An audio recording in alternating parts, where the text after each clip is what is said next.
At the tender age of 17, Gung Lan chooses death for the sake of his family and finds himself transported to the world of Genshin Impact. Upon awakening, he encounters a colossal crab demon wreaking havoc, and with the activation of his eternal kaleidoscope Sharingan, he unleashes his full power, shattering the crab with ease. Soon after, he confronts the granite demon, Diwuduo, and amidst the turmoil of the demon war, as a member of the Uchiha clan, he resolves to pierce through the very fabric of realisation. Audacious move indeed. Behold, 17-year-old Gung Lan collapses against the wall in despair, screaming. With his father gravely ill, his mother incapacitated, and his academic and romantic pursuits in tatters, even his younger brother has abandoned him. He cries out in anguish, "Why am I so powerless?" His spirit is on the brink of collapse. Suddenly, a voice drifts in from behind the door, asking, "Do you wish to die?" Gung Lan, weeping, replies, "Yes, but my family still depends on me." The voice delivers a shocking revelation. Your death could change everything. Gung Lan's mind fills with images of his family's suffering, and with gritted teeth, he declares, "I will die, if it means my family can live better."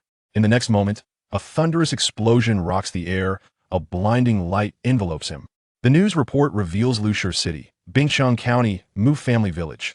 A truck has crashed into a building, and Gung Lan is gone. Yet, a compensation of 2 million is awarded, allowing his father to seek the finest medical care available. Behold, the journey through dimensions has been successfully initiated. As Gung Lan awakens, he finds himself sprawled in the mud, drenched in cold sweat. Just as he attempts to rise and enter the tent, another explosion reverberates, rendering him unconscious.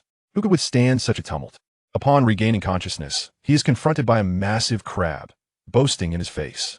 The crab bellows, "Insignificant human, do you know who I am?" It proclaims its identity. "I am the tyrant of the sea, the demon of the clam pincers, Susanoo." When the villagers express disbelief, it flies into a rage.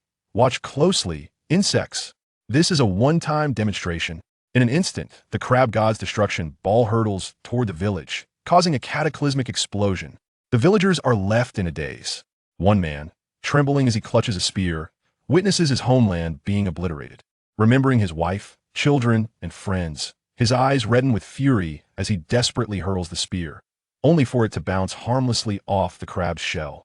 The crab erupts into maniacal laughter. Haha, such adorable anger from the weak. The man charges at the crab, striking its shell, only to be swiftly dispatched, his body consumed and carried away as the crab swaggeringly approaches the ruins of the village. Could this truly be a demon? The truth is far more astonishing. This creature is no demon at all, but rather a beast evolved through exposure to a unique substance.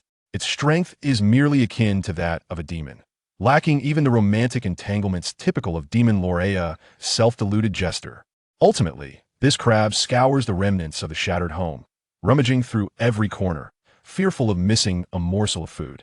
Behold, the giant crab tears apart the dilapidated house, capturing a little girl who trembles atop her mother's corpse. The crab feigns concern, asking, "Is that your mother?" More grotesque is yet to come. The crab declares, "Give her to me, and I can bring her back to life." The little girl, filled with a mix of astonishment and hope, steps aside expectantly, awaiting her mother's revival. To her horror, the crab lifts the woman's lifeless body and, with a sudden surge of force, shatters it with a resounding crack. Blood and entrails splatter across the girl, while the crab cackles, "She is dead." Ha ha! The girl's pupils constrict to pinpricks, her entire being frozen in shock. The crab grew increasingly arrogant, seizing the dazed girl and boasting, "How about I take you to eliminate everyone you know?" Its visage appeared more terrifying than the king of hell in the girl's eyes. At that moment, the crab suddenly sensed something amiss. A purple mist began to materialize from thin air. Meanwhile, Gung Lan, just awakening, found himself in agony. His head throbbed as if being mercilessly whipped by a mixer, and he struggled to rise, only to collapse once more. In the next instant, a torrent of information flooded his mind. Transmigration, the world of Genshin Impact. Sharingan, Indra, Otsutsuki. Staring at his own hands in bewilderment, he exclaimed, "What on earth am I?" What followed was a surge of power. Gung Lan's eyes shifted dramatically, and color emerald green morphed into blood red, with black tomo swirling and merging until they formed a serrated, triangular hexagram with that Sasuke's eternal Mangeki Sharingan. Purple chakra spread like mist, instantly coalescing into a colossal purple energy skeleton, its ribcage enveloping half the village. The crab rushed over and was immediately astounded. Such immense elemental power. Is it the birth of a demon god? In the next moment, it even contemplated seizing an opportunity. A freshly born demon god, what a bounty of experience. However, Gung Lan erupted into manic laughter within the skeletal structure, exuding the same haughty spirit as the Uchiha clan. I understand now. I'm Gung Lan, a mere ordinary person all along. His combat prowess surged to its zenith. The purple skeleton swiftly manifested a gigantic hand, wielding tremendous force as it descended upon the crab. The crab failed to react in time. This speed is unlawful. Attempting to block it proved futile, resulting in its swift demise. The colossal hand struck down, obliterating both the crab and the girl, echoing the same cruelty the crab had once unleashed upon others. But the spectacle was far from over. Gung Lan's Susanoo began to evolve further. In the blink of an eye, it sprouted flesh and donned armor, transforming into the Yatagarasu mode, its size swelling to 300 meters. Such grandeur was beyond even the wildest dreams of the Uchiha. Suddenly, Gung Lan winced, feeling a twinge of pain in his eyes, prompting him to cancel the Susanoo after all. One must protect their eyesight. Gung Lan gazed at the scattered remnants and murmured, "Am I amidst the era of the Genshin Demon God War?" He stroked his chin thoughtfully, pondering, "I wonder what level I can achieve." His crimson pupils instantly reverted to a striking emerald green, reminiscent of a brilliant emerald. Observing the crab's remains, he scoffed.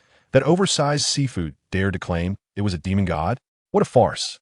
Sensing the surroundings and discovering no one else present, he turned to leave, leaving behind the flames of annihilation to consume the remnants of civilization. During his previous perception, he had distinctly sensed a far more potent energy not far away, surpassing that of the giant crab. Channeling chakra into his feet, he sprinted toward the source of the energy. As he ran, Gung Lan marveled at his own eyes. These were the Keki-eye Genkai from Naruto, famously known as the Eye of the Soul's Reflection. Typically, one would need to gradually cultivate from a single tomo to attain the eternal Mangeki Sharingan.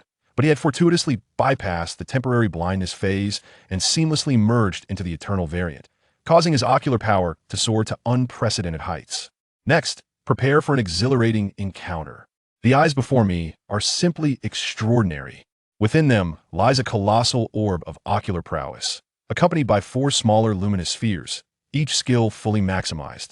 They possess the mightiest physical attack, Amaterasu, the most formidable physical extension, Kagaya, the strongest mental assault, Tsukuyami, and even impressive spatial abilities, Kamui, along with self-crafted time suspension, Tenkan. A pair of eyes with 5 extraordinary skills, truly a force to be reckoned with. What's even more astonishing is Susanoo. In its Yatagarasu form, it stands a staggering 300 meters tall. One can only imagine how it would soar to 1,000 meters in its complete form. Chakra flows abundantly, so much so that Gung Lan cannot fathom what it means to exhaust it. He surmises that this terrain resembles the cherry blossom isle. However, reality far surpasses the game's scope. After sprinting for quite some time, he finds himself still distanced from the abyssal clouds, yet the formidable aura he senses grows ever nearer. Look closely. In the distance, a gigantic figure comes into view. With skin of pale gray, it resembles a bipedal crocodile, adorned with a crescent moon on its chest and back. This creature is caressing a massive stone, its claws stroking it as if it were a beloved companion. Entirely oblivious to the approach of another, Gung Lan has suppressed his presence, stealthily drawing near. The colossal crocodile muses aloud, "Good brother, I've firmly established my footing. You must be born soon. When the time comes, we shall stand together. Who could possibly withstand us?" Its laughter exudes a paternal warmth. Suddenly, Gung Lan interjects, "Are you a twin-born demon god?" The giant crocodile is taken aback, lowering its gaze to ponder for a moment before scratching its head. "A human? My demonic aura hasn't waned. Anyone within 100 meters should be paralyzed with fear. How did you come so close?" As the giant crocodile crouches down, its 100-meter length is still reminiscent of a titan, gazing at Gung Lan as if he were a mere beetle. Gung Lan promptly activates his eternal Mangeki Sharingan, revealing his crimson eyes, a fierce aura surging forth. In an instant, he transforms from an inconspicuous presence into a proud Uchiha.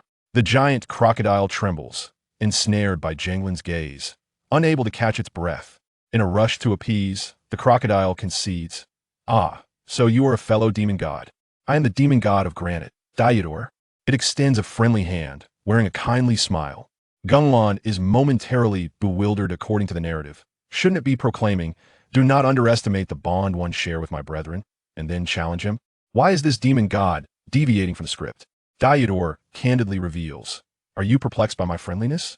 I am what you refer to as a laid-back entity."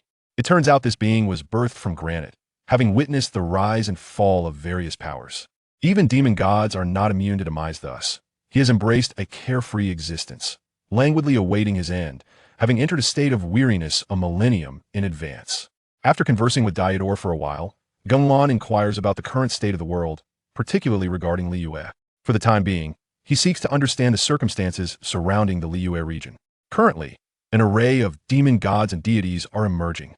They engage in training and slumber, yet when conflict arises, they wreak havoc upon the land, leaving the populace in dire straits, suffering immensely. To the east, Moryx reigns supreme, alongside a multitude of formidable entities such as the Dream, Vortex, Skyfeather, and Sandstorm demon gods. Upon hearing this, Gung Lan is left in a state of shock, having played Genshin Impact in his previous life, merely to progress through the storyline and acquire primo gems. He was familiar with Moryx and Ojal, but knew only that the Geo Archon later established Liyue, with memories of the deceased like Guizhong and Yasha lingering in his mind. Before him lay two divergent paths, either to cling to Moryx for survival amidst the chaos of war, or to forge his own faction and confront him heathen. Yet he is an Uchiha. Thus, he resolutely chose to shatter the very fabric of the world. He yearned for all to witness the divine prowess of the Uchiha. As the scarlet Mangeki Sharingan manifested, Gung Lan erupted into laughter ignited by the exhilarating madness that surged through the Uchiha upon awakening. Diwuduo, beside him, scratched his head in utter bewilderment. Subsequently, Diwuduo continued to caress his Do, the colossal stone. After bidding farewell, Gung Lan settled down to meditate, only to feel a chill at the base of his thigh, oblivious to the dark windmill mark that lingered there. Beneath GengLan's feet, chakra shimmered as he dashed forward, his running posture scientifically precise, speed astonishing, and stamina explosive, his physical strength at its pinnacle. Suddenly, he halted, gazing skyward, recalling the moment in Genshin Impact when the siblings were thwarted by the arbiter of destiny akin to Kiana, and one vanished. A bold notion emerged. As the Sharingan activated, elemental forces surged, the Tomo converging into a hexagram. Purple mist materialized, and the skeletal Susanoo took form. Adorned with demonic horns and radiant crimson, eyes its initial stage achieved. Veins enveloped his entire being, flesh burgeoning with explosive potential. The raiment transforming into hunting attire, a helmet enveloping his visage, his left hand poised with a bow, and his right grasping an arrow. The second stage of the armored Susanoo unveiled. The Susanoo's chakra. Like a raging fire, the dark aura terrifies all living beings. Then the chakra flames burn wildly, the spiral armor wraps around, and the Crow Tengu helmet closes, transforming into the third form of the heavy armored Susanoo. The Crow Tengu Susanoo forms its hands together, and its blood-red eyes flash with light. The flames that destroy the heavens and earth engulf the Susanoo, and in the blink of an eye, the 1,000-meter-high complete Susanoo stands firm, with a giant sword hanging at its waist, wings folded behind, and chakra swords held in both hands. The Crow Tengu mask obscures its face, and fierce light bursts from its eyes. Susanoo is the power of the gods, a symbol of destruction and devastation. Once seen, there is no hope of survival. The Susanoo's body reaches towards the clouds, and distant beings can vaguely see this figure of despair. Moryx is currently battling the southern tyrant, the demon god of the giant blade, and immediately sets his sights on Gung Lan, frowning tightly at the absurdly large figure outside the mountain. The green crane nervously asks, "Your Majesty, what is that?" Just looking at its divine might is terrifying. The celestial deer, celestial bird, and all the immortals gaze at Moryx, their eyes filled with shock. The demon god of granite confidently states, "This aura, it must be that guy, right? I forgot to ask his name." Scratching his head and dropping a piece of gray-white stone on the high tower of Mondstadt. The man in the brown robe looks into the distance. The purple light is like a beacon that captures attention. The green wind fairy anxiously shakes and looks at the dizzy green-haired boy on the battlefield of Inazuma. Balzabul just smashed a demon god and senses the power from across the sea, looking at her sister, who awkwardly smiles. "I don't know either." The white fox demon looks over, a chill running down its spine. The young man with black wings stares at the Susanoo, Recognizing something, the Red King of Sumeru heads for diplomacy, sensing the presence and quickly putting on his hat, memorizing that figure. The Great Mercy Tree King checks the World Tree and sees a body like an Inazuma samurai, but the energy is different, falling into deep thought. Fontaine's Agiria is stunned, picking up Fugalos. Mondstadt is fighting, and the winter compassion is entirely ignored. Gung Lan overlooks the continent from the Susanoo's cockpit, surprisingly not afraid of heights. The Susanoo spreads its wings, directly blocking the sky and sun, making Liyue plunge into darkness. The demon god of night rejoices. This is my home turf. Apologize. The demon god of the sun retorts. Eat my solar spiral. Lura is confused. That's not right. The Susanoo takes off, a whirlwind sweeping the ground, dust filling the sky. Trees uprooted, breaking into Fontaine. Fontaine has no aerial power, only able to watch. Too tragic. Gung Lan spots a high aerial island, exactly like the beginning of Genshin. The Susanoo lights up, summoning a giant bow and drawing the string. Dark flames gathering to burn arrows, entwined with lightning, growing larger, shooting towards the sky island. Black and red squares instantly stack to form walls to block the attack, both sides evenly matched. Seconds later, the arrows explode, black and blue dyeing the sky. A strong light and whirlwind rushing in. The Susanoo wraps itself with its wings, and when it opens again, Gung Lan just saw a white dot under the square. And suddenly the world spins. When he opens his eyes again, Gung Lan is in an unfamiliar high altitude. The sky island nowhere to be seen. The white-haired woman looks at her dim arm. Not much power left, waving her hand and disappearing with the sky island. Gung Lan flies around but can't find the sky island, instead getting lost in the clouds. The Susanoo makes a forced landing, and before him is an endless sea. Too troublesome. At this moment, his six-pointed star Shattering starts to rotate, vaguely about to change shape. Movement suddenly stops. Gung Lan looks to one side, and the Susanoo immediately draws its chakra giant sword, swinging it fiercely. A purple sword energy rushes out with a sound of breaking through the air. The seawater is directly split open, creating a great canyon on the sea, revealing the seabed.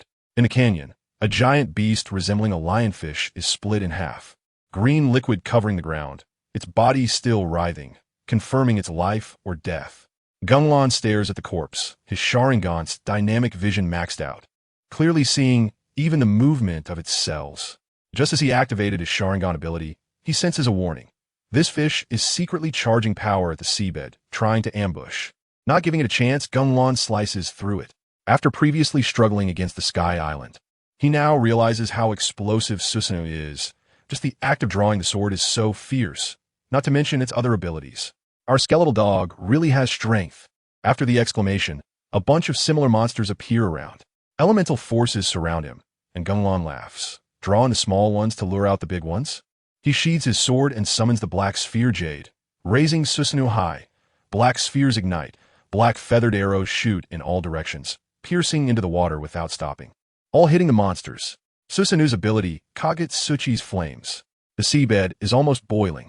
The monsters are terrified and try to flee, but suddenly their bodies catch fire, instantly turning to ash. Wails fill the air, and Gung Lan covers his left eye, intoxicated. This power is so satisfying. Looking at the remaining monsters glaring at him, Gung Lan laughs. Fools! Your struggle to survive is truly laughable. Susanoo grips the lightning spear, saying, My heart is kind. I'll grant you liberation. Susanoo's ability, Heavenly God Thunder. Roar! A loud explosion erupts, accompanied by sound waves that could kill. Gung Lan covers his ears, screaming in agony. The lightning cuts off, and the dark clouds disperse. Feeling as if he was hit by a white activation technique like Sasuke, it's unbearable. Susanoo shrinks to half its size, almost falling into the sea, desperately using chakra to stand on the water. After regaining his composure, Gung Lan feels like his skull is about to shatter, his spirit suffering a blow. The sound wave can actually penetrate Susanoo's defense. This old six is too cunning. Gung Lan stops playing and looks for the instigator, when suddenly a large white shark leaps out, its massive jaws snapping at him. After the sound wave weakened, Susanoo's strength plummeted, previously 70 or 80 meters, now less than 50 meters. The monsters see the giant shrink and immediately muster their courage to charge, with the shark leading the way. This is a jumping tiger shark. Its talent is outrageous, attacking and then retreating, its speed and power skyrocketing, just grazing and running, then attacking again. It had just charged at Gung Lan with a water cannon, but was scared off by the flying flames, and now it perfectly meets the jumping conditions. The white shark, wrapped in silver elemental power, resembles a giant shark, 100-meter size, creating immense pressure. Gung Lan's eyes sharpen, and his six-pointed star, Sharingan, transforms into a windmill black pattern. Divine might. The spatial force wraps around the white shark, shredding most of its body in the blink of an eye, its remains falling into the sea. As it is shredded, Gung Lan hears strange sounds. The monsters are all going crazy. Like a tide of corpses, they surge forward. If it were someone else, they would have run away by now, but he is Uchiha. He can slip away anytime using the divine might mark. Kagutsuchi's black flames condense into a long sword, and Susanoo grips the sword for an arc slash. Cutting through the monsters is like slicing vegetables, black flames splattering painfully. Yet the monsters are undeterred, still charging fiercely. While Susanoo easily blocks with its sword, feeling no pressure at all, fighting while distractedly searching for the soundwave attacker. If that thing releases another soundwave, it would truly be over.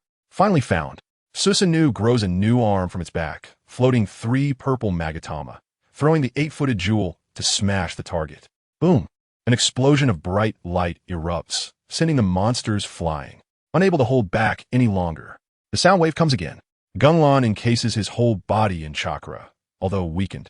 Susanoo still dims, hurriedly wrapping itself in Kagutsuchi. Looking at the source of the sound, a tall merman in golden battle armor, wielding a blue trident, incredibly majestic. But half of his body is missing, purple blood flowing like a small waterfall, still regenerating. He angrily glares and roars. I am the sea demon god Fugalos. State your name. Gung Lan mutters. Does it care about the original feudal sea? Then he laughs. I am Uchiha Gung Lan, the demon god of the 6 paths. Fugalos is stunned. Demon god of the 6 paths? No matter. Kill him. Seeing his many subordinates slaughtered, he feels heartbroken looking at the remains. He has long observed Gung Lan.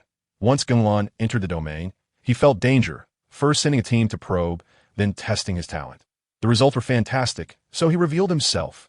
Seeing the half-formed Susanoo, Fugalos laughs. The advantage is mine, raising the trident to unleash the ocean demon sound. Charge, my people.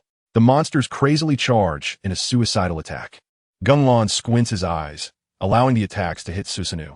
A sea cow monster breaks through the attack, using its long horn to stab Susanoo with all its might. Crack! A crisp sound rings out, and the monsters go wild with joy. This turtle shell shattered. Even more ferocious attacks follow, the original small crack splitting half. They don't care how much Kagutsuchi burns, charging like madmen, finally tearing a big hole in Susanoo. A sea snake directly drills in, biting towards Gung Lan. The sea snake bites hard but is stunned. Gung Lan not only doesn't T-scream, but can't be bitten. More monsters pour in, overwhelming him. Fugalos watches the shared scene, laughing with satisfaction. With this offensive, no one can survive. Gung Lan lowers his head, allowing the sea snake to bite. Suddenly lifting his head, the eternal kaleidoscope faced the sea serpent directly. The soul strike slammed forward. Gung Lan's body slowly turned black. This was the Gyudaman that the demons feared to death. Boom! Gung Lan's body exploded, and the black flames surged like living creatures, instantly wrapping around all the demons. Art is an explosion. Illusion, Gyudaman explosion. Fugaro was about to deliver the finishing blow when a high-temperature airflow rushed towards him. He quickly activated the water shield to avoid injury, and when he looked up, there was a 100-meter-high black flame storm at the position of the purple skeleton. Gyudaman whirlpool. The black flames surged into the sky like an angry dragon. The tornado crazily expanded with the ocean.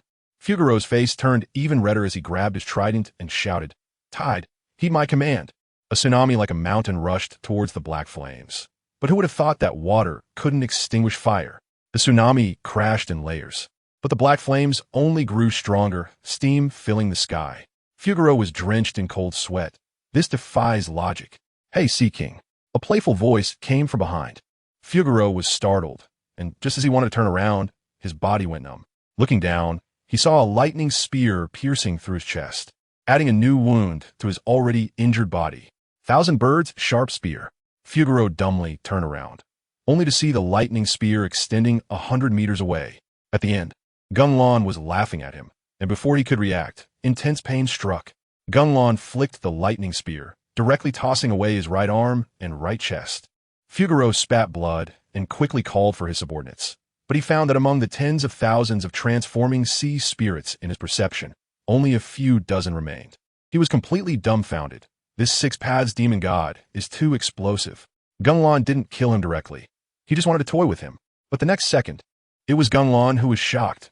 Fugalos grabbed a nearby demon, raised his hand to absorb the sky blue elemental force into his body, and his broken body rapidly healed. Flesh buds growing wildly to reshape. Gung Lan clasped his hands together and spat scorching flames towards the sky. As soon as they left his mouth, they transformed into dragon heads, followed by the second and third ones shooting into the sky. Although Fugalos didn't understand, he sensed something was wrong and controlled the water to shoot water arrows to disperse the three dragon heads. Then he floated into the sky, tore off his tattered shirt, revealing his muscular physique, and the trident danced swiftly. The next second, the world changed color. The clear sky was instantly covered with dark clouds. Gung Lan was directly stunned.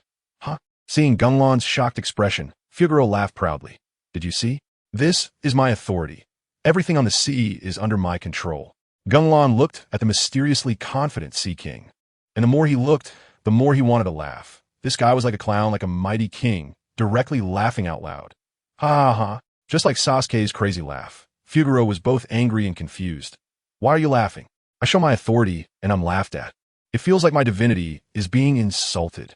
Gung Lan didn't answer, but he stopped laughing, yet still had a smile, suddenly leaping high. Fugalos readied his trident in defense, but didn't expect Gung Lan to instantly appear in front of him. The trident stabbed straight, but Gung Lan kicked the trident, stepped on it to leap, and spun around to kick Fugalos in the face. Fugalos' face hurt, and he summoned water to surround him, but Gung Lan's left hand reached out. Blue and white lightning exploded, and 1,000 birds screeched explosively. Fugalos' eyes widened.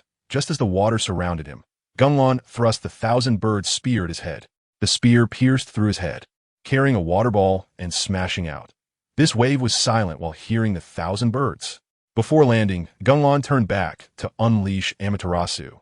The giant wave surged, interrupting and sending him flying. Gung Lan landed on the sea surface, feeling dizzy. Dazed as he was, it didn't count as a brain injury.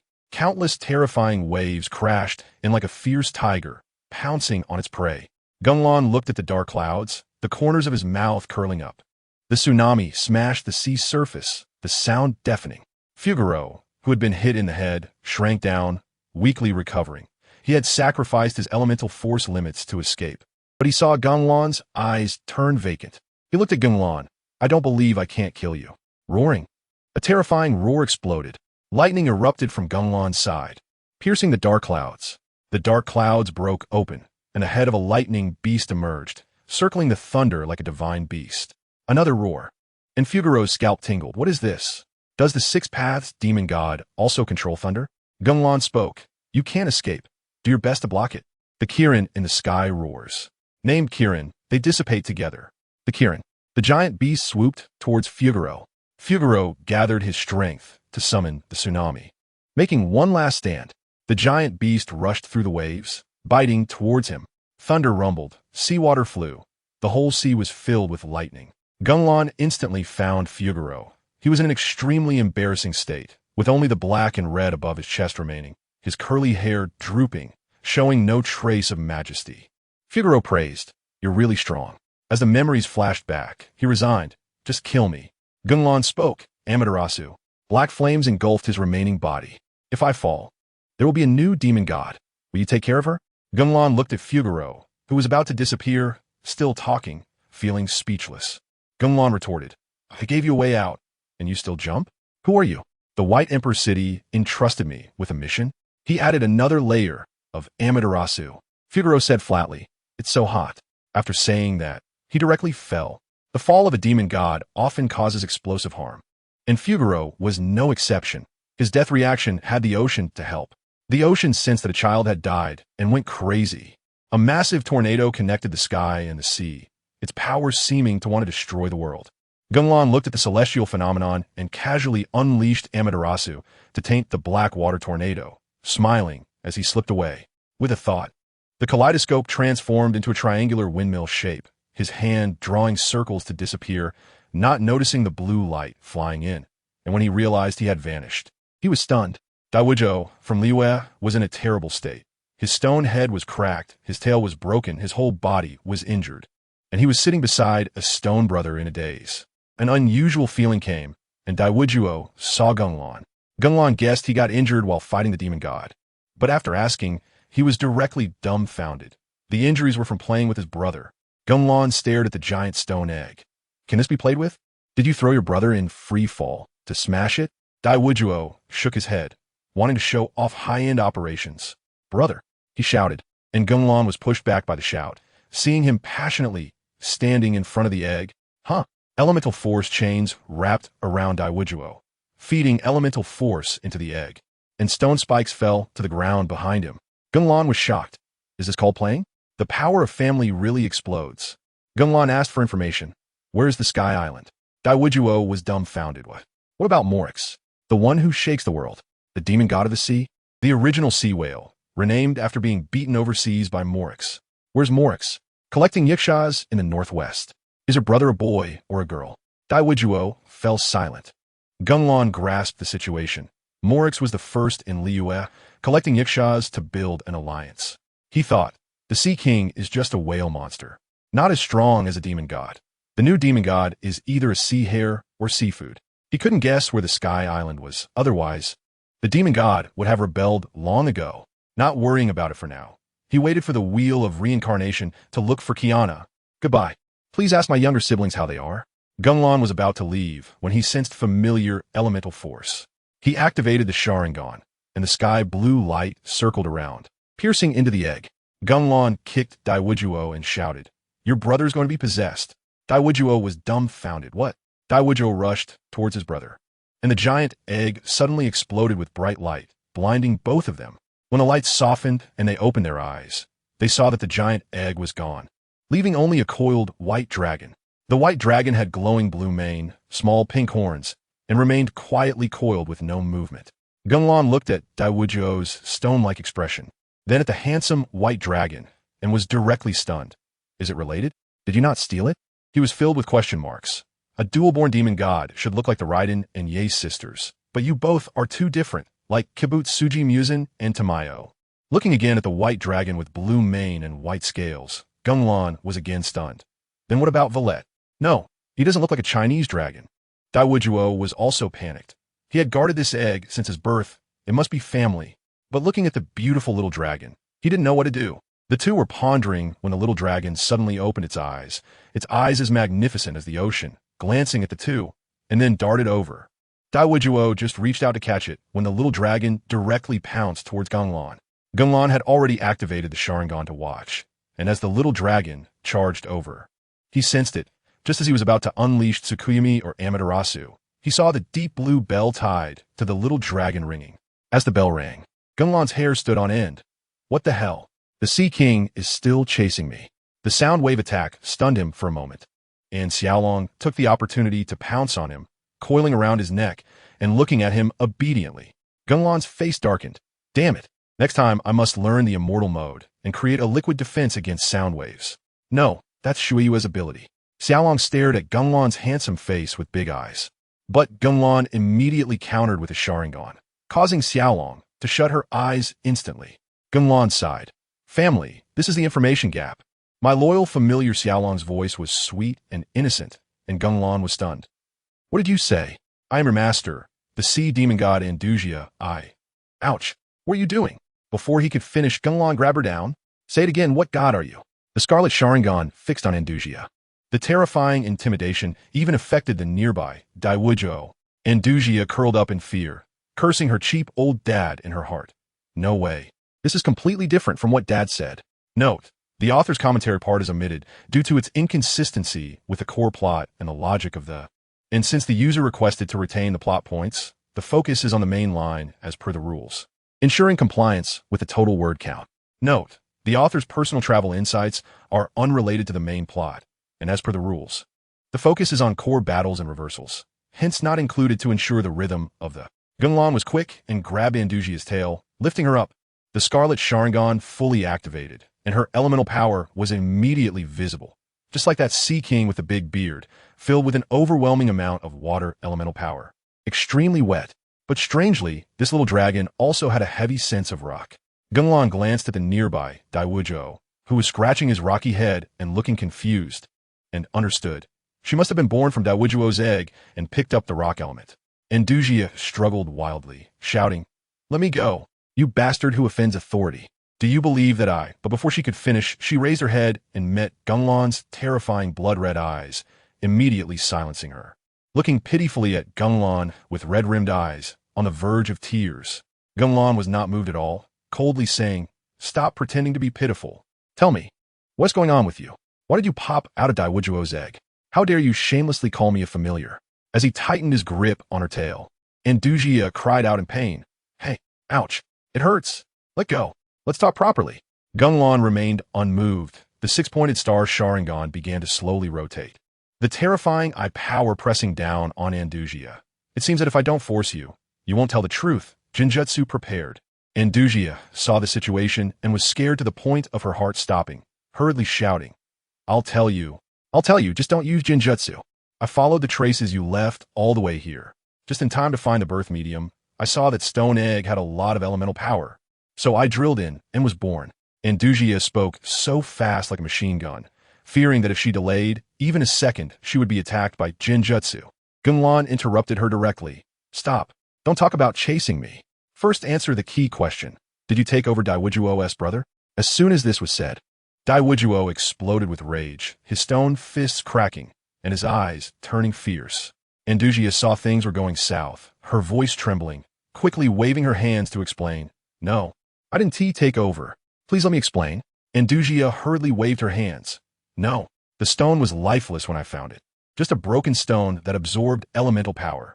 Gung Lan looked at Diwuduo, who had directly sat down, confused. "You believe that?" "Diwuduo, I'm super. I just sat down, okay? So you've been nurturing a dead egg for so long?"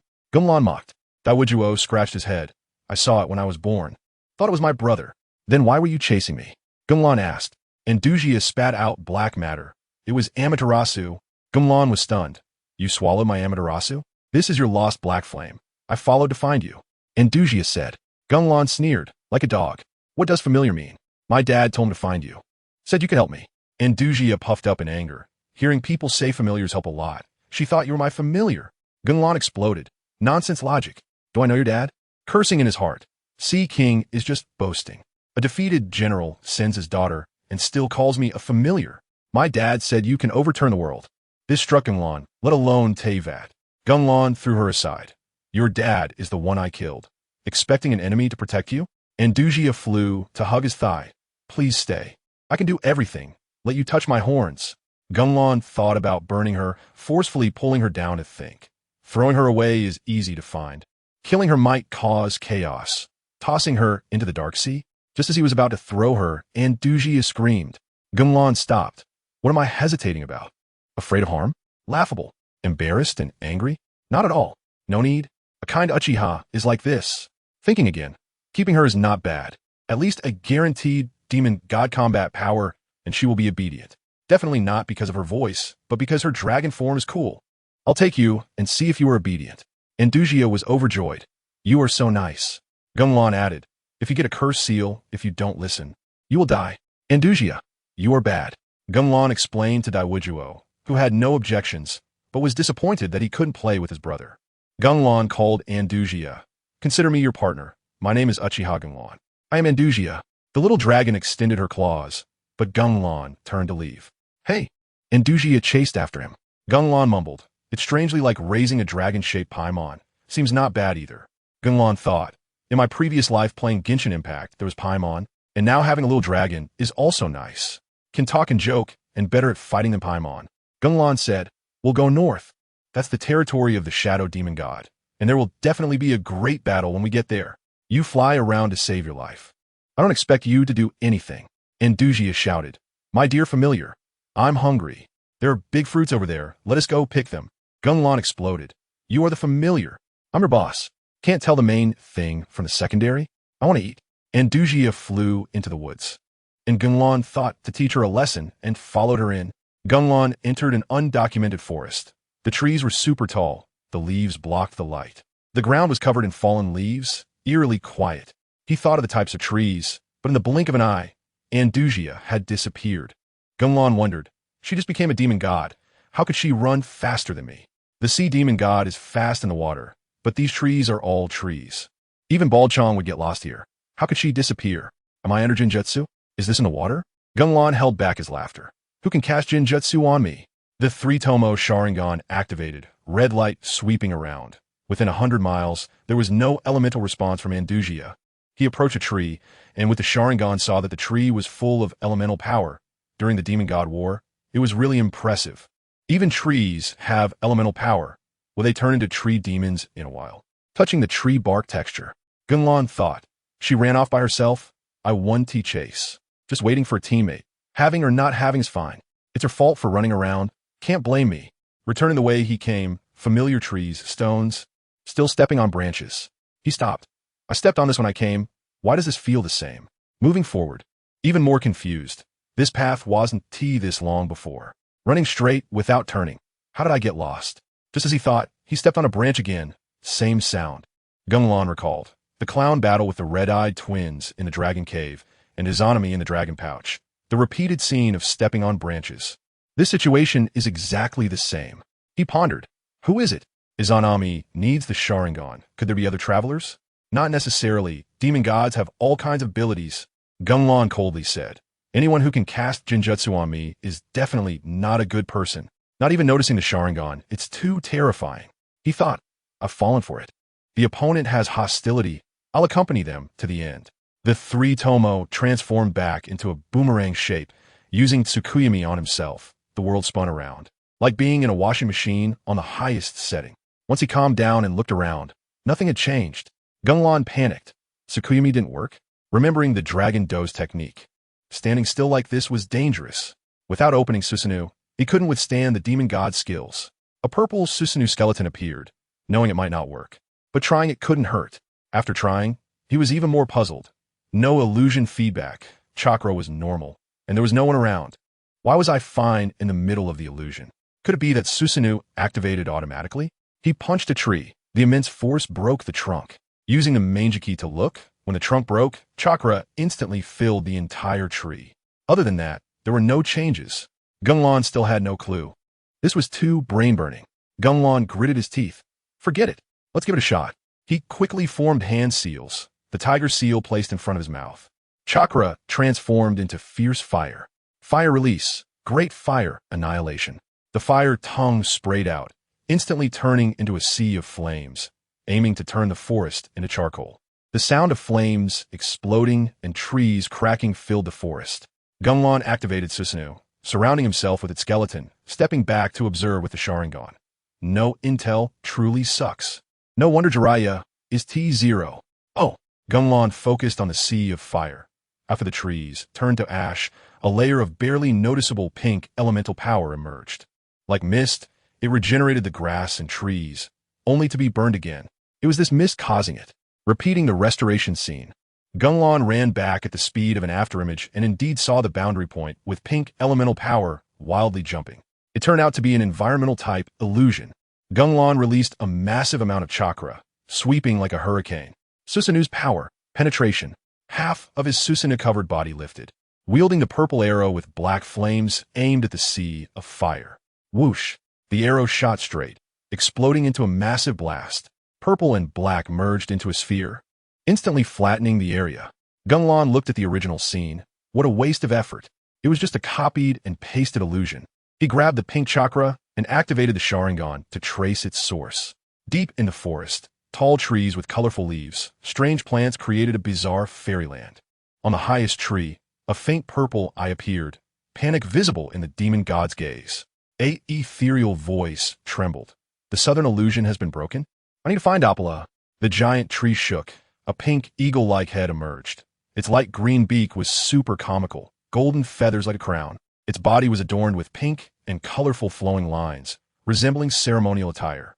She spread her wings, each with two black pupils, no eyeballs, flying into the sky, leaving behind pink stars. On the other side, Gung Lan chased the pink elemental power, activating his skeleton to hurry. Susanoo swung its purple blade to cut through the illusion. In the distance, there was a strong presence. Gung Lan guessed it was the demon god. A golden tiger pounced. Susanoo instantly sliced it. The fierce tiger shattered. Gung Lan didn't even glance. The tiger. I really wasn't being watched. A giant bird flew in the sky. The scenery below changed chaotically. Half of the rainforest trees were upside down, and the desert was stirred up with huge waves. Gung Lan complained, controlling the illusion while exceeding the casting range. This ability is truly useless. But is it possible? The giant bird flew. The illusion behind it was lifted, indicating she had no back judgment. Her name was Akuta, the demon god of the flower forest. Akuta flew for a while and reached her destination. There was no illusion here, only a pitch-black wasteland. The sky was so dark it had no sunlight. The ground was a black desert. Blue fire replaced the grass. And there were horrifying black monsters roaming around. These monsters looked like humans, but were pitch black with no faces, tall and long with sharp spikes, devoid of any vitality. Akuta continued to fly. A dark castle emerged from the desolate land.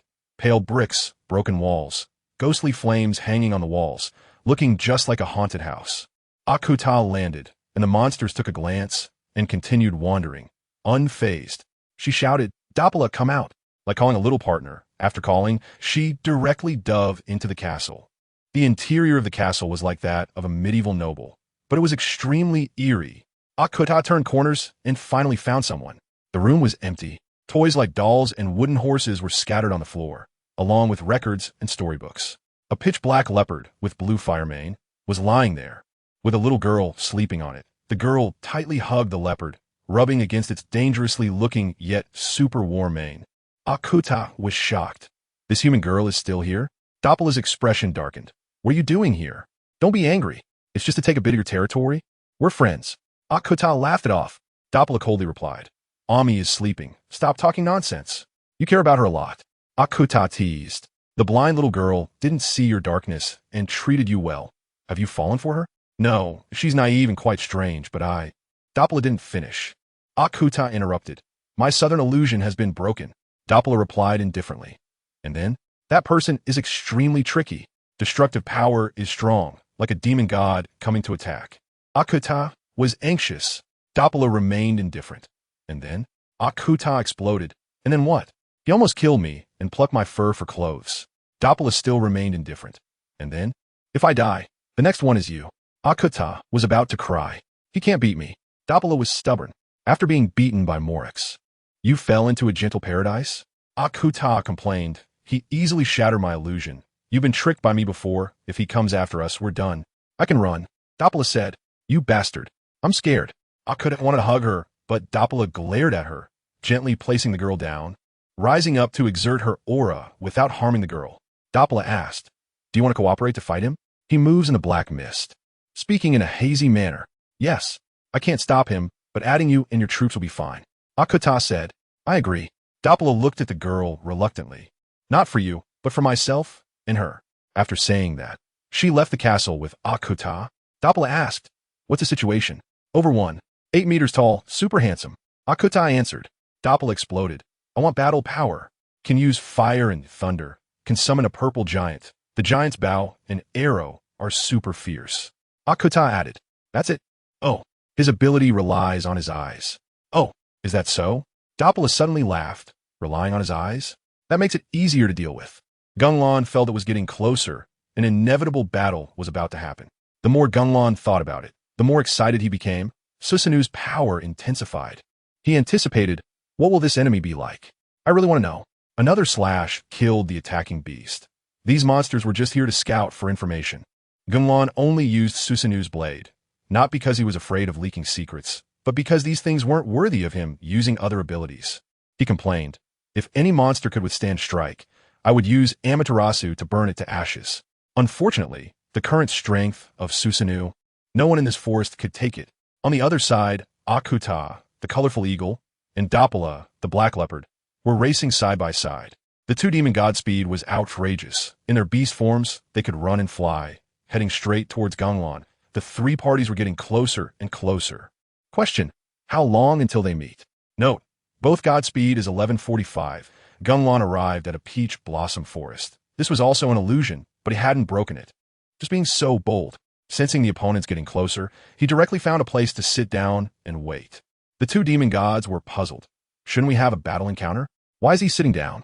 After a while, Gung Lan pinched a peach blossom and looked with the Sharingan, muttering, "Looking at the cells makes my eyes hurt a bit." Still pushing it. Rubbing his eyes, he suddenly tilted his head and smiled. "They're here?"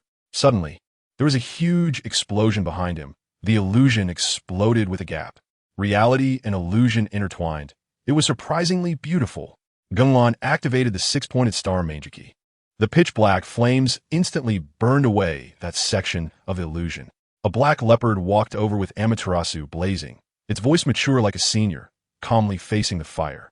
Surprising Gung Lan. Gung Lan coldly asked, "You didn't create this illusion, did you?" "It was my friend who did." The leopard lowered its head and apologized. "No matter how it offended you, I apologize." Gung Lan scoffed. Gung Lan said, "Help me find my friend, and I'll leave." The other party was polite, so he had to suppress his fighting spirit. The leopard asked, "What does your friend look like?" "A blue dragon, a bit silly." Doppela looked at Akuta, and Akuta suddenly burst with spiritual light. "I threw her into the river of true knowledge." Doppela panicked instantly. Once you enter the river of true knowledge, you either become a doctor or a big fool. This dragon will definitely become a big fool. Cold sweat is pouring down. Gung Lan stared with his Sharingan. "Where's my friend?" Doppela suddenly exploded, a black mist rushing towards Gung Lan. "What am I being polite for? Can't the two of us take him on?" Gung Lan laughed. "That's more like it." Battle is exhilarating. With one hand forming seals, a sea of fire erupted, engulfing the black mist and pushing Doppela away. Doppela leaped to avoid it. Gung Lan's hand exploded with lightning, accompanied by bird calls, stabbing beside him. The Black Panther appeared. Shocked. How did he know where I was? Not dodging or avoiding, he stared directly into Gung Lan's eyes. Those eyes are really beautiful. "Oh no." Doppela gazed directly at the Sharingan for an instant. Gung Lan transformed into a triangular shuriken kaleidoscope, and Tsukuyami was thrown over. Doppela tried to break free, but fell into a strange space. Here, the ground was black, full of broken swords, and the sky was red with scarlet Sharingan, super evil. Just as Doppela was about to run, chains bound him to the ground, and no matter how he struggled, it was useless. Gung Lan appeared, the kaleidoscope flashing with cold light. Black flames wrapped around Doppela, causing him to howl in pain. Gung Lan sneered, "Enjoy your 72 hours. After saying that, he returned to reality. In reality, Doppela made eye contact and directly collapsed, gasping for breath. Looking at Gung Lan, he was scared for the first time. Tsukuyami's black flames burned for 72 hours, nearly destroying his will. And he survived only thanks to the body of a demon god. Gung Lan was surprised that Tsukuyami hadn't severely injured him, but also acknowledged the resilience of the demon god. Without giving him time to react, 1,000 birds screeched, transforming into a long spear, stabbing directly at Doppela. But Doppela didn't T-dodge or evade. The spear only stirred the black mist, having no effect. Gung Lan was stunned. "Shenwei, is there a space-type demon god in this broken place? Didn't they say it was extremely rare?" He activated the big windmill kaleidoscope, instantly appearing in front of Doppela to grab him. "Shenwei, huh?" His hand went straight through. Gung Lan was shocked. Yang Jian's grab doesn't have enough priority? Can't catch the phantasm. Doppela opened his mouth. "Shadow Legion. Tumultuous. Xiaoyu. Run fast." Gung Lan was stunned. "Isn't this Teyvat? How did you create the Shadow Legion? Are you the Holy Lord?" Doppela exploded black mist, landing to 4 monsters, faceless with sharp spikes, in various forms. In the blink of an eye, a huge legion formed. The monsters absorbed the information and all focused on Gung Lan. Gung Lan felt uneasy. This is too mentally polluting. The Shadow Legion rushed in silently, howling. "GengLan's left, crazy Shern. Let you know what strength is." He didn't use Susanoo or ocular power, relying purely on his physical body. There was a sonic boom, and the Legion was like being blasted by cannon fire. Limbs flew everywhere, some exploding on the spot. Gung Lan didn't T-stop, grabbing with both hands like the cosmic pull. Lightning wrapped around him, violently expanding. The screech of 1,000 birds was ear-piercing, and the lightning shattered the monsters. 1,000 birds flow. Instantly, the battle situation reversed. The Shadow Legion was completely destroyed. Not a single one could get up. Gung Lan mocked. "If it were a real Shadow Legion, I'd still have to exert some effort. This shrimp and crab army is no pressure."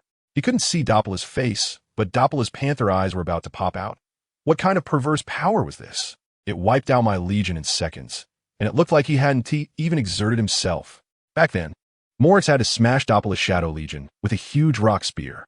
Before Doppela could react, Gung Lan instantly appeared in front of him, trying to grab him in his stunned state to test Shunwei. But Yang Jian's grab missed again. Gung Lan was puzzled. If his space priority is high, why hasn't he appeared in the later plot? Moritz should have been able to handle this invincible phantasm. Gung Lan didn't think much more, turned his body using inertia, and punched with Shunwei towards Doppela. But Doppela just smiled. His fist passed through again. Gung Lan complained. Does this guy know how to cut invincible frames? Holding the Shunwei bug skill. He asked the one annoying me. He quickly calmed down. Uchiha's anger grants power only applies to 1 to 3 Tomo. I'm an eternal kaleidoscope, and red warmth only changes forms. Tip: maintain a stable mindset in the duel arena, except for reckless players. Doppela moved, posing like a lofty master. Gung Lan was pondering when Doppela opened his mouth, gathering a colorful black sphere with impressive might. The black sphere shot out, and a purple skeleton instantly formed beside Gung Lan. With a loud bang, Gung Lan was enveloped in black smoke. Doppela jumped back, staring at the smoke, when suddenly a purple giant sword emerged. Sweeping away the black mist, skeleton Susanoo looked like a hellish demon. The red light pierced towards Doppela. Doppela looked up. This purple giant is really big. He gave a glance to the side. Sure enough, Gung Lan saw his arm uninjured in the soundproof Susanoo, activating the 6-pointed star kaleidoscope. You have strong evasion, but low damage. No advantage. Just now, the half-body skeleton easily blocked the attack. Gung Lan thought, this guy is all about evasion. His damage is weak, and he won't survive to the end normally. He moved quickly. The half-body Susanoo followed his movements, and he teleported again. The Susanoo didn't lag, directly keeping up. Susanoo raised the giant sword, striking down like a mountain. The slash extended far, but Doppela still didn't move. He threw the black sphere. Susanoo grabbed the sphere, trying to shove it back into his mouth, but it passed through again. Doppela thought Gung Lan was useless, but suddenly realized, there's no one inside the purple giant. No one driving? Detached Susanoo? He instantly reacted and turned to run. You give way, big deal at this moment underground. The colorful little eagle, Akuta, and the little leopard, Doppela, were digging in the dirt. Akuta was digging, while Doppela had a dazed expression, and, after a while, finally came to his senses. Akuta shook off the dirt and came over. What happened is it solved. Doppela picked up Akuta in his mouth, and the two turned into black mist and sped away. Akuta shouted, "What are you doing, ouch?" Doppela dared to say this was the fastest he had ever run in his life. Suddenly, a huge explosion erupted behind him. Terrifying heat and lightning seemed to reach out, and he ran even faster. The explosion was caused by Gung Lan. He watched the destructive power of the flame arrows in his covered Susanoo, frowning. Akuta, being held, didn't know what was happening. Only feeling the heat burning her backside, she shrank closer to Doppela's mouth. Seeing the explosion in the distance, she finally realized, were we discovered? Why are the two demon gods in miniature form? This was thanks to Akuta's projection illusion technique, using elemental power to create a doppelganger with 90 strength. And it was invincible the whole time, even more outrageous than Obito's Shinwei. But the cost was a huge drain on elemental power, so the two demon gods directly switched to energy-saving mode after creating the doppelganger. If you ask why the demon gods are so weak, you can only say Akuta's skills are not proficient. Doppela, holding Akuta, mumbled, "That guy sensed the real body. We need to find back the doppelganger to restore power." Akuta panicked. "Put me down. You bit me when you spoke." She spread her wings and flew up, grabbing Doppela with one claw and heading towards the doppelganger. "You're so heavy." On the other side, Gung Lan looked at the scene resembling a meteor crater. Black light and black flames intertwined, with no reaction from the demon gods. Clearly, they had run away. He thought, fortunately, it proves Shunwei is strong enough. If it's a projection, it's easy to deal with. Now I just need to chase those two guys. The targets were the big leopard and the colorful eagle. Gung Lan suddenly remembered. I initially came to rescue Andujia. Andujia OS. Where are my teammates? Can someone save me? Unfortunately, it was a projection, so I couldn't mark Shunwei, and now I have to find someone. He complained. These days I've just been traveling. Gung Lan parkoured through the woods, not afraid of illusions. If it doesn't work, just blast it open. While running at high intensity, he suddenly sensed a familiar aura, following the aura to a big tree. He cleared the fallen leaves and found a tree hole. Gung Lan didn't dare to be careless, summoning Susanoo's bones to shield his face, activating the Sharingan. To look inside, Sasuke's Rinnegan could be ambushed. He didn't dare to gamble. When he saw what was inside, Susanoo's skeleton suddenly expanded, and the purple skeleton arm slammed down on the tree hole, directly shattering the outer edge. Inside the tree hole, a blue little dragon, Andujia, was sleeping soundly, hugging a fruit. The loud noise woke her up, and she looked around in a daze. What happened? Did Teyvat explode? Upon seeing Gung Lan, her expression changed instantly, and she threw the fruit away, wanting to run out the back door. Susa was faster than her, directly grabbing her and bringing her to Gung Lan. Andujia, with a silly smile, handed over some fruit. Hi Gung Lan, are you hungry? Gung Lan rubbed his forehead. Being this foolish, won't she get herself killed? He used his methods to make Andujia recognize the big and small kings and taught her not to run around. Looking at the dazed Andujia, Gung Lan pondered, why is she so silly? Can't she be a bit smarter when she grows up? What abilities of a sea god can you use? Gung Lan asked. After all, it was a family business. She should have some foundation. I can summon little brothers. Andujia's body was surrounded by 3 colorful water rings, and the water elemental power erupted instantly, making the air humid. The water rings turned into mirrors, and 3 cute aquatic creatures emerged: blue beaver, Fluffy, little deer with big horns, like a big-headed doll, and a regular woodpecker. These 3 summoned creatures were as silly as their master, surrounding Andujia and calling. Gung Lan complained, this summoning style is like Funina. Are you the queen of all waters? They can restore stamina. Andujia carried all 3, letting them spit bubbles. Gung Lan looked at the expectant Andujia and helplessly reached out to touch the bubbles. An endless stream of elemental power surged in, stretching his comfortable muscles. He finally looked at Andujia seriously, and an idea formed in his mind. On the other side, Akuta struggled to fly with Dabola. Having searched for a long time without seeing a clone, Dabola pondered, invincible projection. Could it be too far away? Just as he was about to tell Akka, he was drawn by a force from the ground. He stopped the bird taxi and looked closer. 5 bubbles. Inside, the elemental power was abundant, absorbing enough to return to peak condition. Regardless of who placed them, Dabola hurried to absorb them, his body growing larger and larger. Akuta leaned over. What are you eating? Give me some. Dabola ignored her. You should know, there's no free lunch in this world. Taking someone else's thing requires the ability to do so. The 2 demons were quickly recovering their peak size, elemental power scattering. Dabola suddenly had a bad premonition. The 2 demons were still immersed in the pleasure of absorbing elemental power, completely unaware of the danger. A deadly arrow had already locked onto them. The tension in the air increased, and while they focused on becoming stronger, they gradually fell into a desperate situation. Dabola finally sensed something was wrong. The environment was too quiet. He suddenly remembered that the appearance of the bubbles was too suspicious. Then he thought of Gung Lan's terrifying strength. Without the projection, he couldn't withstand that destructive power and that illusion. It was too frightening. Dabola thought, if Gung Lan ambushes, he would take Akuta and flee back to the barren lands of Ami, escaping to the ends of the earth. Can't I hide if I can't win? But just as he finished thinking, Gung Lan appeared directly in front of the 2 gods in the air. The 2 gods hadn't reacted yet when a tremor sounded, centered on Gung Lan. A powerful energy erupted and spread, instantly covering everything like an invisible net. In the covered area, time seemed to freeze. The world lost its color, leaving only a monotonous and oppressive black and white tone. The elemental power within Dabola and Akuta, which was about to go out of control, suddenly seemed to be enchanted, instantly stopping. No longer restless, it quietly hung around them, bound and unable to move by the powerful force. The wind stopped blowing, birds stopped flying and chirping. Rivers stopped flowing, and clouds stood still in the sky. Time had completely stopped. The whole world was dead silent. All living beings seemed to fall into eternal sleep. Gung Lan lightly uttered 3 words, heavenly constant stand. The Sharingan instantly manifested, transforming into a strange shape, a central pointed triangle, with a round ball at each of the 3 corners. Both eerie and beautiful. This kaleidoscope-eye technique was explosive. It didn't just move faster than time. It truly stopped all reality's time, utterly unassailable. Time could be stopped for a duration determined by chakra, and, at any cost, it could last for 5 minutes.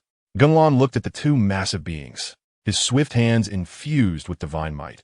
and with a touch, he pulled the two gods into the realm of divine power. The two demons disappeared in an instant, leaving Gung Lan standing there with a light laugh. This power is too delightful. He touched his forehead, revealing a Sharingan, the corners of his mouth lifting in confidence and pride. Completely immersed in this exhilarating feeling, little kitty, enjoy your time in confinement. He then vanished along with the spatial fluctuations. Even after entering the divine space, the time stop hadn't ended. Gung Lan activated the six-pointed star kaleidoscope, and the pitch-black Amaterasu burned wantonly on the two gods. You absolutely can't escape this technique. This statement was both a release of the previous hide-and-seek frustration and a mockery of the powerless two gods. The sound of clock gears began to ring, and time started to flow. Exactly 7 seconds. The situation of the two gods turned upside down. Dabola felt the flames that hurt his soul, howling in pain.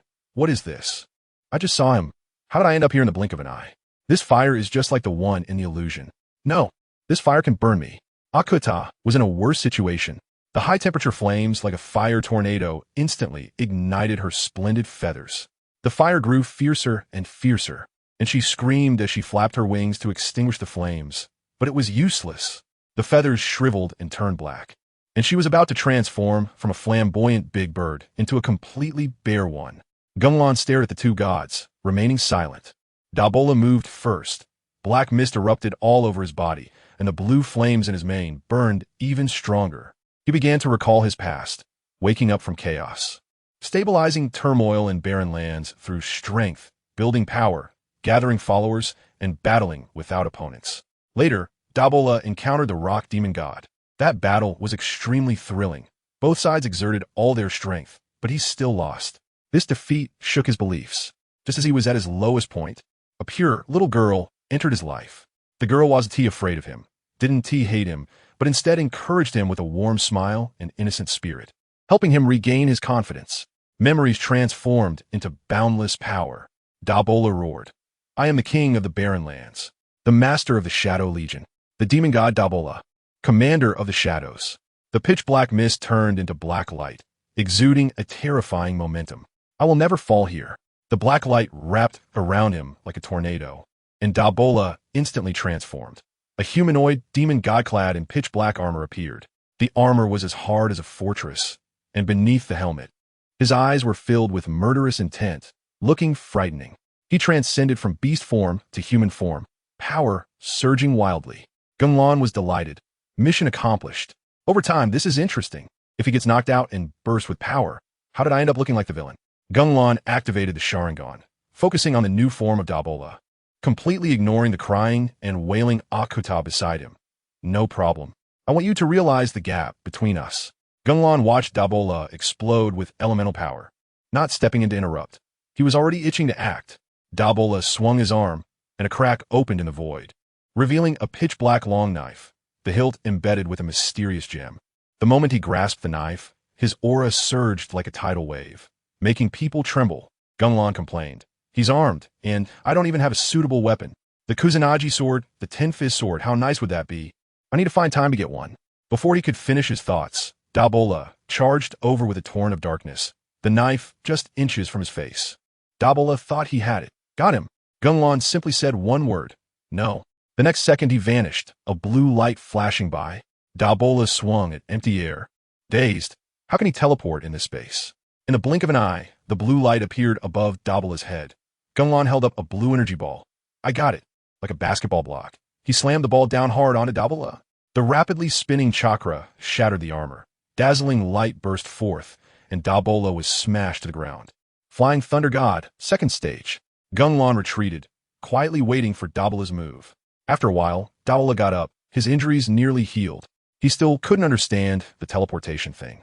Thinking, that blue ball just made me a little stiff. With this power, I've definitely won. Dabola swung the long sword, and a crescent sword aura flew like lightning. Wherever it passed, the air was torn apart. The ear-piercing whistling sound was extremely frightening. But Gung Lan didn't even look. Susanoo's giant arm waved, effortlessly dissipating the slash. Then he flickered, instantly appearing on Dabola's right side, moving so fast that only an afterimage remained. Gung Lan, holding the Chidori, directly aimed for Dabola's head. The speed was too fast. Dabra almost couldn't react. Just as he saw the Chidori about to pierce his skull, he hurriedly grabbed Gung Lan's wrist, intending to slam him down. But then a punch from the deep purple arm of Susanoo came crashing in, knocking him back several steps. Dapura swung his knife towards the ground, the cold light tearing through the space of Shinra. Dust flew, and fragments scattered. The entire space trembled. Gung Lan formed hand seals with one hand, gathering chakra in his palm, erupting in dazzling blue light, transforming into a huge energy gun. The energy gun sped towards the blade, distorting the air. The two collided, producing a deafening sound that nearly deafened the ears. Gung Lan charged forward against the oncoming attack, one hand defending while the other, with immense force, smashed towards Dapura's helmet. This punch was like a meteor falling. Crack! The helmet was smashed open, revealing a pitch-black head devoid of life inside, with hollow eye sockets flashing with eerie light. Dapura was completely enraged, unleashing elemental power all around him in an attempt to force Gung Lan back. But Gung Lan just laughed. Your thinking is too naive. The deep purple chakra erupted, more intense than Dapura's dark energy. With a loud bang, smoke enveloped the Shinra space, and Dapura was sent flying out like a torn sack, his face filled with disbelief. On the spot, Yatengu rose into the air, its crimson eyes gleaming with ferocity. And the purple chakra giant sword became even denser. Dapura got up, dazed. I've burned my source to boost my power, yet I still can't win? What exactly is he? Unwillingness and anger erupted, and he screamed hysterically. Who the hell are you? Gung Lan smiled, ridiculing his poor mental fortitude, and waved his hand. Just a passing Uchiha. Susanoo raised its sword to strike. Dapura dodged rapidly, shooting a larger black sphere than before, but it only left a bit of smoke on Susanoo's armor before dissipating. Gung Lan taunted, what has your evolution improved? Why are you still so weak? Dapura became even angrier, sensing his source rapidly depleting, with only one thought left in his mind. Fight to the end. His mind was filled with images of Ami, her smile, her sleeping face, and her words, I'm sorry. The surging elemental power erupted once more. Gung Lan raised an eyebrow. This eruption is too frequent. The black elemental power swirled like a storm. But Gung Lan stood still. In his Sharingan, Dapura's energy reaction sharply increased. With a crisp sound, Dapura completed his evolution again. Dapura's originally imposing armored form suddenly changed drastically, becoming an absurdly thin black creature. His skin was just bones, devoid of life, the pitch-black skin radiating an unknown fear. He opened his mouth, but made no sound. His eyes hollow and crazed, filled with despair and anger, like a demon that had escaped from hell. The surrounding air froze, exuding a chilling horror. Gung Lan looked at him and said regretfully, Sold your soul to the devil? Dapura clapped his hands together forcefully, making no sound and not knowing what to shout. Gung Lan ridiculed, Is this the setup for a tech fortress? Dapura was still surrounded by familiar black mist, but it was moving a bit faster, yet in Gung Lan's Sharingan. It was all slow. Gung Lan activated Susanoo, and the Chidori chirped, Is this your power? There's no need to see your evolution. He instantly appeared in front of Dapura, who was still in the aftermath of his skill, like Naruto howling to the sky after using a big move. Susanoo's purple bone arm wrapped in lightning struck straight at Dapura's head. Dapura was hit. Black matter exploded, leaving only his skeletal lower half. Gung Lan wanted to teleport away, fearing the impact of the fallen demon god, just about to check on Akuta, when his eyes suddenly stung slightly. He thought it was just the kaleidoscope being overused, but he didn't know that at the place where Dapura fell, a scarlet light suddenly appeared. Gung Lan searched for Akuta in the Shinra space, surrounded by gray prisms. Amaterasu should have reduced her to ashes, yet there was no reaction of a fallen demon god. As Gung Lan pondered, he suddenly formed seals and turned, unleashing a powerful water column, water release, water dismantling wave. He didn't hit the enemy, but he truly felt the intent to kill. He wanted to activate his Sharingan, but the surrounding environment gradually darkened, his emerald green pupils turning gray and white. As if he were going blind, a sense of unreality and danger surged, and he sensed elemental power all around, filling the Shinra space. The sudden blindness left Gung Lan frozen in place, like a ninja exposed after being forbidden to use their powers. Dapura, hidden in the shadows, laughed. You had that expression too? He felt victory was in sight. Dapura flew out of the shadow, holding several black spheres that were terrifyingly powerful. Gung Lan seemed oblivious. Standing in place, Dapura grinned. But he had already experienced this victorious scene. The Golden Saints wouldn't fall for the same trick, and Dapra was clearly not one of them. Just as the black spheres were about to hit, a flash of blue light appeared, and Gung Lan vanished. Dapra's eyes widened. Is this a familiar return? Gung Lan appeared in the air, dragging a Rasengan larger than himself. Super, big ball Rasengan. The azure sphere illuminated Dapra's pitch-black body like moonlight. You thought I would be defeated by the same move? Don't joke. Dapra moved even faster, swinging his fist violently at Gung Lan, the black elemental power crashing into him. Bang! Gung Lan turned into white mist and immediately followed up with two gigantic Rasengans heading straight for Dapra, smashing into his face. The Rasengans hit Dapra like rockets, sending him flying, followed by a flash of blue light and a tremendous explosion. Super, double big ball Rasengan. Although Gung Lan was blind and couldn't use his ocular jutsu, his senjutsu was not to be underestimated, and he could still perform ninjutsu flawlessly. He wondered, why do I always encounter abilities that counter mine? This doesn't seem like coincidence. It feels like deliberate arrangement. Dapra slowly got up, arrogantly shouting, not painful or itchy. Are you just scratching me? Gung Lan sighed, dude. Getting a slight advantage is making you arrogant? He looked at the Rasengans that had caused no damage, doubting for the first time. Even if I made 10 Rasengans, they probably wouldn't be as damaging as Susanoo's flame arrows. He wanted to communicate with natural energy to enter Sage mode, but suddenly realized, I'm in Shinra space. Where would natural energy come from? His Sharingan was sealed, and he couldn't use Shinra to leave. Dapra launched another attack, looking like he was destined to win. Gung Lan sensed Dapra's black claws coming at him. If he didn't dodge, he would take a solid hit. He thought, have I played too recklessly? Too arrogant? But in the next second, he stood up against the attack, unafraid, just like when he used to gather Chidori. Dapra's claws penetrated Gung Lan's body, hearing the sound of flesh tearing. He rejoiced, finally injuring him. But when he looked up, he saw Gung Lan's eyes, which should have been blind, were staring at him fiercely. In the blink of an eye, Gung Lan's chakra-infused heavy fist slammed into Dapra's face, sending him and his own flesh flying like a rag. What the hell? Who do you think I am? Gung Lan showed no fear, his gray-white eyes filled with defiance. Dapra got up, seeing Gung Lan still so frenzied, and he trembled slightly. Who the hell is this guy? Dapra shook his head to motivate himself. His ocular jutsu is gone. Other abilities can't hurt me. Why should I be afraid? He scolded himself, then unleashed countless black spheres like bullets towards Gung Lan. Gung Lan quickly formed seals. Earth release, earth flow wall. Water release, water barrier. Brown-yellow earthen walls shot up, followed closely by water walls. The black spheres hit the water and earth defenses, surprisingly holding their ground, smoke and loud explosions bursting forth. Dapra heard the thunderous sound and knew Gung Lan was about to break through, already prepared. He summoned a giant black mist arm, a low-tier Susanoo, and smashed down on the target. But just as the bang sounded, another Chidori sound came from above. Dapra silently roared, "This move again! Get lost!" He swung his fist upwards, but just as he looked up, he saw Gung Lan piercing through his abdomen with silent lightning. He wanted to punch back, but the lightning above cleaved through his skin like a knife. Dapra was furious.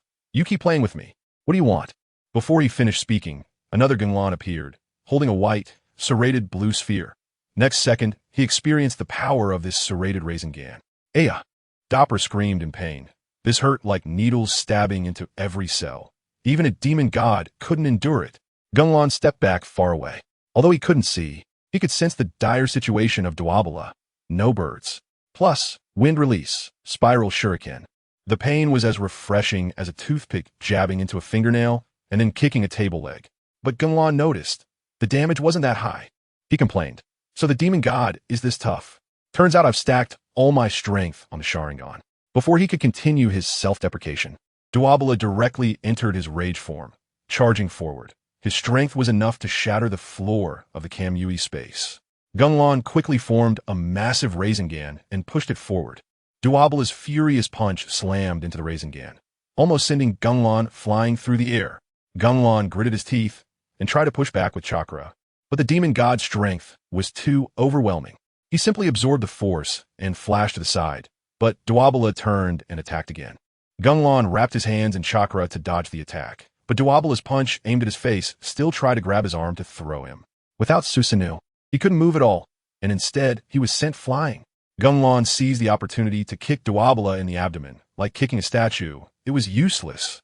He dodged again, knowing full well Duabala was fast, but in his perception he moved like a tortoise, and he could only take hits. The key point was, he could only give Duabala a light scratch. Gung Lan created 3 shadow clones, each holding 2 Raisengans to block Duabala, while he quickly formed seals behind them. Unfortunately, the clones were as useless as the summoned Deadpool and disappeared in 1 round. Luckily, he formed seals quickly. If it had been Kisame or Zabuza, he would have been knocked away long ago. Gung Lan opened his mouth and unleashed a massive fireball, burning towards Duabala like a small sun. Fire release. Great fireball. Duabala swatted it away with a single palm, leaving only a few sparks. Gung Lan then released a green wind blade. Wind release. Vacuum wave. Duabala casually blocked it and charged forward unharmed. Gung Lan was delighted. Doesn't this just highlight the Sharingan's explosive power even more? Duabala charged again. A nearly 1,000-year-old demon god veteran was fiercely attacking the 19-year-old Gung Lan, even using his signature move, Shadow Ball. As a result, Gung Lan used Flying Thunder God to dodge. He successfully defended. The audience exploded. Refund us. Is Duabala worth our money? With Morix's Rock God configuration, you rely on a Shadow Ball? No damage at all. If you lose again, it be 1,000 Bird's Blade, and into the underworld you go. Duabala was being toyed with, but Gung Lan piled up a bunch of ninjutsu only to discover Duabala was afraid of fire, although the great fireball was swatted away. When the fire dragon flame bullet hit earlier, Duabala clearly hesitated. The subsequent fire release also had an effect. Gung Lan teased, in the dark, the insects seeking light will only be burned? You're a hellish single brother. Then Gung Lan directly launched a series of fire attacks.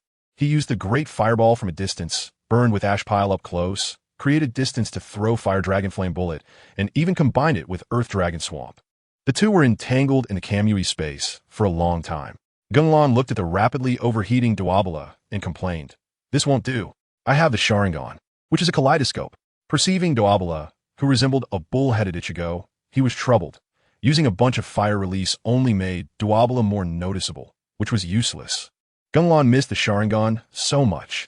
Relying solely on chakra and physical techniques seemed like he was pressing down, but in reality, it was just scratching Duabala. He felt no pain at all. Before he could think more, Duabala charged again, and Gung Lan instantly made a decision. Duabala initiated with a Shadow Ball, and Gung Lan dodged, countering with a Fire Dragon Flame bullet to catch the recovery lag. He only caused a stiffening effect, and it only increased Duabala's anger. After half an hour, Gung Lan was dazed. Was he weak, or had Duabala evolved too ridiculously? Looking at him, full of vitality, he didn't seem like he was burning his life. If this went on, he wouldn't hold up. Gung Lan decided to change tactics. The Sharingan was sealed and couldn't access Kamui, but he had Flying Thunder God. He would teleport out to restrain Duabala, and then unseal the Sharingan.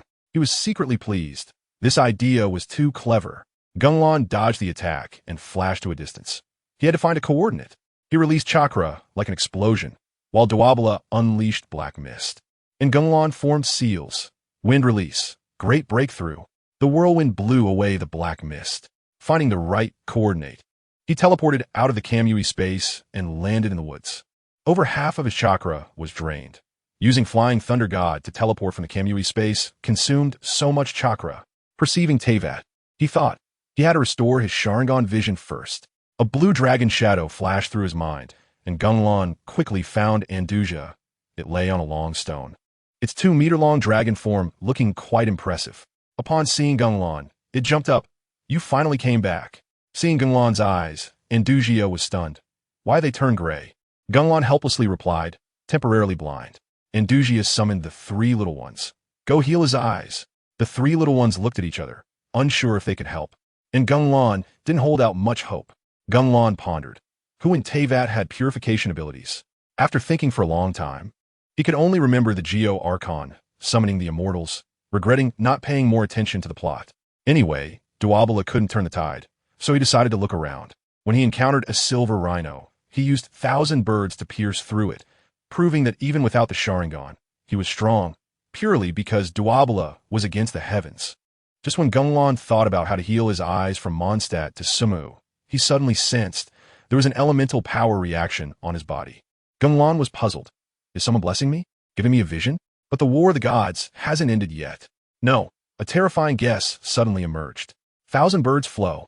Countless lightning bolts coiled around Gung Lan like a python.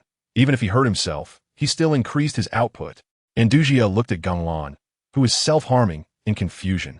While one of the three little ones, the woodpecker, flew over, before it could call out, a small mass of black microorganisms jumped onto it.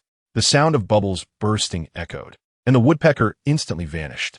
Infinite black elemental power erupted, and Duabala's familiar skeletal form reappeared. Gung Lan was dumbfounded. What is happening? You can also use Flying Thunder God? Duabala moved his limbs with a sinister smile. Thanks to your carelessness. You've exhausted too much energy with your scratching. Gung Lan instantly understood. The first time he used Flying Thunder God, Duabala had sensed it. The wind release hadn't blown away the black mist, and without the Sharingan to observe, his perception became fatigued. Duabala had regenerated using the elemental power clinging to him. Gung Lan was astonished. Just a single cell, and it absorbs elemental power to recover to its peak. I thought once I lost the Kamui space, it would be fine, but it actually followed me out. Then he could only keep fighting. He rallied his spirits. Now was not the monotonous Kamui space. He could try using chakra. Andujia was a bit scared but still summoned the woodpecker, sending the three little ones to help Gung Lan. Duabala saw the three little ones, and his eyes lit up. Having tasted the sweetness last time, he rushed over immediately. Did this little brat summon you? I really like you. He instantly leaped onto the fawn's head, extending his claws to grab, already thinking about the refreshing feeling of filling his body with elemental power. Just as he was about to act, a flash of light rang out. Duabala sneered, another annoying afterimage. You're blind, and you can't possibly hurt me. Before he could finish his sentence, the familiar sensation of being pushed back hit him. This time, it was so fierce. Duabala flew out like a cannonball, as if he had been hit by a supercar. After landing, he dragged out a bottomless trench, crashing through a large number of trees, with leaves and branches flying everywhere. Meanwhile, beside the fawn, Gung Lan still maintained the posture of forming a Rasengan. At this moment, Gung Lan's chakra and elemental power converged, swirling around like a hurricane. The golden shadow next to his blind eyes would have definitely caused an explosion if he could see. Gung Lan spoke coldly, and Andujia looked at this outrageous destructive power. Stunned, what the hell? Duabala was dug out from the ground and looked up in Gung Lan's direction. What kind of power is this? Before he could finish his sentiment, a massive fire dragon came crashing down like a mountain.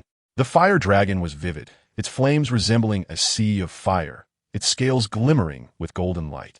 And its claws and dragon teeth were terrifying. The air was distorted by the heat, and a wave of warmth rolled in. Duabala, however, remained dismissive. A paper tiger that's just for show. Even if you knock me away, I've seen this skill plenty of times. He still initiated with the same old shadow ball, gathering into an ever-growing sphere to clash head-on with the fire dragon. The giant dragon roared, and darkness surged, surprisingly matching each other in strength. Gung Lan announced, and in that moment, both were shocked. Duabala was astonished. Only a few minutes. This flame has actually transformed from something that could be swatted away with a palm to such explosive power. Gung Lan was also shocked. Dapra is too tough. After an hour of doing sit-ups the whole time, I'm done. I'm on fire. I'm back. I'm done again. Why is this so difficult? Other demons don't have this much trouble. King of the Sea Fugalo. So what? Big Crab. You want to meet face to face before you're satisfied? Naturally evil Uchiha.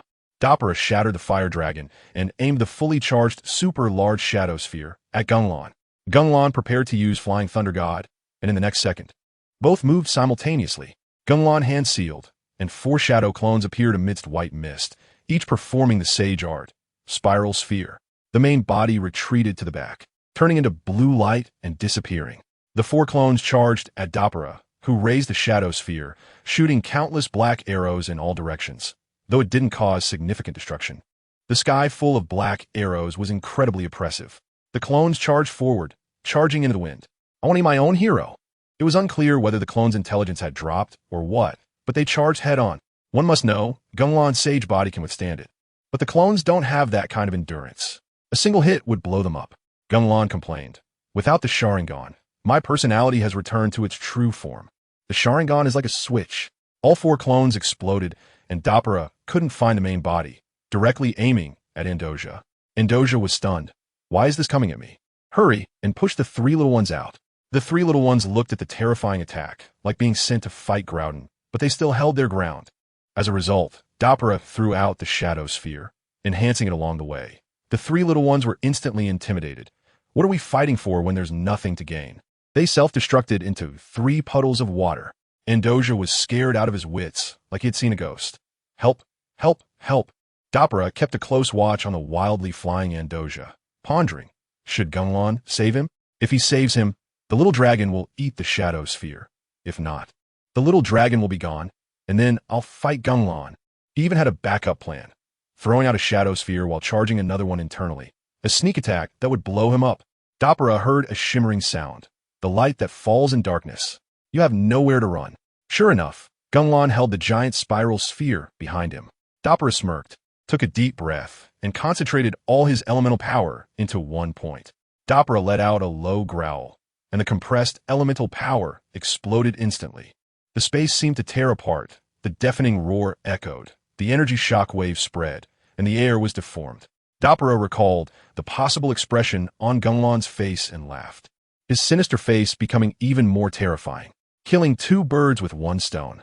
Dopera focused on the direction where Andujia would explode, and the next second, he was stunned. Where's this? Though it was heavily destroyed, it was definitely not the place from before. The key point was, he didn't sense Andujia's aura. Looking up, there was nothing but seawater. The next second, the seawater poured down like a flood. Dopera jumped high, then looked down. An endless sea, flying thunder god, guided the lightning. Gung Lan reached Andujia's side, having left a flying thunder god seal for him when he saw the shadow sphere coming. He intended to guide the lightning so that Dopera would take his own skill, but when he teleported, Dopera had used a big move, so he could only teleport away Dopera first. The flying thunder god wasn't proficient, and once he teleported, the shadow sphere aimed at Andujia directly exploded where Dopera originally was. In summary, Dopera exploded on the sea, and another shot exploded elsewhere. The destructive power was truly fierce. This piece of land was ruined, and would probably become an anti-demon tourist attraction in the future. When Gung Lan found Andujia, the little guy had been tossed into a crack, clinging to the wall, trembling and shedding tears, looking somewhat like the Holy Lord. He smashed the rock with a spiral sphere and set Andujia down. Andujia, with tears falling, looked at Gung Lan, who helplessly said, "Blind now, can't see." Andujia jumped onto him, wrapping around his neck, almost breaking his spine with his weight. "Stop crying," Gung Lan said softly, internally complaining. How much psychological damage does this big sphere cause to a 2-day-old young demon?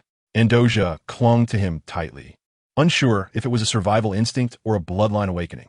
Gung Lan suddenly became alarmed. The eyeshadow at the corner of my eye is fading. The sage chakra is disappearing. Looking at Andujia, still crying, but radiating blue and white light. In the next second, the eyeshadow completely vanished, and the white light from when he hatched reappeared. He took Andujia off his back and was stunned. In front of me is a petite girl with light gray spiral curly hair and red eyes looking at him, confirming through perception. Andujia had transformed. "You used my sage chakra to transform?" Andujia responded nonchalantly. Gung Lan helplessly said, "Why now of all times to transform? Why use my sage chakra?" Seeing Gung Lan sigh, Andujia became anxious, chanting a spell, and a blue water ring wrapped around a delicate bell appeared. "Bell, activate." The crisp sound of the bell was like heavenly music, floating in the air, extremely comfortable. As soon as the bell rang, everything around fell silent. The wind stopped blowing. The leaves didn't shake, and time seemed to freeze. Gung Lan suddenly felt an itch in his eyes, and as he covered them, a warm current surged in. His ocular power returned, and Sharingan was restored. Gung Lan lowered his hand. His gray-white eyes had become scarlet blood eyes with a 6-pointed star pattern. Gung Lan felt the long-lost power, like rain after a long drought, and laughed maniacally. Still that unique madness of the Uchiha? Uchiha Gung Lan had completely returned. He patted Andujia's head, not noticing that the little guy had already transformed. The next second, immense ocular power transformed into infinite strength. Susanoo, looking at the long-lost purple chakra, Gung Lan was ecstatic. This feeling was as refreshing as putting on new underwear on New Year's morning. Susanoo crazily evolved. In the blink of an eye, it transformed from a half-body skeleton into a Yatagarasa demon god. Then flames erupted from the armor, wrapping around Susanoo, nurturing the god of destruction. The thousands of meters tall Susanoo slammed down onto the earth. The terrifying pressure seemed to tear the world apart. The winds and clouds changed color, thunder and lightning flashed, and the fierce winds howled. The heavens and earth trembled. If there were living beings, they would definitely bow down in submission. Gung Lan, in the Susanoo cockpit, domineeringly shouted, "This is the complete Susanoo. Anyone who sees it cannot escape death." Then he looked at the stunned Andujia. "Don't worry, you won't die." Susanoo spread its giant wings, blocking the heavens and earth, wildly releasing its pressure. Gung Lan focused on the direction Dopra was teleporting to. "I've played enough with that black kid. It's time to finish this." Accompanied by a deep rumble, Susanoo slowly ascended, its massive body lifting off the ground, every movement exuding immense power. The impact of takeoff instantly shattered the already damaged ground. Debris and dust flew, and the shockwave swept like a storm, creating a definite apocalyptic vibe. The original forest, now blown up, had significantly lowered its altitude. Susanoo, like a dark cloud blocking the sky, rushed rapidly toward Dopra's location. Andujia stood in the cockpit, watching the rapidly retreating scenery, his mouth agape in astonishment.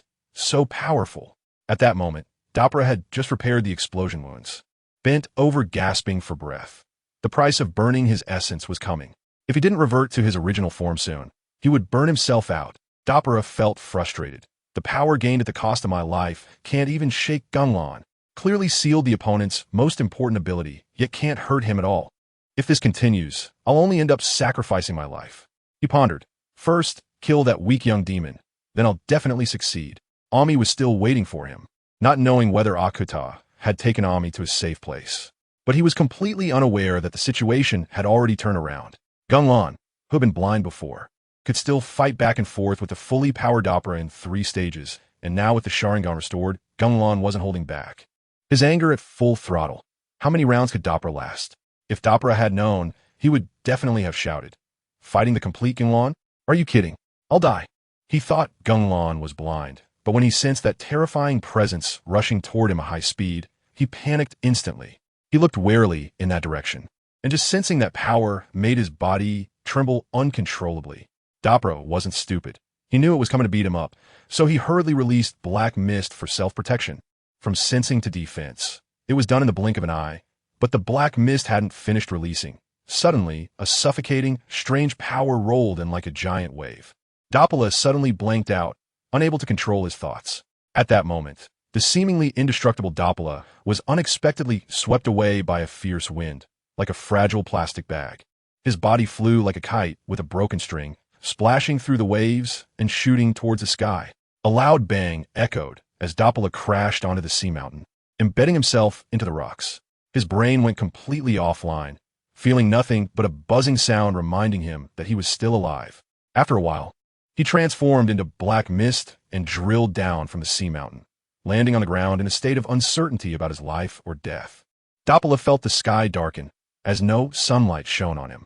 He slowly got up and saw an unforgettable sight, the towering giant in armor. Its terrifying aura felt like it could swallow the world, and he felt like an ant before it, barely able to look up at its waist, almost crushed by its overwhelming presence.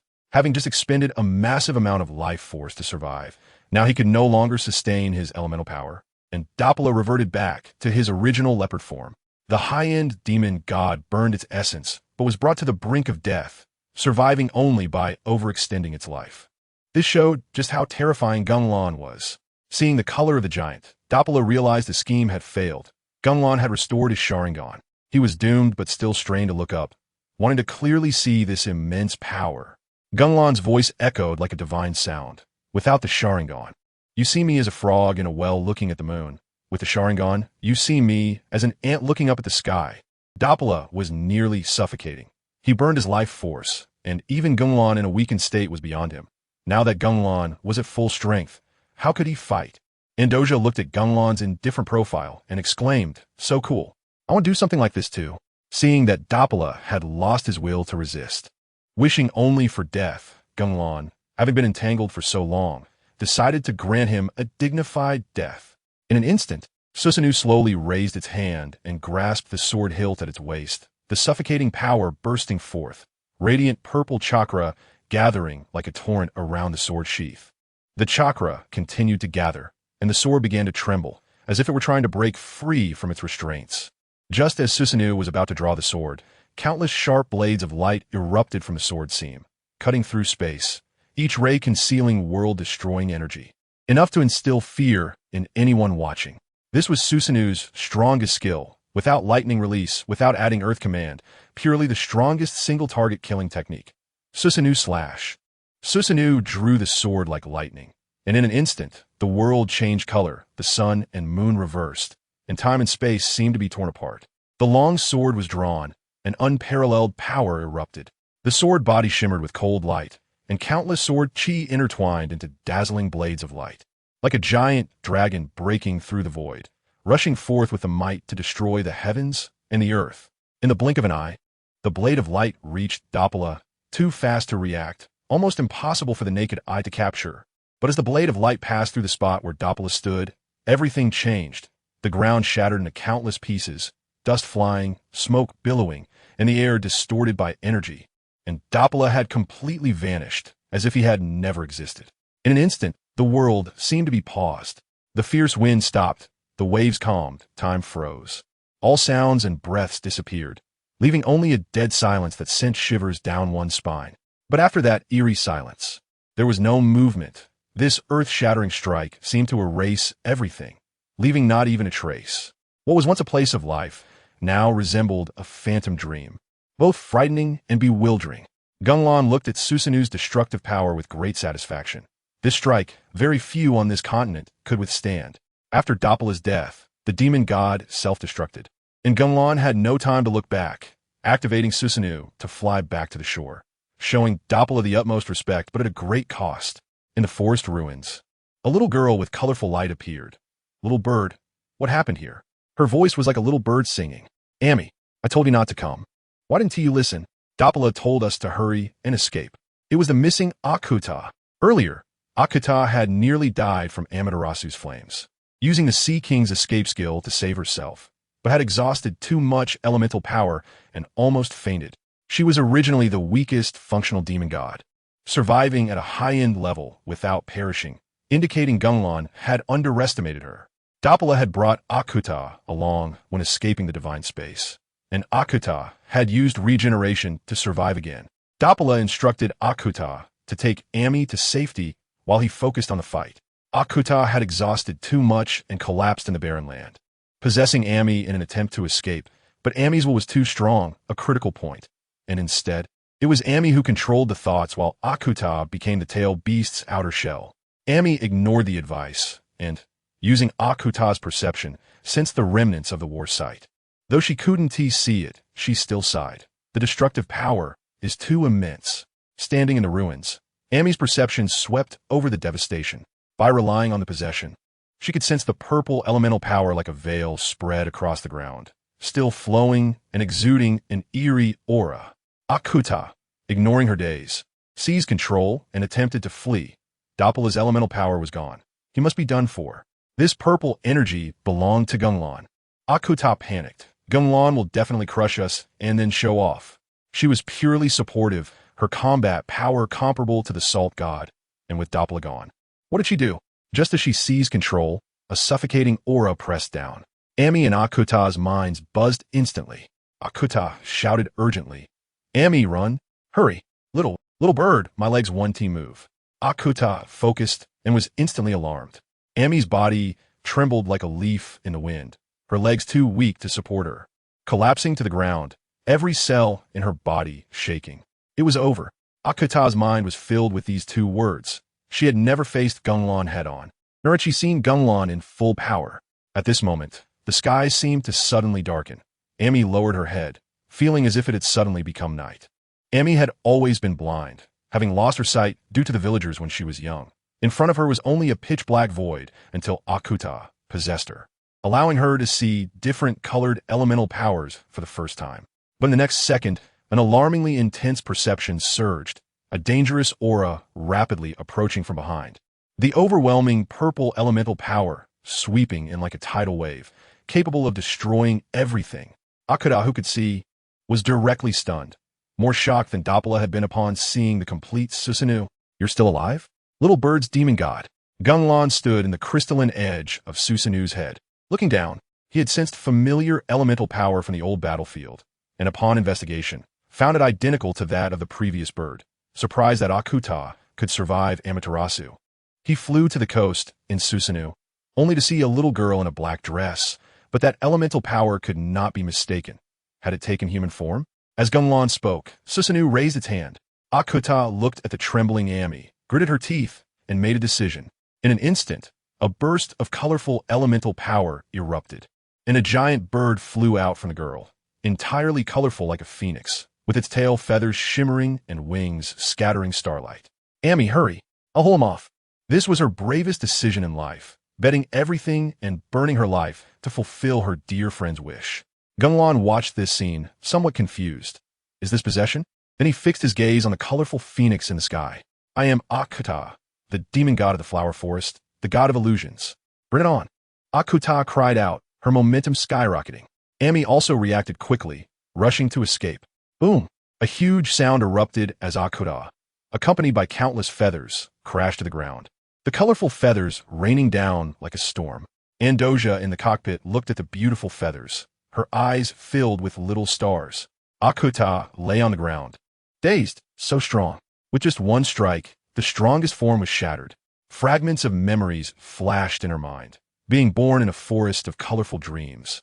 The trees glowing with strange light, remembering the unique Black Panther doppler, stubborn during their first meeting, often arguing but always supporting each other, traversing the crystal forest, crossing the Liramamba volcano, wading through thorny hills, and finally, doppler bringing her back after she was injured. Since then, she had stayed in the illusion forest, while doppler went to the territory of the original soldier demon god, turning that barren land into his domain. Hundreds of years passed, and she couldn't clearly describe her feelings for doppler, only that she cared deeply. Akuta found it amusing. Back when she saw Dabura caring about Ami, she was unhappy, but Ami was really just like her. She looked in the direction where Ami had disappeared, revealing a satisfied smile. She really wanted to see Ami grow up. But I'm going to die. Death? Akuta's eyes dimmed, her elemental power and life force rapidly draining away. I'm scared, brother. Gung Lan slowly landed, and Andujia plopped down. He watched as Akuta's color faded like water being drawn away, and his eyes transformed into a six-pointed star, turning into a scythe-like windmill. Space wavered, and a mass of colorful elemental power was pulled into the divine might space. Inside the divine might space, a gigantic monster lay on the floor, like a person wrapped in decaying bark, with 9 closed eyes on its head and dozens of strange protrusions on its back, both terrifying and disgusting. The colorful elemental power zoomed into the monster's mouth, and a protrusion on its back ignited with colorful flames, comprising light gray, sea blue, and deep black. A total of 4 types of fire. The monster stuffed itself and fell asleep. This is the outer path golem, a Tsutsuki creation, the 10 tails body that drains chakra.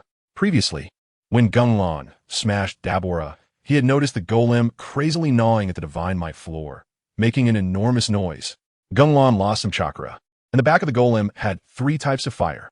He felt secretly pleased. With this big eye during blindness, there's really nothing to fear. After all, it's a big move from Yangjian. No divine might, no fire, no secret scrolls, no summoning, yet position and time are all guaranteed. Outer path golem, activate. Let's go all out. Now this is a man. Ahem, got sidetracked. Gung Lan pondered. The 10 tails body isn't afraid of burning.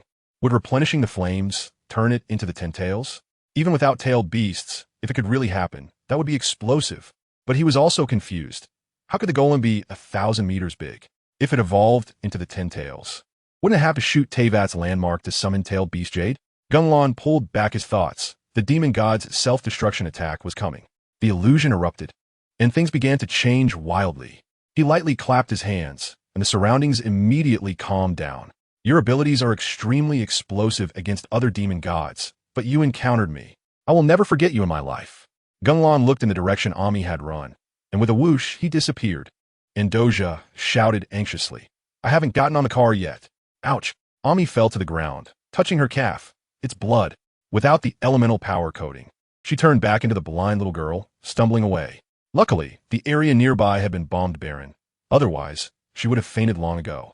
Ami struggled to get up, feeling both exhausted and fatigued, wanting to sleep away everything.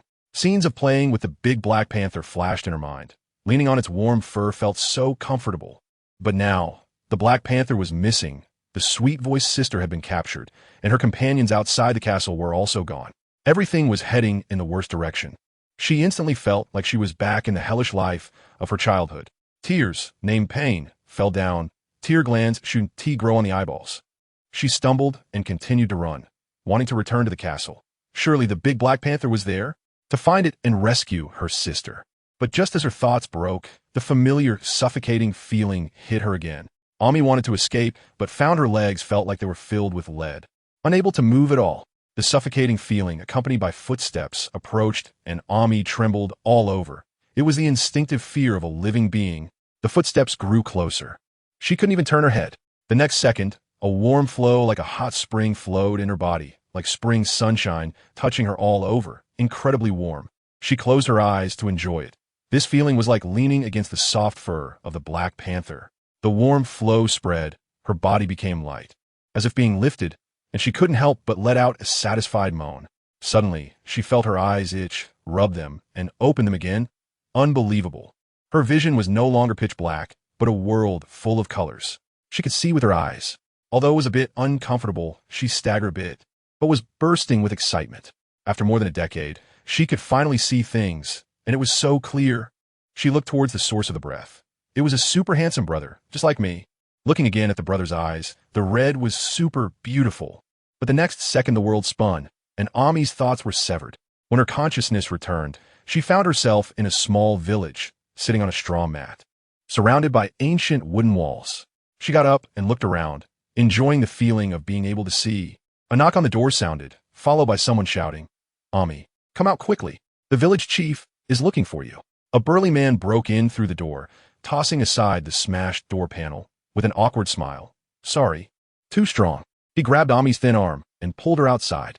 Once outside, Ami saw wooden houses, stone paths, and that huge flowering tree. Her heart and lungs stopped instantly. This was her childhood village, the place where her nightmare began. She wanted to break free, but the man's grip was as tight as a vice. The man saw her unwillingness and directly slapped her. A crisp sound rang out, and Ami covered her burning face. The man scolded, "You dare to resist, you born thing. The village chief is raising you as a favor. Otherwise, you would have been burned to death with your disaster star parents long ago." His loud voice attracted the villagers, who all quietly discussed when they saw Ami, looking at her like a spectacle, with no sympathy at all. "You." Ami's eyes reddened at the mention of her parents. But what followed were the man's slaps, one after another. She desperately tried to defend herself. This pain was exactly the same as years ago. The man grabbed Ami's arm and lifted her up, taking her to the tallest building in the village, opening the door and throwing her inside, clapping his hands in disgust. "Village chief, the person is brought. This dog thing is quite stubborn." An old man dressed in strange clothing turned around. His clothes looked like a combination of ceremonial garb and everyday wear. He nodded in satisfaction, dismissing the burly man, then looked at Ami, who was covering her arm on the floor. Ami, female, 9 years old. Her parents touched taboos and brought disaster, sentenced to death by fire. Now residing in a weaver's household, making a living by working. Old Deng said slowly, his eyes fixed on Ami. "You're talking nonsense. It was the management committee that did it." Ami glared at him in hatred, her gaze piercing like a drill. "You, a descendant of sinners, dare to slander. Not killing you is already tolerance." Old Deng reached out to touch her face, but Ami slapped his hand away. Old Deng was enraged, slapping Ami down. Unappreciative, good-looking but with a hard heart. "Guards, take her to the sacrificial hall. Tomorrow is the sacrifice." Two strong men grabbed Ami. She wanted to resist, but had no strength. One man brushed her hair. "So pretty." The other hurriedly stopped. "She's a sacrifice. The village chief will kill you." The man threw Ami to the ground of the sacrificial hall. She had no strength to get up, looking at the ceiling in despair. Tears falling. Why make me go through this again? When Ami woke up, a fat woman was changing her clothes and scolding. "Demon child, so thin like a ghost." She had her mouth blocked and could only whimper. She was shoved into a coffin-like container, trying to break out and escape, but to no avail. How she wished to have the power to destroy the world and take revenge. The coffin stopped, and she couldn't hear old Deng's words. Thinking of her parents made her cry. Then she felt weightless, and water seeped in. Bang! The coffin shattered. A green water ghost lunged at her, grabbing her, underwater. She screamed in pain, only bubbles left. The water ghost clawed at her eyes, blood spreading in the water, and let her go. Ami was about to suffocate. Damn darkness. When she woke up, she had lost her eyes, and as she touched around, there was a black panther. Human little ghost, awake? Dabora's voice came. Ami excitedly hugged his neck. No matter how many times, it would be like this. Seeing her like this, Dabora was somewhat moved. After that, Dabora carefully took Ami back to the castle. When he gazed at that familiar face, he surprisingly felt no trace of disgust. On the contrary, every time he saw her smile, Dabora would involuntarily fall into a daze, as if time had stopped. Even the shadow of being defeated by Morix earlier gradually faded away without him noticing.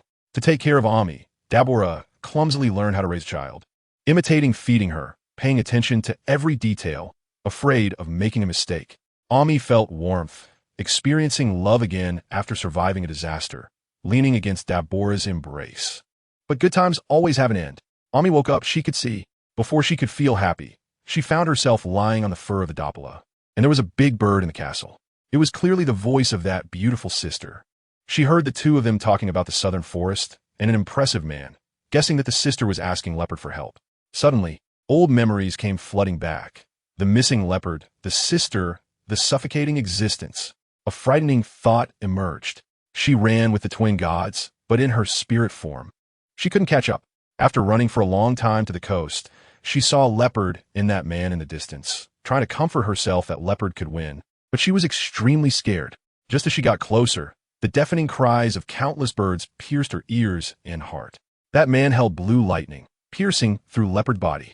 Leopard stood, trembling, about to fall. Leopard. Anger and hatred filled her eyes. Her black pupils turned blood red, and a black-hooked jade appeared first, then two more. Three merged into a four-cornered shuriken shape in her hand. Thunder rumbled in her mind. Everything seemed to freeze, and scarlet blood tears flowed out. Why take everything from me? Parents' eyes, Leopard. Why? It had only just begun. Ami cried until she was hoarse. I want you to pay for your sins. Her blood-red eyes lit up. A black and white sphere appeared, growing larger. The giant rocks and vegetation were all sucked in and turned to dust. Ami ignored the pain in her eyes and crazily activated her eye technique. The black sphere swallowed the coast. The man stood still, completely unconcerned. She couldn't hold on and stopped, her face covered in blood. Looking at the man's position, no one was there. The coast looked like it had been gnawed away, with a super clear cut. Ha ha ha. Ami was assimilated by the bloodline of the Sharingan and laughed wildly, then suddenly stopped, not caring why she had gone mad.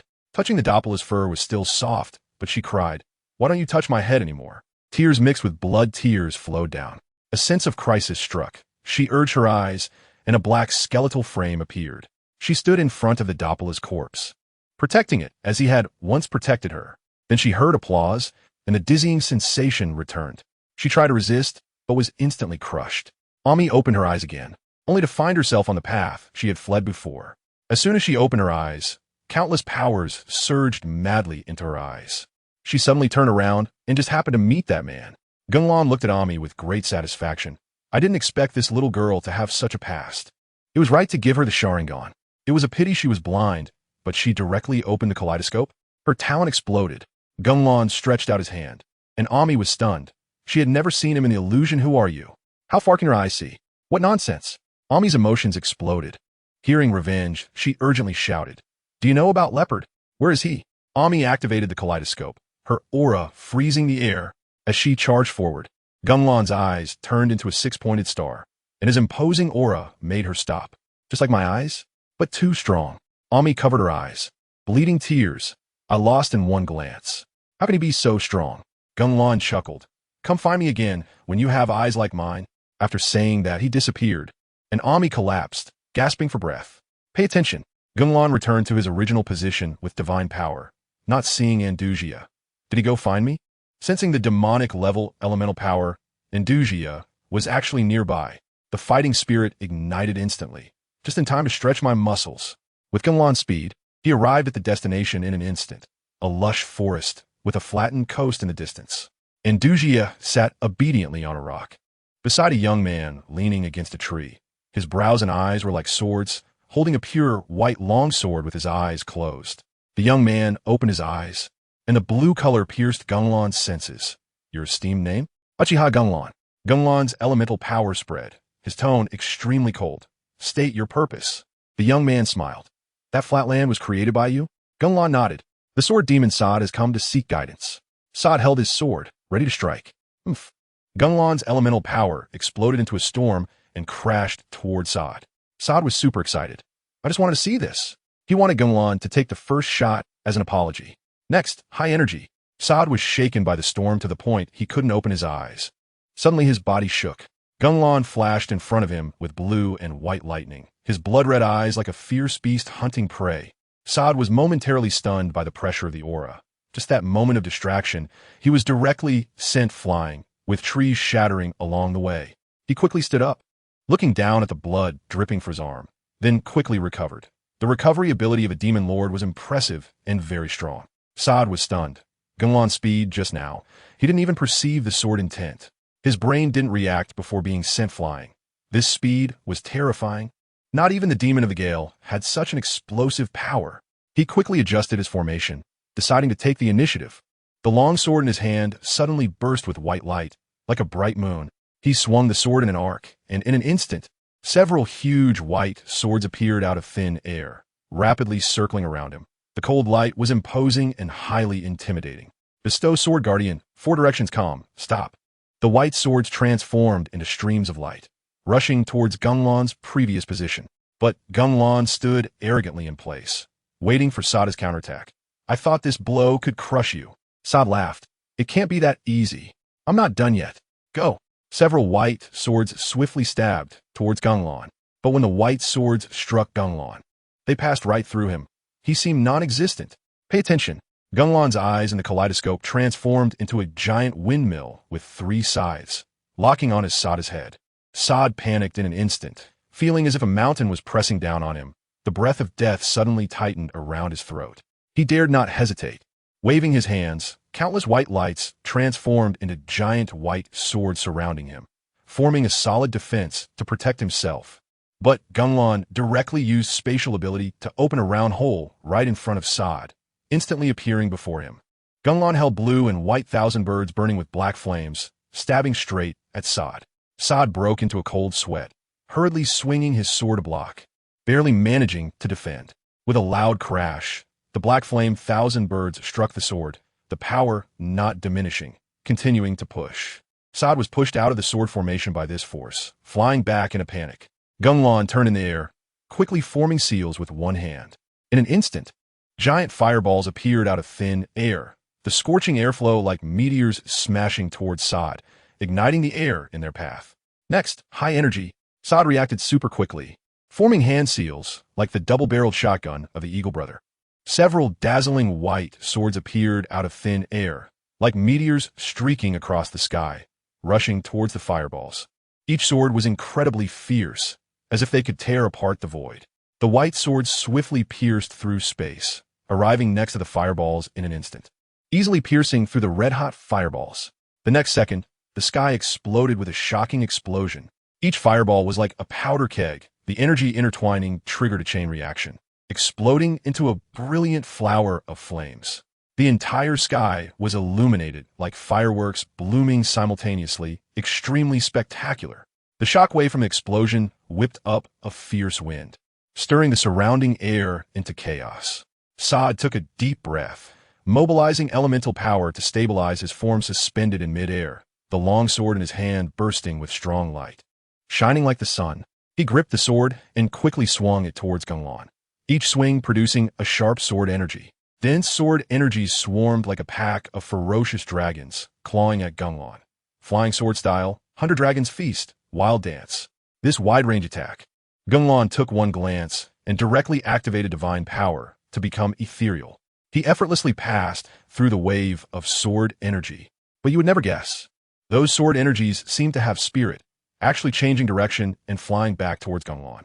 This divine power couldn't be used. Continuous divine power couldn't be countered. And once the ethereal time was up, he would definitely get hit. Immediately after, a surge of purple dark chakra erupted violently, like a roaring torrent, instantly dyeing the surrounding air deep purple.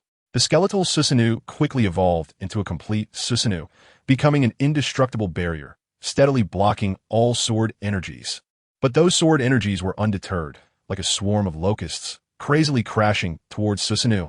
Although some were chopped on Susanoo and dissipated, the sheer number was overwhelming, completely blocking Gung Lan's line of sight. Susanoo's eyes exploded with blood-red light, gripping the Tatsuka sword tightly, and slashed down fiercely. A crescent moon slash of black flames. Elemental power surged around Sod. In the blink of an eye, a tremendous change occurred in his body. Gung Lan formed a seal.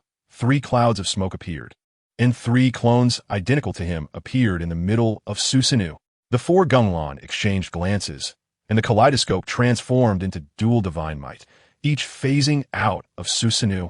The violent sword energy pounced like a beast seeing water in a drought, madly charging at the clones. The clones, phasing out, carried the sword energy away from the main body. But in Gung Lan's perception, he couldn't find Sad's figure at all. He closed his eyes, golden eyeshadow shining, entering sage mode. Where is it? He teleported over instantly. He was already super close to that elemental force. Gung Lan's hand exploded with blue light, spinning continuously, sharpening the wind element into a shuriken ball, and threw it out.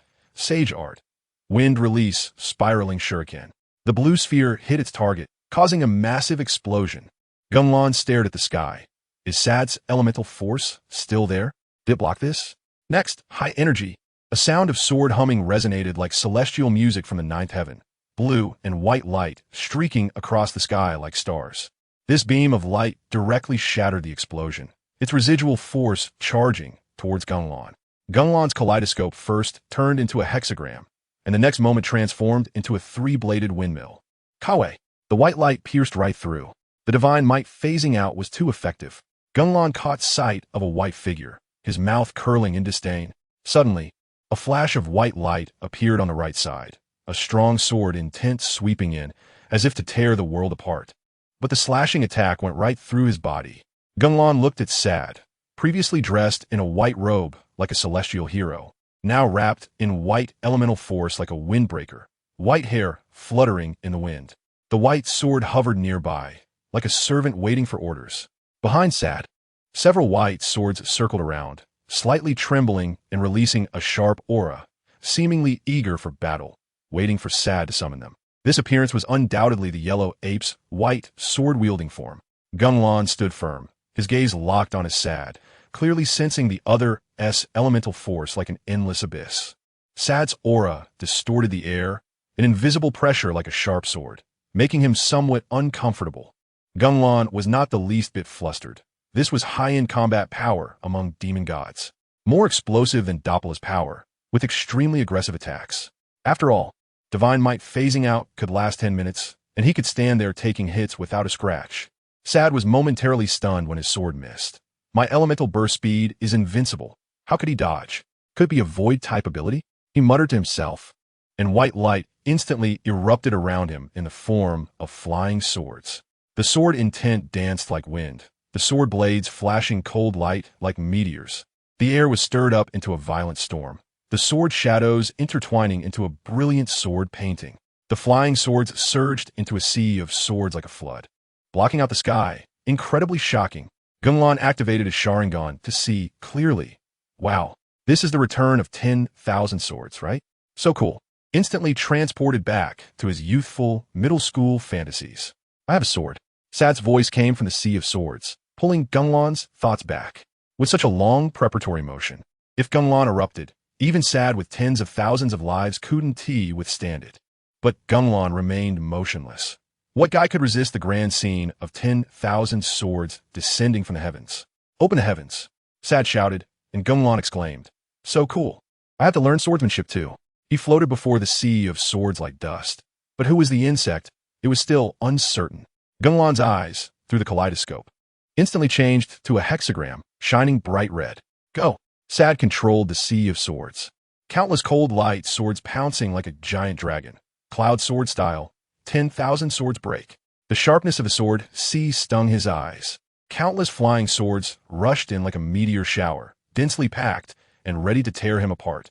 Facing such a grand attack, Gung Lan merely smiled disdainfully. Sad looked at his masterpiece with great satisfaction. This move had once severed half of a demon god's body. His phasing out definitely wouldn't hold up. I've won for sure. This was the 6th demon god he had defeated, and his next target was Morix. Countless flying swords continuously attacked, forming a massive sword net in an instant, trapping Gung Lan tightly inside. Sad was showing off, but he was about to crash. A 100-meter giant was crushing everything. Watch closely. Sad was flaunting his swordplay gracefully while declaring, "I have a sword that can pierce mountains and seas and reach the heavens." Now, he floated up, completely unaware of the danger. Next, high energy. Sad suddenly froze, a feeling of dread washing over him. It felt like being locked onto by a fierce beast. A shivering sensation coursing through his body, his heart nearly jumping out. Can you withstand this fear? He shivered, breaking into a cold sweat, searching for any abnormalities, staring at the sweat on his arm in confusion. Why am I sweating? Suddenly, a voice came from above. What sword do you have? The next second, a tremendous force collided with him. Battle power maxed out. Sad's mind went blank, the world before him went dark, and with a bang. It was like a missile being sent flying back, crashing into the ground. This wave of crushing force left him dumbfounded. On the ground, Andujia was teasing a little beaver, scratching its belly and asking, "Why did you 3 run away back then?" The little beaver whistled innocently, and Andujia buried her face in its fur, feeling extremely comfortable. She looked up at the sky without panic. Gung Lan is the king of hanging. The strongest won't run. You absolutely wouldn't expect it. A white shooting star streaked across the sky. Andujia shouted, "Jingha, there's a meteor in the daytime." The meteor crashed into the ground, causing a huge explosion and creating a big pit. Sad got up, looked up, and saw a 100-meter-tall purple armor giant. This height is going to be tested. And he was immediately stunned. Sad stared at the giant's sword. This momentum is too explosive. He unleashed elemental force and sword intent, whipping up a sharp gale. Susanoo wielded dual swords and dove down. Sad shouted, "Fierce sword style, chaotic god strike." 6 strikes. At a speed invisible to the naked eye, he stabbed 5 swords, transforming them into pillars of light that roared forth. Susanoo's sword struck the light pillar, surprisingly holding its ground. Sad urged his elemental force again, and a giant dragon seemed to wrap around him, the stabbing swords displaying dragon shapes as they attacked, clanging and pushing Susanoo back. Sad laughed triumphantly. It's not over yet. He charged above the giant like a swift arrow, shouting, "Fierce sword style, light shadow slash, continuous explosion, extreme." His whole being transformed into a sword and cleaved down. Susanoo spread its wings to block, but Sad penetrated to the back, sheathing his long sword, then grabbing the sword sheath, aiming it horizontally at the back of Susanoo. Sad unleashed his ultimate move. Gung Lan activated his cheat to counterkill, leaving everyone dumbfounded. Watch closely. Sad tightly gripped the sword sheath, and in the next second, a heavenly sword light burst forth. This sword light connected heaven and earth, its might exploding the scene to an absurd level, striking towards Susanoo with the force of thunder. Boom! A white explosion directly enveloped Susanoo, the space trembling as if it was about to be torn apart. The originally solid Susanoo was now swaying, on the verge of collapse. From afar, Andujia threw the little beaver away, startled and jumping up. How is this possible? How could Susanoo be like this? Her heart was nearly jumping out. She wanted to smash the bell on Sad's face to help Gung Lan, but all she saw was Sad's sword energy. Stepping in would mean becoming sashimi. Anxiously, she turned in circles trying to muster the strength her father left her, but she couldn't manage to use it at all. She glanced at the dazed little beaver, and surprisingly thought of throwing it in to replenish Gung Lan's strength. The little beaver was completely confused. "You dog, why are you acting like a dog?" Classic Eagle Brother style roast. Sad saw Andujia anxiously running in circles, feeling proud to the point of flying. He wanted to smash this little demon god to eliminate future threats, but seeing her dazed expression like his own sister, he couldn't bear to take action. He turned to stare at Gung Lan, who was on the verge of collapse, and charged directly. Shadow sword style. Fierce sky 100 shadows. He transformed into a blurred shadow, wielding his sword to wildly slash at Susanoo. The speed was so fast, it left residual images, hundreds of Sads attacking simultaneously, the sword wind crashing against Susanoo, making it creak, the purple armor covered in cracks. Just a few more strikes, and it would shatter. Sad seized the opportunity, charging directly towards Gung Lan's cockpit. He slashed at the diamond-shaped gem on Susanoo's head, cracking it like glass, and directly burrowed inside. Seeing Gung Lan looking down, his shadow blocking his face, Sad felt disappointed and thought, "Is he giving up just like this?" He raised his sword and stabbed. You absolutely wouldn't expect it. Gung Lan suddenly looked up, his eyes a brilliant red, 3 tomo converging into a triangular returning boomerang, and Sad was left dumbfounded. The sword pierced through Gung Lan's body, but Gung Lan showed no reaction. In the next second, Gung Lan's body turned black, transforming into countless crows that scattered. Sad was bewildered. This isn't the fall of a demon god. Suddenly, his body lost control, and his thoughts fragmented. When he came to, he found himself in a red space filled with broken weapons, a gigantic Sharingan hovering above him, staring intently. Sada's body was covered in sweat, and he was terrified.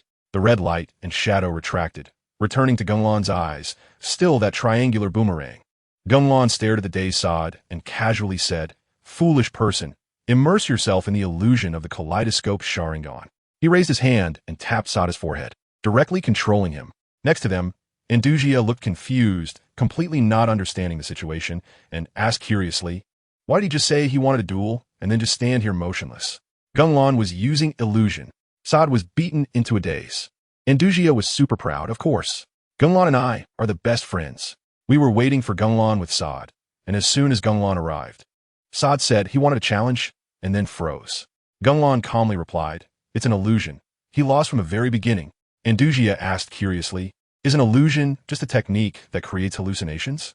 Gung Lan nodded, puzzled. It was supposed to disrupt chakra, but they have no chakra and still fell for it. Andujia's eyes lit up, and she quietly tugged at Gung Lan's pants. "Can you use an illusion on me? I want to see my dad." Gung Lan saw her shy demeanor. Though it felt familiar, he couldn't remember, but he agreed. Andujia cheered, "Woo-yay, pay attention." In the Tsukuyami space, Sad stood in a gloomy place filled with unease.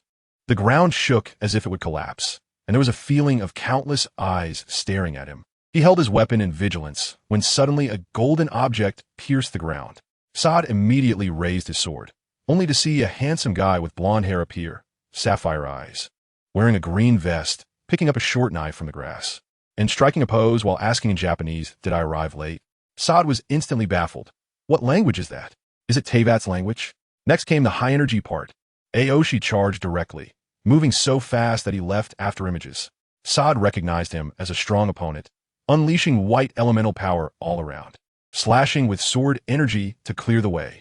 Unexpectedly, Aoshi suddenly crouched down, as if setting something up, and while Sad was puzzled, white chakra erupted from Aoshi, and his momentum exploded. Aoshi actually charged through the sword energy, turned around, and formed a blue light ball to push forward. Sad swung his great sword energy to block. But Aoshi didn't care, shouting Super Wind Flash Rasen Shuriken. Sad also shouted Flying Sword Style, Light Wheel Transformation, Sword of Heaven. As a result, Aoshi pressed the Rasen Shuriken against Sad, sending him flying with the spiral force, and he heard, "At the start, I must be the invincible body with Rasen Shuriken." Sad was confused. What is this all about? Sad got up and summoned a giant flying sword, stabbing at Aoshi like it was raining Sword Guardian, giant sword shadow, long range strike. Aoshi threw the sword of ninja love, and Sad easily dodged, feeling strange, only to get slapped in the face the next second. Aoshi transformed into a golden flash. Shouting skies, soaring swallow dance light, instant shadow, zero style. Several slashes cut through Sad, and while dodging every shuriken, he even used the invincible frame to evade the giant's sword. He shouted substitute, "I directly fly Raijin." Aoshi's player was incredibly skilled. Sad finally managed to recover and instinctively struck Aoshi as he landed. He was pleased and wanted to pursue the attack, but suddenly heard Aoshi shout, "Guard Crane, save me," directly summoning my animal friend at that moment, an unimaginably large, astonishingly massive brown-yellow raccoon suddenly appeared. Its body towered like a small mountain, evoking a sense of awe. The giant raccoon exploded onto the scene. Sad was beaten to the point of questioning his life. Pay attention. The giant raccoon puffed up its round belly, as if preparing a big move. The next second, it opened its gaping mouth, releasing a chilling stream of air, generating a massive wind vortex that rapidly grew larger. Boom! The ground turned into a terrifying whirlpool, sand and dust swirling into a torrent, a sandstorm sweeping everything away. No matter how Sad tried to run, he was pulled back, the suction comparable to a Fiji shell. Aoshi was still shouting. Guard Crane, I love you. 6 blocks of flowers are worth it. Sod floated in the air, bewildered. What is this, man? Suddenly, Aoshi transformed into white mist. It was a reaction substitute. It even had a BGM. The wind stops here. The rain falls silent here. Sod fell down, ignoring everything, gripping his sword and rushing. I don't believe your tricks. His speed was so fast that it left after images. You absolutely wouldn't expect it. Aoshi crouched down again. White chakra exploding, the atmosphere going absurdly wild. Sod felt a chill. Is there no rule of the living world anymore? The next second, Aoshi disappeared, suddenly appearing in the sky, clutching a Rasen shuriken and smashing down like a basketball dunk. He shouted. The teacher in the middle of the valley didn't feed the arrows for nothing. Sod broke his defense directly. I'm so mad that I'm dizzy. XX. Sod was pinned to the ground, and as he tried to get up to counterattack, Aoshi suddenly glowed with golden light, performing a throwing motion that looked incredibly cool, slapping Sod in the face with a kunai, complete with sound effects, FA. Then he flashed over, and another Rasen shuriken came crashing down. Sod heard Aoshi shout, Paranoia, Aoshi is online. Fully charged, even the toilet is clogged. He felt utterly disheartened. Just as Sod wanted to swing his sword, Aoshi's expression turned cold, and he formed hand signs. I will end you with this move. Several sort of ninja love shot at Sod like meteors. Sod didn't react in time and was stunned, blinking to find himself in a small grove. The leaves swayed. The air was fresh, and just when he wanted to catch his breath, Aoshi flashed behind him. Aoshi threw Sod into the air like a sandbag, tossing him again and again, Sod crashing to the ground. Before he could regain his senses, Aoshi formed a giant Rasen shuriken, dazzling like the sun. Boom! The Rasen shuriken smashed into Sod's face, a blue and white explosion flipping the entire scene. Trees uprooted, and a giant pit formed in the ground. Aoshi shouted Spiral Sky Light Extreme Sharp / Air Flash 1 style. Aoshi's player was incredibly skilled. Sod lay at the center of the explosion, and suddenly a scene appeared before him. Aoshi held a kunai, smiling without blinking.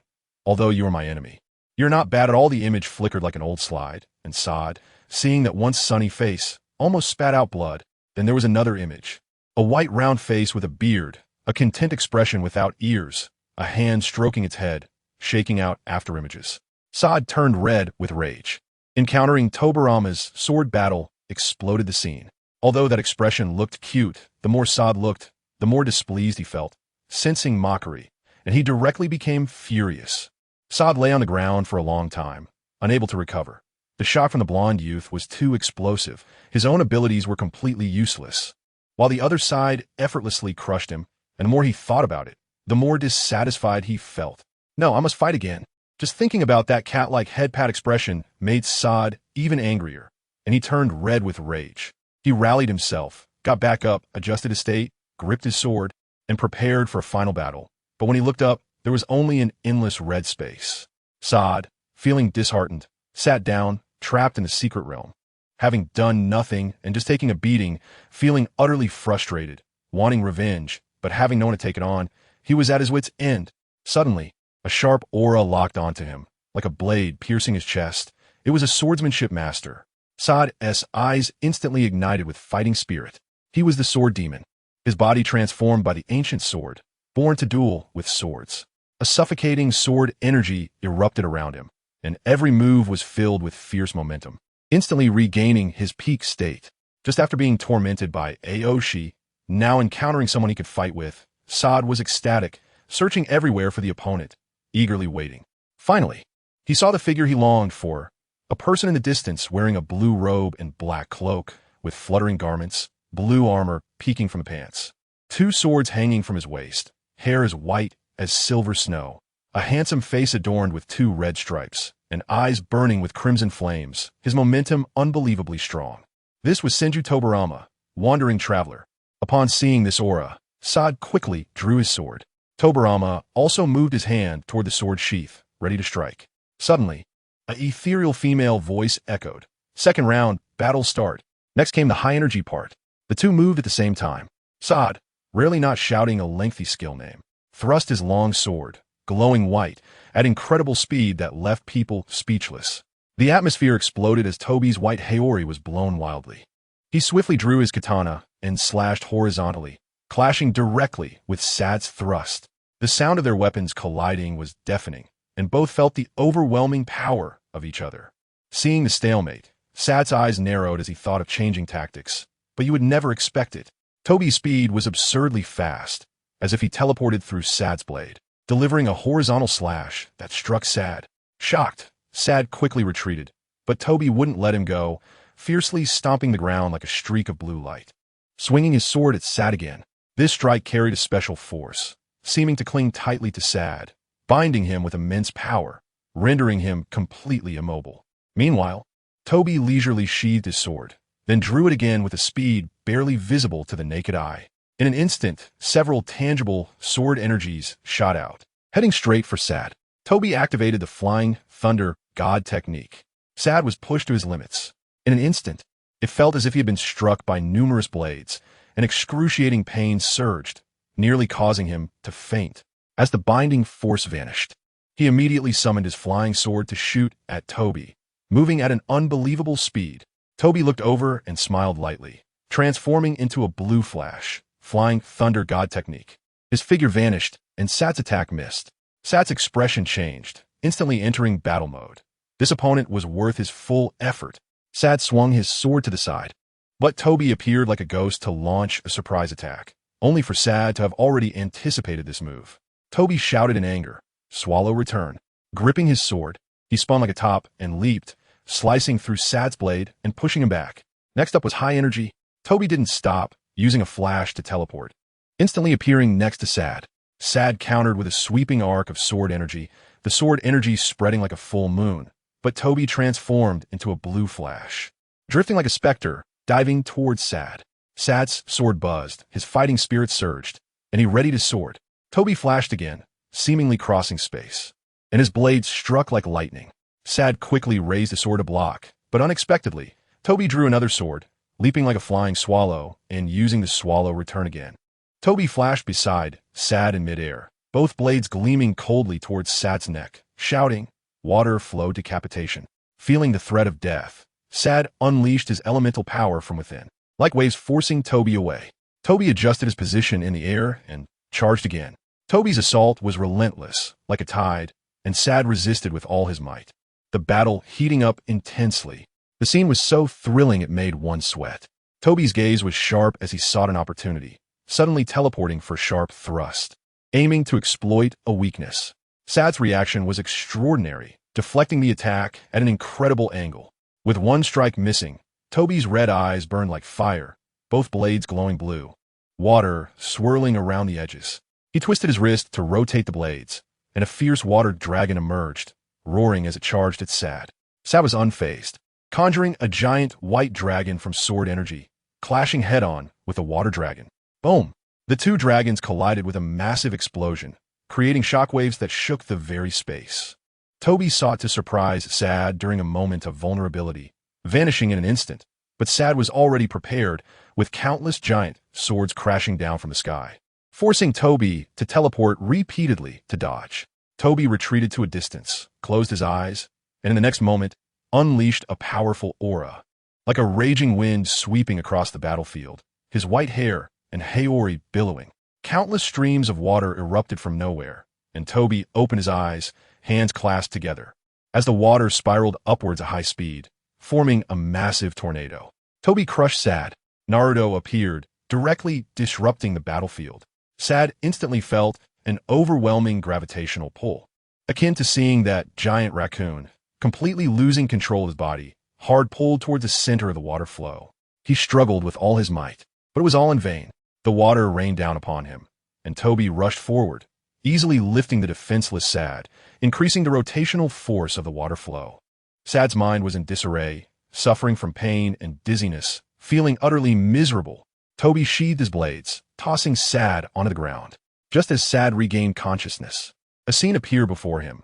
Toby, holding dual swords, said, "This is too easy. The strength of ninjas has fallen to this level." Sad could only smile bitterly, thinking he had reached the pinnacle of swordsmanship after defeating a demon god, but never expected to be defeated so quickly, although he hadn't used his full strength. This battle was exhilarating. Sad climbed back up, having been knocked down twice, the 700-year-old demon god's psyche severely damaged. Can you imagine the psychological trauma of being toyed with by Toby in the water?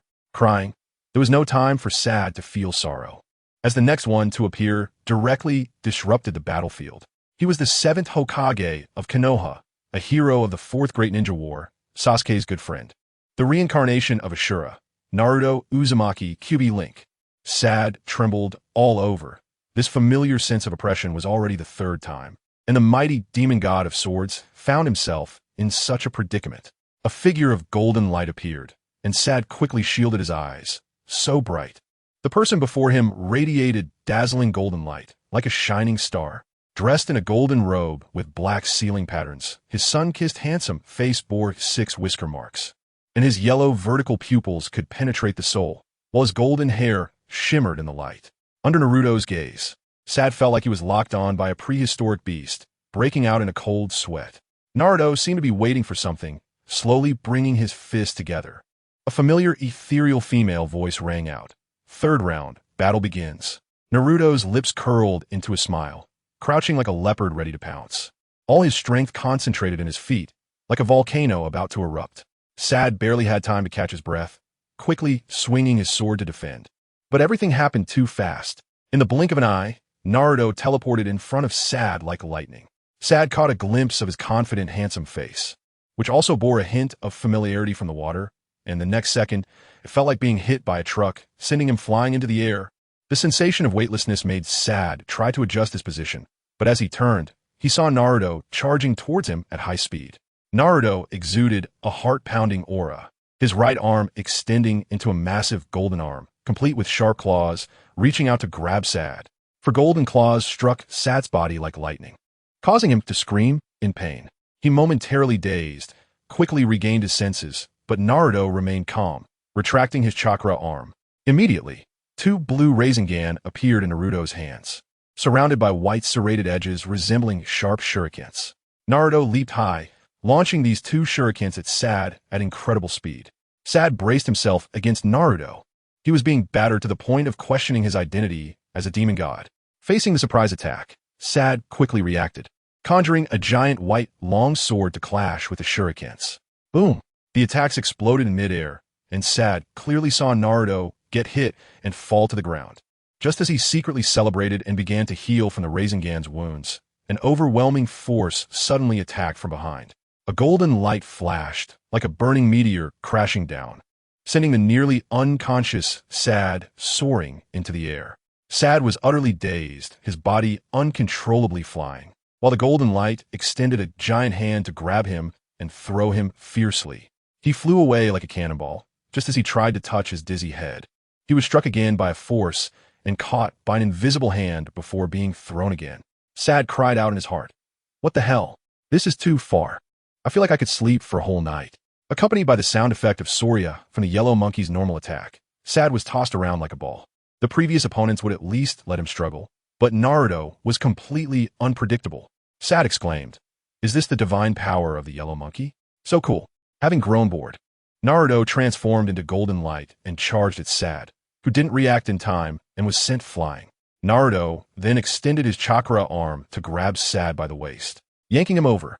Sad felt like he was going to split in half, and when he looked up, he was stunned. Before him was a gigantic golden fox head, mouth wide open, sharp fangs ready to swallow him whole.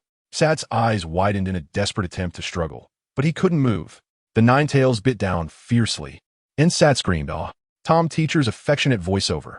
Where's the miracle? Could Naruto's normal attacks actually deal damage?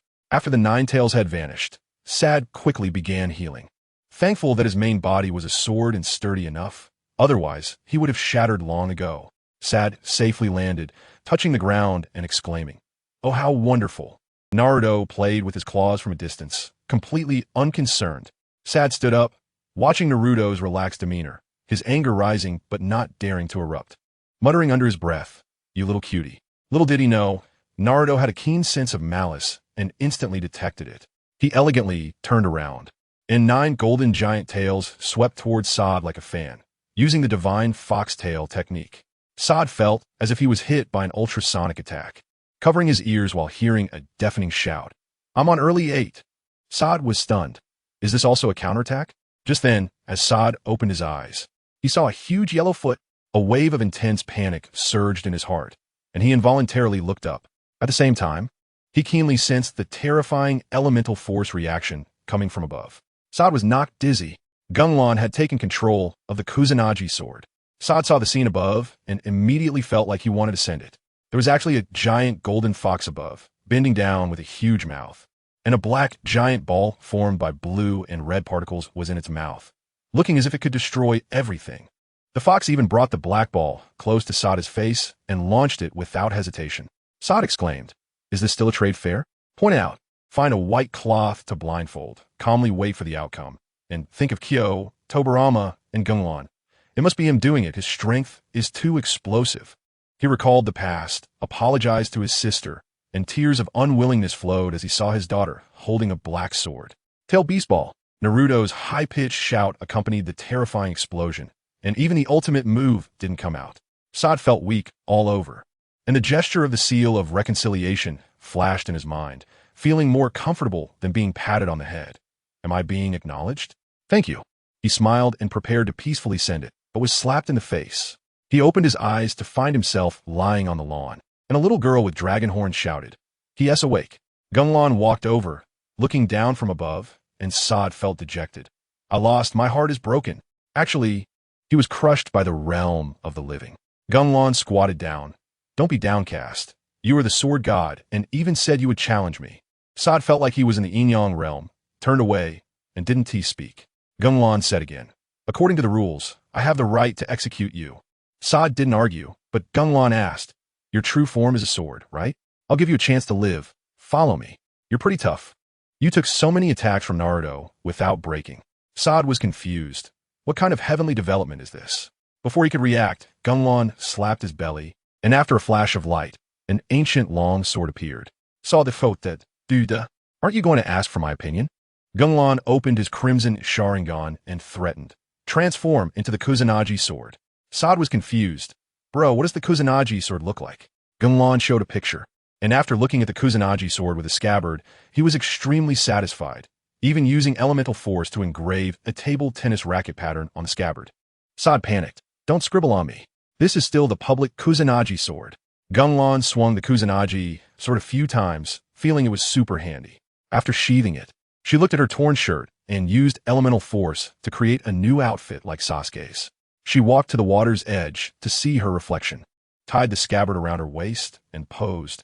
"Can it reflect my stunning beauty?" She zipped up and turned to wave at Andujia, who was picking flowers. Andujia ran over with flowers in hand, full of anticipation. Gung Lan bent down to match her height, and before activating the Manjiki Sharingan to cast an illusion, a small yellow flower was gently placed on his head. Gung Lan activated Tsukuyami. Andujia fell into an illusion and saw a mysterious, powerful being. Gung Lan looked at the happily smiling Andujia, pondering, and shouted, "Come, look at me." The next second, Gung Lan's originally emerald-like eyes instantly turned blood red, with mysterious power swirling within. In the dark pupils, 3 Tomo blended into a black boomerang in the blink of an eye. He softly commanded, "Tsukuyami." Andujia's gaze instantly went blank, as if she had lost her soul. Gung Lan stood up, not wanting to concern himself with Andujia and the Sea King. After all, her father was killed by him, and it felt inappropriate to spy. Pay attention. Gung Lan's Tsukuyami was explosive. It could change forms based on the memories of the attack, so he easily extracted key dialogue from Andujia's memory. Saad exclaimed from the side, "This move is too terrifying. Just a glance and you're caught." I was dragged into the spiritual world before, and everyone was dumbfounded. Dabura understood as well. After being burned by Amaterasu while separated by an illusion, Gung Lan ignored Saad's praise, instead wondering, why does this little girl Andujia look so familiar? On the other side, Andujia felt her vision blur, the world spinning, and when she came to her senses, she was already in a blue world. Before she could react, the blue background was suddenly illuminated by strong light, revealing a spectacular sea view. Light blue stones emerged and transformed into stone bricks, instantly constructing a building with ancient columns, resembling Western medieval ruins. Andujia was stunned, trying to remember how she got there, but her mind was blank. Suddenly, a group of colorful little fish flew overhead, forming a beautiful school of fish. Andujia's gaze was drawn away, finally landing on a round object that was bubbling. As she approached, she saw a small bell on a stone table, looking just like the one Gung Lan used when he was blind, only more ancient. As soon as Andujia sensed something was off, she felt someone staring at her from behind. And when she turned, she indeed saw a tall man. This man wore dazzling golden armor, with blue and white curly hair floating, and his face was like a red apple, but expressionless. Andujia gasped, "Wow, this guy must be over 2 meters tall. He looks tough to deal with." Nervously stuttering, "You hello?" The man didn't respond, only muttering, "The 9th generation, huh?" Then he reached for the bell, infusing it with light blue elemental force. Ding! The clear ringing sound was like heavenly music, and Andujia felt her mood lift, as if the sound penetrated time and space, bringing utter tranquility. In Andujia's mind, a magical and magnificent scene gradually emerged. Andujia's illusion awakened. Gung Lan's sword testing was super funny. Countless brilliant starlights fell from the sky like raindrops, piercing through clouds to illuminate the dark blue ocean. The vast sea instantly transformed into a sea of stars, with crystalline blue orbs surrounded by twinkling stars, looking incredibly enchanting. Next, high energy. A super bright meteor streaked across the sky, clearing the surrounding stars as if it had exploded. The sea surface immediately fell into darkness, leaving only the pitch-black ocean. The once dazzling pearl lost its light, and just then, a huge dorsal fin surfaced, and blue-white Godzilla poked its head out. Its golden dorsal fin extended from its back to its tail, with small forelimbs awkwardly flailing, staring at the dim blue orb. Godzilla also greeted friendly. "Hello there, handsome. Do you live here too?" The blue orb awkwardly brightened in response, hesitating for a moment before quickly diving into Godzilla's body. Godzilla was startled. Then a cool sensation spread throughout its body, instantly dispelling fatigue, and a powerful energy surged in like a torrent. "You absolutely wouldn't expect it." Godzilla's body emitted a deep blue light, wrapping around its body like a glamorous cloak, its arms entwined with huge blue sashes. And a ring-shaped object with 7 glowing orbs appeared on its head. In an instant, its aura exploded, transforming into a majestic and domineering sea god. The ruler of the seas, Fugalos. After countless images flashed by, seals, sea snakes, sea hares, and other ocean giants all donned blue outfits and matching decorations, like a lineage. Finally, the image stopped on a giant whale, which exploded into golden light and transformed into human form. Andujia's eyes widened. "Is this my dad?" Then coordinates popped up in her mind, and she suddenly opened her eyes to wake up. Andujia sat up, only to see Gung Lan testing the sword beside her, still mumbling. 1, 2, 3, it's the ratio of no to blah blah, Chidori blade. Invincible turn, she shouted. Gung Lan. Gung Lan immediately stopped, originally having activated Susanoo to prepare for a double sword stance, but then forgot whether to turn left or right. Andujia put her hands on her hips. "Super proud. I have to tell you a secret. I am actually the sea god." Gung Lan responded flatly. "Oh, I already knew." Andujia looked at his indifferent expression, feeling incredibly disappointed. "What kind of reaction is this?" she muttered. Andujia revealed her secret. Gung Lan activated his complete body Susanoo and created an explosive scene.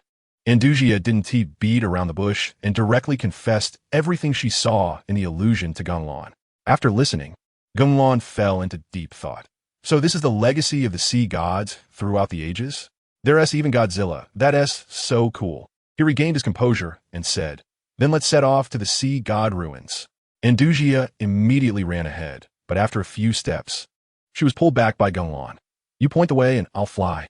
Next, it was high energy. Purple chakra mixed with elemental power erupted, and a powerful aura instantly shook the ground. In the blink of an eye, a huge skeletal figure emerged from the void, directly jumping over the skeleton, entering the clothing phase and instantly transforming into the Yatenga mode. Under the heavy armor, the crimson blood eyes were extremely ferocious, and purple flames surged like a tidal wave. Saad, the Kusanagi sword, was immediately frightened. "No, this isn't right. The size is wrong." Saad widened his eyes in disbelief. This Susanoo was actually 400 to 500 meters tall. Previously, the opponent's final form was only over 200 meters. The colossal giant landed, making the air feel heavy like an immovable mountain. The pressure was absurdly explosive. Complete Susanoo. Susanoo spread its wings, blocking the sun, stirring up strong winds and shattering stones, and flew up into the sky. Saad was so stunned that his whole sword was frozen. He finally understood. It turned out that everything before was just a joke. Gung Lan thought of the sea god inheritance. This is good. Andujia has combat power, so I don't have to protect her all the time. He turned to look at the Kusanagi sword and frowned again. This demonized sword changes strength with mood. It's too unstable. Not a long-term solution. Susanoo soared like a giant bird in the sky. Moving so fast, it created strong winds. Andujia stood in the cockpit, looking around excitedly, shouting, "Wow, so high. Are those clouds?" Gung Lan looked down at the crooked map she had drawn, and even with the kaleidoscope Sharingan, he couldn't recognize it. Susanoo adjusted its position and dove rapidly towards the sea. Just before touching the water's surface, it suddenly braked and hovered, creating a hurricane that churned the sea into turbulent waves. Gung Lan said, "Just jump down. Susanoo can easily dismantle this." As soon as he finished speaking, Susanoo dissipated, and the two fell from the sky.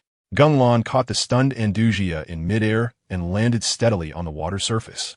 He used chakra to stand on the water, activating the kaleidoscope Sharingan to examine below. This ruin is hidden too deep. Then his body slowly sank, wrapping himself in chakra and elemental power to form a transparent membrane, as if wearing an invisible protective suit.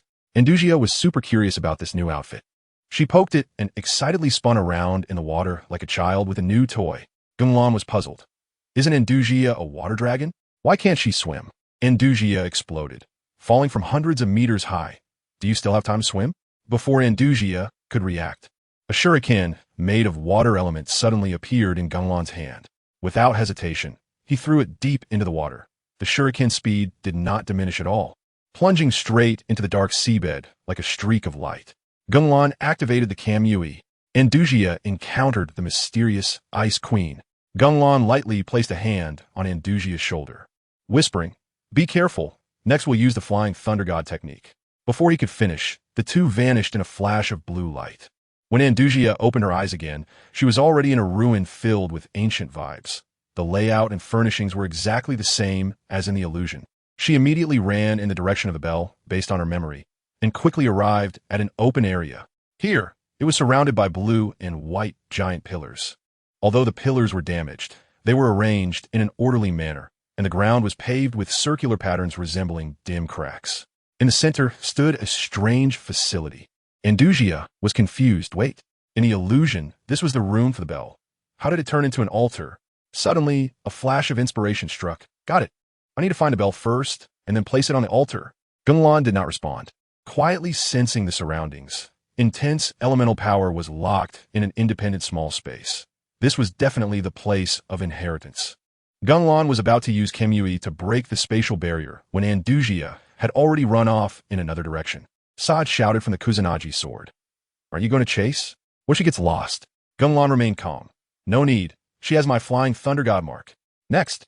It was high energy. Gung Lan opened his eyes, his pupils turned red like they were on fire, and three scythe windmill patterns appeared, twisting and spinning within them. He shouted, "Kamui!" Wherever his gaze fell, the space instantly distorted and became unstable. A blue-white crack resembling a portal appeared. Inside it was pitch black and deep. Nothing could be seen. Gung Lan said, "Looks feasible.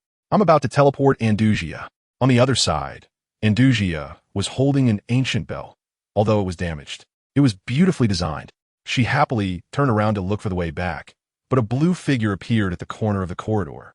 Andujia didn't notice and ran towards Gung Lan, while the blue figure, confused and surprised, followed her. Every step she took froze the air behind her, which then instantly disappeared. Andujia was small and was quickly caught up. She felt someone behind her, and the aura was so cold it was frightening, completely different from Gung Lan's warmth. She hurriedly turned around, and just as she did, there was a feeling of spatial leap from the Flying Thunder God, and she finally saw a noble and beautiful face, dressed in a blue and white gorgeous gown, with golden hair and a blue crown, like a queen. Andujia encountered the ice goddess. Gung Lan was surprised to have picked up a little duck. Andujia thought, "What a beautiful sister. I didn't take a good look." The next moment, the woman touched her shoulder, and they were directly teleported together. Andujia didn't hear clearly what the other person said, and just followed along. Gung Lan had just finished teleporting Andujia when he sensed an additional powerful presence. Elemental power more intense than that of the explosive bolus. He immediately activated his kaleidoscope Sharingan. The blood-red six-pointed star rotated, indicating he was ready to fight. Andujia stood next to the crack, holding the bell. But Gung Lan ignored the bell and focused on the woman behind her. Purple eyes, golden hair cascading to her waist, dressed in a blue gown with a white shawl. Black stockings accentuating her long legs, exuding a noble and cold aura. Gung Lan was shocked. Is this Cocolia? She looks just like the one from Bump Bump Bump. Cocolia ignored Gung Lan, squatted down in front of Andujia, touched her face, and urgently shouted, "Bronya, didn't I tell you to wait in the winter house?" Like a mother scolding a child for sneaking out. Andujia was confused. "My name is Andujia." Cocolia took a look and realized she was indeed different, but looked too much like her. Gung Lan was stunned to hear Bronya's name. So it really is Cocolia. Wait. He stared at Andujia. She had a doll-like face, gray eyes, and double spiral gray hair. Wasn't she just a little duck with the dragon horns and tail? Gung Lan's mind exploded. Did I just pick up a duck? Or the future ice goddess? Thankfully, Cocolia said she isn't her child. He leaned closer, and Cocolia elegantly lifted her skirt to greet him. Gung Lan drew the Kusanagi sword and performed a sword flourish in return, while Sod shouted, "I won't teach you." Gung Lan retorted, "Shut up." Sod was broken. Huh? Cocolia gently said, "I am Barnabas, the earthly name Cocolia, the demon god of extreme ice." Gung Lan replied, "Uchiha Gung Lan, the demon god of the six paths." Andujia hugged the bell, thinking, "Is this my mom? My dad doesn't deserve her." Cocolia looked closely at Andujia again, filled with curiosity and doubt. She couldn't help but ask, "Where does she come from?" Gung Lan, expressionless, calmly answered, "She hatched from an egg, as if it were the most ordinary thing." Cocolia seemed to fall into deep thought, and after a while, she came back to her senses. However, Gung Lan did not pay attention to what Cocolia was contemplating. He directly said, "Is the purpose of coming here to pursue the inheritance of the sea god?" Gung Lan challenged Cocolia. The ice goddess transformed and shook the arena. Cocolia raised her head to make eye contact with Gung Lan, her purple eyes deep and mysterious, making it hard to guess her thoughts, and she replied, "Sort of." Hearing this, Gung Lan swiftly drew the Kusanagi sword. His eyes instantly sharpened. The crimson Sharingan emerged, and he transformed into the three-scythe windmill kaleidoscope. He arrogantly declared, "Since our goals are the same, let's compete. Let's see if you deserve to take the inheritance." He turned to Andujia and shouted, "Protect the bell. It's useful." Cocolia was confused. Everything was fine just now. Why suddenly a fight? She felt both puzzled and wary, but also resigned. Well, it's been a long time since anyone challenged me. She closed her eyes and opened them again, her outfit dramatically transforming. The royal blue dress vanished, replaced by a snow-white long skirt with a high slit that revealed her long legs, draped in a dark green plush cloak, transforming her aura from a cold queen to a domineering empress. Before Cocolia could react, Gung Lan had already locked onto her. The space buzzed with intense fluctuations. Instantly swallowing her up, Cocolia's vision blurred, and she found herself in a dark space filled with gray-black rectangular blocks. The sound of her high heels echoed on the ground. Is this the space he created? She immediately channeled her elemental power. A chilling force emerged from thin air, and the temperature of the space plummeted. In the distance, there was a spatial fluctuation, and Gung Lan appeared in an instant. To him, Cocolia was the most explosive opponent he had encountered in terms of elemental power. Her strength was like a giant ice field, and her presence was intimidating. Gung Lan already knew. It made perfect sense for her to become one of the 7 rulers of the mortal realm. You see, the previous demon gods were all easy pickings in front of Gung Lan. The seafood monster was crushed with one punch. The Sea King was taken down by the Qilin in no time. The Black Panther was cut down by Susanoo without a fight.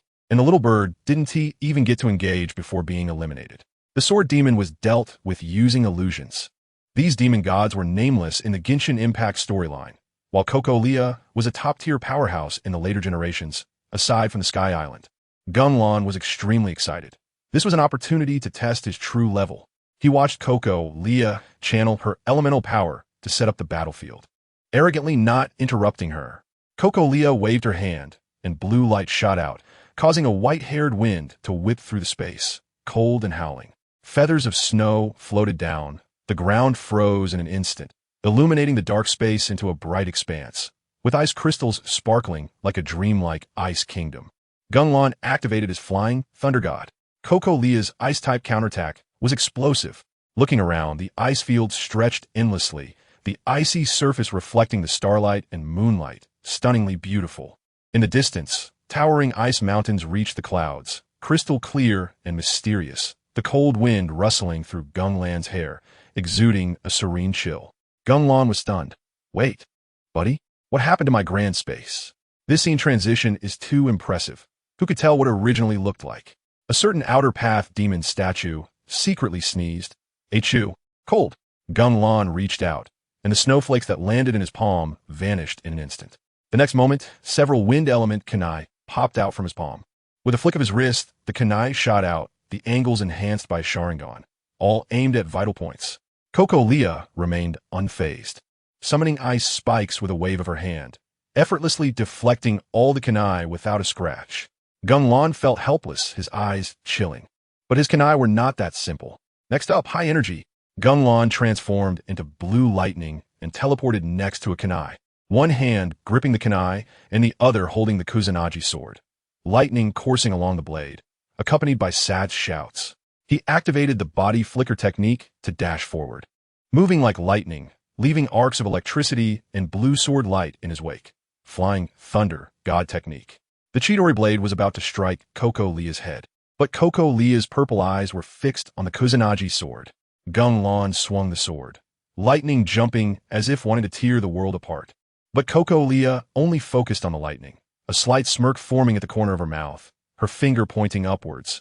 A massive ice crystal erupted from the snow, launching Gung Lan into the air like a mountain. Gung Lan immediately teleported to another kunai, spinning with a kick to attack. But Coco Lia summoned an ice spear to stab at him. Gung Lan kicked the ice spear, feeling a tingle in his leg, and used it to jump, forming 4 hand seals with one hand in half a second. A giant high-temperature fireball erupted in the air, smashing toward Coco Lia. The fireball wrapped in black flames. Fire release. Great fireball technique. Coco Lia left an ice clone to create an ice shield, but it was directly engulfed by the black flame fireball. Coco Lia suddenly appeared, holding a spear, the blue and white elemental power wrapping around it like a roaring dragon. Gung Lan threw the flying thunder god kunai to teleport, but Coco Lia had already predicted it, a massive ice spike crashing down from above. GengLan's drew the Kusanagi sword wrapped in black flames, and sad shouted, hot, hot, hot. He turned and slashed horizontally, instantly melting the ice spike with black flames. Hey, can demon gods have children? After slicing through the ice, Gung Lan suddenly asked this question casually, as if making small talk, completely disregarding the seriousness of the battle. Gung Lan was toying with the ice god. The black flames exploded and burned fiercely. Why not? Coco Lia, puzzled, raised her delicate finger, adorned with a white silk glove, gently pointing at herself. Gung Lan pressed on. Who is the father of the child? She is the demon god birthed from my myriad manifestations of ice. Gung Lan responded with an O, then turned to pull out the flying thunder god wind kunai. Upon seeing this familiar green weapon, Coco Lia immediately became alert. She knew too well this was the signal for teleportation. The next second, Gung Lan gripped the kunai, his gaze focused, and swiftly slashed at the void in front of Coco Lia, fast as lightning and sharp, as if to sever space. Coco Lia immediately moved, ice crystals erupting from the ground to launch him. But then she turned, stunned. Gung Lan was already standing far away, laughing. Haha, is the pressure so great? So easy to fall for it. This ice god is quite adorable. Gung Lan chuckled proudly, quickly forming hand seals with one hand, chanting incantations. Suddenly, a tongue of fire erupted, instantly expanding into a scorching sea of flames, like waves sweeping toward Coco Lia. The surrounding ice cracked loudly, melting into droplets that fell. Coco Lia was both angry and shocked, tossing out small white balls. Within a blink, they transformed into an endless blizzard, crashing toward the flames like a natural disaster. The blizzard opened its jaws like a ferocious beast, the cold wind carrying ice shards and snowflakes, forming shockwaves that charged forward. The snowflakes clashed against the flames like tiny blades, crackling continuously. But by the time the blizzard overwhelmed the flames, Gung Lan had already extinguished the great fireball, and he was nowhere to be seen. Coco Lia couldn't find Gung Lan and threw out a few more small white balls. The small white balls erupted with strong energy. summoning even fiercer blizzards. Countless hurricanes swept across the divine space, aiming to force Gung Lan to reveal himself with wide-area damage. Just when the blizzard was rampaging, a spatial fluctuation suddenly appeared in front of Liyue. She looked up in shock as a massive transparent ice crystal emerged, tightly shielding her. At the same time, Gung Lan emerged from the fluctuation, holding the Chidori engulfed in black flames, fiercely stabbing toward the ice crystal. The penetrating power of the black flame Chidori was explosive, easily slicing through like a sword through tofu. You would never guess. This strike only hit Liyue's ice clone. With a crack, the ice clone shattered into pieces. At that moment, the ice crystal suddenly exploded into fragments. An endless tide of white ice elements surged toward Gung Lan. Liyue stood at a distance, first revealing a satisfied smile, then frowning with regret, like she was lamenting Gung Lan's impending defeat. But how could Gung Lan lose so easily? He had long grown tired of such tricks. Liyue watched the blue and white mist that exploded at the original position. Suddenly, a sense of crisis arose, and she instinctively reattached the ice shield to herself. From where the ice mist had exploded, white mist was hazy, initially a peaceful white, but suddenly, a bit of black began to speckle it. Then in an instant, it exploded, with pitch-black flames engulfing the entire white mist. The black flames transformed into a purple-black storm, sweeping away everything around, with sparks of fire scattering like flying flowers. Liyue looked panicked, stumbling backward. Suddenly, a black Gung Lan's black flames exploded against the ice shield. The outer path demon statue made an explosive entrance. The earthly command fire fell like a meteor, crashing hard against the ice shield. Crimson flames instantly spread, covering the entire shield in the blink of an eye. The terrifying heat could suffocate a person from a distance, continuing to spread.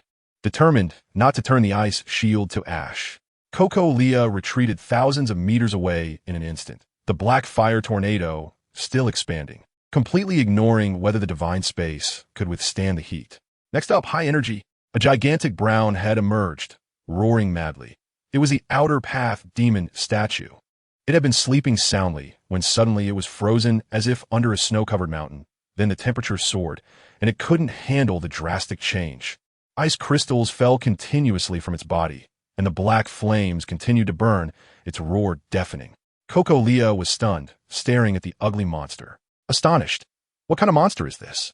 Just as she was shocked and unsure how to respond, a strong spatial fluctuation rippled out. Gung Lan directly activated his divine might. Swinging the Kusanagi sword toward Liyue, Kokoria instinctively reacted, instantly forming a thick ice shield, but Gung Lan's sword was already coming down. He swung his sword again. The fierce sword energy struck the ice shield, and the blade shattered the shield in an instant. But the ice shield surprisingly began to visibly recover quickly. Even trapping the Kusanagi sword, Gung Lan could break free, but his rhythm was slowed down. Kokoria seized the opportunity and quickly launched a spinning kick. Her beautiful legs and high heels kicked towards Gung Lan like sharp razors. Gung Lan's eyes flashed red, and he lightly retreated, the tip of her shoe grazing just a few millimeters in front of his eyes. Kokoria was stunned. How is this possible? Is it luck? But it wasn't over yet.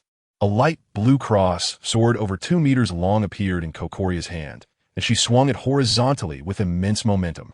Gung Lan, however, easily sidestepped, his movements flowing effortlessly, as if Kokoria's attacks were in slow motion. His eternal kaleidoscope Sharingan directly saw through all her actions.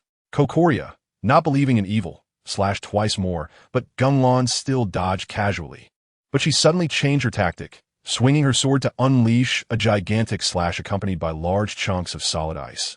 The range so wide that it was impossible to dodge. You would never expect it. Gung Lan's eyes flashed red. The 6-pointed star kaleidoscope transformed into a 3-bladed windmill shape, and his body became ethereal, as if it could penetrate everything. That unavoidable attack passed directly through his body. After passing through, Gung Lan's hand flashed with blue light. Thunder accompanied by the shrieks of 1,000 birds. His speed suddenly increased, piercing towards Kokoria like lightning. Seeing this, Kokoria immediately summoned the power of ice elements within her body, preparing to unleash ice spikes again to knock Gung Lan away. Gung Lan counterattacked with his Susanoo. The outer path golem exploded with Uchiha divine armor. Golden Saints never fall for the same trick twice. just as the massive ice spike poked its head out. Gung Lan activated Susanoo's intangibility, and 1,000 birds were sent directly to Kokoria's face. Kokoria panicked, instinctively dodging this fatal blow. The 1,000 birds only pierced her arm, blue liquid dripping down. Gung Lan wanted to add lightning damage to paralyze her with 1,000 birds, but Kokoria immediately detonated the ice element, and the scene instantly turned white. Gung Lan jumped back to avoid the explosion, but coincidentally landed next to the outer path golem. He watched as the golem was tormented by ice crystals and Amaterasu, wailing, and raised his hand to retract the Kagaya's black flames, but the ice crystals were still crazily crawling up the golem's body. Gung Lan was shocked. Is this ice crystal like Amaterasu? Never extinguishing, never stopping. He knew that Amaterasu could be removed by shedding clothes or releasing chakra, but the golem's outer skin was like old tree bark. Shedding clothes was impossible. Gung Lan made a quick decision and punched the golem. Blue and white chakra surged in, forming an inner layer of clothing inside the golem. The golem instantly felt comfortable. Cool air flowed from within, and its wails softened. You would never expect it. Just as Gung Lan was helping the golem remove the ice, the golem's bark-like skin suddenly bulged, right beside him. The next second, a person-high, gourd-shaped fan spat out from the golem's skin. The fan was black and white interwoven, with 2 pairs of 6-pointed jewels drawn on it. Gung Lan took a look. Isn't this the Fire Cloud fan? This is a Uchiha family heirloom. It can deflect Uchiha attacks. Even Naruto's small-tailed beast bomb can be bounced back, and it's also a weapon exclusive to Masked Man and Madara. Gung Lan grabbed the fan, and surprisingly it felt natural in his hand, as if it was meant to be his, while Gung Lan was engaged in an intense battle with Kokoria in the Susanoo space. Andujia stood there in confusion. What has happened? Why did everyone disappear in an instant? Are they in the Susanoo space again? Why didn't they take me with them? Andujia looked in the direction Gung Lan disappeared, somewhat complaining. But considering her lack of combat power, bringing herself along would only add to the trouble. Andujia understood. She found a smooth stone to sit on and quietly waited for Gung Lan to return. Meanwhile, the space crack was slightly glowing, possibly because it had been open for a while, but no objects were passing through, and it seemed to be closing. Suddenly, the crack erupted with intense white light, directly enveloping Andujia, who was sitting on the stone and playing with her spiral-boosted hair. Andujia burst into the temple. The bell activated, instantly switching to flight mode. The crack seemed to beckon. Everyone at the door, come in and sit. Make yourselves at home. Andujia was blinded by the strong light and closed her eyes. The next second, the world spun around, like being stuffed into a washing machine on the highest setting, nearly making her dizzy. Just as her dizziness passed, a sense of weightlessness hit her. When Andujia opened her eyes, she was stunned. In the distance, a dreamlike temple stood in the center, primarily blue and glowing mysteriously. Fish swam around like spirits. Flowing light streaked across the sky, and the whole place was wrapped in blue and white, with light intertwining to create rainbow colors, breathtakingly beautiful. But before she could take a closer look, the sense of weightlessness pulled her downward. Ah, help! The air pressure distorted her face, and tears were scared out of her eyes. At that moment, the bell in her arms suddenly shook, radiating blue light that enveloped her. Andujia was stunned. I didn't feel the pain of falling. When she opened her eyes, she found herself suspended in midair, wrapped in blue light. She carefully shifted, overjoyed. I can fly again. After trying out, it was just like when she was in dragon form, and she was so happy that she spun around in place.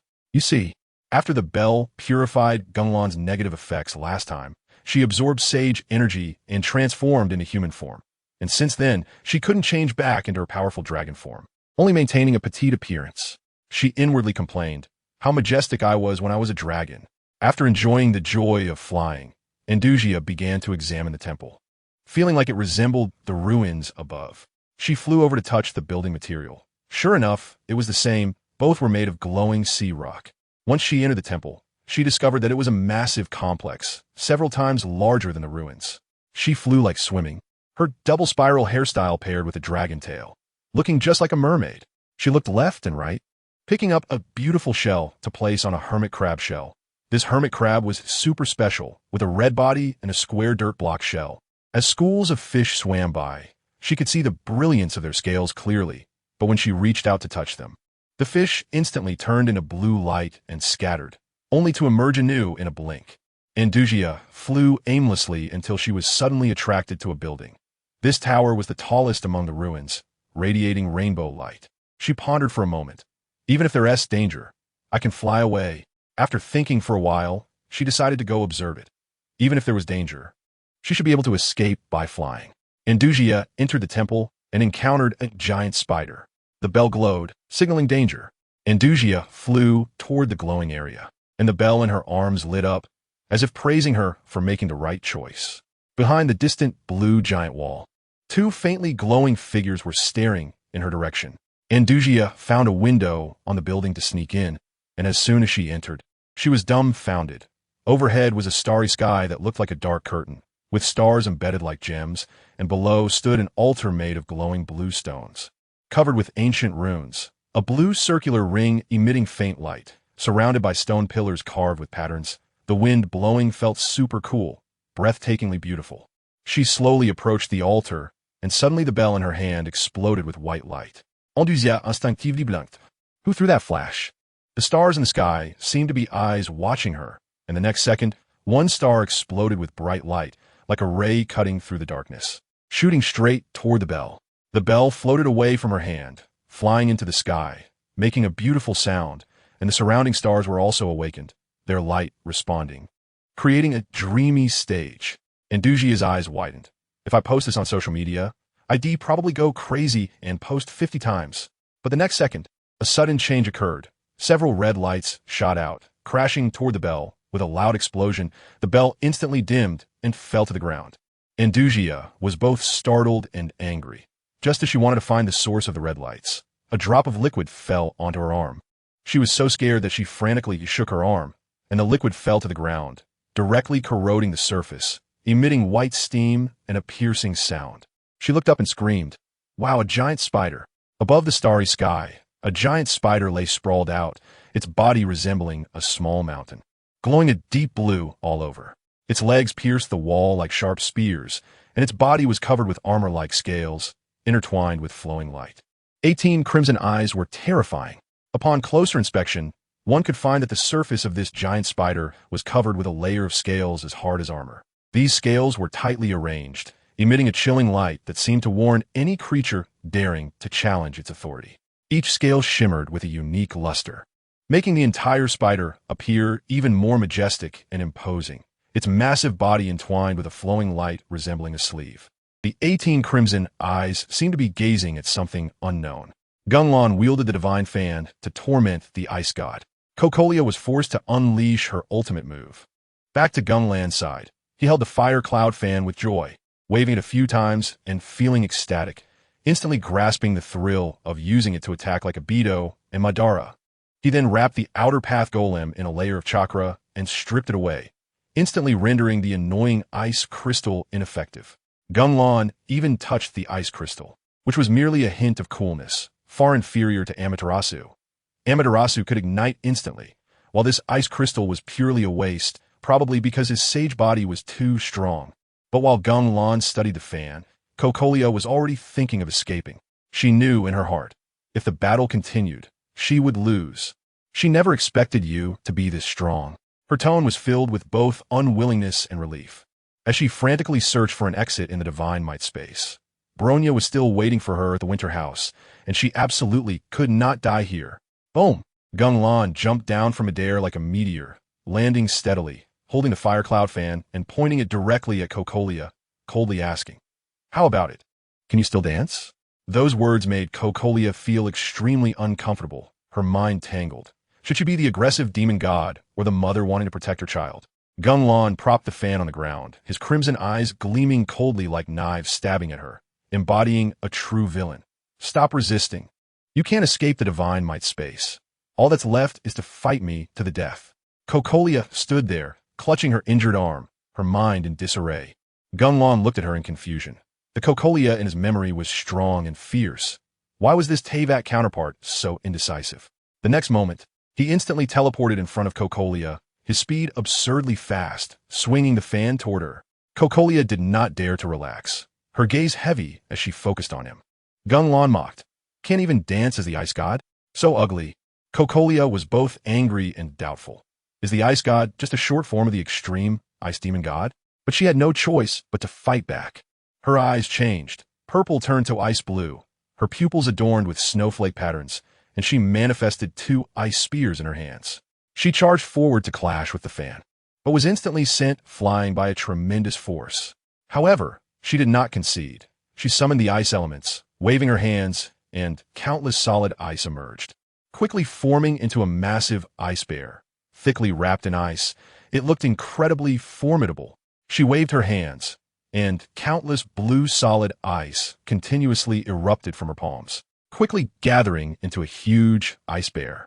This ice bear was enormous, covered in a thick layer of ice, exuding an extraordinary aura. Gung Lan activated Susanoo to crush the ice bear. The Uchiha clan's rebound exploded the battlefield. The ice bear shook its hefty body, roaring with the sound of shattering ice. Charging fiercely at Gung Lan, it raised its paw and slammed down, aiming to crush Gung Lan in one blow. Facing the charging ice bear, Gung Lan was instead overly excited. He raised a fire cloud fan high, waiting for the bear's paw to come. Just as the paw was about to hit him, he smirked, too naive. The bear's paw came crashing down on the fan, and instead of a fierce clash, a shockwave erupted. Gung Lan remained steady as a mountain, not budging an inch, and the fan showed no signs of change, as if mocking Kokolia's attack for being too weak. Kokolia's eyes widened in disbelief. But Gung Lan laughed. Uchiha rebound. The next moment, the impact of the bear's paw transformed into flames and fierce winds, erupting from the fan like a volcanic explosion. The ice bear could not withstand it, and was instantly torn to shreds. Kokolia secretly rejoiced that she hadn't T-charged in, taking a deep breath to gather the ice elements. Ice puppets began to emerge one after another, and the blizzard resumed. Dozens of giant beasts roared, responding to the blizzard, creating a stunning scene. Gung Lan watched this display with sparkling eyes. No wonder she is the future ruler. This ability surpasses countless demon gods. It's known that the blizzard can continuously weaken enemies' conditions and cause explosive destruction. Each giant beast is as large as Advalent, exuding a terrifying aura. Kokolia's energy felt a bit depleted. Creating these took too much stamina, but the demon god's recovery was top-notch, and she quickly regained her strength. She stared at Gung Lan in the blizzard, her tone complex. Don't blame me for using numbers to overwhelm you. You are the strongest demon god I have ever encountered. In fact, she had already acknowledged Gung Lan, and even looked forward to how he would break the deadlock. Feeling a bit of admiration for the strong, Gung Lan used his Sharingan to see through the hellish drawings in the blizzard and heard her words, laughing maniacally. Then he shouted, "Let me show you." He quickly formed hand seals with one hand, and several clouds of white smoke emerged, each containing a clone identical to him. The clones exchanged glances and dispersed to stand in formation. In the next second, dark and terrifying purple chakra wrapped around elemental forces and erupted violently. A massive, transparent purple skeleton appeared in an instant, and in the blink of an eye, it grew flesh, clothing, and legs. This was the armored form of walking Susanoo. Its legs were incredibly agile, adorned with skirt-like decorations, finally looking less awkward. At this moment, Susanoo unleashed an extremely powerful elemental force, its eyes turning a deep crimson, resembling burning flames. Gung Lan activated 20 Susanoo to explode the battlefield. The ice god was forced to unleash her ultimate move.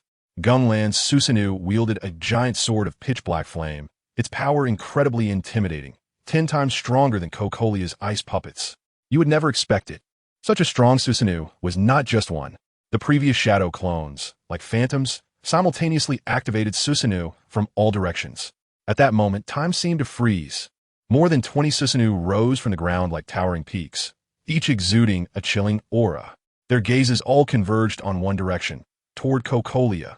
The oppressive aura she had created was completely overshadowed and crushed by Gung Lan's Susanoo. Gung Lan stood on high ground, crossing his arms and laughing. This is what it means to use numbers to overwhelm. Don't blame me for being despicable. You are the ice god after all next. It gets intense. The Susanoo swung their Tengu flame swords, charging like a flood toward Kokolia's army. Kokolia's heart raced, but with no retreat. She could only grit her teeth and let the ice puppets advance. She knew this might cost her everything she had just created.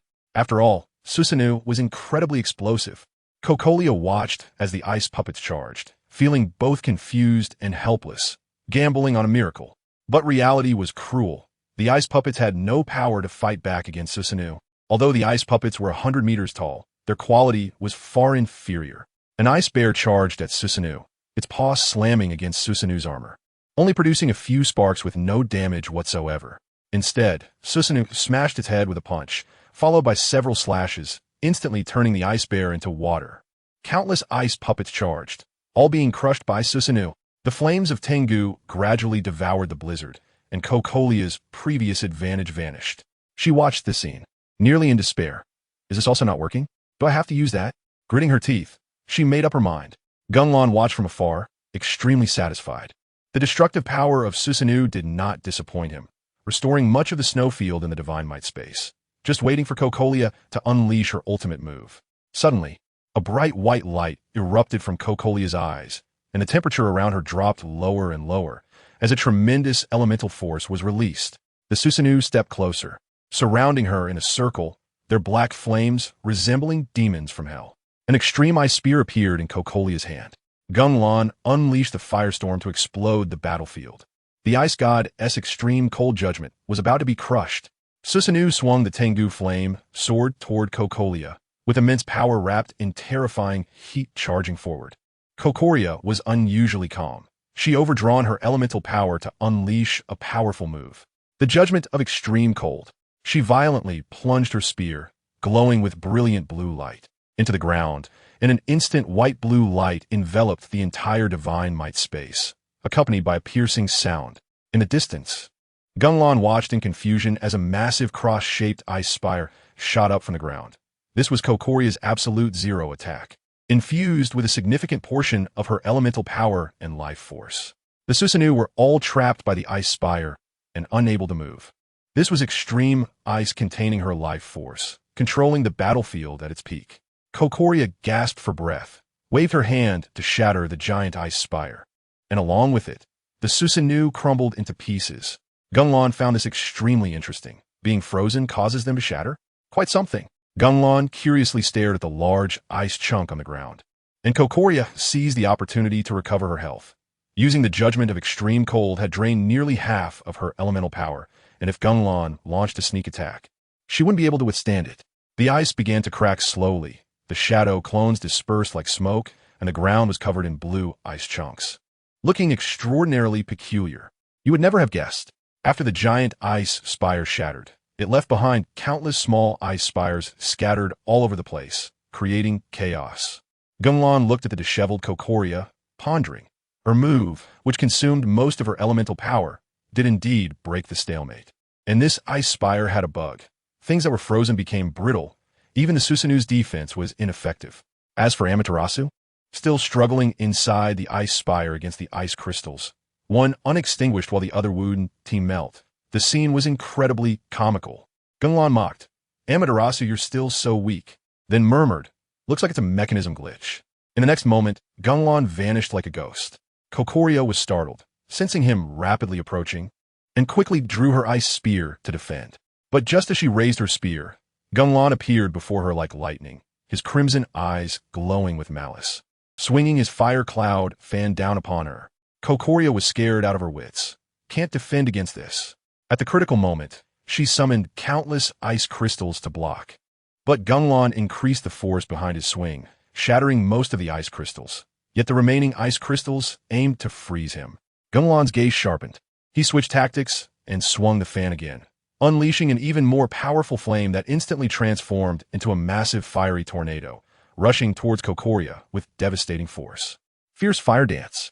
Cocolia gritted her teeth, forced to endure the scorching temperature, but the fiery wind, like a ferocious beast, directly blew her away. However, the power of the fire wind was overwhelmingly strong, as it resembled a fierce giant beast, blowing Cocolia away. Gung Lan's fierce fire dance tormented the ice goddess. The bloodline elimination was about to explode. Gung Lan's attack continued relentlessly, and Cocolia narrowly evaded, grinning slyly. "Didn't expect this, did you? This is my escape route." After saying that, she adjusted her posture to land. Gung Lan instantly teleported to catch up, gripping his fire cloud fan and swinging it with all his might. 3 even fiercer fiery tornadoes howled out, charging at Cocolia like fire dragons. "Fierce fire dance," Gung Lan shouted, resembling a commanding figure in the duel arena. Cocolia didn't dare to be careless. She quickly formed an ice shield in mid-air to envelop herself, creating several ice clones around to confuse Gung Lan. The clones were incredibly realistic, and she hoped to recover her elemental power during this time. But the three fiery winds wrapped around her, and the ice shield like a torrent. The flames licking at the ice shield, constantly melting it, and Kokoria was drenched in cold sweat. The ice clones seized the opportunity to hurl ice spears at Gung Lan. Gung Lan, with his Sharingan, immediately understood. The ice spears were made of the same material as the previous ice spires. He immediately summoned a giant purple Susanoo arm to protect himself. As soon as the ice spear touched the surface of the Susanoo, it instantly shattered into fragments. You would never have guessed. The shattered ice seemed to come alive, overwhelming the Susanoo, and in an instant, it wrapped around 3 of its fingers. Gung Lan used his body flicker technique to dodge. Watching from a distance, the extreme cold ice instantly froze the entire Susanoo. The ice surface cracked with menacing patterns, and with a crunch, both the Susanoo and the ice shattered into pieces. Gung Lan understood. Previously, the shadow clone Susanoo shattering could be attributed to weakness. But now that the main body Susanoo had shattered, it was enough to prove Kokoria's extreme ice was explosively powerful, qualifying her to be one of the 7 rulers. But that wasn't enough to satisfy him. Gung Lan smiled, focusing on the extreme ice and recalling Dust Release. This was the bloodline elimination created by the second Suchikage, blending wind, earth, and fire attributes, capable of obliterating enemies down to a molecular level. During the 4th Great Ninja War, Onoki used this technique to shatter many of Madara's Susanoo. He looked at the approaching Kokoria with a hint of disdain. Kokoria was bewildered, still wanting her ice clones to hold him back. When another batch of ice spears flew towards her, Gung Lan immediately summoned the Susanoo skeleton, but it was quickly engulfed by the extreme cold ice. Kokoria wondered, did he underestimate me? However, the reality was far from that. Next, let me show you what Essence store. Gung Lan activated his complete Susanoo. The ice goddess was directly stunned. Uchiha, known as the power of the gods. As soon as the words fell, evil and frenzied purple chakra erupted from the solid ice, surging like a volcanic eruption. In the next moment, an even larger Susanoo broke free from the ice, swinging its sturdy arms to smash into the ground. Its crimson eyes burning with ferocity. Layers of armor enveloped it, leaving only its blood-red eyes exposed. Susanoo clasped its hands together as if in prayer, then erupted with overwhelming energy, transforming into boundless purple flames that soared into the sky, dyeing the heavens purple. The pressure of this purple fire filled the entire divine might space, making it hard to breathe. Kokoria closed her eyes, afraid to think. When she opened them, she was directly frightened into a stupor by the scene before her. A giant clad in purple armor thousands of meters tall towered above, with massive wings blocking the sun. 2 enormous samurai swords crossed at its waist, and blood-red eyes fixated on her. Complete Susanoo. Kokoria stared blankly, feeling both shocked and frightened. The figure pressing down on her like a mountain, she couldn't help but think, are you a god or am I a god? She struggled to swallow, using all her strength to stand up. Gung Lan coldly observed her feeble appearance, a smirk of mockery on his lips. Kokoria's extreme ice was indeed explosive. Being hit would freeze and shatter it, a pure mechanism glitch, a bit like Onoki's Dust Release, but it was only useful if it hit. However, Gung Lan didn't dodge with speed. Instead, he learned from Uchiha Madara, using the size difference to prevent her from striking vital points. You must know that Madara's Susanoo was only 300 meters tall, and Onoki couldn't even reach the cockpit. Gung Lan's Ultra Susanoo was nearly a kilometer high, while Kokoria's ice spires could only reach a maximum of 300 meters, and she couldn't even fly. This battle relied purely on numerical superiority, simple and brutal without any technique. Kokoria's spear began to tremble in her hand. She didn't even know if she was struggling or giving up. Faced with such a huge disparity in strength, she had no hope of winning. That terrifying Susanoo stood quietly there, its sheer size and pressure enough to instill despair, making it chilling to look at from a distance. That terrifying Susanoo stood silently, but its presence filled everyone with deep despair. Just looking at it from afar was enough to evoke fear, sending shivers down the spine. Gung Lan's 10-fist sword came to a climax. The ice goddess surprisingly conceded without dying. The Susanoo slowly lifted its giant hand, reaching for the hilt of the sword, gently taking both the sword and sheath. Gung Lan was afraid that directly drawing the sword would destroy the divine might space, so he pointed the giant sword directly at the fallen Kokoria, as if silently warning her.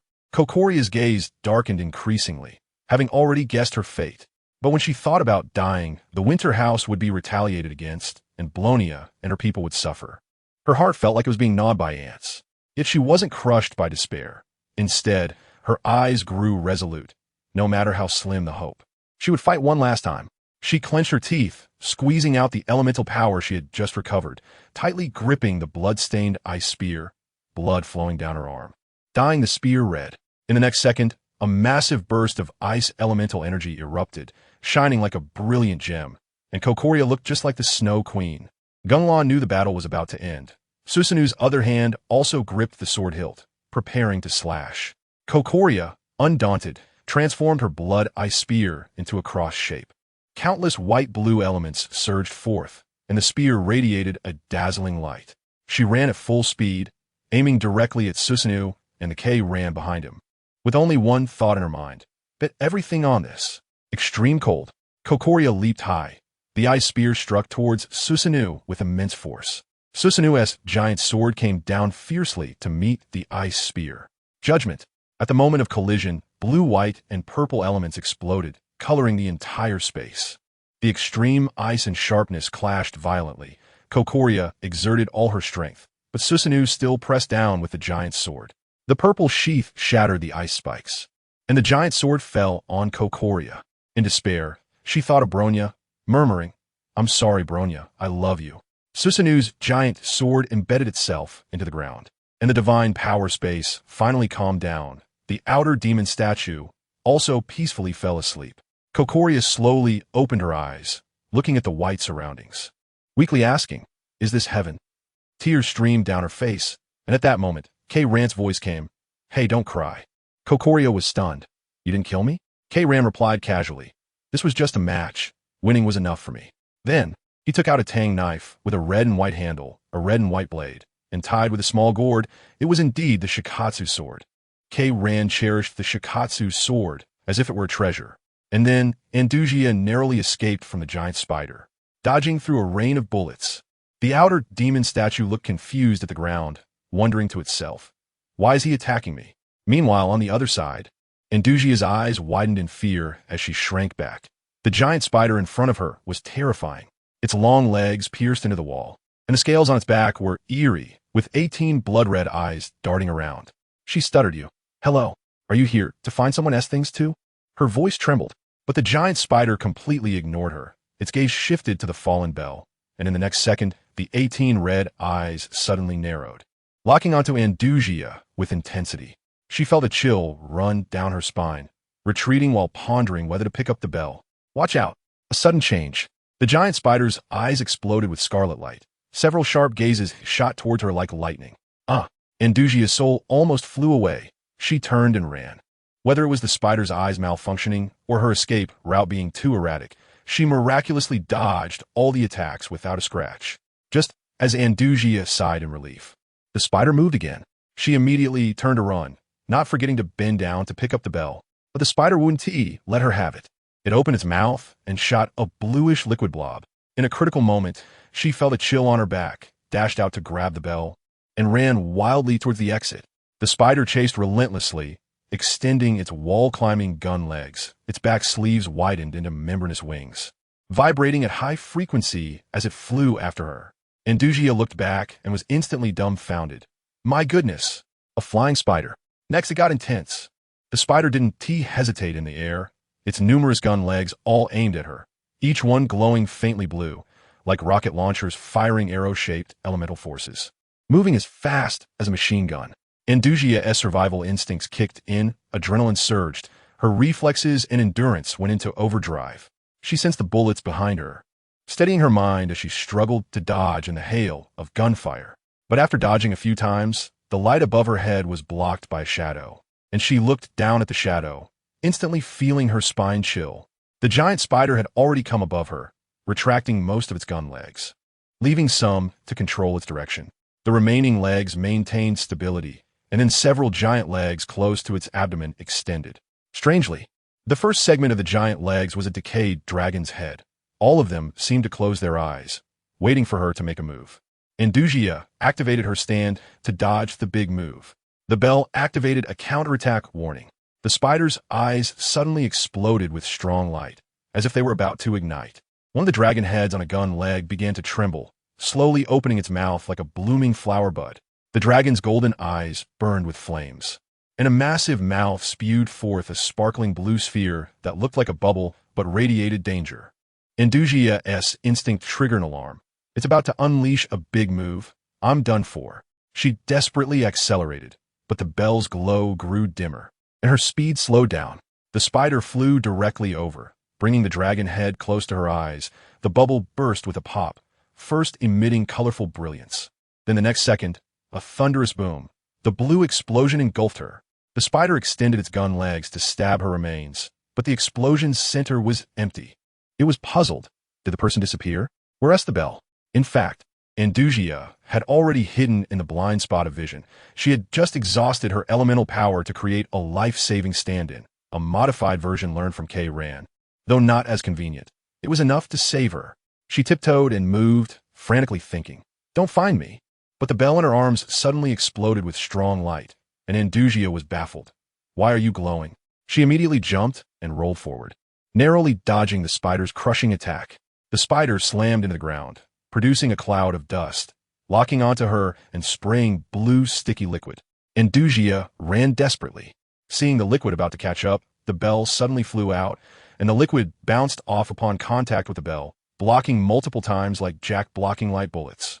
Just as she was dazed, she saw the spider charging at her again, and hurriedly jumped up, hugging the bell and continuing to flee. Suddenly, the bell shone brightly, and a resonant voice echoed in her mind. "Don't run. Charge at the spider." Andujia was furious and slapped the bell. "If you're so capable, you go ahead. What do I throw at it?" Her face puffed up in anger as she ran.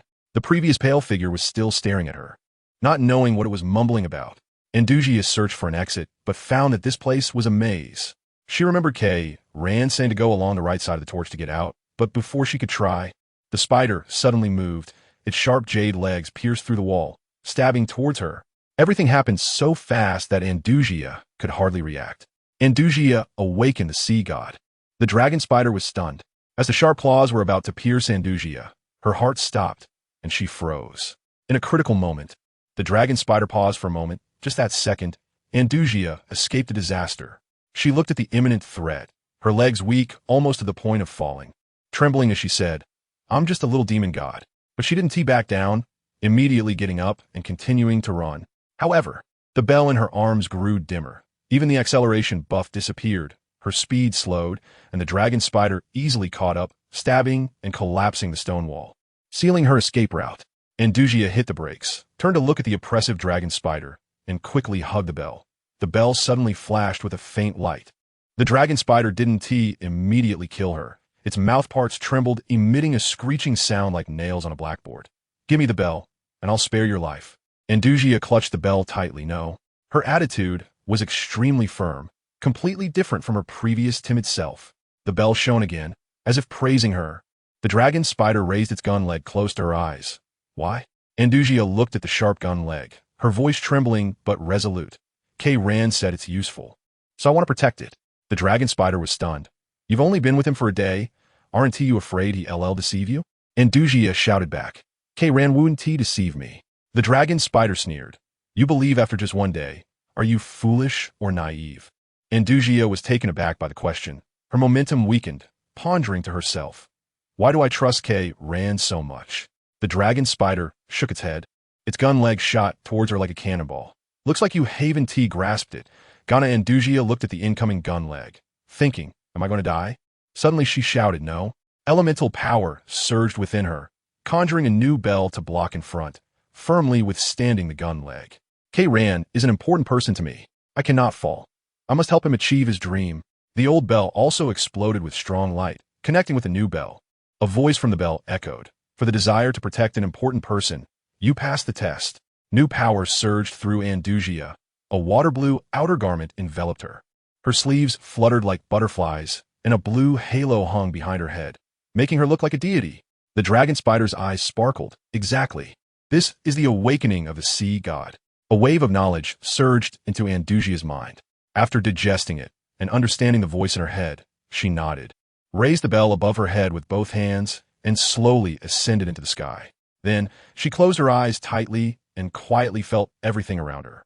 Andujia raised the bell over her head, slowly ascending towards the vast sky, then closed her eyes, quietly experiencing everything around her. Andujia called upon the sea gods of past generations. The coronation scene exploded in the temple. Suddenly, a surge of blue elemental power erupted like waves. Rapidly rising into the air, Andujia fervently whispered, "Great God of the deep sea, by the stars and waters, may you be everlasting." Then she shouted, "Sea gods of all generations, come forth." As her voice fell, the small bell burst forth with dazzling blue light, weaving through every corner of the temple like spider silk. The starry sky above reappeared, with twinkling stars that were extraordinarily beautiful. Rays of blue light shot out from the bell, merging into towering giants that stood between heaven and earth. These giants wore magnificent garments like Andujia's, adorned with exquisite decorations. Their pale yellow eyes, so bright they were blinding, their aura so strong it was suffocating. They stood in the temple, merging with the architecture, creating an incredibly grand scene. Each giant roared with their heads held high, exuding overwhelming authority, as if declaring the arrival of a great existence. At that moment, a remarkably imposing female giant looked at Andujia and nodded, shouting, "First-generation sea god, sea Lin demon god Gosia, hereby declares." Then the other giants shouted in turn, "Second-generation sea beaver demon god Baitsi. Third-generation sea rabbit demon god Wukazakina. Fourth-generation sea snake demon god Rodenima. Fifth-generation sea eagle demon god Laomei. Sixth-generation sea rock demon god Luachi. Seventh-generation sea deer demon god Songxuan. Eighth-generation sea whale demon god Fugalo. Finally, all the gods shouted together, "Ninth-generation sea dragon demon god Andujia is hereby born." The sound echoed throughout the world. This coronation ceremony was spectacular, and elemental beings stopped to watch, emitting colorful lights as if cheering. Andujia felt the inheritance surging towards her. That was the power of destiny.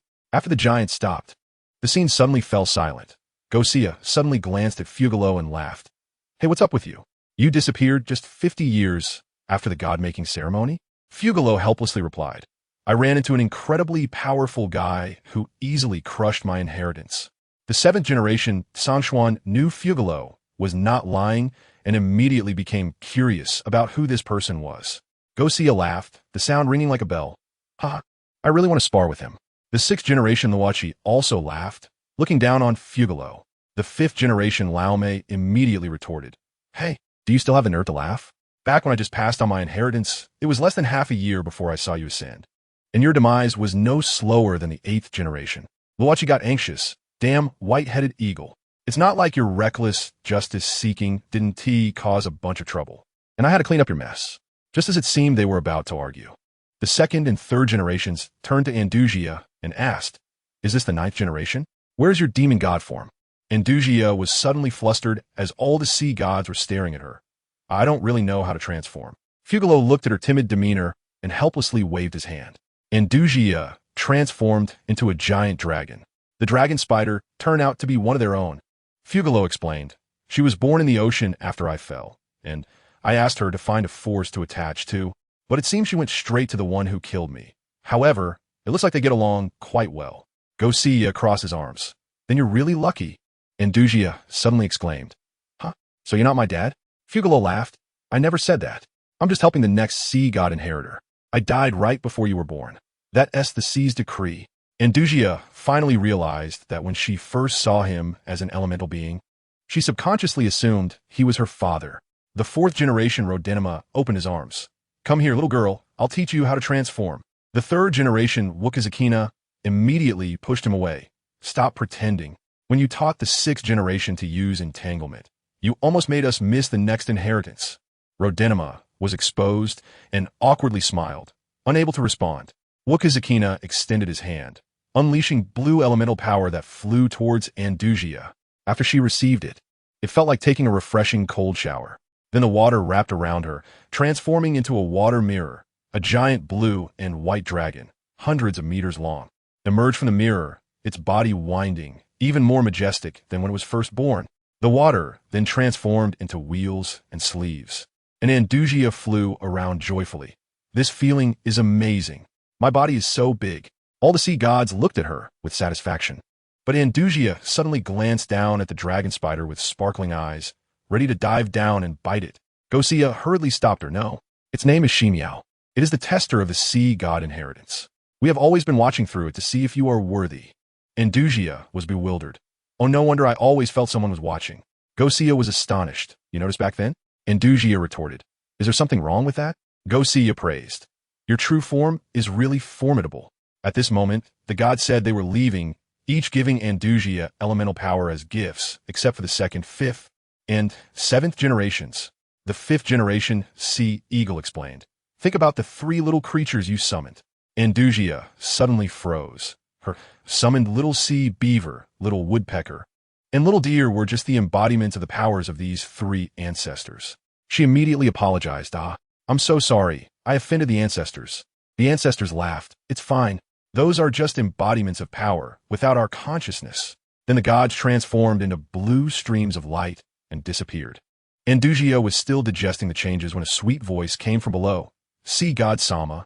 It was Shimiao waving its gun to greet her. Andujia transformed into human form and walked over, asking curiously, why has your voice changed like this? Did you get a voice change? Shimiao laughed.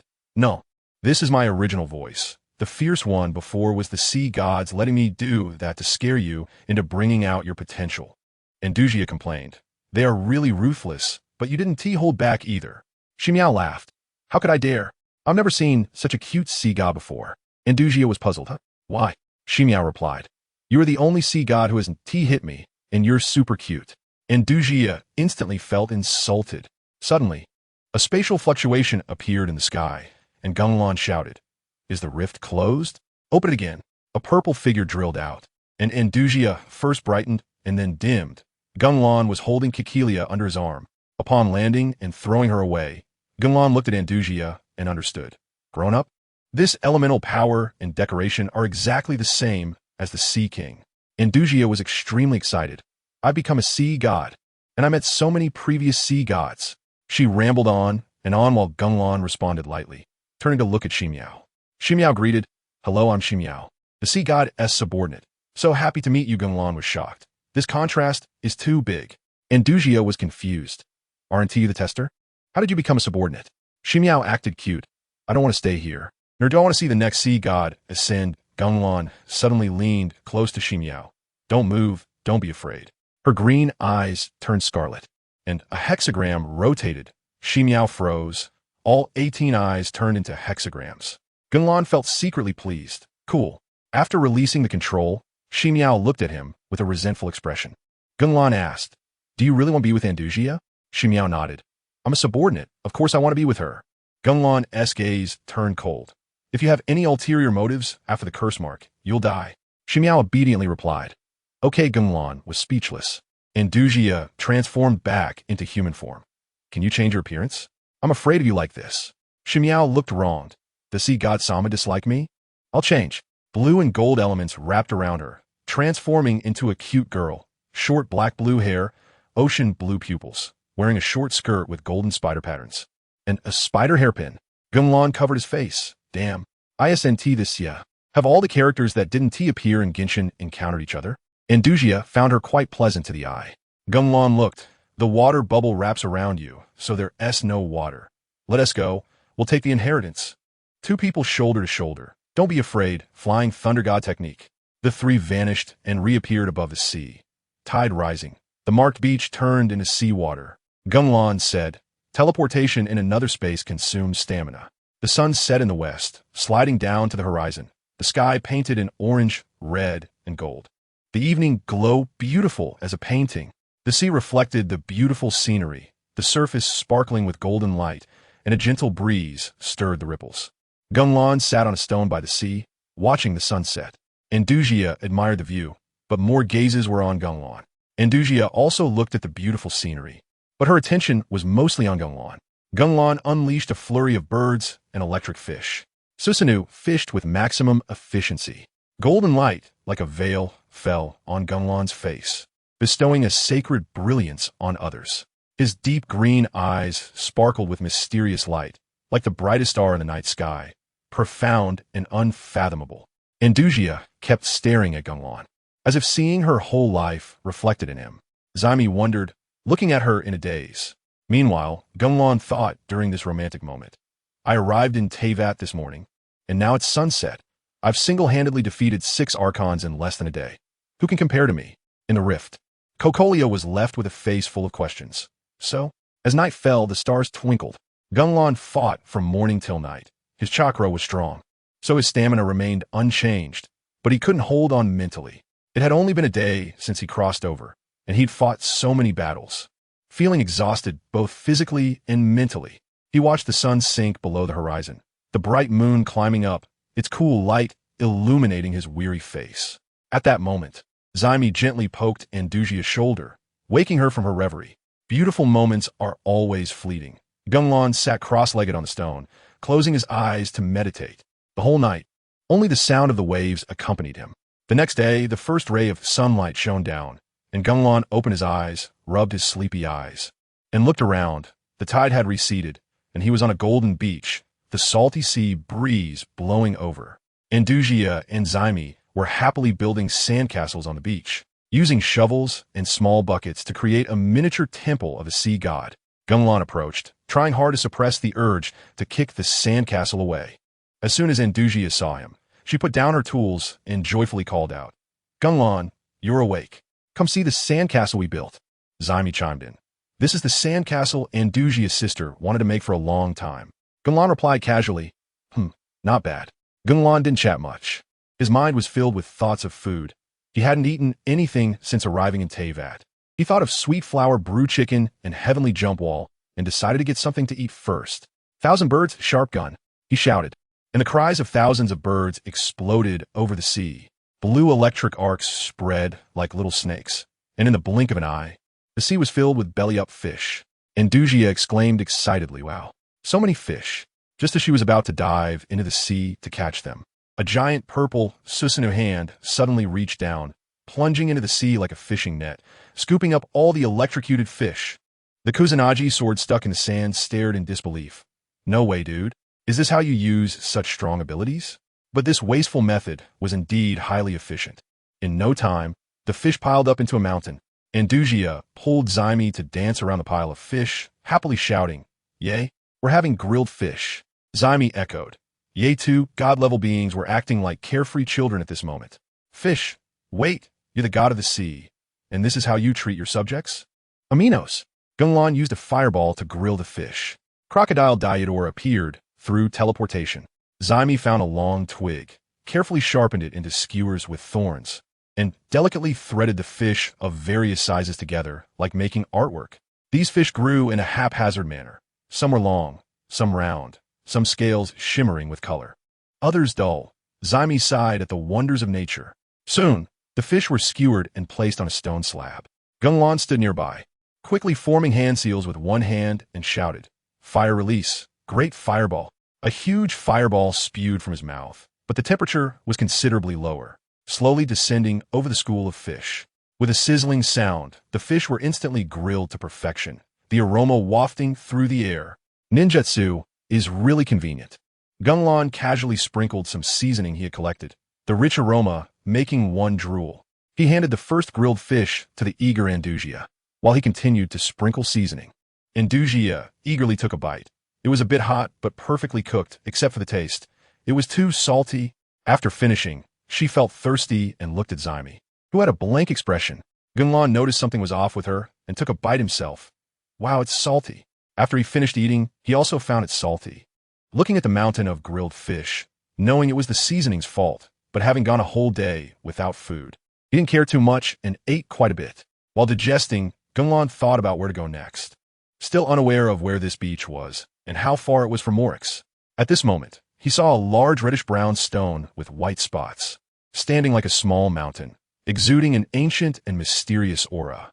The more he looked, the more extraordinary it seemed. Suddenly, yellow rock elemental light burst from the stone's surface, and in the next second, a gigantic light gray crocodile emerged from the light.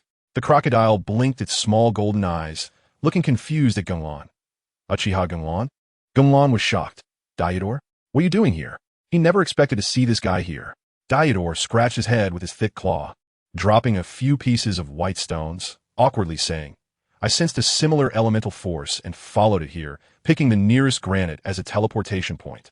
Gung Lan was curious about this teleportation method, and Diwuduo explained, I can traverse through any granite. I can reach anywhere instantly, and I can also turn other things into granite. Gung Lan and Diwuduo both looked at Andujia, with Diwuduo asking, Is she from back then? Gung Lan nodded, and Diwuduo realized, she's grown so big. She absorbed my elemental force during the Stone Age, so she has my powers too. Gung Lan then asked, Is Andujia now water and earth, water and dragon? Or earth and dragon? Diwuduo was puzzled. Gung Lan quickly changed the subject. Diwuduo, how's Liyue? Liyue is at our side? Gung Lan activated his Sharingan, focusing on the Tengu. The clan leader Sabahi asked to join his ranks. Just then, a few black dots suddenly appeared in the sky. Gung Lan noticed immediately and quickly activated his Manjiki Sharingan. Seeing the scene in the sky clearly, several people were circling with black feathered wings, all wearing half-pointed bird beak red masks. Gung Lan muttered, Tengu? Ancestors of a nine-tailed sorrow? Gung Lan's pupils constricted, and his Sharingan locked onto the Tengu in the sky. One of the handsome young men looked familiar, like Raiden Makoto's friend Sabahi, his crimson eyes fixed on the people above. Meanwhile, Andujia squinted up. Hey, are those crows in the sky? Gung Lan suddenly looked at Zaimi, and she immediately understood. Behind her, a giant gun leg extended. A fierce dragon had appeared, its huge maw aimed at the Tengu in the sky, gathering a blue energy ball in its mouth. Power continuously surging. The Tengu in the sky, while discussing something, suddenly panicked at the commotion below, pushing each other, and actually pushed one Tengu straight down. This Tengu dove down like a loose arrow, and just as Zaimi was about to fire the energy cannon, Gung Lan shot her a glance, and her movement immediately halted. The charged attack also ceased.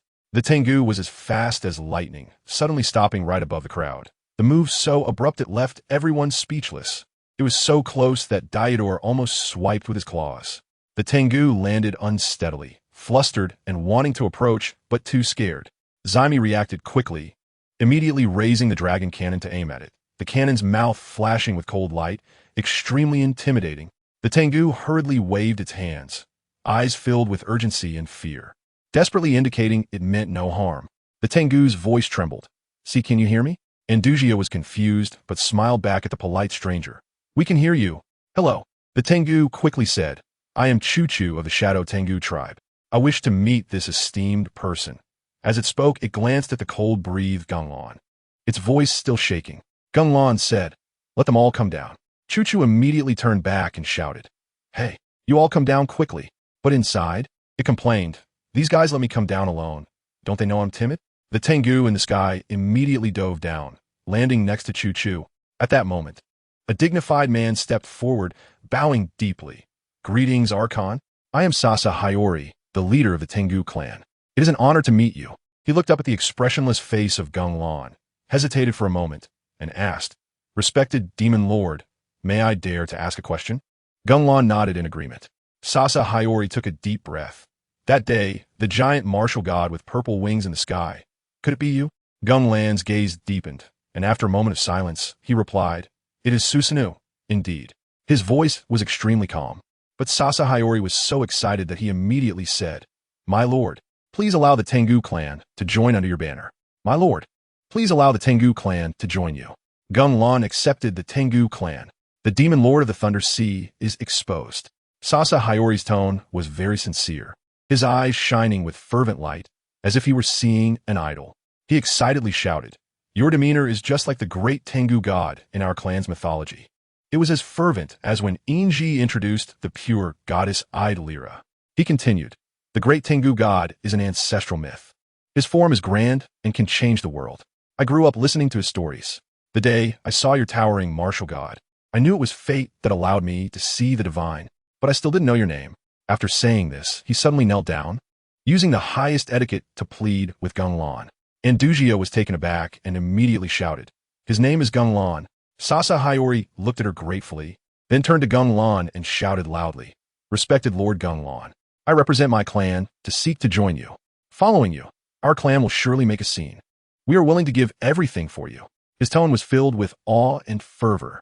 Gung Lan looked at the kneeling Sasa Hiyori and felt a bit dazed. Looking at the other Tengu, they also knelt down, their eyes shining as they stared at him. Gung Lan thought to himself, is this digging a wall from the Thunder God? Could it be that Susanoo in the Tengu armor, like the gods in their mythology, is what made them worship so much? He looked at the devout Sasa Hiyori with confusion and said softly, "Get up."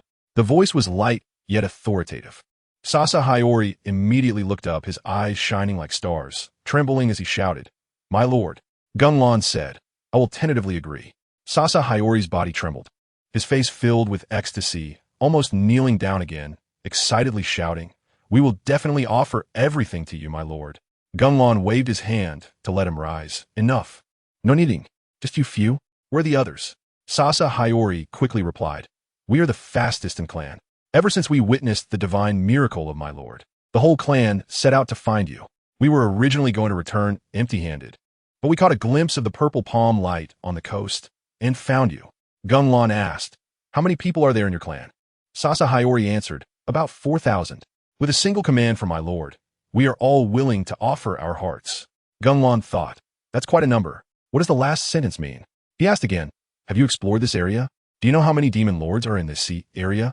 Sasa Hiyori answered, "This is the Thunder Sea, and it is known that there are the dual Thunder demon lords, Poison Shadow, Giant Armor, Sky Soaring, and Giant Serpent demon lords." Gung Lan muttered, "Dual Thunder? Could it be Balls Above? She has a sister who is currently fighting in the Inazuma demon war." Thinking of the Thunder God's strength, an evil smile appeared on Gung Lan's face. As he thought of the Thunder God's power in the storyline, a hint of an evil smile involuntarily surfaced on Gung Lan's face. Gung Lan summoned Susanoo to make a scene. The Tengu returned, and Andujia protected her friends. Andujia, Zimiu, and Diwuduo looked at Gung Lan and the Tengu with puzzled faces, completely unaware of what was happening. Gung Lan looked at the calm sea with a smile, pondering, how big of a storm will this sea stir up in the future?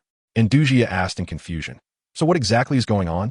Diwuduo stared at her elemental power and explained, "They are now Gung Lan's people." Andujia was super excited and immediately approached Chu Chu, staring at her black feathered wings shining brightly. Chu Chu was initially startled, but seeing Andujia's innocent expression, she quickly smiled and greeted, "Hello, little sister. I am Chu Chu from the Tengu clan."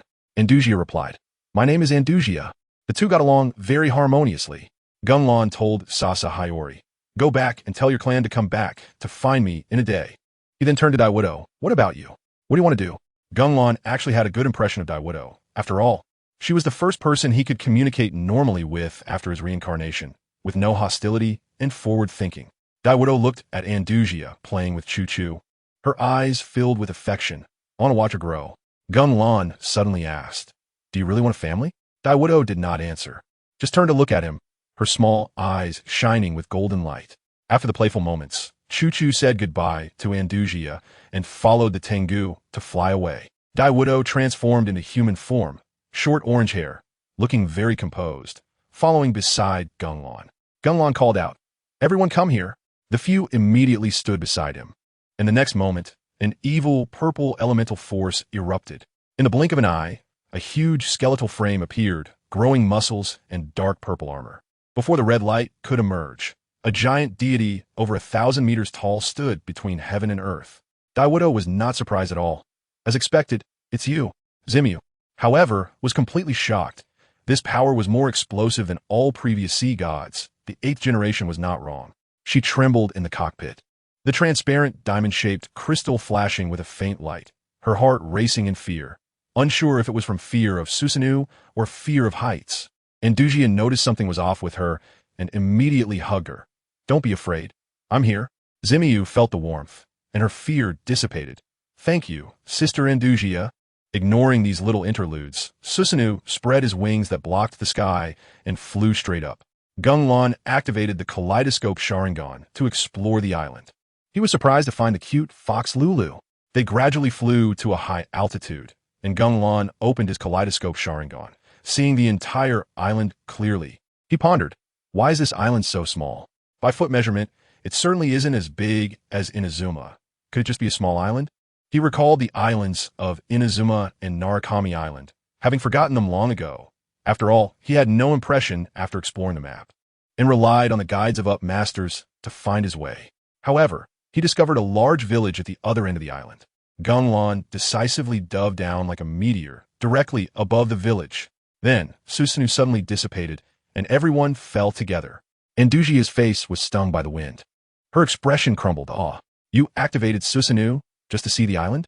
Diwuduo and Zimiu were very calm. Landing gracefully, Gung Lan threw out a wind kunai, reaching out forward, and in an instant, they disappeared, reappearing in a tranquil little forest. Andujia covered her chest. That was thrilling. Gung Lan looked around, his gaze locking onto the open grassy area surrounded by trees, his eyes becoming sharper. He looked towards the grass, his scarlet Sharingan searching. "Come out." This voice was like thunder, and the yellow figure in the grass trembled violently, but still tried to play dead. Gung Lan smirked and instantly teleported to the edge of the grass, grabbing a little creature. He focused on the struggling little creature in his hand, a golden vertical ear. A fluffy tail, though covered in dirt, could not hide its beautiful face. It turned out to be a dirty yellow fox spirit. Gung Lan stared at this small fox girl, his Sharingan clearly seeing the chaotic elemental power within her, like a tangled ball of threads. The fox spirit twisted and shouted, "Let me go! Let me go!" Gung Lan held her up to examine closely. Her sapphire-like eyes were extremely bright. Her face had 6 black whisker markings, golden soft hair, and her small ears drooped. The more he looked, the more familiar she seemed. Andujia immediately came over. "Wow, a little fox? So cute." She suddenly realized. "We appeared out of nowhere. We must have scared you." The fox spirit glared at Gung Lan, puffed up. "Who are you?" "I was concentrating on training, and you suddenly showed up and grabbed me." Andujia quickly urged Gung Lan to let her go, gently patting her head. "Little sister, what is your name? Do you know where this is?" The fox spirit dodged away, standing tall defiantly. "Hey, I'm not little. I'm 14 years old." But no matter how tall she stands, she is still shorter than the adolescent Andujia. Andujia laughs. 14 years old? You're a bit short, huh? The fox demon awkwardly scratches her head. Hee, maybe it's because of poor nutrition, but I'll grow taller. She then says, "All right, my name is Lulu. I'm a fox demon. This is the training ground in the woods outside Muji village." Andujia asks, "What kind of training were you talking about?" As soon as Lulu hears this, she immediately runs to the side, excitedly showing off Lulu's skill showcase. Gung Lan's chakra breaks the maze. Lulu shouts, "Look, this is our training content." She nimbly weaves through the trees, jumping and rolling, her movements as graceful as dancing. Andujia is captivated, her eyes filled with admiration. Lulu sets a thick tree trunk in place, then runs back, her whole body glowing with a faint blue light, gathering her demon power to crash into the trunk and show her strength. But halfway through, the blue light suddenly mixed with red, and after a violent disturbance, all the enhancement vanished. She loses her balance and falls to the ground. Ouch. Andujia is stunned. Huh? Lulu, feeling dejected, gets up and murmurs, "Failed again. Why can't I maintain my form?" She has always wanted to be the strongest in the village. Andujia quickly reassures her, "You're amazing. That last hit surprised me." Lulu immediately clenches her fists. "I want to give up. I want to be the strongest in the village." In an instant, she is filled with fighting spirit and continues to demonstrate.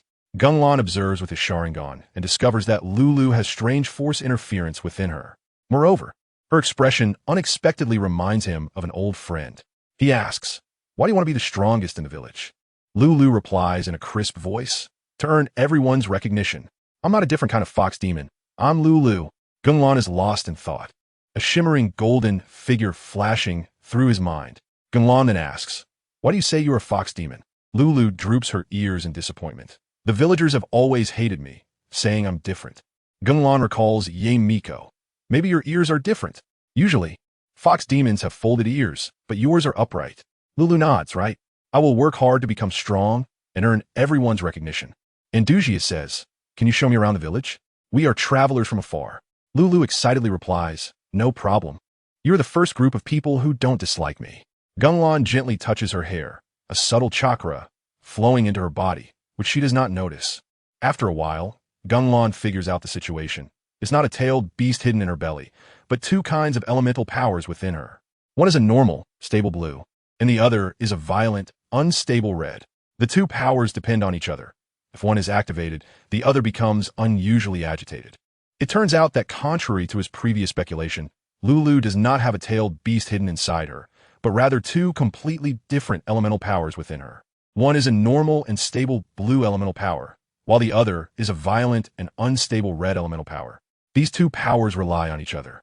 But when one is activated, the other becomes unusually restless. Gung Lan kicks down the door, causing a ruckus. The black flames instantly intimidate the guards of the village. Lulu's situation seems to require continuous practice to overcome. Gung Lan initially thought it was tailed beast chakra interference, but now it seems much simpler. He gestures for Lulu to lead the way, and she immediately skips away, joyfully, her movements light as a lively little bird. Gung Lan turns to Diwuduo, his eyes questioning. Diwuduo replies, "She should be from the Bai-Chun Fox clan." At this moment, Shimu suddenly asks, "Lulu, do you know who the ruler of this island is?" Lulu turns around, her big eyes pondering. "I heard it's something toxic, super powerful, but I will surpass him sooner or later." Gung Lan sneers inwardly, the toxic shadow demon god. Here comes Uchiha Gung Lan. Lulu leads the way, and Andujia curiously asks, "Will we be detained in the village?" Lulu confidently replies, "I've helped everyone for a long time, and they've changed their views on me a lot. I can definitely explain." The group follows her out of the woods and sees a tall stone wall, with a large marble gate in the center, inscribed with the 3 red characters for Muji Village. Andujia marvels, "Pretty impressive." The 2 guards stationed by the gate notice them and immediately raise their weapons, the tips gleaming coldly. "Don't move." "Who are you?" Another guard, with sharp eyes and a harsh tone full of hostility, glares at Lulu and says, "You little fox demon, what did you sneak out? We haven't settled the score from last time." Lulu feels a bit nervous but steps forward to explain. "They are travelers from afar, and I'm their guide. I came out because you drank too much and passed out." Upon hearing this, the 2 immediately turn hostile, pointing their spears at Lulu. "Do you dare to provoke us? You want in well." They size up the group, their eyes greedily landing on Andujia and Shimu. "Enter the village? You come over to get a proof. You 2 can go." They gesture towards Gung Lan and the 2 girls. Just as Lulu is about to argue, dark flames suddenly ignite the 2 men, the extreme heat instantly turning them to ash. Lulu is stunned, and Gung Lan walks past her. Such scum don't need to waste words. He then kicks the large door, which is 5 meters high, crashing it open with a loud bang, sending it crashing against the doorframe and falling to the ground, raising a cloud of dust. Gung Lan looks around, the village's buildings mostly wooden, ancient yet substantial. Construction is underway to the south, and to the north is the sea, with a striking red roof tall building standing prominently in the center. The noise of the broken door draws the attention of the villagers, who gather around. Humans, pig-nosed beastmen, cat-eared beastmen, wolf-tailed beastmen, and even creatures in strange clothing. They all stare at Gung Lan and his group, and the scene instantly becomes chaotic, with everyone chattering and full of confusion. In an instant, the scene becomes extraordinarily noisy, with people talking over each other, filled with doubt and misunderstanding. Gung Lan unleashes his purple flames to assert dominance. The wolf-headed village chief makes a grand entrance. The villagers, who were previously discussing in disarray, immediately unify their voices upon seeing Lulu. Just as Lulu wants to explain, a man rushes forward and shouts, "Fox demon, what are you doing bringing these outsiders here? Do you have ulterior motives?" As soon as he finishes speaking, the crowd starts to echo, "Exactly," usually pretending to be innocent. Now the truth is out. Born evil little fox demon. Where's the guard team? Come out. The fox demon is causing trouble. The insults and accusations flood towards Lulu like a tide, and she steps back in fear, feeling wronged. She has clearly helped everyone many times, thinking they had changed their views on her. So why are they still like this? Suddenly, a stone comes flying towards Lulu's head at high speed. In the nick of time, a sparkling wave of water appears out of nowhere to catch the stone. But the villagers don't stop. They pick up nearby objects ready to throw when suddenly they all freeze in place. It turns out behind Lulu, Gung Lan exudes a chilling purple elemental power, filled with endless killing intent and terrifying pressure, making everyone feel like they are suffocating. This aura quickly condenses into a hideous, malevolent god, smiling as if ready to reap lives, the third power of Sasuke's ultimate technique. The villagers who bully the weak immediately fall in droves, and the few who remain standing stare blankly, mumbling, "It's a ghost god." The fox demon brought the ghost god for revenge. Lulu is unaffected by the pressure, turns around to talk to Gung Lan, but Gung Lan touches her head. "Don't be soft-hearted towards them. Malice cannot be faked." Lulu lowers her head, unsure of what she is thinking. Gung Lan looks at her, a similar face flashing in his mind, equally innocent and sunny, with similar encounters. He thinks in his heart, even if you're not him, I still want to change you, to let you grow up happily like a normal child, without being disliked or driven away, so that regrets do not repeat. Just as Gung Lan is lost in thought, his mind is suddenly interrupted. A tall, wolf-headed beastman wearing a silver robe walks over, shouting loudly. What happened? His voice is like a wolf's howl. This wolf-shaped beastman is extremely arrogant, and upon seeing the crowd lying around, he doesn't take care, sneering. This village needs to develop further. It can't even handle such enemies. Saying this, he confidently stretches his limbs. Lulu leans closer to Gung Lan and whispers, Brother Gung Lan, he is the village chief Hao Xiao of Muji village. Hao Xiao noticed Lulu and sneered. At this moment, Hao Xiao noticed Lulu and coldly laughed. Gung Lan's illusion secures the village chief.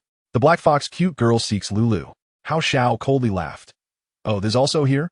I can roughly guess what's going on. I should have just burned you to death back then. As he spoke, his gaze became sharp, like a hunter eyeing its prey, as he took down a huge black broadsword from his back, the blade gleaming with cold light.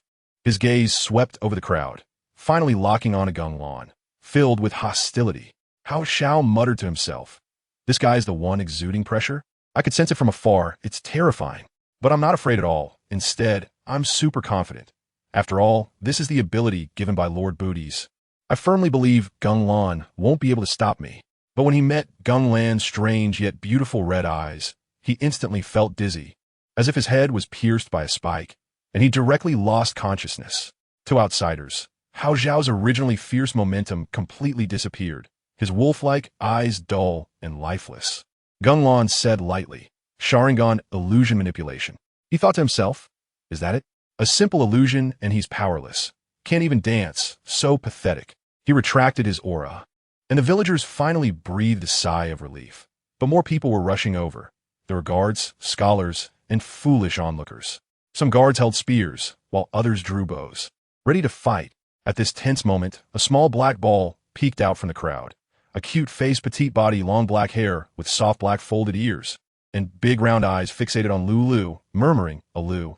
Lulu heard it from afar, turned around, and found the little fox, revealing a healing smile. As soon as the little fox saw her smile, it immediately trembled and hid behind the adult, and when it peeked out again, its face was completely red. After controlling Hao Xiao with the illusion, Gung Lan directly searched his memories. Everything from Hao Xiao's birth to his thoughts just now unfolded before his eyes like opening a file folder. He quickly finished viewing the memories and understood. The Poison Shadow Demon God Booties is in the Poison Shadow manner. He casually released the control, but the mental shock from searching the memories had already messed up Hao Xiao's mind. Gung Lan asked Lulu, do you know how to get to the Poison Shadow manner? Lulu shook her head. I don't know either. Gung Lan looked disdainfully at the villagers who wanted to resist, pondering that it was unnecessary to watch fools struggle here. His eyes changed, transforming into the Sharingan, 3 black tomo, turning into sickle-shaped boomerangs, locking onto Andujia and the others. Just as Andujia was about to use her ability to charge out of the guard's encirclement, she suddenly felt something was off, and the next second realized she was in an icy world. Cocolia's surrounding ice blocks had not melted. Not only her, but others were the same. And Lulu was even more stunned, like a child who had never seen the world, standing there dumbfounded. Not only Andujia, but everyone else was the same, especially Lulu, who was completely stunned, like a child who had never seen the world, standing there with her mouth agape. Gung Lan teleported into the Demon God Banquet. Booties invited to battle and was slapped in the face. The guards, seeing that only Gung Lan remained, were confused, and just as Gung Lan vanished like a ghost, the villagers looked at each other, completely bewildered. Deep beneath the island, there was a massive earthquake cave, as if the entire island had been hollowed out. The scale was absurd. Inside the cave stood a giant gray-brown mansion, resembling a majestic castle, built from an unknown hardwood, as hard as iron, exuding an ancient and mysterious aura. Above the mansion floated dark green gas, and the nearby lake was filled with green liquid, bubbling white foam. Wondering if this stuff could poison Diwuduo. Upon entering the mansion, a grand banquet was underway, with attendees of various races dressed in bizarre outfits. But the food and decorations were indescribable. The food looked disgusting, and the decorations were unbearable, simpler than one's own birthday. Clearly, the planner didn't understand these things. Or the demon god's way of thinking was different from humans. On the high platform stood a hunchbacked old man, wrapped in green gas, resembling clothing yet like skin, lifeless. But his yellow eyes revealed a sinister gleam. He was the poisoned shadow demon god Booties, whose voice was old yet no one dared to underestimate. He droned on with his speech, like a principal dragging time during a flag-raising ceremony. But the people below dared not lose focus. After all, this master could really slaughter them all. Booties suddenly became excited. That twin thunder demon god from the northern island, those little brats. If it weren't for her killing the flowing grass demon god, I would have thought she was the offspring of the thunder demon god. How dare she be so arrogant? Not putting me in her eyes. He violently smashed a black round table, then shouted, I summon you all to flatten the northern island together. Let that pair of twin demon gods see our power. His eyes were full of ferocity. That means you're very strong. Huh? A cold voice suddenly came from behind Booties. Booties turned around to see a tall man in purple clothing, wielding a long sword, standing 3 meters away, exuding an extraordinary aura. Just standing there was different. Booties determined he was a demon god, grinning and letting out a piercing laugh. Ha ha, another demon god has come. What honor. Guests are to be welcomed. Please sit. As he spoke, he gestured for him to take a seat. Gung Lan's face was dark with no expression, and the next second his figure flashed and vanished. Booties was startled and hurriedly searched, only to find Gung Lan had already settled down in a seat, sitting upright like a noble scion. Booties secretly sighed at this explosive speed, realizing he hadn't misjudged. Meanwhile, at the other end of the banquet, a creature entirely in black was staring intently at Gung Lan, trembling uncontrollably. At the other end of the banquet, a creature completely black was fixated on Gung Lan, its body trembling involuntarily. Gung Lan encountered a survivor of 1,000 birds who slipped through the net. He teleported to stab Booties and cause a commotion. This creature was pitch black, like a ghost of the night, resembling a human but lacking facial features, extremely bizarre.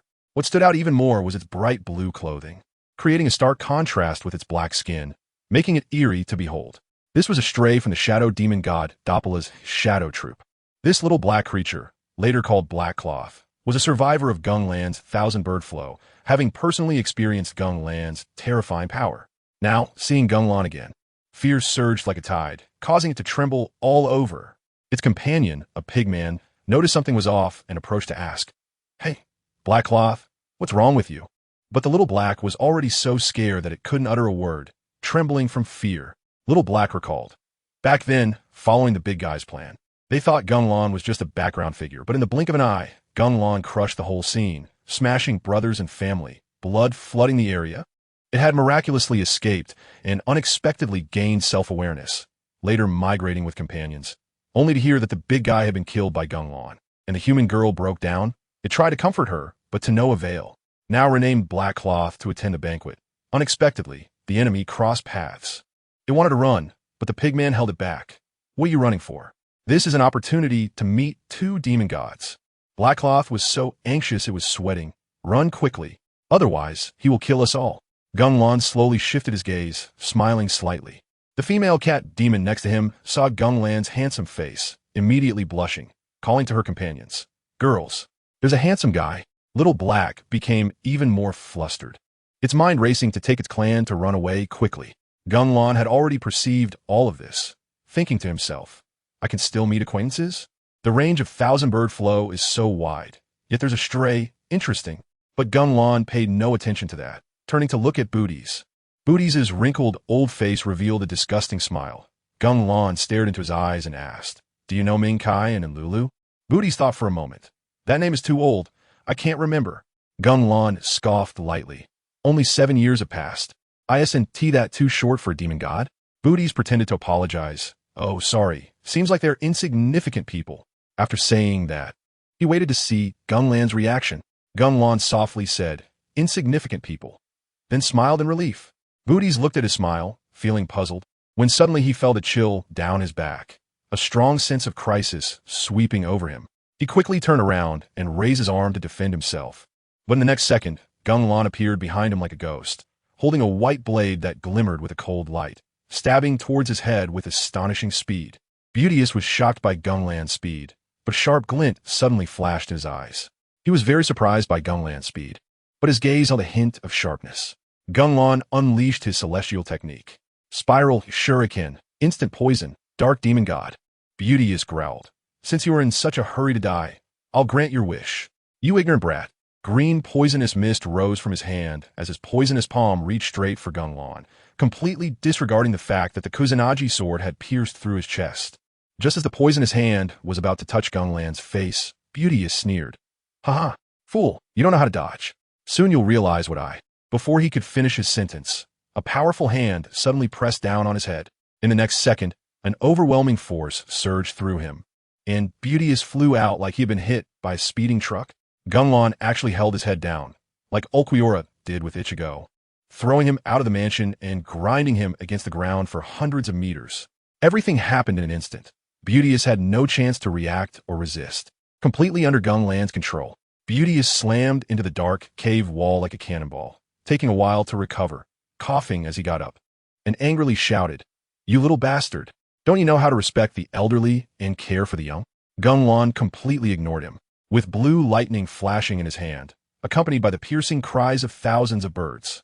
With a wave of his arm, the 1,000 birds zipped through the void like lightning, dazzlingly bright. Beauteous immediately dropped his arrogant demeanor and hurriedly got up to evade. But as soon as he jumped up, he saw the lightning in Gung Lan's hand suddenly erupting with immense power, transforming into a brilliant spear that shot towards him at lightning speed. Beauteous couldn't even react in time, and was directly pierced through by the 1,000-bird sharp spear. The penetration and paralysis from the lightning made him scream in pain, and Gung Lan raised his hand to slice him in half. The green poisonous mist erupted instantly, rushing towards Gung Lan like a hurricane. Gung Lan slowly formed a seal, Sage Mode. In the next second, golden eye shadows appeared around his eyes, and an infinite amount of natural energy transformed into celestial energy, exploding and blowing the poisonous mist away. Frog group hands plus explosive energy, steam buns. Are you not convinced? The poisonous mist was blown away significantly, and Gung Lan's strength surged to a new level. Beauteous, who was transforming the poisonous mist, was stunned. Something's wrong. Did he just enhance himself? He wanted to test it, but testing it led to his death. The black poisonous mist gathered into a large group of spikes, varying in size and thickness, all shooting towards Gung Lan. Gung Lan casually glanced, and a blue energy ball surged in his palm, spinning wildly. This energy ball suddenly turned white, with sharp serrated edges appearing on its surface, transforming into the shape of a shuriken in an instant. Gung Lan raised his hand and flicked it, sending the energy shuriken straight towards the poisonous mist spikes. Celestial technique. Wind release. Spiral shuriken. In an instant, the explosion shook the ground, as if it were going to tear the world apart. The blue storm swept through the entire underground space, causing the cave to tremble violently, dust flying everywhere, and countless stones falling, looking like it was about to collapse. In a flash, the deafening explosion rushed towards the ground, as if trying to tear the entire world apart. A blue storm surged like a roaring wave, sweeping through the entire underground space. The cave trembled violently, dust flying, with countless stones falling, seemingly about to collapse. Gung Lan gripped Beauteous's throat, tormenting the dark demon god. Célestial technique, tous en beurs, instant buté. Beauteous's eyes widened in fear as he looked at everything before him, crying out in despair, and turned to run. But he didn't expect the power of the spiral shuriken technique to be so explosive and its range so vast. Even after running a certain distance, he still couldn't evade the attack. In an instant, he felt every cell in his body pierced by thousands of spikes, the fiery pain making him nearly forget he was still alive, his body swaying dangerously, almost knocked out by the explosion.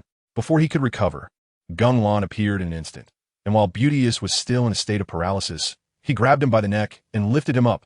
Beauteous looked into Gung Lan's eerie yet beautiful red eyes and was instantly terrified. Gung Lan mocked, "You can't even dance, how ugly."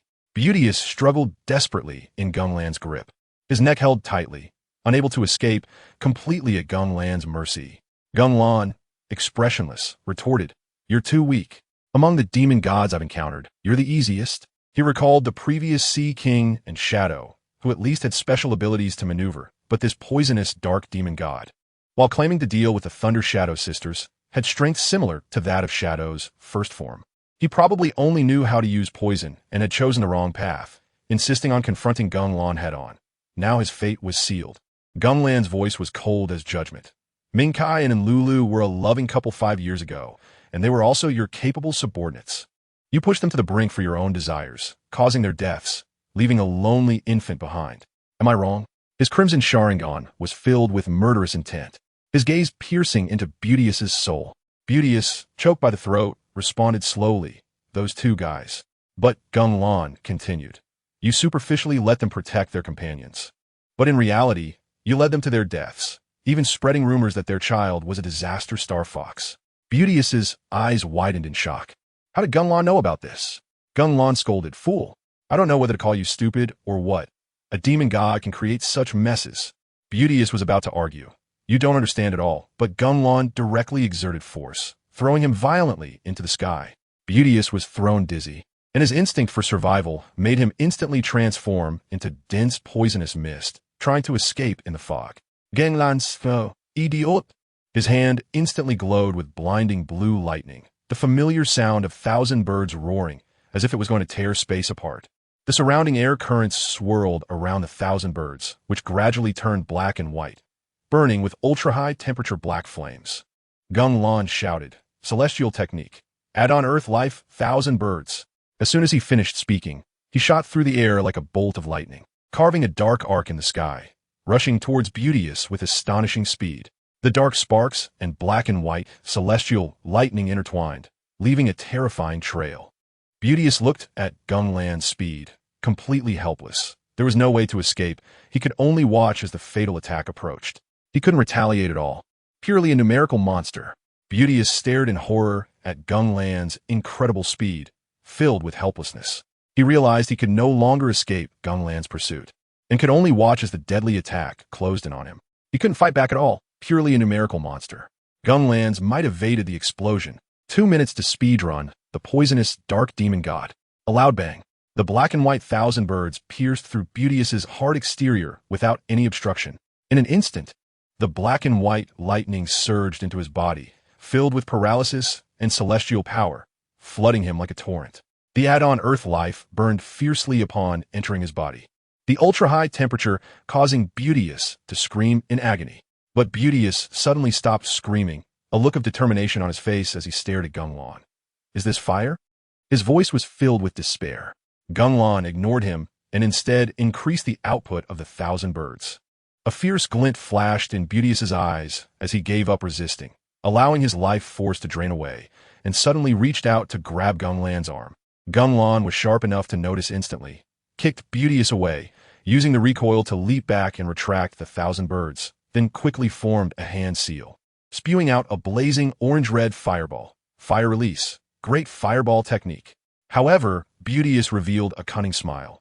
He had planned this all along. After dying, he would use the highly toxic mist generated from the demon god's reaction as a weapon, letting the fireball ignite and trigger a massive explosion, taking Gung Lan down with him.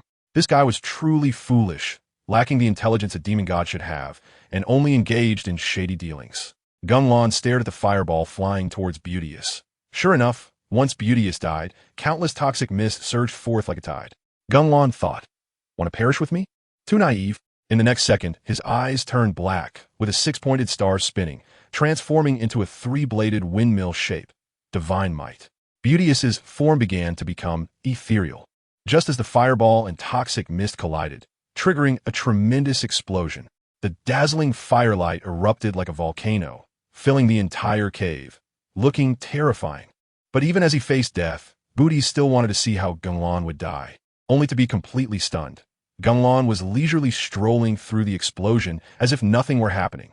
Countless images flashed through Booty's mind, reminding him of the evil deeds he had done, filled with regret. Perhaps this is retribution. In the blazing firelight, Booty's life came to a hasty end. It wasn't that he was too weak, it was that Gung Lan was absurdly strong. Gung Lan easily walked out of the explosion range and disappeared in an instant. The people in the mansion were all bewildered. What just happened? Where's Lord Booty's? From the moment Gung Lan threw Booty's to the moment he was killed, it only took 2 minutes, definitely the fastest legend. As they were in a panic, Gung Lan suddenly appeared on the high platform where Booty's had been standing, looking down at everyone. His frivolous voice rang out. I asked the six-path sage for permission to use the 9/void break. As soon as he finished speaking, an invisible pressure pressed down on all the demons. I asked the six-path sage for permission to use the 9/void break, the frivolous voice echoed, followed by an invisible pressure rushing toward the demons. Gung Lan used an illusion to search memories. In the Kamui space, the teammates were clearing ice. The demons were overwhelmed by the gap in strength, falling down in large numbers, with only a few strong ones barely kneeling on the ground. Gung Lan scanned the fallen demon horde and said, "Looks like it's not needed." His gaze locked onto Xiaohong, and he instantly appeared in front of him. Xiaohong was so scared that he lost his soul, his face without features revealing extreme fear. In his eyes, Gung Lan was not a handsome guy, but a terrifying demon. Gung Lan exerted pressure, and he couldn't break free at all, not even able to scream. The two locked eyes, and Xiaohong shouted in his heart, "My life is over." But Gung Lan pondered, does this little thing have eyes? In the next second, Gung Lan's azure eyes turned into crimson, three-tomo Sharingan. Using a kaleidoscope for this kind of trash feels too wasteful. As soon as Xiaohong saw this, he froze, and his face even showed crimson eyes. The illusion took effect. His vision went dark, and his memories were plundered by Gung Lan, unfolding like a folder. Xiaohong's memories were all about things dazing, until he was playing with the boss's niece, and that was the little girl from before. Then there were fragments of being summoned by Duabala and getting killed by Gung Lan. His memories were trembling, truly scared. Later, Xiaohong had thoughts, built a group, and encountered the little girl again. In his memories, she looked haggard and fragile. Gung Lan recalled. He had once gone blind, used elemental power to help her create eyes, and unexpectedly changed her physique to Uchiha. The little girl had explosive talent, and in her excitement, she directly opened the kaleidoscope. But she experienced despair. Gung Lan initially wanted to help her maintain her fighting spirit like Itachi, but now he saw that her spirit was off. The jump in Sharingan's damage was significant. It could lead to madness. But if she could hold on, he wanted to revive the Uchiha. Duabala couldn't create eyes. After all, he was a dark demon god. After watching the memories, Xiaohong fell to the ground. Unable to get up, Gung Lan waved his hand and disappeared, entering the Kamui space. The space was still a snowy world. Andujia, Diwuduo, and Liyue were clearing snow. Andujia was smashing ice with waves. Diwuduo was swallowing ice crystals, assimilating with gray light. What a tough stomach. Liyue was digging ice with bubbles, but couldn't even scrape a scratch. Seeing that Lulu's efforts were in vain, Andujia told her to rest and that he would do it himself. But Liyue stubbornly said, "Never give up is my motto." Then she continued to dig with all her might. Gung Lan's kaleidoscope shook the space. Raiden Mei attended the Five Gods meeting. Gung Lan slowly appeared, signaling the others to stop. His eyes instantly transforming into a six-pointed star eternal kaleidoscope, adding earth element spiral storm. A pitch-black tornado swept through the entire Kamui space, and the others had already slipped out of the high-temperature zone, leaving only the outer path demon statue screaming inside. Ah, pay attention. The camera directly cut to the outer sea of Yulei North Island. Cherry blossoms were in full bloom, looking very eye-catching, with petals flying in the wind, hiding a striking purple. This was none other than the future ruler of lightning, Beelzebub, also known as Raiden Mei. Her purple hair was braided down her back, the tips becoming lighter and more ethereal. Her light purple eyes had tear moles, wearing a delphinium flower decoration on her head. Dressed in a short kimono with delphinium patterns on a purple base, paired with black long socks and high-heeled sandals, stunning everyone. Don't be fooled by her recent birth. She already had a record of slaying demon gods. Her combat power was off the charts. Raiden Mei was admiring the cherry blossoms when suddenly her aura soared. As frightening as thunder, she focused on a small knife made of wind elements, which read Central of North Island. Five Gods meeting. She wanted to pull out the kunai. But as soon as she got close, it turned into wind and scattered, leaving her full of questions as she hurried to discuss with her sister. Before long, she arrived at the center of North Island. There was a towering mountain, purple lightning flickering at the top, clearly not simple. Behind Raiden Mei were three fierce individuals, her sister, the Thunder Demon God Raiden Shogun, with purple hair flowing like a waterfall, both gentle and strong. Her capable subordinate, Yuji Chiyo, wielding a big sword, exuding overwhelming combat power. And her close friend, Bai Chun from the Fox clan, their bond was unbreakable. These were all big shots from the Inazuma demon clan, just missing that Black Wing man. Although they worried about traps, this meeting was related to the fate of the islands. So they braved their way up the mountain. Upon reaching the summit, a mysterious person was already waiting.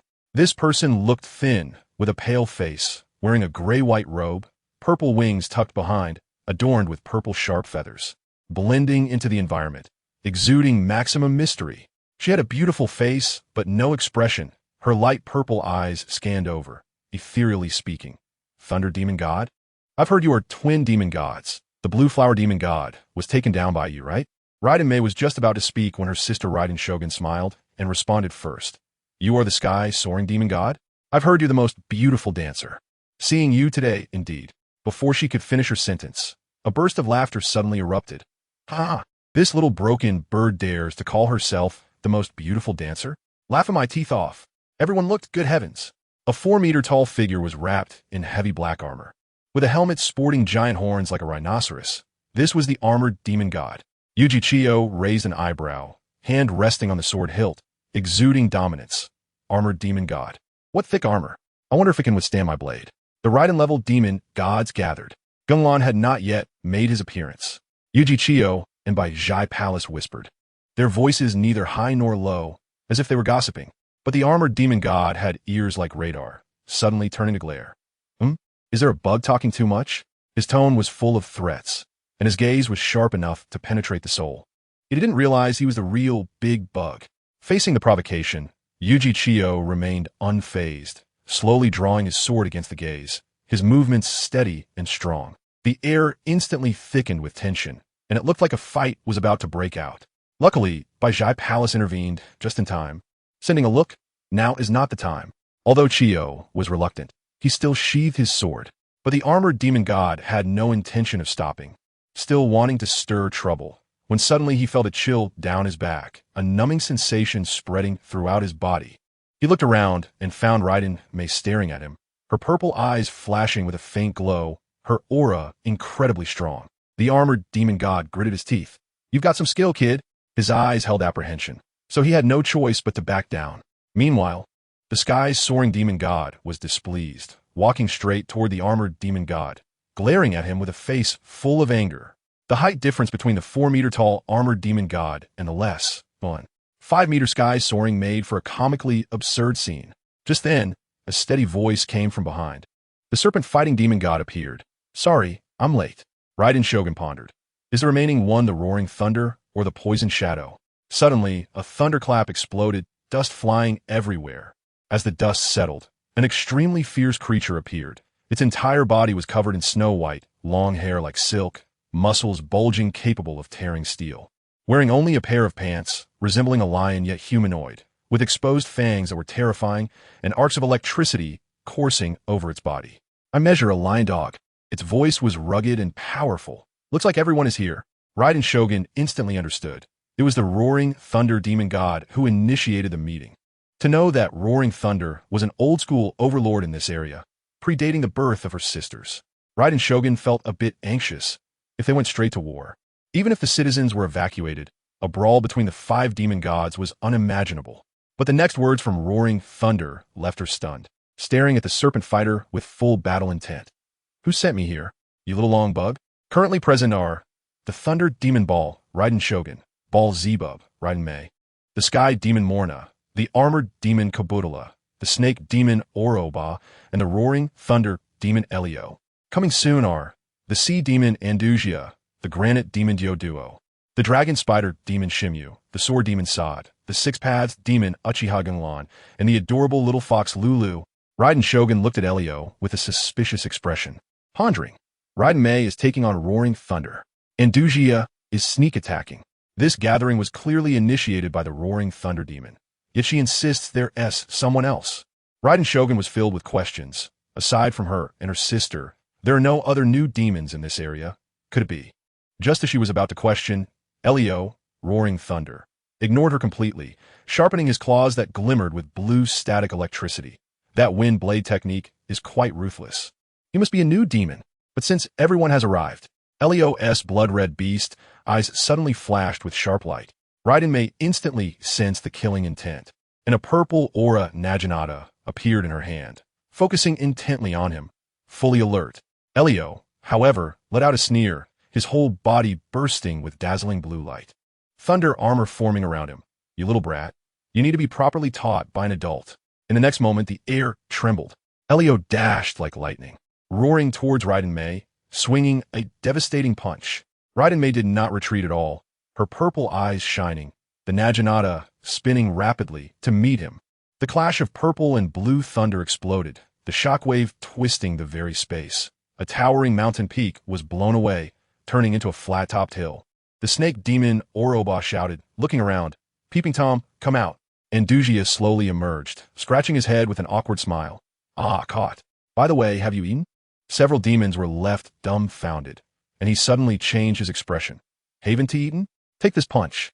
A giant water fist accompanied by a whirlwind smashed towards them, its range larger than Susanoo's skeletal arms. 3 demons dodged in an instant. Chiyo drew her sword directly, her eyes shooting red light as she charged forward. But the water fist was too heavy and dissipated the force. She couldn't withstand it, and was sent flying into the mountain. The water fist then exploded into a torrent. "Chiyo!" Fox Shrine Palace urgently shouted. Chiyo got up coughing, saying, "I'm fine, just a bit painful." Her body was wrapped in red elemental power, her red eyes looking extremely terrifying, clearly enraged. The armored demon Kabudala just sneered. The Oni clan still dares to call themselves gods? The next second, he couldn't laugh anymore. Andujia transformed into water and slipped away. On the other side, Elio and Raiden Mei were locked in a fierce battle, the purple and blue lights clashing in the air, each impact producing enormous booms. The entire northern island filled with thunder. Elio, stretching his limbs, mocked, "Little brat, is this all the power you have? Are you just tickling me?" Raiden Mei's purple eyes deepened. Purple lightning surged up, her power increasing again. "Oh, really?" Elio got excited. "Now that's more like it." The lightning on him also surged, turning him entirely blue, exuding an intimidating aura. "Now that's more like it." Elio's lightning expanded, his entire appearance dyed blue, his power immense. Gung Lan's Sharingan suppresses the demons. Chidori pierces through roaring thunder. Just as Raiden Mei and Elio were about to start the next round, a green shuriken appeared out of nowhere, and before the two could react, it collided with them. In the next second, the space distorted, and Elio found himself in a strange black and gray place, standing on gray rectangular pillars as the floor. "What's going on?" Elio scratched his head, seeing he was still in thunder mode, thinking it was Raiden Mei's doing, but turning to see Raiden Mei also looking confused and then looking around. He noticed other demons were there too. Just as he was about to curse, "Who's messing with?" A sudden sense of crisis, as if a gun was pointed at his head, hit him. Elio reflexively dashed aside, along with the other demons. Gazing in the same direction, standing atop a tall pillar, was a handsome man in purple clothes, arms crossed. Looking down at them, Elio refused to back down. "I'm the ruler of the Thunder Sea. Why would I fear you?" He roared, "Little brat, you've angered the lion." The momentum surged back to full. Gung Lan slowly looked at Elio, muttering to himself, "Rangal?" In the next second, his crimson Sharingan lit up, and he merely moved a finger. A terrifying pressure instantly bore down on the gods. All the demons felt as if they were being crushed by a giant stone. Struggling to breathe, the sky demon directly knelt halfway, utterly embarrassed. She was a demon, yet she was overwhelmed by the pressure. The divine might shattered the floor of the space. Raiden Mei stared at Gung Lan above, her mind filled with questions. Elio yelled in anger and charged forward, but felt as if he couldn't move an inch. Yet he was even more excited. "Just what I wanted." His eyes burned with fighting spirit, and with a lion's roar that shook the heavens. He charged towards Gung Lan with the might of thunder. Elio's body erupted with thunder, his hair standing on end, his cells pulsating with excitement, his mane crackling with electricity. Incredibly majestic. Thunder mode, activate. He transformed into a dazzling bolt of lightning, rushing in at a speed that even Raiden Mei found astonishing. But in Gung Lan's eternal kaleidoscope eye, his trajectory looked like a kitten running. Gung Lan thought, "This state is similar to Raiden Mei, so doesn't that make me Sasuke?" Elio blinked and dashed to his front, throwing out a punch faster and fiercer than before. Gung Lan's crimson eyes narrowed, lightning flashing in his hand, Chidori instantly taking form. Faced with an attack so quick there was no time to react, he simply sidestepped lightly, and Chidori pierced straight through Elio's right abdomen. The intense pain surged to his brain, and he felt as if he had taken a stimulant. Elio roared angrily, reaching out to grab Gung Lan, wanting to slam him. Gung Lan's eyes lit up with a six-pointed star, and a wicked purple Susanoo skeleton appeared, facing Liyue. Liyue grabbed the purple skeleton, exerting force to lift it over his head, gathering powerful lightning, roaring loudly. Gung Lan's divine might showcase his defense. Raiden Mei stands firm against Andujia. Liyue shouted held demon's heavy strike, slamming the Susanoo skeleton and Gung Lan hard into the ground, thunder exploding with a deafening sound. But as the lightning dissipated, the skeleton only had a small crack, proving utterly useless.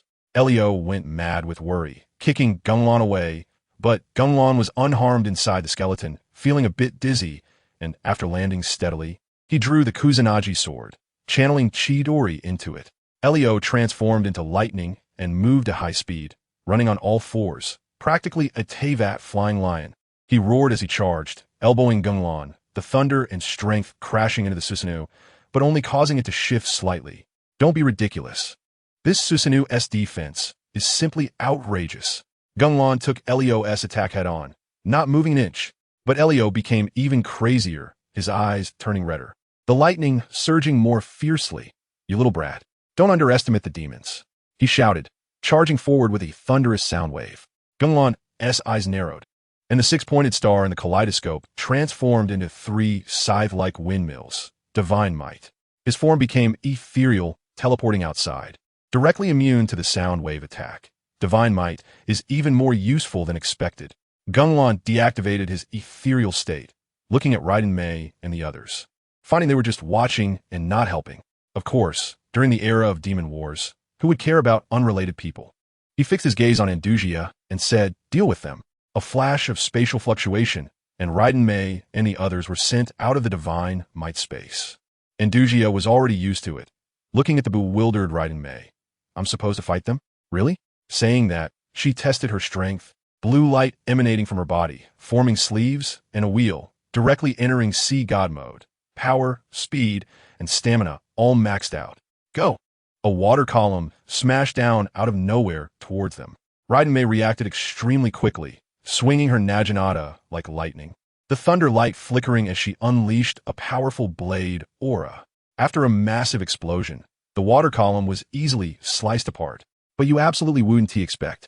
The water column didn't disperse, instead transforming into countless small water droplets suspended in the air, shining like stars. Fox Shrine Palace urgently shouted Mei. The water droplets will explode. Quick! Before she could finish, Raiden Mei's Naginata erupted with thunder like a volcanic eruption. She danced with her blade at lightning speed, drawing the lightning to condense into an impenetrable barrier of thunder light.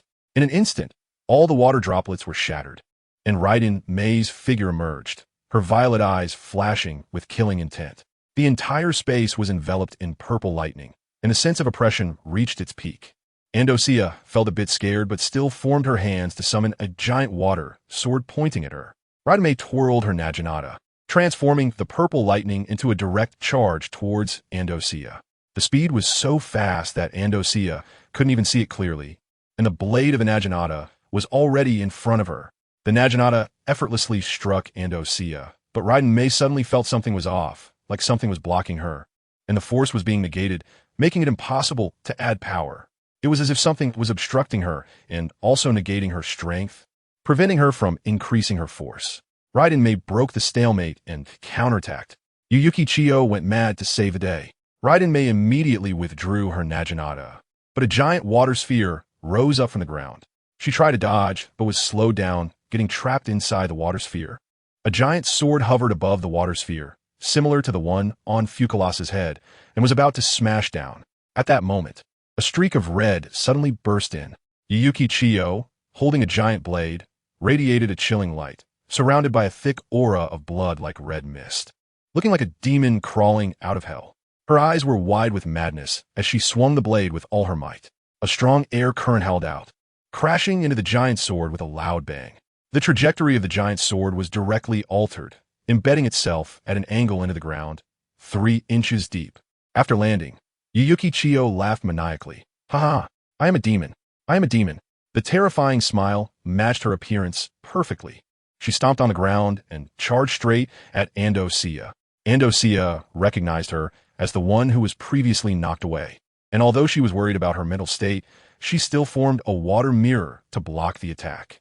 Yuyuki Chiyo was still laughing madly. But the next second she couldn't laugh anymore. A ferocious water element giant dragon suddenly appeared, biting into her creation. Chiyo was directly forced out of the arena, unable to deal with the water dragon for the time being. Meanwhile, the raging lightning broke through the water sphere, and Raiden Mei, holding the Naginata filled with strong lightning, chased after Andujia. Andujia did not dodge or avoid it, as if she intended to take it head-on, but as soon as the Naginata brushed against her skin, Raiden Mei sensed something was wrong and immediately withdrew at high speed. She saw Andujia transforming into water, flowing on the ground, and disappearing in an instant. Raiden Mei searched around, suddenly looking up. The originally clear sky was shrouded in thick clouds, and the air became damp and oppressive. She immediately dashed towards the coastline, only to be stunned at the shore. A tsunami dozens of meters high was crashing down like a giant beast, carrying destructive power. Raiden Mei gripped her Naginata tightly. With her speed, she could dodge, but the island would suffer. Although she had evacuated the crowd, they had just moved to a different place. The next second, her gaze became extremely resolute, and she held her Naginata in front of her, with purple lightning continuously erupting from her body. The lightning twisted like a dragon in the sky, becoming denser and denser, until finally converging into a massive purple lightning pillar shooting up into the heavens. Where the lightning pillar passed, the dark clouds were shattered, continuing to penetrate the cloud layer towards the sky. The entire world was shaken, as if in awe of her power. On a sky island, a wise sea cucumber wondered, "What is that commotion?" The Lightning Queen split the tsunami. Andujia transformed for a counterattack. In an instant, all the thunder in the world responded to Raiden Mei's command. Amidst the thunderlight, she held the katana formed from condensed lightning suspended in the air, while lightning crackled around her, showcasing her explosive power. At this moment, welcoming the Lightning Queen, Shadow, she raised her sword above her head, countless lightning bolts madly converging. This strike seemed capable of annihilating the world. One slash, the blade swung down, and a massive lightning blade cleaved through the tsunami. The blade light was as fast as lightning, aiming to sever the natural disaster in the world. Andujia, hiding in the shadows, was stunned. This oppressive feeling was exactly the same as when Fugalos faced Gung Lan. The next second, the blade light collided with the tsunami, splitting it in half and merging back into the sea. Raiden Mei's gaze was sharp, instantly locking onto Andujia's hiding place, transforming into a bolt of thunder like a fierce tiger pouncing. Andujia could no longer hide, wrapping herself in a large water sphere to prepare for a counterattack. But Raiden Mei sliced through the water sphere with one strike, revealing her bewildered face. Raiden Mei's speed was absurdly fast, delivering a straight strike at Andujia. Just as Andujia attempted to catch the blade barehanded, Raiden Mei immediately changed tactics, bringing the blade directly to her neck. At the critical moment, a beautifully crafted blue and white bell suddenly appeared, firmly blocking the blade. Andujia looked at the surprised Raiden Mei and smiled. Open. With a crisp sound, the bell rang melodiously, countless white threads wrapping around her, blue and white dragon horns and tails emerging, adorned with even more luxurious decorations. In her eyes sporting alluring eyeshadow that was super eye-catching. She stared at Raiden Mei. Is that all you can transform? Andujia raised her hand, unleashing an invisible shockwave, crashing towards Raiden Mei like a torrent. Raiden Mei was caught off guard, sent flying into the air, confusion filling her eyes. This power was completely beyond her comprehension. She stabilized herself upon landing, her guard against Andujia raised to the maximum, preparing to go head-to-head. Raiden Mei tested her blade with her left hand, making a rapid thrust to Andujia's face. Andujia didn't even look, raising her hand to summon the water mirror. And a giant blue eagle soared out from the mirror, screeching as it dove into attack.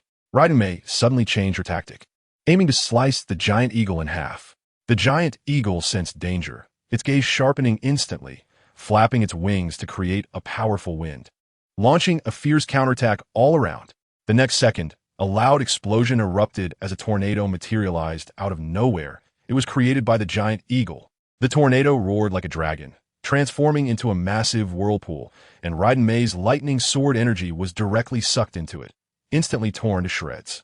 The tornado spun rapidly, forming a gigantic vortex, and the lightning sword energy was perfectly caught inside, immediately being ripped apart by the powerful wind. Raiden Mei feigned weakness to counterattack. Andujia's skill was wasted. As soon as the sword energy disappeared, the tornado dissipated, but the giant eagle didn't relax at all. It knew Raiden Mei would still cause trouble. The giant eagle used the power of the tornado to soar high into the sky, adjusting its posture before diving down faster than before, shooting straight at Raiden Mei like an arrow. Raiden Mei had no time to be confused and charged straight up. The giant eagle screeched, aiming to pierce her. But the next second, a flash of purple light flickered, and the giant eagle was instantly torn to shreds by the overwhelming lightning. Raiden Mei flashed into the air and then, like lightning, pounced towards Andujia. Andujia clasped her hands together, white mist swirling around her. Her gaze extremely resolute. Let me show you the technique Gung Lan taught me. After chanting the spell, she roared, Immortal Technique, White Surge Technique. A powerful energy erupted from her body, and a colossal blue dragon appeared out of nowhere, flying out from her mouth, its claws holding a shimmering ancient bell. When the blue dragon reached Raiden Mei, it suddenly spun wildly, erupting with sunlight like brilliance. Raiden Mei was instantly blinded. Everything before her turned black. She never expected this move to be so explosive. She tried to dodge with high-speed movement, but the intense light blinded her, making her unable to move, and her eyes hurt too much to open. But worse was yet to come. An earth-shattering dragon roar erupted, and the soundwave attack was several times more brutal than Elio's lion's roar. Raiden Mei quickly covered her ears, feeling the world shake, her body feeling like it was being torn apart, her bones vibrating as if they would shatter. But she gritted her teeth and bore it, still searching for a way out. Seeing this, Andujia charged forward, a blue blade appearing in her hand, stabbing fiercely at Raiden Mei. You absolutely wouldn't expect it. Raiden Mei instinctively blocked the blow. Andujia was directly stunned. This is impossible. Wasn't she under control? Even if her senses were fading, Raiden Mei still managed to defend herself with her battle instincts. The next second, she locked onto Andujia's position and swung her blade. Andujia couldn't dodge and was struck by the blade, blood spraying out. She quickly retreated, thankful for her short stature. Otherwise, that blade would have decapitated her. Andujia clutched her serious injury. Though the wound healed in an instant, it hurt like hell. The ribbons, wheels, and dragon horns on her body glowed blue, and she opened her mouth to shoot a straight beam, hitting Raiden Mei in one shot. Raiden Mei was sent flying, and Andujia wanted to pursue the attack. But Raiden Mei laughed. Ha! Little duckling, this is my escape route. It turned out Raiden Mei was pretending to be unresponsive, and being sent flying just happened to allow her to escape the range of the white surge technique. It turns out that it wasn't a reaction delay earlier. It was just an act. Gung Lan saves the day with a counterattack. Susanoo crushes both Raiden. Andujia was already too late when she chased after them. After regaining her senses, Raiden shot up into the sky. She would never fall for the same trick twice. Then several lightning clones with blades charged at Andujia. Andujia pulled out her blue and white blade to fight back, but ended up cutting a clone that was parried, and after exchanging blows, she received 3 major hits. She actually tried to duel with Raiden, forgetting that she was a mage. In the next moment, the lightning clones transformed into chains, tightly binding Andujia. Raiden approached slowly in her wooden sandals, each step pressing down on Andujia's heart. Andujia panicked. Was she really going to be eliminated right after transforming? Not like this. Raiden's long blade crackled with lightning and came down without hesitation. Andujia closed her eyes, waiting for death, crying out, "Ah, did my head fall off? I'm sorry, Gung Lan." But after waiting for a long time with no sensation of pain, she opened her eyes to see Gung Lan suddenly appear, firmly clamping Raiden's blade with a Uchiha fan. Gung Lan smiled faintly at Andujia and then mockingly looked at Raiden. Now it's my turn. Gung Lan swatted Raiden away with a fan and planted her fan into the ground, radiating confidence. Raiden's expression turned serious. Gung Lan's arrival signified that the Thunder God was already done for. This power was terrifying. Suddenly, a furious roar erupted. You little brat. Fight me to the death. A gigantic white figure, Elio, Thunder God, descended from the sky, shattering the ground, his crimson eyes filled with fury. Gung Lan shook her head. Watching the two, double thunder and charging up, are you going to go all out? As soon as she finished speaking, Elio charged forward with a kick. moving so fast that even Raiden was shocked. Gung Lan took a quick glance and gently retreated, narrowly dodging. Clear superiority. Gung Lan felt she had played enough. Her crimson Sharingan spun rapidly, revealing a six-pointed star pattern. Pay attention. A chilling purple Susanoo skeleton suddenly appeared. Elio gritted his teeth and cursed. That damned thing again. But it wasn't over. The skeleton rapidly evolved, transforming into a massive purple skeleton, then sprouting flesh and muscles, donning magnificent hunting clothes and armor, resembling a half-Tengu. With crimson eyes full of killing intent, Elio was completely stunned. The gap was too vast. Just moments ago, he thought he could dismantle the skeleton, but now he had no thoughts of resistance. Susanoo stared at Raiden and Elio, both feeling a chill down their spines. At that moment, the crimson eyes exploded with light, and purple flames engulfed the entire body, the complete form of Susanoo towering before them. Gung Lan, the god of thunder, had arrived. The two thunder gods were terrified, facing the massive entity of Susanoo and its suffocating pressure. Both Raiden and Elio couldn't help but swallow hard. Gung Lan looked down at them from above, and at the moment she raised her hand, Susanoo also lifted its gigantic arm towards the sky. Then the next second, the world changed color, dark clouds rolled in, and blue and white lightning flashed wildly in the sky. Elio, with an incredulous expression, he dares to play with lightning in front of two thunder gods? Isn't that like showing off a big knife in front of Guangong?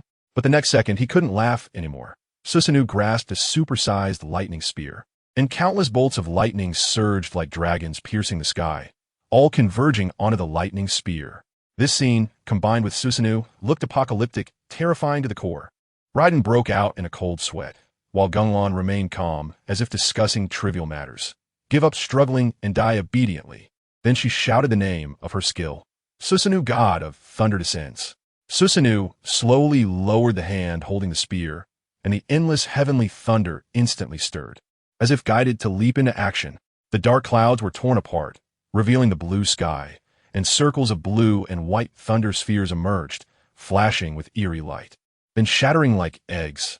Pay attention.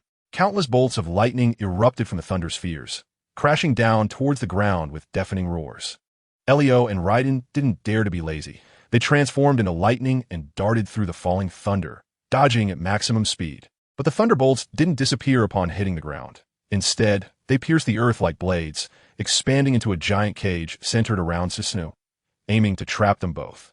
The entire northern island shook, a tangible tremor that felt like it was going to collapse. Raiden noticed something was wrong while dodging the skill. Why was the ground beneath her buzzing? At the moment of distraction, a thunderbolt struck her directly. This was the first time she was harmed by lightning, and there was a special power within it, causing an explosive pain. Just as she was about to focus on attacking Susanoo, the ground suddenly trembled violently. She quickly flew into the air to check.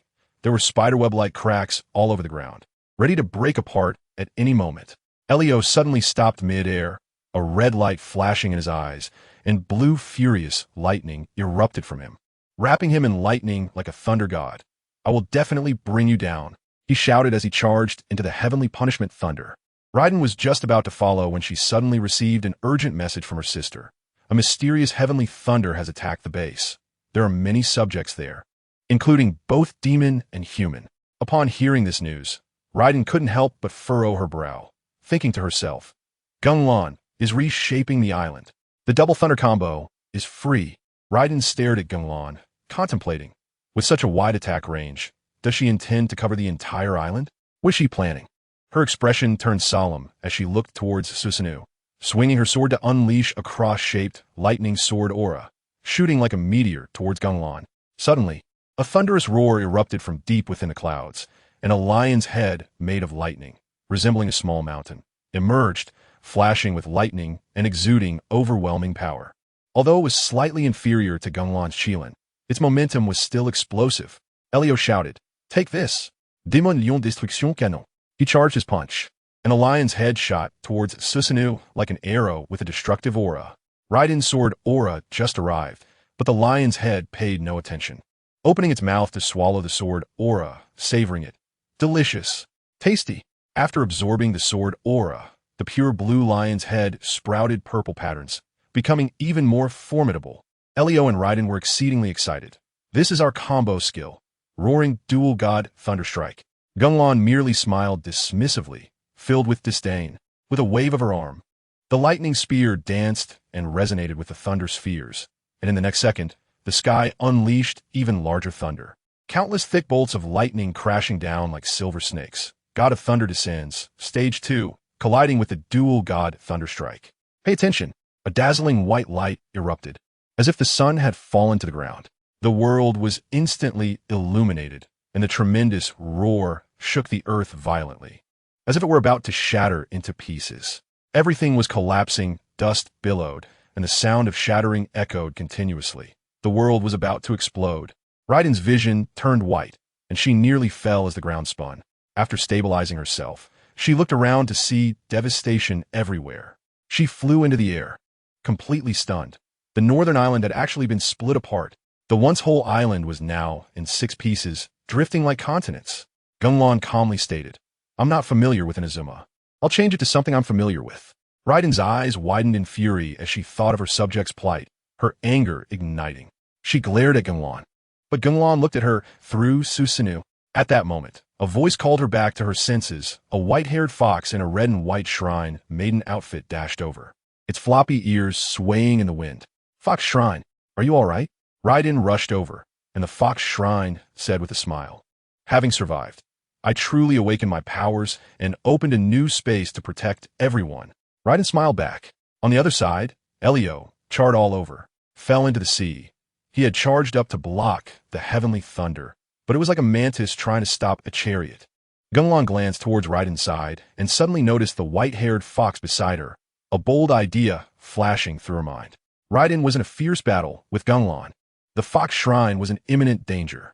After hearing the news, Raiden sighed in relief, revealing a smile of understanding, then turned to look at Susanoo high in the sky. "Now it's just you left." Her eyes sparkled with strong lightning. No matter how difficult it was, she had to shatter Gung Lan. This was for her homeland, for her dear friends. She drew her blade and charged towards Gung Lan, signaling the Fox Shrine to retreat to safety. You would never guess. A strange green glowing kunai suddenly appeared between the two. Raiden recognized it at a glance as the strange object from before, swung her sword to chop, but before the kunai fully revealed itself, it was shattered into energy fragments by the blade aura. She cautiously looked around and moved in front of Hu Zhaigong to protect her. "Don't be afraid. I'm here." Hu Zhaigong instantly felt at ease, put away her nonchalant demeanor, and became extremely serious. Lei Dianying suddenly became confused. Where did the Susanoo in the sky go? Before she could react, a purple figure suddenly appeared. She subconsciously swung her knife to strike, but it was caught by a strange round fan. Just as she wanted to use lightning, the fan erupted with a high-temperature storm, blowing her far away. When she got up, she saw the scene beside Hu Zhaigong and panicked instantly. Hu Zhaigong, no. Gung Lan appeared beside Hu Zhaigong without warning. Hu Zhaigong thought it was Lei Dianying at first, but as Gung Lan turned around, she immediately sensed something was off. It was extremely, even 12 times wrong. She quickly cast a spell to summon the demon clan's secret thunder, but a pair of crimson eyes instantly locked onto her. Her movements came to a halt, as if she were being targeted by a prehistoric beast, unable to move at all. Her ears felt like they were about to break, and her body trembled. Gung Lan's tone was calm and even gentle. "The Bai Chun Fox Clan, right?" But to Hu Zhaigong, it sounded more terrifying than a devil. She wanted to nod, but couldn't move. The next second, an image suddenly appeared in her mind. A pair of men and women. The man was handsome with golden hair, and the woman had white hair and animal ears, holding hands and looking extremely happy.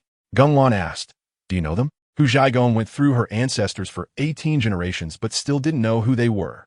Gung Lan muttered to himself, "Aren't they from the Bai Chun clan? I thought you were Lulu's mother's relative." No matter what race Lulu was, he was certain she was a fox demon.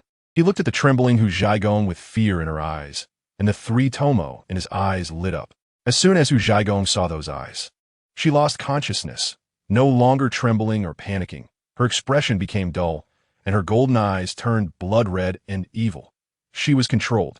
Lei Dianying rushed over like crazy, her knife heavy as if she wanted to split Gung Lan in half. "You destroyed my home and still want to harm my friend. You deserve to die." Just as the blade was about to touch Gung Lan, the 3 tomo in Gung Lan's eyes formed a connected circle, and he shouted, "Heaven stands firm." As soon as the words fell, everything around them stopped. Time was frozen.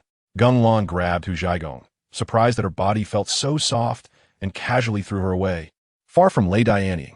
Looking back at Lei Dianying, her action of swinging the knife was still suspended in mid-air, the killing intent almost touching Gung Lan's face.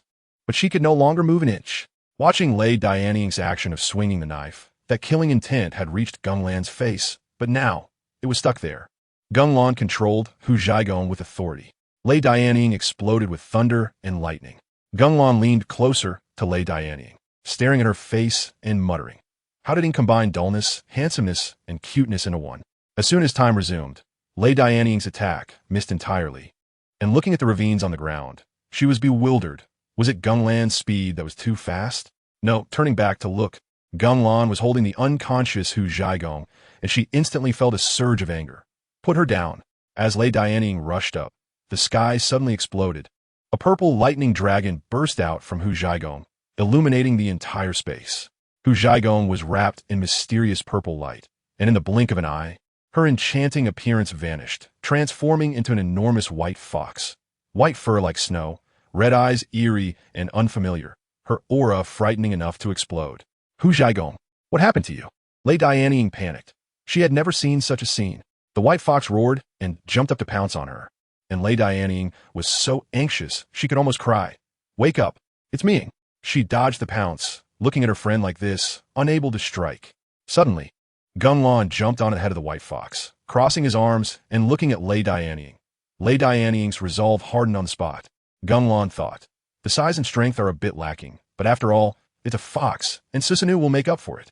Saying this, the purple elemental power and chakra on him surged into Hu Zhaigong like a tide, instantly overwhelming her. Pay attention. Pieces of purple armor spread along the fox's body, as if they were alive, tightly attaching to her, and in an instant, it became an indestructible shield. Even her tail was covered by armor, and when it hit the ground, dust swirled like a storm. Susanoo also crawled up along her neck, finally transforming into a helmet on the fox's head, exposing only her crimson eyes and enormous mouth. The white fox slowly stood up, opened her mouth, and let out a piercing long howl. The sound of armor clashing directly piercing Lei Dianying's nerves. Gung Lan shouted the skill name. Armored Susanoo. Beast of difficulty. Feeling fantastic. Lei Dianying was furious. Startling purple lightning shot into the sky, the loud noise showcasing her anger. Gung Lan stood in the cockpit of the armored Susanoo, looking down at Lei Dianying. Is this the feeling Ban had back then? But this tailed beast is controlled by the Sharingan, so its strength can't compare to the perfect sage mode of Kurama. He estimated that Hu Zhaigong's demonized form was only over 50 meters, and with Susanoo, it was about 60 meters, far from his 1,000-meter Susanoo, but it should be enough. Lei Dianying was burning with rage, and the thunder echoed through the heavens and earth. She suddenly drew out the thunder knife, gripping the handle tightly, as if she wanted to pour all her power and belief into it. Meanwhile, Gung Lan tried to operate it. Controlling Hu Zhaigong's body was quite easy, but he was puzzled. Why did he only have one tail now? Lei Dianying clashed head-on with the armored Susanoo. The duel between the two strong contenders was evenly matched. Time waits for no one, and Gung Lan had no time to think about the tail issue. The next second, Lei Dianying launched a fierce attack. A massive purple lightning blade howled as it rushed towards Gung Lan, its sharpness almost capable of cutting through air. The blade struck the armored Susanoo fiercely, the piercing sound making people's scalps tingle. The armored Susanoo let out a mournful scream, immediately raising its arm protected by Susanoo, its claws sharp enough to reflect light. It grabbed the blade with all its might, and with a crisp sound, the blade shattered into lightning elements, leaving only purple traces and electric arcs in the air. Next, the armored Susanoo leaped powerfully, spinning in midair, and smashed its armored giant tail fiercely towards Lei Dianying. The tail smashed into the ground, shaking the earth as if it were going to split in half. But Lei Dianying easily dodged and threw out several lightning orbs. The moment the lightning orbs hit the ground, they transformed into 4 towering lightning pillars, illuminating the entire area with purple light. The electric current flashing until people's eyes were dizzy. Suddenly, a strong lightning explosion erupted. Circular shockwaves blasted out from the lightning pillars, rapidly expanding outward. The armored Susanoo became agile, dodging this attack that had no aerial judgment. Then, like a hungry fox pouncing on food, it dove towards Lei Dianying like a missile. The speed was so fast it was dizzying, but its large size still made it a bit slow. Lei Dianying's figure flickered to dodge, and she took the opportunity to slash towards the armored Susanoo's arm. With one stroke, she cut through the armor, revealing the white fur inside. You would never expect it. The wound healed in the blink of an eye, and the armored Susanoo's defense exploded. Just as the armored Susanoo landed, several lightning blade rays shot towards it like lightning. It turned sharply, sweeping its giant tail around, like a storm, knocking all the blade rays away. The blade rays slammed into the ground, splitting countless deep scars, making the earth scream in agony. Then the armored Susanoo reached into the void, and two enormous purple giant swords appeared in its hands.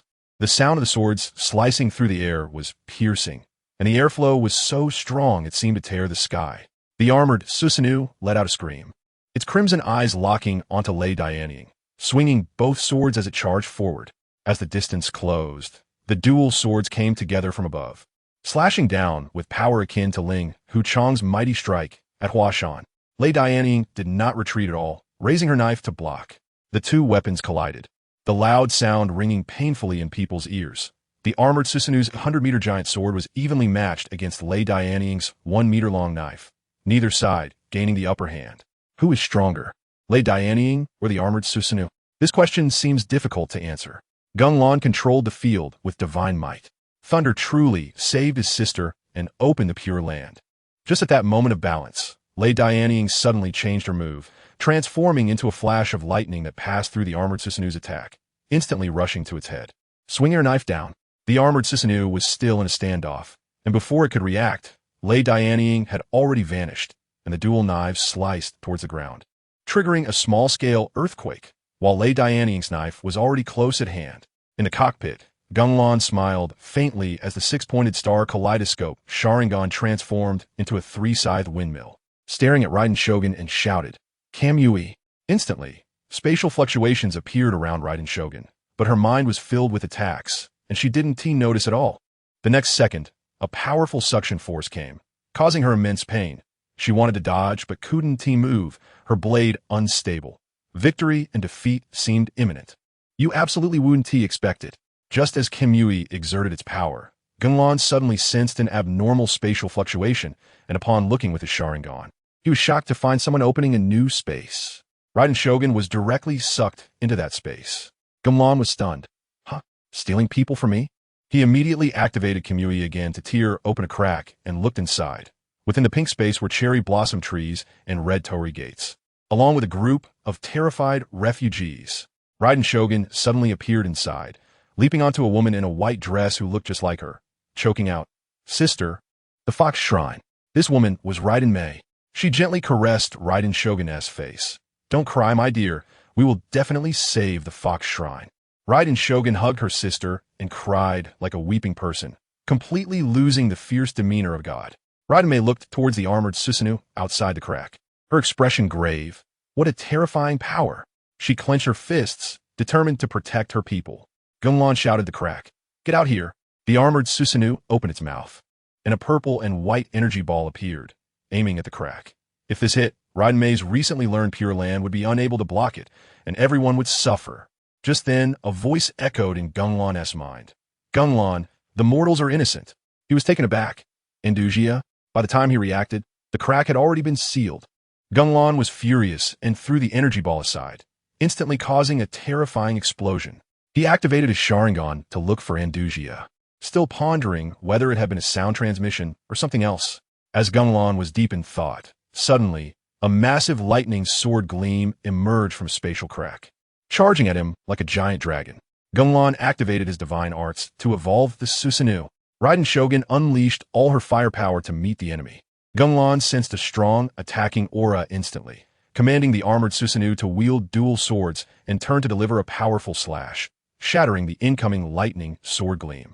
But the next second, countless sword gleams surged in from all directions like a tide, each one fiercer and faster. Gung Lan calmly surveyed the scene, secretly thinking, These speeds are turtle slow for me, but the armored Susanoo may not handle them well. He immediately decided to unleash his big move. Countless white air currents swirled around the armored Susanoo, then suddenly exploded, sending all the sword gleams flying. Sage mode d'explosion aura. Top-tier skill just like that. Gung Lan smiled, feeling everything was under control. As the Sage Chakra merged with elemental power, the armored Susanoo evolved to unleash destruction. The already handsome armored fox sprouted 4 additional arms, 2 heads, and 8 tails. Its purple exterior bore black and white patterns, looking unfathomable. Once fully formed, the armored Susanoo took on the appearance of a 3-headed, 6-armed demon god. Its 9 tails unfurled massively, with attacks like a torrential storm, shockingly powerful. Gung Lan pondered, just a bit short of mutual understanding. Should I chat with the little white fox? Meanwhile, inside the fox shrine, the inner thoughts were, I have an 8 a.m. class. Raiden Shogun flashed into the air, looking at this Azura 9-tailed form, though slightly worried. She thought of everything she had to protect, her gaze instantly firm. Then I must give it my all. As she spoke, the heavens and earth were filled with lightning. Thick bolts of lightning struck the ground with explosive sounds, as if welcoming her. Soon after, Raiden Shogun also completed her transformation, her entire body enveloped in a dazzling glow, supported by a massive hand and eye. Behind her hung the 3-fold lightning halo, exuding a terrifying aura. On the left were 3 energy arms, the middle one grasping a diamond staff glowing with divine light. On the right was a giant arm adorned with evil eyes, tightly gripping a lightning blade that exuded oppressive force. Her hood was simply adorned with standing objects and a neck guard, while the shovel-shaped standing object featured her own floral decoration, both cool and mysterious. The hood of her shadow had no excessive decorations, only simple standing objects and a neck guard.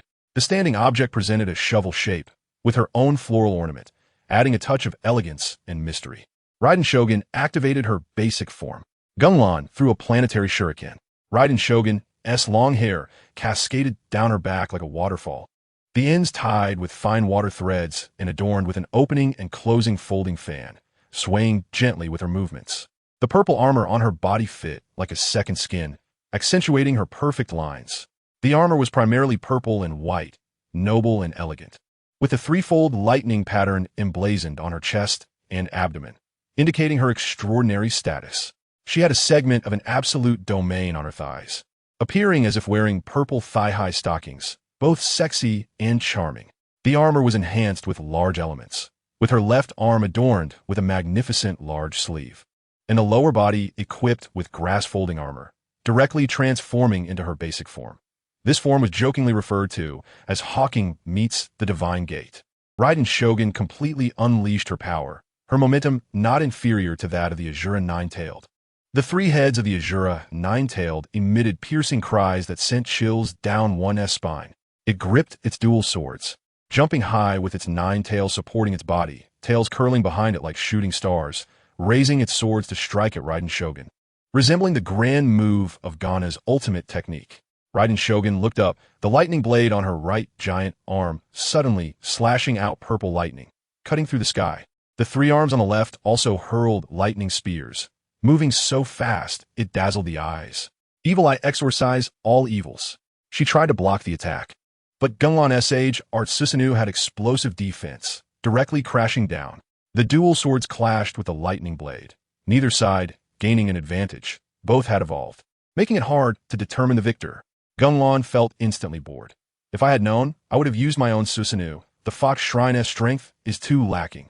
Seizing the opportunity, Raiden Shogun exerted her strength, the giant sword in her right hand exploding with bright light, 5 vertical lightning blade lights slicing towards the Azura 9-tailed's face. The Azura 9-tailed reacted quickly, dodging to the side, but Raiden Shogun didn't give it a chance to breathe, swinging a horizontal giant slash.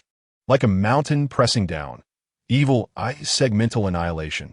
The Azura 9-tailed swished its tail to evade, but the hand and eye of Raiden Shogun suddenly surrounded it, seemingly with a will of their own, attempting to close in and trap it. Evil Eye God of Calamity's prison. The Azura 9-tailed raised its dual swords to strike at the hand and eye, knocking 2 away. Seeing Raiden Shogun was about to move again, it retreated 100 meters, raising its 6 arms to gather strength. A powerful aura exploded, white air currents and blue-purple elemental power merging into chakra and sage chakra, forming a rapidly spinning sky-blue energy ball, with purple elements flowing on it. Pay attention. The outer edge of the energy ball sprouted black serrations, resembling an enormous shuriken. spinning and slicing through the air with a piercing sound. Several small purple balls appeared around it, orbiting the shuriken like small asteroids. Sage Art Planetary Spiral Shuriken. The Azura Ninetail became incredibly fierce, forcefully throwing the shuriken, rushing towards Raiden Shogun with a fierce wind. The planetary spiral shuriken, trailing behind, resembled a shining meteor, hurtling towards Raiden Shogun at an astonishing speed. Raiden Shogun and Gung Lan unleashed their big moves. The Pure Land of One Heart counterattacked. The power of the planetary spiral shuriken was terrifying, as if it could shatter everything in its path. Raiden Shogun's gaze was intensely focused, without a hint of hesitation. Immediately countering, her right giant arm instantly transformed into violent lightning, dazzling to the point of being blinding. Behind her, a massive purple crack opened, ferocious lightning bursting forth, as if it wanted to tear the sky apart. The purple crack expanded wider, and an even larger lightning arm emerged, gripping an enormous sword. Resembling a battle god from another world, the arm swung the sword down, the might so great it distorted space. The invisible giant slash, wrapped in overwhelming lightning, charged towards the shuriken like a destructive storm, each bolt of lightning carrying the force to annihilate the world. Evil eye, endless dream of destruction. Raiden Shogun's roar shook the heavens, her gaze cold and resolute. The spiral shuriken spun rapidly, cutting through the endless dream of destruction, still trying to break through the defense. But the next second, the blue ball suddenly expanded, exploding with a loud bang, light and heat erupting like a volcanic eruption, illuminating the sky. In a relentless dream, the battle escalates, unleashing a shattering effect as the sword energy seems capable of slicing through anything, the pressure making one's legs go weak. The two ultimate moves collide, resulting in an explosive blast that lights up the sky as bright as day. This power, if unleashed on the ground, would obliterate the freshly cracked island into dust. Gung Lan looks up at the bright sky, controlling Azura's Ninetails, gripping 6 massive swords, and leaps forward to hurl the swords. The giant swords streak across the sky like lightning, heading straight for Raiden Shogun. Raiden Shogun, just after executing her ultimate move, finds herself too exhausted to move, helplessly watching as the giant sword rushes toward her. You would never expect it. A pink space suddenly envelopes her, pulling her in. This is Raiden's true Pure Land. The giant sword loses its target and plunges into the beach. Gung Lan instantly recognizes it's Raiden Shogun. A flash of murderous intent crosses his eyes, and he immediately activates godly might to break through the space. The space tears open, and Raiden Shogun is right inside. Her gaze icy as she throws out 3 lightning spears. Evil Sun's 3 spears. Azura's Ninetails swings its 6 arms, effortlessly dispersing the spears. But the shattered lightning elements hit the ground, instantly erupting into even stronger lightning pillars. The battlefield is engulfed in lightning elements, everywhere illuminated by lightning. The lightning pillars explode with shockwaves, but Azura's Ninetails pays no heed, charging straight at Raiden Shogun in the space. When the shockwaves hit it, they merely create ripples, having no effect. Azura's Ninetails raises 5 giant swords to stab forward, having thrown one just now, while Raiden Shogun raises her right hand, wielding a lightning giant sword. Retreating back into the space, Gung Lan activates godly might again, just in time to see Raiden Shogun charging up. He raises the giant sword above his head, countless lightning bolts converging toward it, shooting into the sky, the sharpness and lightning crashing down, making it clear how explosive this move is. Evil Sun breaking beam. The giant sword cleaves down, and Azura's Ninetails looks up, its 6 eyes fixed on this strike, watching the lightning approach those red eyes. The Fox Shrine Palace turns the tide. Gung Lan plunges into the sea amid uncertainty. Azura's Ninetails suddenly feels immense pressure, as if the world is about to be severed by Raiden Shogun's sword. The lightning giant sword descends with destructive power, yet it stands firm, ready to take the hit. Gung Lan stares at the enlarging Ninetails, eyes filled with disdain, looking up to withstand it, trusting in Susanoo's defense. You would never expect it. A crimson figure suddenly bursts forth, covered in a stench of blood, like a demon crawling back from hell. It's Yuji Chiyo, who just finished a battle with a water dragon. Her clothes are soaked, curves faintly visible, but the demonic appearance overshadows her beauty, as she raises a blood-red long knife to strike at the center of Azura's Ninetails, where the Fox Shrine Palace's head is. Gung Lan doesn't even notice her. Her energy response is too weak, daring to ambush at this moment. It's practically suicidal, but he doesn't care. Too weak to break through the defense. The long knife strikes on the head without any reaction. Gung Lan sneers in contempt, turning his head to wait for Raiden Shogun to make her move. Suddenly, Raiden Shogun's voice explodes. Fox Shrine Palace. The pink elemental power seeps into the mind of the Fox Shrine Palace through the long knife. Before Gung Lan can comprehend, he sees Azura's Ninetales armor head loosening, its color fading. He tries to strengthen Susanoo, but suddenly trembles. He can't control it. Gung Lan is shocked and angry. A normal Sharingan illusion was broken. The will of the Fox Shrine Palace is too strong. Shadow, attack me. The resolute voice of the Fox Shrine Palace rings out.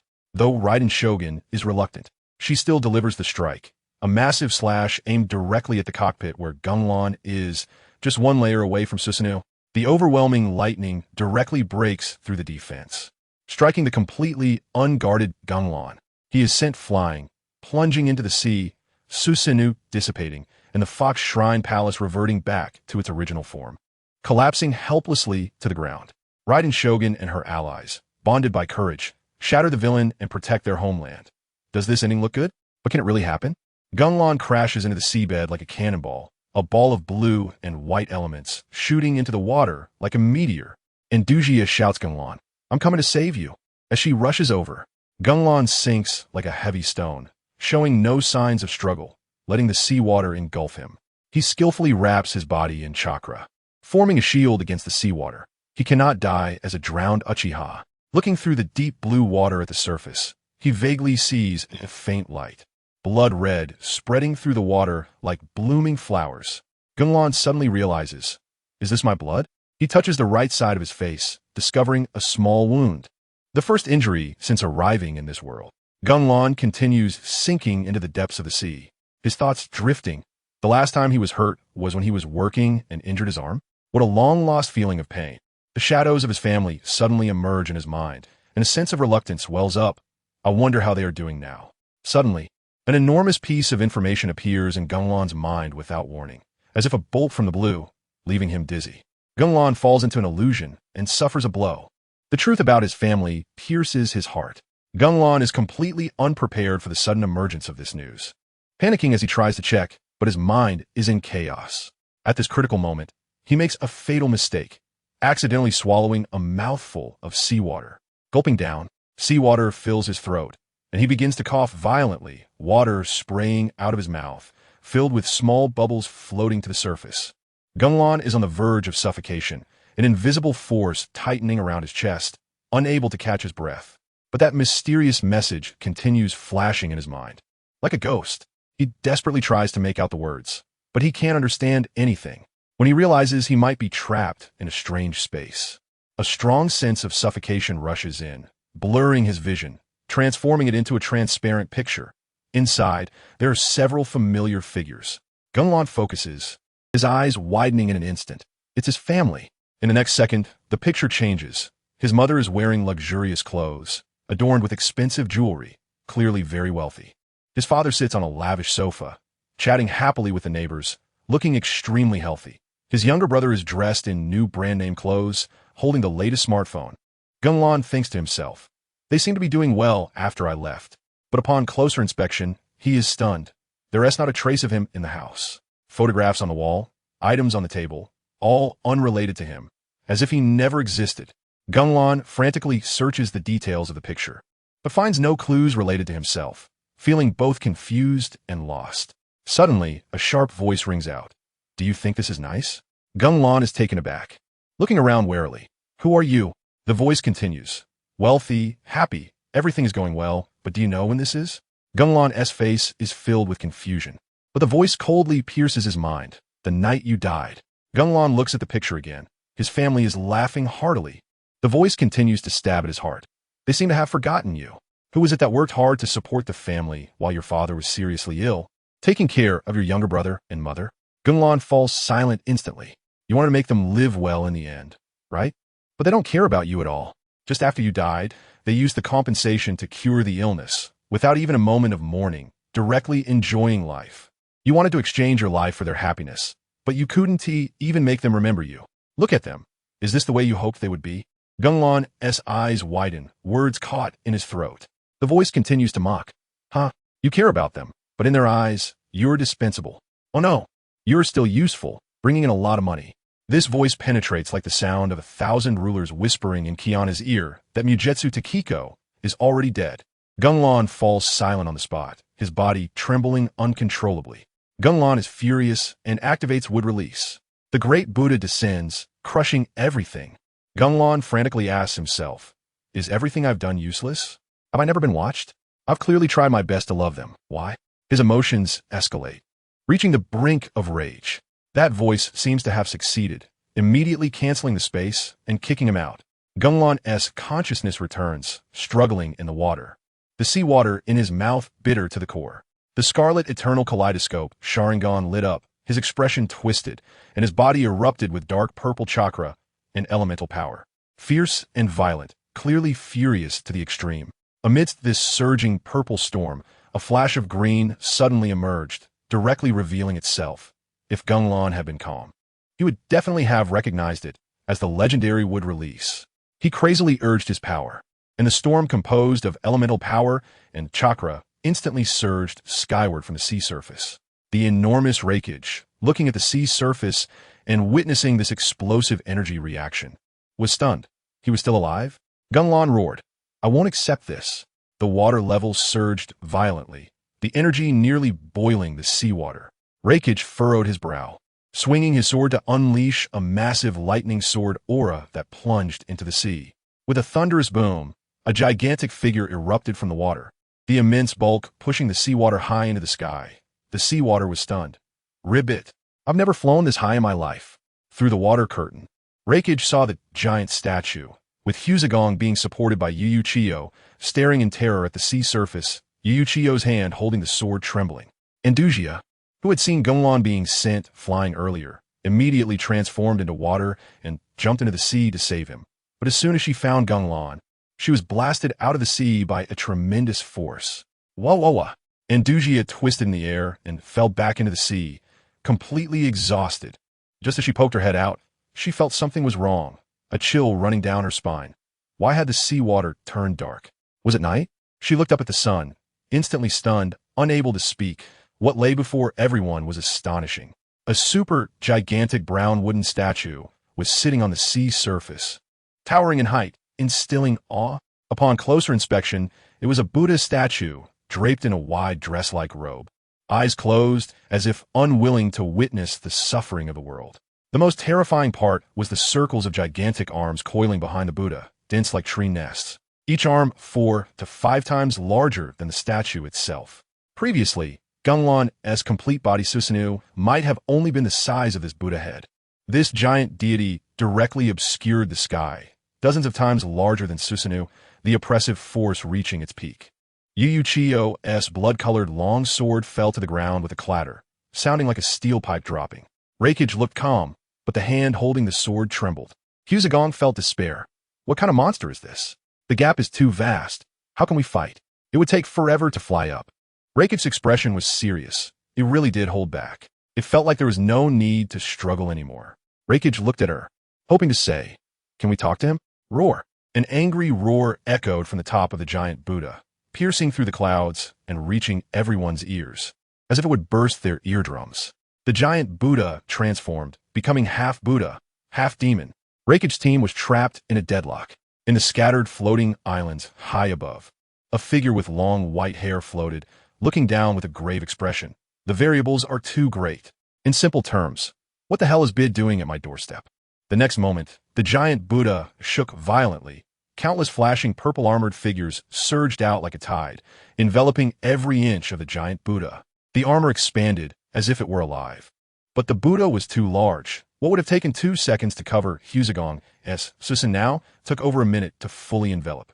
The people below didn't dare to seize the opportunity to attack, and the reason was simple. They didn't dare to move at all.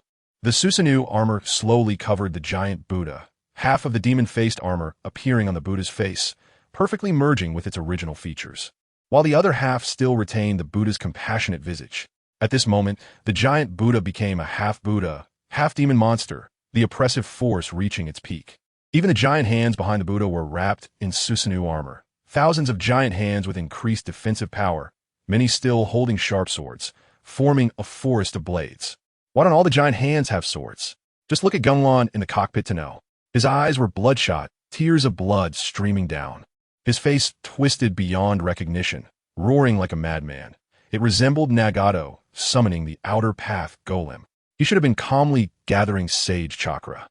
But now he had given up entirely, crazily squeezing all the chakra and elemental power in his body to forcibly create this giant Buddha, the intensity approaching the limit of what he could mobilize.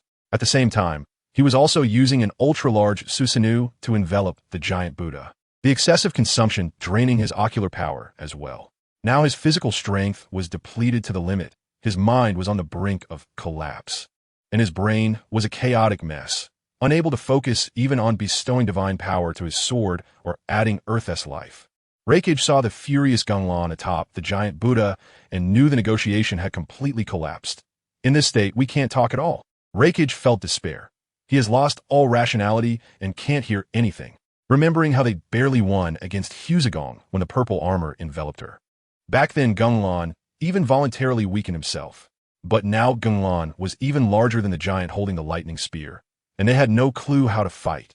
Raikage said, "I will pull you into the pure land of one mind and transfer."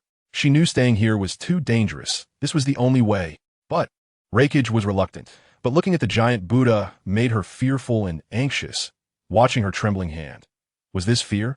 Hurry, there is no time. Raikage decisively wanted to open a space to escape, but no matter how she adjusted her elemental power, the space remained unmoved. It had to be the giant Buddha's doing. In reality, it was Gung Lan who had lost his mind, causing the ocular technique to trigger automatically, purely random. Raikage shouted in despair, "Marla, all Marla." Then there was no choice but to go all in. Raikage struggled to suppress her fear, lightly slapping her cheeks to overcome her instincts. But Liyue was trembling all over, unable to even bend down to pick up the sword on the ground, the oppressive feeling nearly suffocating. Raikage resolutely gazed at the giant Buddha, speaking firmly. Raikage ignites the willpower to counterattack. The Lion Man demon god joins the battle. Raikage stared at the giant Buddha and shouted, "Even if the northern island of Thunder Sea is destroyed today, I will fight to the end."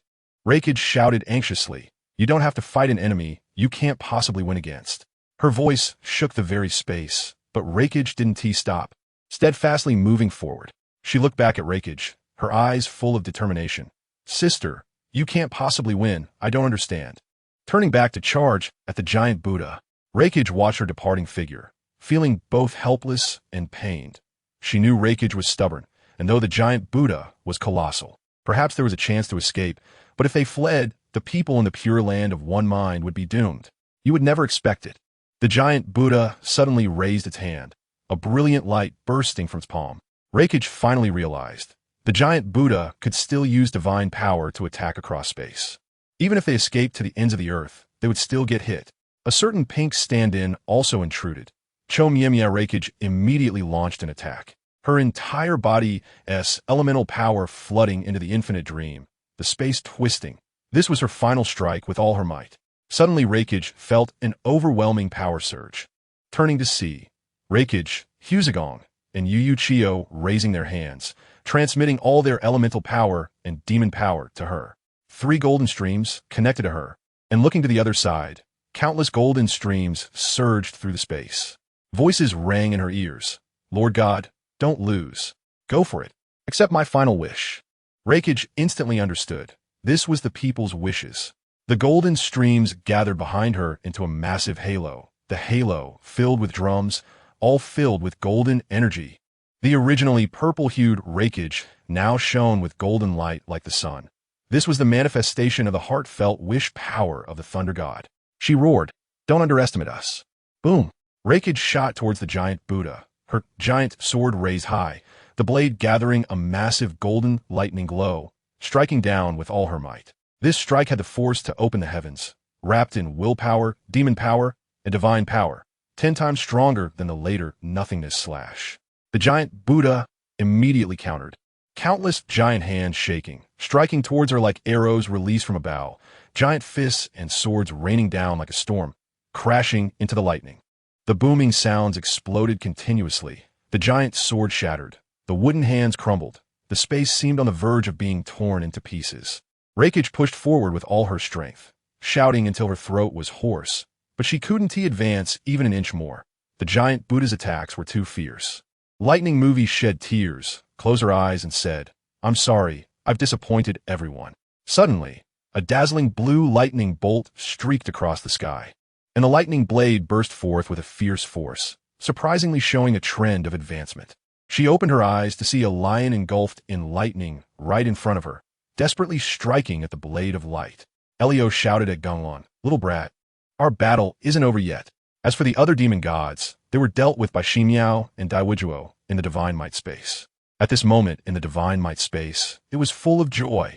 Gung Lan was being obstructed by madness. Diwuduo sat calmly, with the small-sized Shimiao perched on his shoulder, holding a huge black insect horn, ready to place it on his head. "Don't you think this place is a bit unstable?" Shimiao's eyes sparkled as he urged. "Thinking about it won't help. Hurry up and help me install the horn. It's super cool." Diwuduo looked speechless, while the demon god beside him, who had been knocked down, was even more anxious. Kabatora's horn was broken, and he lay on the ground half dead. Morna had been hit by Shimiao's dragon pressure cannon, fainted, and when she woke up, no one cared. Aroba's was being pressed down by Diwuduo and was unable to break through the defense, nearly being torn in half, crying out that he couldn't fight back at all. Lulu was desperately practicing explosive energy on the side, just trying to control her own abilities. Outside, the battle was still fierce. After Elio joined, he did not turn the tide, but only delayed the dissipation of the lightning. He hardened his gaze. "I'm going to explode with you, you little brat."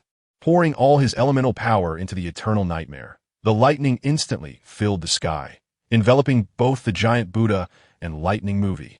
The giant Buddha's huge hand broke through the lightning attack, but after only a few punches, it shattered. A loud bang resonated across the continent, drawing everyone's attention. Even a certain golden young elder turned his head. The air pressure blew the entire island away. Thankfully, there were two lightning demon gods holding it down, otherwise the seabed would have been exposed. In the smoke, lightning movie fell heavily.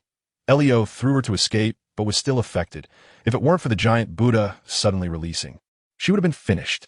Lightning movie crashed to the ground, and Lightning Jeanne rushed over, crying out and hugging her, but she showed no reaction. As the dust settled, Gung Lan stood unharmed, with two blood streaks on his face, his scarlet eyes filled with killing intent, and black lines running beneath his blood tears. He drew the Kusanagi sword and charged forward, completely ignoring his trembling body. Andujia suddenly rushed over, hugging his lower body, and urgently shouted, "Gung Lan, wake up! You'll get into trouble like this." Gung Lan wanted to kick her away, but had no strength. The side effects of his body were coming, but he still would not give up, turning the sword to stab at Andujia. Andujia closed her eyes in fear, yet still clung tightly to him. Suddenly, the Kusanagi sword vanished, and a man in white ancient clothes appeared like a ghost, firmly holding Gung Lan's hand. "Gung Lan, wake up quickly. You've fallen into madness." Sod intervened to stop Gung Lan. The entire Divine Might space gathered together. The man before him was actually Sod. He had just experienced danger at Gung Lan's waist and was extremely clear about how dangerous Gung Lan was right now. If he didn't intervene, the aftereffects would definitely explode. Sod was confused. He was being enslaved. Why was he so concerned? Perhaps it was Gung Lan's unique charm. Senju Tobarama interrupted with a comment. "Damn, you've been tainted by the beautiful Uchiha." Gung Lan glared at Sod. If looks could kill, Sod would have died 100,000 times already. His eyes were blazing with fire. In the next second, another hand appeared holding a red and white large saber. Unable to draw the sword due to being controlled, he directly used the sword sheath to stab Andujia. The sword sheath pierced through Andujia's shoulder with immense force. "Ouch!" She cried out in pain, yet still held onto Gung Lan tightly, her face full of determination. Sod was stunned. He didn't expect there was another sword. He hurried forward, but Gung Lan pulled out the saber, leaving the sheath embedded in her shoulder. Gung Lan swung the saber to attack Sod, who lunged directly at him, just as they were about to collide. A heavenly bell sound rang out. It was Andujia who had created the blue and white bell. She collapsed in exhaustion, her face pale but relieved, then fell to the ground.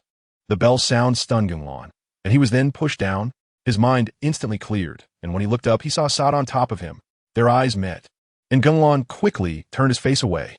Saad was also confused. Dude, how come you're still so handsome even when you're down? Get up. Gung Lan's voice was cold. Saad immediately jumped up a bit shy.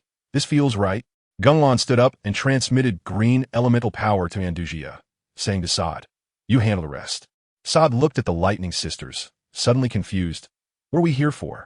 He drew his sword, wanting to eliminate them completely, but Gung Lan shook his head at him, then directly disappeared. Saad was even more confused.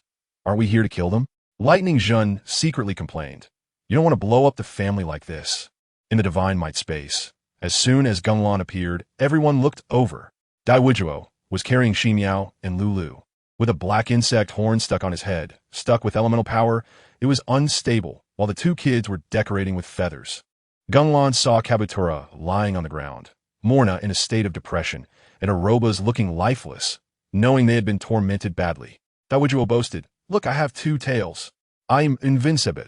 Well, I guess it's resolved. Diwuduo noticed Gung Lan's expression was off and put down the 2 kids to ask, are you okay? GengLan replied, I'm fine. I'll take you out to meet the people of Inazuma. Everything's done. Without waiting for the others to speak, he took all those lying on the ground out as well. Gung Lan was purified and became obedient. The islands of Inazuma were now under his control. Gung Lan was now super calm. After being purified by the bell, his mind was completely still. The nightmare also dissipated, but thinking about those matters still gave him a headache. He really didn't want to believe it.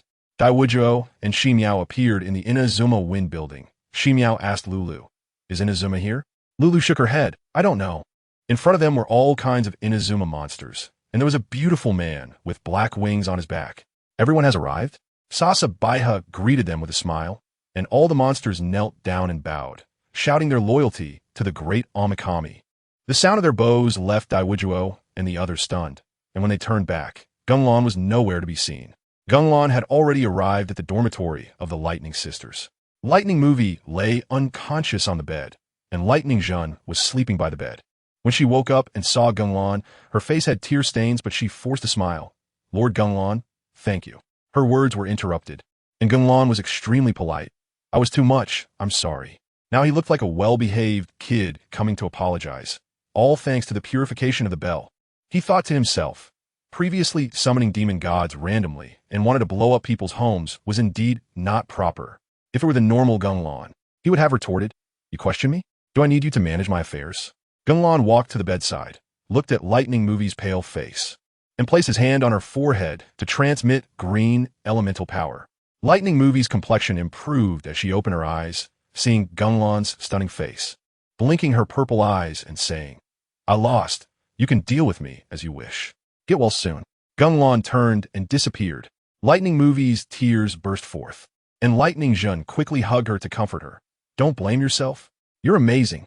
Lightning Movie cried loudly in her embrace. Fox Jai Palace looked on. Our deity can't even win and is still crying. Fox Jai Palace and Yuyuki Chiyo were cleaning the tableware. The northern island was blown into several pieces, and they needed to contact people from various islands. A Tengu said this place was the territory of the great Omikami. Yuyuki Chiyo laughed and asked, how does it feel to be possessed and wear armor? Fox Jai Palace said, it's exhausting afterward. It feels like... Her face suddenly turned red. Yuyuki Chiyo was stunned and leaned closer. No way. Fox Jai Palace held back laughter. Just kidding. It's just a depletion of demon power. Yuyuki Chiyo got anxious. You're a bad guy. I'll call you a yellow demon. Stop right there. I'm going to chop you up. After contacting all the islands, it was confirmed. These islands were all under the supreme authority of Amaterasu, Uchiha Gung Lan. This could be considered as him establishing his own territory, right? Gung Lan planned to break into Liyue, returning to confront enemies when facing a crisis. After nightfall, Gung Lan stood on the mountaintop, gazing at the full moon, not knowing what he was thinking. The next second, his gaze hardened, and his Scarlet Sharingan lit up. Go to Liyue, smash Morix, then return to the original world. He hadn't slept the entire night, staring at the moon.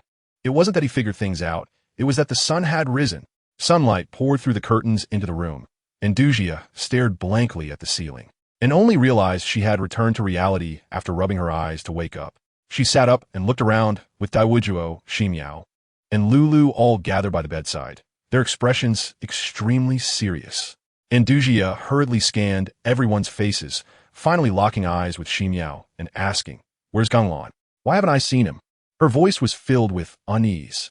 Ximiao shook her head helplessly and said she didn't know, making Andujia's expression even darker as she bit her lip, filled with disappointment and worry, silently bowing her head in contemplation.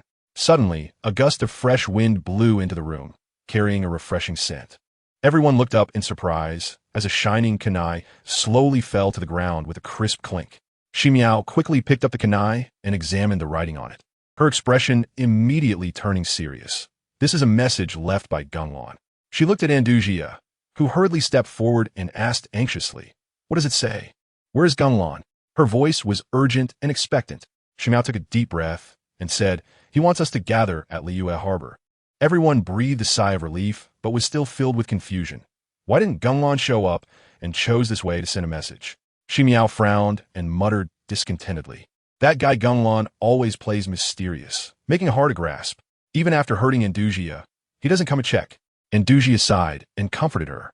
He might have his own considerations. This operation is significant, and maybe he needs time to prepare. Though the reasoning was a bit forced, everyone still believed in Gung Lan's arrangements. Unexpectedly, Andujia suddenly became energized. "Let's go to Liyue." Meanwhile, in Liyue, a graceful woman in white, Guizhong, stood by a table, diligently assembling parts. A little soldier rushed in to report, "Lady Guizhong, the monsters north of the city wall have increased." Guizhong propped her chin in thought for 2 seconds and confidently exclaimed, "Use my newly developed crossbow arrows. Blast them." The soldier responded with a "Yes, ma'am," and retreated. After finishing assembling the parts, Guizhong gazed into the distance. "Morix, oh Morix, come back soon. I feel something big is coming." If Morix were here, he would probably complain. "You're supposed to guard Liyue, and it's either windy or rainy." At this moment, the northern defense line was in chaos, with countless bizarre, beast-like monsters rushing in and fiercely attacking the defense line. Border soldiers, wielding long spears longer than themselves, fought with all their might, their faces filled with determination, protecting their homeland, where their parents, wives, and friends were. Second team, reinforce. Block the gap. We absolutely cannot let the monsters into the city. The commander shouted loudly, his voice extremely urgent. In the midst of the fierce battle, a giant rat, half the height of a person, suddenly leaped out from the crowd, charging straight at a soldier. The soldier reacted quickly, immediately raising his spear and thrusting it with all his strength towards the giant rat's head. The monsters were frantically attacking Liyue's defenses. Guizhong was in a crisis. The giant rat was hit in the head, but did not retreat. Instead, it lunged forward, biting down hard on the soldier's hand. A comrade nearby rushed to help, stabbing the giant rat dead without harming his teammate. "Are you okay?" the comrade asked with concern, but the bitten soldier grimaced in pain. "Don't worry about me. The monsters are corrosive. You all need to retreat quickly." His comrade hesitated, but the soldier urged, "Stop wasting time. Hurry up. Don't waste time here." With tears in his eyes, he charged back into another battlefield. The sounds of battle and cries of pain mingled together, and in the end, the soldier lay on the ground, murmuring, "When will the war end? I'm sorry, shall we? I can't go back." He closed his eyes, his body covered in purple. Instantly turning to ashes, a purple giant rat immediately emerged, baring its teeth and rushing out. "Hold the line! Hold the line!" The soldiers fought desperately. They were just temporary conscripts, not systematically trained, making the battle extremely strenuous. But each person had red eyes, vowing to fight the monsters to the death, because they had people to protect. A rumbling sound came, and the soldiers kicked the monsters away to look, only to see a massive crossbow appear, its long arrows seeming to pierce the sky. It was Guizhong's divine weapon, the Guizhong machine. The soldiers felt as if they had seen a savior. "Everyone, clear out. Don't get hit by mistake." A person with beast ears, Inazuma, stood on the Guizhong machine, pouring in divine power, and the Guizhong machine immediately burst forth with dazzling light. Elemental arrows infused with divine power shot out, accurately hitting each monster and directly destroying them. The arrows kept shooting, and the situation immediately reversed. But in the distance, a pair of crimson eyes surrounded by purple mist were slowly approaching. Under the Guizhong machine's powerful bombardment, the monsters were finally forced back, and the soldiers could finally catch their breath. Inazuma continued to pour divine power into the Guizhong machine. He was a three-eyed, five-sided immortal under the Geo Archon. Previously, the Archon allied with the god of dust, not liking the god of dust's attempts to cause trouble. The Archon directly ordered a full-scale attack. Though I do not intend to hunt, I know the suffering of the people and only wish to cleanse the four corners and protect a corner of life. The Archon led the immortals and the populace to fight against the god of dust, leaving Inazuma behind to guard Liyue.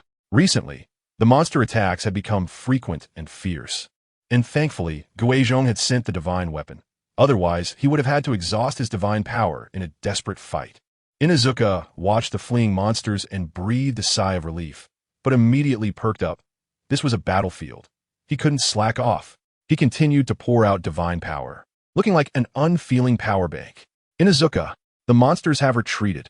A soldier rushed to shout under the Guizhong machine, looking at the exhausted Inazuma with concern. Be careful. They might come back. Inazuma panted and touched the Guizhong machine. The stored divine power was enough for a long time.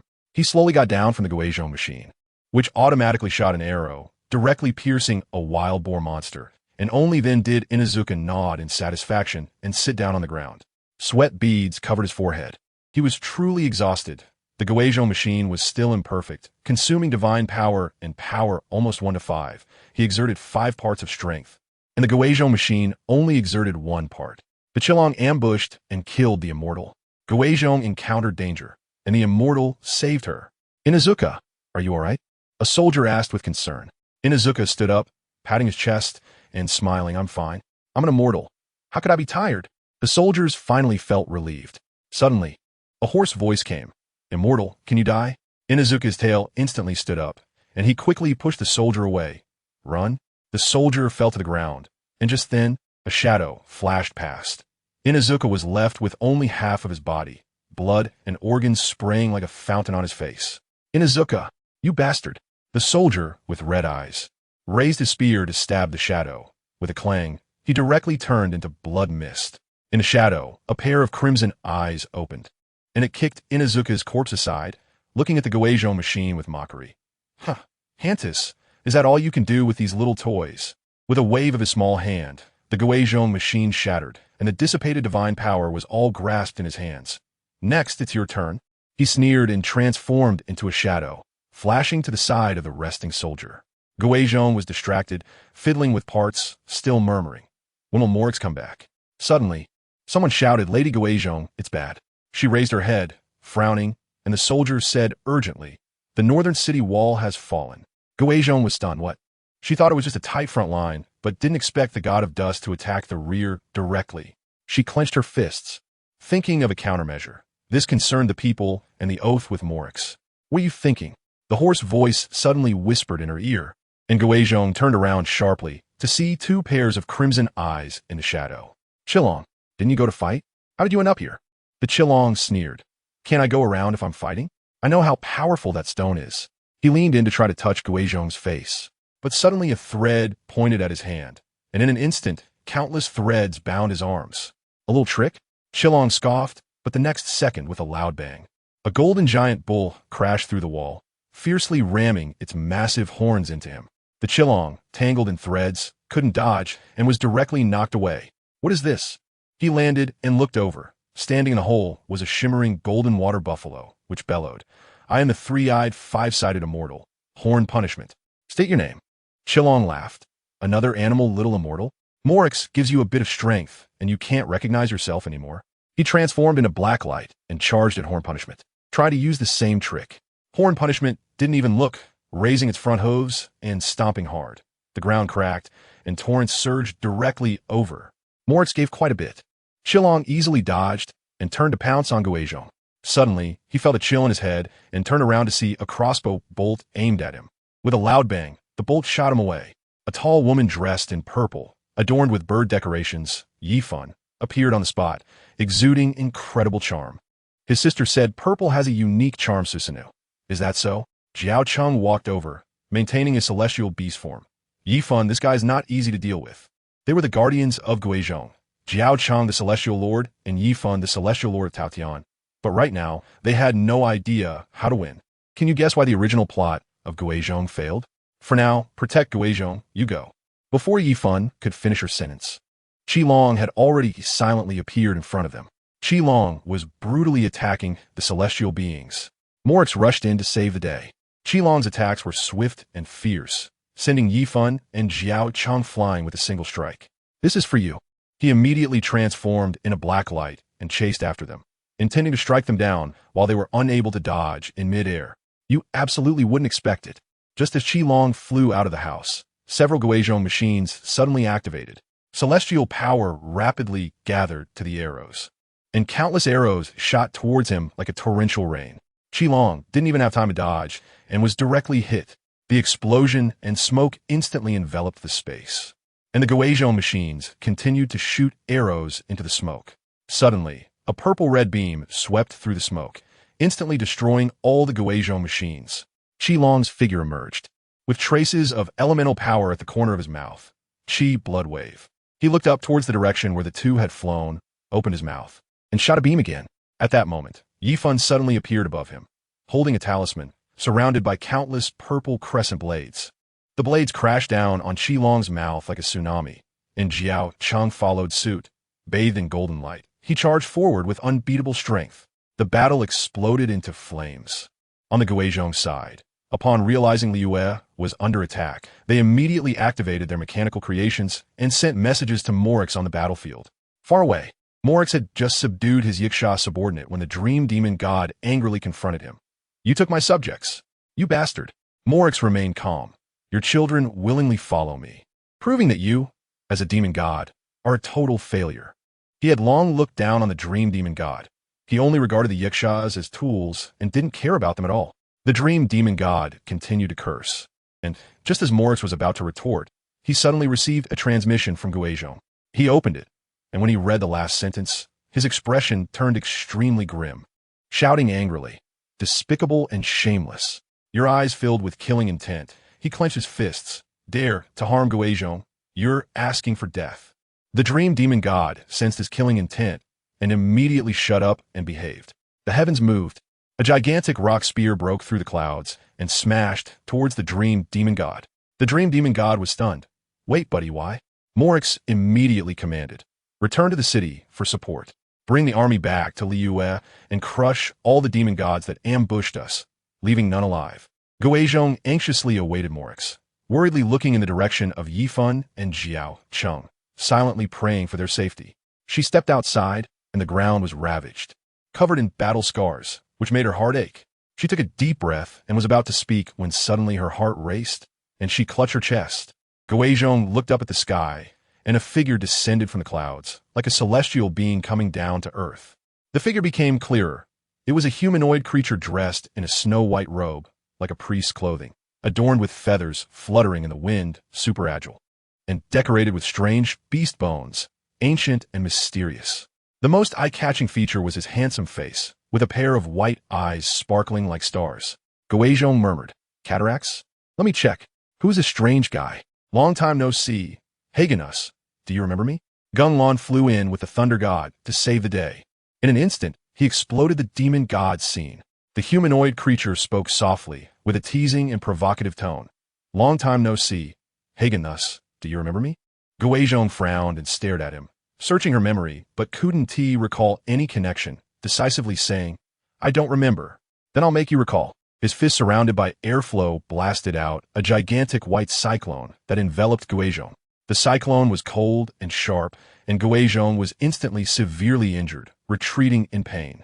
This man was the demon god of Tiando, Wanqi, who loved to see others in pain. Suddenly someone shouted, "Stop playing, idiot birdman." Looking up, she saw a nearly 2-meter-tall man, the demon god of the giant rhinoceros, Riano, whose upper body was exposed and covered in tattoos, with a rhinoceros horn on his head. Just as Guizhong escaped the cyclone, she saw Riano, who was stunned. The strongest demon god in Liyue, and not confronting Morix head-on, but actually sneaking in. Really bird language and flower fragrance. Riano laughed, wondering why we're here. Morix is too strong. We can't beat him together, so we might as well let him taste the pain of losing loved ones. Guizhong felt a chill all over her body, secretly cursing these 3 cowards, bastards. Riano conjured a massive air sphere that kept growing larger. Guizhong was completely panicked. She was just a scientist, without any combat power. Her subjects were in distress. The fate of the celestial beings was uncertain, and Morix would suffer because of her. In despair, She thought of dying together, at least to protect her subjects. A stream of tears slid down her face as she murmured, "I'm sorry, Morix. I've let you down." Just as she was about to unleash her elemental power for a final struggle, a flash of green suddenly appeared. A green kunai was embedded in the ground, and the sound of space transitioning echoed, causing the air sphere to vanish instantly. An explosion of airflow erupted in the distant open space, stirring up a massive storm. A blue flash appeared next to the kunai, revealing a handsome man in purple clothing. He landed with a confident smile, holding the kunai, and asked, "Am I late?" His smile was full of confidence, as if everything was under control. Gung Lan relied on the Thunder God to enter the scene and directly used the Thunder God to redirect the attack. Guizhong looked at his safe and reliable back, filled with confusion. Who on earth is this person? Gung Lan stood up, his gaze sweeping over Tiendo and Riano, gently shaking his head. He didn't regard them at all. Tiendo was furious. Where did this ignorant celestial being come from? How dare you underestimate me? He grinned and conjured a white cyclone spiral, shouting angrily, "Come on, let you know the gap between us and the demon gods." After saying that, he transformed into a gigantic hurricane, charging towards Gung Lan with endless force. Gung Lan smirked disdainfully, and his eyes instantly transformed into eternal kaleidoscope Sharingan, with a mysterious and powerful black triangular boomerang pattern. As the hurricane rushed over, Gung Lan's ocular power erupted suddenly, enveloping Tiendo in an invisible force. Tiendo felt darkness before his eyes, as if time and space were frozen. His body couldn't move, and he could only watch as the hurricane dissipated, revealing his comical appearance. What is this? Tiendo panicked, and Gung Lan suddenly appeared in front of him, placing one hand on his head and applying slight pressure. Ugh! Gung Lan brutally attacked the demon god, exploding the scene. The giant rhinoceros was left dazed from a beating. Tiendo cried out in pain as Gung Lan pressed down on his head. Gung Lan even grabbed his hair to check its quality, then threw him away with great force. Tiendo fell to the ground, dazed. What kind of demon god is this? I just met him and got crushed. The giant rhinoceros stared at Gung Lan, pondering. Was that a binding technique? Gung Lan turned to look at him, his Sharingan glowing red, directly using illusion. The giant rhinoceros suddenly froze as if stuck in a quagmire, a massive red eye appearing before him, full of murderous intent and terrifying. Damn it, what is this? He struggled in pain, highly resistant to this feeling. Suddenly, the sound of thousands of birds screeching exploded. The giant rhinoceros squinted and saw Gung Lan charging at him with a powerful lightning strike. The giant rhinoceros arrogantly thought, "My defense is unparalleled. What do you do to me?" If Gung Lan knew, he would definitely laugh in disdain. Those who said this before had long been turned to paste. Thousands of birds arced towards the giant rhinoceros's upper body, and with a sound of flesh tearing, the giant rhinoceros was stunned. "No way, buddy." The thousands of birds pierced through his chest. Gung Lan withdrew the birds and kicked him in the head, shouting, "Amaterasu!" Pitch-black flames erupted out of nowhere, instantly wrapping around the giant rhinoceros. The moment the giant rhinoceros touched the flames, he was burned and flew around chaotically, the searing pain causing him to break free from the illusion. He rolled around trying to extinguish the fire, but the flames only grew stronger. The giant rhinoceros gritted his teeth and transformed into a giant gray rhinoceros, his gigantic horn reaching for the sky, shaking the ground. He shed his armored skin, and the Amaterasu flames instantly burned off the outer layer, making the giant rhinoceros watch the flames on the ground in fear. The giant horn emitted a powerful light, extending like a giant sword. He kicked the earth and charged at Gung Lan, wanting to knock him away. "Be careful." Guizhong looked at this posture and was extremely worried. Gung Lan showed no fear at all. He closed his eyes and then opened them again, golden eyeshadow flashing at the corners of his eyes. And tremendous power erupted like a storm, pouncing towards the giant rhinoceros. Boom! The giant rhinoceros charged forward, but was stopped in its tracks, its hind legs still straining, unbelievably blocked. Gung Lan grasped the giant horn with both hands, relying solely on brute strength to withstand collision. Guizhong sincerely praised. This physical ability is incredible, withstanding a power-type demon god. But it wasn't over yet. Gung Lan exerted force and lifted this massive creature by the horn. The stark contrast between his petite figure and the giant beast was bizarre. Gung Lan forcefully swung backward, causing the giant rhinoceros to crash to the ground, triggering a mini earthquake. The giant rhinoceros was stunned. I was lifted? How was that possible? It lay on its back for a long time before accepting the fact that it had been thrown away. The giant rhinoceros got up, feeling pain in its horn, shook its head to regain focus, and suddenly its eyes turned red, shining with a terrifying light. It snorted out hot air, nearly burning the surrounding air. Steam rose around it, becoming thicker and enveloping it into a giant vortex. The giant rhinoceros laughed with pride, took a deep breath, and roared with a deafening sound. Ha! This roar was like thunder on a clear day and like war drums, shaking the entire Liyue. Gung Lan opened his eyes to torture the two demons. Do was trying to escape and threw treasures. Just as the giant rhinoceros's roar faded, the steam surrounding it violently boiled and finally condensed into an enormous steam rhinoceros. This rhinoceros looked like a giant fog, exhaling thick steam with every breath, exuding immense authority. The giant rhinoceros hid inside, staring intently ahead, as if it had already seen victory.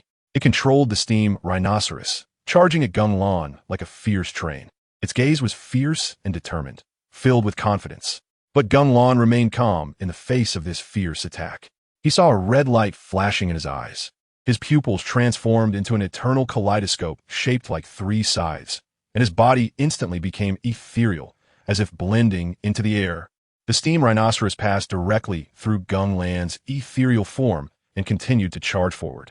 Seizing the opportunity, Gung Lan threw out high-speed wind kunai, directly targeting the giant rhinoceros. The giant rhinoceros immediately sensed danger, opened its mouth to spray strong steam, instantly turning the kunai to ashes. Its reaction was incredibly fast, and its power was explosive. You absolutely wouldn't expect it. In the place where the kunai disappeared, a black-purple energy sphere suddenly emerged, emitting an elemental force that was extremely unsettling. The giant rhinoceros widened its eyes and shouted, "This is the Chulongs." The next second, the sphere exploded with dazzling white light, followed by a shocking explosion that shook the earth. Guizhong quickly raised his hand to shield against the shockwave. After the smoke dissipated, Guizhong looked at the giant rhinoceros's position. Astonishingly, it was still standing there, seemingly uninjured. But the reality was that blood was trickling from the giant rhinoceros's mouth. Cursing inwardly, that bastard Chulong, using such a strong Chimo Dan, it's truly unbelievable. It endured the pain and looked at Do, and the two understood each other with a glance. Do quickly adjusted his stance and shouted at Gung Lan, "Your opponent is me." Just as he wanted to throw some trash talk, Gung Lan's figure flashed and instantly appeared on his right side. The giant rhinoceros couldn't react in time and felt a weight on its shoulder. Gung Lan's hand had already landed, and with the other hand, he drew the Kusanagi sword and attacked. Do hadn't even registered what was happening when blood arrows burst from his body. He stared at Gung Lan, completely unable to comprehend how this speed was so fast. The Kusanagi sword in Gung Lan's hand flashed with lightning, striking down like a thunder god descending, wielding an overwhelming force towards Do. This time, Do clearly saw the movement and immediately raised both hands. A white vortex forming in between, he intended to absorb the attack. But Gung Lan's Kusanagi sword, powered with immense strength, struck the vortex. Gung Lan activated his immortal mode. His physical strength skyrocketed, and with the enhancement of his physique, his power became absurdly strong. This strike directly made Do's face turn extremely ugly. Boom! The Kusanagi sword struck the vortex, creating a massive sound. Do felt an enormous pressure rushing at him, gritting his teeth and trying with all his strength to push back. But Gung Lan's power was too ferocious, rendering his efforts futile. What? Such great strength! Do was shocked in his heart. The Kusanagi sword continued to strike the vortex, unleashing an explosive force. Do's arms grew heavier, as if 1,000 pounds were pressing down on him. He gritted his teeth and desperately tried to block, but suddenly the lightning on the blade disappeared, replaced by blazing black flames. These flames seemed capable of swallowing everything, extremely frightening. Do panicked on the spot, recalling the giant rhinoceros's previous expression. Realizing the terror of these flames, he dared not hesitate, forcing the white vortex into a strong whirlwind and turning to escape. As he left, he didn't forget to throw a few big treasures at Gung Lan. Gung Lan showcased his skills, tormenting the two demons. The spiraling shuriken exploded on the battlefield, Several wind balls compressed to the extreme, like arrows leaving the bowstring, rushed towards Gung Lan with a piercing whistle. Faced with the sudden attack, Gung Lan was not the least bit flustered. He smiled confidently, maintaining an absurd level of composure. He lightly flicked the white long blade in his hand, directly sending the remaining white vortex flying. Then with a powerful swing, the black flames wrapped around the whirlwind, transforming into a fierce sword aura. Dashing towards Tiando like a brilliant ribbon, as the wind balls were about to hit, Gung Lan turned sharply, nimbly evading all the wind balls, executing a dazzling turn that was breathtaking. At the same time, he quickly raised his sword and struck the ground, unleashing an even larger sword aura. The two sword auras, one after the other, surged with momentum, like roaring ocean waves rushing towards Tiando. Tiando turned around and was immediately stunned. I can't believe my turn was invincible. He desperately tried to escape forward, but the sword aura was too fast. Catching up to him in the blink of an eye, Tiando's white whirlwind body instantly split, producing countless clones of himself. Some clones dodged the sword aura, but many were burned to ashes. He forcibly endured the pain and transformed back into human form, his fingers moving slightly. Summoning a massive spinning white disc in the air, Tiansu wheel melody. The disc flew out, slicing through the air to strike Gung Lan. Gung Lan stared at the disc and pondered. This is quite similar to the spiraling shuriken. Then he smiled. Then I'll use this to return the favor. Instantly, he condensed a blue sphere in his hand, white air currents wrapping around the blue light to form a white serration. Spinning rapidly and hiding terrifying power, immortal technique wind escape spiraling shuriken. He threw his hand out, eager to see the result of the collision of the two techniques. Tiando was taken aback. Did he learn this already? His learning ability is terrifying, but it's useless. He quietly infused elemental power into the wind disc, confidently facing the attack. The two rapidly spinning serrations collided, producing a buzzing, piercing sound, cutting through the air and causing eardrums to ache. Boom! The spiraling shuriken violently collided with the wind disc. In that instant, time seemed to freeze, and only the two powerful forces contended in the world. The two spinning tops faced off, and it was hard to determine a winner. Tiando's eyes flashed with determination as he charged at the wind disc, wanting to cut through the spiraling shuriken to strike Gung Lan. You absolutely wouldn't expect it. Just as Tiando was about to make his move, the spiraling shuriken suddenly exploded with dazzling blue light. Just as Tiando realized this, the world-destroying energy erupted. The blue explosion enveloped him, countless chakra needles piercing all over his body. Tiando felt pain and nearly cried out, tears almost falling, unable to maintain his balance any longer. He fell straight from the sky, stirring up a cloud of dust. Gung Lan stood high like a king, looking down at the fallen Tiando with a cold gaze, exuding overwhelming dominance. Tiando struggled to get up, his wounds healing but exceptionally slow. The energy from the blue sphere suppressed his self-healing.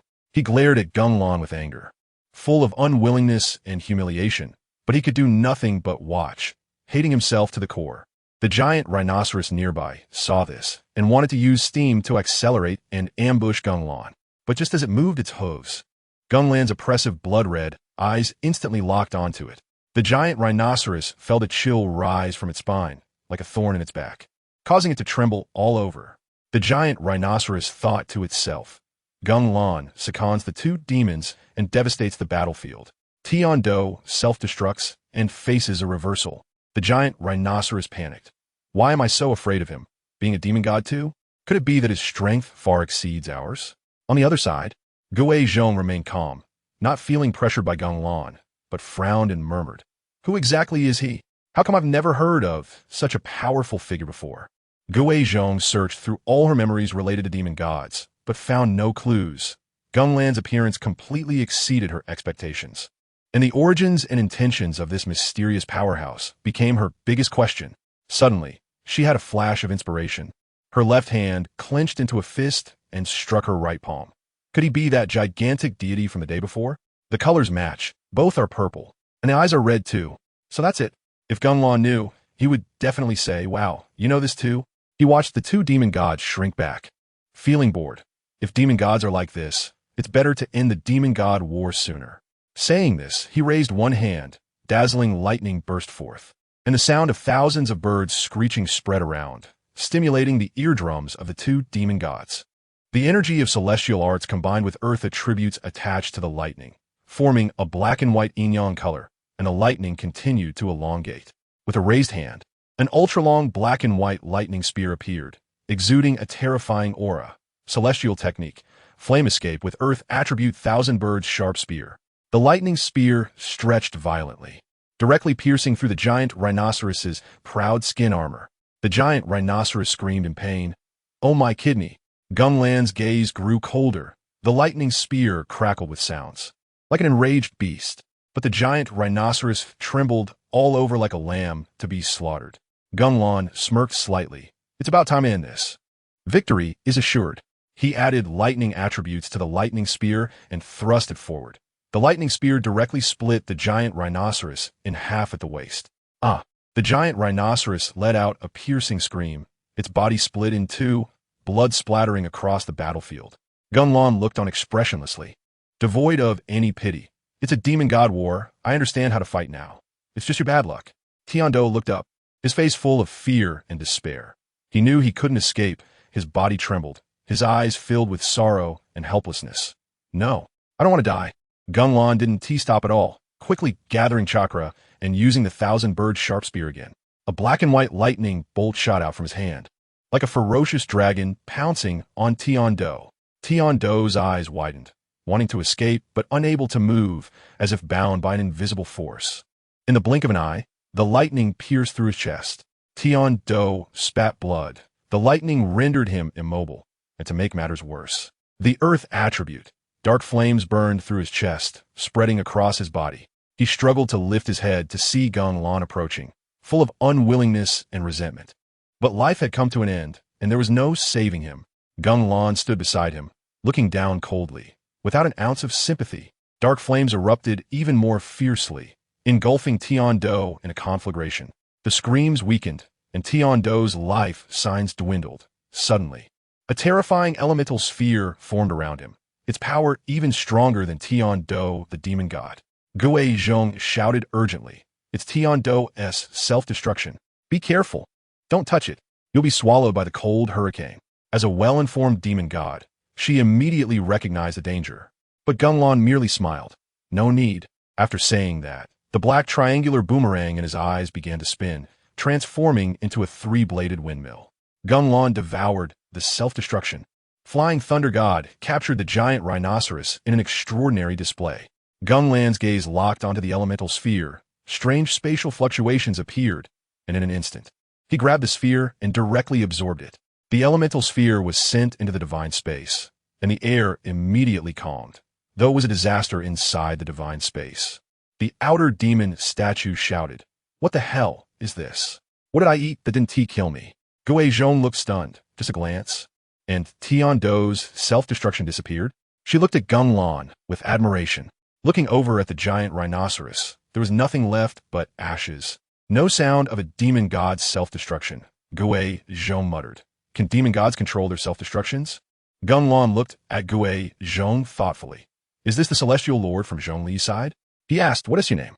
Gue Zhong quickly greeted enthusiastically. "Ah, hello. I'm the demon god of dust, Hagen thus, but you can also call me Gue Zhong." She knew Gung Lan's combat power was extraordinary and had saved her, so she must treat her benefactor well. Gung Lan's heart sank. "Gue Zhong? In the original story, she died under the siege of demon gods. Did I just save her?" Just as he thought this, he looked in another direction. The giant rhinoceros has run away. He had seen through this escape trick, although he hadn't sensed it. The Flying Thunder God mark hadn't disappeared. Flying Thunder God. Transmission. As soon as he finished speaking, a black spiderweb talisman appeared in the air, and with a bang, the giant rhinoceros fell out, looking dazed in its humanoid form. Its body was charred black, and as soon as it landed, it fell, clearly still fleeing when it was transmitted. The giant rhinoceros looked around in confusion, catching sight of Gung Lan's feet, and its expression turned to panic as it raised its head, instantly exploding. It was directly scared off with the voice of the divine eagle. Having run so far, but still caught, it looked at Gung Lan as if seeing a ghost, just as it was about to plan another escape. There was no opportunity left. Gung Lan kicked on the head. The giant rhinoceros rolled to the side and quickly got up, assuming a combat stance, its eyes burning with fighting spirit. I'm about to unleash my ultimate move. I am a demon god who rules over a region. Just as Gung Lan grasped the hilt, wanting to draw the Kusanagi sword, the giant rhinoceros suddenly turned and ran, kicking up dust and shouting, "Get out of the way. I have a date with Somalia in Cairo. Don't come near me." Only two disheveled figures remained on the spot. Gue Zhong looked adorably at the direction the giant rhinoceros escaped, while Gung Lan shook his head helplessly. This is really interesting. Just as he wanted to teleport it back, he sensed two strong elemental reactions. Looking through a Sharingan, he saw Qi Long and Xi Miao fighting, with birds and cows assisting nearby. Gung Lan pondered, "Qi Long? Is there a task related to Qi in the ancient clouds? The Qi Bone sword was made by him, right?" He saw that Xi Miao still looked like a little girl, with a terrifying spider spear behind her. She threw out a pitch-black spear, which Qi Long grabbed with one hand, charging up for a mouth cannon, trying to blast Xi Miao to death. Xi Miao's hand glimmered with golden elemental power as she grasped her spear, then directly shoved her elemental-powered fist into Qi Long's mouth, who was attempting to unleash the mouth cannon. Gung Lan devoured the self-destruction. "Xi Miao beat Qi Long Fudio Si Li." The black and red explosion enveloped both Xi Miao and Qi Long. In the next second, Qi Long was sent flying, kicked away by Xi Miao. Xi Miao quickly closed in, throwing her spear that sparkled with golden light, like a golden meteor piercing through Qi Long's body. Qi Long let out a painful roar, then followed with a black and red sound wave, indiscriminately smashing everything around. Xi Miao summoned another spear, performing a dazzling display of skill, dancing into a golden sphere, knocking all the sound waves away. Charging forward with her spear, Qi Long reached out to grab it. Good news, he caught it. Bad news, the spear exploded directly. The golden elemental explosion left Qi Long battered and bruised. He shouted in anger, "Cough, you bastard!" Originally toying with two celestial beings, suddenly a little girl appeared. Without warning, he was blasted away, and then subjected to a frenzied attack. Jiao Cheng shouted, "Well done, heroine!" Stab his head with the spear. Yi Fan shouted, "Hit him in the groin. Let blood flow like a river." Gung Lan nodded. This is a skillful way to play super explosive. Xi Miao accelerated her assault, not caring about the elemental power, throwing several golden spears at Qi Long. Qi Long opened his mouth to gather a purple-red elemental sphere, bracing against the spears and charging up, betting not to get hit in the mouth. Finally, he charged up for his ultimate move, inhaling deeply and spewing a black and red beam. Qi Long's roar. Xi Miao smiled calmly. "You want to compete in power with me?" The spider spear behind her stretched forward, forming a birdcage shape, and at the intersection point, a menacing dragon head appeared, firing a golden beam at lightning speed. The two beams clashed, initially evenly matched, but then the golden beam crushed through with overwhelming force, and Qi Long was swallowed by the golden light without a scream, crashing directly into the mountain. He struggled to claw himself out from the wall, barely catching his breath when a jade foot in white socks appeared, kicking him away once more. Qi Long roared angrily. "So fast, have you gone crazy?" He wanted Xi Miao to stop, but Xi Miao paid no heed, charging up another golden dragon pressure cannon. Gung Lan looked up. "They can all fly? I need to resolve this quickly." Once again forming seals, the flying thunder god talisman flashed, and the giant rhinoceros was transmitted back with a bang. The giant rhinoceros looked dumbfounded at Gung Lan, stepped back and fell, shouting, "I have a date with Somalia in Cairo. Don't come near me." Gung Lan didn't pay him any mind. The three-bladed windmill in his eyes moved slightly, and spatial fluctuations wrapped around the giant rhinoceros's head. Before the giant rhinoceros could react, its head was already separated from its body. In the divine space, the outer demon statue shouted, "What is this? It went in my mouth, and I didn't die." Just as the giant rhinoceros was about to self-destruct, steam was sucked back in, and the outer demon statue yelled again, "What is this? It's warm."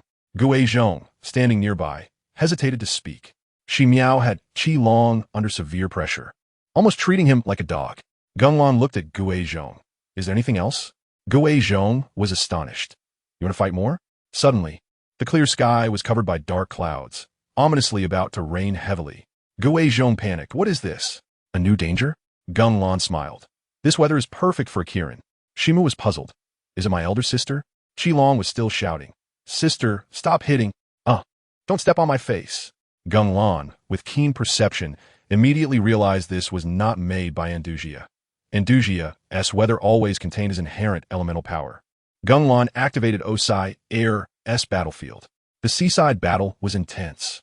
Gung Lan suddenly disappeared, leaving Gue Zhong confused at the original spot. Huh? The next second, he flashed to the seaside.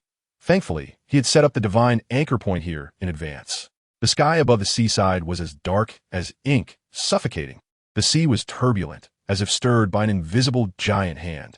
Several giant water snakes were swimming on the surface, appearing to be separate but actually connected as a whole. Each water snake had 9 dragon heads, resembling legendary dragons, their heads towering into the clouds, writhing in a fierce and terrifying manner. This impending storm was all caused by this monster. Gung Lan stared at the monster and laughed. This is the vortex demon god Osai Air. He was very familiar with it. He had previously suffered from deep sea phobia. Because of this guy, you're the sea god? Then what is that, duck? Osai Air seemed to have heard him. Several heads howled the sky, gathering a massive water sphere, clearly planning something big. Showing hostility towards me? Gung Lan's body exploded with purple evil chakra. The massive water sphere slammed down, engulfing him. Just as Osai Air was about to feel triumphant, one of its heads was suddenly gripped by immense force. The remaining dragon heads were stunned. An enormous purple giant god stood in the sea, even taller than a straightened Osai Air, with crimson eyes and a terrifying appearance. Completely dumbfounding Osai Air. Before Osai Air could react, Susanoo crushed one of its heads. Osai Air roared in pain. The remaining dragon heads bit and crashed against Susanoo. What the hell is so tough? Osai Air was stunned, the pain flooding in, causing it to convulse. Susanoo drew out a gigantic sword with no special effects, slicing off 3 dragon heads in quick succession, while the remaining heads continued to scream. Gung Lan laughed. I chopped him. What are you screaming about? He chopped off another dragon head. Osai Air cried out. 8 times the pain. I want to let you get away with this. It crashed into Susanoo with brute force. But the attack that usually could knock other demon gods away did nothing against Susanoo, instead causing itself a headache. Gung Lan counted the dragon heads, started with 1 crushed, 3 chopped off, another 3 chopped off, originally 9. How come there are only 4 left? It must have regenerated. This little trick can still be used. Gung Lan focused his mind, and Susanoo's sword transformed into the purple 10-fist sword, adding a gourd to its waist. This is a divine artifact capable of sealing the earth. He directly stabbed the 10-fist sword into one of Osai Air's dragon heads, instantly unleashing a powerful sucking force. Osai Air was pulled into the gourd like being sucked into a vacuum. Without Osai Air's elemental power, the sky immediately began to clear up. On the other side, Gue Liyue, the once prosperous market, had turned into ruins, everything gone after the monster attack.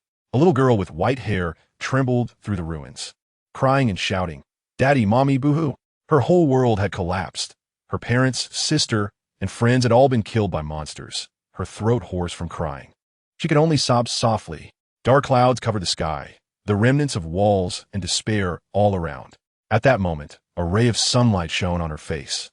Warm and comforting, she sniffled and looked up, witnessing an unforgettable scene. Gung Lan encountered the Snow Woman. Morix blasted the battlefield, dealing with Qi Long. Rays of sunlight broke through the dark clouds, showering down like a divine descent. In the center of the light, the giant god stood tall and imposing, wrapped in sunlight, both majestic and solemn, like a deity descending to save the day. The white-haired little girl was mesmerized, stopping her cries on the spot. Susanoo also looked at her. In her eyes, the terrifying Susanoo was handsome enough to inspire worship. As Susanoo began to dissipate, the girl panicked, as if the world had collapsed, and rushed over. Suddenly, a hand rested on her shoulder. She turned around to see a handsome young man smiling at her. She recognized him at once. This was the deity who saved her. What are you looking at? Gung Lan retracted his hand, muttering that this child was really cold, just as he was about to ask her something. The girl spoke first. My name is Nan Ning. I am the Snow Woman. Her tone was flat, but slightly trembling. Gung Lan glanced around the ruins, knowing this child must have suffered greatly. Cry if you want to. Just as he finished speaking, Nan Ning threw herself into his arms and cried out loud. Gung Lan hesitated, but did not push her away. In her eyes, he was her only support. At this moment, a blue and white little creature dashed over, hands like binoculars peering. Is that Gung Lan? The young man beside him nodded. Andujia. GengLan's. Andujia rushed over, noticing the girl had stopped. Who is she? Gung Lan gestured to look around, and Andujia immediately understood. I'll hold her. As soon as he picked her up, he realized Nan Ning had fainted. Andujia held the girl, while Gung Lan stood up to find Gue Zhong, still pondering when Morix would arrive. The Kusanagi sword suddenly trembled. Gung Lan, don't underestimate Morix. Gung Lan instantly teleported to the center of Gue Liyue, seeing Shimu playing with Qi Long, showing no signs of stopping. Just as Gung Lan was about to remind him, he suddenly sensed an extremely thick elemental reaction, like a millennium-old rock in turmoil. Looking up, he saw Morix in white clothes floating in the sky, his eyes shining with golden light, surrounded by stone hands, a terrifying pressure enveloping Gue Liyue. Gue Zhong. Morix shouted angrily at the sight of the devastation outside. I'm here, Gue Zhong replied, and Morix was stunned. What is going on? He felt excited, but suppressed it. It's good if you're fine. Gue Zhong secretly complained. Stupid stone. Morix looked at Shimu and Qi Long, killing intent almost overflowing. That little girl is an ally. Gue Zhong shouted. Shimu instinctively stepped back, and Qi Long, relieved, saw Morix panicking. We the Oathbreakers must suffer the punishment of the stone. Morix moved his hand, and a stone spear shot Qi Long, growing larger and pushing him toward the sea. Qi Long slammed onto the sea rock, just recovering when the sky darkened. A massive spear of the sky descended. In an instant, the stone spear fell, unleashing terrifying rock elemental damage. A gigantic island formed in an instant, suppressing the evil dragon demon god Qi Long. Gung Lan challenged Morix. Andujia activated his sage mode to blast the battlefield. Morix, after seeing Qi Long being subdued, flew back to Gue Liyue, witnessing the devastation, feeling a mix of emotions. Gue Zhong, are you okay? Upon landing, he saw the crowd of immortals surrounding Gue Zhong. A heroic girl grabbed Gue Zhong's hand and cried. I thought I wouldn't see you again. It was Genshin Impact, true monarch, Ping Er. A woman with red glasses spoke. Thankfully, otherwise, there would be no opponent for the mechanism arts. Looking at the aloof yet ecstatic figure was Lu Yunjie Feng's true monarch. Alongside were Shuiyu Zhuyang and a bunch of true monarchs, like a group of little animals. Just as Morix was about to speak, he was interrupted by Gung Lan. He suddenly appeared in front of the crowd of immortals. Gue Zhong, with a silly look, asked, Gung Lan, what's wrong? Gung Lan locked eyes with Morix, and Morix spoke first. Thank you for saving me. I will repay you in the future. His tone was extremely sincere. No need, let us battle. Gung Lan drew the Kusanagi sword, pointing it at Morix. Morix pondered. I will give it my all. You must know, Morix was Gung Lan's first target upon arriving in Teyvat. The next second, he pulled Morix into the divine space. The battle was about to begin. The crowd of immortals was stunned. He's going to fight the Emperor? Just as they were puzzled, a little head popped out. Hey, are the little animals having a meeting? You're the little animal. We are immortals. Lu Yunjie Feng's true monarch was furious, turning to see a delicate doll, Andujia, with Diwuduo holding a child nearby. Hello, are you a crane? Andujia dashed to Lu Yunjie Feng's true monarch, so fast she didn't react. He dashed to Shuiyu Zhuyang's true monarch. Are you a deer? Can't tell. Running in front of Ping Er. Who are you? Ping Er smiled. I originally had immortal power. Andujia's eyes sparkled. I know immortal arts. Does that count as an immortal? The crowd of immortals was curious, and Andujia closed her eyes to communicate with the natural energy. White air currents swirled around her, forming a storm, and the crowd of immortals quickly held on to the ground. The immortal lord of the sky, Andujia, was astonished. What a powerful aura. She is extraordinary. Then Andujia entered her immortal mode. Purple eyeshadow, dragon horns, a long tail, and blue-white sleeves fluttering, incredibly imposing. The other immortals were stunned. Are we of the same species? Andujia exited her mode and chatted with the other immortals, learning the path to peace. Thinking of the tragic state of Gue Liyue and the little girl, she lowered her head. Peace, peace. After Gung Lan pulled Morix into the divine might space, he stood quietly there, expressionless, staring at the other. Morix, on the other hand, was curiously examining the divine might space, secretly pondering. This seems quite similar to the realm I created, but there are some subtle differences. Gung Lan raised his head to look at Morix, not knowing what he was thinking. Morix also gazed at Gung Lan, trying to glimpse any emotional fluctuation in his emerald green eyes, but found nothing. Young friend, what is the reason you wish to challenge me? GengLan's battle Mondstadt, the wood release. Birth of the tree world exploded. Moryx frowned, his tone extremely serious. Young friend, what is the reason you want to challenge me? I just want to test my own strength, Gung Lan replied, nonchalantly, as if nothing could pique his interest. He then slowly drew the Kusanagi sword, its blade vibrating, as if responding to its master's excitement. Sod shouted from within the sword, "Stop talking nonsense. Just attack him." "I see. Then I'll take it. In the name of the rock, demon Moryx." Moryx crossed his arms, unleashing an overwhelming elemental force, causing the surrounding air to freeze. "Remember, you are the challenger." Gung Lan pointed a sword at Moryx, smiling with an eerie charm. Gung Lan struck first. Black flames wrapped around purple chakra attached to the sword. He even specially used chakra for heat insulation. This was super gentle. He swung the sword, unleashing a ground-shattering sword energy. Rushing towards Moryx, Moryx stood still, his golden eyes shining. A golden cylindrical elemental shield revolved around him, wrapped in rock, looking tough to break. Jade Shield. This would be the E-skill of the most secure man in the future. During the Demon God era, Moryx had hundreds of thousands of health points, and the shield's amount was unimaginable. The sword energy struck fiercely against the shield, buzzing and shaking, almost breaking. As a result, the black flames climbed up to burn, causing even more violent fluctuations. Gung Lan's figure flickered as if he was charging, but Moryx immediately summoned a massive rock pillar to crush him, only to hit a lightning clone. The clone exploded with blue and white lightning, illuminating the surroundings. Moryx was confused. Where did he go? Just as he sensed danger behind him, he quickly turned to summon rock spines to counterattack, but Gung Lan's black flames shattered the rock spines, piercing straight for the shield. The shield trembled violently, and Moryx raised his hand to summon a pile of rock spines to stab wildly, but Gung Lan instantly disappeared, leaving all counterattacks empty. Moryx pondered, is this spatial movement? Suddenly, a shout echoed. Would release. Birth of the tree world. The ground shook violently, and Moryx's brows furrowed, his expression extremely serious. Looking over, he saw the gray pillars of the divine might space cracking, countless thick trees erupting from the ground, their roots burrowing into the earth, intertwining into a vast sea of trees, charging towards him like a bulldozer.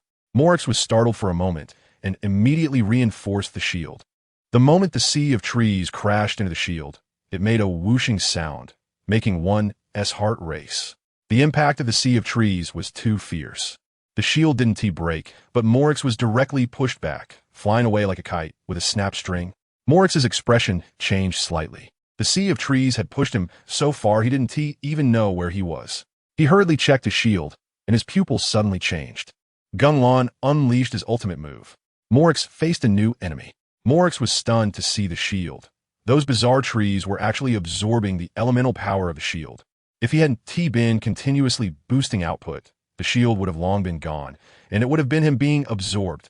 He quickly reacted, his golden eyes flashing as he prepared to unleash his ultimate move.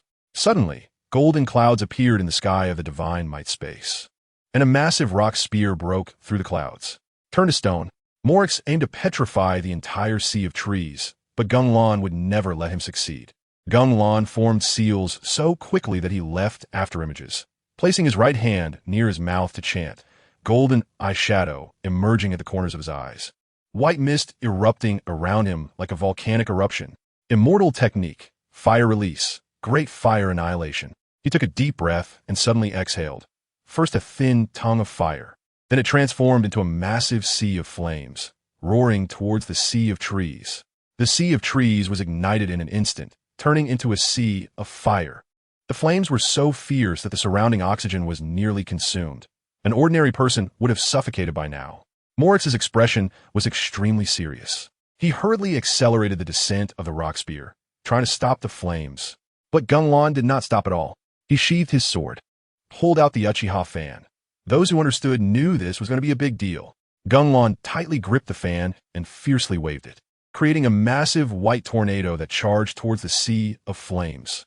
The tornado enveloped the sea of flames, instantly transforming into a giant fiery tornado, dozens of meters high. Like a roaring beast devouring everything. Moryx, even with a shield, felt uncomfortable inside, staring at the rock spear and complaining, why did I never feel this thing fell so slowly before? As the rock spear was about to hit the ground, Gung Lan's scarlet-eyed, three-bladed windmill transformed into a triangular boomerang. Amaterasu, black flames attached to the flaming tornado, directly changing its color, making Morix even more uncomfortable. Boom! The rock spear finally hit the ground, elemental power scattering everywhere. The burning trees were all petrified, and the fiery tornado was also controlled. Morix emerged from the petrified ashes to see Gung Lan, but he noticed a gigantic purple half-body statue rising from Gung Lan's side, pressing down like a small mountain, making it hard to breathe. Gung Lan stood atop the giant statue, wielding a massive bow shimmering with mysterious light, nocking an arrow. His scarlet eyes bursting with fierce light, wrapped in black flames. It was Susanoo, Flame Piercer. He aimed at Morix, and with the release of the bowstring, the black flame arrow shot out like a meteor. Morix NT reacted when the shockwave sent him flying hundreds of meters, turning back to look. The flame arrow was almost penetrating the shield. He hurriedly summoned rocks to wrap around the flame arrow, clearing it out completely. Young friend, I acknowledge your strength. I will also go all out. Morix's golden eyes shone even brighter, the golden patterns on his white hood glowing. Suddenly, a roaring howl echoed through the skies. Morix frowned and looked in the direction of the sound, only to see a gigantic brown monster appear before him. Gung Lan defeated Morix. Liyue was to be rebuilt. The brown monster was covered in rough, hard skin, resembling heavy armor. It had human teeth and a hideous face, howling with its eyes closed, looking terrifying. Morix muttered to himself, "What kind of monster is this?" Before he could ponder further, the outer path monster suddenly roared with killing intent. The uneven columns behind it ignited in flames, showing different colors: light gray, deep blue, pitch black, rainbow color, and more than a dozen others, all the elemental colors of defeated demon gods, entwined together in a bizarre and spectacular way. The flames leaped as if alive, then all converged onto the outer path monster. It slammed its hands to the ground, roaring as it infused elemental power into the earth. Bolts of lightning of various colors crackling towards Morix. Morix was shocked. This is the elemental power of various demon gods. Looking at Gung Lan, his expression changed. This guy actually defeated so many demon gods? He hurriedly reinforced his shield, not dodging at all. The elemental lightning slammed against the shield with loud bangs, elemental crystals scattering everywhere. While blocking, Morix summoned a rock spear above the outer path monster, similar to the giant sword of the judgment Fugalos, crashing down. The immense weight made the outer path monster howl in agony, and in the blink of an eye, it disappeared. Gung Lan instantly returned, looking at the falling rock spear. Dark purple flames surged into the sky. The complete Susanoo standing in the divine might space, looking down at Morix, the sense of oppression at its peak. "So it's you." Morix was extremely serious, knowing trouble had arrived. He summoned several rock spears to counter, but Gung Lan just smiled faintly. A few hours later, Gung Lan slowly descended, looking at Morix lying on the ground. "You're truly strong. I will never forget this in my lifetime." Morix was covered in injuries, his white hood torn, blood on his face, and he smiled bitterly, saying, "You win, young friend. Your strength is incredible." Gung Lan responded, but he was pondering how to fight the Sky Island. "Let's keep Morix as support." Morix suddenly asked, "Young friend, will there be peace in this world?" "Why ask me? With your power, you must have insights." "Yes. Just in the Archon War, it will be achieved soon." "Is that so?" "I understand." Gung Lan answered casually and took Morix out of the Shinsi space. Outside, several hours had passed in the Gili Plains, and the immortals were discussing the reconstruction. Gung Lan appeared with a spatial fluctuation, glanced at everyone, and finally fixed his gaze on a few people in the distance. Gung Lan encountered Guoba. Saad was warmly searching for his sister. Gung Lan brought Morix into view, next to a middle-aged man in yellow and a girl in black carrying two giant swords taller than herself. The middle-aged man saw Morix in confusion. "Morix? Rush over. Ruochuo. I lost." Morix spoke in a calm tone, and Ruochuo, the Dragon King, looked at Gung Lan with approval. The girl in black exclaimed, "The stone monster was smashed? You're amazing." She also glanced at Gung Lan's Kusanagi sword. The immortals gathered around, both shocked and worried. "Continue with your business." Gung Lan vanished in an instant, leaving everyone in confusion. The girl in black shouted, "What are you standing there for? Treat the stone monster." Ruochuo helped Morix and asked what happened. Morix said, "He's strong enough to overturn Teyvat." Everyone panicked. "It's over." Then added, "But he supports peace." Everyone sighed in relief. Allies. It's stable. Gung Lan looked for Diwuduo, saw him setting up a roasting oven, and next to him was a bear cub the height of a person, with a rock fire pattern on its back, teaching him how to use the oven. Nanning sat obediently, making people feel sorry. The bear cub said blankly, "First this way, then this way." "Goba." Gung Lan shouted. The bear cub turned around. "So cool. I'm the stove demon Mechas." "Not Goba." Diwuduo laughed. "Goba is his name, cute." Nanning nodded.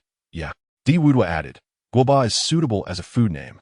Gung Lan asked what he was doing. Diwuduo was about to say more, but Gung Lan interrupted. "Get to the point. He cooks but no one eats. I'll teach him. This is the divine meal mechanism of Liyue." Gung Lan noticed that Andujia was not around, and then saw Guoba's DNA move years ago in the snowy mountains.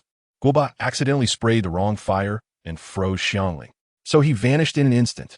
The Kusanagi sword suddenly moved. Sod shouted, "Report, sir. I need to go to the bathroom." Gung Lan drew his sword, and Sod appeared. "Can I go handle something?" "Go ahead." Gung Lan pointed. "The girl with the big sword is looking this way. Is it her business?" Sod lowered his head, and Gung Lan asked again, "Is she your sister?" Sod was shocked. "How do you know?" "Gung Lan, your aura is similar to hers." "Sod, we are twin Archons." Gung Lan interrupted. "No time to listen to disputes. Hurry up and go." Sod awkwardly flew away with his sword. Andujia should be with Shimo. Gung Lan sensed it and vanished over. He saw Andujia holding a blueberry cake flying. "Woo! Ganyu is flying." The small cake cheered. Below was a blue-haired woman with black-red horns, dotingly watching this scene. The Gili Plains were busy with reconstruction. Gung Lan encountered a mysterious call.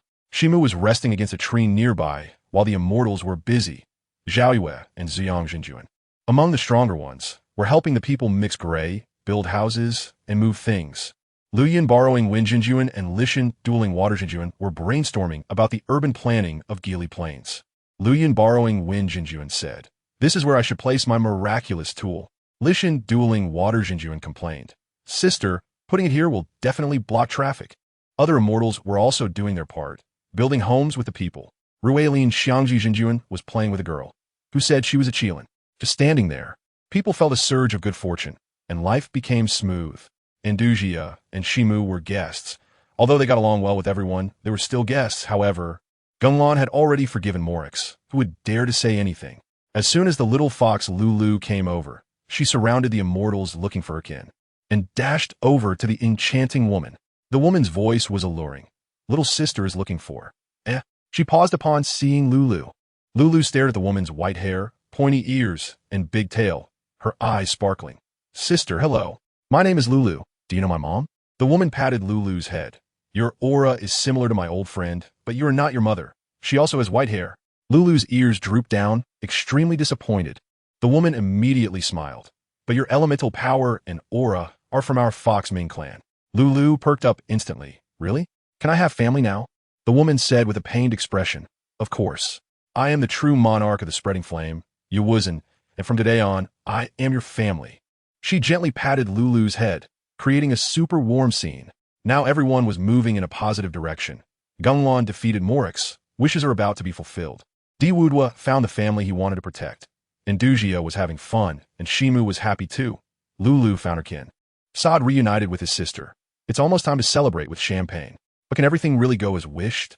Just as Gung Lan reached Andujia's side, he felt a voice calling him from afar. Andujia lifted Ganyu. "Look at the little coconut sheep I caught. So chubby and cute." Gung Lan took a look. Indeed fat. No wonder it can choke a deity. Ganyu was speechless. How presumptuous. He glanced at the beautiful woman who was dotingly watching, suspected to be Ganyu's mother. And before greeting her, he vanished. He wanted to see who dared to call him. Gung Lan used Flying Thunder God to travel quickly, soon arriving at the seaside. The complete Susanoo soared into the sky, flying towards the direction of the voice, breaking through the clouds and diving down, arriving at a place where stars and the sea merged, indistinguishable from each other. The scenery here was beautiful enough to attract national attention if posted on social media. But Gung Lan had no mood to admire it. His mind was only on knowing who was calling him. Gung Lan charged into the starry sea, fighting against fate to protect Andujia. Gung Lan flew into the starry sea using perception and the eternal kaleidoscope. Below there were 8 giant swords forming a circle, comparable to Susanoo's big sword, seemingly suppressing something. Right in the center was a crystal blue sphere, and the elemental power of the giant swords resembled Andujia's water blue decoration after a transformation. He piloted the complete Susanoo, looking down at everything. Suddenly a voice echoed in his mind. You called the wrong person. Could you leave? Gung Lan immediately raised his big sword to strike, causing a flurry of voices. Oh my goodness. Stop. Stop. Gung Lan was halted by the noise. He hated sound waves. Please let us explain. Gung Lan fell silent, which was considered tacit approval. Can I let you into this space?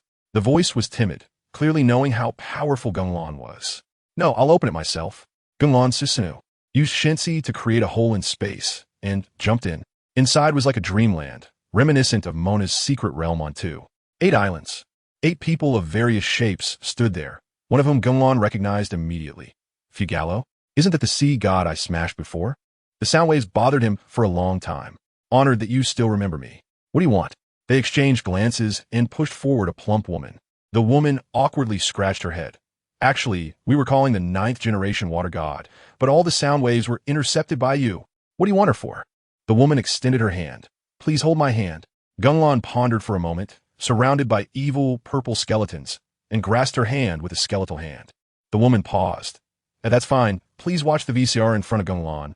A slideshow appeared, showing stars falling into the sea, granting power to the Archons. Could it be that he was to become the 10th generation? Andujia was not dead yet. The later scenes were even more outrageous. The Archons became invincible after gaining power. The first generation of Gasha amplified it. Even the heavenly principles had to bow to her. But suddenly, this blessed sea went into chaos. Purple energy surged wildly. Stars collapsed, and the sea turned into a disaster.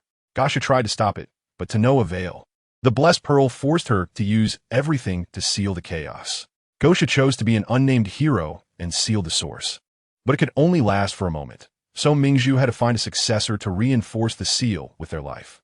Gung Lan frowned. So being the sea god requires a life. The innocent smile of Andujia flashed in his mind, and his gaze towards Gosha instantly turned cold. Why choose her? Because this is her destiny. She is the natural dragon demon god, the strongest sea creature. Destiny?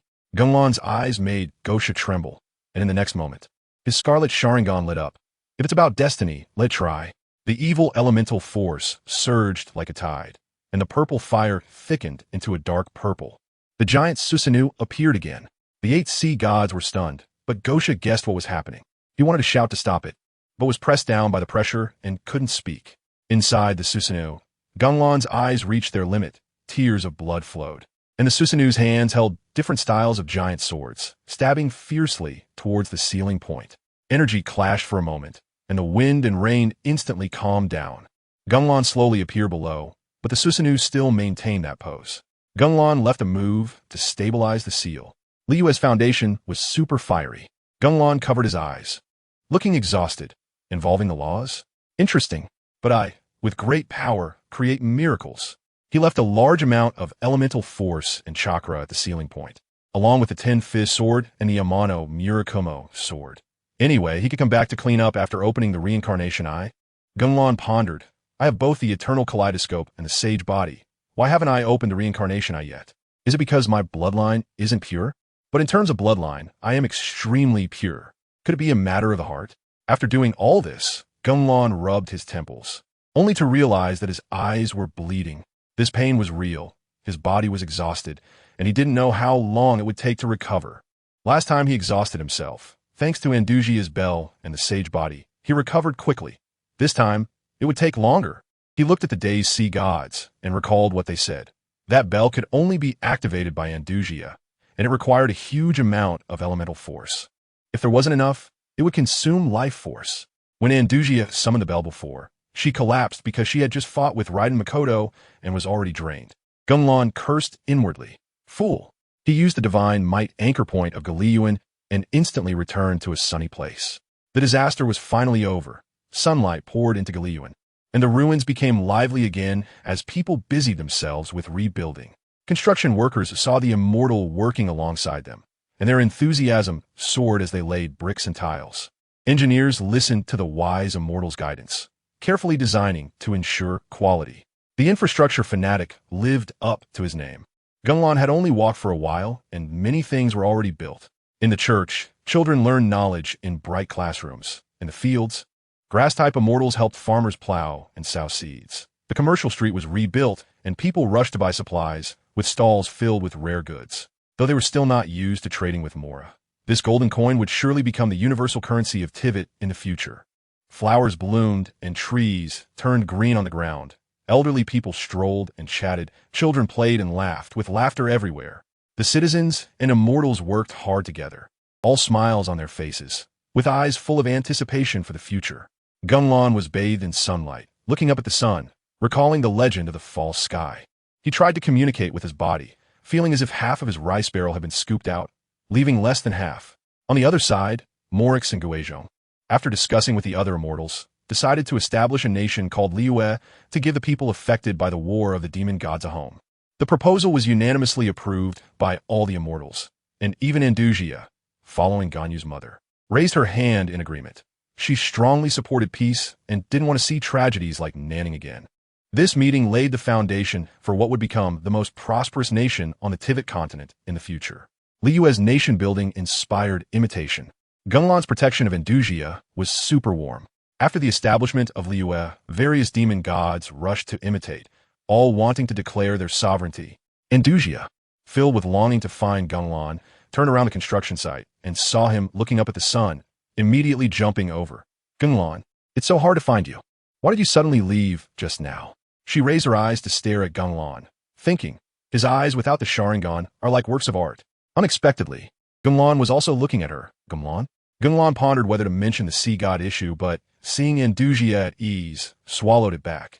Let her be happy. I'll handle the trouble. He asked, how'd you been feeling lately? Andujia replied seriously. Just now I felt so light and smooth. She gestured to show how comfortable it felt. Gung Lan understood. The seal is stable. The restraints are lighter, quite good. Andujia noticed Gung Lan's silence and murmured softly, I only feel this way when I see Gung Lan. Her voice was softer than a mosquito, and Gung Lan didn't hear it. As he turned to leave, Andujia blushed at his back, feeling angry. How can he just leave like that? On the other side, Sod followed the girl carrying a black, giant sword like stalker. The girl looked at the new weapons in the blacksmith shop. The shop had just opened, showcasing divine weapons for performance. The girl stopped in front of a white sword, her expression complicated. The blacksmith master recognized her and was overjoyed. It's the giant blade demon god, Sod Mira. What a fortune. Sod Mira was annoyed by the flattery. I'm just here to see usable weapons. The master smiled. Our weapons are the best, definitely suitable for you. She touched the white sword. This sword feels a bit familiar. The master introduced the store's treasure, frost and snow sword, made from millennium of cold ice. It easily cuts through steel. Sod Mira held the sword. Not bad, it's a good sword. The master praised wildly, but Sod Mira interrupted. How much? The master hesitated, and she frowned. Just say it. The master was startled. It's free. I wouldn't dare to take your money. Sod Mira felt a headache. Throwing out a forging or worth more than the sword. The master was overjoyed, but she glanced at him with disdain, grabbed the sword, and left. The master shouted, Please take care, my lady. Sod Mira thought of crushing him, but this was Morix's territory. She felt her approach was correct. But her brother and Morix disagreed. Thinking of her brother, she looked at the white sword with a fierce gaze and walked away from the blacksmith shop. The Sod siblings fell out. Gung Lan broke into Sumeru to search for the world tree. Saw the secretlu fortified, saw the Mira. Puzzled why the white sword resembled her original sword. Why would her sister buy it? Does she miss me? Absolutely impossible. Let's take another look. Sod Mira went to a secluded place to take the sword and crushed it in the next moment. Sod gasped. His Sod Mira turned around. How long have you been following? Sod, how did you find out? When you bought the sword. They locked eyes, and Sod looked around, unable to speak. Sod Mira shook her head. Go back. Our ideologies are different. Don't get entangled. But sister, don't call me sister. Sod Mira unleashed her elemental power, pressing down on Sod, who remained unmoving. You treat human life like grass, so you're not my brother. Sod Mira glared, her chest heaving. Sod remained silent, and Sod Mira coldly snorted. Never see you again. She turned and left. Gung Lan left Andujia, pondering how to get to the Sky Island. He couldn't sleep for hundreds of years waiting for the little yellow-haired ones, Ether and Lumen, right? That would be too lame. He had broken through hard at the beginning. One fiery thunderbolt sent the other party running with the island. The maintainers of the heavenly principles, like Kiana, had the original beings above, who couldn't come out for the time being. He thought. His combat power was lacking more than half. Could he defeat the maintainers? The spatial divine might could counter, and other governing abilities could also match. He thought of flying directly out. Could Susanoo be used in the universe? Don't connect to the worldview of Star Iron. He feared the false sky would explode Teyvat, and he still had to come back. It was annoying without information. He couldn't remember the plot. Suddenly, Gung Lan slapped his head. Got it. The Sumeru world tree remembers everything. Climbing the tree is faster than remembering the plot. Estimating Sumeru's location, the chasm of Liyue wasn't in sight yet. He instantly left. He wanted to open his body and let Susanoo fly. Fast and cool, but too inconvenient. He thought of flying himself. The reincarnation, I couldn't handle it. He thought of the little potato, the technique of light and heavy rocks. Try the principle, fly directly, successfully surpassing others.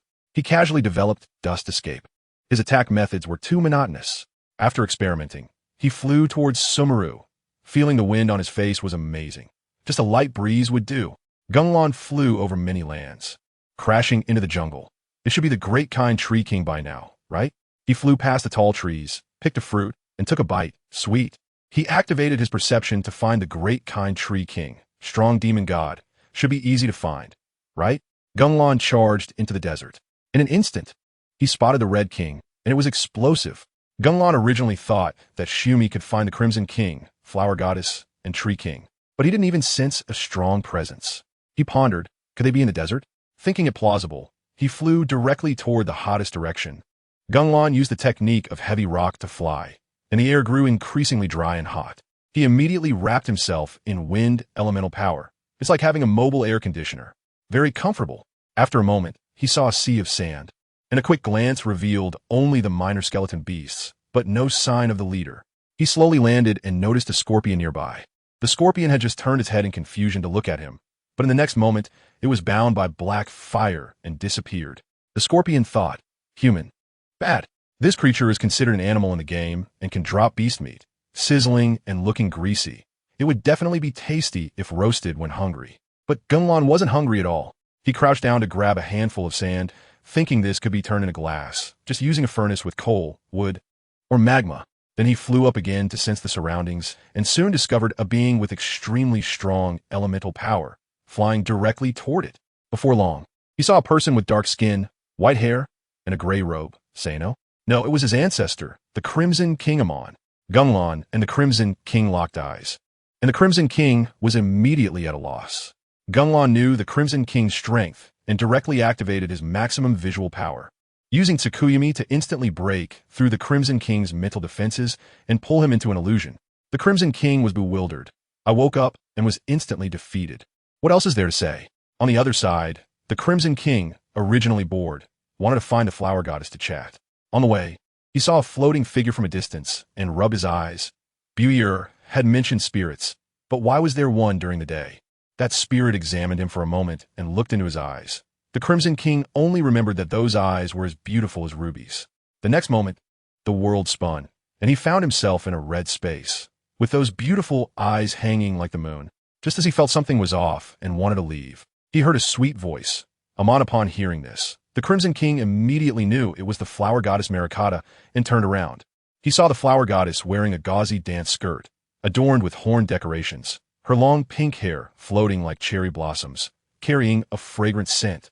Her skin was as white as snow, her eyes like a deep lake, her lips smiling, and her figure graceful.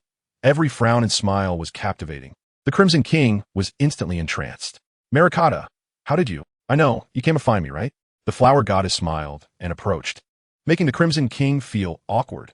Ah, yes, I wanted to talk to you about the people's affairs. He stuttered, acting like a shy boy meeting a girl he liked. The Flower Goddess raised her delicate hand to poke her face, looking puzzled.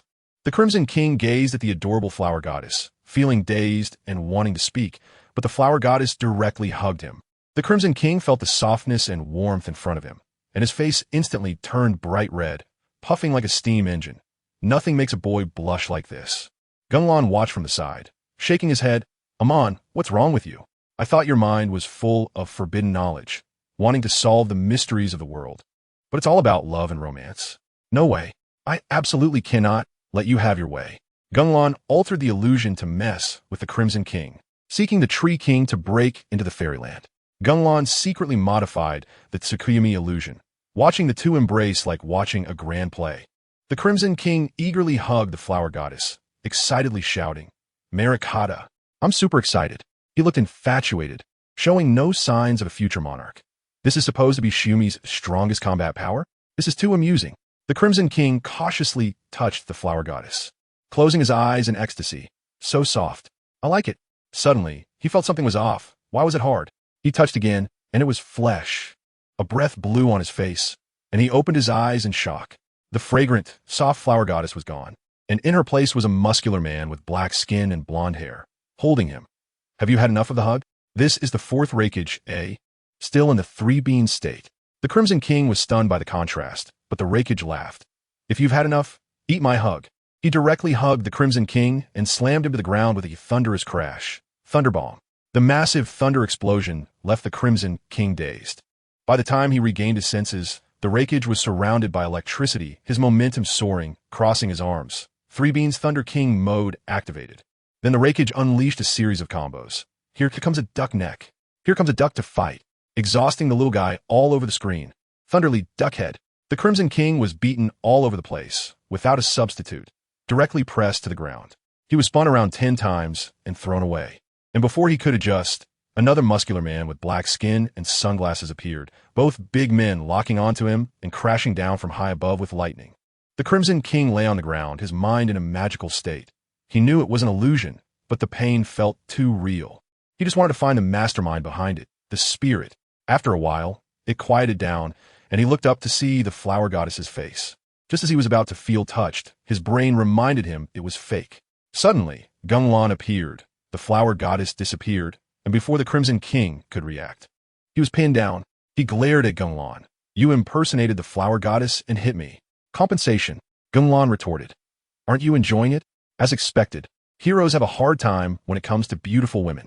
Gung Lan directly asked where the Tree King was, and Amon scratched his head. "Mouse King? Oh, beautiful. I even learned knowledge from her. What do you want with her?" "Something important." Amon examined Gung Lan. Handsome. Buyur will definitely like your type." Gung Lan kicked him away. In fact, Gung Lan had already gotten information from the Crimson King. He just wanted to tease him. The Crimson King would need to endure 72 hours of blades and Tsukuyomi to come out. Demons are tough, with no sense of guilt. Gung Lan flew according to the map in the Crimson King's mind, using the Sharingan to find the entrance to the secret realm, and upon entering, he arrived in the fairyland. Here, mist swirled, creating a dreamlike atmosphere. Peaks stood among the clouds, wrapped in fog, appearing and disappearing. Clear streams flowed through the mountains. The sound was incredibly pleasant. Strange flowers and grasses lined the stream, their fragrance comforting. Colorful clouds floated in the sky, adding a layer of mystery. In the fairyland, there was no worldly noise, only tranquility and beauty. A gentle breeze rustled the leaves, like nature was speaking.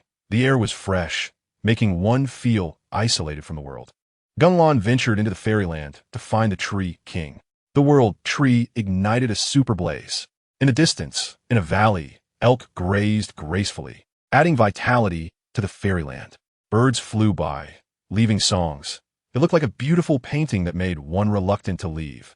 In the painting were two women more beautiful than any painting. The flower goddess Marikata and the Tree King Buyur. The Tree King sipped tea while wearing a flower crown, exuding intellectual beauty. The flower goddess smiled at the flower crown she had woven, feeling extremely satisfied. Noticing movement in the secret realm, she thought it was the Crimson King. But upon looking up, she saw a handsomer person. The flower goddess was cautious. "Who are you? How did you get in?" "I just wandered in. I'm not looking for you, but for you." Gung Lan pointed directly at the Tree King. The Tree King opened his eyes. "I know you have something to say, so sit down." Gung Lan instantly appeared on a wooden stump. "No need. Just get to the point." He was quite satisfied with the clever Tree King. The Tree King suddenly said, "We will withdraw from the conflict and support you as the only demon god." Gung Lan was stunned. "What? Do you think I'm here to seize territory?" He exclaimed, "Wisdom is truly the enemy of the god of wisdom." "Fool, I'm not playing the demon god game. Just for the wisdom tree you take care of." Gung Lan knocked the Tree King's head. The Tree King, feeling wronged. "Did I guess wrong? How annoying." The flower goddess was also confused. "Aren't you here to fight?" Gung Lan sneered and revealed his Sharingan. The flower goddess was frightened and hid behind her seat. The Tree King hesitated. "Is it the world tree? I can take you there, but you have to say what you want to see. Gung Lan, I want to know the secrets above the high heavens. The Tree King was instantly stunned. Huh? You want to find my boss, Heavenly Principle? Gung Lan felt secretly pleased. This is the immortal pointing the way. Gung Lan criticized the Tree King for being dazed and impatient, wanting to use the Sharingan for strong control. But they had already arrived in front of the World Tree. Looking at the massive trunk and pink leaves, he was amazed. It can replicate the Divine Tree, right? He asked the Tree King, aren't you afraid I'll do bad things? No, she said you wouldn't. Gung Lan wondered who she was, but didn't care. World Tree, activate. The World Tree emitted a dazzling light, tightly wrapping around Gung Lan, like a warm yet mysterious shield. At the same time, Gung Lan felt a powerful force surging into his body, making him feel incredibly comfortable and fulfilled. Gung Lan ventured into the World Tree to uncover secrets. The Heavenly Principle was hidden extremely deep. Gung Lan closed his eyes to feel the magical energy flowing within him. And when he opened his eyes again, he found himself in a blue filled with strange colors. Countless light rings swirled around him, sparkling like the stars in the night sky, filled with mysteries that were incredibly enticing. Is this the World Tree? Gung Lan muttered, a flash of red light in his eyes. He carefully stepped closer to the light rings, each step feeling like he was entering an unreal realm. Stopping in front of one light ring, he saw vague images and text that were unclear, but he activated his eternal kaleidoscope Sharingan, instantly seeing everything clearly. The light ring was filled with knowledge from various fields, information flooding in like a tide. Gung Lan didn't want to be greedy. Just finding what he needed was enough. He reached out to touch the light ring, and his thoughts felt like they were struck by lightning, establishing a connection with the information. A blue light ring appeared in the center of his eyes, perfectly matching his red-black Sharingan. At that moment, his vision was both broad and deep, able to see through the essence of things. The World Tree even thoughtfully provided a convenient way to access information, incredibly down-to-earth. Gung Lan flipped through the records like a database, turning to the section describing the sky, and used his Sharingan to read it in seconds, only to find there was no way to get to Sky Island. Just a number of times the Heavenly Principle appeared, and the things it had done, all of which he already knew from the plot. After searching for a while, Gung Lan complained, this World Tree is amazing. It can track the frequency of Ping or S-Dog going to the bathroom, but it has no information on the Heavenly Principle. He regretted not having acted more cautiously. Had he known, he wouldn't have startled the snake. That shot he took at the Heavenly Principle scared her so much she couldn't even find a place to move. Otherwise, he would have taken down the Sky Island and crushed the maintainers long ago. Unable to find any clues, Gung Lan exited the World Tree and returned to reality. The moment he opened his eyes, he saw the Flower God and the Tree King. The Flower God immediately leaned in. How was it? She had previously pestered the Tree King to enter the World Tree, but the Tree King had refused, and now that Gung Lan had permission, she was full of questions. Gung Lan looked at the Tree King, directly ignoring the Flower God. No information about her. The Flower God pondered whether Gung Lan was male or female, suddenly imagining a scene of charging for love, and was moved to give Gung Lan a thumbs up. Gung Lan was puzzled. The Tree King calmly sipped tea. As expected, Gung Lan understood her expression. Previously, the Tree King said she knew she wouldn't do anything bad, so she must be the Heavenly Principle. She had already checked the records, wanting to investigate the Heavenly Principle. No way. He thought the World Tree would say, please feel free to use me. But it turned out the Heavenly Principle declared, if you can figure me out, then I lose. Since that's the case, I won't stay any longer. Gung Lan walked toward the exit of the secret realm, glancing at the tea table and noticing the Tree King's hand tremble slightly while drinking tea. Was the pressure that great? Did she think he would silence her? Gung Lan gifted a kunai to protect the Tree King. The Flower God's prophecy caused a stir. A wind kunai thudded onto the table, startling both the Tree King and the Flower God. The Tree King's heart raced. I'm just the civil official managing the database. I have no combat ability. She feared Gung Lan might take out his frustrations on her, since she was the embodiment of the World Tree. If she died, the World Tree would perish, and Teyvat would fall into chaos. The look in Gung Lan's eyes was filled with fear, yet she forced herself to appear calm. Gung Lan saw the fear in her green eyes and spoke. Although there was no progress, you still helped. This Flying Thunder God kunai is for you. The Tree King looked down at the green dagger, and Gung Lan added, when you encounter danger, channel your elemental power. I will come to help. Their eyes met, and the Tree King smiled gently. Thank you. Accepting the kunai, she thought, the color matches me. Others would be so proud. The Flower God, meanwhile, was imagining a gift. The color of the eyes is similar. She was thrilled. Gung Lan was speechless. This matchmaker is hopeless. The flower god, thinking more and more off track, even wanted to measure their fate. Her prophecies are extremely accurate, able to gauge the trends of the Kandria attack and the first-generation gods. After a flash of pink light, a pink flower appeared in her hand, and as the petals fell away, it transformed into flowing light. The flower god's expression instantly became serious. What did I measure? If I say it, won't he beat me up? Just as she hesitated, Gung Lan had already noticed her movement and turned to look at her. He had a shallow impression of the flower god, only knowing she was related to the eternal oasis. The flower god shyly stepped forward. Gung Lan was puzzled about how she knew his name, and the flower god hurriedly explained, I know through the flower of fate, foreseeing the future. Gung Lan was curious. What did you calculate? Can I ascend beyond Teyvat? The flower god hesitated. I saw in the future a person burdened with sins, in the cold with no one watching, will be pierced and killed by the gun of someone they trust the most. Gung Lan trembled all over, his eternal kaleidoscope Sharingan activating instantly, blood vessels filling his eyes. What a tragic future. He dared not look at the flower god, and the evil look in his eyes made her tremble. Tish, then maybe I mispredicted. I'll calculate again. Although Gung Lan knew he was losing his composure, his mind was filled with questions. Am I going to die? Killed by someone I trust the most? Who is it? He quickly ruled out possibilities. Andreas couldn't beat him. Dihua had no motive, though he feared a change of heart in the future. He had been good to him and even helped find his family. Saad was resentful, but he never trusted him. Lulu and the newly met Nanning were even less likely. Morix signed a contract, so he was ruled out, leaving only the people from Inazuma and Dihua. And Morix was suspicious. His mind was racing, nearly exploding, wishing he could use Amaterasu to burn everything away. But he didn't vent his anger. Instead, he instantly left the secret realm, using his divine might to mark his return to the original place to find Dihua.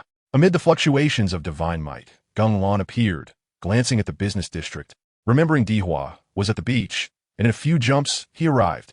He immediately saw two people and a bear gathered around a fire pit on the beach, and he rushed over, activating his eternal kaleidoscope Sharingan. Gung Lan checked memories to discern loyalty and treachery. Chasing Morix in a Nata, Dihua turned around to see Gung Lan, smiling as he showcased his cooking results, while Marcus covered his face, probably speechless that he couldn't even cook properly. But upon seeing Gung Lan's eyes, Dihua was instantly entranced, then quickly regained clarity. Gung Lan had already finished checking his memories, all about looking for himself, taking care of children, learning to cook, and finally wanting to share the feelings of his family with Gung Lan. Gung Lan concluded the inquiry, letting out a sigh of relief. Dihua is temporarily ruled out. Nanning had a weak constitution. He didn't use magic, just glanced and disappeared, leaving the two confused individuals and a bear. Nanning's previously bright eyes immediately dimmed, and Dihua thought his cooking had scared Gung Lan away. Was it that bad? Gung Lan continued to teleport, running into Saad, who was tugging at his sister, like his sister wanted to eat candied hawthorn, but the brother insisted on buying cotton candy after a long persuasion. He used illusion to check Saada's memory, attracting Saad and Myra's vigilance, but after searching for a long time without finding anyone, she could only get angry. Saada's memories were all about his sister.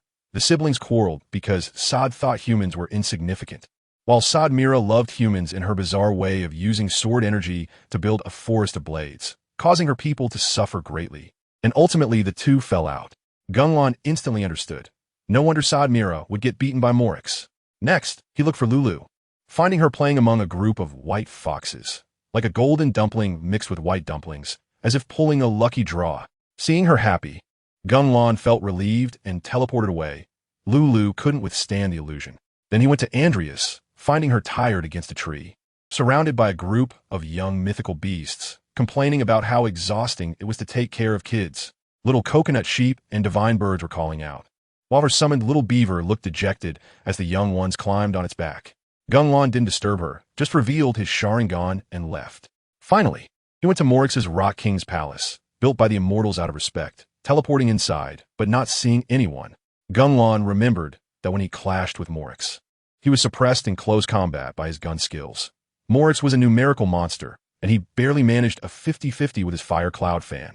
Fortunately, in their last encounter, he used Yang Jian's grasp to break Morix's jade shield, leaving a divine mark. Gung Lan activated divine might to find the anchor point, and indeed, it was on Morix. He was stunned to see the location. How did this old man sneak in Anata? Expanding territory should be done in Mondstadt. Being so close, and the Archons are weak. If Andreas and Dihua knew, they would probably curse him out. Gung Lan didn't think much, directly opening divine might to teleport to Morix. GengLan's kaptut Mozat. Counterkilling the time ruler was explosive. Morix, donned in a brand new white hooded divine outfit, floated in the air, arms crossed over his chest, looking steady as a mountain. A clear female voice echoed in his mind. How are you considering? Morix looked seriously into the distance, pondering, when a hand pressed on his shoulder. He trembled slightly, but steadied himself, turning to see Gung Lan. Is it that time? What are you looking for? Gung Lan did not answer. His scarlet Sharingan fixed on him. Morix pointed ahead, and Gung Lan looked. It was a gigantic volcano that could erupt at any moment. Are you going to evolve into the lava demon god? Morix was momentarily speechless. Can the power of a demon god even evolve? He said seriously, the Fire Dragon King will be born here. Gung Lan chuckled lightly, his gaze sharper. Don't change the subject. Who are you just talking to? He grabbed Morix by the collar, his expression out of control as he stared into his golden eyes. Morix fell silent, and Gung Lan's Sharingan was about to cast an illusion. Suddenly, a clicking sound exploded in the sky. Gears began to slowly turn with a buzzing sound, like ripples spreading across a lake. The clock hands moved with a ticking sound, like a solemn symphony. Immediately, the surroundings were enveloped in a soft golden light, warm like dawn, but in the next second, everything froze. Flowers did not bloom. Trees did not sway. The wind stopped blowing, and the sounds of birds and insects disappeared. The world seemed to be asleep. Time had directly stopped. A tall figure floated down, wearing a snow-white long dress like a white lotus, a starry cloak shimmering with starlight, long white hair cascading down to her waist. And in her golden eyes, there were clock hands, pure and elegant like a heavenly angel. As soon as she appeared, everything around dimmed, exuding a definite aura of world dominion. This was the maintainer of natural order, the ruler of time, Istalu. She smiled and approached the two. Morix, hasn't he thought it through? No need to think anymore. This outsider seems to be in a bad state. She moved closer to Gung Lan, smiling at his face. If I had known you were this weak, I wouldn't have listened to Asmodeus. She reached out to tease Gung Lan's chin, convinced he was already in her grasp. After all, no one can surpass time. Suddenly, Istalu froze, her outstretched hand unable to move. Her expression instantly solidified, shifting from smile to shock. How is it possible that I can't move?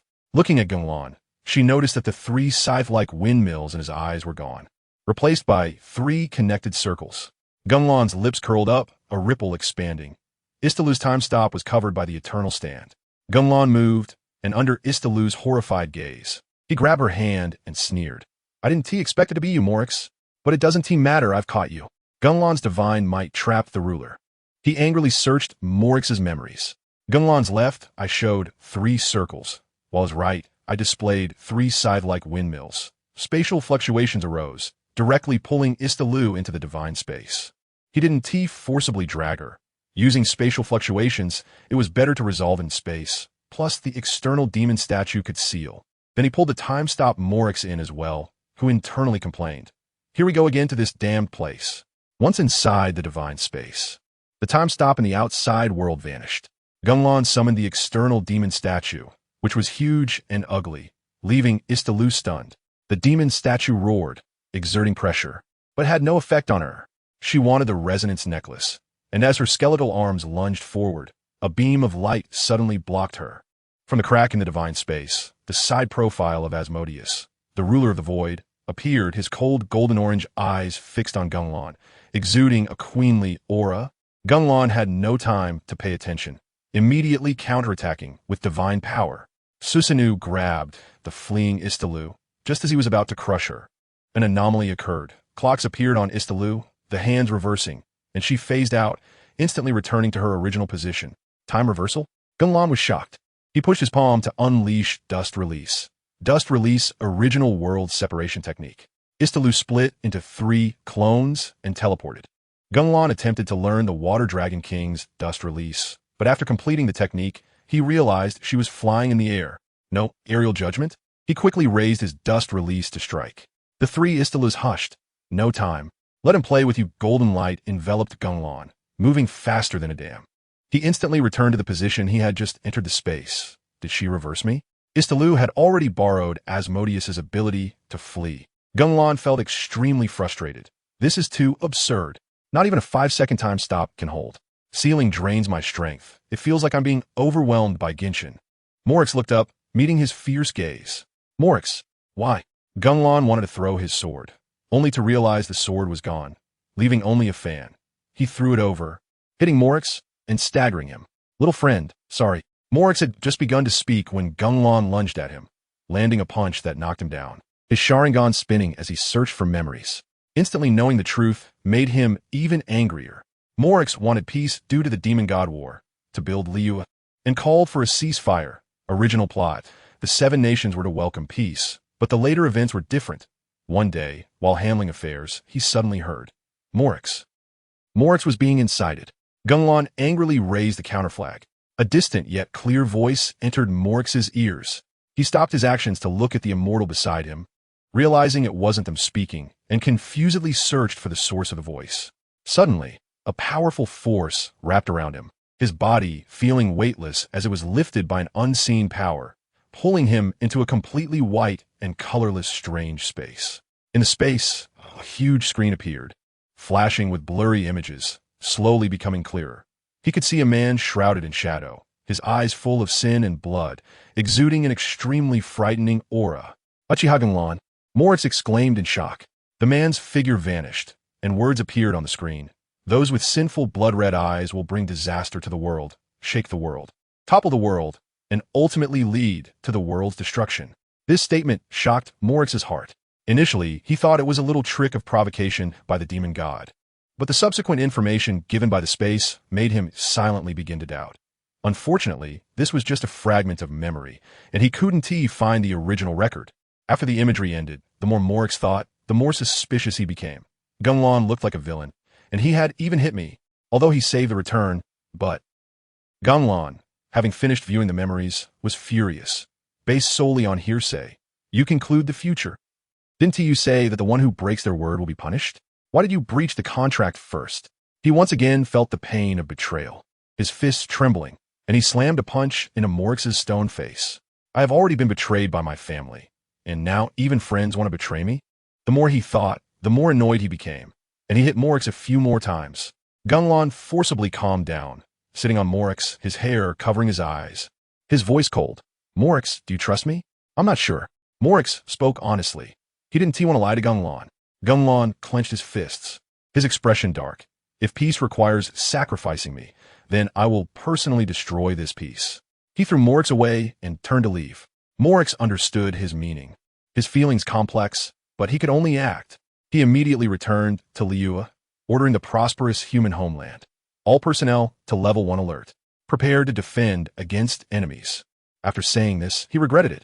Why am I so stupid? It's like my intelligence has been lowered. Why is my desire for peace so strong? Just because of suspicion, I was led away without considering Gung Lan's feelings.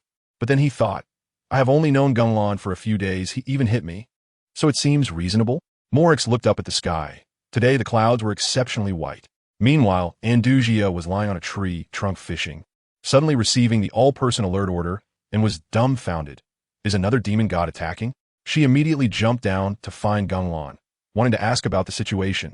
Suddenly, a wind kunai fell at her feet, and when she picked it up, she saw words inscribed, Come to the beach. Gung Lan summoned the others to raise the counterflag. Andujia chased into the divine space.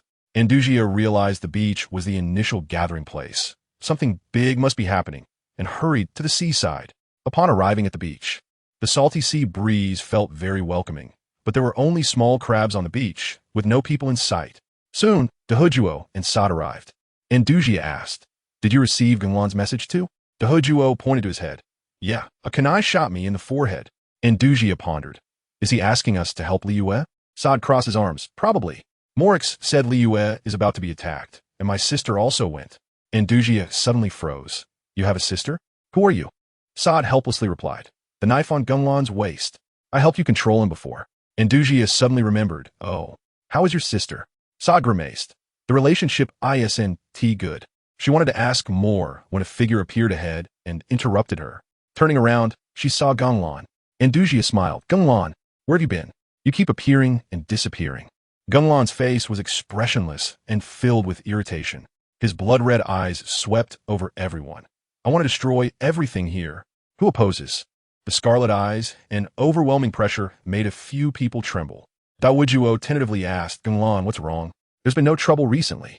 Gung Lan paused. You can do as you wish. I won't force you. After all, we've only known each other for a few days. This line was something he saw from Morix's memories, filled with sadness. Sod exclaimed, Are you going to destroy Liyue too? Gung Lan shot him a glance. You know the answer, but still ask. Diwuduo raised his hand. Sorry, I can't do that. Nanning and Marcus are good people. Before he could finish, 3 sides appeared in Gung Lan's eyes. Yet he didn't make a move. Gung Lan calmly looked at him. Take your friends and leave. This was your wish, family. Huh? Diwuduo wanted to say more. But Gung Lan's immense pressure nearly crushed him. Leave. If you dare to go to the battlefield, I won't hold back. After saying that, he turned to look at the sea. Diwuduo, Sod, and Andujia exchanged glances. Sod stepped forward and tried to pat his shoulder. You're too impulsive. Liyue has just been established. We can discuss things. Gung Lan turned back and brushed his hand off. Then help me deal with Morix and everything related to him. Their eyes met, and Sod felt awkward right away. Gung Lan self-deprecatingly laughed. Can't do it? Right? You have a sister. Just as he was about to leave, Andujia caught up with him. Gung Lan activated his divine powers, and the space began to ripple. Andujia grabbed his clothes, and the two entered the divine space together. Andujia asked with concern, Gung Lan, what's wrong? Gung Lan looked at the shorter Andujia, silent. He wanted to explain, but didn't dare to.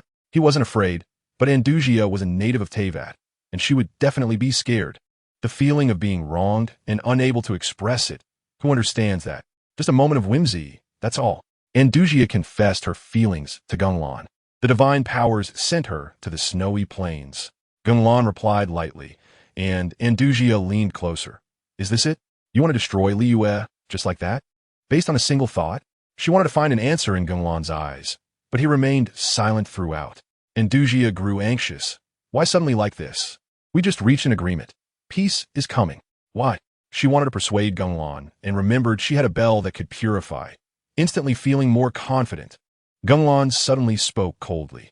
Does this peace require me to be a sacrifice? Andujia trembled all over. No way. I trust them. Gung Lan sneered. You trust them but not me? Wanting to leave using divine powers, Andujia grabbed his corner. Don't go, okay. Don't do anything foolish. Gung Lan looked at her tearful expression. Why don't you go with them? We've only known each other for a few days. Andujia lowered her head, fidgeting for a long time, then suddenly looked up. Because I like you. I don't want to see you doing foolish things and getting hurt. I'm really worried about you. Her voice was choked with emotion. Gung Lan saw her crying. Do you understand what love is? Andujia touched her heart. No one taught me, but I can prove it with pain. When you are hurt, I hurt. When you are sad, I hurt. When you are with someone else, I hurt too. I can feel that you're also in pain. She was incredibly sincere. But Gung Lan remained silent and pondered. Suddenly, Andujia's vision went dark. Her eyes transformed into Sharingan, and she froze. Gung Lan said, I'm not interested in playing love games with you. He picked her up and transported her away using divine powers. On the snowy plains, there was an ice castle, where Kekilia was reading a story to a blue-haired girl. Gamatobi obtained the seed of dreams, and the legend was sung. The girl complained, how can the divine being not defeat the foolish protagonist? 4 against 1 and still got countered. Kekilia covered her mouth. Little duck. Don't use bad words. As the space rippled, Kekilia protected Bronya. She had the mother buff, making her powerful. Gung Lan appeared, holding a girl who looked like Bronya. He handed Andujia to Kekilia. Take care of her for me. Thanks. Kekilia agreed, remembering the life-saving grace. Gung Lan looked at Andujia for a moment before turning and disappearing. Bronya peeked out from her mother's embrace. But my mom only gave birth to me. After sending Andujia away, a surge of loneliness and coldness engulfed Gung Lan, nearly suffocating him. In the end, he had nothing. Gung Lan severed ties and battled the heavenly principle. Susanoo crushed the ruling cube. Gung Lan stared blankly at the void. What is the meaning of everything I have? Family traded him for money. Friends full of distrust. The suffocating feeling pressing down on him. Light rain fell from the sky, and the water on his face was indistinguishable from rain or tears. The Uchiha are a clan of love. but he doesn't understand love and has never been loved. Pay attention. The immortals in Liyue Harbor were anxiously discussing strategies around Morix. Liyue called out, "Lead the enemy to the desolate northern area to fight. Reduce losses and use the terrain to counterattack." Li Shan replied immediately, "I'll be the bait. I guarantee it will work." The plan was meticulously discussed, with no ambiguity. Suddenly, a voice exploded in Morix's mind. "You will lead Gung Lan to the designated location." Gung Lan flew towards Liyue and suddenly spotted Susanoo running frantically on the ground, calling out to him. He thought to himself, "Oh, I almost forgot about this girl." Susanoo looked up urgently. "Lord Gung Lan, where did Sister Andujia go?" This title was taught to her by Andujia for several days. Gung Lan glanced at her, directly transmitting Andujia's location to her mind. Susanoo thanked him, but was so nervous she clenched her fists. Gung Lan said, "Go find her. I won't blame you." After saying that, he flew away. Susanoo followed the map, her mind solely focused on protecting Andujia. Next, it gets intense. Gung Lan completely threw away all emotions. Becoming a lone wolf, he disregarded love and friendship, leaving only one target in his heart. Severing ties, cutting off the escape route, he was no longer afraid of anything. Just wanted to let the scarlet Sharingan ignite flames and burn everything in front of him. Gung Lan charged into the sky. Suddenly his gaze sharpened. This spatial fluctuation, it's the heavenly principle. No mistake. He immediately activated his divine kaleidoscope, the Sharingan locking onto the heavenly principle behind the space. As his vision focused, the space seemed to twist open like a hand being turned. On the other side, the ruler of the void, Asmodeus, locked eyes with him through the opening. Gung Lan sent an illusion over, but Asmodeus closed his eyes, and his arm instantly turned into a black-red cube rushing towards him. Gung Lan dared not gamble and directly activated Susanoo. The giant skeletal arm caught the cube. The cube touched Susanoo, causing the dark purple skeleton to become transparent and then restore, dyeing Susanoo's arm light purple. Gung Lan recognized immediately. This is the binding skill used at the start against the Void Twins. Extremely powerful. You absolutely wouldn't believe it. Before Gung Lan could figure out the reason for the color change, the cube cracked. Even the fully powered Void Twins couldn't leave a mark on it. Yet it shattered directly in Susanoo's grip. Gung Lan paused time and battled the ruler. Wind escape shattered the formation. Shocking Liyue, Gung Lan stared at everything in front of him, his face filled with confusion, his mind full of questions. Why did the cube react with Susanoo? Why did it turn transparent and then shatter upon touching Susanoo's arm? He had no time to think and needed to quickly respond to what was coming next. On the other side, Asmodeus coldly stared at him. Gung Lan's eyes changed, the scarlet pupils imprinting a triangular black pattern, ripples spreading. Heaven stands eternal. Just as he activated the technique, his eyes suddenly hurt. Ceiling consumed too much ocular power. And this move could only last 3 seconds, or it would hurt his head. But Heaven Stands Eternal was explosive. It directly immobilized Asmodeus. Gung Lan gripped the black flame of the Kagaya and quickly pierced through the spatial opening, needing to finish this quickly. But just as he passed through the entrance, Asmodeus, who was frozen in time, surprisingly laughed. A clock appeared in the air, and Istalu emerged, watching him with a smile. Layers of spatial barriers blocked him, and Gung Lan, fully charged with black flames, stabbed at them, shattering them like glass. Time resumed, and as Gung Lan aimed to stab Asmodeus, he felt the surrounding heat. Yellow sand and a sandstorm filled the ground. The two rulers were up to something. On the other side, the hidden Liyue team had the immortals on surveillance, and gasped as Gung Lan appeared. Morix's prophecy is too accurate. Gung Lan turned his head, his Sharingan piercing through the sand dunes to see the silhouettes of Liyue people. Liyue people? The red light flashed in his eyes, and killing intent surged. Soldiers wrapped in strange sand attempted a surprise attack, but it was futile. Pay attention. A massive white storm surged across the sand dunes, resembling a giant dragon. Liyue borrowed the wind and urgently asked Morix, "Can the sand hold?" Morix didn't respond, as if communicating silently. The next moment, the sand was blown away, revealing the soldiers, some of whom were blown away. A little spiritual sand remained as armor, and all positions were exposed. There was a dense crowd staring at Gung Lan. The yellow desert turned black. Ants. Gung Lan looked down at the thousands of soldiers, unsure if this was a metaphor or if he truly looked down on them. His crimson gaze swept across, and many soldiers trembled in fear. The strongest base combat power seemed like paper in front of him. At this moment, a tall figure emerged from the crowd. He stood straight like a pine tree, towering over the soldiers, standing out like a crane among chickens. His face was sculpted and stern, exuding great authority. Dressed in magnificent armor that shone coldly, with a plume on his helmet fluttering. He gripped a giant sword that reflected light terrifyingly. His steps were steady, as if he controlled the entire situation. Gung Lan was bloodily washing the Liyue army. The general urgently opened the Qianyan formation. This general had immense deterrent power, as if he was born to protect and conquer. As soon as he appeared, the panicking soldiers immediately steadied themselves. The general shouted, "Soldiers, we cannot lose this battle. Our families and children are behind us. Fight to protect them. Don't be afraid. Don't retreat. With the Emperor's protection, we will surely win." The soldiers felt like they had taken a calming agent, but they were still apprehensive. After all, the enemy had defeated the Emperor. Could they really win? But even as sacrifices, they couldn't retreat. Their families were behind them, and no matter how scared they were, they had to charge. Then everyone raised their weapons. Their battle cries soared like rainbows. Morale reached its peak, and each one held a resolve to fight to the death. Moritz's army was truly well-trained. According to the plan, one army charged, archers and the Gitangji provided cover, while the immortals and demons in the rear pressed forward. Gung Lan fell from the sky, landing with a cloud of dust, brushed off the ash, and his sharp gaze locked onto the army. In the ordinary world, warriors fought alone against thousands, but this was Teyvat. Only the army could be tragic. Gung Lan's red eyes looked over, seeing through the Gitangji and the arrangements.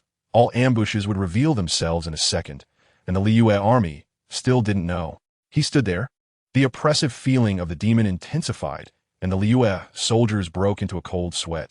Just looking at him was terrifying. In fact, he could end the battle with just a glance, but that would be too boring. Now he wanted rivers of blood, disregarding moral boundaries. Some soldiers shouted at Gung Lan, and others joined in. For everything charge, even if they were outmatched, knowing they would die, they dared to charge. This was the greatness of courage. Gung Lan remained expressionless, inwardly sighing. Respect was respect, but their stances were different. Gung Lan sneered, not taking up a weapon, and charged into the crowd at lightning speed. The soldiers shouted, "Don't underestimate our bonds." Gung Lan replied, "Your bonds will shatter at the slightest touch." He instantly reached the leading soldier, who had just raised his gun. Gung Lan pressed down on his head. He lost consciousness in an instant. A single punch exploded the head, blood splattering everywhere, and he didn't care. Turning around, he grabbed a long spear, yanked a person, kicked him to explode, and with the spear he moved like the wind, swinging it out and cutting someone in half. More people charged in, and Gung Lan dodged their attacks, fists and feet covered in blood, continuously swinging the long spear, cutting the enemy in half. The blood mist filling the sandy sea. Gung Lan threw the long spear, and when a soldier thrust his long spear at him, he ducked low, performing a spinning kick that sent the person flying. Then he caught the spear, infused it with thunderlight, and threw it out. The thunder spear pierced through countless people, exploding at the end, electric arcs wrapping around the explosion point, with soldiers either getting shocked or blown to ashes. Gung Lan stepped on a long spear and jumped up, forming seals in the air, shouting, "Fire release, great fireball technique." The fireball smashed into the crowd like the sun. The general saw the situation collapsing and immediately commanded, "Centering on me, open the Qianyan formation." Gung Lan's Susanoo crushed the Qianyan. Yixiao led the sky to crash into the petrified. Soldiers urgently shouted, "General, the Qianyan formation isn't ready yet. Acting rashly will cause trouble." The general's eyes bulged as he glared at Gung Lan. "Who cares? Haven't you seen my soldiers getting slaughtered? Execute it." Tears fell. These were all children he had watched grow up. He took out the command token and shouted, "Born of the demon god, I'm going all out with you." The general raised the command token, and the golden elemental force exploded, connecting with all the soldiers. The soldiers shouted, "It's the general summoning us. We believe the general can win." All exploded with elemental force and charged forward. Gung Lan casually killed 2 soldiers, watching with great interest. This level was purely a gift. The Qianyan was solid, the heavy peaks unmoved. Soldiers shouted their newly established slogan, their determination incredibly firm.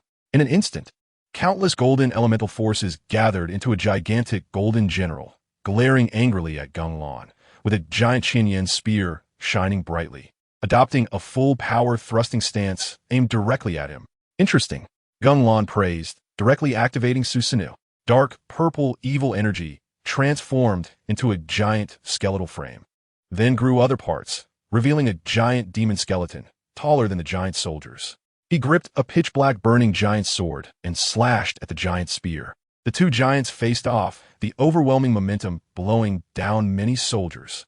The general roared, veins bulging, his face turning red.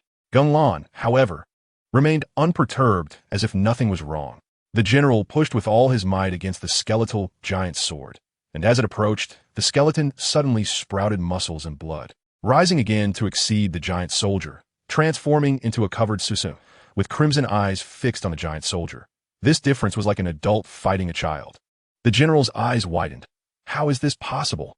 Watching his full force being easily crushed, his gaze dimmed, the Qianyan formation rebounding, and his body rapidly aged. The outcome was already determined. Suddenly, a streak of golden light cut across the sky, charging straight at Gung Lan. The golden light clashed with Susanoo, but it was useless. Susanoo remained unmoved. Susanoo's giant hand slammed down hard, trying to swat away this unidentified figure. A dazzling light flashed. It was as if Susanoo hit something and also didn't hit anything.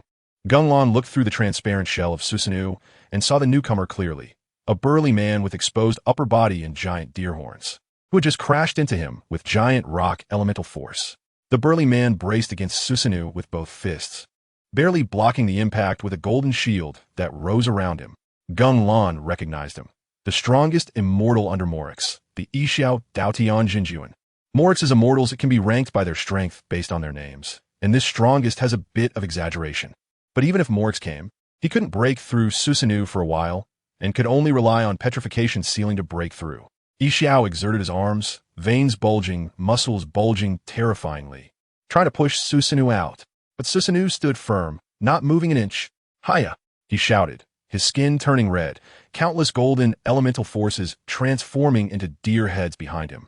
Each deer head and antler being enormous, all smashing towards Susanoo. This attack frequency was like Pegasus Seiya's Pegasus Meteor Punch, but relying solely on his full strength couldn't shake Susanoo's absolute defense. However, Morix was making small moves, the places where the deer horn's attacks slowly began to sprout golden stones, gradually petrifying Susanoo. Gung Lan glanced and thought, this speed wants to seal Susanoo? That's ridiculous. Gung Lan's divine might played with the immortals.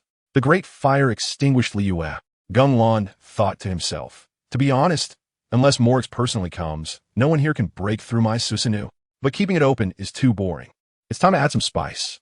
Susanoo swung the giant earth elemental sword, and Yixiao wisely dodged, and with that slash, a pile of soldiers perished.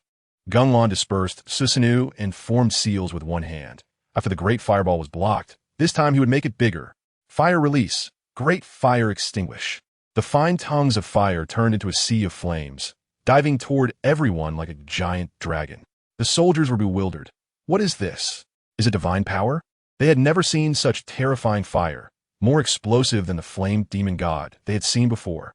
At this moment, several immortals rushed out, gathering immortal power to create a giant semicircular protective shield to block the sea of flames, shouting, "Water up!" Water attribute immortals sprayed water with all their might behind the protective shield to counter the flames. The atmosphere on site was extremely tense, and the immortals were sweating profusely. If they didn't block it, everyone would be doomed.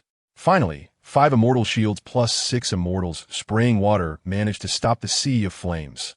Just as they breathed a sigh of relief, they panicked. They couldn't see Gung Lan through the steam. Pay attention. Several green flying darts flew over. Quick-reacting immortals dodged. Still not understanding what it was, Gung Lan suddenly appeared at the position of the darts, grabbing an immortal by the head, red light flashing, and kicked the person into the crowd. The severed limb instantly exploded with pitch-black flames, Amaterasu directly burning through many immortals, and they didn't even have time to scream. Seeing the tragic situation of their companions, the immortals hurriedly used water to extinguish the fire, but the flames not only didn't go out, but also climbed along with the water.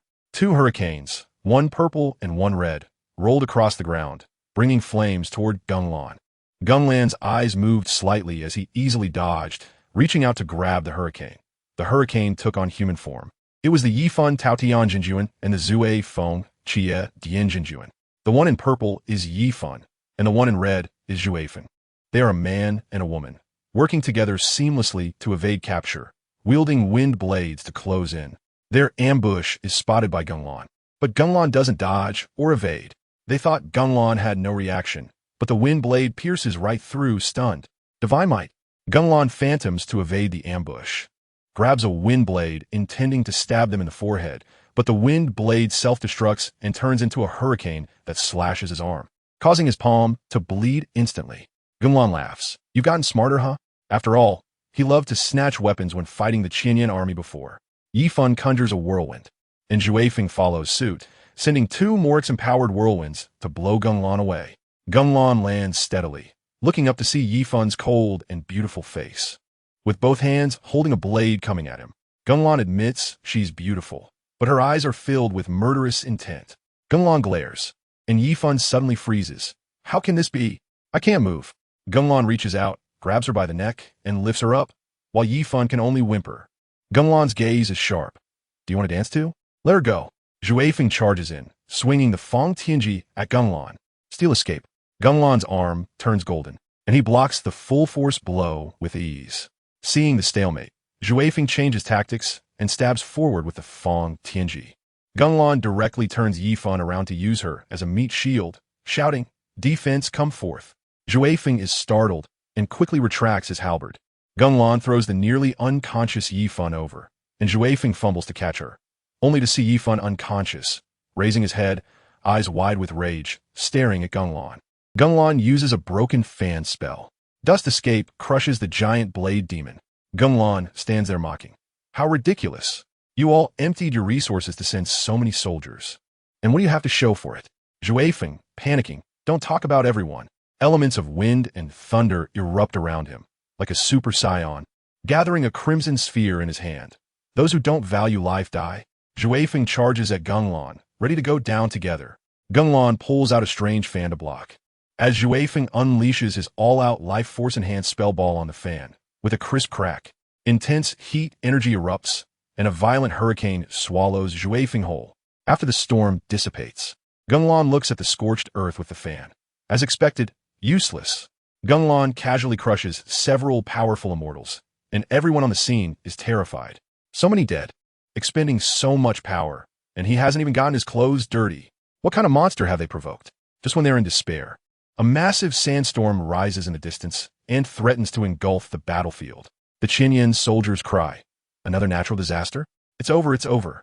Suddenly, a green figure floats in the air. Liyue uses the wind to summon a green bird. In an instant, the bird creates a whirlwind that controls the sandstorm. The Qianyan soldiers are overjoyed. The immortal is amazing. We're safe. An immortal nearby asks worriedly, "Is it really okay?" Liyue replies with confidence, "No one understands the wind better than me." As he speaks, he leads the sandstorm towards Gung Lan. As the sandstorm moves, Gung Lan lightly speaks, "No, wind attribute, I'm here too." He pulls out a spiral shuriken and throws it, instantly devouring the bird. The sandstorm takes the shape of the spiral shuriken and rebounds towards the Qianyan army. The Qianyan soldiers and Liyue are dumbfounded. "Please spare us." Just when there seems to be no way out, a black blade light slices through the sky, cutting the sandstorm apart, with a thunderous explosion in the distance. A massive elemental force crashes down on Gung Lan like a black comet. Gung Lan swings the fan to block, but is pushed back several meters. After the black smoke clears, he looks down to see a petite girl wielding an enormous black sword aimed at him. The girl angrily shouts, "What are you looking at? Rude. Am I that short?" Gung Lan's surprised expression seems to say that a little person like her is simply an insult. Gung Lan replies, "Sorry, stand up to talk." With a single effort, he sends a giant blade demon flying. Gung Lan asks, "You must be Sat's sister, right? Where is he?" Earlier, Sat had been chasing her like a lovesick fool. The girl blows up. Who is his sister? Bastard. The giant sword in her hand bursts with black elemental energy, instantly extending several dozen meters to slash down, creating a massive explosion. Gung Lan sees this ex-curry stick, extending his hand with faint blue energy. Dust Escape. As the blue light touches the giant sword, it absorbs all the terrifying black elemental energy, leaving Sadmira dazed in place. After absorbing the giant sword, Gung Lan pushes his hands forward, revealing a transparent square white barrier that spins in his palms. Sadmira has an instinctively bad feeling. This is not a good thing. Suddenly, her hair stands on end as she senses danger behind her, turning to swing the giant sword, only to find Gung Lan behind her, holding a cerulean, rapidly spinning sphere, which contains a transparent square. Super strange. Dust escape. Great sphere spiral bomb. Sadmira is shocked. I can't withstand this move with my big sword. I can't go head-to-head, surrounding herself with layers of black elemental energy as a shield. But this shield is as weak as paper. It breaks upon contact. Gung Lan's immortal technique crashes into the demon god. Sadmira protects her sister against Gung Lan. Seeing the situation, Sadmira immediately retreats. In Gung Lan's dust escape, spiral bomb breaks 5 black shields before realizing she has escaped far away. He is not in a hurry, replenishing the wind attribute to neutralize it and turning the spiral bomb into a spiral shuriken. Golden eye shadow appears at the corners of his eyes, and white energy bursts forth. Immortal technique amplification maxed out. Immortal technique, dust escape, wind spiral shuriken. Gung Lan casually throws it, and the explosive shuriken races towards Sadmira. Sadmira, seeing the bizarre elemental energy of the shuriken, is stunned. What kind of monster is this? How can Sad be a match for him? Sad's inner thoughts. I have 3 while he has 7.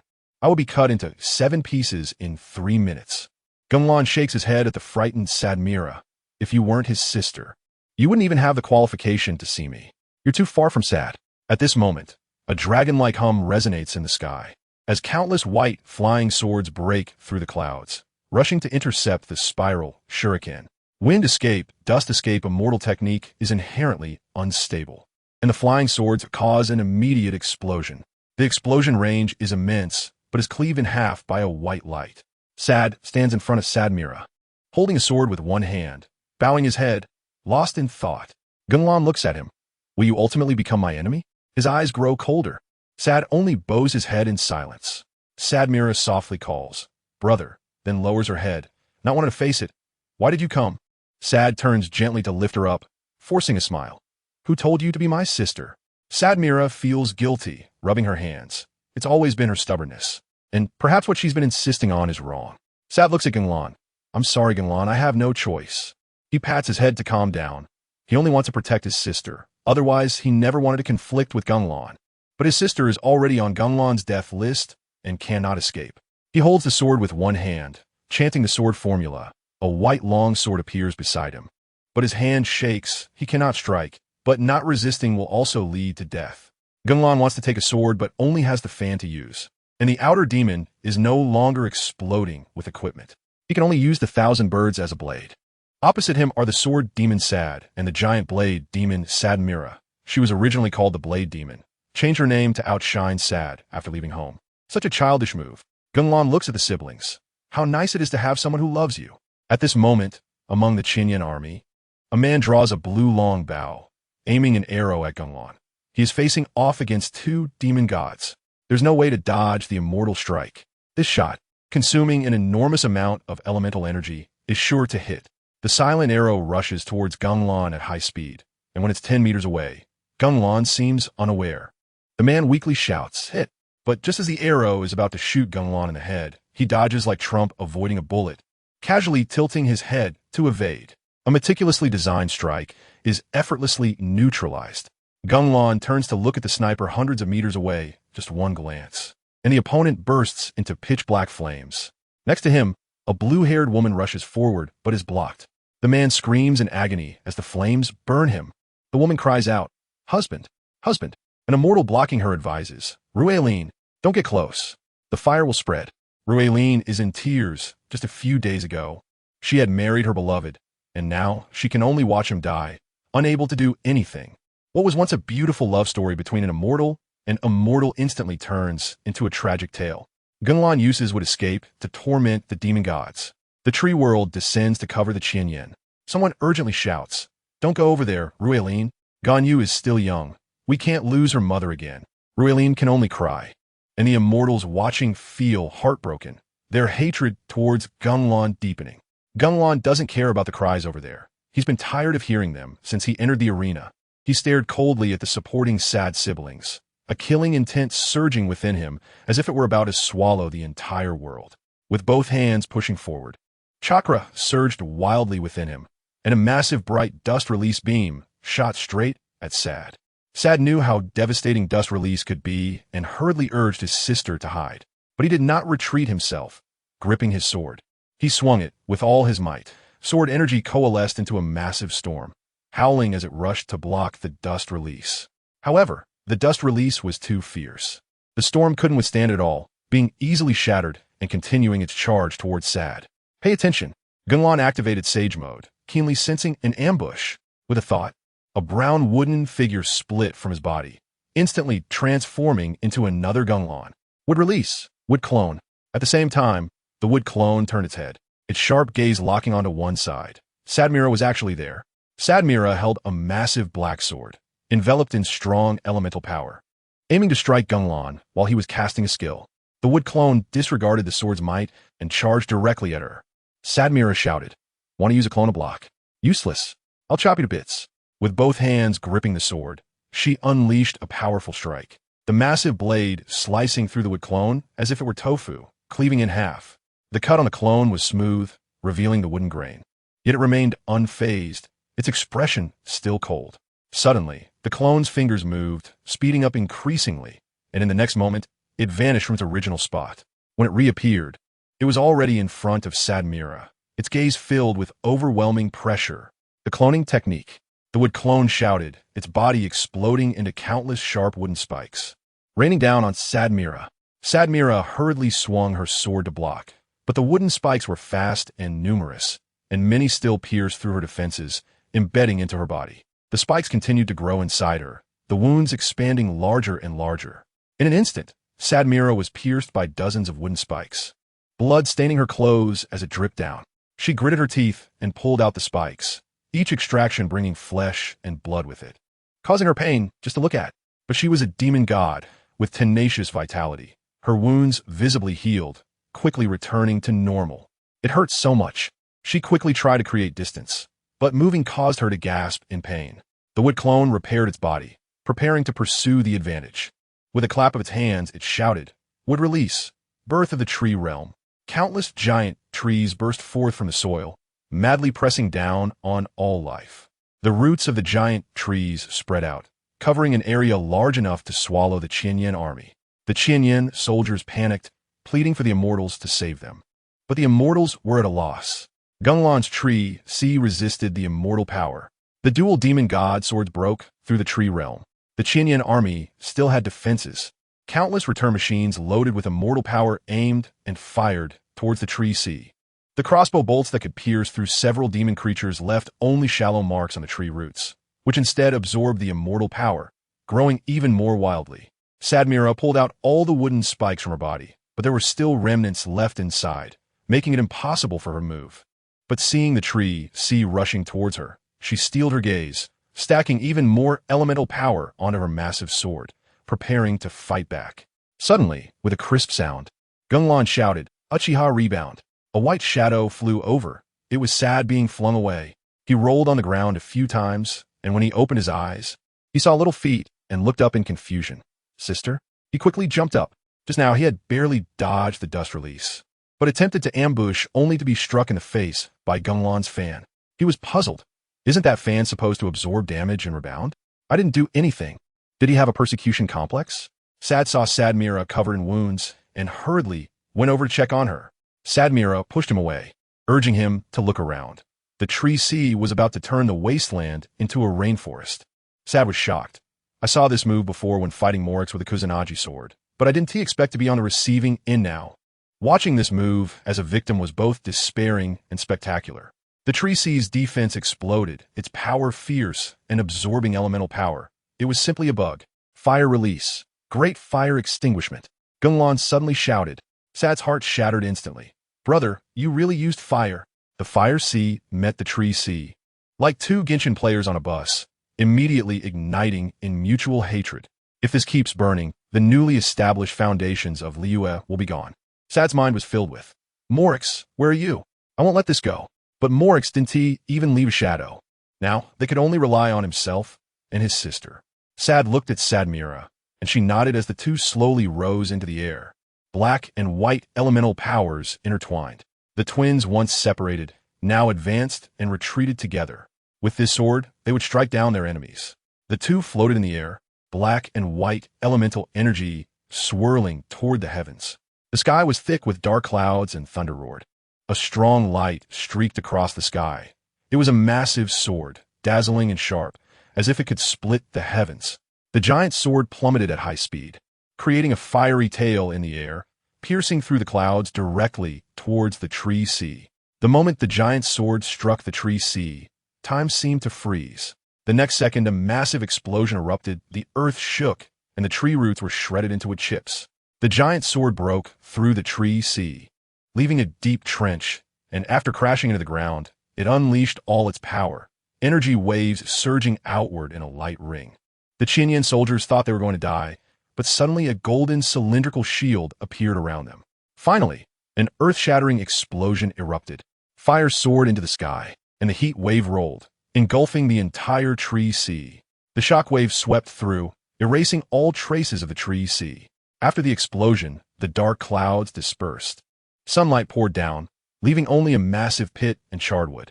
At this moment, purple chakra surged like flames straight into the sky, as if in a hurry to steal the spotlight. The sky darkened again with thick clouds, and thunder rumbled ominously in the distance, as if heralding a bad omen. Gung Lan's Susanoo slashed through the mountains. Dust Release collected the demon god against Morix. The soldiers on the battlefield immediately stopped, no longer assessing the shields around them. An indescribable sense of oppression made their hearts race, their instincts shouting, "The power to explode is about to be unleashed." Pay attention. A blinding light pierced through the clouds, accompanied by a loud sound, revealing a gigantic silhouette. It was a 1,000-meter-tall armored giant, Susanoo. Every step it took shook the ground, its divine presence suppressing everyone present. Susanoo was formed from chakra, its aura terrifying. The crimson eyes scanned the surroundings, missing nothing. The Qinyan army panicked. Just looking at its eyes made their legs weak and unable to move. Gung Lan, inside Susanoo's head, recalled, "Taishu sword god?" Then shook his head, looking down at the two small black dots. "You're done fighting, it's my turn." Susanoo stood between heaven and earth like a true god, surrounded by rolling dark clouds and booming thunder, as if playing a battle song for it. Suddenly, Susanoo raised its giant arm, gripping an enormous sword, sharp and fierce. The blade gleamed coldly in the darkness. At that moment, time seemed to freeze. Everyone stared at Susanoo. The next second it moved. The sword swung slowly, yet carried the power of heaven and earth. The moment the sword fell, the sky and earth shattered. The air tore apart with a deafening roar, directly cleaving towards the sad siblings. They couldn't escape the range at all and were directly hit. The residual power of the sword energy even cut towards the mountains behind. The mountains crumbled before the sword like sandcastles, shattering upon contact. The sword light swept through, splitting the peaks in half. Rocks and dust soaring into the sky before crashing down, shaking continuously. Countless mountain peaks collapsed into rubble. The earth trembled as if the world was shaking. The sounds of cracking, rolling, and shaking melded together, forming a symphony of destruction. Before Susanoo, nature seemed small. It not only cleaved mountains, but was practically reshaping the landscape. Nothing could withstand the sword. Once the dust settled, the continuous mountain range had vanished, leaving only an open plain and giant rocks. Susanoo stood silently on the new ground. The area below had long become ruins. Gung Lan had cleared the screen with this move. In the ruins, Sadmira opened her eyes, her whole body in intense pain, unable to move. But upon seeing in front of her, her pupils constricted. Her brother was left with only half his body lying there, his breath so weak it was almost gone. Brother. She desperately crawled forward, tears soaking the ground. Just a little more. She wanted to see her brother one more time. Suddenly, a transparent white cube flew over. Her vision filled with white, and then she saw her brother.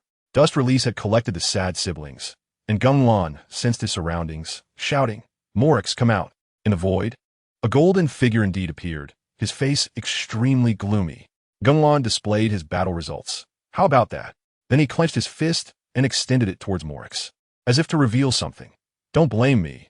Your oath is like dandelions." The wind brushed through his hair as he slowly opened his hand. Morix said nothing, and after a moment, a long spear appeared in his hand, 5 elemental powers converging upon him. Gung Lan took a closer look and was stunned. These 5 elements are wrong. Deep green, light purple, light green, pale blue, and light red, and each elemental reaction was extremely intense. Gung Lan's Susanoo battle Morix. Fire release. Storm of flames danced chaotically, exploding the battlefield. Gung Lan stared at the 5 elemental powers of Morix, purer than any he had ever seen. Must have been obtained through a contract with the heavenly principles. He sneered. This makes it easier for me to crush you. Susanoo strode forward, its giant blade cleaving towards Morix. 5 colors of elemental energy surged around Morix, his white hooded outfit enveloped in flowing light. As the giant blade came crashing down, a fierce wind accompanied the killing intent, the collision creating a deafening sound that shook the surroundings. Gung Lan was stunned through Susanoo. Morix had activated a jade shield with elemental enhancement and actually caught this blow. Did he sell his soul to the heavenly principles just to win? Immediately after, Morix swung his spear, launching a giant fireball straight at Susanoo. Gung Lan's Sharingan transformed. His left eye became a 6-pointed star kaleidoscope, while his right eye turned into a scythe-like windmill. Susanoo thrust its giant sword into the ground, forming hand seals with both hands, and spewed forth fire from its mouth, creating a swirling fire vortex wrapped in pitch-black flames. Fire style, storm dance. The ferocious flames seemed to engulf the fireball, but Gung Lan suddenly sensed something. The fireball hadn't been consumed. It shot through the flames towards Susanoo's head. With a loud bang, flames splattered everywhere, and a large portion of Susanoo's head was blown off, forcing Gung Lan inside to quickly phase out to avoid the fire. The power was explosive. Was it the power of flames?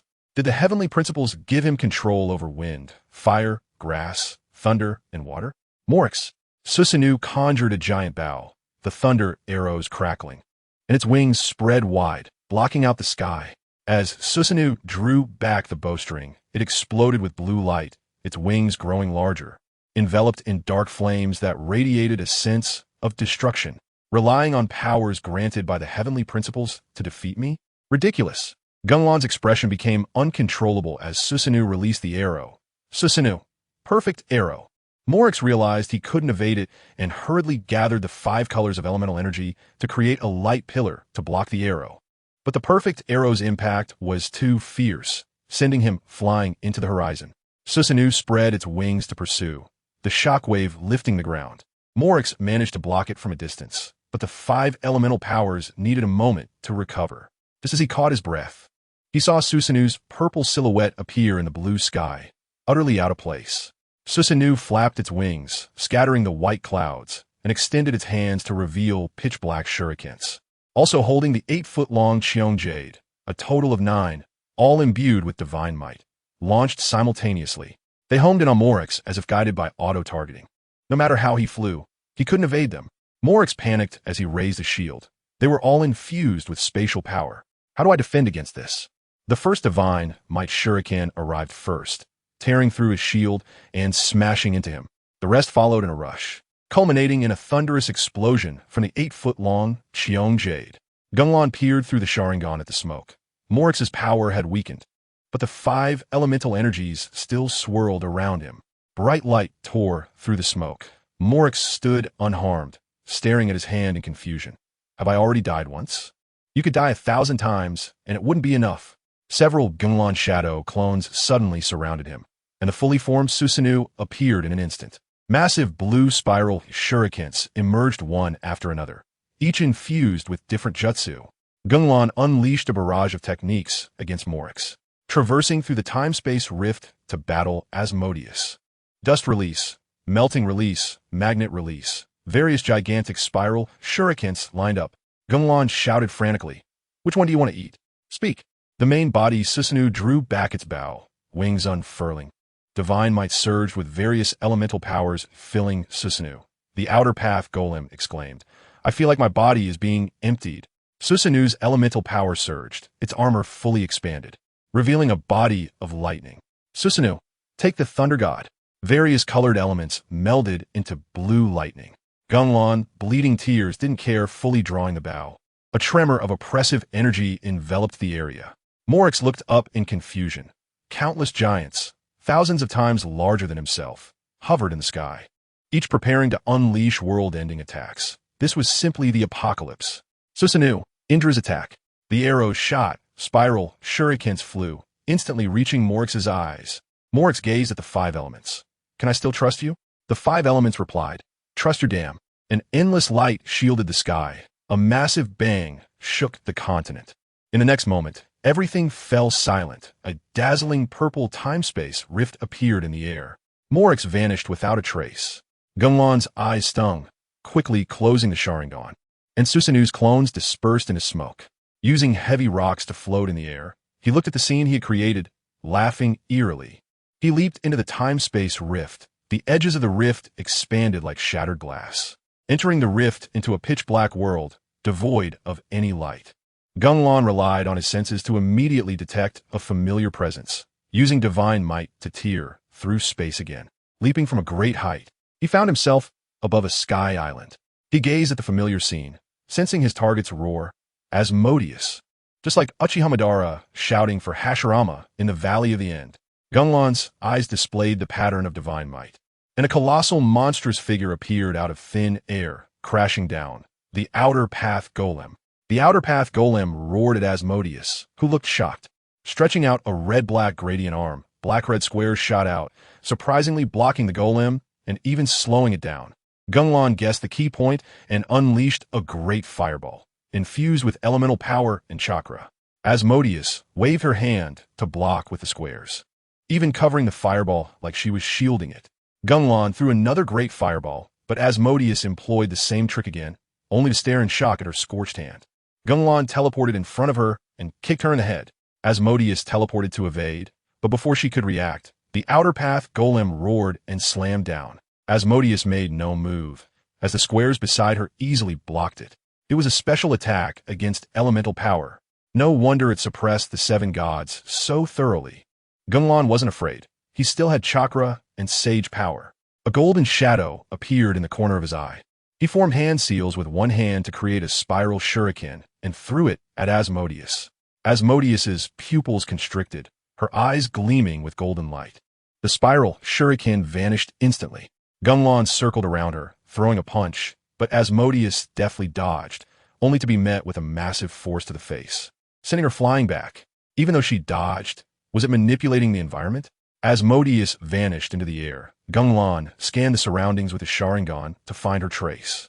Suddenly, he sensed the elemental energy around him becoming agitated. Was she about to unleash a big move? He looked up. A massive blue, circular ring appeared in the sky, its brilliance flashing incessantly. Gung Lan faced the cold heaven nail, battling Asmodeus and encountering Morix. In the light, a giant pillar emerged, adorned with blue crystals and glowing patterns. Cold heaven nail? Gung Lan was stunned, immediately using divine might to escape space, also summoning the Outer Path Golem, who cried, "Live, Dad, and I'll still be with you in the next life." Gung Lan phased out, finding no trace of the nail. Asmodeus was performing actions in the air, so he launched dust release at her, but the dust release passed through her body. Asmodeus was unharmed. Was it clone? Why couldn't the Sharingan see through it? In his confusion, a white figure appeared. It was Ishtar. Gung Lan guessed it was time reversal. A triangular circle appeared in his eyes, stopping time suddenly. He instantly lunged forward to stab Ishtar with a wooden stake, and when time resumed, using the Chidori attack, Ishtar was pierced by the wooden stake. Exploding into smoke after being hit by Chidori, a black-red square slammed down. Gung Lan now struggled to maintain time stop, using a fire cloud fan to block the square and send it flying. The nail in the sky erupted with scorching light, about to fall. Gung Lan revealed Susanoo's skeletal form, preparing to withstand it. Suddenly, 5 colors of elemental power appeared, holding the nail in place. Gung Lan saw dark lines emerge, and was taken aback. Yang was doing sit-ups? Morix, with a missing arm cosplaying as Yanghua. Gung Lan, you haven't died yet, are you, Walter? I'm Kevin. I've died once, and nothing has changed upon waking up. Morix said. Gung Lan realized it was time reversal. Awakening with a clear mind, he realized he had been foolish before. Asmodeus spoke. Have you discovered it? What? My master uses fragments to create demons. You rely on my master's power to become a demon. I am transformed from my master, easily manipulating you. Was all this just for that? Gung Lan provoked. Morix's back glowed, faintly blue. I want to kill you now. Gung Lan's eyes turned red. and the 5 colors of elemental power turned toward him. Sorry, consider it compensation. Though the elemental power was strong, Asmodeus had a special attack, restoring stamina. Gung Lan threw a wind kunai, which Asmodeus sent flying. Her eyes glowed golden, and an invisible slash came at him. Gung Lan felt as if he was cut in half. Yet he transformed into smoke, leaving behind a wooden stump, an S-rank ninja substitution behind him. Gung Lan appeared behind Asmodeus, using divine might Chidori to stab her. Asmodeus moved the black-red squares to block, and this Gung Lan also turned into smoke. Gung Lan's elemental dragon struck Asmodeus, ambushed by Moryx. In the distance, Gung Lan appeared, raising his hand to summon 5 elemental flying dragons, roaring and biting Asmod. Asmod used black-red blocks to instantly shatter all the dragons. When the elemental power dissipated, Gung Lan took the opportunity to rush in, grabbing Asmod's neck and unleashing divine might. Gun? Asmod's body was instantly shattered, and a clock appeared in the air. Time was being rewound again. Gung Lan sealed Asmod and tossed him into the divine space. The rewind also allowed you to duel. Relying on a Sharingan, he quickly found Istalu. The Sharingan is so useful. In an instant, he appeared with a purple skeleton, a Susanoo grasping like Yang Jian. Zero frame. Grabbing Istalu, regardless of Asmod behind him, he first strangled and executed Ike. Istalu's human head separated, and Gung Lan expanded Susanoo to block Asmod. One eye in severe pain closed. Susanoo was pushed away by the blocks, but stabilized. Gung Lan threw a wheel made from the hooked jade, but Asmod used spatial power to shift it. Gung Lan was speechless, finally realized how annoying it is to face Hainua. Asmod threw blocks, and Gung Lan's divine might virtualized. Suddenly, a sharp pain in his chest. He coughed up blood and tears, looking at the light spear piercing through his body. Retreating into the divine space, he turned back in confusion. It was Moryx. His left eye, glowing blue with a clock eye, was inserting the light spear. Is this a prophecy? It turned out Asmod was in the divine space, listening to Istalu say that Moryx was coming to use the god-slaying spear. Moryx had lost control, waiting for Gung Lan to virtualize. Choosing Moryx was a psychological attack, but Gung Lan had already let the external magic statue keep watch. But the magic statue didn't guard against Moryx and was even blocked from perception. Gung Lan was in so much pain he couldn't move. Trying to force the light spear was useless. Asmod mocked. Dying under the god-slaying spear is an honor. Don't expect that, big guy. Istalu possessed Moryx, touching the head of the external magic statue. Instant refining. Moryx transmitted attraction. Gung Lan's elemental power returned to position first. The external magic statue couldn't hold on. Take a break, family. Moryx transformed into a half-scaled, half-dragon form, light flickering. After a moment, the light dissipated and a giant dragon tail smashed into the divine floor, causing the floor to explode. Gung Lan was in a desperate situation. Nibelungen 2.0 annihilated the divine connection. In the deep sky, a black figure broke the silence. A giant body covered the entire scene. It was the Black Dragon. Scales shimmered with rainbow black. The dragon's head was majestic, sharp horns piercing the clouds. Golden blue vertical pupils were deep. The tail swayed, stirring the heavens and earth. Scales as hard as iron, surrounded by 5-color clouds, powerful enough to explode. Asmod sighed. We will recreate Nibelungen. Turning to look at Gung Lan. Do you still want to resist? Gung Lan wanted to get up, but the god-slaying spear was gnawing at his body, unable to move at all. Gung Lan wanted to extract chakra, but the suppression of the god-slaying spear was too strong. Previously, when he refined while watching the magic statue being swallowed, it hurt so much he couldn't even produce a spiral pill. This Nibelungen 2.0 material was all SSR. The intensity was unimaginable. Asmod descended. The outcome is already determined. Who told you to obstruct the order of heaven? Signaling Nibelungen 2.0. The opponent opened their mouth to fuse elements into a white sphere, annihilate the divine connection. The white sphere turned into a beam of light, tearing through space to strike Gung Lan. Gung Lan's Sharingan reflected the white light, and in an instant, the surroundings fell silent, blinking in confusion. Did this white space restart? But the pain was still there. Looking around, everything was white. Only himself in purple-black attire. Is this the end?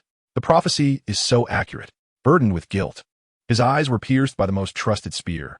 He didn't expect this to unfold. Self-mocking, he squatted down, letting the spear pierce through him, the pain rendering him numb. Gung Lan recalled. Reality bore the pressure to sacrifice for family, traveling the continent to obtain the eye technique family bucket, relying on his eyes to fight everywhere. His personality changed to be as proud as Uchiha. Was it modified by bloodline? Or was it to cover his protective membrane? He couldn't figure out if he was Uchiha or Gung Lan, but at least he could still think. Looking at his hand, once accompanied by lightning to take lives, not knowing if it was repentance or regret. Would the result change if power wasn't wasted on meaningless things? Family, friends, are they really meaningless? He used to be an inexperienced child, only understanding gratitude. But this should be mutual, sacrificing his life for family. He just wanted to thank you. Otherwise, he wouldn't have vented his anger on Raiden. In the end, he had no one to love, all self-inflicted feelings. Gung Lan laughed silently, but he might also be crying. An image appeared before him. It was the previous broadcast, a review of his life before death. He smiled bitterly and continued watching. The screen first showed snowflakes, then became clear. A woman was kneeling in front of a broken building, crying out. Gung Lan saw the past of his family. Andujia was crying looking for Gung Lan. The image showed Gung Lan's mother. He immediately focused. Little Lan, my child. The woman's tears fell like crazy, crying heart-wrenchingly. In the next scene, his mother sat on a stool, her eyes red and lifeless. Surrounding her were various voices like phone messages. Lan's mom, is there compensation for little Lan's death? I bought a house and need money. Cousin, I want to buy a car. Can't you spend it? Why is it wrong to borrow from me? Gung Lan looked furious, clenching his fists. This group of relatives scanning codes. His mother stood up amidst the noise, ignored them, bought a pile of jewelry, and said she had no money. Then she placed all the jewelry on Gung Lan's room table. She remembered Gung Lan had said he would earn money to treat Dad's illness, buy her gifts, and buy food for his brother. Looking at the table full of jewelry, her tears couldn't stop.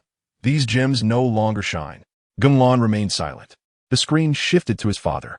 Middle-aged, Dad woke from the hospital bed. The operation was arranged by the superior of the reckless driver. Only his wife and son were by the bedside. Not a single relative. I'm better. I knew little Lan would be fine. He laughed heartily, but seeing his wife and son silent, he immediately asked, where is little Lan? Dad, Lange is gone. Those words struck Dad like lightning. Images of Gung Lan flashed in his mind, wanting to get up to find his son, but the injury was not healed. He couldn't stand up. His wife and son quickly comforted him. At night, his brother woke up wanting to go to the bathroom, unexpectedly seeing Dad, who the doctor said couldn't walk for at least half a month, standing by the bed touching the family photo, looking kindly at the smiling Gung Lan in the picture. His brother recalled, science can't explain, just leave it to love. Later, Dad recovered but was left with a mental illness, always saying his son was still alive, praising him to everyone. My son is my pride. The scene shifted to his younger brother, but Gung Lan had no mood to watch, lowering his head and shedding tears. Is all of this real? The next scene was Diwuduo. He squatted in the place where he met Gung Lan, looking at the place where Andujia was born, murmuring Gung Lan's name. Gung Lan, are you still there? I think I understand now. Nanning looked at him. Diwuduo smiled and gazed at the sea. Family is the cherished person. I cherish you a lot. The scene shifted again to Sad and his sister. Brother, is Gung Lan really that powerful? Of course. Gung Lan, omitting 10,000 words of praise. He is worth me fighting for a lifetime. Finally, it was the ice castle. Bronya looked at the listless Andujia, wanting to cheer her up, but Andujia was as downcast as if she had lost her soul. Kakolia squatted down, gently stroking her head. What's wrong, baby? Gung Lan. He doesn't want me anymore. Andujia held back her tears. How could it be? He likes you the most. Kakolia whispered. Andujia looked up crying, but why? Kakolia wiped her tears. I am the demon god of love. I can see that he cares for you with cautious love. He must have his reasons. I want to find him. I want to go find. Kakolia hurriedly embraced her. The scene ended. Gung Lan was still immersed in it, not coming back to his senses. Is this an illusion? No. He wanted to believe all of this. Gung Lan untangled his heart and opened the reincarnation eye. Earth-shattering punishment against the demon god. Gung Lan finally understood. He had not been abandoned. Someone cared for him. Someone loved him. At that moment, his parents, brother, Diwuduo, Sad, Andujia, and others all appeared in the movie. No matter what you choose, we will always love you. You are my son, brother, family, best friend. Gung Lan looked at this scene. His body trembled, tears flowing uncontrollably. At this moment, his heart was filled with mixed feelings, but full of happiness. His soul became exceptionally clear and bright. Now I'm not Uchiha, nor just Gung Lan, but as the pure white space faded, Gung Lan returned to the divine space, and Asmod and the dragon were right in front of him. Uchiha Gung Lan, untie the knots in your heart, and your inner strength will be immense. The eyes of the Yin power, the body of the Yang power. What is to be nurtured is the black pattern of the crimson Sharingan spinning, transforming into circles and lines, and in the blink of an eye, a pair of purple ripple eyes appear, each adorned with 6 tomo, divine dual eyes Rinnegan. In the next moment, the world seems to turn upside down, and the giant beam of light disappears in an instant. Asmodeus stares in shock at Gung Lan. Gung Lan slowly rises, the god-slaying spear shattering on the spot, and the injuries on his body heal in an instant. His purple eyes are filled with a calm divinity. Asmodeus quickly slaps his face. No, I believe in the Lord. How could I admire him? Gung Lan looks at the dragon and softly says, High Emperor, Spirit's sovereign. A vortex appears in his eyes, and an even more terrifying beam blasts out. The dragon can't dodge and is instantly engulfed. The divine might shakes the space. Before Asmodeus can react, she and the half-dead Istalu suddenly find themselves under the blue sky and white clouds. How could this happen?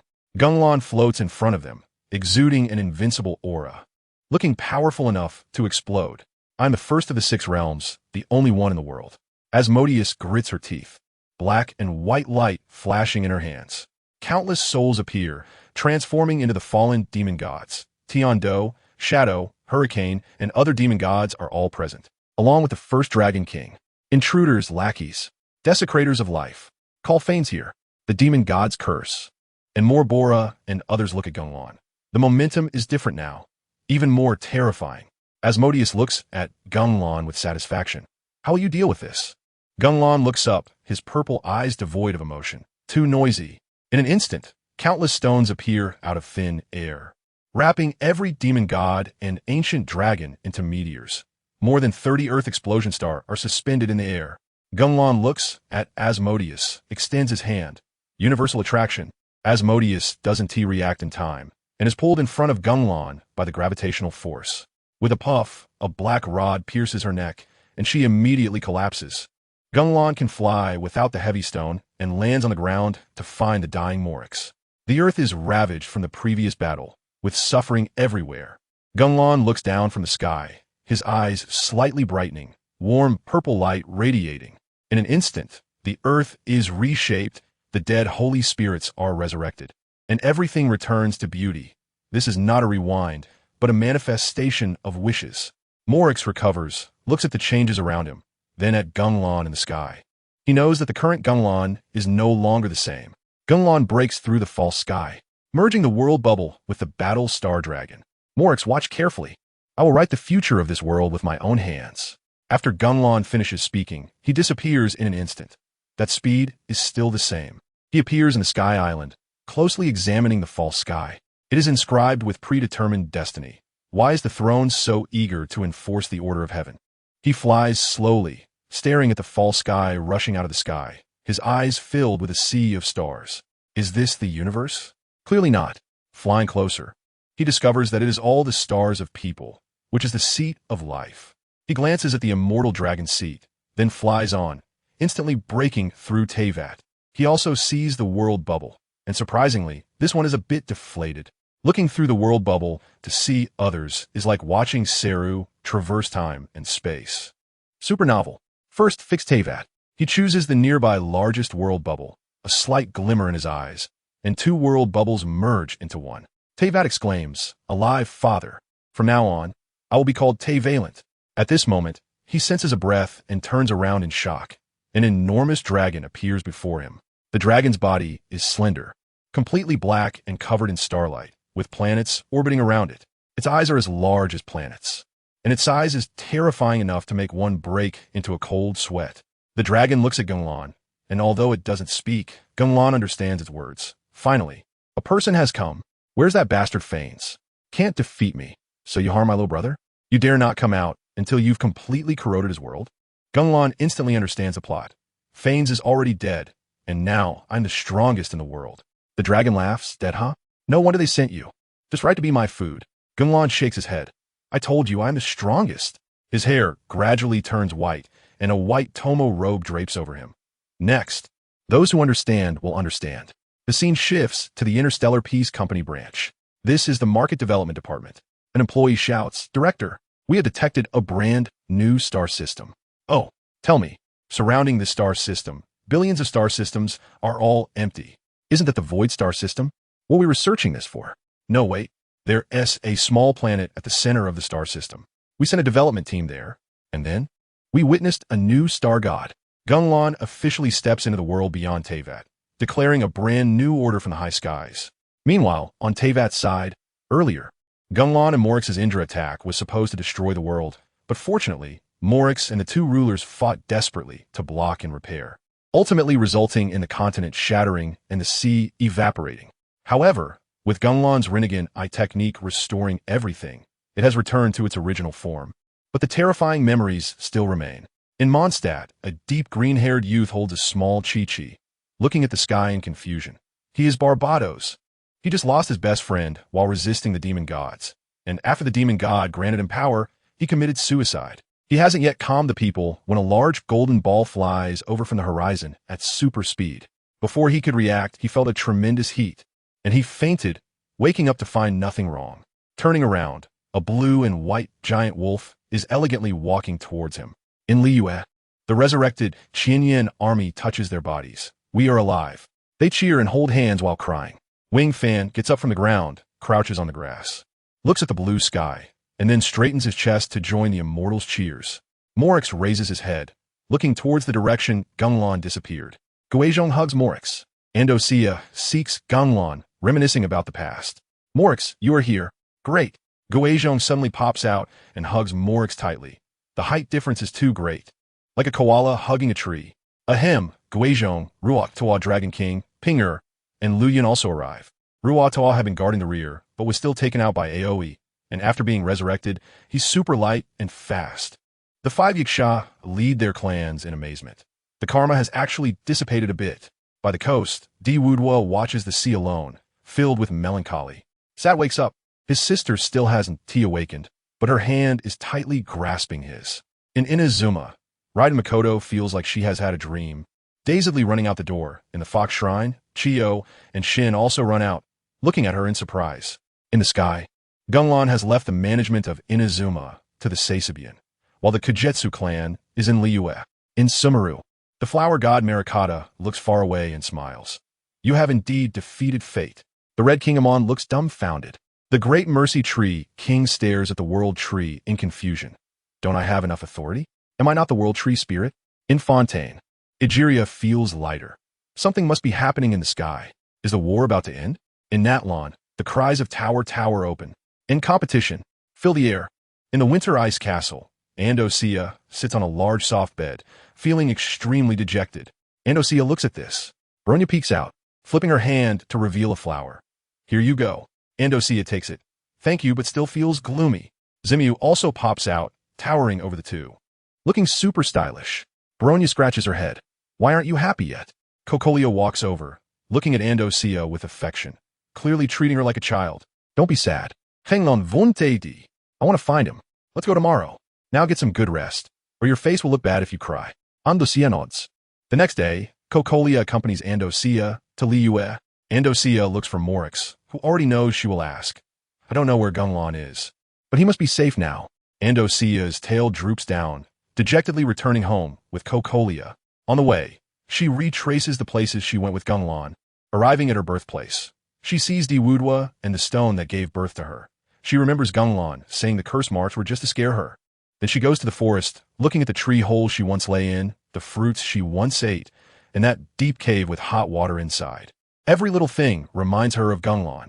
Arriving at the sea god ruins, Andujia asks, "Sister Cocolia, how do you know this?" "It was said by the demon god, originally intended for Bronya, but ended up choosing you. But the sea god's inheritance comes with a curse."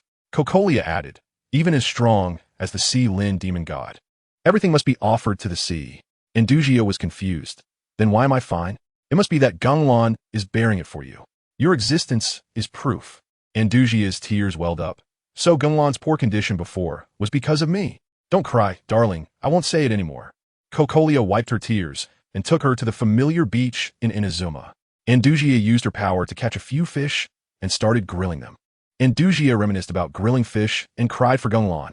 Gung Lan turned the grave into a disaster in Canderia. Gung Lan used to grill a lot of fish. I was playing over there with Shimu, and he was just guarding the grill. The firelight reflected in Andujia's gray eyes. Tears falling in the fire pit with a sizzling sound. What seemed ordinary at the time now feels so heart-wrenching. She took a bite of the grilled fish and sobbed. Idiot! Why is it so salty? Kokolia silently stood by. Kokolia, will Gung Lan hate me? I didn't help him and trusted others. He must have been in so much pain at that time. No, Gung Lan is completely different with you than with others. Time passed, and suddenly the one above resurrected, directly appointing the 7 rulers of the world. The Anemo, God Barbatos, Geo God Morix, and the 7 ruthless characters, all winners of the Demon God Elimination Round. Teyvat entered an age of governance. With the 7 nations supported by the gods, the development speed skyrocketed. But a Canderia emerged between the 7 nations. Their technology was so advanced it could rival the 7 nations, but it was still immature. Scientists encountered strange elements. Their greed and ambition led them to their doom, sending 6 elites to control the power. But all the elites were tempted, disregarding the nation's survival. The Canderia disaster exploded. Darkness and filth engulfed the nation. Only the Sword of Light could go back to save it. Then the entire continent was engulfed in abyssal filth.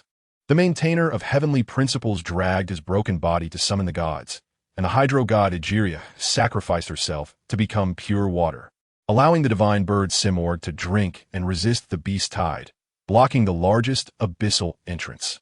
The dendro god Buer returned to the world tree, while the remaining 5 gods rushed to Canderia. In Sumeru, Buer wanted to sacrifice herself to save the world. Suddenly, her body glowed with a kunai. This was given by Gung Lan. Encountering danger, infuse elemental power. I'll help you. She quickly infused power. Green light filled her eyes.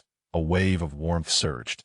Her left eye transformed into a purple ripple reincarnation eye, transcribing the sealing grave of reincarnation.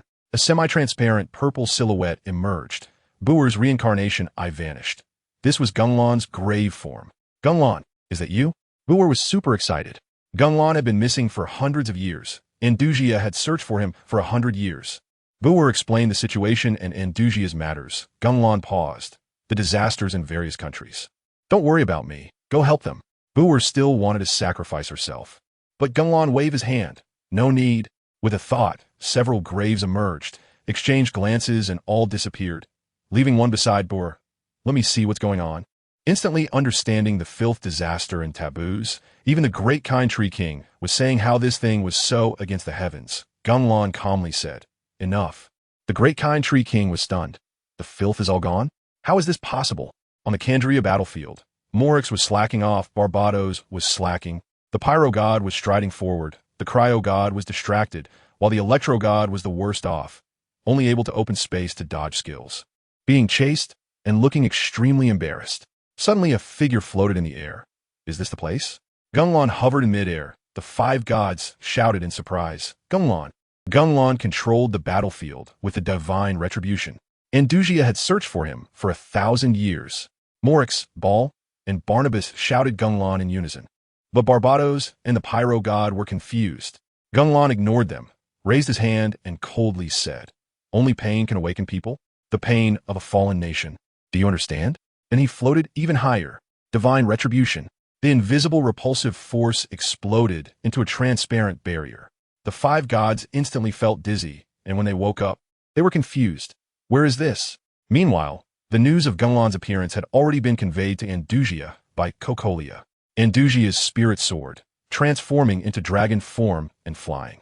Eager to see him immediately, suddenly she spotted a purple figure. Definitely Gung Lan. She chased after him, reaching out to touch, but was pushed away by a giant skeletal arm. This confirmed it was Gung Lan. Gung Lan. Grave Gung Lan turned back. Don't look for me. I'm just a grave that fights. Go to Canderia. After saying that, he vanished. And Andujia immediately rushed to Canderia. In Mondstadt, monsters invaded, and the knights were holding on, just as they were about to turn the tide. A giant dragon appeared in the sky, and the knights were utterly hopeless. The Lion of Light and the young wolf gritted their teeth and charged. Rosalind, we're about to break our promise. Suddenly, a terrifying aura sent them flying, and when they got up, they witnessed an unforgettable scene. a colossal purple giant hovering in the air, drawing the bow of judgment.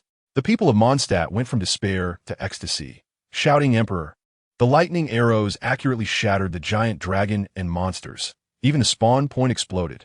At the same time, Susanoo appeared in Inazuma, striking the void to eliminate evil, saving Raiden's friend. He saw the panicked Raiden. Your sister is still alive. Then he flew to the peak, using the reincarnation eye to plant a tree. That became the later Sakura tree. The people cheered as the evil was easily suppressed, and the divine tree appeared, shouting Amaterasu's divine power is supreme. In Liyue, Susanoo instantly suppressed the chasm, clearing everything. The older generation immediately stood up. Is he the teammate? It's settled. They shouted Heavenly God, True Monarch. Sumeru, Fontaine, Natlan, and Snezhnaya were all reversed by the giant god. In Andujia, Andujia finally arrived, and the incident was almost over. After Gung Lan joined, he avoided a lot of blades. He looked at the flattened Andujia, and the 5 gods gathered around, even encountering the Sinner Golden, who helped a bit. Suddenly, Gung Lan. A loud shout came. Cocolia turned around. Sure enough, it was Andujia. Grave Gung Lan slowly turned. Andujia. Gung Lan, can you come back? Andujia held back her tears and reached out, but Gung Lan said, Sorry, we will ultimately meet again. Then he disappeared. The Andujia incident came to a perfect conclusion. The maintainer of heavenly principles? He was frantically sealing the abyss.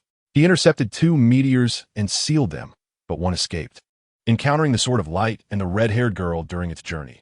The girl could turn her eyes red. Her power was explosive. 1,000 years later in Teyvat, Liyue Harbor is the most prosperous commercial area in Teyvat, with many benefits. Sister Andujia, haven't you tried the snacks here? Let us go. 1,000 years later, Teyvat's new appearance. The uploader was stunned watching the Genshin PV. At the dock, a blonde girl with fox ears was bouncing around, wearing a trendy jacket with a short skirt, full of vitality. Behind her, a cool tall girl was wearing a Snezhnaya administrative outfit, draped in a purple coat, super stylish, with blue and white little horns visible on her head. A player from Genshin Impact immediately recognized. I knew it. Big Duck. In Mondstadt, 6 figures in red cloud robes stood high, overlooking the green-haired drunkard in the square. Sumeru, the Grand Sage Azar, reported to the person in the dark, who revealed only a red eye. Fontaine, a girl in a spider-patterned dress, was surrounded by Melusines laughing. This is Teyvat, 1,000 years later. The first volume ends here. The scene cuts to Blue Star. An anime uploader was complaining about the new season. Friends, there's not a single good show in the September new season. What a waste. Checking the time, it's September 28th, 2020. He closed the anime app and logged into a small site. Oh, Genshin has new news. Let's take a look. The bullet comments exploded instantly. Genshin? The one made by MiHoYo? Oldme has been holding back for a long time with this open-world mobile game.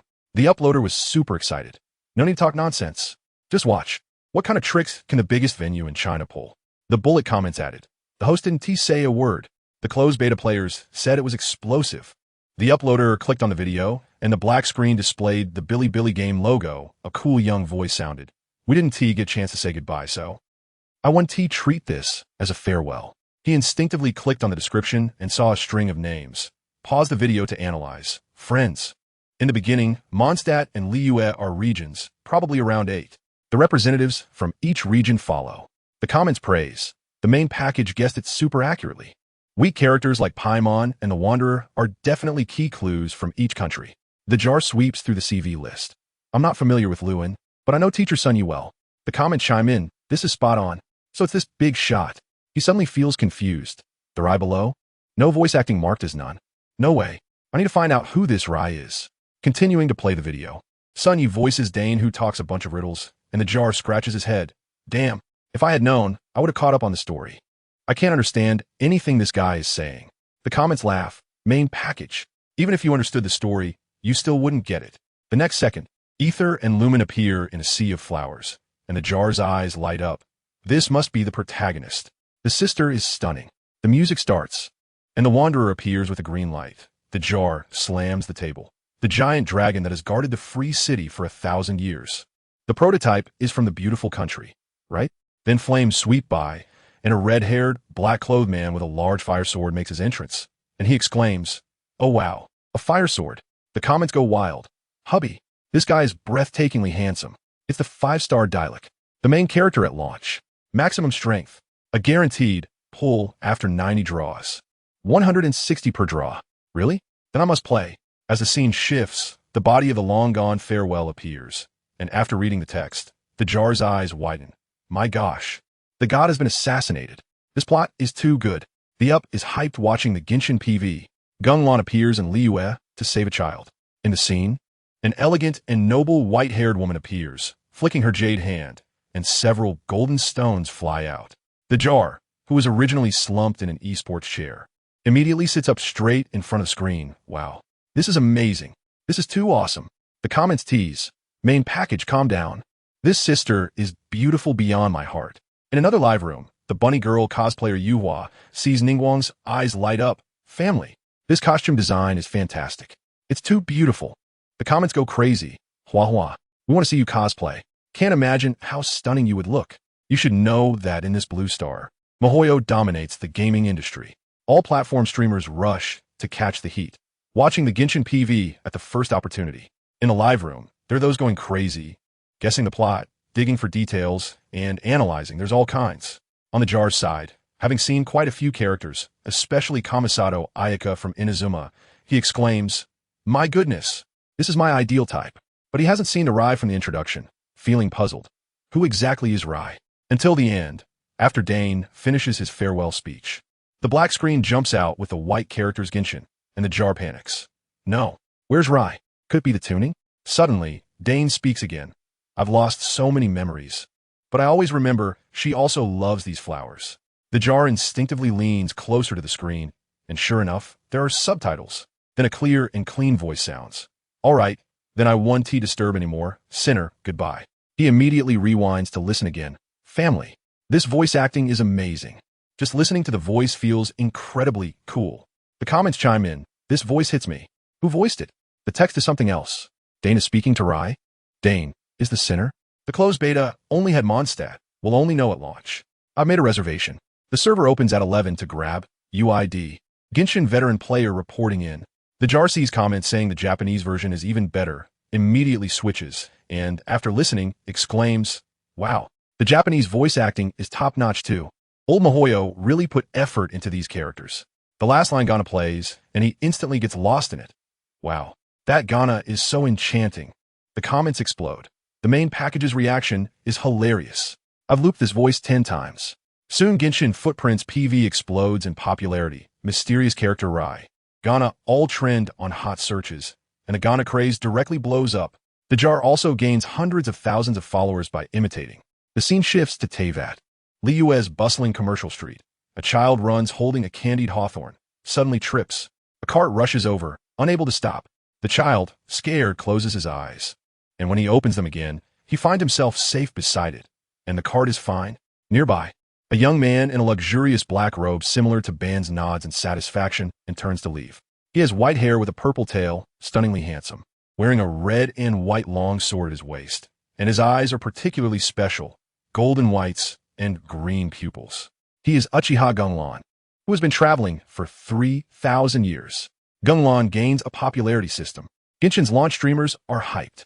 Gung Lan traverses many worlds, finally returning home. Suddenly, a virtual screen pops up, triggering some of his memories, and then he stares at the screen. Strongest popularity system. Congratulations on becoming the most popular character. Gung Lan is speechless, dude. Look at my strength. Do I need your help? He thinks about erasing this system easily, but then considers, I've been out having fun for so long. This entertainment that comes to my door, why not play it? He can see something similar to a network from the system, and he knows Genshin is about to launch, memories flooding back. This system actually lets him become a game character to earn popularity points. This is fun. He clicks on the top right corner and after loading, the panel makes him burst out laughing. Host, Uchiha Gung Lan race, Otsutsuki strength. Ninjutsu from wind release to flying thunder god maxed out. Physique even more explosive, Byakugan, Sharingan. Rinnegan all included, along with Sage Body complete breakdown. Sage techniques, special abilities are also incredibly overpowered, and all items are virtual 10-tails. Binding a bunch of characters, overall evaluation. Pure, over-the-top fusion monster. Genshin indeed opens early, the hype skyrockets. A large number of players flood in, UID skyrocketing. The jar. Preparing 6 computers to grab UID is stunned. No, my UID starts with 131? This isn't right. No matter, Genshin start. Famous game streamer Dang, known as the Golden Scream Little Bread, also enters the game. She's dressed in a snug white pajamas, and the audience calls it boring. Right from the start, she challenges the heavenly principle, and Dang immediately recognizes. Wow, this is Kiana, right? The black stick in her neck is a special preference? The comments go wild. My Kiana is getting a script. Dude, wake up. No one cares about the black stick on the heavenly principle's neck, thinking it's decoration. But with the black stick, the originally seconds dead twins actually fight back against the heavenly principle. When the twins attack the heavenly principle, time freezes, allowing player selection. Dang sees all the comments shouting to choose the sister or brother, suddenly points to the screen in the middle. Can I choose this Kiana? She's next to the protagonist. The comments are shocked. The streamer is a genius. No one wants to choose the one in the middle. It's obvious that the one in the middle is strong. After clicking several times without success, she has to choose the sister. I want to see a sweet romance. After selecting, she gets sealed by the heavenly principle. The scene shifts to the beach, and Paimon floats out. Dang melts. Wow. Baby. You're a baby. This Paimon is quite similar to the original. Just the clo color is strange, with patterns mixing starlight and dragon scales. The two team up to try out the controls, and Dang praises wildly. I've never played a game with such high frame rates. It's so comfortable. Then they encounter the Anemo dragon and a mysterious green-haired man in a small forest. The comments are shocked. Starting off by fighting this dragon, the dragon model is incredible no matter how many times you see it. The Anemo dragon attacks Mondstadt. The big duck makes its stunning entrance. Gung Lan wins popularity effortlessly. When they meet Amber and are taken to Mondstadt, the Anemo dragon suddenly strikes, blowing people into the sky, activating the blood-pumping Ace combat mode. The game area Big Brain Dang tried 3 times before passing. This plot must be passed. It can get through without moving the direction. When Lumen is about to defeat the Anemo dragon, the dragon wildly spits wind bullets. The trajectory is super variable. Suddenly, an eagle's cry rings out, and a huge gale sweeps in. Lumen opens her eyes in confusion. The water-blue giant eagle is comparable to the Anemo dragon. It spins in the air, sweeping away all the wind bullets. The effects are maxed out, like latent dodging cannonballs. The visual impact is explosive. The comments flood in. Olmahoyo's effects are amazing. Dragon type counters dragon type. Smash it. The giant eagle circles around the blue water flow, forming a dragon head shape to crash into the Anemo dragon. The wind demon dragon was stunned, suddenly recalling that 1,000 years ago, it almost got tricked by the sea dragon, scaring it out of its wits. The giant eagle's power was too overwhelming, directly flipping the wind demon dragon. The wind demon dragon sensed a familiar elemental force and quickly slipped away. The giant eagle gave a shield to Ing so she could land safely. Then it transformed into rain and left a rainbow. Mondstadt is not peaceful. A familiar voice came, and Dang immediately focused on screen. Ing turned around, and Dang stood up, the big duck with the long horns. So beautiful. A silver-haired beauty in professional attire, with a purple coat and black high heels paired with black stockings, and those small horns on her forehead were super cute. Dang shouted, the post-collapse big duck. The modeling is stunning. The barrage went wild. Wife. Duck Chef is ecstatic. Andujia smiled at Ing. I'm Andujia from Susanoo. You were so cool fighting the evil dragon. Dang shouted, a brand new dragon duck. Her smile was so sweet. Ing shyly scratched her head. The giant eagle was summoned by Andujia in Liyue Harbor. Gung Lan finished getting the property license, saw the skyrocketing popularity and didn't pay attention, and went to the most expensive Yujing Terrace in Liyue. On Mondstadt's side, applause erupted, and although Dang was annoyed that the plot interrupted her viewing of the big duck, she continued. I must pull the big duck. Dang passed the plot and saw a dark-skinned, blue-haired brother coming over, muttering, this voice sounds like Dane, right? The barrage chimed in. Dang guessed right. Dane Sleen? Does Dane like to sleep? Dang passed the plot and encountered the duck. Genshin's card draw exploded the live room. The barrage was filled with I love the duck the most, and Dang continued to pass the plot. In the scene, Kia said he was a good citizen, casually glancing at Andujia, smiling as he explained. Sorry, the Knights of Favonius were negligent and made you laugh. Andujia waved her hand. I didn't notify you. It's not your problem. The camera shifted to Andujia leaving, and Amber rushed over to check if Ing was hurt. Traveler, are you okay? You scared me to death just now. Then she glared at Kia. What were you doing just now, cavalry captain? Kia scratched his head awkwardly. I was just. Then the group took Ing to the Knight's headquarters to find the captain. Paimon suddenly remembered something and flew next to Amber to ask, "Who was that beautiful sister just now?" Amber was shocked. "You don't know? She's the vice mayor of Sumeru." Paimon's jaw dropped. "Vice mayor? So strong?" Ding Ding analyzed. "Sumeru is like Mondstadt. The vice mayor is the second in command under the deity." Amber added, "If you want to know more about the deity, asking her for help is definitely fine." Kia had run off somewhere, so Amber had no choice but to take Ing to the Knight's headquarters. Ding Ding shouted, "I guess the duck will take us to find the ice god." The barrage laughed. Just arrived in Mondstadt and already thinking so far ahead? Buying old rice in reverse, the villa by the sea. Upon entering the building, they saw Kia waiting at the door. "Sorry, I was delayed by something." The group entered the office, and Amber shouted, "Acting Captain, I've brought the people." Ing looked up to see Jean and Lisa, and Ding Ding's eyes lit up. "Wow, so many big sisters. They're all so beautiful." Jean introduced herself. "I am Acting Captain Jean, and this is Librarian Lisa." Lisa smiled. "Are you here to help, kind children?" "So cute the barrage went wild. I must pull this one. She called me cute. Hee hee." After Lisa explained the situation, Jean made a request, and Paimon and Ing immediately agreed. Lisa said they needed to go to 3 ruins, and Ing accepted the task, but Ding Ding's eyes brightened. "Let's explore the city first. I can draw cards now." She clicked on the Primo Gem icon and saw a green character illustration. "Isn't this the sister next to the Wind Demon Dragon? So cute. Time to pull." After glancing at the Primo Gems, she opened the mail. "Old rice is so nice." Sending 30 pulls. She clicked on the 10 pull, but was greeted by the recharge interface, and she was confused. "Is the gift permanent? I thought it was limited." "Forget it. As long as I can pull." The barrage teased. The main bag's expression when sticking to the screen is so cute. The beginner pull is toxic. "Don't pull." Ding Ding was unconvinced. 8 balls for 10 pulls. I have enough Primo Gems for another go. Where's the toxicity? The barrage share their misfortunes. 50 pulls, 5 purples, all weapons. "I got Bennett, but it doesn't feel strong." Ding Ding ignored them. "Enough talk." 10 pulls. She clicked the mouse. The sky dome appeared, swirling in the white clouds. A blue meteor streaked across, followed by many meteors. Ding Ding's card, pull luck, exploded. The 10 pull yielded kaching, but the weapons were disappointing. This pulling animation is pretty good. The blue meteor wrapped in wind suddenly flashed golden light, and Ding Ding pointed at the screen in disbelief. "Huh? Did I just get a gold?" The barrage instantly flooded with, "No way. A gold from just one 10 pull?" Non-Tycoon is furious. "Take this spear." The result was a silhouette of a 2-star weapon, and she also received 15-star glitter. Ding Ding didn't react in time, asking her friends if she really got a gold. And after getting the answer from a blue-screen dog, she laughed wildly. "Haha, I just knew my luck was amazing." The barrage chimed in.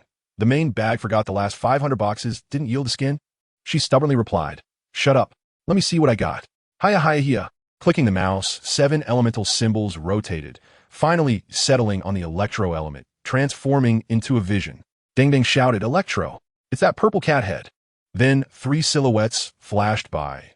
A young girl practicing swordsmanship with a young man, a grown-up purple-haired girl holding a scroll anxiously, gripping an electro sword and flashing with lightning. 3D to 2D transition super smooth. Kaching's character illustration wrapped in golden light appeared, with 5 stars lighting up one by one. The name Kaching brought lightning effects and changed colors. Ding Ding screamed at the camera. "This is the recruitment animation, right? It's amazing. She can even clone herself." The live room turned into lemons. The main bag is probably the first in the entire network to pull gold with just 2 draws. Non te kun collectivities. The barrage added. Kaching is the main C at the server launch. Just level her up. Woo! So happy. Ding Ding clicked a couple more times, and a purple light flashed, revealing a 4-star polearm, Raiden, making its debut. What a cool name. The design resembles Raiden. Then she pulled again, and aside from Noelle, everything else was blue skies and white clouds. But the last 10 pull yielded Razor, and she was somewhat satisfied. Razor is enough for clearing. But as soon as the beginner card pool disappeared, she confidently dumped Primo Gems into the permanent pool, only to collapse in her gaming chair. 3 Zhaoxing? This broken weapon should be called disappointing. The first 10 pull yielding Zhaoxing was bearable, but the subsequent ones were all that, and her mentality completely broke. Ding Ding complained and entered the character interface, fawning over Kaching. "Wow, you are so cute." Immediately leveled up Kaching, but when browsing the weapon inventory, she was confused. A bunch of blue and 4 purples. none usable, so she could only equip 3-star weapons for now. She opened her backpack to see the disappointing description. Increases attack with additional damage. Not too bad. Looking at Raiden's attributes. Base attack 44, crit damage 14. 0. Below 70 HP. Elemental skill stacks attack power to 3 layers. Above 70 causes health loss. The story section read, a weapon born under the extermination lightning. Should be called Divine Raiden. Ding assembled a clearing team. Encountering pain unlocked hidden plot. This Raiden effect is amazing. It also increases crit damage. Just messing around with the stats, and she graduates. Ding excitedly shouted, but with no polearm character, she could only wait to level up. Soon, the clearing team of Kaching, Ing, Amber, and Noelle was formed, but poor Razor was completely forgotten. World completely forget me. While hurrying, Ding caught a glimpse of something black in a restaurant alley. Immediately turning around and rushing over. My eyes. I can tell there's a story here. I must ask. The barrage was surprised. Didn't he notice? Could it be a hidden quest? Controlling Ing to walk closer, they saw a figure in a black cloak with red clouds staring blankly at a dead end. Murmuring, not here? Lord Andujia. The figure turned around, seeing Ing sneaking over, pulling out a black stick from its wide sleeves, and gray-brown eyes instantly sharpened. Paimon panicked. We mean no harm. Don't move. After explaining for a long time, the other party finally put away their weapon, but was actually still holding it. Ding fawned, another big sister. There are just too many big sisters in Mondstadt. The barrage wondered, who is this? Not in the beta test. Duck also wasn't in the beta. Did old Rice hide a character? Ying's friend greeted. I'm the Traveler, and this is Paimon. The other party remained silent, and Paimon suddenly remembered. The Andujia you mentioned is the vice mayor of Sumeru, right? We just met her. The woman immediately looked up. Really? Please tell me where she went. I'm here to find her. May I ask who you are? I'm Pain, the human path. Huh, what does that mean? Pain is a general term. I'm the human path among them. Paimon understood, oh. Codename. We don't know where she went either. Why don't we look together? The Traveler also has questions to ask her. Pain frowned at Paimon, who was blankly touching her face. Is there something on my face? Pain nodded. Sure. Ding curiously asked. What organization is Pain? Does the human path manage the human world? The comments laughed. The main character will find her first. Everyone else is rushing to the main quest. Just loves exploring the nooks and crannies. On the way, Ing asked a bunch of questions, but Pain didn't say a word. The three arrived near the hotel, and as Ing ran over, the Fatui guard shouted, Stop! Outsiders, get lost! Ing awkwardly replied, I want to check in. Get lost. This place is taken by the Fatui. Don't make me get rough. Paimon quietly complained. What kind of person is fit to be a guard? The guard turned around, and upon seeing Pain, he instantly wilted. A Master Pain? What brings you here? Is Andreas here? Report him, my lord. She came by in the morning and went outside the city. Tell her to be careful. Pain turned and left, leaving the guard sweating profusely. Paimon and Ing hurried to catch up. Pain, you're amazing. That guy was so scared. Are you also from the Winter Kingdom? Pain replied lightly. No. I just have dealings with them. The group then headed outside the city. Ding was busy trying to find Duck, unlocking the letter delivery quest. Knight and Lisa Carbug. Where should I look for Duck? Ding completely forgot the main quest, wandering around with Pain. And the key was there were no task prompts, which was strange. Where could she go? Pain and Ing were pondering, and suddenly Paimon poked Ing. Traveler, look at that. Stop messing around, Paimon. Paimon poked again, and Ing got annoyed. What is it? Following the direction pointed, they saw a figure in a purple coat. Paimon shouted, Pain, it's Andreas. Ding burst out laughing. Ha. After thinking for so long, Duck is nearby. The group walked over and saw Andreas standing by the lake, watching the girl fish. The girl cast her line with great skill. Andreas. This time, she won't go empty-handed. Andreas just smiled.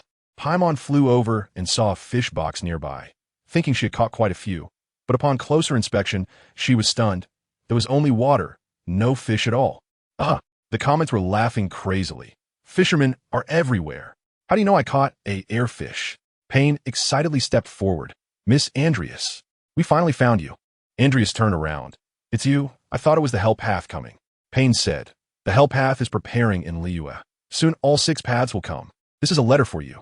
Andreas glanced at Ing and Paimon, opened the letter, and smiled helplessly. Another request to return to Liyue? This little girl.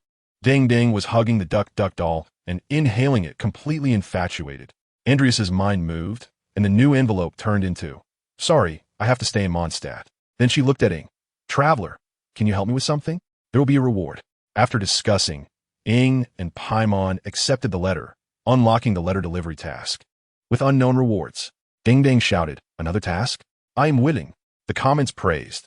The main character is going for the hidden line. Everyone else is fighting monsters. After accepting the task, Ding Ding checked the details. Winter Kingdom Executive's Commission. Deliver the letter to Liyue. It even asked if I wanted to progress.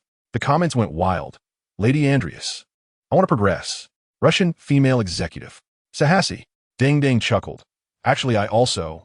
But the task didn't indicate a direction. And she was stuck in perspective watching Andreas in pain. The live chat was filled with he, and the comments teased. Everyone's hyped. After finishing the task, Ding Ding finally decided to go to the ruins to advance the story. In another live stream, the handsome streamer Yi was fighting monsters with the gifted Lisa. The comments mentioned, Ding Ding pulled a 10 consecutive summon and got Kaching. Yi glanced at his guaranteed 7-7 and felt sour. He was using Lisa's normal attacks to hit the Hilichurls when he suddenly noticed, why does Lisa's normal attack animation disappear for a while? He immediately pondered, this can dodge damage, right?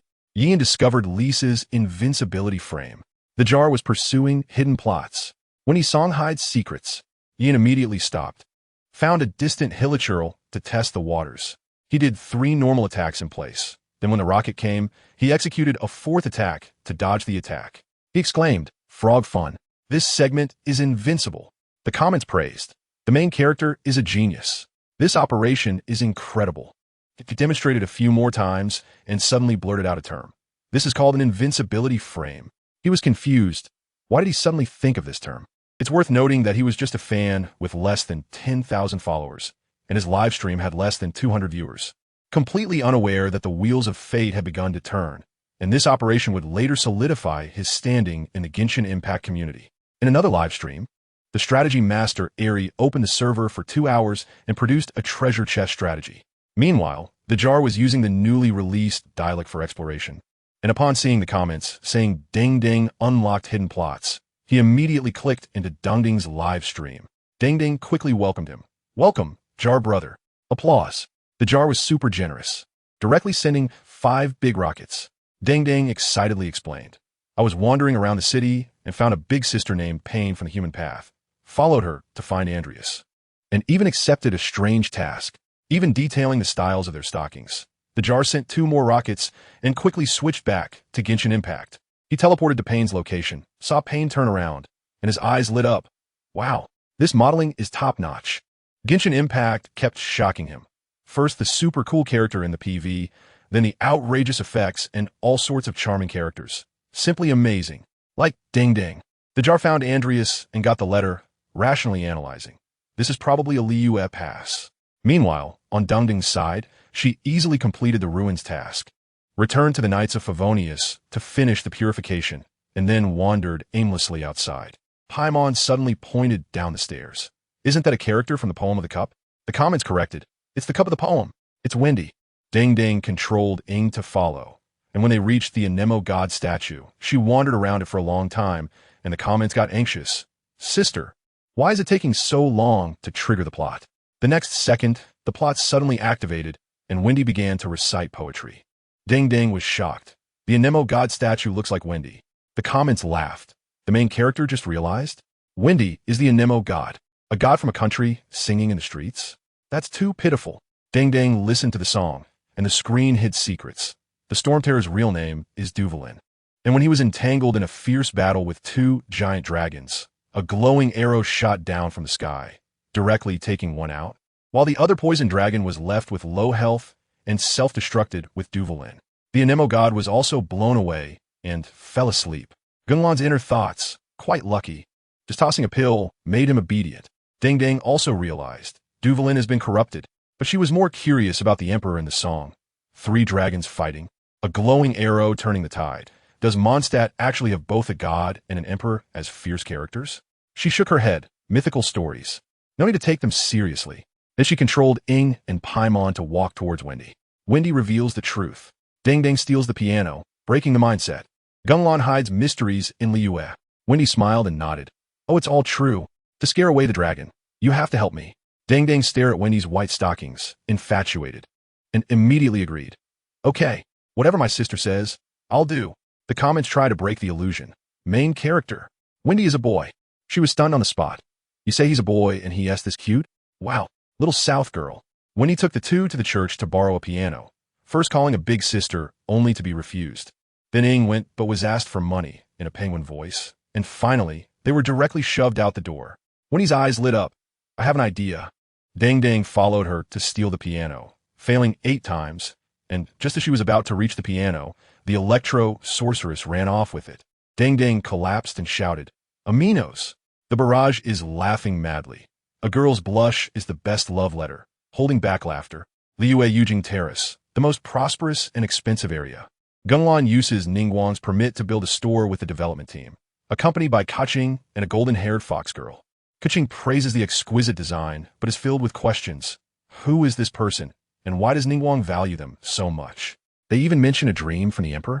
Even more confusing is that the blonde friend rushes to Gung Lan, as they were once the closest. Suddenly, a dog barks, and Kaching looks over.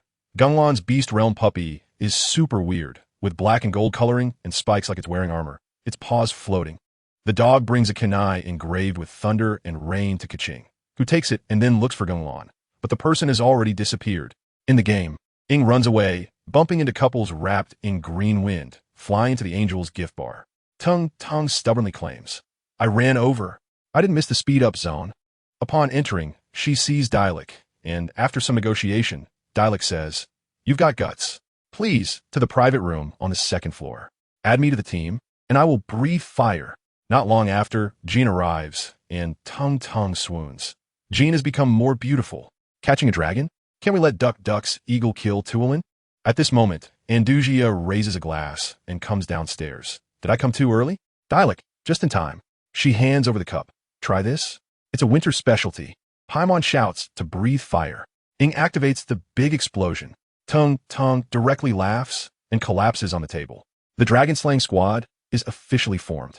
Traveler Ing, stand-in name Paimon. Ability Super Eating Fake Time Pause. Dialek Ragnvinder, stand-in name Dawn. Ability High Temperature Flames Money Ability. Jean Gunhilder, stand-in name Dandelion Lion. Ability to restore health high altitude throw. Vinny Andujia exposes the stand-in. The dragon-slaying squad encounters a twist. Barbados Vinny, stand-in name Ihe. Ability to slack off, drink, and chat with you. Andujia Ulrich, stand-in name Sea God Dragon King. Ability is Celestial Techniques and the authority of the Sea God, able to summon 9 Sea God statues, and also use the divine artifact 10 Fist Sword. Players can only see Celestial Techniques. Vinti shouts, All right, let us go. Everyone steps forward at the same time. Unusual text pops up saying we're going. Then dead silence. Paimon can't hold back and laughs. Tung directly collapses on the table laughing until her stomach hurts. The barrage floods. The production team is too funny, laughing madly. Paimon's little figure looking up is super funny. Tung comes back to her senses and complains. Vinny is funny, but what the hell is Jean's high altitude throw? The barrage explains. Jean's combat skill is throwing people, causing falling damage. She immediately praises. Duck is still awesome. The Sea God Dragon King sounds explosive. The hype is off the charts. They even guess, this Duck must be voiced by Hanser, right? The barrage responds, that's right, but she won't reveal it. Hualing has been hitting her for 2 days. Then the squad disperses to find clues, wearing masks to infiltrate the Fatui stronghold. Ing says, Big Pot, I'm with the Fatui. And the guards excitedly shout you past. They fight their way to the end, and Ing removes her mask, leaving the enemies stunned. You are actually, damn it, well hidden. After saying that, they disappear, and the sky harp is easily obtained. Just as they step out, a figure in a black robe with red clouds quietly follows. A single eye glowing crimson. Ing takes Jean to the Dawn Winery to find the team leader, and Vinny says he needs to repair the harp, and the team leader asks Ing to fix it, even dripping shappers to help Jean relax. Tung excitedly shouts, Okay, charge, fight the dragon, and eat dragon meat. Tuolin angrily throws the Abyss Mage. Damn, the Abyss Mage curses, you're just like a dog.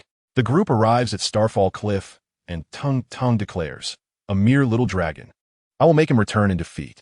Vinny uses dragon summoning to play an ancient song, and Tuolin flies and wrapped in a whirlwind. Tung is shocked. What the heck? Such a big one. Tuolin stares at Vinny, but his gaze drifts toward Andujia, who glances at him, and he immediately hesitates. Suddenly, A streak of light strikes, and the sky harp is knocked black and falls to the ground. Tung is confused. How did this pass quality control? The Abyss Mage mutters nonsense, and Tuolin angrily shouts, "Damn it!" Just as he is about to explode. The Abyss Mage uses Abyss power to control the poison needle to stab him. Teyvat screams, "I'm hungry." I thought it was Wu Jing being electrocuted. Tuolin roars, "You brought them to hunt me?" After saying that, he flies away. Vinny is still emo, and the team leader quickly comforts him, while Dialect speaks powerfully about the Abyss Mage's matters. Just as he finishes, the player's perspective shifts. A golden-haired youth stands on a peak, looking at the Wind Dragon ruins, followed by several fluffy Abyss Mages. The battle at the Wind Dragon ruins begins. Isn't that the main character's brother? Why is he hanging out with these fluffies? The Abyss Mages humbly speak, "Your Majesty, your servant has brought back another victory." The perspective shifts to Kong's face, frowning at his arm. There's a black six-pointed star pattern. A voice suddenly echoes in his mind. The mark of the flying thunder god will never disappear. Kong immediately covers his arm. Tung is confused. What does that mean? What flying thunder god? The barrage explains, "Main package." That's GengLan's voice. The super cool one from the PV. She nods. "It does sound nice, but I still don't understand what it means." The barrage laughs. "It's over. I've fallen in love with a voice I've never met." After that, the squad leaves Starfall Cliff and heads to the Wind Dragon ruins. Tung runs around in a circle. There's still a wind wall outside. Following the plot to unlock the guiding mechanism, after searching for a long time, they finally open the ruins, walk up the tower, and shout, entering the dungeon. Start. When Genshin shifts scenes, the 7 elements get stuck on the rock element, and she is confused. No way. This is stuck on rock too? After finally getting in, they find they can't rotate the perspective and are on a big platform. In the distance, the Anemo dragon appears, and the battle state is fully charged. Dialect, Vinny, Jean, Ing, Paimon, and Andujia fall from the sky and land on the platform. The Anemo dragon swoops down with a roar, expressing its hatred. Vinny pulls out a small harp and starts playing. "You've been enhanced. Hurry up." Ing pulls out the unforged sword. Dialect grips Wolf's gravestone. Jean holds the wind bloom ode, while Andujia stands still, quietly watching Tuolin. Dialect roars, "Judgment." Wolf's gravestone ignites with flames, forming a great firebird charging at the Anemo dragon. As a result, the Anemo dragon crashes through the firebird, its claws gleaming with cold light rushing over. "Be careful." Vinny waves his hand, using Anemo power to lift the others into the air, narrowly dodging. Ing is super brave, executing a downward attack to smash into the Anemo dragon, leaving Tuolin stunned. Has she always been this fierce? Ing slashes the Anemo dragon's back with the unforged sword, but after 2 hits, it has no effect, like hitting a dragon type with a normal type. The Anemo dragon shakes to throw her off, but Ing grabs onto its scales, becoming tamed by the dragon, with the wind slapping her face painfully. Dialect delivers a fiery dragon slash to its head, breaking off some scales, but also gets caught in the wind. Tuolin's inner thoughts. "I am the East Wind Dragon. Should be called the Northeast Wind." Suddenly, Vinny notices a blind spot and uses wind to transmit his voice. "Attack that poison needle." The purple-pointed one. Ing focuses on the Anemo dragon's neck area, looking like a pimple. She and Dialect exchange glances and nod, moving forward to grab the dragon scales, but the Anemo dragon performs a Thomas spin. Jean jumps down, the wind bloom ode flashing green light, stabbing toward the two while shouting, "Scatter." The wind blows them away, and both twist in the air, executing a dragon slash to the poison needle. Poison blood bursts out instantly, and the Anemo dragon roars in pain, swirling to create a massive tornado, leaving everyone dizzy. Ing shouts, "Can't hold on anymore. My hands are slipping." Vinny takes action again, lifting the 3 and running out, easily breaking a hole through the tornado and escaping with them. The Anemo dragon spins in confusion. Andujia saves the day. Tung is panicking with the controls. The Anemo dragon's head is spinning with a headache. It looks back. Where are they? Just as it looks around, Dialect Jean and Ing are flying into the sky wrapped in Anemo power, firing wind bullets wildly at it. Even Paimon is attacking fiercely, while only Andujia remains standing on the platform, steady as a mountain. Tung shouts excitedly, "Vinny, why didn't you say we could play like this earlier?" Ing dodged the wind dragon's attacks, specifically targeting the poison stinger on its neck. Ing shot quickly, Dialect's fireballs burned, and Jean's wind arrows had a wide range, while Paimon's was super mini. The wind dragon, furious, attacked, but the group moved like an elite team, skillfully dodging its abilities and working in perfect harmony. The stinger was driving it crazy with pain, but couldn't hit them at all, cursing under its breath. Damn Barbados. The wind dragon roared and unleashed a breath attack towards the sky. Countless wind elemental forces crashing down like a collapsing sky ladder. This was a massive AoE attack with no blind spots. It couldn't believe it wouldn't hit anything in such a large area. Ing panicked. Wendy, do something. Wendy was still hesitating whether to use her ultimate, and Andreas, who had been idle, finally made a move. Look closely. Andreas walked on air, raising his right hand above his head to point at the sky, water swirling around him. Blue light gathering like crazy. In an instant, a huge water mirror formed, and a drop of water fell, revealing a giant blue whale. The whale swam through the sky, leaving the wind dragon bewildered. Dude, this isn't the ocean. But the whale moved incredibly fast, instantly crashing into the wind dragon's ultimate attack, spreading water everywhere. And upon contact with the raging wind element, the wind elements turned into a sage mode. The massive AoE was immediately purified and intercepted. Turin's mindset broke down. Why is this happening? The giant whale stared at it, opened its massive mouth, and shot a water column, shattering the poison stinger, instantly waking Turin up. On the player's side, Ding Ding was still stunned, adjusting her perspective, when the wind dragon dove down and sent her flying. Just as she was dazed, the wind dragon crouched down and began to breathe fire again. Ding Ding covered her head and scrambled to dodge the attack. And the chat urged, main package, hit its claws to break the shield. Once the shield is broken, it will be immobilized. Ding Ding saw that it really had a shield and immediately switched to Kaching, throwing a lightning slice and teleporting to slash. 214. A high damage number popped up, and the shield dropped a little. She quickly slashed again, but unfortunately chose the claw closest to the dragon's head, and the breath attack swept over. Kaching didn't have time to run, and was hit by the high-frequency breath attack. Her health bar emptied, and she fell. Ding Ding screamed, "My Kaching!" She quickly rummaged through her backpack, fed Kaching a Teyvat fried egg, stuffed a sweet flour brewed chicken in her, and heartbrokenly placed her in the back row. But Turin didn't wait for anyone. Took off to dodge Wendy's arrows, and then crashed down hard, sending Wendy tumbling. Seizing the opportunity, Turin swept its face, directly draining Wendy's health. Ding Ding panicked visibly, and the chat complained. Main package S operation is amazing. Not pulling characters and relying solely on skills. Try using Wendy's 3 arrows to break the shield. As long as you deal some damage, you can break the dragon. Ding Ding was so bad at this. Kaching exploded and killed the wind dragon. Andreas blew up the stage and saved the situation. Ding Ding was momentarily speechless. She truly didn't know how to react. But the audience loved it, as her skills became more proficient. After consuming sweet flour brewed chickens, they finally incapacitated Turin. Turin lay weakly on the platform, exposing its neck, and Ding Ding immediately understood, urging Kaching to unleash her ultimate. The lightning wrapped around the blade and struck the poison stinger. Turin's health bar hit 0. And the loading screen popped up. Ding Ding slumped in her gaming chair. We finally won. The chat praised. How did you make this scene so intense? In the cutscene, Turin unleashed a massive area attack, trying to wipe them out, and Ding Ding didn't have the energy to watch. Suddenly a pair of black high-heeled shoes came into view. Longlegs caught her attention, and she straightened up. I need to sit up for this.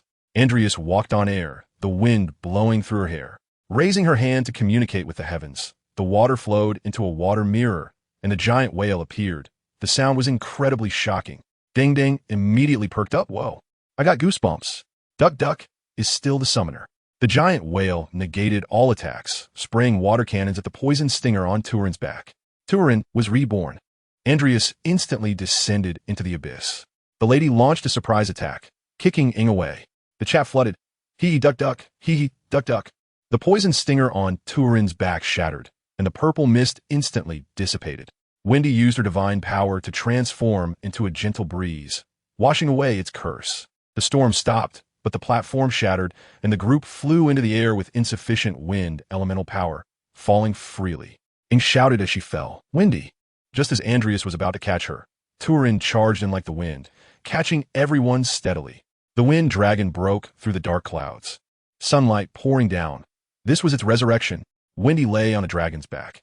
It's been a long time since we flew together. Turin asked, why don't you let me protect you? Wendy replied, You don't have to listen to the abyss, nor to me.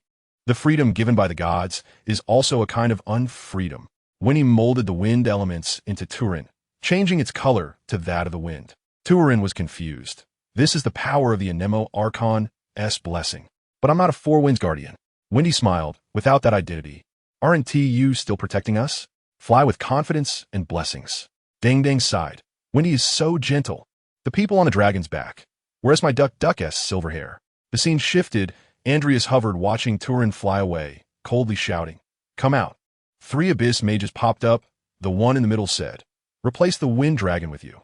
Just as he was about to give the order, a water dragon suddenly appeared, instantly taking out all 3. The water dragon circled around Andreas, her gaze sharp. Dang shouted, "This would make a great wallpaper." Just as she took out her phone, the scene cut to Jean's office, and the chat laughed. The main package can't screenshot? After Jean finished speaking, the dragon disaster came to an end. A day later, Ing finished chatting with Amber, asked a few people, and the adventure group's big guy complained. "The dragon is gone? I haven't even made my appearance." At the church, Jean introduced Barbara, and Dang's eyes lit up. "This little sister is so cute." Jean talked about returning the sky harp, and Dang blurted out, "Give it to your sister." Seeing Winnie hesitate, she was stunned. "Oh no, wasn't Jean blown up?" Barbara was super surprised to receive the harp, and Dang hurriedly said, "Sister, the Anemo Archon is right in front of you." Winnie repaired the harp and handed it back, and Barbara quickly hugged it. Winnie urged, "Run." The repair spell won't last long. Just as they ran out, 2 shadows ambushed Wendy, encountered and knocked away the fire-dead handler. A high-heeled foot came into view, and after a snap, the shadow charged in. Winnie didn't react, and the shadow kicked Ing far away. Winnie was pinned down. Pain's 6 Paths made its appearance. The god equipped Winnie blew up the stage. Winnie was suddenly hit hard in the abdomen, a single scarlet eye staring directly at her. He was just about to use the wind to escape when a black rod stabbed down from above, piercing his palm and pinning him to the ground. Dang screamed, "Enemy attack! Enemy attack!" Winnie has been hit. She panicked. Is Mihoyo going to use a knife? After all, they can make a sweet game like Honkai Impact 3. Winnie was pinned down, unable to move, as 6 figures in red cloud robes appeared, looking down from the railing. 5 had orange hair and crimson eyes, while the one in the middle had purple wavy eyes, devoid of emotion. When he tried to break free, but caught sight of a lady with high-heeled jade feet, broad-minded, stepping out, arrogantly shouting, "Finally found my pet hamster at home." She kicked towards Wendy, who bit his teeth in pain. Dang was furious. "Who is this woman? So arrogant. I'm gonna show her my health bar. I want to crush her." The barrage reminded. Main package. It's about to start. Super hard to fight. Wendy unleashed his elemental power, and a fierce wind surged. Ing had just woken up and rushed forward to unleash the wind, main character's ultimate move, kicking the tornado, but the lady didn't even look. One of the 6 instantly teleported over, raising a blue barrier with one hand. Seal technique, absorption. The tornado was directly absorbed. Ing was stunned and flew kick towards the barrier, but the person retracted the barrier to dodge. Ing pounced next to Wendy, tossing 3 wind balls into the sky, using a dull sword as a racket to hit them. The lady waved her hand, freezing the wind balls, and Ing seized the opportunity to rush up, her sword wrapped in ice elements slashing towards her. The lady disdainfully blocked it, but saw Ing smiling. Behind her, Paimon was desperately pulling the black rod out of Wendy's hand. "Just bear with it." Singing, a shadow appeared, a robust Azura. Paimon freaked out. "Don't eat me." With a crunch, the black rod shattered. Wendy instantly regained his strength, and the wind elements surged. The lady turned around and angrily shouted, "Pain, you!"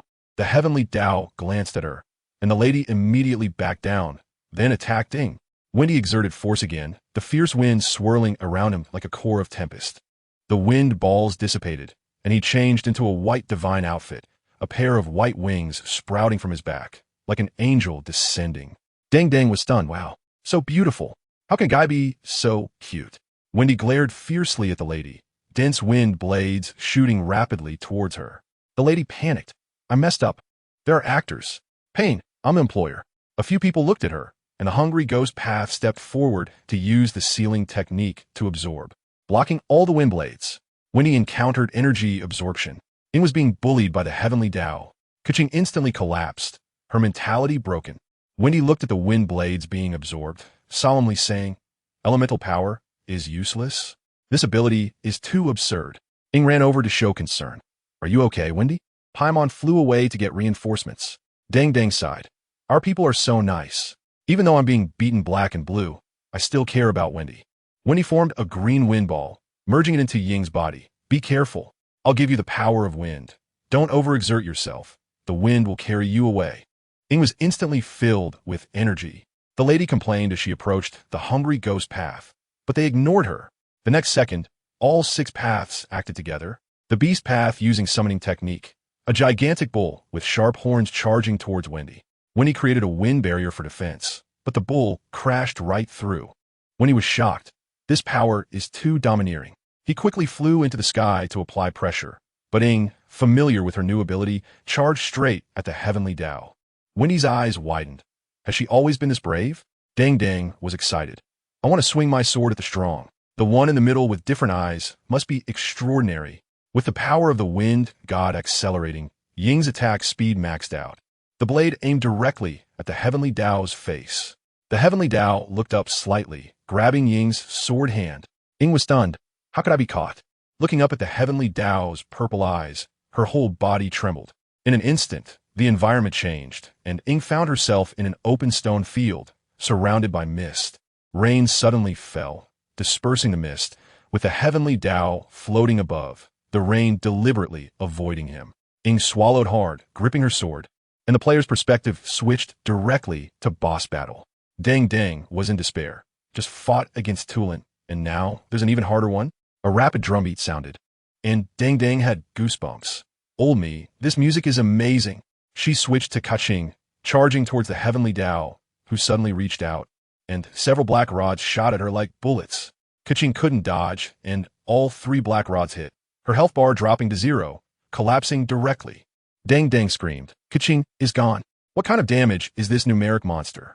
Switching to Lisa, the heavenly Tao raised his hand to unleash a suction force, with a red circle flashing under Ying's feet, instantly pulling her into the sky and then slamming down hard. Dang frantically pressed the spacebar, but Lisa still died from the fall. Switching to Noelle to activate her shield, the shield broke just a second after activation, and Noelle was also gone. Switching to Kia to feed medicine, he realized he could only resurrect once, and hurriedly revive Kaching. Kia attacked in the void a couple of times. Stunned. Pain is too high up. Can't hit at all. No air judgment. The barrage reminded. Main package, don't attack. This is a sure loss. Just fight for a while. The heavenly Tao looked down from above, and Dang quickly switched to Kaching, throwing a lightning strike and teleporting, slashing down. 16 points of damage? Are you kidding me? I can deal hundreds with Kawe. After hitting several low damages in a row, Dang questioned life. Opened the character panel to check Kaching. There was nothing wrong. After 2 more slashes still resulted in low damage, she retreated directly. Can't beat it. It's over. The heavenly Tao slaughtered the entire team. Gung Lan exploded onto the scene to save Ying. The divine realm was instantly defeated. The heavenly Tao used the universal heavenly guidance, pulling Kaching into the sky and then smashing her down, causing Kaching to die instantly. The heavenly Tao landed on the ground, and Dang's eyes lit up. He's come down. Is it possible to fight now? Quickly switching to Kia to charge up, but before getting close, the heavenly Tao raised his hand, his purple eyes glowing with magic power, an invisible repulsive force forming a barrier to push out. Kia was sent flying like a bounce ball, crashing far away and collapsing directly. Dang was stunned. No way. Just like that, he's gone. The barrage comforted. Main package can't help it. Pain and the heavenly Tao have high numeric mechanisms. Just send them into the plot. Dang sighed. Heavenly Tao, you wait for me. In the future, when I succeed, I will definitely crush you. Not long after, all 4 characters were easily defeated by the heavenly Tao, and the game switched to a cutscene. Ying was blasted away by the repulsive force, struggling on the ground, as the heavenly Tao slowly walked over, extending a black rod from his sleeve. Ying gritted her teeth, trying to crawl. Damn it. My bones are falling apart. But then she took another hit from the divine realm and completely lost her strength, her consciousness starting to blur. The heavenly Tao stood before Ying, coldly saying, I am pain, I am a god. Ying looked up at the black rod, her pupils shrinking. This was the same as the one around the neck of the strange god who captured her brother. The heavenly Tao raised the black rod to stab Ying's head, and Dang shouted, Marula. Is Winnie going to exchange his life? The barrage laughed. Is the main package stunned by Honkai Impact 3's knife? Pay attention. The black rod is about to fall, but suddenly stops. A white-haired man in a black robe appeared beside the heavenly Tao, grabbing the black rod with one hand. So handsome it blew the scene away. Dang Dang screamed, "Oh my! Beauty crit! Who is this brother?" Gung Lan's face, rendered by Mihoyo, was simply breathtaking. The heavenly Tao widened his eyes. Gung Lan smiled. "Sorry. I can't let you succeed." The heavenly Tao immediately dropped the black rod and took 2 steps back, instantly unleashing the divine realm. The jar in the neighboring live stream jumped up. "This is Gung Lan. The modeling is stunning. It's just like me." The barrage flooded. "My husband I've never met." Ing shouted, "Be careful." But Gung Lan didn't dodge or avoid, drawing out a long knife from his waist, still sheathed, aiming the black-red sheath at the divine realm. The next second, the voice of the divine realm abruptly stopped, as the sheath seemed to touch a calm lake surface, only causing slight ripples. Dang Dang shouted, "Oh my! A sword stops water. So amazing." The heavenly Tao stood still, completely stunned, not knowing what to do. Gung Lan saved Ing with full health. Beauty and strength both exploded. The heavenly Tao's dialogue concealed mysteries. Gung Lan sheathed his sword and looked at Ing, green elemental power emanating from his hand, instantly entering Ying's body, reviving her to full health. Ing jogged over to Gung Lan, looking up to see his full figure. The height difference was off the charts. Dang Dang stared at the screen. Smitten, "Oh my! This figure, those long legs, a male model level." She paused the storyline, praising, "Old me's modeling is absolutely stunning. The strength is also explosive. So reassuring." The barrage flooded. "This brother is definitely a god at Wendy's level. I will defend Brother Lan for a lifetime." Ing shyly spoke. "You. Hello? Thank you for saving me." Dang Dang laughed crazily. If Kong Gun knows that his sister has been abducted, wouldn't he explode? "The day I regret choosing the male lead." The comments went wild. "Younger boys are fine too. Draw me a copy. I'm a dog of Lan." Dang Dang clutched her heart, "Mom. I'm in love."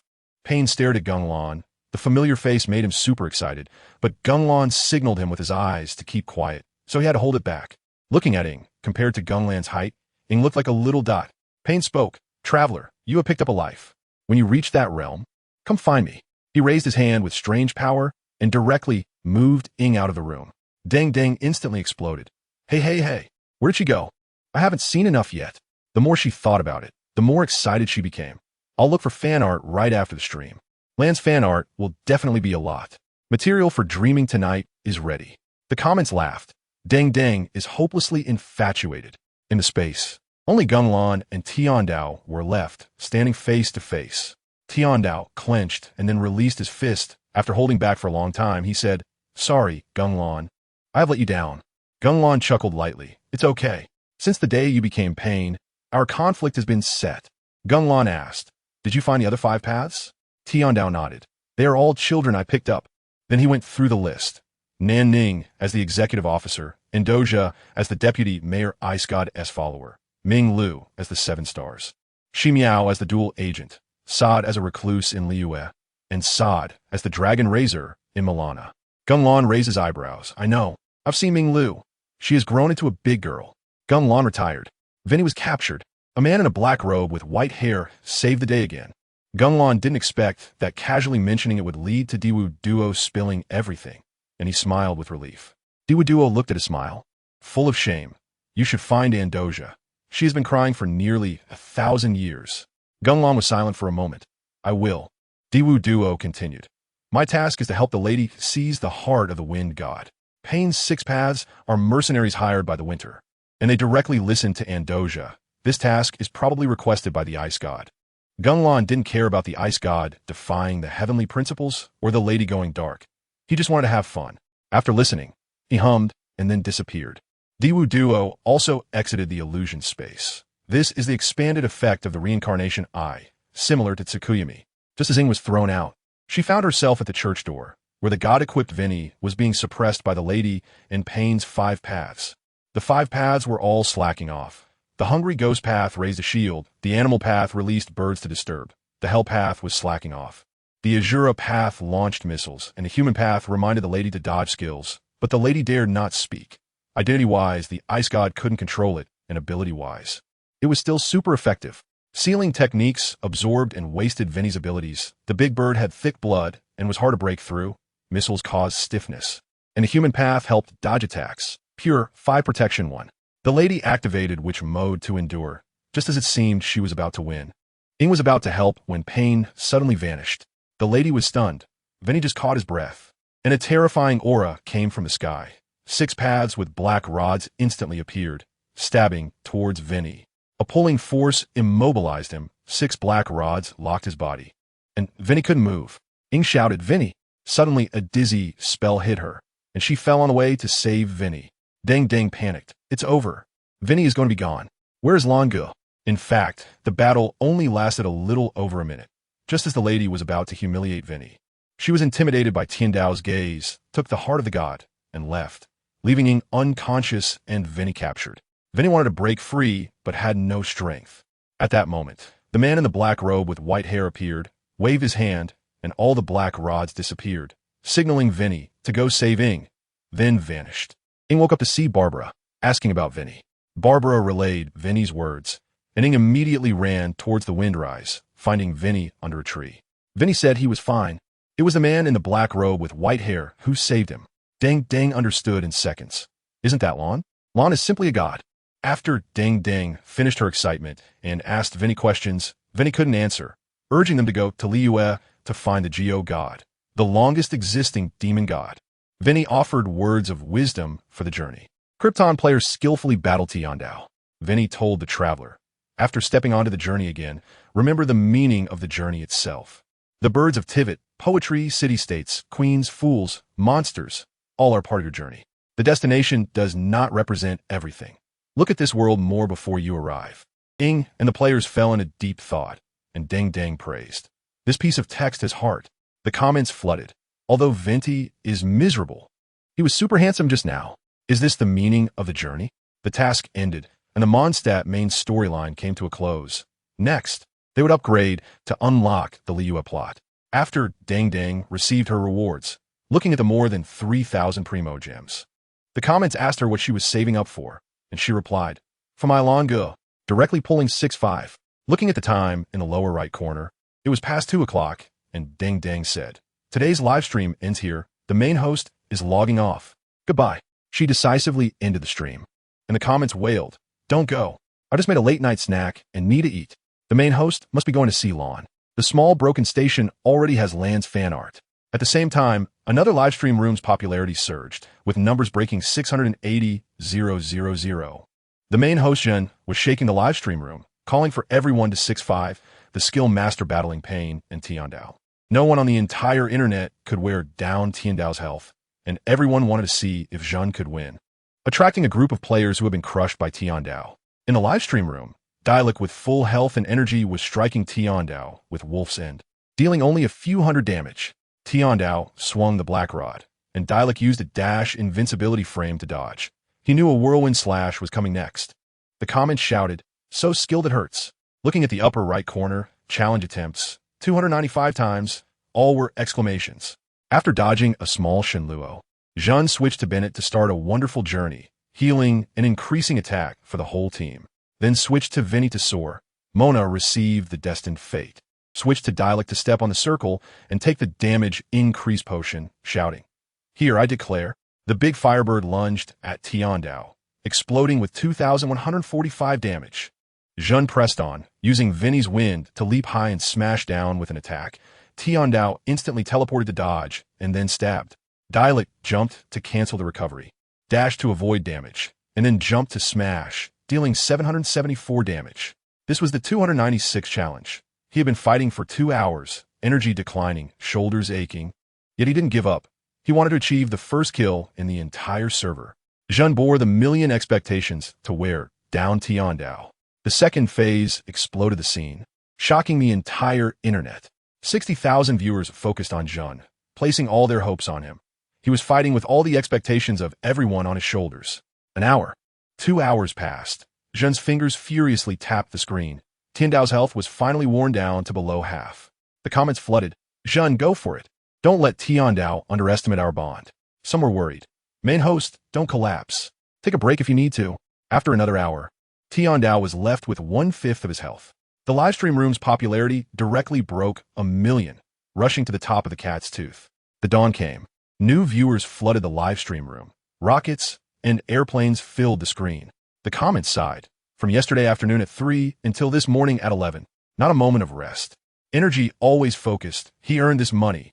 The moment Tiandao's health hit the bottom, the screen was flooded with witnesses of history, making it hard to see. This is definitely an operation in Genshin Impact history that can be bragged about for a lifetime. Zhen's eyes were bloodshot, staring intensely at the screen. Dialect's final slash came down. Tiandao staggered into the CG. The comment screamed, "Oh, gotta sealed it." Recorded in history. In the CG, Ing opened the hurricane empowered by Vinny, blowing Tiandao away. His left shoulder's clothing ripped a hole. Tiandao tore off the torn clothing, revealing strong muscles adorned with black rods. The entire screen was filled with "I can deal with this body," and the previously recorded historical moment was interrupted. The urgent music suddenly stopped. Dark clouds gathered and rain began to fall. In the silence, only the sound of rain could be heard. The next second, a strong light exploded. Ing covered her eyes and then opened them, instantly shocked. The light broke through the dark clouds. Tiandao opened his arms like a deity descending. A pure female voice began to chant. The sense of divinity reached its peak. The camera zoomed in. Tiandao super. For big characters, smashed out. Zizhen roared. "What the hell is this? There's a second form?" I almost smashed my keyboard. The barrage of question marks was so organized it looked like a copy-paste. Has Mihoyo gone crazy? Are they adding more phases to the difficulty? The sense of oppression is overwhelming. Before he could react, Tiandao Chao appeared in front of him and kicked him away. Vinny immediately knelt down, while Mona tried to burrow into the ground to hide. But then Tiandao Chao waved his hand and instantly unleashed Shenluo Tianzhong, sending Mona flying out of the ground. Mona's health bar was instantly wiped out, like a kite with a broken string, flying off far away, ultimately landing in the empty Mondstadt area. Zizhen was dumbfounded. What is this? Flying so far? Millions of viewers in the livestream were stunned. Some even dropped their chairs in shock, especially a certain Deng and a certain Quan. Mona landed on the ground without even a chance to struggle, lying down peacefully. Tiandao Chao brutally slaughtered the entire team. Gung Lan appeared to save the day. Liyue was slacking off when they encountered a girl. As Bennett just entered the scene, a strong suction force pulled him in, instantly emptying his 20,000 health points, dragging him from Mondstadt to Musk Reef. Zizhen quickly revived Bennett and switched to his ace dialect, only to find Tiandao Chao standing in front of the Abyss teleportation portal, a ghostly blue light illuminating him. His purple eyes looking at Zizhen, fear tightening around his throat. The sense of suffocation was palpable. Dialect unleashed his ultimate move, Nirvana, invincible during the ultimate. But Tiandao Chao didn't even glance, waved his hand to unleash Shenluo Tianzhong, sending the Firebird crashing back to hit Dialect. Dialect took damage from his own Firebird. His health bar emptied, lying flat. Only Bennett, who had just revived, remained. Zizhen stared at the screen, trembling uncontrollably. The nerves he had been tense for hours finally exploding. As he lay back in his gaming chair, gasping for air, the barrage exploded. The intensity of Tiandao is ridiculous. They fought so hard in the first phase. And now, there's an even more terrifying second phase. The officials are determined not to let us win. Although he didn't win, Zizhen gained the recognition of millions. His fame was secured. The game continued, and after Vinny died, it cut to a CG. Tiandao Chao looked at Ing, who was lying on the ground, rose into the sky with both hands raised, light enveloping him. The perspective switched to a view of Mondstadt, and Tiandao Chao shouted, "Feel the pain. Understand the pain." The camera zoomed in on his wavy eyes, and endless Shenluo Tianzhong exploded. A massive sphere crashing down with terrifying oppressive force.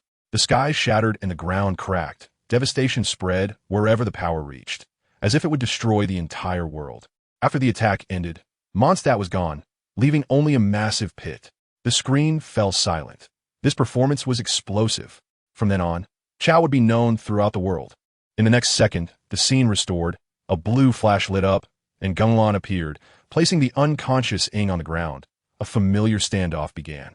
The barrage was instantly flooded with Gung Lan's name, to the point it was hard to recognize the character. On the Liyue side, Gung Lan watched workers building houses while teasing a bleeding dog. bored enough to open his panel 77, 856, 663 popularity points glaringly obvious. Looking at the contribution list, Diwuduo was leading. He petted the bleeding dog. Buy a collar, and you'll be easy to manage. This bleeding dog was the consciousness of an external path magic statue. Fished from Nibelungen 2.0, later shrunk, and entered the body of the Golden King Beast. Gung Lan observed the construction and caught sight of a purple-haired girl, Minglu, sitting under a shed, studying the flying thunder god Kanai. A blonde girl with fox ears squatted next to her, grooming a black-haired, nine-tailed orange fox. Keqing asked, Minglu, what does Mr. Gung Lan do? Minglu looked up. He is a traveler, wandering around. Just as Keqing doubted, really? Gung Lan approached, handing them 2 bottles of strange drinks. Try this. Gung Lan was having fun teasing Keqing.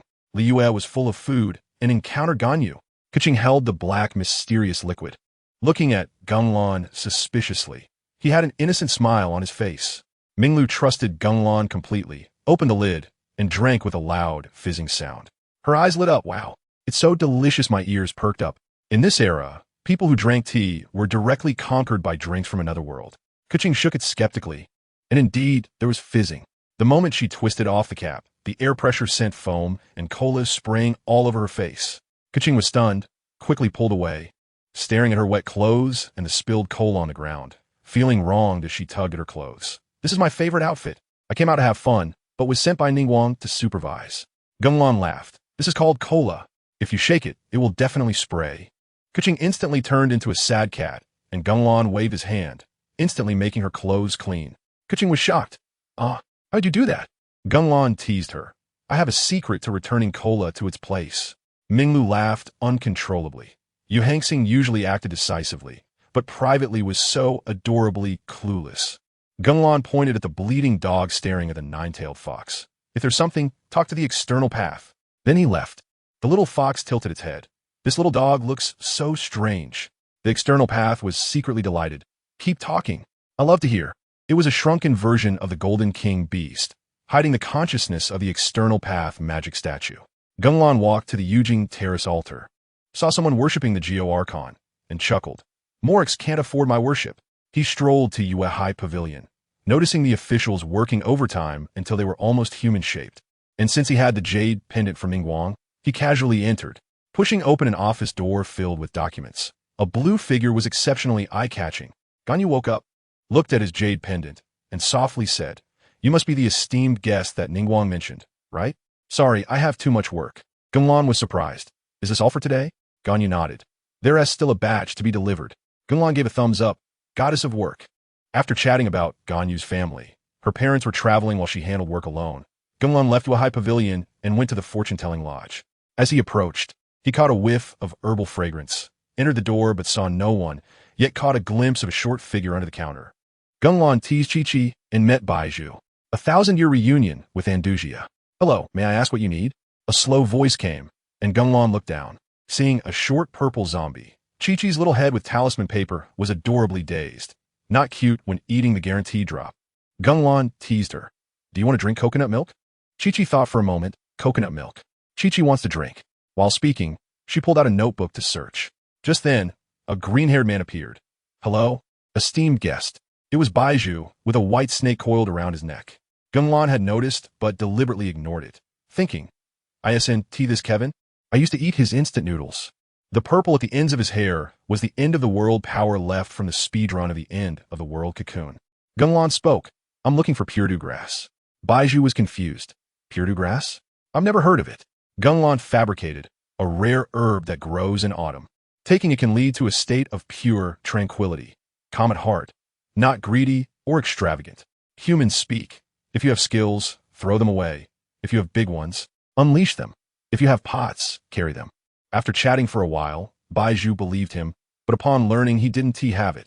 Gung Lan pretended to be sad and left. Strolling through Liyue Harbor's commercial street, the shops were magnificent.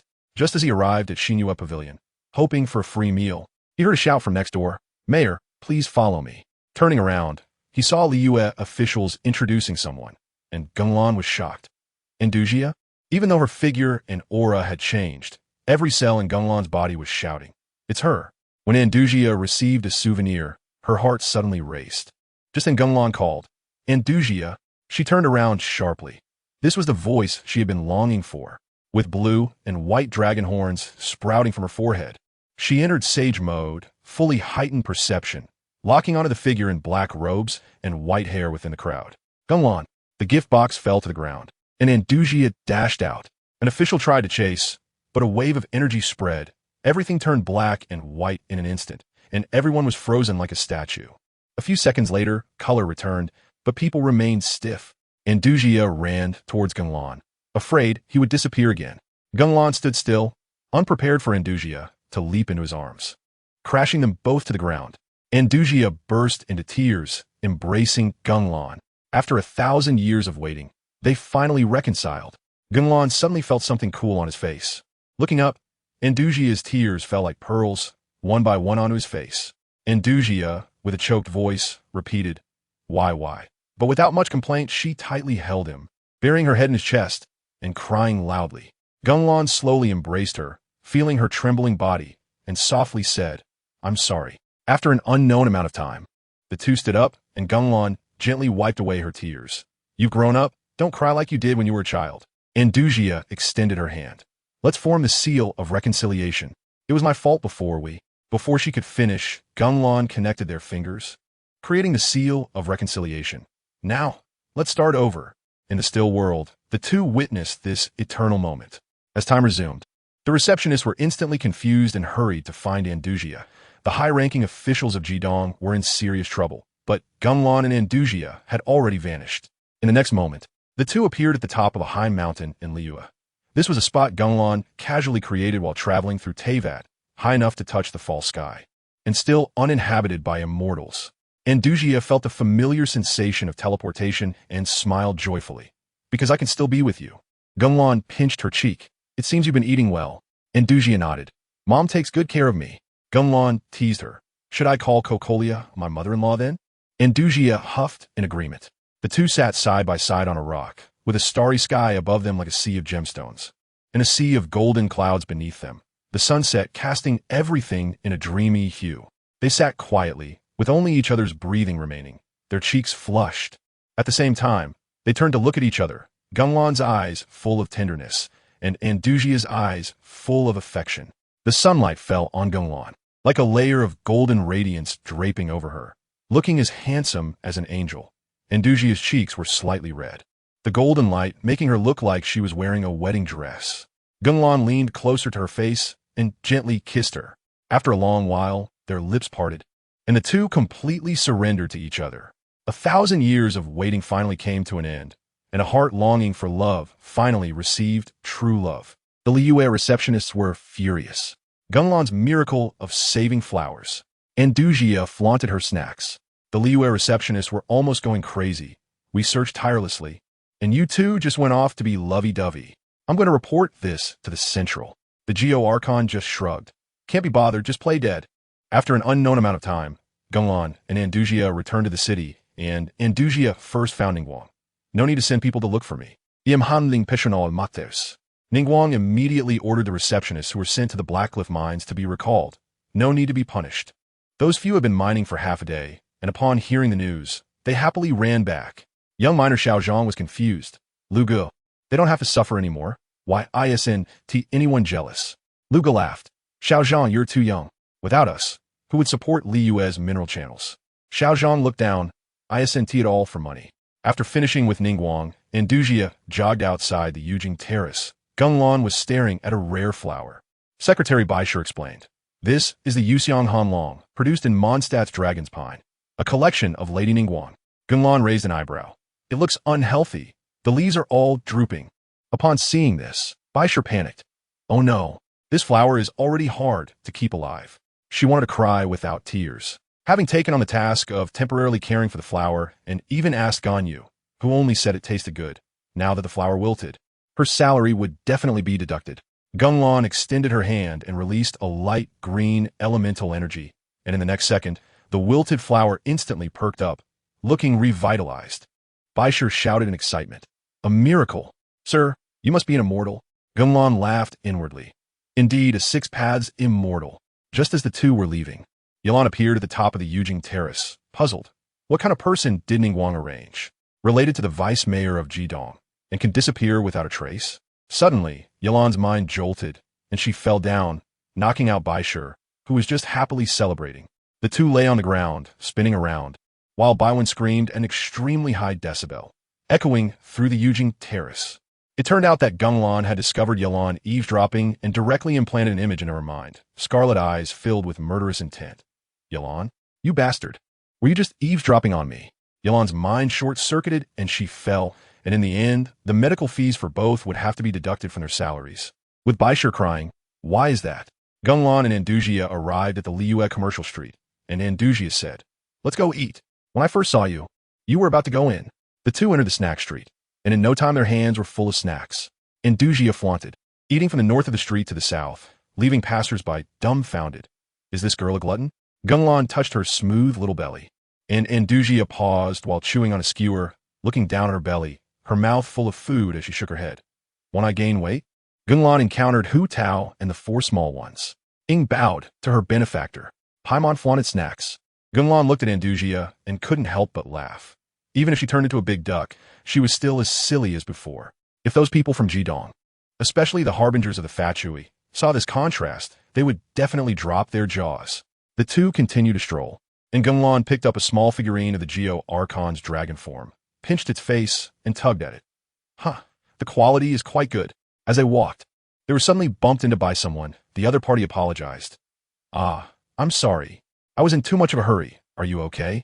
Gung Lan looked up and saw a girl with reddish-brown gradient twin tails, wearing a patterned Chinese outfit and a Qian Kuan-Tai Gua hat, her peach blossom eyes full of apologies.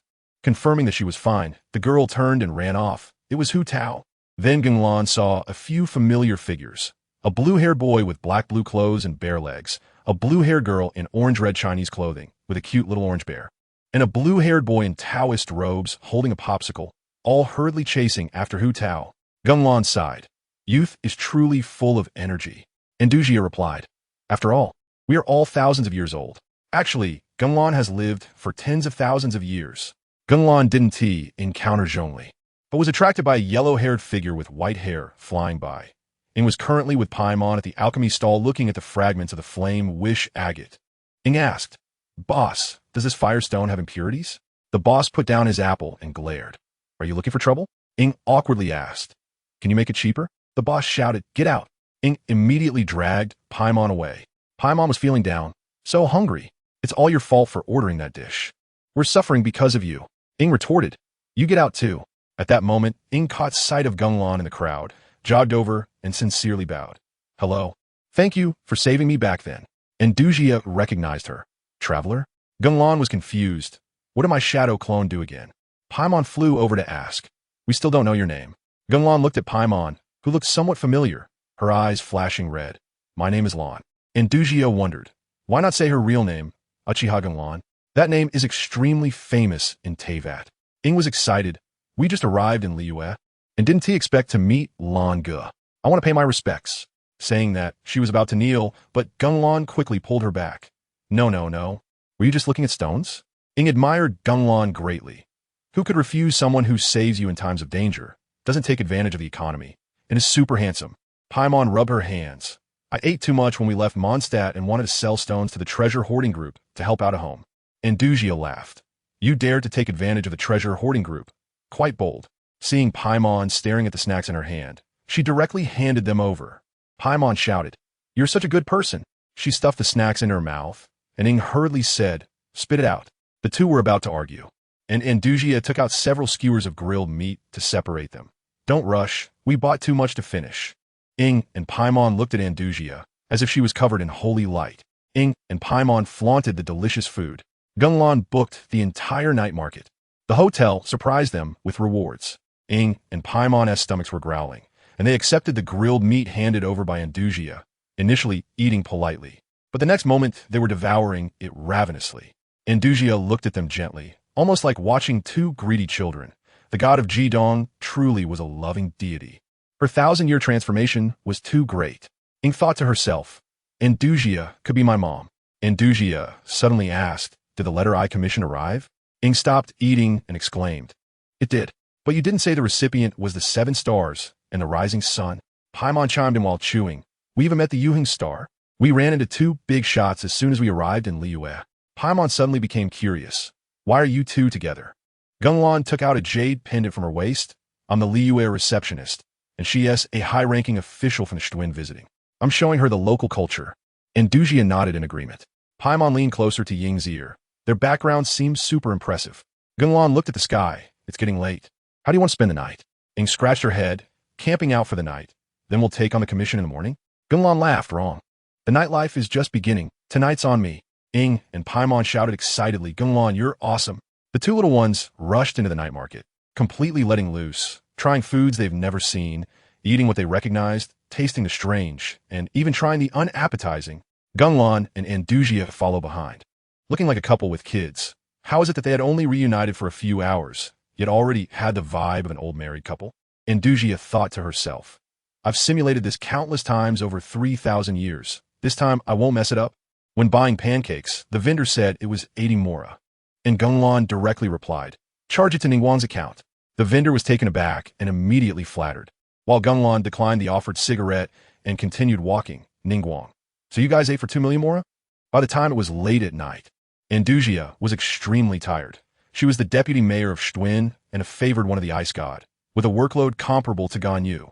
However, Gung Lan was bursting with energy, having fought all day during the Archon War without a problem. Paimon looked at the night sky. It's pretty late. Ying asked, should we book a hotel? Andujia initially wanted to be polite, but once they entered the hotel, Ying threw herself onto the big bed and rolled around. Wow, this bed is so comfortable. Paimon jumped on it too. It's 100 times better than sleeping in a tree. Suddenly, there was a knock at the door. Ying opened it to see Gung Lan. Can I come in? Ying quickly rolled over and spread out a red carpet on the floor, standing with Paimon like a welcoming committee. Gung Lan, please come in. Gung Lan awkwardly walked in and asked, you completed the letter delivery task commissioned by Andujia, right? Ying performed a knight's salute. Completed. If there's a new task, I'll definitely take it. Gung Lan smiled. It's not a new task. It's a reward for you. Ying said she couldn't accept it, but her body honestly leaned forward. Opening her pocket, Gung Lan flipped his hand, but didn't find anything. Just as Ying was puzzled, Gung Lan said, check your pocket. Ying received 450 original stones and was blown away. Gung Lan also gifted her an agate. Please use the auspicious ceremony to hide the secrets. Ying was stunned, feeling her pocket become heavy, and the sound of jingling filled the air. Looking down, she saw her pocket full of blue crystals, and she screamed, original stones, just as she was about to get on the ground to count them. She remembered Gung Lan was still there and quickly contained her excitement. Gung Lan smiled. This is 450 original stones, a reward from Andujia. She heard you like this. Ying was completely bewildered. 450? I only got 60 original stones from defeating Turin. How many daily commissions do I need to do to collect this much?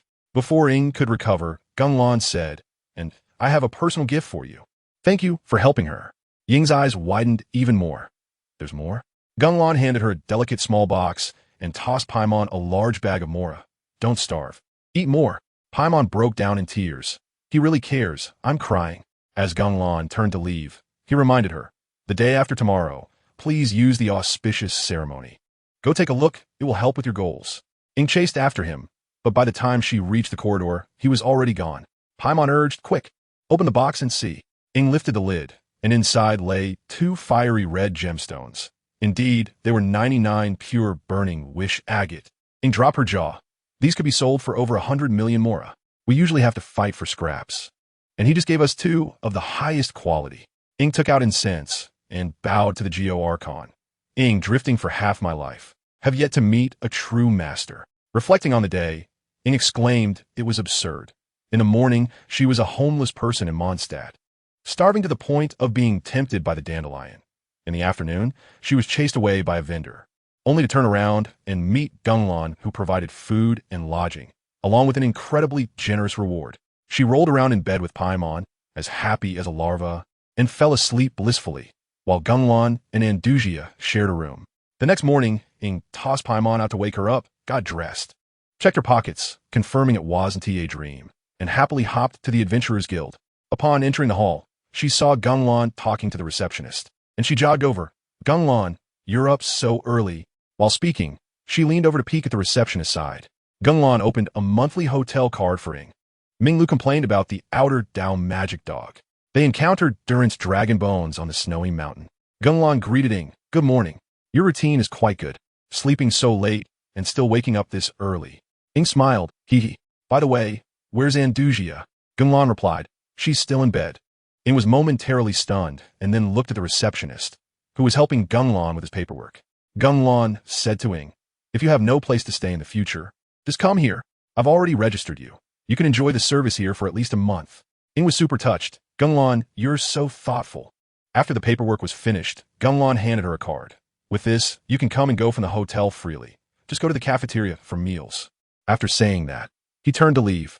Ing and Paimon didn't disturb Andujia, afraid of interrupting her dreams, had a simple breakfast in the cafeteria, and then went to find Catherine in Liyue. Upon arriving, they indeed saw a familiar figure. After accepting the task, the two of them teleported to the nearest waypoint. Unbeknownst to anyone, there was a black three-sickle windmill mark flashing at the waypoint. At the task location, Ing raised her unforged sword and shouted, You bold hilichurls, take my stone-shattering strike. With one smash, several hilichurls were sent flying, and in no time, she cleared the camp before dealing with the pillars. Meanwhile, Gung Lan wasn't up early because he was energetic. It was because his little house was finished. A divine teleportation arrived at the construction site. Keqing was looking at the blueprints when she was suddenly tapped on the shoulder, causing her to jump in surprise. When she turned around and saw it was Gung Lan, she relaxed. So impressive. I didn't even react. Minglu ran over angrily, hugging the outer-down magic dog. He fought with Xiaojiao over food and hit her. Tears were welling in her eyes. Gung Lan reached out, and the outer-down magic dog instantly teleported over. Gung Lan picked it up and tossed it to Minglu. Handle it as you wish. He said he was willing to be punished. Outer-down magic dog. I never said that, buddy. When did I say that? Gung Lan followed Keqing to see the new house, which looked exactly like the blueprints. He was extremely satisfied. After completing the handover, he left the decorators and gardeners, and the main group happily walked away with their wages and extra bonuses. Keqing went to the Yujing Pavilion to find Ningguang, while Gung Lan entered the new shop, spacious, well-stocked, decorated in modern Fontaine style. After communicating with the master, he dropped a bag of rewards and left. Gung Lan suddenly felt aimless, randomly used divine teleportation, and as soon as he landed, he was hit by a cold wind. Thankfully, the black robe is frost-resistant. Looking around, he found himself in front of the 7 statues of the dragon's pine. He floated up and looked down. This ice and snow is so spectacular. While flying, he saw a massive white dragon bone standing at the peak of the snowy mountain. It was Duran. Gung Lan descended onto the dragon's head. Stepping on the head of the past poison dragon, Gung Lan reminisced about Duran. He recalled meeting Oroba in Inazuma. The shogun was right in front of him.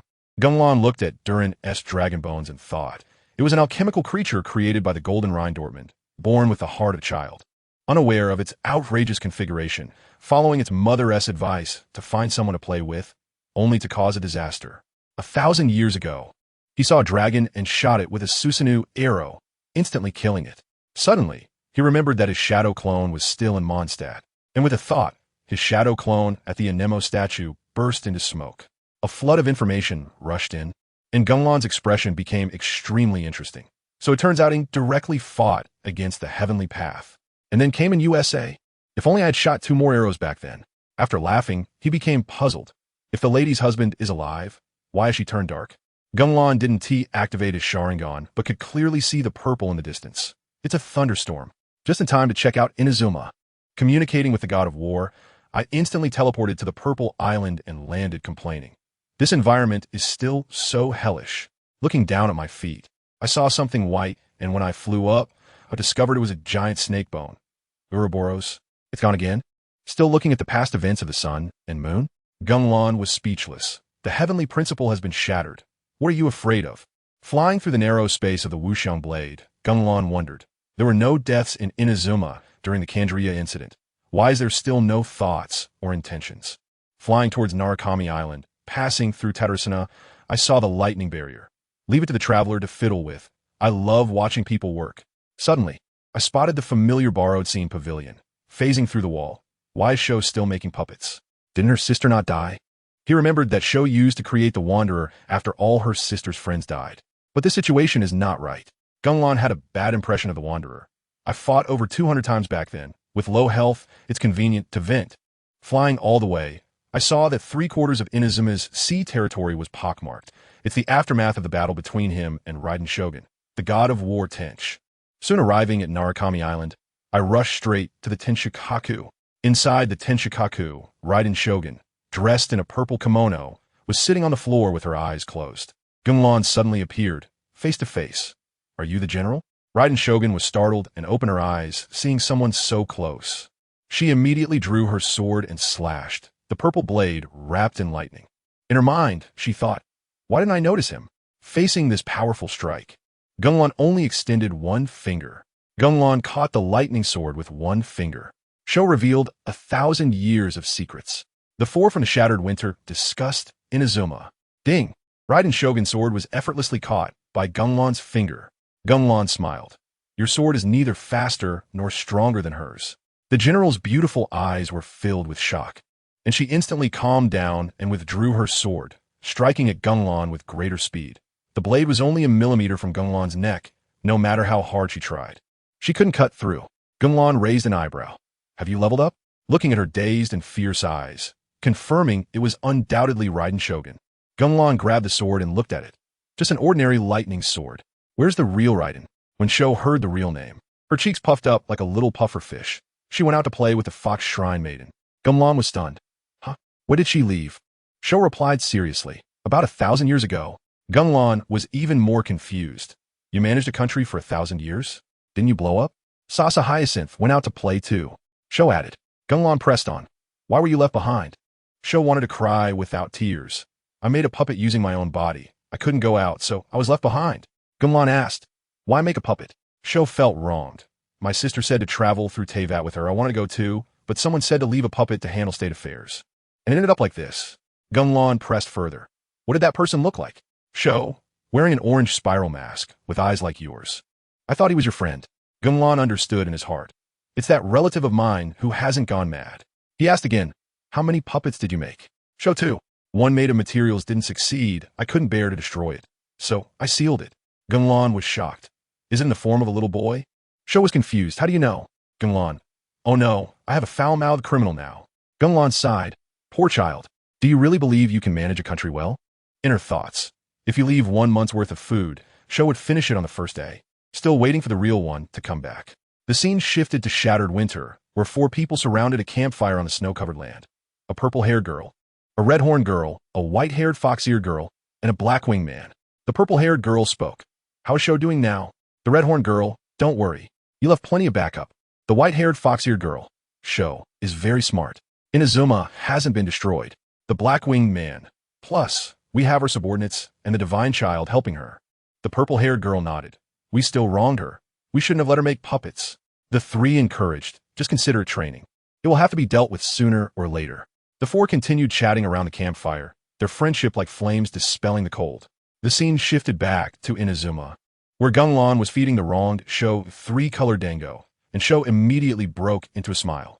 Gung Lan searched for the wanderer at the evil eye factory. Touching the divine child's ears, he ignited her temper. Gung Lan asked Sho, do you know where your first puppet went? Sho shook her head. Gung Lan thought, when Lumen just arrived in Liyue, the wanderer should be at the evil eye factory. Just as he was thinking, hurried footsteps sounded outside. And a pink-haired fox in a Miko outfit, curvy and voluptuous, rushed in. Sho, are you all right? Ye Miko saw Gung Lan feeding Sho dango, and her mind short-circuited. Gung Lan instantly flashed to her side. When did the Fox Shrine Maiden give birth to her? Quite cute. Miko exploded. Who is her child? As she spoke, she lunged at him, but was stopped by Sho's glare. Sho smiled. It's the first time I've seen you like this. Miko was just about to retort when Gung Lan patted her shoulder. You're quite sturdy. I wonder how you compare to the Fox Shrine Maiden? Miko panicked inexplicably, but Gung Lan found it amusing. Then Gung Lan said to Sho, you stay here and serve your sentence. I have something to do first. Just as Sho wanted to retain him, Gung Lan had already disappeared, leaving Miko still dazed. Who exactly is he? Gung Lan arrived at the Evil Eye factory, looking at the massive building concealed by green mist. Looking for trouble? Just blow it up. This factory was never a good thing, and it was run by the doctor. He would have to teach that little brat a lesson. He raised his right hand, blue and white light flickering. KK no SH re. The purple rippling eye flashed. Elemental power chakra erupted, transforming into a dazzling blue light column.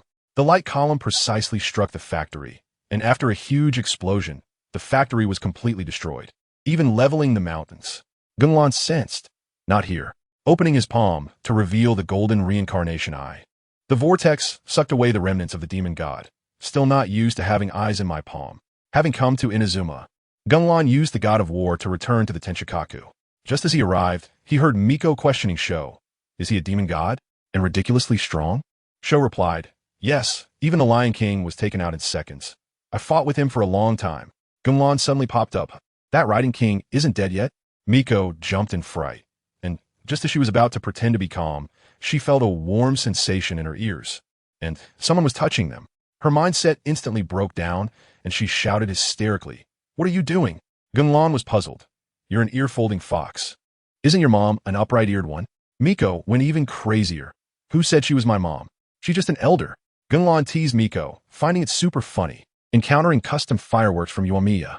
Gung Lan laughed. This pink fox hasn't experienced much pain, much softer than the original version.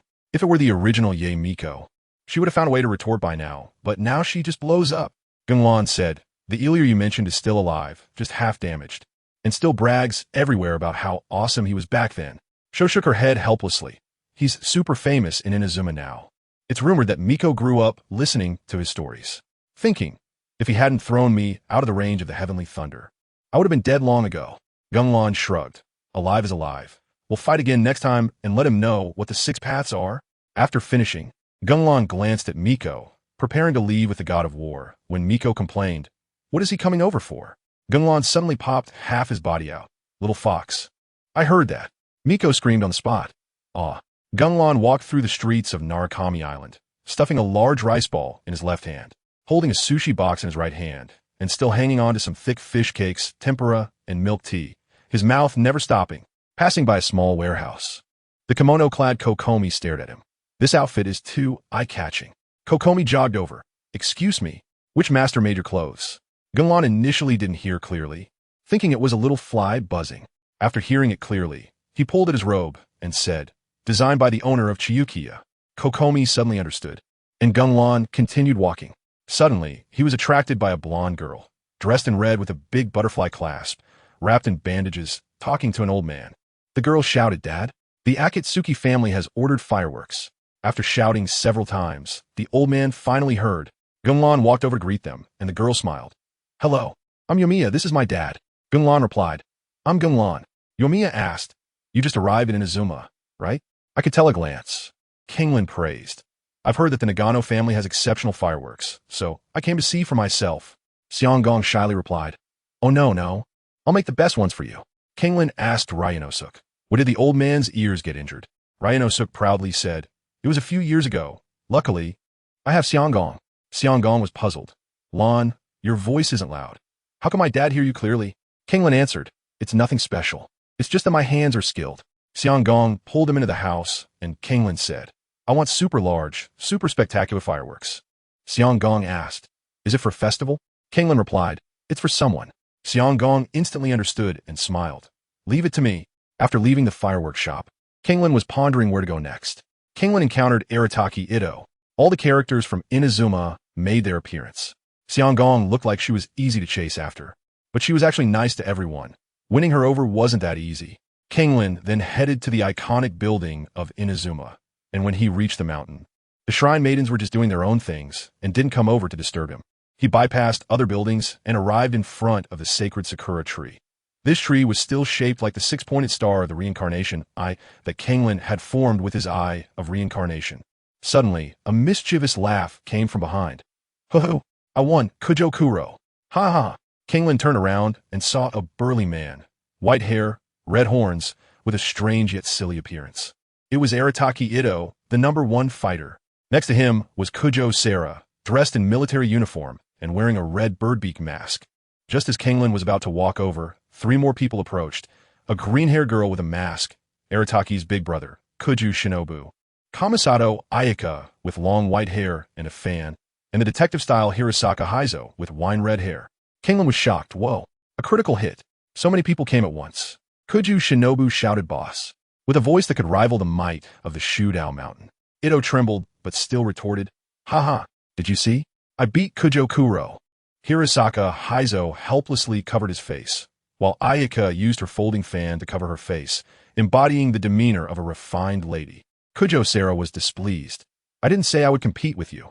Ito laughed. Then why did you follow me? You just lost and are embarrassed. Sera was confused. I just received the general's order, and it was cancelled. That's why I'm late. On the shadow side, they were still slacking off. Looking for someone to throw away trash? Forget it. Let the general clean it up. Raiden Shogun, your mother. GengLan's suddenly flashed next to Kujo Sera. Is your last name Kujo? Sera was startled.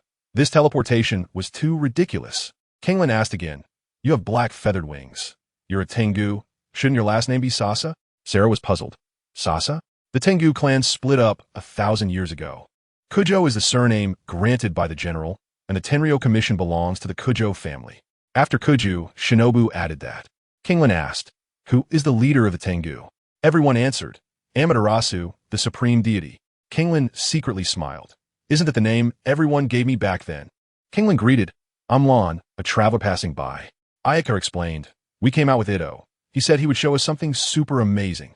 GengLan glanced at Kuju Shinobu, who was handling matters, Ayaka sneaking away, Hirasaka looking for fun, and Sera, who was forced to come, and asked, so you all can watch him race.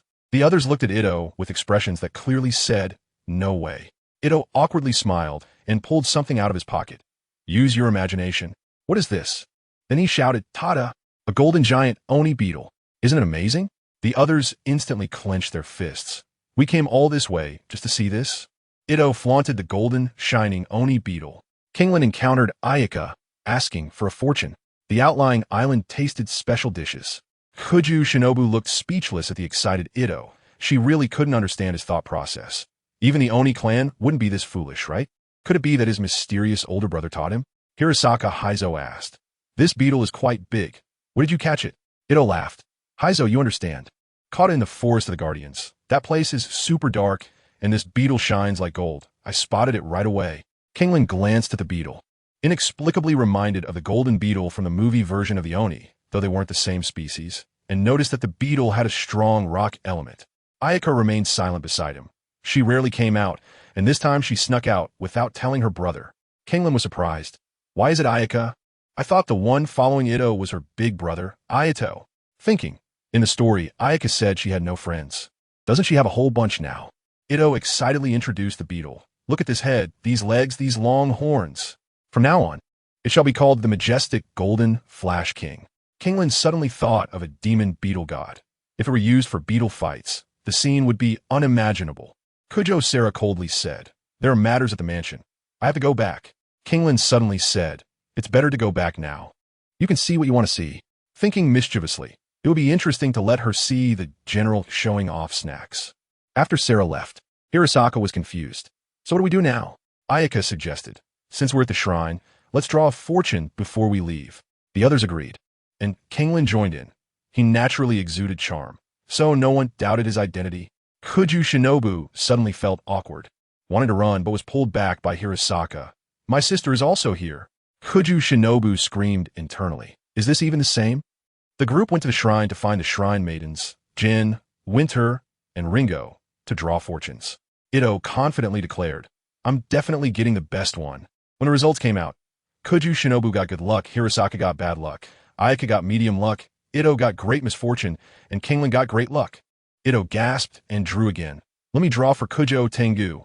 The result was medium luck, and Ito broke down. Why is that? Ito briefly questioned his life, but then stubbornly said, I don't believe in this feudal superstition. GengLan bid farewell to the group, feeling that things had been too bland lately, just eating and playing without fighting. He flew to the outlying island, where the people only saw a shadow and were all confused. GengLan remembered that the outlying island suppressed foreign merchants and could still see Toma. He suddenly appeared in front of a small stall, where the vendor was a young woman selling dry pot fish and fried meat sandwich, special dishes of Kitahara Kazuha and Hirasaka Heizo. He bought 2 portions to taste, and GengLan praised. 5 ants. GengLan wildly flaunted delicious food and bought toys, electric fishing, and explosive scenes. GengLan, in his past life, only worked and didn't eat much good food. 1,000 years ago, he had only eaten a grilled fish, so he had to show off a lot in Teyvat. After finishing the sandwich, he was attracted to a shop on the rooftop. There were several large-headed dolls on display. As he approached, he saw the large-headed Raiden Shogun wielding a sword was super cute. The large-headed Hiragachio looking angry while holding a wolf fawn club, though it had sharp angles.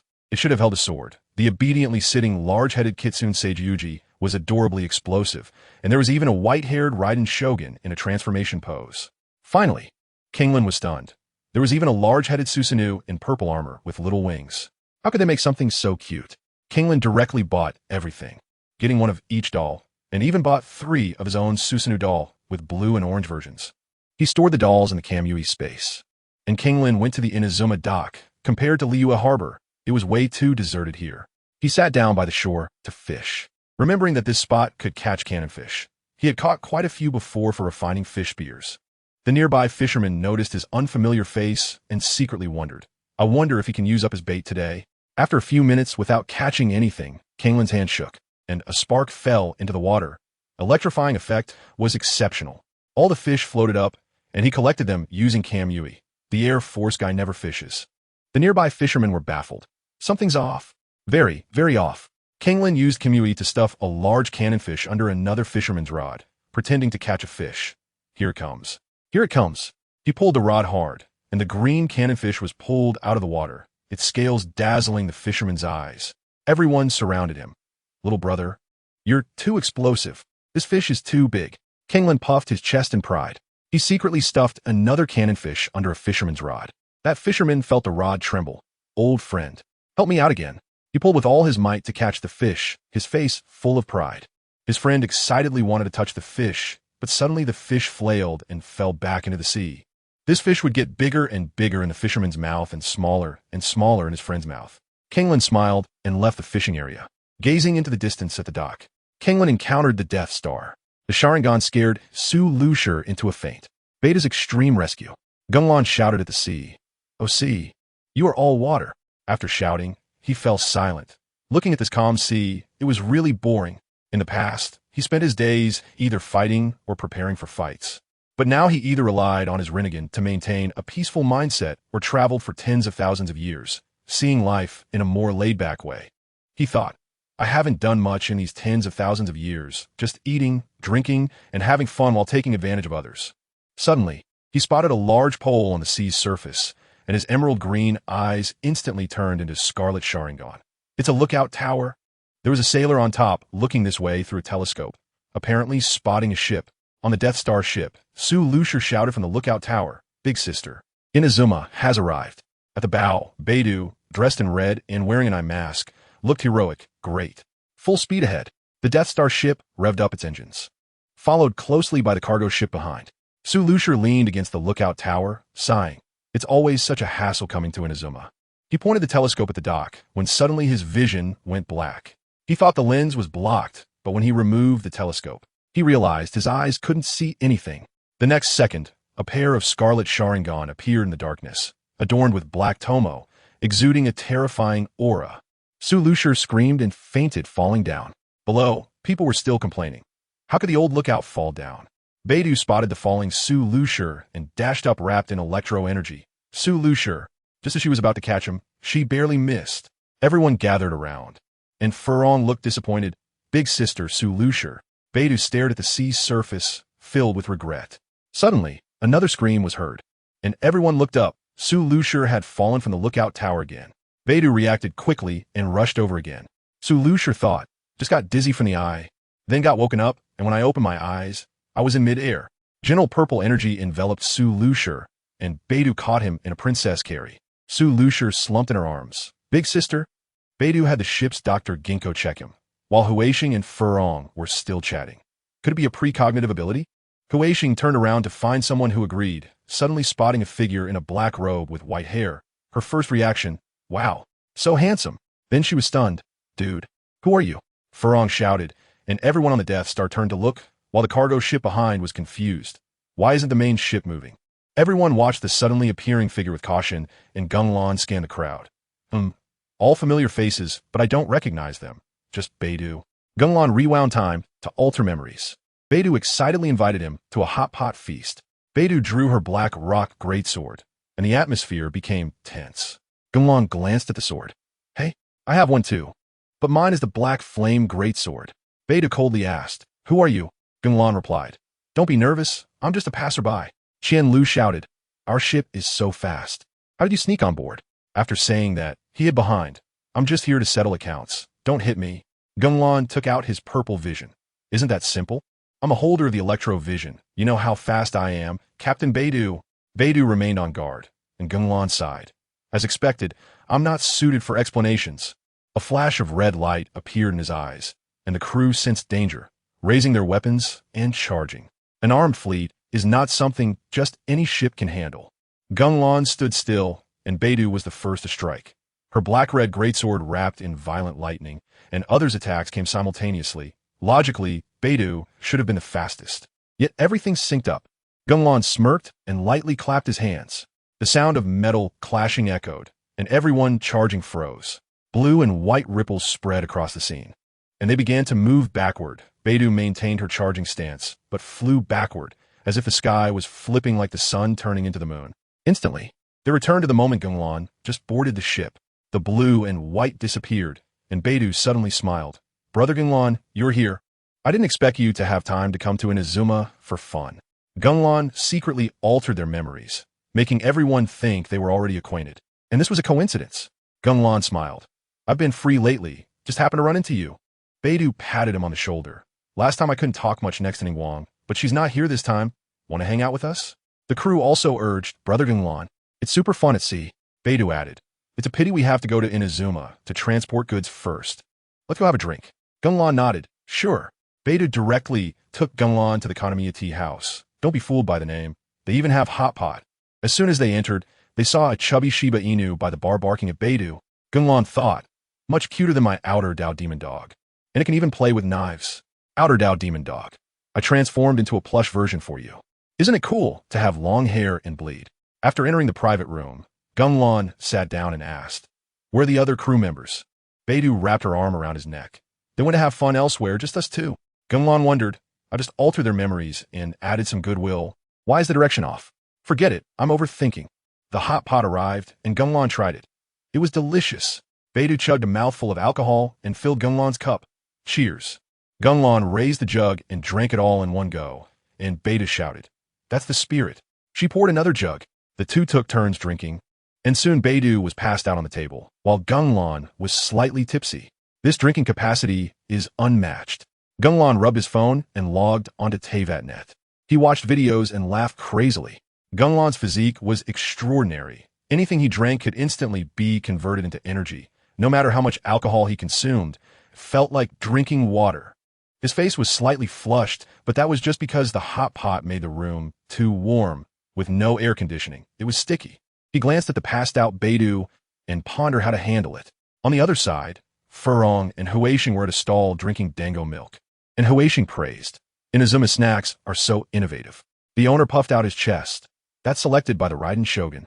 Furong asked, How are Beidou and Brother Gung Lan doing? Huixing laughed.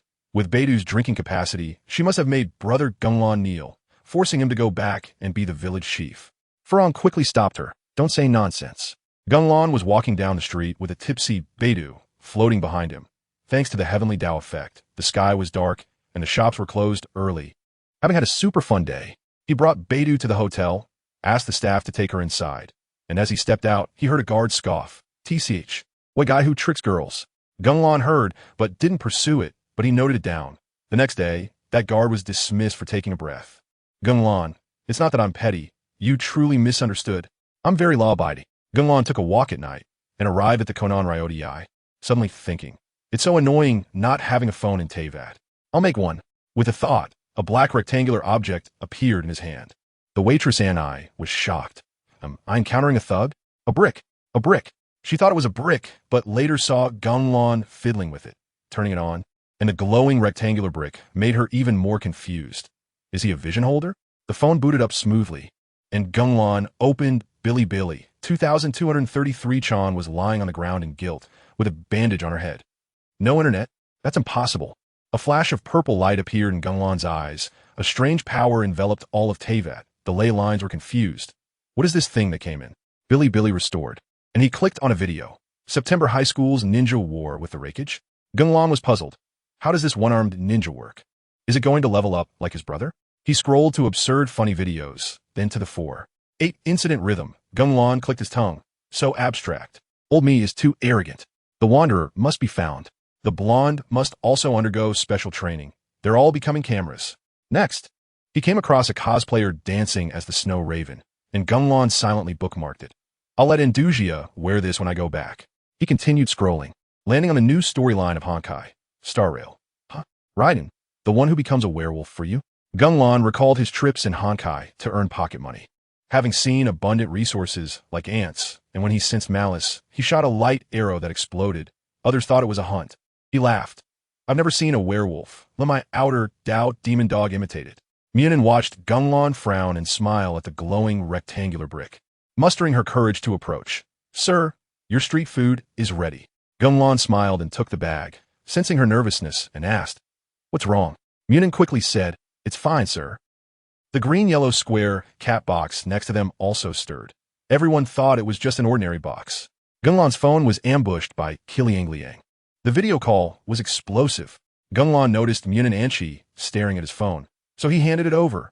Suddenly, the cat box jumped high, wrapping itself in green elemental power and pouncing towards him. Mienin Anchi screamed in fright, and all the neighbors turned on their lights. Gung Lan calmly said, This isn't a brick, it's a phone. Little kitty, stop clawing. But GengLan shouted, Don't kill me. I'll give you anything. After struggling for a while, the two became fascinated by the phone. We haven't finished watching that. Can we scroll back? Wow, what is this? Losing track of time, Mienin suddenly remembered he needed to pack up, panicking. It's over, it's over. It's so late. Gung Lan stopped her. Don't rush. Try this. He pulled up the contacts, and Mienin saw her mom's name. Stunned. You called my mom? Gung Lan dialed the number, and Mienin's mom, worried at home, suddenly saw a blue, transparent rectangle appear on the table, still shaking. It had her daughter's name on it, and she pressed the red button, looking festive, and hung up immediately. After dialing again and getting hung up, the third time, they finally connected for a video call. Mienin's mom was confused. Is this a photo booth? And it moves? The young man is quite handsome. Gung Lan joked. Ma'am, your daughter is in my hands. Mienin hurriedly explained, Mom, this is new technology. GengLan's cat head also leaned into the screen. Brother Lan, this is so explosive. Mienin's mom laughed. The young man is handsome. Anchi, come home early. After hanging up the call, Mienin handed over a skewer of fried food. Brother Lan, thank you. I have to go. GengLan stared at the phone, with I still want to watch written on her face. So Gung Lan had no choice but to give her the phone. He even specially filtered the content, so she wouldn't know he's a fictional character. GengLan opened Bilibili and saw a video of a cosplayer as Shark Girl, drooling. She flipped to a video of Shurji Nyang torturing a little cat, breaking into a cold sweat, and Gung Lan reassured. This is expressing love. Thinking, Chizuru, how could you be like this? It was getting late. So Gung Lan took back the phone. Meow meow meow is useless. It's already 2:15. After bidding farewell to GengLan, he used divine power to teleport to a hotel nearby. And as soon as he walked into the hotel, he saw Andujia sleeping in the lobby. On the other side, Ing returned to the hotel and asked, Sister Andujia, where's Brother Lan? Andujia smiled. He hasn't come back yet. I'll wait for him. Ing said, It seems like you've been waiting for a long time. Andujia whispered, I'm used to it. I've waited for him for thousands of years, so a little more time doesn't matter. Gung Lan picked up Andujia in a princess carry. He took Ing for special training to teach her the flying Raijin technique. Gung Lan glanced at Andujia, feeling a bit at a loss. Andujia immediately noticed he was back, and when she got up, she almost fell due to her high heels, but Gung Lan quickly caught her and lifted her up in a princess carry. Sorry. I came back late. Andujia's face turned red, covering her face with her hands, and was carried back to the room. Hotel front desk. This plot is too good. After placing Andujia on the bed, she lay there covering her face and said, Come on. As a result, Gung Lan lay down beside her and handed over his glowing phone. Look at this. The two ended up scrolling through their phones all night. Andujia, I thought we were going to do something, but instead, we're just staying up all night in an internet CAF. The next morning, Gung Lan covered the sleeping Andujia with a blanket and walked out, only to bump into Ing. Brother Lan, when did you come back last night? Gung Lan replied, Probably just after you left. He then said, Ing, come with me. He reached out to touch her shoulder, and before Ing could react, They arrived at the Gili Plains. The Gili Plains had been blown up by Gung Lan before, and after being rebuilt, it became a residential area. Paimon shouted from behind, "Wait for Paimon." Suddenly, she was pulled over by a hand and screamed in fright. Upon landing, she shouted, and Ing gave her a sharp slap to calm her down. Gung Lan said, "Now I'm going to give you special training." Ing was super excited. "Great. Brother Lan, can you teach me that cool move to transfer the USA energy ball?" Gung Lan smiled. "Oh, the flying Raijin technique?" "Sure." On the other side, Ding Ding, dressed in a cheapao, started her cat tooth live stream on time, activating the player perspective. She opened Genshin Impact, and while it was loading, it got stuck at the rock part, and she complained, "MiHoYo, is this a game feature? My computer configuration is so high." After finally getting in, she looked at Kiching's back and smiled. "My Kiching is so cute." She opened the task menu to find a task, and a viewer sent a barrage. Main package. "You're falling behind." She accepted the task to find a Mondstadt advertisement flyer. But the yellow circle only marked the area without specifying the exact location, so she couldn't find it after searching for a long time. The viewers were frantically complaining, and she quickly took out her phone to search for a Bilibili guide, finding a video from Teacher Eri. This teacher's voice is nice. Following the guide, she found the advertisement flyer and stumbled upon Teacher Eri's latest video, with a super explosive title, Invincible. The hidden plot content is too explosive, can even be speedrun. Did you know? Ding Ding watched the hidden plot of Brother Lan, the Mondstadt apocalypse battle with the dragon. Ding Ding curiously clicked on the video and was instantly shocked. "Wow, it's Brother Lan." The viewers in the livestream were not pleased and flooded the barrage. "Main package is slacking off. Cut the salary. Show us what makes you giggle." Some even wanted to report, and Ding Ding quickly shoved her phone in front of the camera. "Look, my Brother Lan is so handsome." Viewers complained. "Are you dumb? Can't you search on the computer?" Ding Ding finally realized. "Oh, right."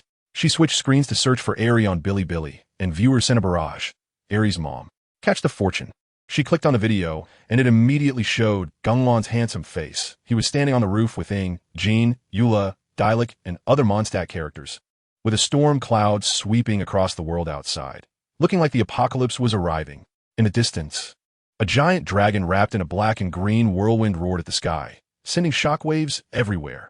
Everyone looked determined, vowing to protect their home. Ding Ding solemnly said, "Is this a major battle? Didn't the dragon get defeated already?" MiHoYo's artwork and rendering were top-notch, making her feel like she wanted to rush in. Gung Lan stared at Ing and asked, "Are you ready to bet everything to face the attack?" 3 options popped up on the screen. "I will give my heart to protect everything, to guard all the beauty in the world. I might need to prepare a bit more." Ding Ding was stunned. The second option sounded like what that white-haired cat said. Players of Honkai Impact 3 understood the weight of their choices. Most chose the second, a few chose the first, and picking the third meant quitting and redoing. But Eri chose the third, leaving Ding Ding puzzled but continuing to watch. After exiting the dialogue, other players controlled Ing to explore the rooftop as the Knights of Favonius began their battle. While Eri found another rooftop and discovered a peculiar dagger hidden on the wall, viewers sent a barrage. "That's the dagger that Lan appears with. So cool. It should be a wallpaper." Ding Ding shouted, "No spoilers. I'll clear the true ending myself." She clicked the dialogue button next to the dagger, and Gung Lan immediately appeared. "What's up?" 2 options popped up again. "I don't want to see everyone get hurt. Is there a better way?" Eri chose the second one, and Gung Lan thought for a moment. "You can try it, just treat it like an exam. If it doesn't work, I'll step in." Ing asked the Knights of Favonius, and Gung Lan replied, "Don't worry, no one will get hurt." An ultra-explosive CG animation arrived. Gung Lan suddenly disappeared, and the perspective changed to a drone flying from the front of Ing, rotating to showcase the apocalyptic scene. Accompanied by calm music, the view moved to the dragon, which paused its actions, its murky eyes looking towards the screen, and the terrifying exterior made Ding Ding lean back in her gaming chair, even glancing back at the cabinet. Her heart racing. Gung Lan used an illusion to instantly defeat the dragon. It was so cool that Ding Ding went wild with screenshots. Suddenly, the world changed color. Everything turned black and white, as if time had stopped. Ding Ding's heart skipped a beat, and the viewers in the live stream instantly fell silent, all staring at the screen waiting for what came next. Then, the massive body of the dragon began to crumble inch by inch, finally shattering into countless feathers and blue-white light, forming a brilliant light rain in the air. After the light rain dispersed, a strong light flashed, and scarlet eyes filled the screen. with a pitch-black triangular boomerang above, the oppressive feeling filling the air, making Ding Ding almost unable to breathe. The eyes slowly narrowed, revealing the master, a figure in a black robe with white hair, flowing in the wind, an unforgettable handsome face with cold, deep eyes. The enchanting left eye sparkled, exuding an icy and aloof aura, yet becoming the focal point of the scene. Gung Lan murmured under his breath, "Foolish creatures, immerse yourselves in the illusion." As his words fell, a strange light spread like ripples, enveloping everything. The scene widened. The gloomy sky was torn apart by a strong light, and the dark clouds dispersed in an instant. The demon dragon behind Gung Lan, shrouded in a pitch-black aura, formed a new armor with green patterns. Wings spread wide, blocking the sky, breathing out fierce flames that turned the river space red. But Gung Lan remained completely calm, standing still as the flames and winds rage around him. The apocalyptic scene behind him formed a stark contrast with his composure. In the next second, the demon dragon vanished, dissipating into black smoke that soared into the sky. Gung Lan was bathed in the wind, his black robe and hair flying, his eyes still cold, as if he had just been playing around. Finally, the scene froze on his handsome portrait. Dang Dang screamed excitedly, "Oh my god, so handsome, bro. Chef Lan is so right. Me who you get online quickly. I want to spend all my money." The water friend's bullet comments exploded. "The performance is out of this world. I watched it 9 times. What a huge flex. Lan is absolutely god tier. Stronger than Barbados." Dang Dang stared at the photo, unable to regain her senses, frantically taking screenshots. "I'll print this out and stick it at home." She shouted, "Kids, let us go through the main storyline now."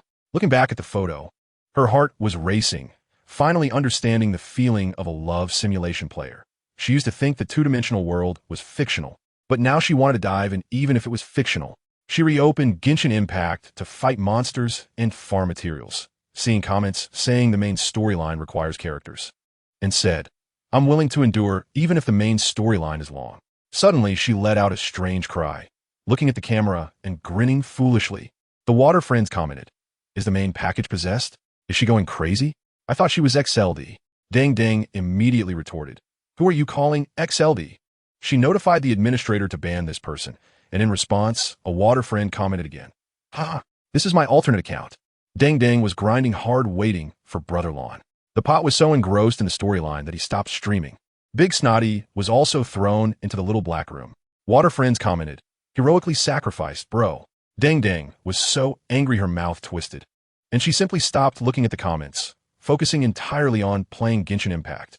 Now she was finding treasure in the Liyue region, rushing tasks to level up, just to complete Lan's quests. She asked, "When do you think Brother Lan will go online?" A water friend replied, "Hard to say. Lan's abilities are too explosive. But he must be Electro. Those outrageous skills make it hard to create a character." Dang Dang's eyes sparkled. "No worries. I will wait for him." Meanwhile, in a Cat Tooth Pot's livestream, he was cooking at the entrance of the Mondstadt Hunter's Lodge. "I made 154 sweet flower pepper chickens. Call me the original chef player." He showed his backpack, continuing to cook using barbarous talent. A water friend teased, "It's sweet flour stewed chicken."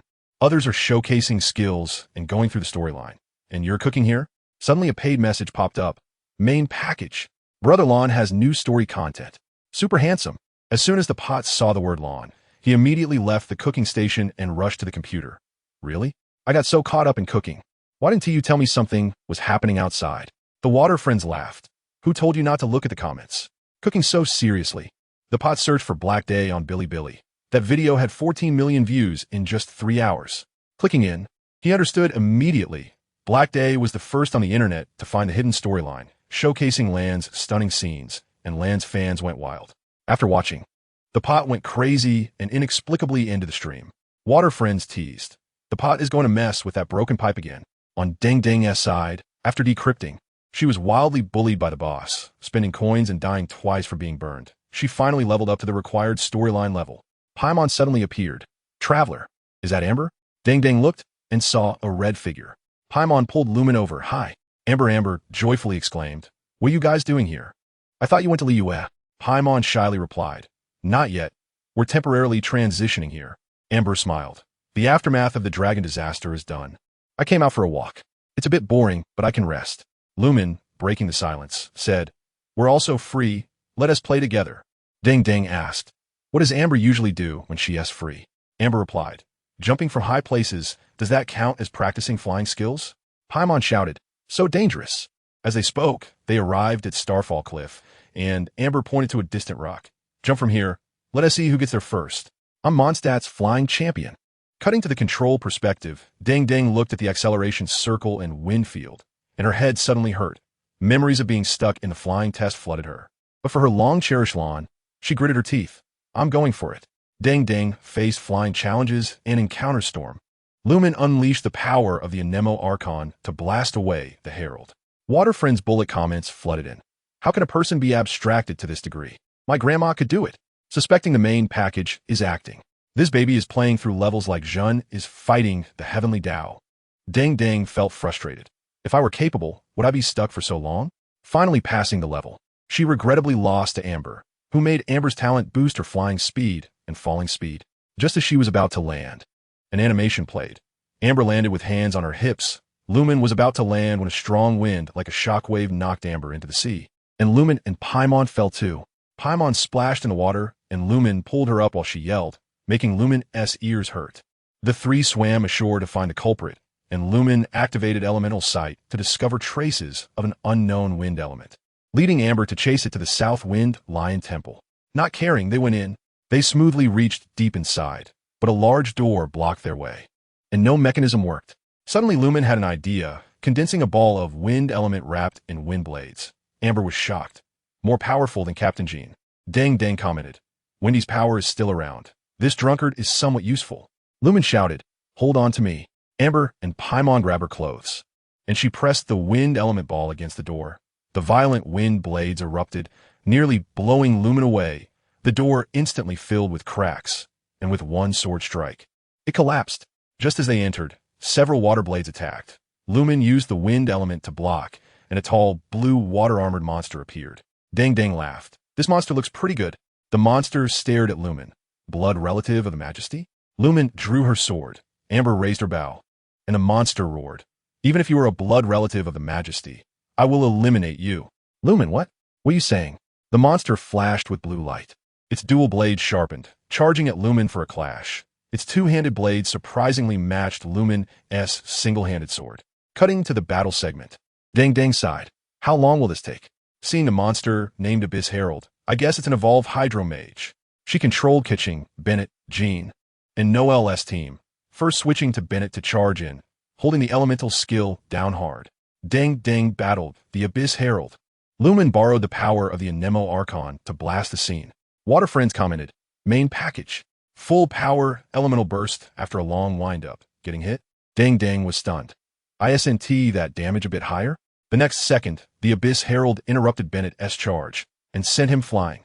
Deng saw the health drop slightly and immediately shouted, kids, this can fight. We're good. She unleashed her elemental burst, creating thumbs-up circles. Switching to Noel to activate her elemental skill, the Abyss Herald suddenly charged forward, spinning swordplay to attack. Noel just raised her great sword to open the shield and got hit. Bennett unleashed his burst, adding fire enchantment, encountering the Pyro Abyss Herald, instantly evaporating it, dealing over 3,000 damage. Deng panicked, hastily switching to Kaching, launching a lightning strike, and instantly slashing. Then switching to Captain Jean, using Prototype Amber to shout for a spread. After battling for a long time, Deng looked at the entire team's death displayed on the red screen in silence. Why is this monster so disgusting? Waterfriends retorted. Guess? Just practice more. After restarting, they directly attacked the Herald, but the health was full, and the elemental burst wasn't ready. Deng angrily shouted, bastard, I'm gonna kill you today. Not knowing how long they fought, the Herald had only a sliver of health left. Deng shouted, woo, just one more hit. Blackie, speak. Waterfriends commented, main package. Are you a treasure? Deng was furious, clicking the mouse furiously. Suddenly, the Herald stood at attention, water elements swirling. Deng was confused. Is the death animation this long? The next second, the Herald's water elements erupted, obliterating the deity, and it activated the water enchantment armor. Deng understood. Zijun must have been so frustrated at that time. After fighting for a long time, Deng's face turned red and her heart raced as she finally won. Collapsing in her gaming chair, she exclaimed, it's dead for sure. It made it to animation.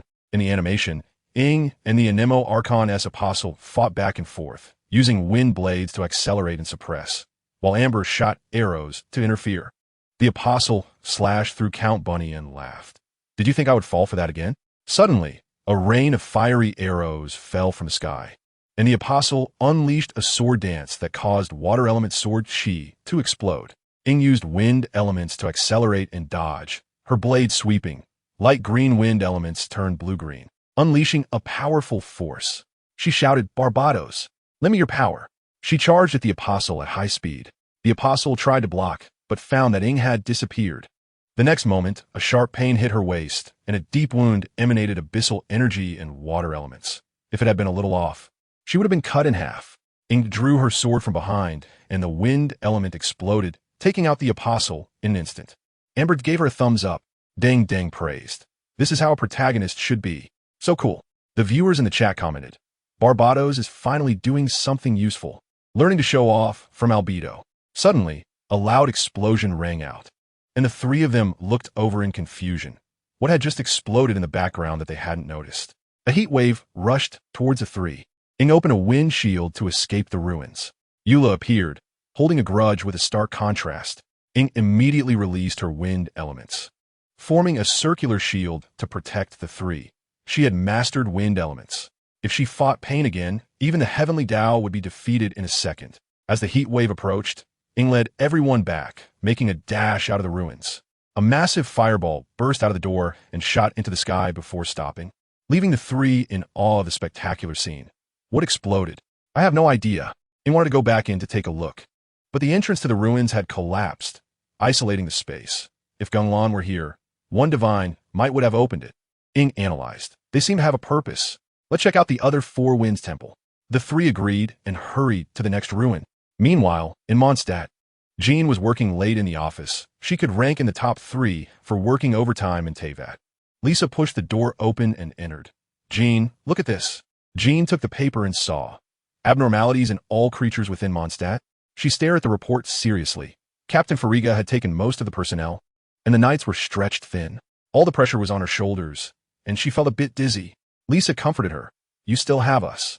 Jean, exhausted, said, Please call the knights for me. Thank you. Ing, Amber, and Paimon rushed to the West Wind Temple, with Ing using wind elements to accelerate. Emba shouted, So fast. I can't take it. Paimon was blown into a thunder battle machine. Just as they were about to reach the ruins, a sudden explosion occurred. The three were stunned. How could it explode before they even entered a fight? At that moment, a cold voice came. Hey, Amber. Amber turned around in surprise. Wow. A beautiful woman Dang Dang looked over, and a stunning beauty approached.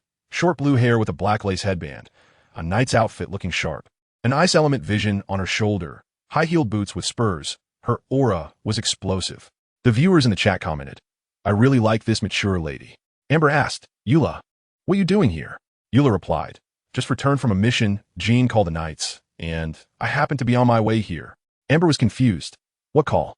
Eula said, Jean sent a message via carrier pigeon. Ing stared at Eula, her mind filled with one thought, or two she's so tall.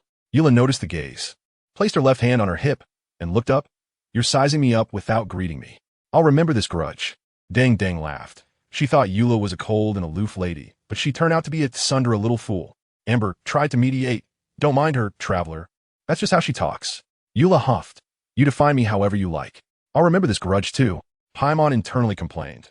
This grudge is being remembered way too quickly. Eula added. Then I'll add you to the list too. Paimon met Gung Lan and encountered Bennett. Ing teased Timmy against the knights. Amber said, Eula is the Spindrift Knight of the Knights, super strong. Paimon asked, and you're the Scout Knight. Who's stronger between you two? Amber laughed. Not even in the same league. There's no comparison. Paimon gestured again. Do you know the guy in a black robe with white hair and yellow-green strange eyes? He saved us, but we don't know his name. Amber and Eula pondered. No such person. They had seen someone with white hair, but the eyes were different. Dang Dang was all ears, super excited. Eula asked, Traveler, you're the honorary knight, right? Shall we go back to the knights to see Captain Jean? Ing immediately replied, Sure. It's just in time to report about the Abyss Apostles. The four had just formed a party when someone shouted. They turned around to see it was Bennett and Fiscal. Dang Dang was surprised. Isn't it the Bennett I drew? That girl next to him has such a witchy vibe. Bennett was dressed in an adventurer's uniform, full of energy. Fiscal's gothic outfit was eye-catching, with an eye patch over her left eye. Bennett rushed over. Amber, what a coincidence. You're the honorary knight? His eyes sparkled. Fiscal immediately struck a pose. Ha! I am the Princess of Judgment, Fiscal, summoned by fate to meet you. A purple raven appeared with lightning. The lady means she is very pleased to meet you. Dang Dang was taken aback. Are Mondstadt people all this interesting? There are grudges. And there's Tsundere. After chatting, they learned that both of them were from the Adventurers Guild, returning from a mission, and when they heard about the Knights Gathering, they joined the team. After all, there are few people in Mondstadt, so forming a team isn't easy. The group chatted and laughed as they walked toward Mondstadt, completely unaware that something was about to happen. At the city gate, Ing looked at Timmy and the pigeons, revealing a mischievous smile. Her hand shimmered with green light. And soon Timmy stared blankly at the river, while the pigeon perched on him, pecking at him. The group rushed straight to the Knights building.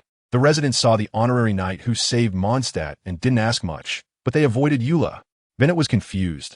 Why isn't anyone cheering? Shouldn't the hero who saved Mondstadt be surrounded?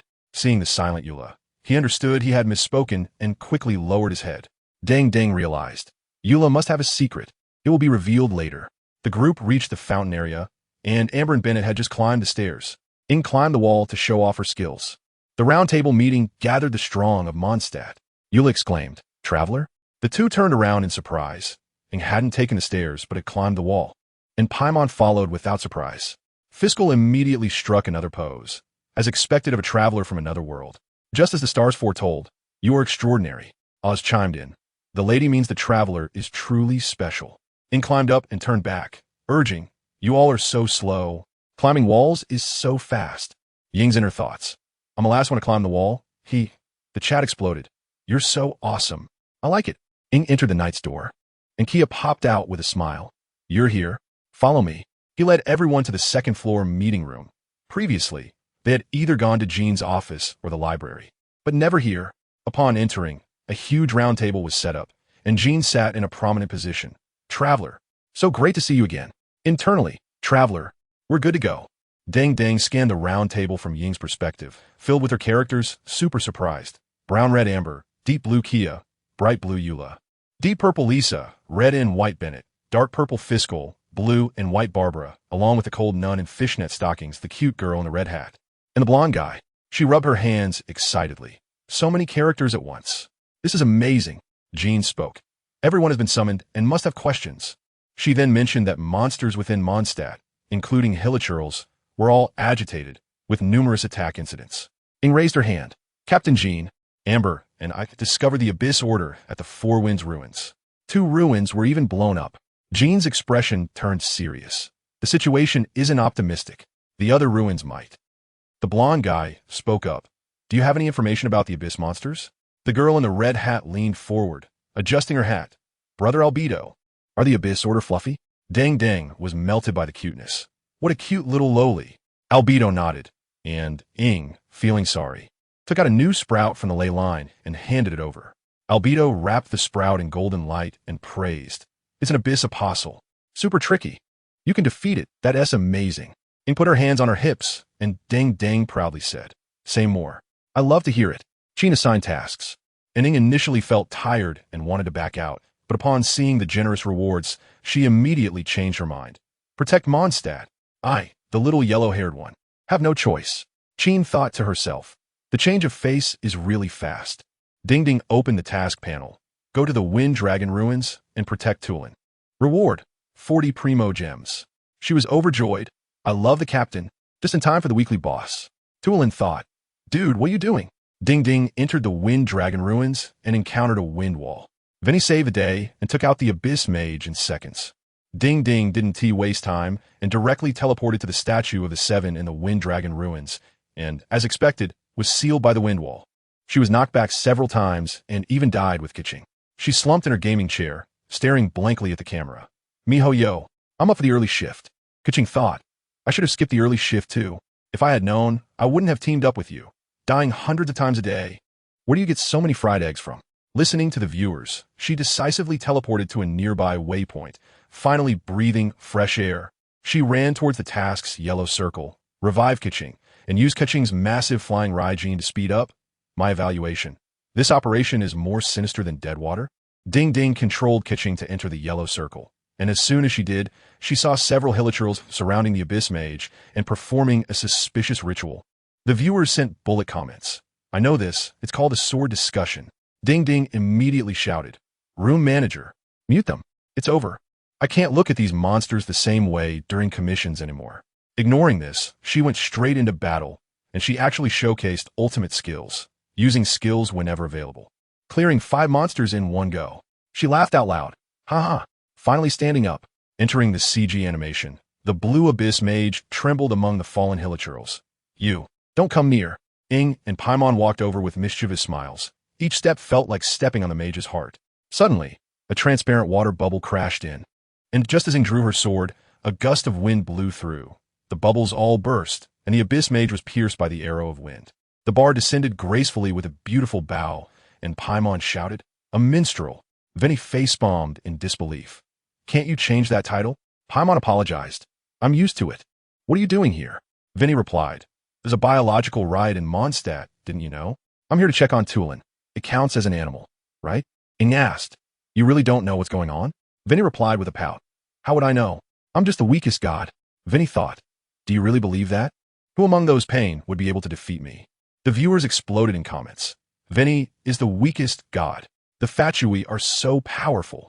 Pain can beat gods. That Lan is at least god level. Ding Ding put her hands on her hips. My Lan is amazing. We have to watch Lan tonight. That lady's output is top-notch. Veni said, Let's go, I'll take you to find Tulin. Then he used wind elements to lift the 2 of them and flew into Tulin's domain. Ing asked, Does Tulin live here? Veni answered, If we left it outside, it would be scary. Once inside the domain, the storm and rain turned into blue skies and white clouds, and Ing exclaimed, Wow, so beautiful. The turquoise Tulin flew over. Barbados, what brings you here? Veni asked, Are you feeling comfortable lately? Tulin answered, I've never felt this good. Just as they were about to leave, Veni suddenly turned around and shouted, Traveler!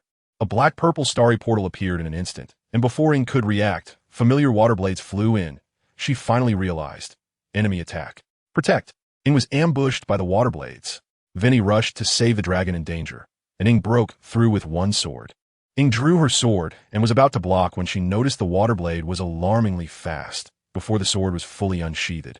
It was hit hard by the water blade and sent flying. Veni immediately reached out, and countless turquoise wind blades sliced through the air towards the portal. But the portal vanished in an instant. Damn it! Ing got back up, brushed off the dust from her clothes, and looked around in displeasure. Not finding the apostle's figure made her even angrier. Just slash and run. How babyish.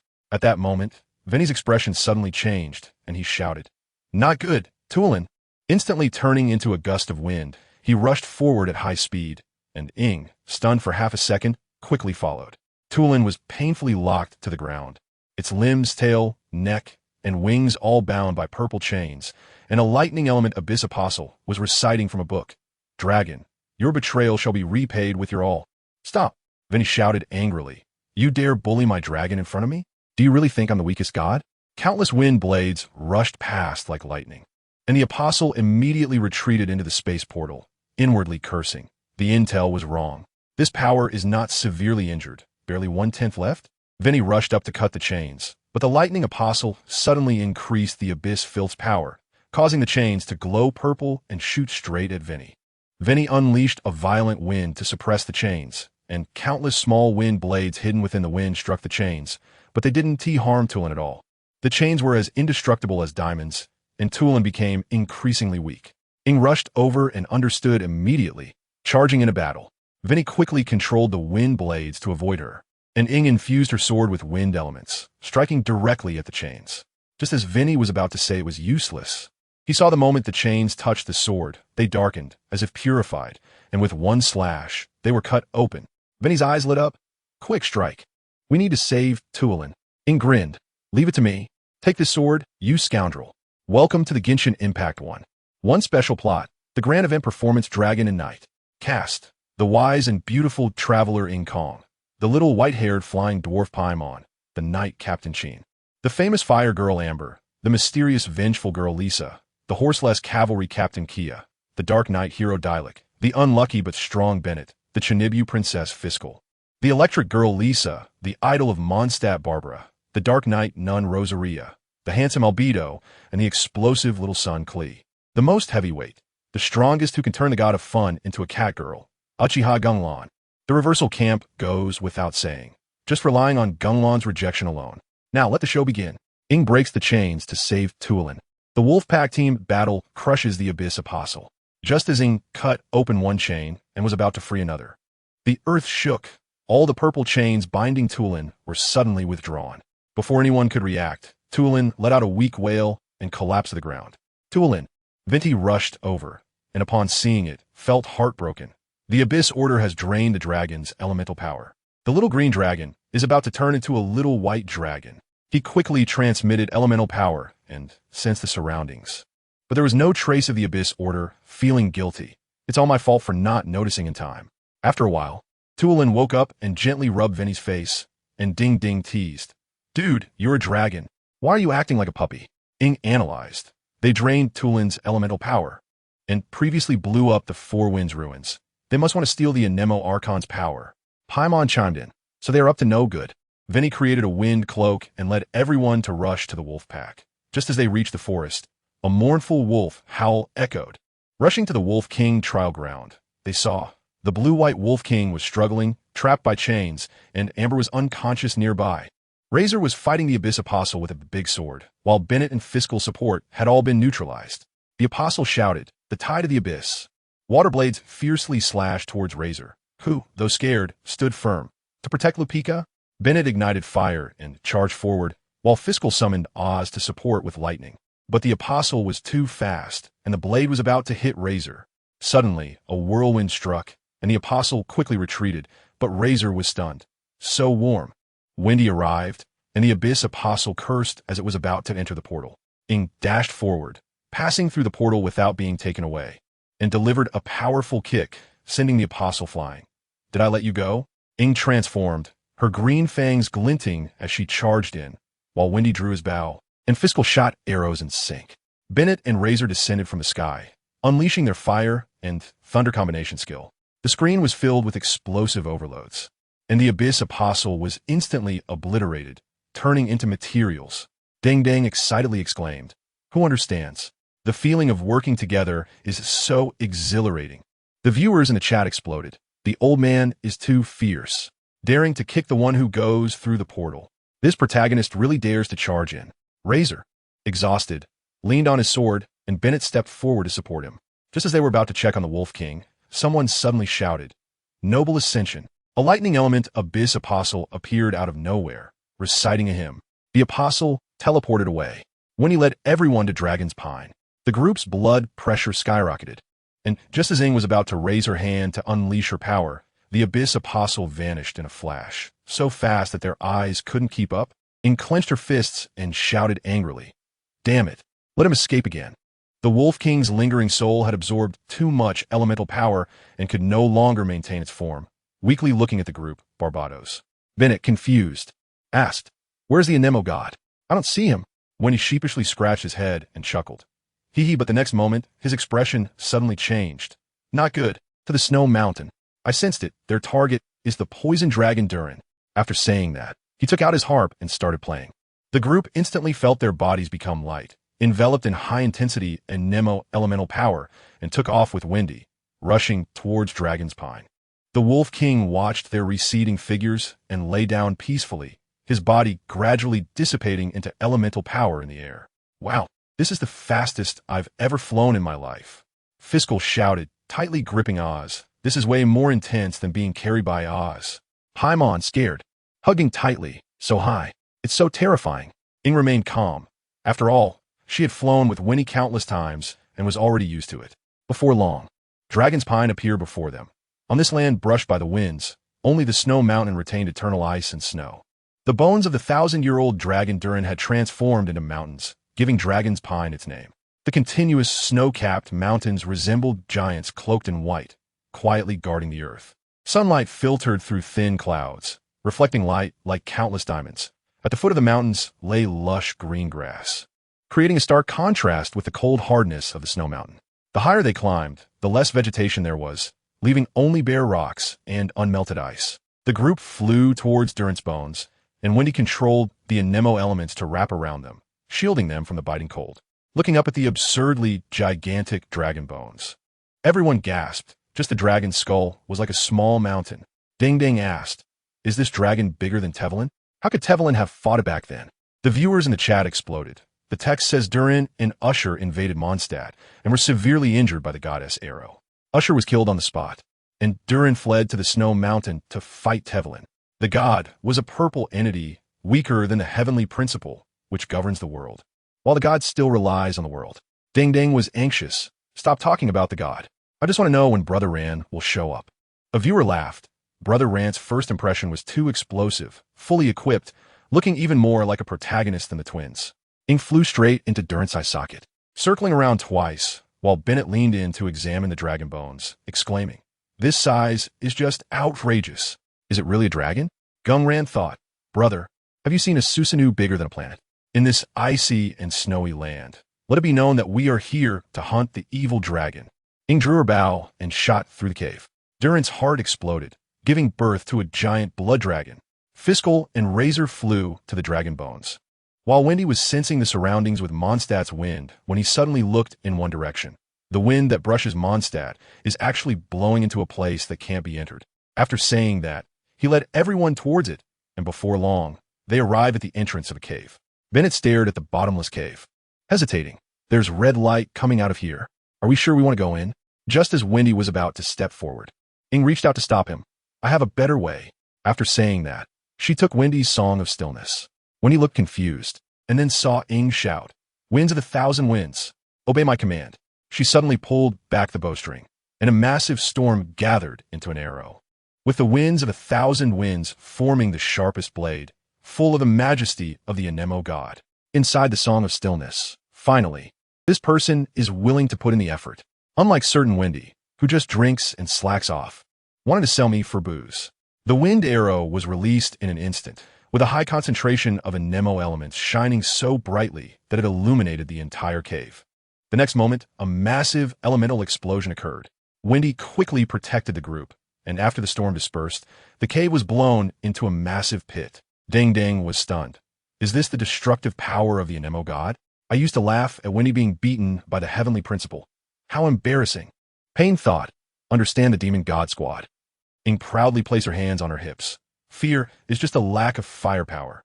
The group slowly descended to the bottom of the pit, where they saw a huge crimson mass embedded in the wall, pulsating rhythmically, surrounded by green, elemental power. Looking super disgusting, Wendy recognized it at a glance. "This is Durin's heart." Bennett was shocked. "The heart of that giant dragon outside? How is it still intact?" As soon as he finished speaking, the heart suddenly accelerated its pulsation, as if it was about to explode. When he shouted, "Quick, get back!"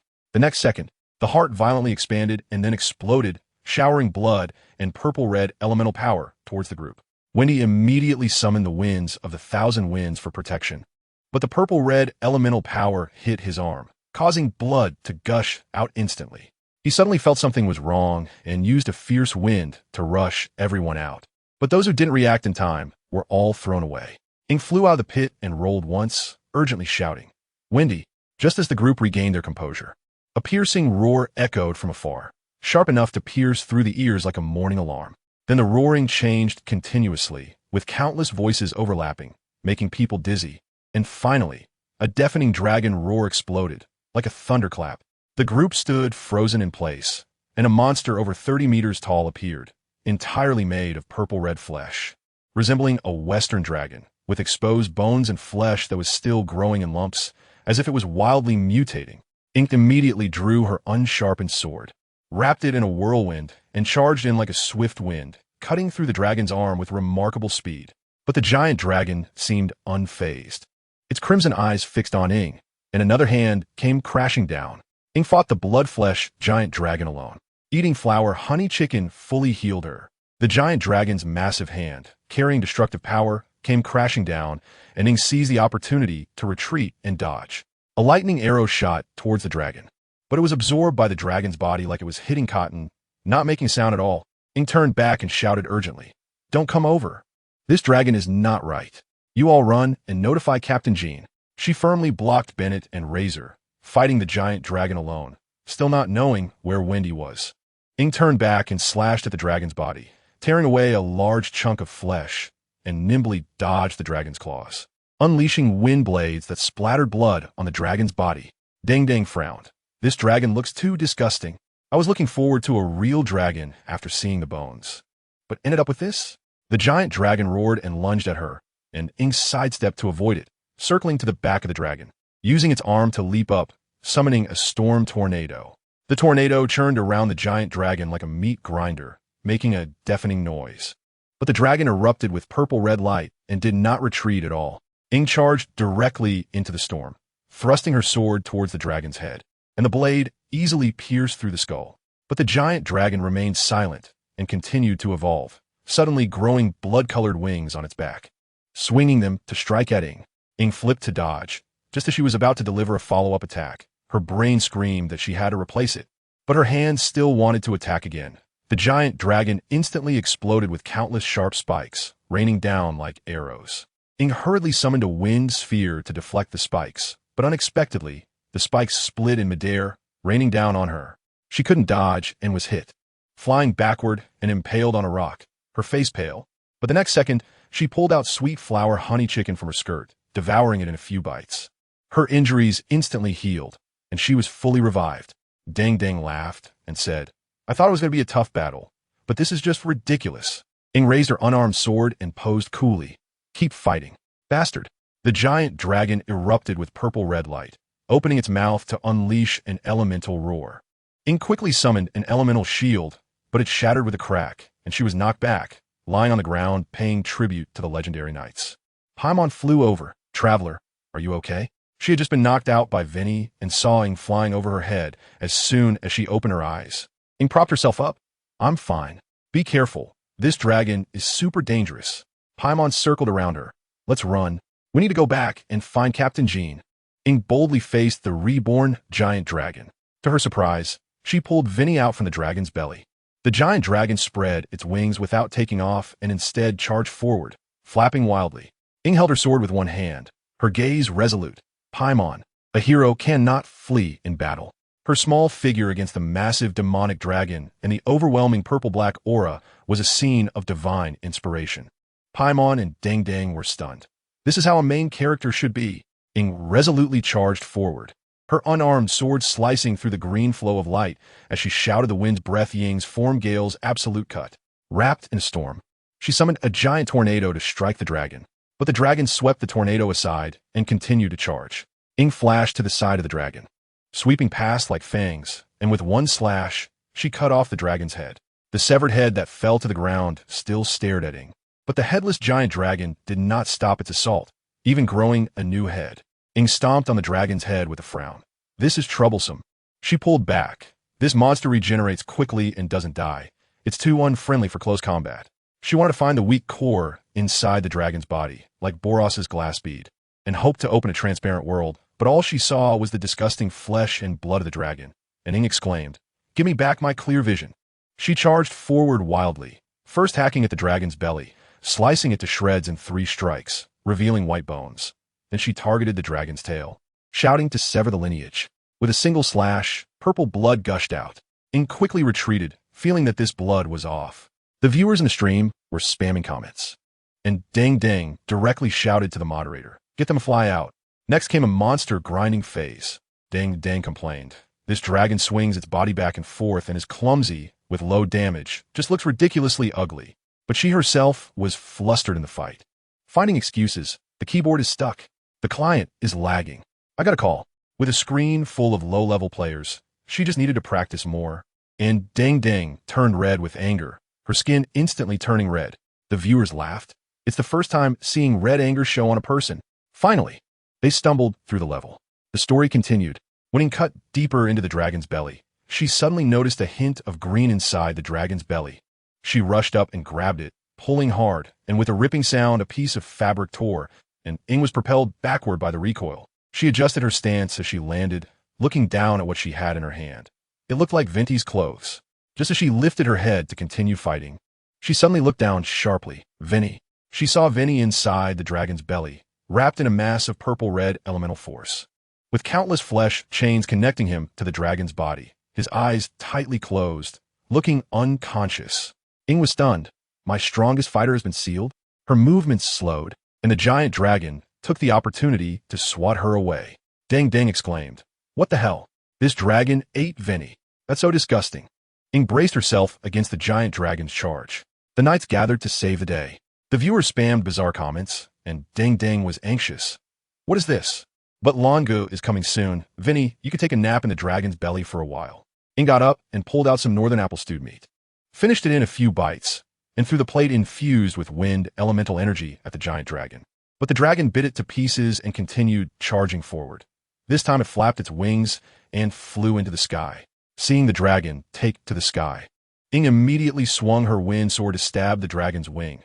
But the giant dragon was not afraid at all, opening its mouth and roaring angrily, diving down with its weight. Heat and elemental energy condensed into a dragon shape, crashing down towards Ing. Ing thought to herself, this dive range is too large. Running is even more dangerous. She could only take a gamble, raising her sword to block while summoning wind elements to protect herself. Boom! A huge sound accompanied by the dragon's roar created a massive spherical shockwave that seemed to tear the world apart.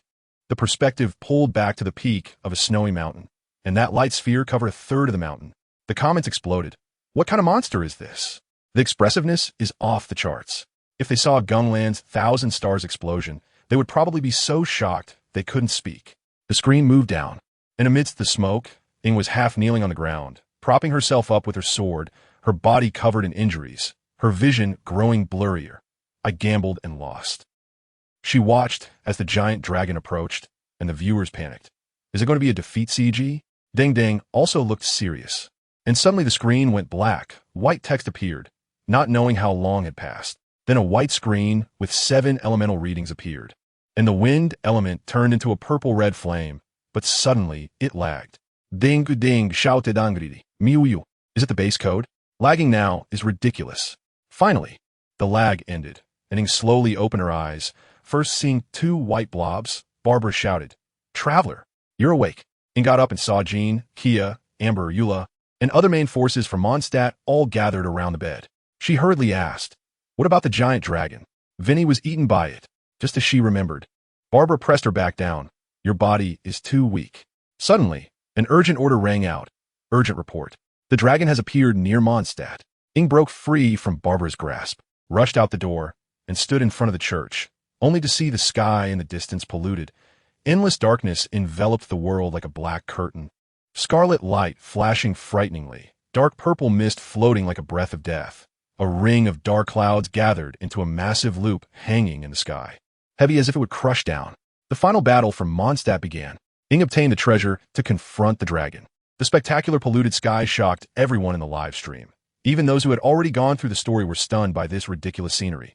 It feels so intense. The purple-red giant dragon hung in the darkness. Below were all the corrupted monsters, its scarlet eyes piercing through the distance of 10,000 meters, stabbing towards Ying's heart. Deng Deng was so excited she was speechless. Oh my, so awesome, so awesome. Ing clenched her fists, and the knights immediately charged forward. Barbara urgently shouted, Ing, your body is already in bad shape. If you keep fighting, you'll be seriously injured. Ing turned back and said gratefully, thank you, but I have a reason to fight. After saying that, the broken, unarmed sword appeared in her hand, glowing with a faint green light. But in the eyes of the knights, it was incredibly dazzling. Jean waved her hand to order. Since even the traveler hasn't given up, how can we say we are defeated?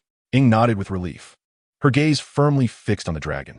At this moment, 6 shadowy figures stood atop the tower. Someone asked if they would intervene. The leading man with purple-patterned eyes replied no, and the 6 disappeared in an instant.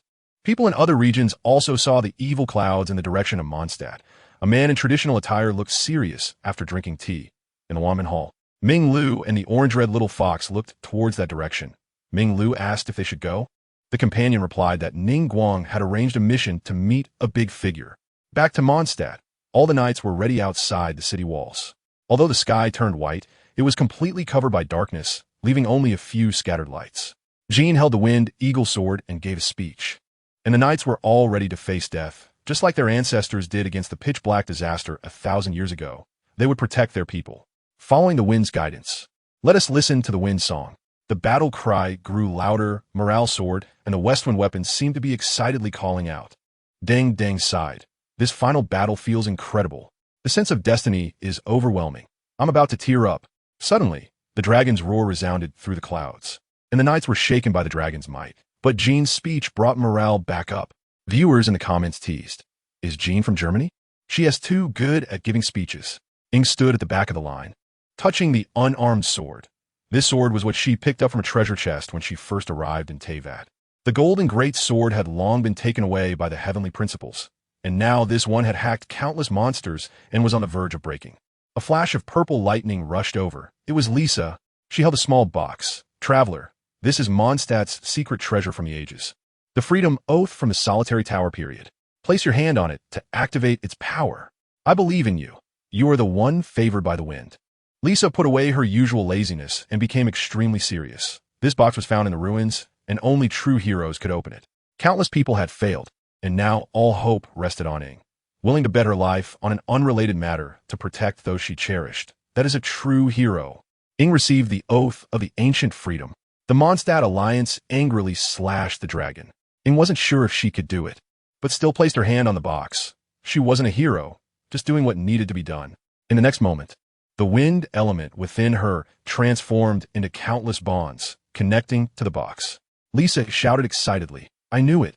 You can definitely do it." Under the pull of the bonds, the box erupted with blue light, slowly opening. The light coalesced into a circular shape, flying towards Ing, and after dispersing, a cerulean sword appeared. The blade gleamed, and the golden patterns looked like strings of a zither. It looked extraordinary. The way Ing held the sword resembled how Gung Lan burst equipment from the outer demon statue. Lisa exclaimed, "This is the Oath of the Ancient Freedom, the ancient people's yearning for freedom. You have been recognized, true hero." Ing shook her head. "I'm not a hero. I am just Ing." The twin protagonist lines sent a shock through the players' hearts. Sacred sword, hero, slaying the dragon. Isn't this just a classic scene from a comic? It's back. The initial excitement and passion have returned. Ing raised the Oath of the Ancient Freedom, pointing at the dragon. "Come, let's begin." Everyone shouted and charged forward, with Kia, Dialek, and other Mondstadt warriors shouting, "Charge!" Tarda opened. The barrage of comments laughed. Mondstadt's grand charge. Even the cooks joined in. How could Grandpa not come? The army of monsters roared back, crazier after being corrupted by the abyss, completely looking down on humans. But this time was different. Those who used to run away upon seeing them were now bravely fighting. Even if severely injured, they did not retreat. The knights shouted their vows, to protect our homeland until the last moment. "I'm a knight of the West Wind, not a coward." Various elemental forces rained down. Wind, fire, ice, and thunder exploded into a frenzy. Ing rushed across the battlefield, wrapped in a whirlwind. A deep abyss bear jumped out to swipe at her, but Amber's flame arrow instantly pierced the bear and gave her a thumbs up. Ing kicked the monster away and charged at the dragon. Now the dragon was enormous, looking at Ing like she was a little bug. The dragon's might roared towards her. In Ying's Oath of the Ancient Freedom shone with the symbol of rising. The sword enveloped in deep blue elemental power. Swinging it unleashed crescent sword waves, smashing countless monsters. All the knights felt their strength surge, incredibly invigorated. Ing murmured, "Is this the song of 1,000 years of resistance?" In the blink of an eye, she reached the dragon's side, leaping onto its body, running up along its surface. Suddenly, familiar spikes and a purplish-red aura emerged, trying to entangle Ing just like they did with the corrupted Veni. Ing broke the dragon to save Veni. Paimon transformed into a Paimon stick, making everyone laugh. Ing waved her hand, using mystical purification and ancient divine power to dispel the obstacles, charging towards the dragon's chest. Unsure of where Veni was, but she had to try. She didn't know if the ancient could resonate with the end, but defeating the dragon was down to this move. Ing leaped up. The ancient sword plunged fiercely into the dragon's body. The sword was sharp and changed with will. Now anyone could cut through. She yanked the sword, opening a gash in the dragon's belly, placing a wind ball on the sword and slamming it in, causing an explosion within the dragon. But the dragon felt no pain until it realized someone was on it, exploding a purplish-red barrier to try to fling Ing off. Ing stabbed at the barrier, managing to stabilize herself, and shouted, "Break for me." The barrier exploded, and she followed up with another stab.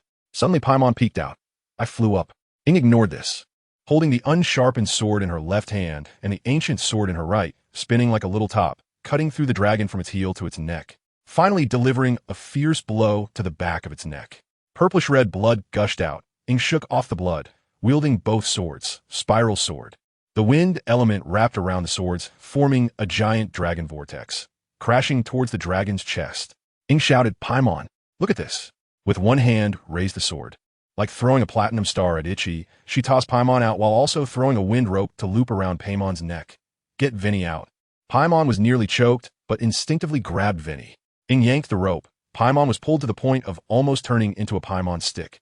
But it didn't break. This was Paimon's relaxed feeling. Finally, a cracking sound occurred, and Vinny was pulled out. Ing had no strength left to fly out, landing to see Paimon in the shape of an 8 and a wet Vinny, quickly blowing Paimon back to her original form and retreating with Vinny on her back. Dang Dang laughed. Halfway through the excitement, Paimon looks like she's blowing up a balloon. Water friends spammed comments. Dang Dang shouted at the moderators. "Let him fly out. This thought can only belong to me."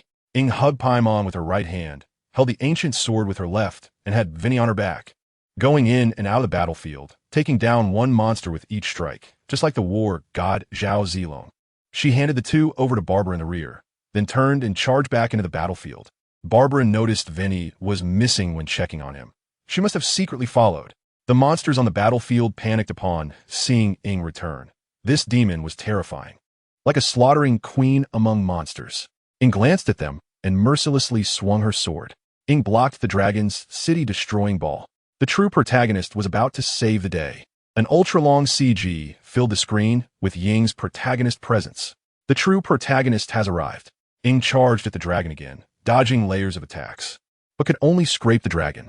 The dragon lowered its head to look at Ing, suddenly opening its massive mouth, countless black and purple elemental powers gathering into a sphere. Ing instinctively felt it would explode. This thing is terrifying. It absolutely cannot explode on the battlefield.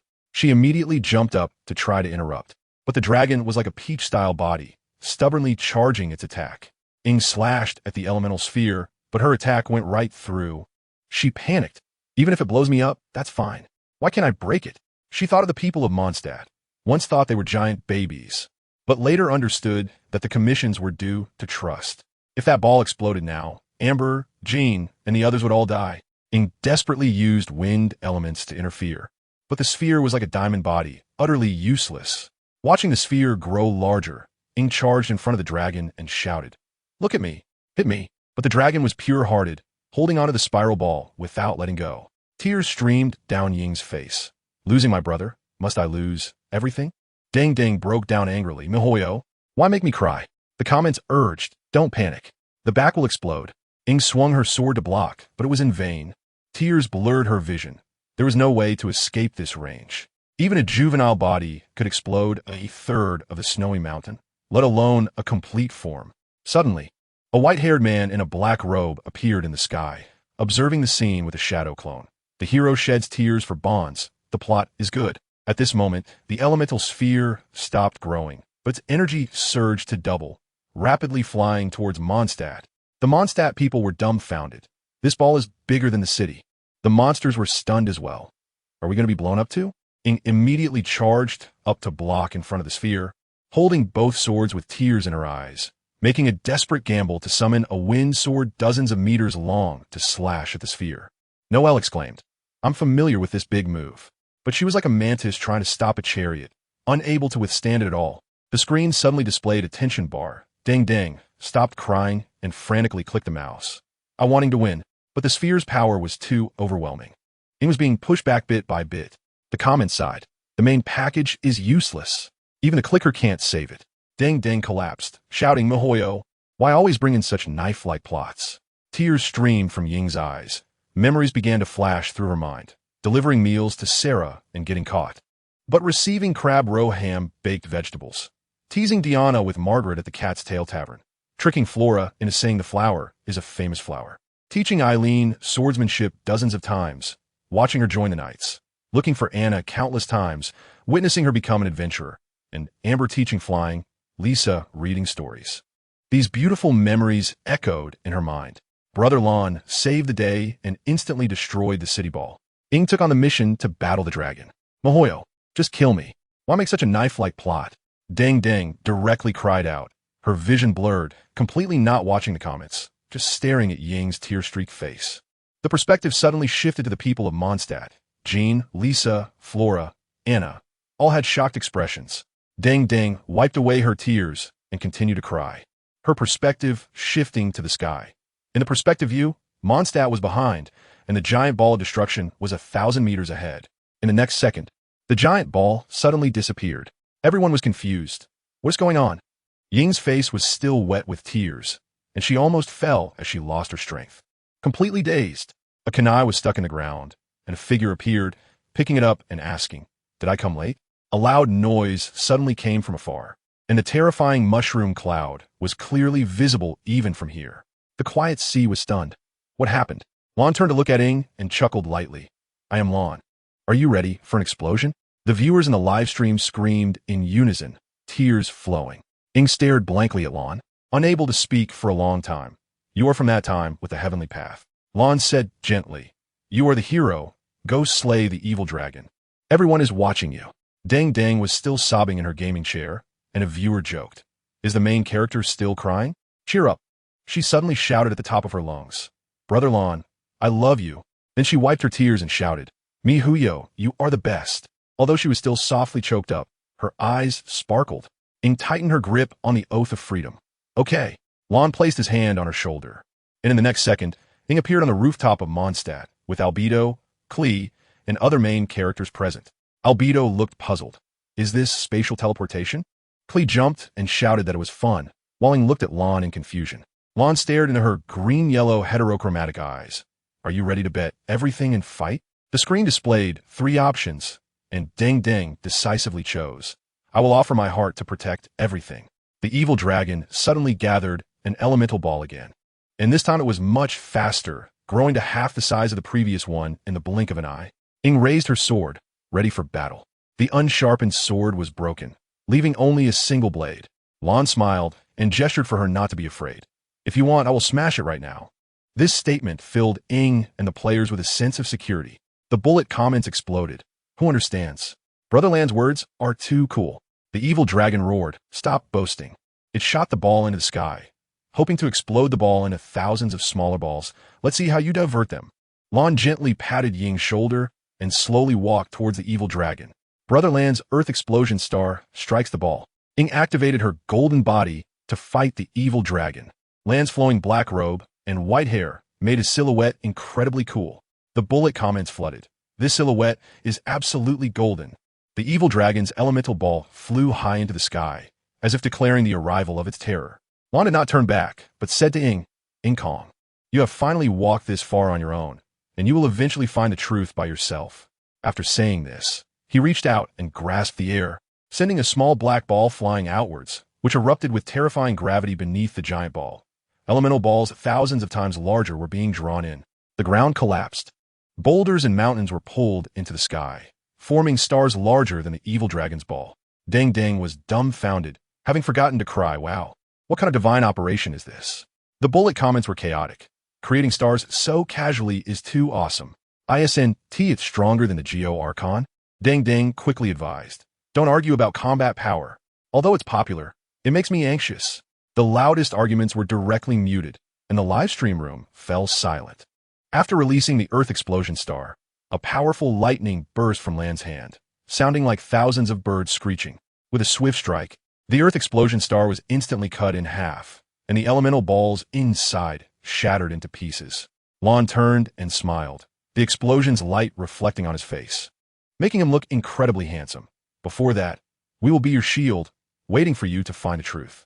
Ying was completely stunned, and the bullet comments filled the live stream. "Brother Lan, love it." The number of viewers skyrocketed from 200,000 to 8 million, directly entering the top ranks on Cattooth. Many lower-tier streamers were tempted. Should we also try streaming Genshin? In the future, they would carve out their own era with the new version. Lan walked over to Ying, adjusting her sword. "Go. Do what you think is right." He quietly stepped aside to watch Ying grow. Ying's gaze was incredibly determined. Having Lan backing her up, she feared nothing.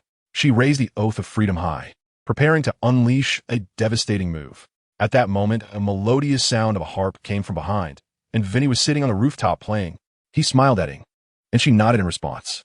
The music seemed to have magic. The people of Mondstadt could all hear it. This is the song of freedom and victory. A green light flowed from everyone, all gathering towards Ying. Ying felt the surging power within her, and Vinny shouted, "This is everyone's faith. I have given you thousands of years of belief." After playing another tune, the light on Ing turned golden. She directly activated her golden body. She looked at the evil dragon, which was already dazed. Just a glance from Lan had rendered it completely immobile. Ing, fueled by her belief, unleashed a strike to slay the evil dragon. A mysterious dark figure appeared. The light on Ing grew brighter, transforming her into a bond-based warrior. Lan watched this scene, recalling the mind-blowing experience of riding Makoto.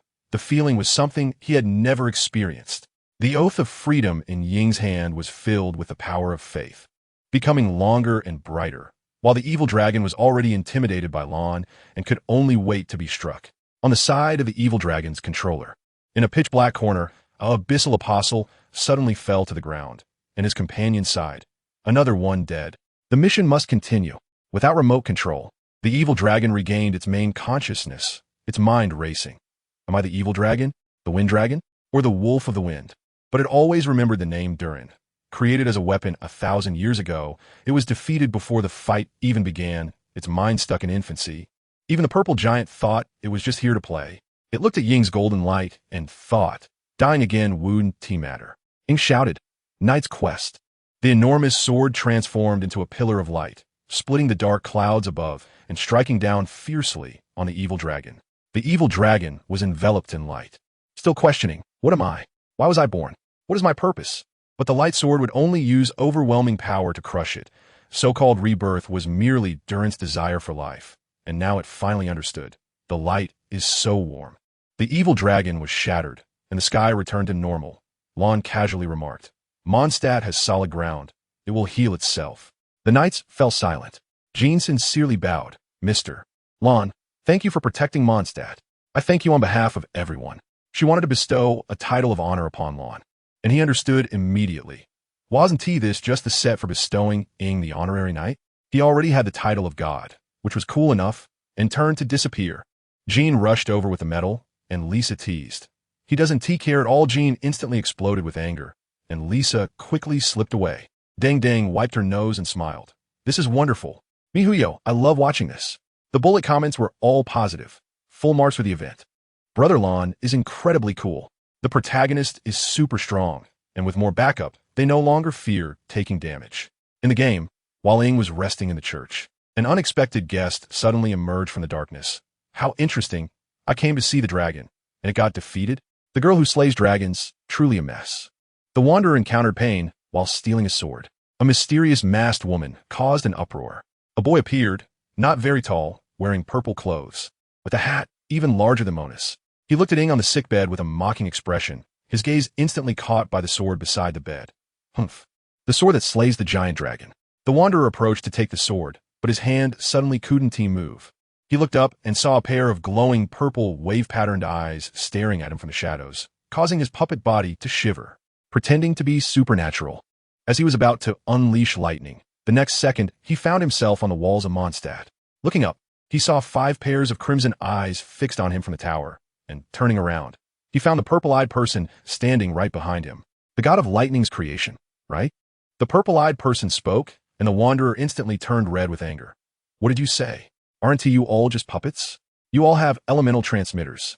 Pain and others glanced at their black rods, and the heavenly path said lightly, "That makes sense, but there are differences among puppets." He grabbed the wanderer's hand and lifted him up without waiting for a reaction, using the Rinnegan to examine him. Suddenly, the heavenly path released the wanderer. Looking towards a rooftop, there stood a figure in a black robe with golden hair. "Is it you?" Tian Dao asked, and the scattered soldier also looked up. "This figure looks like a woman." The human Dao was also staring at the rooftop, wondering, "Long black hair, good figure. But a masked freak, can my eyes see through?" At this moment, the patrolling West Wind Knight noticed and shouted in American English, "Hey, are you all cosplaying? Get down here." The masked woman with scarlet eyes glanced over, and the knight's body instantly twisted and was swallowed up, disappearing. Tian Dao squinted. Space elimination ability? It's somewhat similar to the might of the beast and hell paths. "Kid, she's not someone you can get close to," the masked woman said to the scattered soldier on the ground. "None of your business." The scattered soldier disdainfully thought of standing up, but suddenly felt his shoulder pressed down. The masked woman had actually teleported right in front of him. He couldn't move at all. His body was becoming illusory and transparent. This is just a warning. After the masked woman finished speaking, she disappeared, leaving the confused, scattered soldier. Damn. Information gap. I'll definitely win next time. Tian-Dao observed with the reincarnation eye, void pupil technique, stronger than etherealization. Seeing her heading towards Ing, Tian-Dao didn't care. Gung Lan is over there. He turned to the scattered soldier, and the human Dao advised, forget it. We still have a commission with the fools. The human Dao bent down beside the scattered soldier. Little guy, help me deliver a letter to the fools. Who's the little guy? The scattered soldier exploded in anger, but could only look up at the human Dao. I hate balls Zeeble so much. Why is my initial height set so short, and I'm still shorter than him? Never mind that. Just deliver the letter to the executive angel. Upon hearing angel, the scattered soldier immediately looked up. That's the first seat of the fools. The idol of the Winter Nation. Her combat power is even more explosive than the captain. But he stubbornly said, ridiculous. You are just a bunch of mercenaries. The scattered soldier ran away. Ing barged into Liyue and instantly became broke. Just as the scattered soldier was about to mock the human Dao, Tian-Dao slid a black stick out his sleeve, making a sheen sound. The scattered soldier cursed in his heart. Damn. Still a Siscon. He immediately obediently accepted the letter and was even forced to take the feminine headpiece given by the human Dao. Dare he refuse? The black stick wouldn't allow it. He secretly vowed, one day I will crush all of you. As a result, Tian-Dao's black stick slid out again, and the scattered soldier ran away. Came to see a magic dragon and ended up encountering this group of tough people. Ing had already woken up, and the knight's group was having a celebration banquet. Lan didn't come, and she became the absolute center of attention. Everyone praised her to the point of floating into the sky. Outside the window, the golden-masked woman stared at Ing with her Sharingan. Her voice hoarse. You really look like him. After saying this, she disappeared into the night. The next day, Paimon woking up from her slumber, and the residents of Mondstadt lined the streets to send her off as Ing floated out of the city. Just as she arrogantly commanded Paimon, go hunt a wild boar. Paimon complained, I'm here to protect you. Highlight. In Shandong dialect, protect you means to risk one's life to protect. It's rare that you say that. As they walked, the two saw a big guy by the roadside roasting meat. Ying's mind got heated, and believing Paimon's tempting words, she bought the roasting stove with all her money, only to find it was completely useless, and the seller ran away. Just as she had come out of the affluent life in Mondstadt, she immediately fell back into poverty. But the journey had to continue, and the two set off toward the next country. Deng Deng, with dark circles under her eyes, started a live stream, and the viewers teased, did you stay up late last night? Her face flushed as she changed the subject. Today we're starting in Liyue. Remembering the hidden task from Duck to deliver a letter, she stubbornly said, Duck, I'm sorry, I'm now in the shape of Brother Lan. Climbing over mountains and crossing valleys to Liyue Harbor. The night in Liyue Harbor was brightly lit, and Deng Deng exclaimed, they did such a great job. Following the navigation to the anchor point, looking for the task point, seeing the bustling commercial street, eating at Huyin, Bubu Lu, and Wang Shangtang. She sighed. It's just like shopping back home. Paimon whispered to Ing. The people of Liyue believe in the Geo Archon and the Six Path Immortals. A Liyue person nearby immediately chimed in. That's right. Back in the day, we resisted foreign enemies, thanks to the Six Path Immortals' protection. Otherwise, the losses would have been huge. Ing met Keqing while delivering the letter in Liyue. The fox-eared Minglu made her debut looking stunning. Some people in Liyue support the Six Path Immortals, while others support the Geo Archon. But regardless of who they support, everyone respects these two from the bottom of their hearts. Paimon told Ing, if you want to find your brother, you have to find those too. The Geo Archon descends to the divine domain every year. And though the Six Path Immortals have only appeared a few times, their achievements are incredible. It's more reliable to find the Archon first. Ing pondered. This free-spirited god of freedom, Vinny, must be a serious middle-aged man, right? As for the Six Path Immortals, I guess they're a white-haired old gentleman with a youthful appearance. The moment the two arrived at Yujing Terrace, they were confused, as the system gave a big yellow circle hint to find the person named Andujia without even providing the name. Ing didn't dare to open the letter and could only drag Paimon around, asking randomly. If it were Deng Deng operating, she would have spotted Keqing secretly eating by the flower bed at a glance, and she would have excitedly squealed, It's my Keqing, my wife. Keqing was munching on a Chien Kuan Mo La cake. Highlight. A stack of them together is the Chien Kuan Mo La Tower, and was quietly complaining. Ningguang said there would be special rewards, but it turned out to be just these few cakes. After finishing, she smacked her lips, looking satisfied, and Ding Ding laughed. Help. She is too cute. Ing approached and asked, Hello, do you know Andujia? I'm here to deliver a letter. Kaching immediately changed her expression. Deputy Mayor of the Winter Nation? Didn't T say who to deliver to, right? It wouldn't T be a prank, would it? Ing quickly lowered her head to act pitiful. And Kaching immediately panicked. Don't be sad. I'll help you find it. The two strolled around for quite a while, and even when he shouted whose letter it was, no one responded. Suddenly Kaching slapped her forehead. I was so stupid. The envelope has a name on it. Ying's eyes lit up. You're so smart. Ding Ding laughed until she pounded the table. These two are such treasures. They're killing me. Kaching took a look at the writing on the envelope and was shocked. Minglu? She is my best friend. The two immediately ran towards Yue High Pavilion, and shortly after reporting, a figure walked out. The girl's golden hair shimmered in the sunlight, and her fox ears gently twitched as if she could hear sounds from afar. Her deep blue eyes were full of spirit, and her long eyelashes fluttered. She wore a white sports jacket paired with a black shirt, with a skirt adorned with golden patterns, a talisman hanging at her waist, and a small black and gold fox charm. Without makeup, she was breathtakingly beautiful. Upon seeing Kaching, her aloof demeanor instantly melted away, and she dashed over. Ding Ding screamed, My God! She is charming and lively. Her looks are absolutely divine.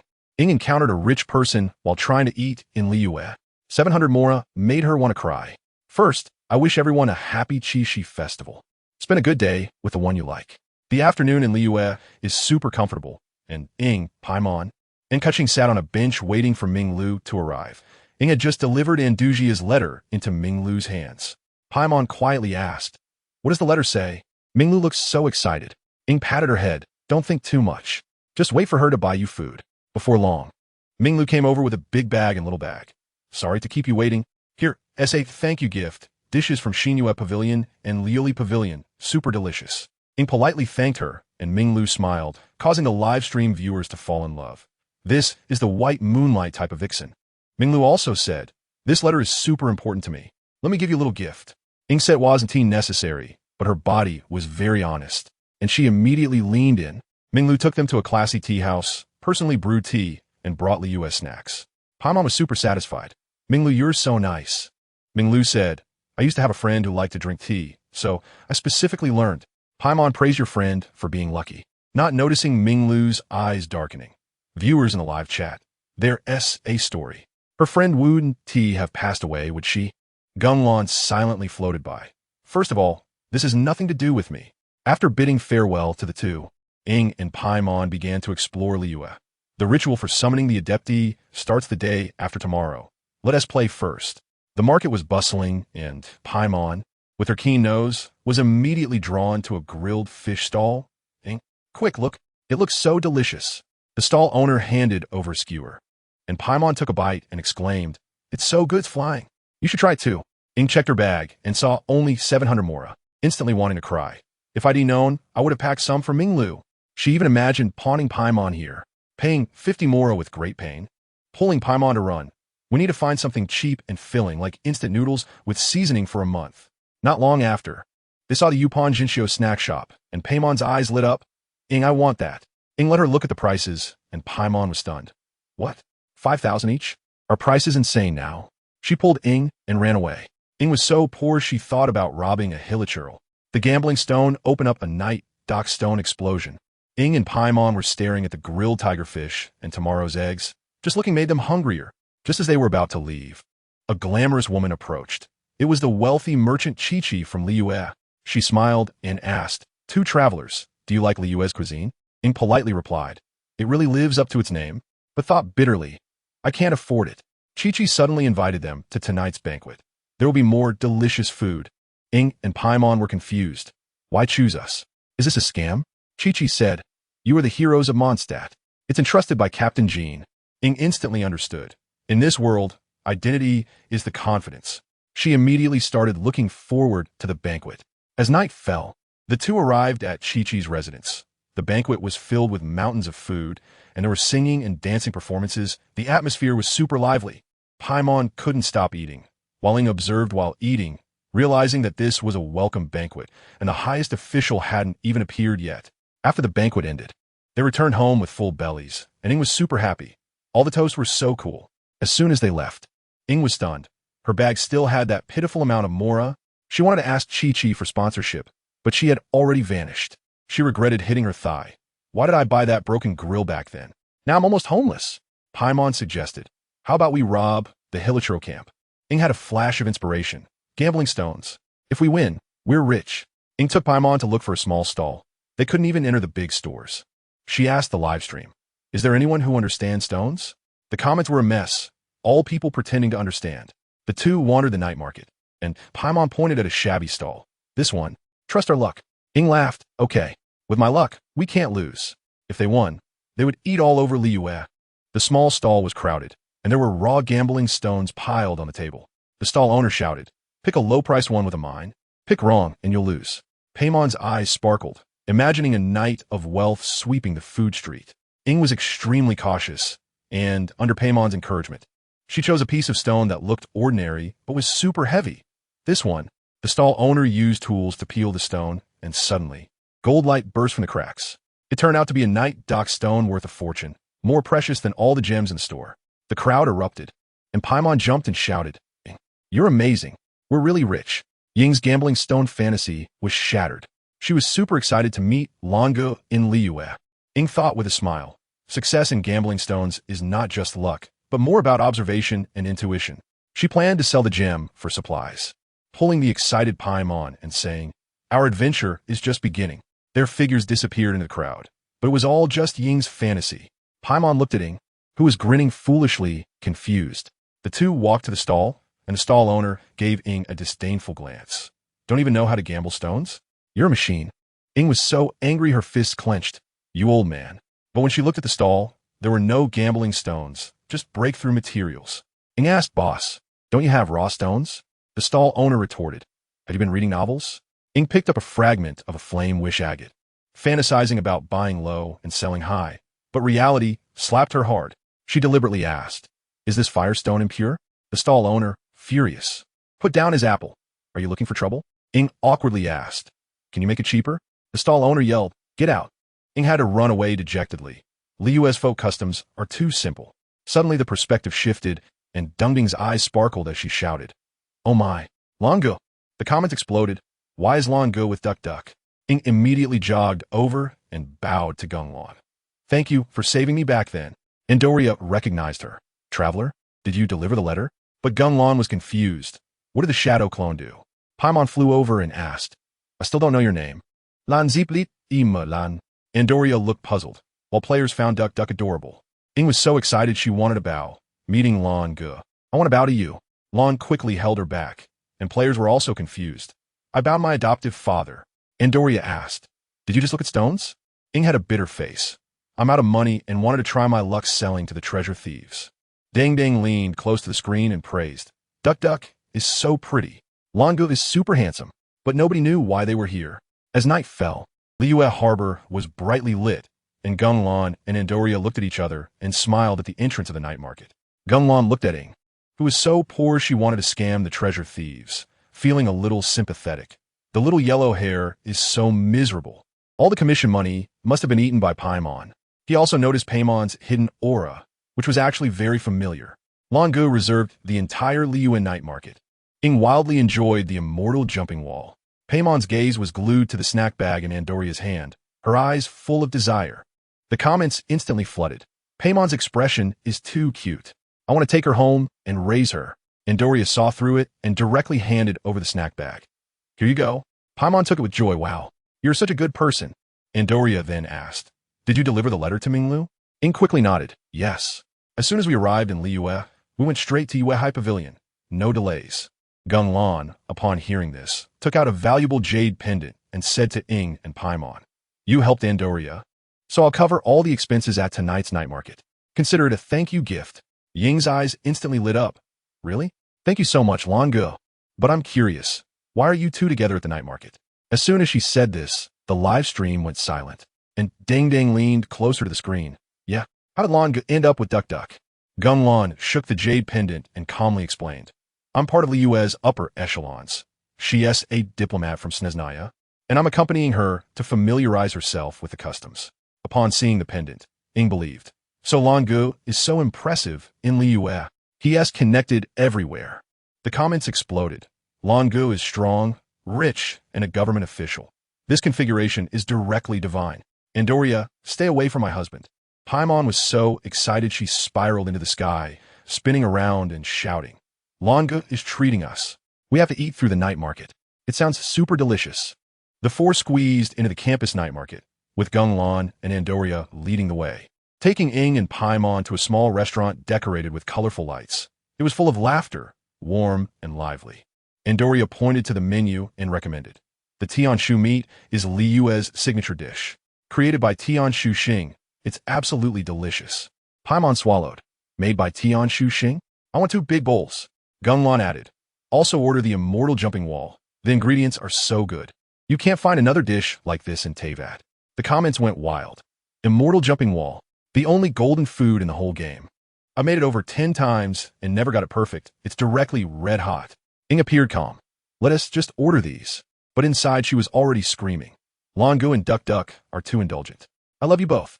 When the dishes arrived, Ing and Paimon entered wild mode, stuffing their mouths and praising. The Tianshu meat is so tender. The immortal jumping wall is so fresh it makes my eyebrows drop. Gung Lan and Andujia sat across, smiling like parents watching their greedy children. Dungdung's aunt smiled. This atmosphere is too warm. The comments joked. Longu is totally a mother figure. Electro Mommy confirmed. After eating, the four explored the night market, with Ing and Paimon buying sugar paintings, playing ring toss, and going to the tavern to listen to stories. Paimon pulled Ing to ask questions, while Gung Lan and Andujia followed behind paying, smiling, fully giving off a parental vibe. The comments shouted, this scene looks too much like a family. Andujia could be my mother. Longu gifted 450 raw stones, millions of mora. Ing instantly became a little money grubber. As the night market lights began to dim, Ing and Paimon's laughter still floated in the night sky. The two, carrying food, were already discussing whether to raid the Hilichurl or the treasure thieves' camp tonight. Gung Lan saw their embarrassment and asked, do you want me to book a hotel? Ing said, you're too troublesome. But the next second she jumped onto the hotel's big bed and exclaimed, this big bed is amazing. Ding Ding laughed so hard he slapped the table, saying this transition is epic. 1 second she was refusing, and the next she was lying down. The bullet comments flooded in. Brother Lan is a legendary father figure. I dream of having such a big brother. Where can I find someone who helps with fights, pays for meals, and provides accommodation? Just as they were enjoying it, there was a knock on the door. It was Gung Lan. Ing instantly rolled over to spread out the red carpet on the floor, standing with Paimon like a welcoming team. Brother Lan, please come in. Gung Lan awkwardly entered, saying, why does this traveler seem a bit divine? I remember them looking different. Gung Lan asked, Andujia asked you to deliver a letter, right? Ing immediately performed a knightly salute. If they're essay tasks, just say it. I will do my best. Gung Lan smiled. It's not a task. It's a reward for you. The chat exploded. A big reward is coming. This will definitely drop jaws. Ing said she couldn't accept it, but her body honestly moved closer, opening her pocket and putting on a polite face. It was the classic red envelope expression. The bullet comments laughed, just like receiving red envelopes during the new year with me. Gung Lan flipped his hand, and Ing looked at her empty palm in confusion. Gung Lan said, check your pocket. Ing suddenly felt her pocket getting heavy, and a clinking sound followed. Looking down, she saw all blue crystals, raw stones. Dungding's eyes lit up. This is the first time raw stones have appeared in the story. Just as Ing wanted to crouch down to count, she remembered Gung Lan and held back. Gung Lan said, 450 raw stones. Andujia said you like these. Ing and the livestream audience were collectively stunned. 450. Ding Ding was shocked. Wendy's main quest only gives 60. This is a direct path to godhood. Someone in the comments shared. I just used the gifted stones to pull Wendy. Thanks, Brother Lan. Gung Lan added with a cheeky remark. And I have my personal gift. He handed over a super cool small box, and Ying's hands trembled. Then he tossed a huge bag of mora to Paimon, straight up giving 10 million. In the early game, that's a fortune. The players instantly went wild, flooding the screen with praises for Brother Lan. This is a father-level treatment. Brother Lan gives god-tier rewards. Ding Ding's battle against the Cryo Regis Vine is a total failure. Before leaving, Gung Lan reminded her, don't starve yourself. Eat more. Go check out the celestial ceremony the day after tomorrow. It will help you find your brother. As soon as he finished speaking, he vanished the moment the door closed. Ing rushed out to open the door, but the corridor was empty, not even a shadow. Paimon, carrying the heavy bag of money, exclaimed, "This bag is way too heavy." Ing rolled her eyes. "Can't you just put it down?" Paimon's eyes lit up, "Right? You're so smart." After putting down the money bag, she flew around happily for 2 circles and immediately leaned in next to the box in Ying's hands. "Open it quickly. Open it quickly." Ing unlocked the box, and inside lay 2 fiery red gems, sparkling and dazzling. "Is this the Flame Wish agate?" Ing leaned in for a closer look. The quality was ridiculously good. In Liyue, such a stone could easily be worth millions of mora, possibly even billions. Ding opened the treasure chest in her backpack, instantly dumbfounded, from white to gold. "I can actually choose 2 breakthrough materials. This reward is too outrageous." Her Kuching just needed 2 purple stones to break through, so she hurried to exchange. But when she clicked to upgrade, there was no response. Checking her mora, there was only 4,450 left. Ding was stunned. Can this game really run out of mora? Suddenly remembering the mora bag Gung Lan gave her, with Andujia's face printed on it, the comments instantly filled with matching expressions. Clicking to use it, the interface popped up. She could adjust the amount freely, from 1 mora to 10 million. Ding accurately took out the needed mora, and Kuching finally broke through. She was super proud. "I'm going to crush the Cryo Regis Vine now." However, 3 minutes later, the screen popped up with a resurrection interface. Ding supported her face with one hand, utterly speechless. "No one told me this thing has so many skills." The comments laughed hysterically. "The main account is a clean stream in Genshin. It's so bad it makes me want to laugh." AI confirmed. "Ha ha ha." Ding's face visibly turned red. "I'll prove my strength and make that little black guy shut up. I'll show them." Frustrated, she frantically clicked on resurrection, ran to the statue to heal, and pretended to say, "I wasn't daydreaming. I was using my superbrain to deduce the plot. I've already figured out the Cryo Regis Vine's tricks. I will definitely win." The comments teased. "Chopsticks are ready. Newbies are waiting for the spotlight. Veterans are already eating." Ding didn't care, summoned Kuching, clicked on the teleport anchor, and confidently stood at the edge of the Cryo Regis Vine's pit. Ding fought the Cryo Regis Vine and got knocked down. The flower spirit laughed at her misfortune. The comments were going wild. Which skill will the main account get taken down by? Doesn't the Cryo Regis Vine just use its head to slam down? Someone even tried to undermine. It has dozens of skills. Ding switched to walking mode, and Kuching walked elegantly, even adjusting the BGM, asking, "Will we win, kids?" The comments replied instantly, "You're going to lose." Just as Ding was about to jump down, a blue thing suddenly popped up from the ground. It was the flower spirit. It knocked Kuching away, and Ding frantically clicked jump, but got no response. Kuching fell into the pit. "No, brother." With a loud thud, Kuching's health bar emptied. Ding was stunned. "I let down the expectations." The comments burst into laughter. "I never expected her to die like this." Stunned, Ding's face turned red with anger. "Dog Son's flower spirit. I'm going to expel all the flower spirits from Teyvat."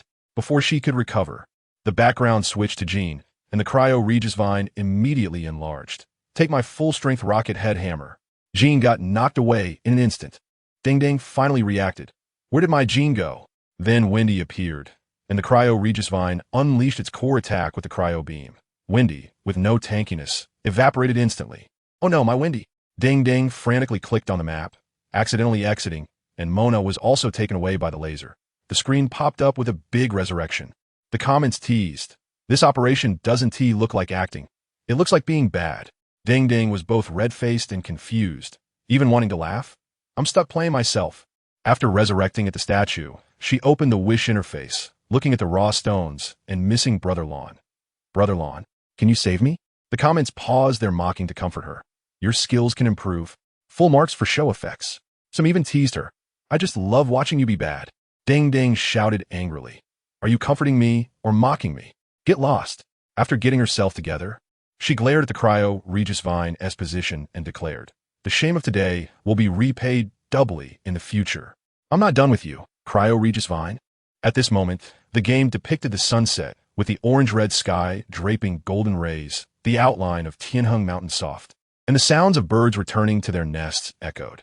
The sunset in Liyue was breathtaking, rolled on the ground with excitement over the raw stones.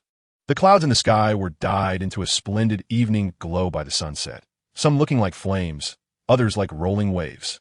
Sunlight pierced through the clouds into beams, like a door leading to another world. The afterglow by the sea cast golden light on the surface of the water, creating shimmering waves, while the waves gently lapped the sandy beach, and people either took photos or pondered, feeling incredibly comfortable. The skyline of Liyue was breathtaking. The outlines of classical architecture were clear, the lights gradually brightened, and the afterglow intertwined, creating a dreamy scene.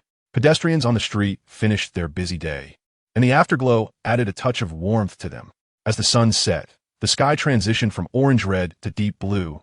Stars twinkled into view, announcing the arrival of night. Dang stared at this scene, entranced. Will I be able to remember this painful yet joyful time in the future? She said, teleporting back to the hotel to continue her tasks. The screen faded to black, indicating. Ing excitedly threw Paimon into the air and rolled on the bed. Dang laughed. Kids, are you just like those watching a live stream? Raw stones are the best. As the clock struck the next day, the scene shifted to the sleepily blinking Ing, wearing a white pajamas adorned with stars, her golden hair slightly messy, yet incredibly delicate. The comments flooded in. I love Ing. This welfare is amazing. Ing stretched and pulled back the curtains, revealing the eastern skyline painted in pink, the night retreating into light purple, stars and the moon disappearing, and the sun peeking out like a shy girl. The first ray of sunlight bathed the earth, adorning everything in golden garments. Ing recalled yesterday. It felt like a dream. As the sun rose, the sky transformed from pink to orange-yellow, and then to bright gold, like a splendid oil painting. The clouds resemble flames and cotton candy. The morning mist dissipates, and the mountains and fields become crystal clear. The morning light brushes over the trees and flowers, creating a harmonious scene. Street vendors push their carts to set up stalls.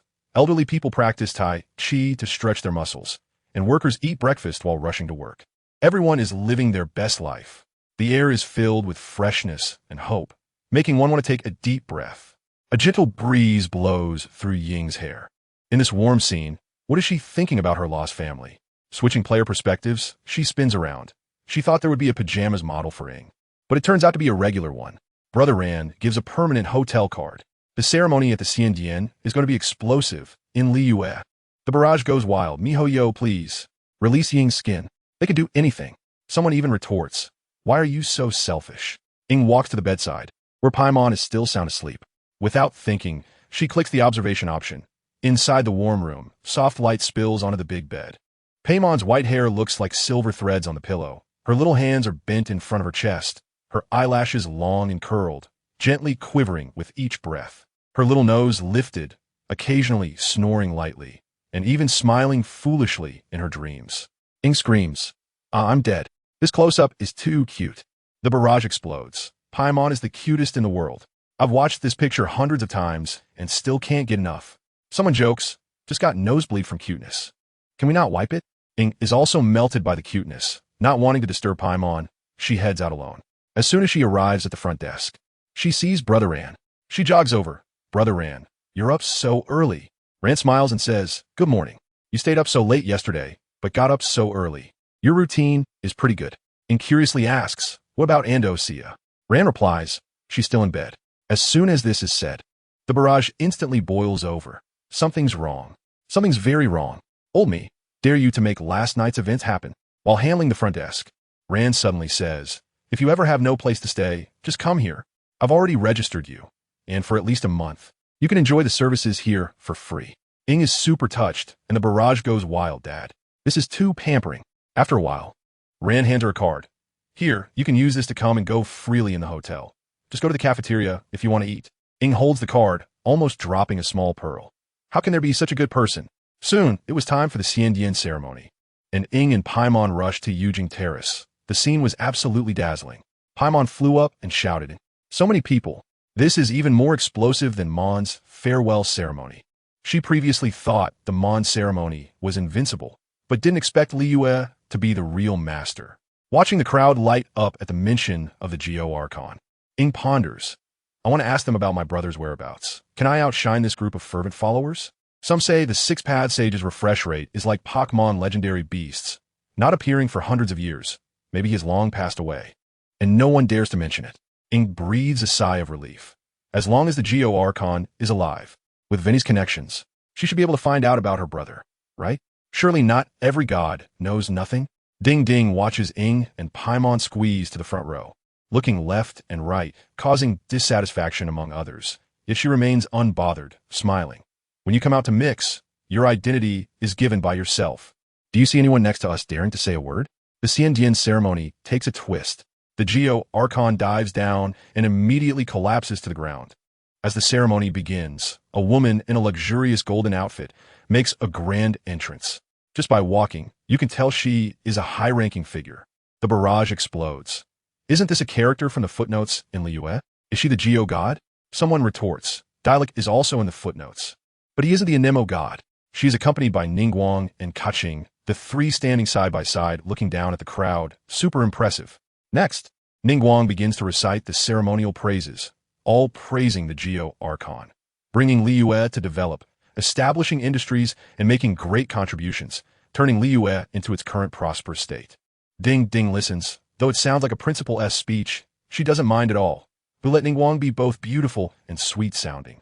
100 times more pleasant than a scruffy principal. Summarizing it all in one sentence. The Geo Archon is the best in the world. We greatly honor you. Watching the excited and convinced expressions of the Liyue people, Ding Ding finally understands how terrifying the Geo Archon's faith is. She mumbles, Vinny's lazy god's faith can slay a dragon. This managing Geo god must be incredibly powerful. The barrage is hyped. God of Mora, the moneymaker, can't even imagine how rich. A character must come from the 7 gods. I bet the Geo god is a wealthy one. Someone even argues about CP. Duck Duck and Brother Ran are a pair, right? Don't steal my husband, Brother Ran. Suddenly, Ningguang raises her hand. The ceremony officially begins. She stands on the altar, golden Geo energy swirling wildly, countless golden stones spinning and flying into the sky, welcoming the Geo god Morix. The altar is instantly shrouded in mist. Dark clouds swirl in the sky, and golden light spreads across the land. The sense of the sacred is off the charts. Everyone holds their breath, whether Liyue locals, outside tourists, or players in front of screens. They're all waiting for the Geo Archon to appear. The next second, the clouds tremble, and a majestic dragon beast peeks out from the clouds. Its crimson gold eyes are incredibly imposing, sweeping over the crowd, and below, people instantly shout, Archon Lord, Archon Sama. Someone complains, why is there still an Inazuma person? Get out. Ding Ding looks at this golden Chinese dragon and is directly captivated. Much cooler than that weird bird dragon Vinny. It fulfills all her fantasies about dragons. But before she can rejoice, the Geo Archon suddenly shakes violently and dives down at a super fast speed. Everyone thinks a god is descending, but Ningguang and the locals are confused. Something's not right. Why is the Archon coming down this year?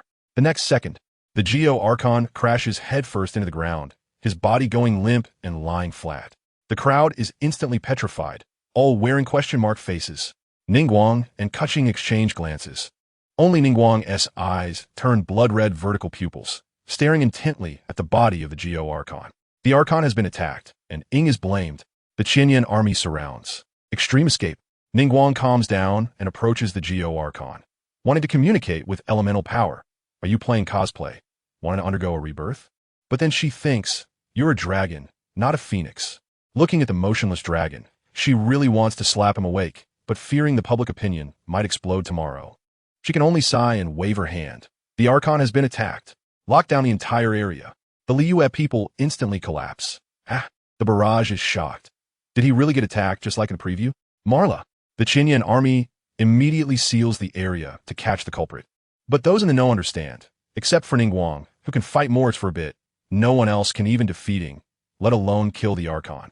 Ing sees this situation and immediately turns to run, instantly becoming a suspicious target.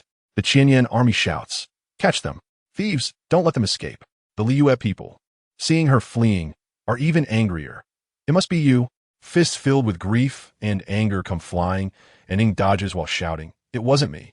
She dodges a flying fist, turns back to see the crowd like zombies surrounding her, quickly activating her elemental power to become a green whirlwind and dash through. Though still controlling the power, she knocks a few people down. The Liyue people explode. How dare you resist?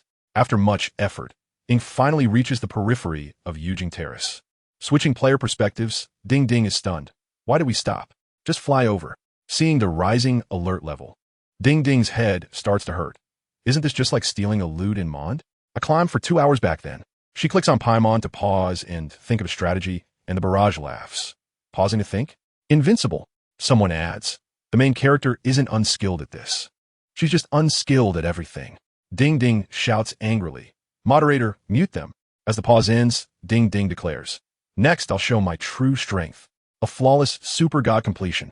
She controls Ing to take small steps to test the waters. The Qinyan army's alert level instantly skyrockets. Retreating a few steps makes it drop. Ding Ding is having fun. Hey, this detection range is too small. Just as she bypasses one Qinyan soldier, another spots her. Ding Ding quickly has Ing crouched down, crawling in the shadows on the ground, still showing off. Did you see? I haven't been discovered yet. This operation is directly completion level. Haha. Ding Ding gets stuck with the Qinyan army. After multiple failures, she finally advances the plot. Ding Ding saw the NPC acting like an artificial idiot, instantly boosting her confidence, and she popped open champagne on the spot. But after crawling a few steps forward, she was confused. Where am I? Just as she stood up to get a clearer view, her alertness shot up to the max, and she quickly shrank back. Something's not right. Family, there's a problem here. She rotated her perspective to count the Qinyan army around her, becoming more and more frantic. 1, 2, 3, 7. I actually ran back into the encirclement? Damn, I can't even show my head now. If I do, I'll be taken out immediately. The comments went wild, waiting for the main package to take a big hit. The countdown for the main package's failure has begun. Someone suggested, throw stones to attract their attention. Ding Ding slapped her thigh. Oh, beat. Why didn't I think of that? She quickly switched to stones and threw them in one direction. The stones clattered as they hit the ground, and sure enough, the Qinyan army was attracted and moved that way. But Ding Ding suddenly realized, wait, if they move that way, they'll turn around and see me. Her brain instantly crashed, and in a flurry, she frantically clicked to throw stones, only to find that the stones were still on cooldown, making her sweat profusely. In a panic, she accidentally clicked to crouch instead of throw stones, and Ing instantly crouched down at lightning speed, then stood up. All the surrounding Qinyan army looked over, and Ing was immediately caught. The comments exploded with laughter. Ing, I declare Ding Ding is an idiot.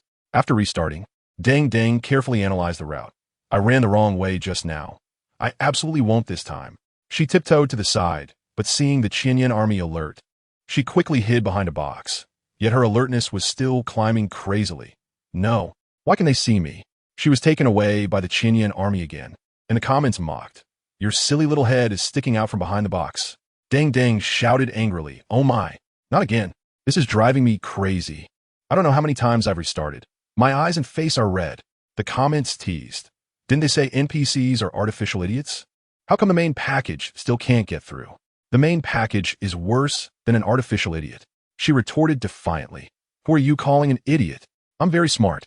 But just after she finished speaking, she was discovered again. Adjusting her mindset to try again, this time it went surprisingly smoothly. Every step was right on point. And just as she was about to escape the encirclement, Ding Ding's body was shaking. Finally. It's finally happening. Suddenly, a comment popped up. What are you opening? A little toy? Ding Ding shouted angrily. Room manager. Lock him up. Not long after, Ing inexplicably stopped and directly entered the storyline. Ding Ding jumped up. Oh, everyone stand up.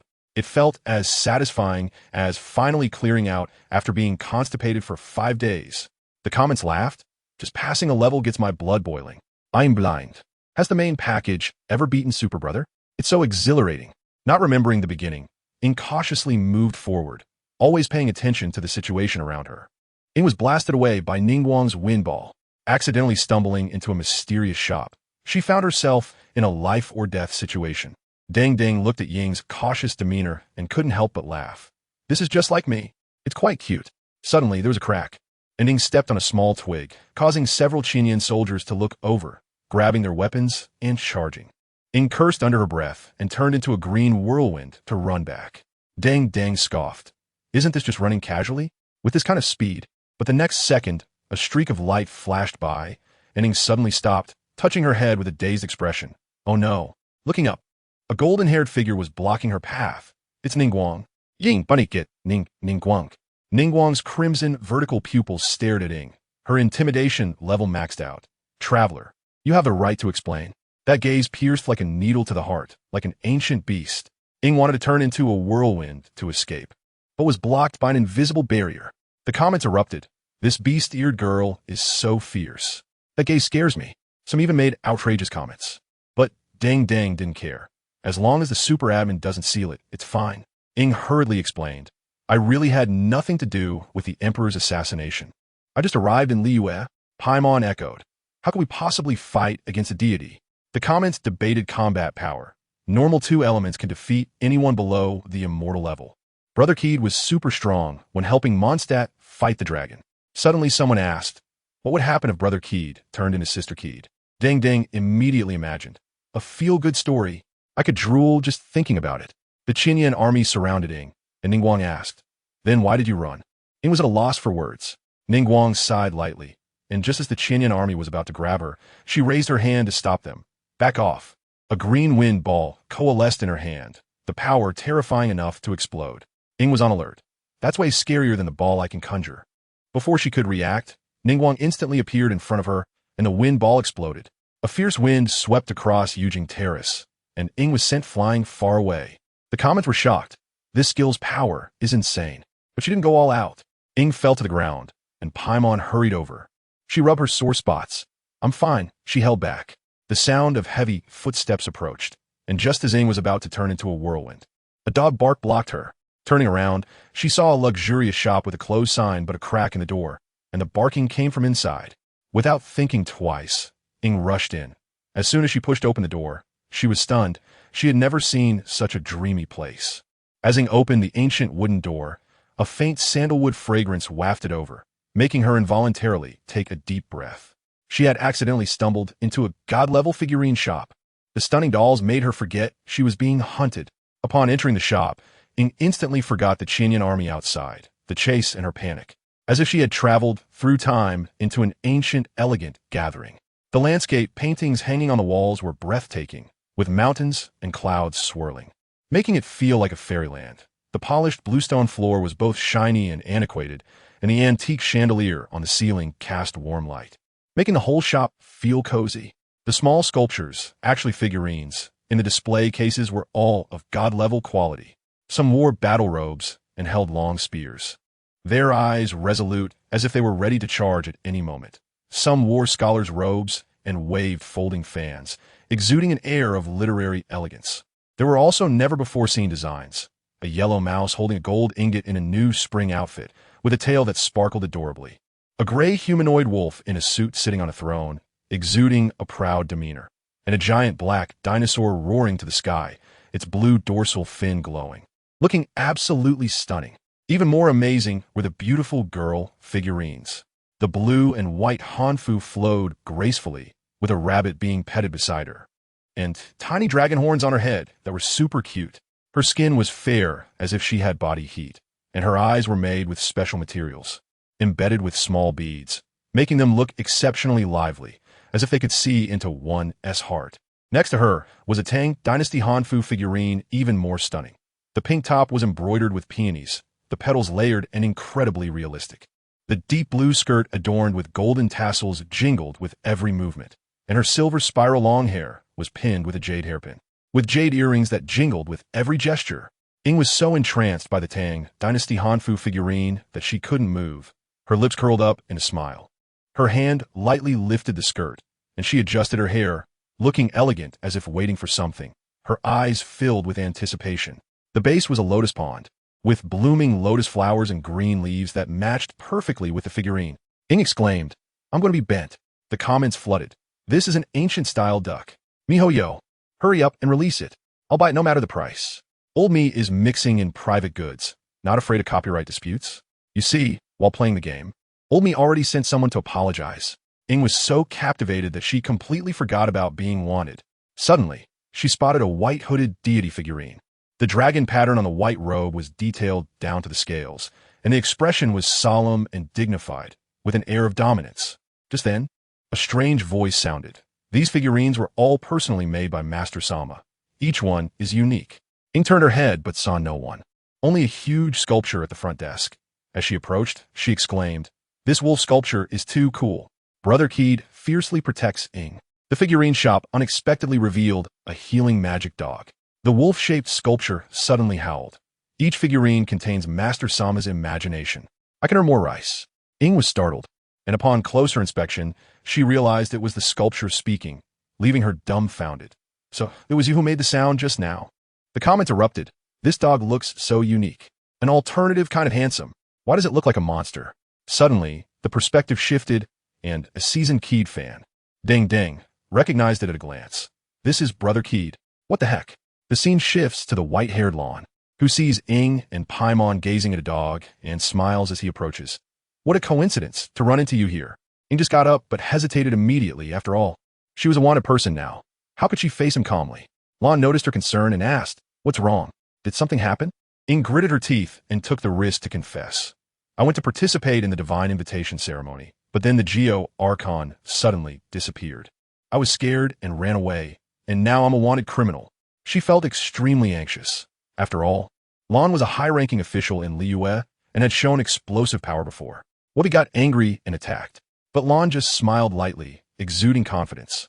"Is that all? I'll protect you." The comments flooded in, "Dad. This is too pampering."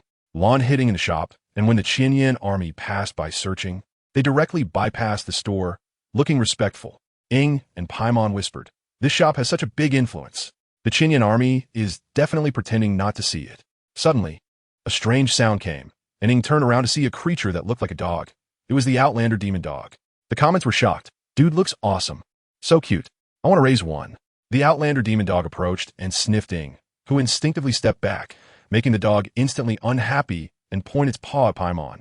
Paimon cautiously flew over, and the dog opened its paw. Purple elemental energy surged into Paimon's body. Paimon floated in the air. "Feeling great.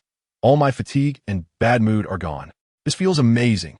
Seeing this, Ying also reached out to try, but just as she was about to touch the demon dog, footsteps suddenly approached. The demon dog immediately stopped moving and flew towards the sound of the footsteps. Ying looked in the direction of the noise and saw Lan, dressed in black robes and with white hair, looking dapper. Lan walked up to Ying and asked, "So, have you figured out what to do?" Hearing Lan's words, Ying rested her chin on her hand and thought. Ying got the business card to find the 11th of the Fatui. The Andrias figurine caused embarrassment. Ying had just arrived in Liyue wanting to meet the Geo God, but then the Geo God was attacked. In a moment of panic, she ran away and was directly pursued as a suspect by the Qianyan army. Luckily, she cleverly hid in Lan's shop, thinking, "Lan is such a big help. His visible strength is already explosive." But now she had to clear her name. Ying complained, "Why do I become a wanted criminal in every country? Am I the naturally wanted saint body?" She looked at Lan with sincere eyes. But Lan smiled. "I'm afraid that won't work." Ying instantly deflated, like a disappointed little kitten, unaware that Lan was thinking, "If I handle it directly, what fun would that be?" Suddenly, footsteps approached, and Andreas pushed the door open. "What a coincidence, traveler Paimon." Paimon was super surprised. "It's really you." While browsing the shop, Andreas suddenly stared at a figurine, stunned. It looked fluffy and resembled her childhood toy, plus it had technological elements. The comments laughed. "Oh no, it's about to be exposed." Andreas was confused. "How can there be a figurine of me? Isn't that illegal?" Lan quickly explained. "It's not for sale, just taking out to show off." Ying and Paimon felt super awkward in the middle, and Lan quickly changed the subject. "They need your help." Ying and Paimon instantly got excited, rushing over to complain and even squeezed out a few tears. Andreas nodded. The orders from the 7 stars were too hasty. She took out a business card. "Go to the North Bank and find Tartaglia Ajax, the 11th of the Fatui. He will help you."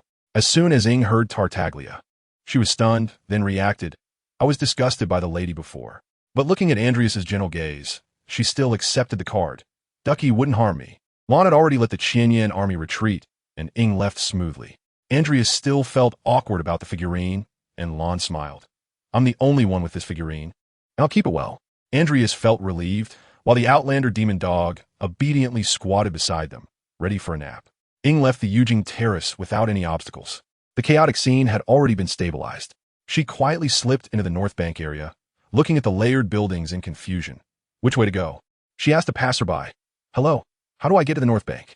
But that passerby looked lost, muttering, "Archon, what happened to you?" Ying barged into the North Bank to see Tartaglia. She obtained the Forbidden Scroll to seek the Immortal. Ying was perplexed by the passerby's lost expression and asked a few more people, only to find them all crying for the Archon. Archon, take me with you. How can I live without you? The sky is falling." Someone mumbled, The Geo-Archon is gone. Will the Lord of Six Paths come out? Ing didn't have time to care. All she wanted was to find the big duck at the north bank. Finally, after some searching, Ing and Paimon made their way through the bustling streets of Liyue Harbor, climbed the stairs, and stood in front of the north bank. The bank was incredibly sturdy, with top-notch security measures, and was the most reliable financial institution in Teyvat. Pushing open the heavy door, they were stunned by the grandeur of the hall. High ceilings adorned with exquisite chandeliers, walls filled with rare artworks, and staff bustling about. It was spectacular. Suddenly, a figure appeared. It was Tartaglia of the Fatui. He greeted them with a smile. You must be the ones the vice mayor mentioned, right? Ing Paimon, hello. Ing stared at the tall young man in front of her, thinking, he looks all right, but he seems a bit slow and loves to fight. The comments flooded in. This looks amazing. The Winter Queen's aesthetic is so comforting. Tartaglia directly revealed. I heard about your situation from the vice mayor. Coincidentally, I have a way to clear your name. Saying this, he pulled out an ancient scroll and handed it over. This is the Forbidden Scroll. It will definitely be useful. Ing took it and looked. The scroll had extremely complex runes and emitted a mysterious power, and Paimon leaned in curiously. What is this? What can it do? Tartaglia explained. It's a god-level scroll that can lift all taboos, but you need to activate it with the power of an immortal. So you have to find an immortal to help. Paimon was confused. Why do we have to find an immortal? But Ing understood immediately. Now that the Geo-Archon has been attacked, only an immortal can connect with us in Liyue. She quickly thanked Tartaglia, and the two turned to leave with the scroll. Dang Dang started a prize-guessing game. Listen up. The Geo-Archon is so strong. There's no way a normal person could assassinate him. Guess who did it? The comments exploded. It must be the Abyss, the designated villain of Teyvat. They do all the bad things. The Fatui could also be involved. They want the Gnosis, so they might target the Geo-Archon. Someone rebutted. Could the Fatui take on the Geo-Archon? Vinny is chilling. With high faith, he can take people out in an instant. Boo-boo, Fin and I. Just because there are many followers doesn't team mean they're strong. Pain and the others are watching from the sidelines. It's not because they don't have confidence to step up, but letting the lady take down Vinny instead to collect the bounty, right? Ing ventured into the Jueyun Karst to seek the immortal. The golden deer appeared majestically. The comments erupted over the combat power. Someone shouted, "Are you dissing Super Brother? Send him to fight Super Brother for a day." Someone else dismantled. Pain has no fighting intent, and even helped Paimon save Vinny. Boo-boo, Fun and I retorted. Clearly 6 Pain, plus the lady can fight Vinny for half a day. Dang Dang quickly tried to mediate. Stop arguing. Super Brother's skills are explosive. Someone who can easily subdue him. Lan must be even stronger. As soon as Lan was mentioned, Dang Dang's eyes lit up, instantly turning into a little fan. The comments continued discussing the tiered combat power in Teyvat. Heavenly principles, deities, and the Six Paths Immortal are in a category of their own. The deity has an overwhelming advantage over Vinny and the 3 dragons. The Six Paths is even stronger than the Geo-Archon. Lan and Super Brother at their peak are below the 7 rulers. As soon as these words were spoken, Sutsuki Kinglan and the full-powered demon god Pain could only stifle their laughter. None dared to reveal the truth. Ing headed straight for Jueyun Karst, aiming to find the true monarch of the moon-cutting pavilion. The first rays of morning sunlight pierced through the clouds, shining on the stone path of Jueyun Karst. The two stood at the entrance, gazing at the ethereal peaks before them, and Paimon's voice trembled. If we tell the immortal about the Geo-Archon's death, will he help us? Ing took a deep breath, her gaze firm. This is the best option right now.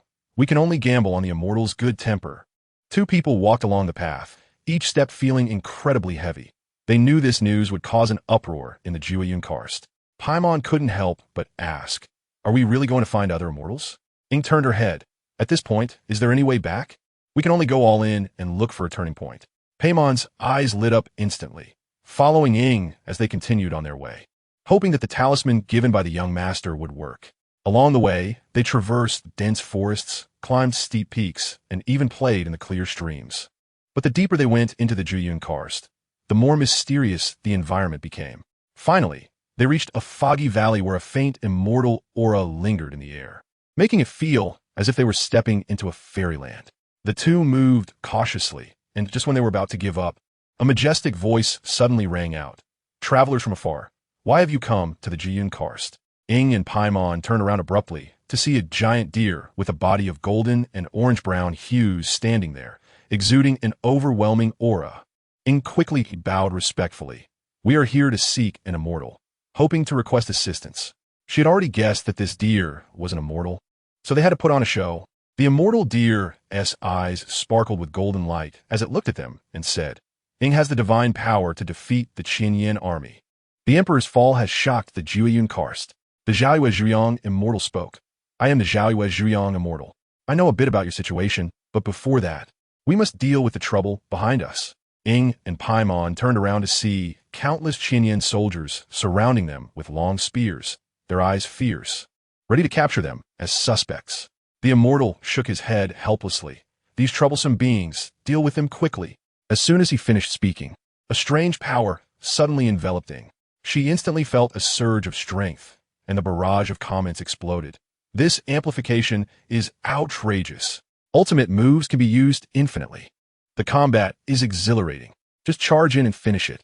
Ing clenched her fists and shouted angrily, Get out of my way. Not a single one can escape. She directly took control of Keqing to patrol the streets, with lightning and sword lights sweeping towards the Qinyan army.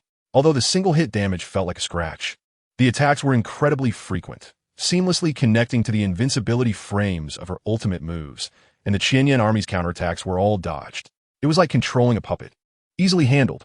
In no time, they had won the battle, and Paimon was grinning with joy. This is the best episode ever. The comments teased, if you can't win again, you're truly at the level of a real player. Ing quickly returned to the immortal's side. Immortal, we have important news to tell you. The immortal slowly opened his eyes, his gaze sharp and his voice powerful. Speak. What is so urgent? Ing took a deep breath and gritted her teeth. Immortal, the emperor, he has fallen. As soon as these words were spoken, the entire Jueyun karst fell into silence. The Zhaoyue Zhuyang immortal's face turned pale, his body trembling uncontrollably, and his voice changed. This is impossible. How could the emperor? Paimon quickly added. The emperor had an accident during the immortal invitation ceremony. The Liyue Qixing sealed the scene and even wanted to capture Ing as a suspect.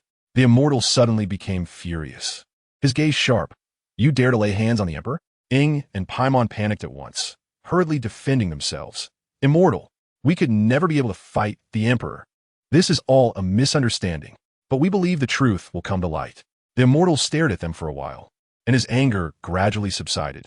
You certainly don't look like assassins. Well done, bring me the news. I will personally investigate this matter and find the real culprit. The Liyue Qixing pushing the blame onto the commoners is simply absurd. Ing and Paimon finally breathed a sigh of relief, leaving the Jueyun karst as the sunset glowed, heading straight for the Hulao mountain, wondering, could it be that every peak in Liyue hides an immortal? What will the next immortal look like? At this moment, in the Chuanyu pavilion floating above Liyue, Ningguang looked at the contemplative Minglu and asked, Minglu, what direction do you think this turmoil will take? Minglu looked down at the bustling Liyue and softly replied, Can a kingdom that has lost its deity really achieve change in a short time? And climbed Hulao mountain, feeling excited about the surprises. Minglu and Ningguang shared sweet moments. Ningguang remained silent after hearing Minglu's words. Was this exactly what the purple cat often referred to as a period of change? But as a native of Liyue, the loss of the emperor directly have their sense of security. Minglu suddenly smiled at her. No worries. If there's really something that can't be solved, I will step in. The gentle smile instantly soothed Ningguang's complex emotions. Ningguang smiled and reached out, playfully squeezing Minglu's fluffy tail. Little fox spirit, this feels too good. Minglu did not resist, letting her squeeze, but in the next second, she disappeared. On the other side, Ing and Paimon stood at the foot of Hulao mountain. Paimon looked up in amazement. So high. No wonder it's Liyue's mountain. Ing rolled her eyes. More climbing? Can't we just have a cut scene to teleport us up? As they climbed up the mountain, the two chatted along the way, and Paimon couldn't help but praise. The mountain view is amazing. The scenery in Genshin is incredible. The comments flooded in, famous Chinese scenery processed into 2 dimensions. The flavor is even stronger. Not long after, they saw a piece of orange transparent stone by the roadside. And Paimon's eyes sparkled. Traveler. Smash it. It must be super valuable. Ing didn't hesitate, pulling out the Oath of Freedom and striking the stone. The stone shattered, and a yellow-brown creature suddenly pounced. Paimon flew back in fright. Wow. What is that? Ing reacted quickly, striking again, and the creature fell flat, rolling its eyes and going still. Upon closer inspection, it was actually a wild boar. Paimon was dumbfounded. How could a wild boar be trapped inside stone? Ing directly processed the wild boar into meat and stuffed it into her bag. Never mind, we'll have extra dinner tonight. After walking a little further, they came across another large stone. Ing turned to Paimon, grinning. Paimon, go. Smash it. Paimon looked unwilling, but still raised her fist to hit it. In the next second, she was covering her hand, crying out, Wah, my hand is swollen. Ing quickly rushed over, striking down with her sword, and the stone shattered, revealing a shiny treasure chest. She smiled even wider. Paimon, keep going.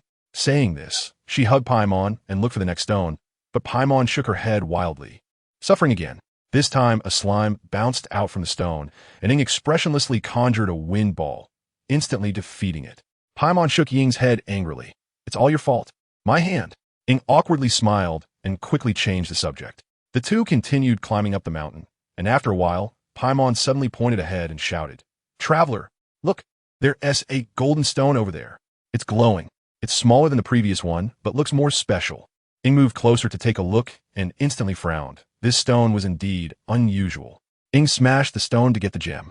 The two brothers were warmed to tears. Ing pointed at the glowing golden stone and asked Paimon, Do you know what this is? Paimon was confused. I don't know. Ing teased.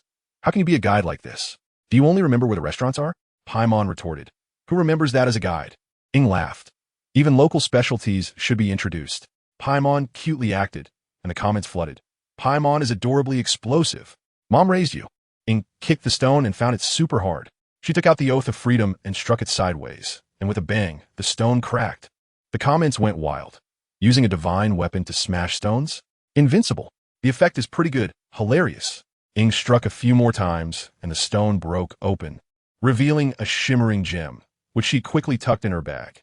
This gem is so beautiful. It must be useful. Running towards the mountaintop with the gem, she pondered what music to pair with it, humming to herself, Don't sneak. Finally reaching the top, they found a treasure-hunting gang member kneeling on the ground, banging his head, and had even broken it. Ing got closer, and the person was still shouting, Great Immortal, have mercy. Let my brother go. After asking for clarification, she learned that this person had come with his brother to seek an immortal's fortune, but greed led him to steal the immortal's divine stone, resulting in his brother disappearing. As he spoke, big tears began to fall. I only have one brother. Ing immediately asked, Is the stone that took your brother a big, bright, golden-orange one? After receiving a positive response, Ing shouted, Wait here. Instantly transformed into a green whirlwind, she rushed down the mountain, searching for blind box stones. Afraid there might be someone inside, she didn't dare use her big skills, only tapping with her knife. The Oath of Freedom. How unlucky. I should have known there would be junk in the box. Finally, she broke open a wild boar and a slime, and eventually knocked out a young man. Ing told Paimon to carry him, but Paimon panicked. I can't carry a wild boar with my small frame. After checking, Ing sighed in relief. Thankfully, he has just fainted. She brought a ladle of water to splash on his face, and the young man instantly woke up, his first sight being Ying's white long socks. Confused. An angel? Where's my brother? Ing took the young man up the mountain, where her brother was still bowing, tears and blood mixed together. The young man shouted, Hey, no crying, and the brother turned around in surprise. Brother. He flew over and hugged him, crying, I thought I'd never see you again. The young man laughed. You little rascal. How could I leave you behind? Ing watched the brothers reunite, her nose tinged with emotion, the camera capturing her gentle profile. Ing encountered the immortal crane, true monarch, at the immortal's residence, stealing amber and laughing crazily. The whole scene was filled with joy. The comments section saw viewers moved to tears by the brothers' reunion. The scene is so beautiful. But thinking about the traveler's experiences makes my heart ache. After sending off the brothers, Ing walked toward the immortal's residence, and Paimon panicked. I feel like this immortal has a bad temper. Ing just said we didn't do anything bad. And the comments predicted, an unexpected event is about to happen. Sure enough, a golden brown crane flew over, angrily shouting, trespassing the mountain gate. Releasing the Paimon was shocked.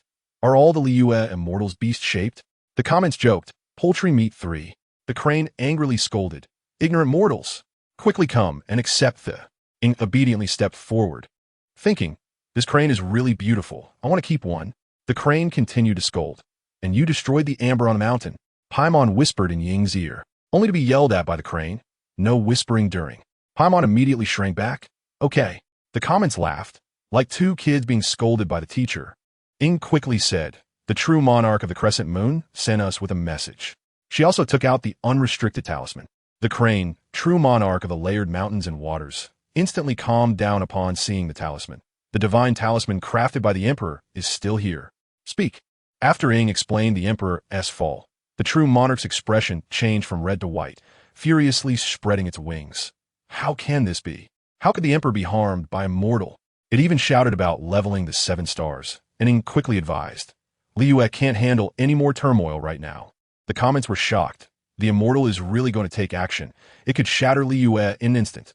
It was only then that the comments realized. Minglu is an immortal from the Emperor's era? That's explosive. Ing suddenly leaned next to the true monarch and pulled out the amber. "Can I take this?" The true monarch casually replied, "If you want the amber, take it." Ing quickly thanked the kind immortal and dragged Paimon away. Not long after, the true monarch's furious roar echoed through the clouds. "Who said you could take it all away?"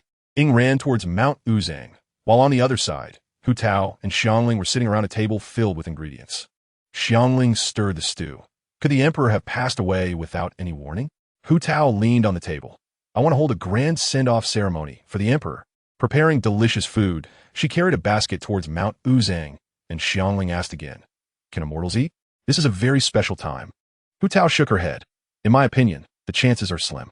Ing teamed up with Hu Tao to break into the immortal's residence. Solving mechanisms, they angered the true monarch of Liyue. Mount Uzang stood majestically, wrapped in mist, like a gateway to another world. Hu Tao and the others arrived at the foot of the mountain, looking at the legendary immortal residence with great anticipation, and after passing through the winding mountain path, they finally stood in front of the residence of the true monarch of Liyue and Borrowing Wind. On the other side, Ing and Paimon suddenly shouted, "Xiangling, Xingqiu!" Reuniting with old friends was incredibly joyful. Xiangling quickly introduced, "This is Hu Tao, the head of the Wangsheng funeral parlor, and Chongyun, an exorcist. This is the traveler who defeated the giant dragon." Hu Tao leaned in, "The famous traveler. Nice to meet you." Chongyun also politely greeted them, and the comments section was flooded. "Hu Tao is so cute. My wife." Ing said she was here to deliver a message, and Hu Tao suggested teaming up, and they all agreed. In front of the residence, Xingqiu pointed to the seats. "This is the seat for Borrowing Liyue, Borrowing the Emperor, and Borrowing Guizhong. Guizhong is the Emperor's wife." Paimon instantly understood. So the Emperor's wife is the Geo God's wife. Ing stared at the delicious food Hu Tao brought and shouted towards the residence. "True monarch of Liyue and Borrowing Wind, we brought Liyue delicacies for you to taste." The door slowly opened, and a gentle voice came, "Mortals, come in." They followed the true monarch into the residence, which was luxuriously decorated and contained hidden mechanisms. The true monarch said, "If you want to see me, you must solve the mechanisms to prove your abilities." Hu Tao's eyes lit up. She loved solving puzzles. The first mechanism was a stone plate with engraved symbols. After observing, Ing found it related to natural landscapes, and after reasoning and adjusting the positions, the door clicked open. The next task required simultaneous operation of multiple mechanisms, and they divided the work and cooperated seamlessly to unlock everything. Only Ding Dang stood there dumbfounded at the fire element stone tablet. Did a person make this? The strategy began. Finally, they arrived in front of a huge crystal ball, and the true monarch said, "Place your hands on it, and I will know your intentions." Ing took a deep breath and reached out, her inner thoughts being sensed. The crystal ball suddenly exploded with light, illuminating the residence like daylight. The true monarch initially felt pleased. This girl has taste and knows my voice is pleasant. But when it read the Emperor's assassination, the secret realm violently trembled, and they almost fell. The true monarch angrily shouted, "How can this be?" In the next moment, everyone was transported outside the secret realm, and a blue-green crane landed, its head flaming with anger. "Quickly lead the way. With this immortal, charge into Liyue Harbor and suppress the 7 stars." Everyone looked confused. No way. The immortal's appearance and temperament differ too much. Ing tried to calm the explosive true monarch. Ding Ding frantically chased the trending topic, looking at the most fierce true monarch of the crescent moon, who had the best temper, while the ethereal true monarch of Liyue and Borrowing Wind was the most explosive. Ing quickly advised, "True monarch, you can't destroy Liyue." The true monarch yelled, "It's not destruction. It's to suppress that rascal of the 7 stars." Ing added, "We made a contract with delicious food to protect Liyue. We can't break our promise." The true monarch angrily replied. Even the god of contracts was assassinated. Fine. Tell the 5 yakshas they are at Wangshu Inn. I'm going to Liyue to demand an explanation. Ing hurriedly stopped. It's not that serious. Paimon took the opportunity to ask, Traveler, what should we do next? As night gradually fell, Ding Ding was getting sleepy, noticing that the number of viewers in the live stream was continuously increasing, and on the screen, Keqing was still waiting in standby. Then looking at the time, it was 5:15 a.m. She was shocked. In the blink of an eye, it's already dawn. I've completely turned into Genshin. Clicking on Paimon to exit the game, she stretched and said, Family, that's enough for now. Let us watch some videos and end the stream. The comments all agreed, worried about their electronic pet's health. Ding Ding exited Genshin and opened Bilibili, and immediately saw Genshin recommendations everywhere. She complained, This little broken site has been taken over by Genshin. The hype is too explosive. Scrolling down, all she saw were Genshin videos, and the trending topics were even more ridiculous. Mihoyo's new work Genshin wins Big Genshin Cat Pounce rating award lawn. Ding Ding directly clicked on the trending topic for lawn, and the homepage was filled with fan art of lawn, sitting by a stone table enjoying tea, leaves falling, sunlight shining. The ambience was absolutely stunning. She was crazy about it. I push it, it's a celestial masterpiece. She decisively saved it into her husband's collection folder. Reading the comments, they were all praising lawn, like a white moonlight, like the destined other half. Ding Ding laughed happily. No matter how exaggerated these praises are, lawn deserves it. The comments were also flooded by lawn fans. Loved at first sight. So handsome it pierces the heart. Then she went to Cat Pounce to see the Genshin character ratings. The main character Traveler, Ether, and Ing scored directly 9.4. Clicking in, it was all 5-star. The highest score is well-deserved. The Memory of the Dragon segment made me cry. The immersion was full. A standard main character panel. Genshin Character Rating Award.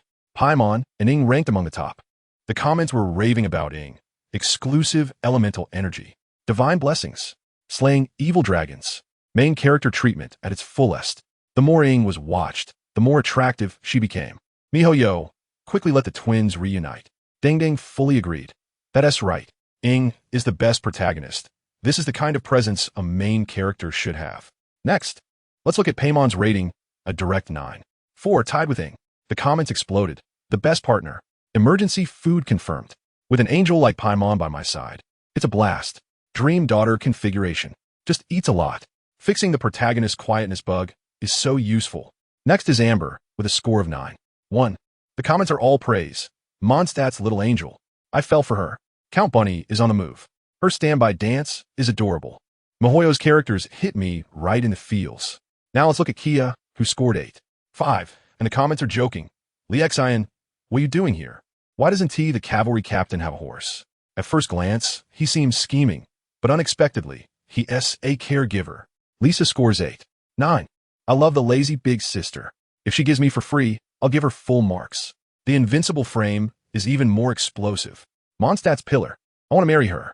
Jean, the captain, scores 9.1, and the comments are raving. Mature big sister. Young yet holds up Mondstadt. 3 pulls get her as a permanent character. Her glance can mesmerize me 1,000 times. Anemo God Barbados scores 9.1. May the Anemo God bless you. Little Nan. I can. Let's get to work, Barbados. Give me strength without hesitation. Must score high. Razor scores 7.5. Take me from Mondstadt to Liyue. The cafeteria spicy sauce classic scene. Like a cool second male lead in a hot-blooded anime. Friends good. Barbara scores 9.2. White stockings forever. My idol. Healing is top-notch. Full constellation and can revive. I will always love Lady Barbara. Fiscal scores 8.5. A Chinibu girl is so exciting. Praising my arrival. Shoots through Mondstadt to Liyue. Bennett's comments are all praise. Combines healing and attack. Now ridiculously strong. The plot's misfortunes feel like foreshadowing. Absolutely fire in several versions. Noelle scores 9.3. Opening shields and slicing is super satisfying. Thick shields can heal the whole team. High constellations directly turn into Gundam. The weight of the Primo gems is reassuring. Next is Diana, scoring 6. Finko, no Diona. Genshin character rating extravaganza. Klee and Hu Tao both score 9.5 and dominate the rankings. Diana hasn't officially launched yet, but her image alone got her 6.5. The comments are all compliments. The little cat girl is too cute. Just looking at her face makes me love her. Next is Sugar, scoring 8. 4, and the comments go wild. The eye girl is so delicate, I want to bully her. Turns out she is a beast ear girl. Gathering monsters is super useful. Those a user know. Now let us look at Rosaria, who scores 6-0 but is full of topics. The comments exploded. White slime fishing net. Mihoyo, hurry and serve her up. I wanted to marry her at first sight. Who can resist this beauty? Then Dialog appears, scoring 9-4. And Teyvat, who doesn't hand over a cigarette when they see Liyue.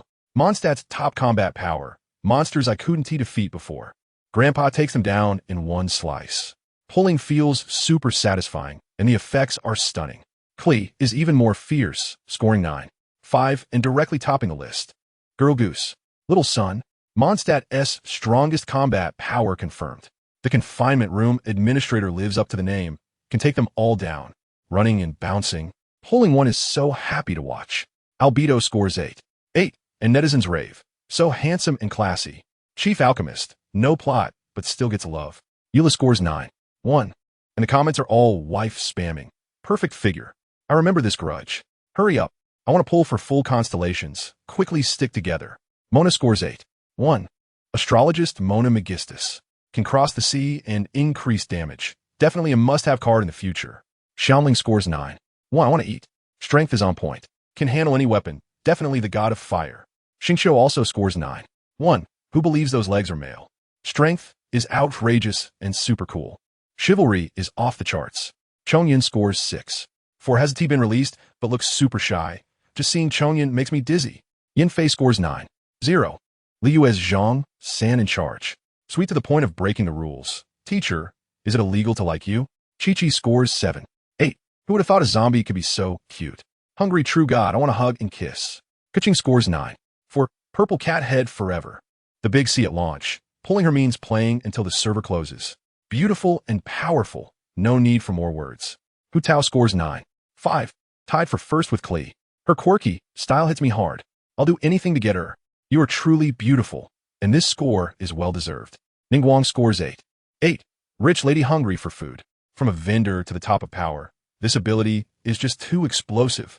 Ganyu scores 9-4. Black stockings and jade feet, serene and gentle. This is the ideal wife. Who understands I super love her shoes? Zhongli scores 9-1. An oriental beauty. So powerful that no words are needed. My favorite character without a doubt. Next is Xiao, scoring 9-0. Genshin ratings explode. Lan scores a perfect 10-0. 6 Pat's combat power blast through the screen. Xiao scores 9-0, and the comments instantly turn into a mom fan gathering. Xiao, baby, mommy loves you. I'll take you home. Some even make little jokes. Feeling a bit short? Oh no, disrespecting the immortal master. Next, the main event appears. The vice mayor of Winter Country, Andujia, Dragon Duck, scores a direct 9-8. The comments are going wild. Duck Duck has grown up. Yay, I want to see the dragon-horned little boar duck. So gentle like my mom. In Liyue's plot, when the giant eagle and giant whale appeared, my jaw dropped. Strong and gentle. But don't touch my lawn brother. Boo-hoo. Now, let us look at Pain as Heavenly Path, scoring 9-7 and still maintaining high popularity. The strongest villain of the year. The sense of oppression and suffocation is just explosive. One skill can shatter your Genshin dreams. Fighting him feels like a roller coaster. My heart isn't a grip. Strong to the point of speechlessness. So handsome it's against the rules. Looking forward to the character release. Finally, we have a grand finale Lan, scoring a perfect 10-0. The first Genshin character to score full marks on the internet. The comments went completely crazy. Big Dad. With him, it's the safest backup. If he helps me, how could I possibly lose? Such sharp looks, it pierces my heart instantly. Just one version has this popularity. Lan Brother is just handsome itself. I can't sleep thinking about Lan Brother. Today's Genshin is simply invincible. As I look at the screen, full of praise, the sense of accomplishment explodes. At first, I thought it was just hype, but the moment I saw Lan, I understood this full score is well-deserved. While browsing Bilibili, the comments suddenly shout, main package. Search for 6 Paths Sage. There's new news. My impression of 6 Paths is still stuck at being one of Liyue's dual gods. On par with the Emperor, possibly more skilled in force. Thinking to myself, no matter how strong, it's just god level, but when I clicked the video, I was slapped in the face. It's not that 6 Paths is weak, it's that 6 Paths is ridiculously strong. The video starts with Raiden Mei, facing Kevin Kaslana, and their dialogue is all about the tragic battles of the previous civilization against the collapse making the heart tighten. Suddenly, the scene shifts. Following Kevin's description to outside Earth on the moon, even though there's no sound in outer space, the silent explosion is directly shocking to the point of suffocation. The moon seems like it's about to explode. Now let us look at the heroes of the previous civilization. Gracie left for the Ark Project. Suyo stayed at the Earth base. Sakura died young. Apocalypsis integrated with the past paradise. Alicia had long sacrificed herself. And only 8 former comrades could ascend to the moon to participate in the final battle. They are Kevin, Eden, Mobius, Pardo, Chinjia, Vilvi, Cosmo, and Fuhua. The 6 paths final battle crushes the heroes. After staying up all night, I decided to catch up on sleep. Kevin, Eden, and the other 8 set up a defense formation, and after the storm dissipates, everyone looks serious, staring at the opposite side. Kevin knows best. The opponent is terrifying to an absurd level. Pardo is shaking with fear, yet still bravely stands forward.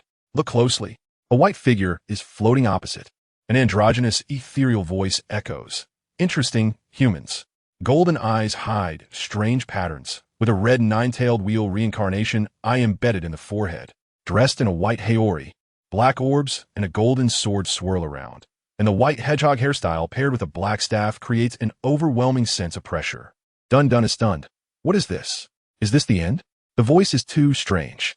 The end speaks. This is a form I simulated with all my power after glimpsing the ultimate stars. 6 paths of the end.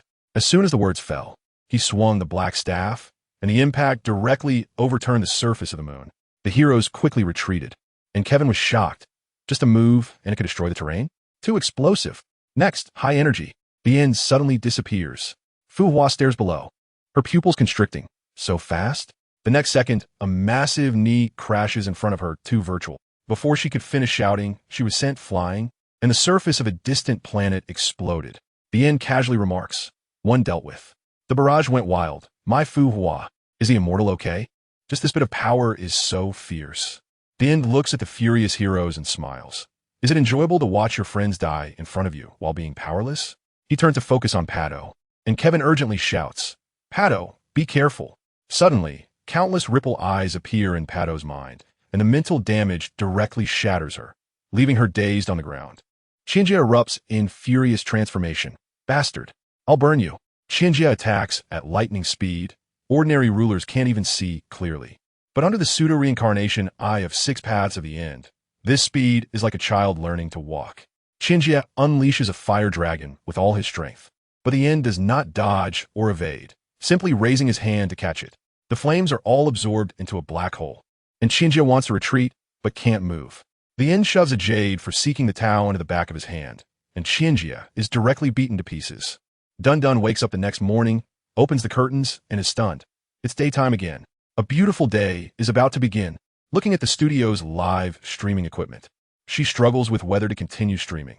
After all, she still has plenty of energy, but she just ended the stream over 10 minutes ago. Forget it. It is what it is. Let us sleep for a bit. A beautiful girl needs ample sleep time. Lan is messing with the Emperor's figurine, teleporting to winter to ignite expectations. In the world of Genshin, Lan stands in his figurine shop, pondering the empty display case. It hasn't opened yet. I need to make some top-tier models to attract attention. He slaps his forehead. Liyue people are either fans of the Emperor or twisted fans of the Emperor. So I have to make Emperor merchandise. The next second, exquisite Emperor dragon-shaped figurines fill the cabinet, each one lifelike and majestic. Then a bunch of cute plush toys appear. So adorable, they're irresistible. Lan picks up a feminine version of the Emperor figurine and laughs. If I put this out, the Qinyan army will definitely catch me. But with my status in Liyue, who dares to touch it? The more he looks at this figurine, the more interesting he finds it. Yet he doesn't want to sell it. After all, he already has Andujia's, and just thinking about Morix's ancient look makes him lose interest. He recalls how Morix gave him the elemental origin, only for him to almost perish when shot. Although later he learned it was a good intention gone wrong. Lan couldn't be bothered to care. Suddenly, he has a flash of inspiration. The wealthy Pantaran in winter is a twisted fan of the Emperor. Sending him this figurine will definitely stir things up. Plus, I can also check on the Ice God and Andujia's work. At this moment, Winter is preparing for an executive meeting, and the Wanderer will also be present. This trip will definitely be a spectacle. Lan adds a few more figurines, confirms tomorrow's opening. And after leaving, he concentrates his thoughts. Clear skies over Teyvat instantly turn into light rain, covering the entire continent. This is the rain tiger's free technique. Able to perceive everything through chakra rain, he quickly locks onto Ing. Sure enough, she's looking for Feng Yacha and Hui Yacha at Wang Shuan.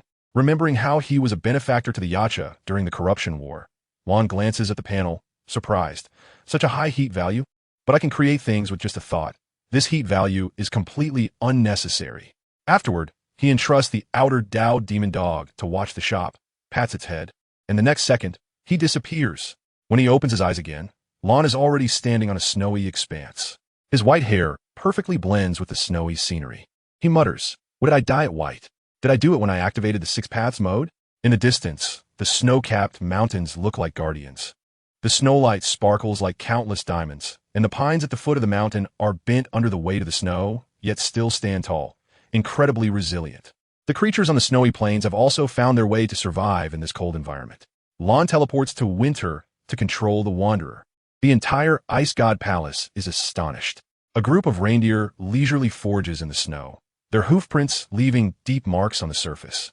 A snow fox pokes its head out from the snow pile, curiously observing the world, but upon seeing Lan, it gets scared and tries to escape, only to be caught by Lan as soon as it moves. Lan pets the fox and laughs. Little fox is so cute. The fox is so enchanted by the petting that the barrage goes wild. How is he so good at petting foxes? This snowy land of winter is truly a miracle of ice and snow. Sunlight refracts through the ice crystals, casting brilliant rays that dye the kingdom into a dreamlike appearance. The massive ice palace at the center, with walls and ceilings made of pure ice crystals, radiates blue and white light to the point of explosion.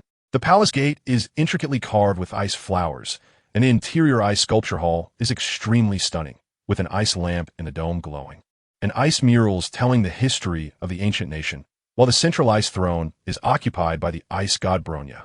The ice god looks cold and noble, but inside she is muttering, "Why hasn't Sister Andujia returned yet? How can I live without her?" She then conjures blue and white elemental power, transforming it into a message sent in all directions. Foolish gentry executive officers assemble. Everyone who is free come. As night falls, the starry sky sparkles like it's sprinkled with pearls, and the moonlight drapes silver on the snow, but tonight is destined to be restless, except for those on missions. Several executive officers have all arrived at the Ice God Palace. The clown, the captain, the doctor, the girl, the servant, the rooster, the wanderer, the puppet, and the wealthy all sit down, wrapped in thick cloaks to avoid the cold. Suddenly, a sound of footsteps is heard. The captain senses the noise, but sees no one. And when he turns around, Lan in a black robe and white hair has already appeared in front of the wanderer. This speed, even the ice god didn't notice. The wanderer is directly stunned. Who is this guy? Why can't I move? Even with all his strength, he can't budge, completely immobilized. Lan stares at him and speaks, a puppet made by Balzebul. The wanderer's pupils constrict. He actually said that name. Lan asks, "What is the meaning of your existence?" He is puzzled. Balzebul's friend isn't dead. With his sister help, why is he still doing AI custody?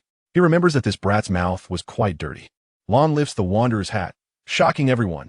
The ice god's recognition scene is absurd. Lan reaches out and lifts the wanderer's large hat, and the wanderer looks terrified as his hairstyle is exposed, angrily biting his teeth. This bastard actually dares to humiliate me. The executive officers finally react, and Nan Ning, next to the queen, stares at Lan with a strange look. The queen asks confusedly, "Nan, do you know him?" Nan Ning's heart is in turmoil. He is still alive. Her thoughts instantly drift back to that year, when the tsunami took everything. It was Lan who saved her like a god. But Lan looks completely confused. "Who are you? I have no impression." Nan Ning panics. "Lord Gung Lan, it's me." Nan Ning. Only then does Lan remember, oh, the little girl I saved back then, the one under the custody of Diwuduo. Looking at the tall and elegant woman in front of him, he is directly shocked. "You've changed too much. You were shorter than Andujia before, delicate and weak. Now your aura is 3 meters tall." The barrage is laughing madly. How is this different from Abido invading Konoha? Minato not recognizing him. Lan sighs. Andujia went from a little duckling to a big duck. Diwuduo became pain. You all have changed explosively. He smiles gently. "You've grown up, little girl." Nan Ning instantly breaks down, her mind filled with memories from back then. Suddenly, the ice god interjects. "Hey, trespassing into the ice god palace will turn you into ice cubes." Lan looks at her in surprise. "Andujia?" The ice god immediately quiets down. How do you know my sister's name? Behind her, Pierrot facepalms. Your Majesty. This information is public. The ice god suddenly realizes, and Pierrot is speechless. The future of winter is worrisome. Lan asks with great interest, You are Andujia's sister? The ice god proudly nods. Sister is the best. I like her the most. Lan looked at her silly smile and said, Just as foolish as the old Andujia. But Andujia is smarter than you. The ice god quickly leaned in and asked, Do you know where sister is? Nan Ning beside them was also speechless. Their own empress usually appeared as a formidable ice and snow queen, but in private, who could handle March 7th? Lan teasing the ice god was super funny. The jar transformed into an Ultraman. Lan looked at the ice god, who was cold and beautiful yet acting cute, and couldn't help but say, Of course I know where Andujia is. The ice god hurriedly asked, Where? Where? Lan smirked. In my bed. The ice god exploded. What? At 4:40 p.m., the jar's main package woke up and closed its eyes again. Soul awake, but still in bed. Suddenly, a red-silver figure appeared in front of him. And a white light bulb like, I got super close. Jar team member, I am Shattering. In a strange tone, he shouted. Lan team member and the deep-sea monster Andujia fought and died. The jar was confused. What the heck? Something fell on his chest. And the jar lay there, eyes wide open, unable to see because of the little bear pajamas. Damn it. Shattering continued. I brought 2 lives, one is mine. The other is also mine. The jar got angry. You have no luck. Aminos. Trying to break free with willpower, but it was in vain. Shattering handed over a super energy bracelet. With this, you could defeat any monster. The next second, the jar felt dizzy and opened his eyes in the ocean. He looked at himself. He actually looked just like Shattering, except for his head. At this moment, 3 identical strange people appeared. Teacher Jar, you're here too? This dream can even connect? They were called Juan, and they were excited. In the distance, someone shouted, Kids, the Ultraman 4 brothers are coming. The children replied, That's great. We're doomed. The jar and the others were speechless. Suddenly, the sea became turbulent, and a huge sea dragon flew into the sky. The jar looked and burst into laughter. The modeling is too bad. It's just a stick with spikes. Even more ridiculous was that the dragon's head was actually welded to a thumb. The instigator, Gung Lan, was also dumbfounded. I thought it was absurd enough, but I didn't expect it to be so hard to break. That's right, this job was done by him. Ing wandered around the Wangshu Inn, ordered something, and looked for the next immortal. Paimon, while eating, was confused. Immortals live in such a lively place? Ing guessed. Maybe they're immortals who are close to humans. She then walked towards the counter owner, smiling and greeting. Hello? The owner, Fei Ergua, looked at the golden-haired and white-haired duo coming over and showed a slight smile. Finally here, these 2 treasures in a positive sense. Ing burst into Wangshu to find Xiao. The chef was so scared he went limp. The northern bank had a thrilling escape. Paimon directly asked the owner, Is there an immortal here? Ing was speechless. Paimon, how can you be so straightforward? But the owner smiled and explained, Xiao doesn't usually come, but if you find the chef, he has a way to invite an immortal. Dong Dong immediately complained, No way, buddy. Are you saying cooking will attract the immortal with the smell? Following the guidance to the kitchen, Paimon flew over and cheerfully shouted, Hello. Yin Xiao turned around and saw white floating object. This burly man was so scared he flew out and fell heavily to the ground. Ing and Paimon were both stunned. Are you okay? After explaining for a long time, Yin Xiao finally stood up, instantly switching to a cold demeanor, crossed his arms and said, I am Yin Xiao, the chef of Wangshu Inn. What do you want? Dong Dong laughed uncontrollably. This face-changing skill is too impressive. Ing explained that she wanted to find Xiao, and Yin Xiao nodded. I can invite an immortal with my delicious food, but I can't say who specifically. But as he raised his hand, his shaking was very obvious. Yin Xiao sighed. I was scared by the ghost in the inn, and since I woke up, my hands have been shaking. I can't cook. Ing and Paimon were speechless. This inn is full of immortals, and you're actually scared to the point of paralysis? Then Yin Xiao explained. There are 5 immortals who often come. Tung Shi Taiyuan, Luo Wan, Jin Shi Peng Wang Xiao, Huishu Da Jiangning Da, and Exanyuan Da Jiang Minu. All are fierce characters guarding Liyue. The bullet screen exploded instantly. The 5 immortals correspond to thunder, water, fire, wind, and rock. The prophet is fast. After bidding farewell to the Yiksha, Ing returned to Liyue, looking for the young master, Orlan. She thought she would be wanted by the whole city for her crimes. But Liyue was filled with sorrow. The Geo Archon had passed away, and the 7 stars had been handling it for days without any follow-up. Ing felt hot in her mask, and since no one recognized her, she simply took it off. She used her wind elemental power to scan the surroundings, confirming safety before heading straight to the northern bank. At the bank entrance, Ing suddenly stopped and blocked Paimon. Paimon peeked and saw several Qinyan soldiers debating with the Fatui guards. Ing immediately wrapped the two of them in light green wind elemental power, slipping into the bank like a breeze. The guards were startled by the sudden appearance of the two and dared not stop them, due to their imposing aura. The receptionist recognized them at a glance. These were the fierce characters who could slay dragons and beat the Fatui. She hurriedly smiled and said, "The young master has invited you to the New Moon Pavilion. He has prepared a banquet for you." Ing thought for a moment. She transformed into a gust of wind and left the northern bank. Ing rushed to the New Moon Pavilion to see Zhongli. The atmosphere in the Golden House was tense. Ing held the oath of freedom and pointed at the young master. "You have some nerve. How dare you deceive me?" Angrily thinking, "The Fatui are all bad people. I'll settle the score with Duck when I get back." The young master raised his hand, and a water elemental longbow instantly formed. "Partner, you can't say that." As soon as he finished speaking, 5 fierce water arrows shot towards Ing. Ing didn't blink, swinging her sword to unleash a storm of green elemental power, instantly shredding the water arrows. Then she transformed into a hurricane, pouncing towards the young master like a ferocious beast. The young master's eyes lit up. "I love fighting with strong opponents." The water bow instantly transformed into a water spear, stabbing towards the hurricane at extreme speed. But the hurricane was faster, skillfully dodging the thrust of the spear, zipping in front of the young master and delivering a fierce slash. The young master's reflexes were super quick. He urgently changed his move and lifted the spear to block, making a crisp sound as sparks exploded. The young master stared at Ying's sword and praised. "Your sword is too explosive. Just the aura is strong enough." Taking advantage of the moment, Ying exerted force, and the blue blade shot out countless wind blades, fiercely smashing towards the young master. Gritting his teeth, the young master swung the spear and suddenly flicked it, directly sending Ing flying. Ing battled the young master, blowing up the Golden House. The invincible talisman reversed and shocked everyone. The young master watched the wind blades flying towards him, grinned, and suddenly grabbed. Purple lightning elemental energy erupted instantly, shattering all the wind blades. In the blink of an eye, he donned the red Fatui mask, holding the purple lightning dual blades, staring at Ing with murderous intent. Suddenly, the Golden House shook violently, the ground trembling. Countless mora poured down like a golden ocean. Paimon was so stunned she almost turned into a mora shape, but luckily Lumen grabbed her and escaped. Just as Lumen steadied herself, she saw the Fatui harbinger wielding a giant spear looking into the distance. Is the goddess heart not here? With a mighty throw, the giant spear flew towards Lumen like a cannonball, its speed terrifying. Lumen narrowly dodged and transformed into a whirlwind, charging at the harbinger. Countless rock constructs fell along the way, blocking the harbinger's escape route.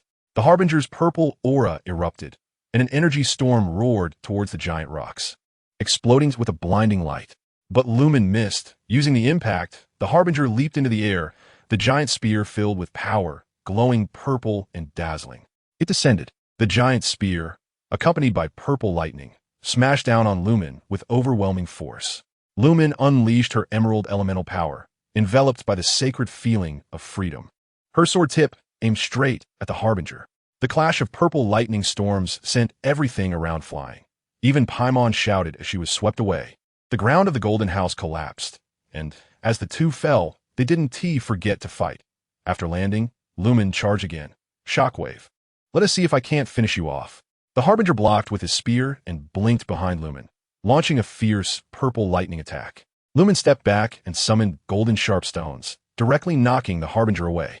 The harbinger steadied himself, elemental power surging. A ghostly whale's roar erupted. An enormous water blue whale leaped from the ground, charging at Lumen. As the harbinger fell, Lumen tried to strike, but the harbinger calmly waved his hand, flashing golden light. Lumen was blinded by the strong light, and when she recovered, she saw countless talismans swirling around the harbinger. The harbinger coughed up blood and stood up, the talismans buzzing with energy. Lumen was shocked. The 100 No Taboo talisman? Isn't that the talisman we found from the sage before? The harbinger coughed up a mouthful of blood, slowly rising, and the countless talismans trembled. The 100 No Taboo talisman? Lumen recognized at a glance that this was the talisman the Harbinger had given her to find the sage. But now, what was he doing with it? Ozer breaks the seal and slaughters Liyue.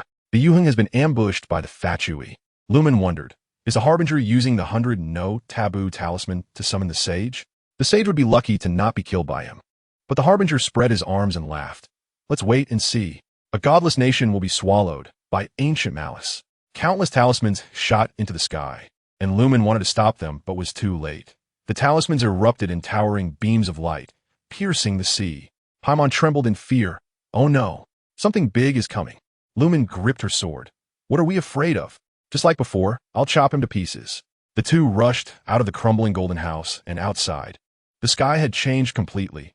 Dark clouds gathered, and the sea was filled with light pillars connecting heaven and earth, a sea tornado like a giant pillar. Lumen transformed into a whirlwind and flew with Paimon, looking up to see the massive Yuheng pavilion floating by, and quickly flew up. Upon landing, she saw a screen full of powerful figures. Liyue borrowing Wenjinjuan, Granny Ping, Xiao, and the five Yakshas, as well as Ningguang, Keqing, and Ganyu. Everyone was shocked. The traveler's elemental control is explosive. Their speed can rival that of the Demon Slayer. Lumen asked Ningguang what was happening on the sea, and Granny Ping explained. That's the vortex demon god Ozer. He was sealed 1,000 years ago by the Six-Path Sage, and the Emperor had resealed him. But now he has broken free. Liyue, borrowing Wenjinjuan, said gravely, the seal is broken. Ozer will land soon. Ningguang clenched her fist. With the Emperor gone, it's up to us to protect Liyue. Huge waves surged on the sea, and 9 water-blue spheres flew into the sky, forming a demon god body 1,000 meters high. 9 dragon heads roared, shattering the clouds. Susanoo, Morix, Ozer's fury is brewing into a storm. Ningguang revealed the Guizhong Ballista, the divine mechanism of the Empress. 8 sages stood on it, infusing it with elemental power, 5 more than in the original storyline. Ningguang shouted, Ozer, you filthy mudfish, get ready for a thrill. Countless golden arrows rained down on Ozer, and the demon god howled in pain. This thing hurts like hell? But the next second, the Yuheng pavilion suddenly opened a teleportation portal. Lumen was stunned. The Abyss Herald is coming again? As a result, people in purple, green, red, and yellow military uniforms rushed out. It was the Fatui. The Electro Hammer, Electro Sorcerer, Ice Fatui, and Hydro Fatui all arrived, a grand assembly of the living. Moreover, they looked so aggressive that they didn't seem to have come to help fight the monsters. Lumen fought the Fatui to protect the Guizhong Ballista. Ningguang instantly dispatched everyone. Blasting the Yuheng pavilion, the fire gun raised its hand and pulled the trigger at the Guizhong Ballista, its flaming bullets flying straight for the target. Lumen reacted explosively, swinging her long sword to unleash 3 sharp wind blades, accurately destroying the bullets. Her gaze was icy enough to kill. What do you guys want? But the Fatui didn't respond at all, continuing to rush forward in droves. Suddenly, the Ice Fatui activated its jetpack, propelling itself into the air with cold air. Like a giant cannonball heading for the Guizhong Ballista, the other Fatui followed suit, trying to crush the Guizhong Ballista together. Lumen cursed under her breath, gripping the sword hilt and dodging the Ice Fatui's heavy blow, wrapping her blade in wind elemental power, easily breaking through the Ice Fatui's elemental armor. Then kicked the big guy away. Get lost. Lumen swung her sword to release wind blades. But the Fatui's equipment was ridiculously tough, and the lightweight wind blades couldn't break through their defenses. She immediately increased her power, aiming for the weak spots in their armor to stab, one after another, shattering the enemies. At this moment, the Electro Hammer erupted with purple lightning, its crimson left eye flashing ominously, swinging a hammer larger than Lumen down fiercely. Lumen knew she would lose in a contest of brute strength, quickly dodging. But unexpectedly, the Electro Hammer put down the hammer and kicked over. He can kick too. Lumen couldn't dodge in time and was kicked hard against the railings of the Yuheng pavilion. Thankfully, she grabbed the railing in time to avoid falling. The next second, her body transformed, becoming a whirlwind that swept through the Fatui, knocking them all down. 7 fell to the ground instantly, while the rest hurriedly adjusted their tactics to counterattack. On the other side, Keqing flashed with purple lightning, darting through the crowd like a bolt of lightning. It was completely different from the game. The Yuheng Star Blade struck vital points, truly living up to its reputation. Ningguang opened her hands and summoned a large screen. Countless golden flying stones rained down on the Fatui like a storm. The wind fist quickly raised a shield to defend. Keqing instantly flashed behind him and took him out in one strike. In the distance, the fire gun attempted to sneak attack, but before Keqing could move, Mingguang's frosty arrow hit him, exploding with icy spikes. The Hydro Fatui grabbed a water cannon and jumped toward Mingguang, trying to sneak attack amidst the chaos. Mingguang stood still, and the barrage was anxious. Why isn't she moving? Just as the water cannon was about to hit, Mingguang suddenly vanished in a golden flash, sweeping past several Fatui. Even the fat guys in defensive gear were sent flying, utterly defenseless. Sorry, just passing through. The storm of the Fatui was blown away. Ozer faced the elemental power in anger. Mingguang appeared, looking at the battered Ozer, and the barrage went wild. Sister, kill me. So cool. Switching to player perspective, frantic operations revealed that their damage was low, and they still had to defend 8 Guizhong Ballisti, thankfully with the Sage's help. Granny Ping unleashed her ultimate move, instantly taking out monsters, but there were too many Fatui still ing the Guizhong Ballista, remaining at a disadvantage, frantically shouting, "It's endless. Why are there so many people?" Suddenly, the scene cut in. Lumen knocked a Fatui electro hammer away, and the electro hammer laughed while coughing. "I'm dead, but it's useless. There are countless Fatui reinforcements behind. You can't win." More reinforcements were on the way. Lumen was stunned. Is this just the advanced team? Damn it. The electro hammer grabbed a walkie-talkie and shouted for reinforcements, but after a long silence, when it finally got through, the voice on the other end was hoarse. "Enemy attack. The camp is under attack." The electro hammer angrily asked, "How many people? Is it the Liyue army?" Lumen gave Ningguang a thumbs up. "You're amazing." But Ningguang shook her head. "Not me." Everyone was confused, and at that moment, the walkie-talkie screeched. "There's only one invader. Blood-red eyes. He asked the god of death." "Ah." The voice abruptly cut off, and all the portals stopped transporting, leaving the Fatui dumbfounded. The next second, a massive blood-red slash burst from the teleportation portal, instantly obliterating all the Fatui present. The white-haired man in a black robe, Lan, slowly walked out, hand resting on his blood-stained sheath, leaving everyone stunned. "Brother Lan." "Misto Lan." The intercom crackled again. In the military camp outside Liyue, 600 people were annihilated. No one survived. Thunderhammer was so scared that his pupils contracted, his heart stopped, and he collapsed. Hu Tao and the others were also shocked by the numbers. It was terrifying. Lan walked to the side of the celestial platform to observe the sea monster. Osail sensed him and roared in anger, his 1,000-year resentment soaring to the heavens. At this moment, various elemental forces erupted all around Liyue, all flying towards Osail. Osail looked at the countless elemental forces and gladly accepted them. Osail absorbed the magical resentment and evolved. Hu Tao's ultimate move was a desperate strike. The elemental forces entered Osail's body, and he then understood. This was the magical resentment from the slain gods Gung Lan and Morix. They were resonating to help him fight Lan. Osail shouted, "Everyone, I understand." Countless elemental forces surged in, and the powers of the evil dragon, giant rhinoceros, and heavenly duel converged, shining through his transparent body. In the next moment, Osail's body expanded dramatically, and a mixed beam of light shot up into the sky. Ningguang and the others didn't stop attacking. But the celestial arrows were as ineffective against Osail as a scraping treatment.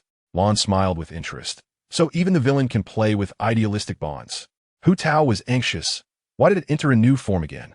Do I have a grudge against this thing? This setup is more exaggerated than the demon dragon. In the blink of an eye, the fully evolved Osail appeared. A giant shadow emerged above the sea. The nine-headed sea monster was not only larger, but also grew a new body. Thick dark blue scales with hints of green absorbed light. And the 9 heads had different expressions, some fierce, some eerie. All 9 heads roared simultaneously, shaking the sea. And the people in the Chuanyu Pavilion were overwhelmed by the oppressive feeling. Osail's 9 giant tails whipped up massive waves, and its tentacles flailed in the water, grabbing whoever they could. It roared, "Come and die." The arrows of the returning machine couldn't even penetrate the storm around it. Keqing was so shocked she stuttered. "What kind of monster is this?" The immortals felt heavy. "Without the Emperor, can we hold Liyue?" Hu Tao was unconvinced, raised the oath of ancient freedom to summon the Anemo elemental force, and shouted, "Take this, my EX curry stick." An endless wind wrapped around her sword and smashed forward. But Osail didn't even look. After a huge noise, Hu Tao's attack was received completely unscathed. This was a full power strike with maximum buffs. Hu Tao was stunned. It's like fighting Diga against Gitangier. The light just scraped off. Lan commented expressionlessly. What a hopeless scene. The barrage exploded instantly. Who will save the day this time? It must be Brother Lan. Isn't Brother Lan just standing there? Ningguang entered yellow ape mode to summon the Nine Tails. Osail encountered its nemesis, and the entire scene exploded. Ningguang slowly walked towards Ningguang, her tone super confident. Ningguang, I told you I would step in. Then she turned to Hu Tao and extended her hand for a fist bump. Can we fist bump? Hu Tao nodded immediately, of course. As their fists collided, an explosive power surged instantly. Hu Tao was enveloped in a golden coat, while Ningguang directly switched to golden, shining, yellow ape mode. The barrage went wild. Wow. Golden legend. This look is so cool. Who can withstand this? Sister is too awesome. Ningguang stared at Osail in the distance, stretched out her hands, and shouted, Let's go, Nine Tails. In the next second, endless golden elemental force erupted, dyeing the entire Chuanyu pavilion in dazzling gold. Hu Tao quickly moved her hands away from her eyes and was stunned in place. An enormous golden giant fox appeared, its black stripes outlining an imposing silhouette, simply the ultimate dream of a man. The Nine Tails roared angrily at Osail, leaped high into the air, spun around, and slammed down with its nine tails, directly stunning Osail. What is this? How is it so fierce? Osail regained its composure and was completely furious. All nine heads bared their teeth. Dare stop me? I'll tear you apart today. Ningguang quickly pulled Hu Tao aside to explain. This is the Golden Guardian Nine Tails from Liyue's legends. It disappeared after repelling the magical beasts 100 years ago. And I didn't expect Ningguang to be it. Just as she finished speaking, the sea suddenly stirred up a more terrifying storm. The dark clouds pressing down made it hard to breathe, and Osail's giant shadow in the center of the storm grew larger and larger. Originally, it had fused the powers of multiple magical gods, and its size was now a full circle bigger. The oppressive feeling was at its peak. The Nine Tails stood firmly on the surface of the sea, its golden light breaking through the darkness, its gaze firmly locked onto Osail, not flinching at all. Ningguang was already bursting with excitement. I haven't had a good fight in a long time. Today, I'm going to crush you. Osail's nine heads roared deafeningly, and its nine giant tails swung wildly, creating towering waves that crashed towards the Chuanyu pavilion, its gaze fixed on the Nine Tails, full of provocation, showing not only no sign of retreat, but an even stronger fighting spirit. It let out a massive roar, its voice filled with determination and courage. The Nine Tails toyed with Osail. The tailed beast ball exploded through Teyvat, igniting everything. Osail's body erupted with rainbow-like light, countless rays penetrating the storm, illuminating the entire sea area as bright as day. All nine heads unleashed their ultimate moves, powers of the evil dragon, giant rhinoceros, fire horse, and other magical gods intertwined on the sea, forming a giant energy vortex that charged towards the Nine Tails with world-destroying might. The barrage went wild. Sister and the Gundam must win. This wave has to hold. The Nine Tails was completely unfazed, elegantly spinning up, its nine tails dancing like ribbons. Golden light weaving into an indestructible halo shield. Osail's wind blades, flames, and ice spikes all bounced off, leaving no trace. With a gentle sweep of its tail, the originally raging storm slowly calmed, and the sea's surface instantly returned to tranquility. Osail was stunned, filled with awe. This is not a beast. It's a character with great wisdom. I underestimated it too much. Osail quickly changed tactics, all nine heads coordinating to release different attribute energies to weave a dense attack net, trying various combination techniques to break through its defenses. But the Nine Tails had already seen through its tricks, skillfully weaving between the attacks, each time precisely avoiding them. While the halo continued to expand its protective range, even using the sea currents and wind direction to guide it, making Osail look like a clown. After a short while, Osail was completely panicked. I can't beat it at all. If I don't run, I'll be smashed. It turned to flee towards the horizon. But the Nine Tails would not let it escape. Opening its giant mouth, it shot out wind elemental bombs, and Osail tried its best to escape, but was still hit. Revealing its true form, the Nine Tails roared again, its intimidation reaching its peak, shaking the surface of the sea. Switching to the player's perspective, the camera focused on the Nine Tails. And as the lens zoomed out, the oppressive feeling of the towering beast hit hard. The barrage exploded. Does this ridiculous thing really exist? Mihoyo, I want to pilot a Gundam. It must be so cool inside.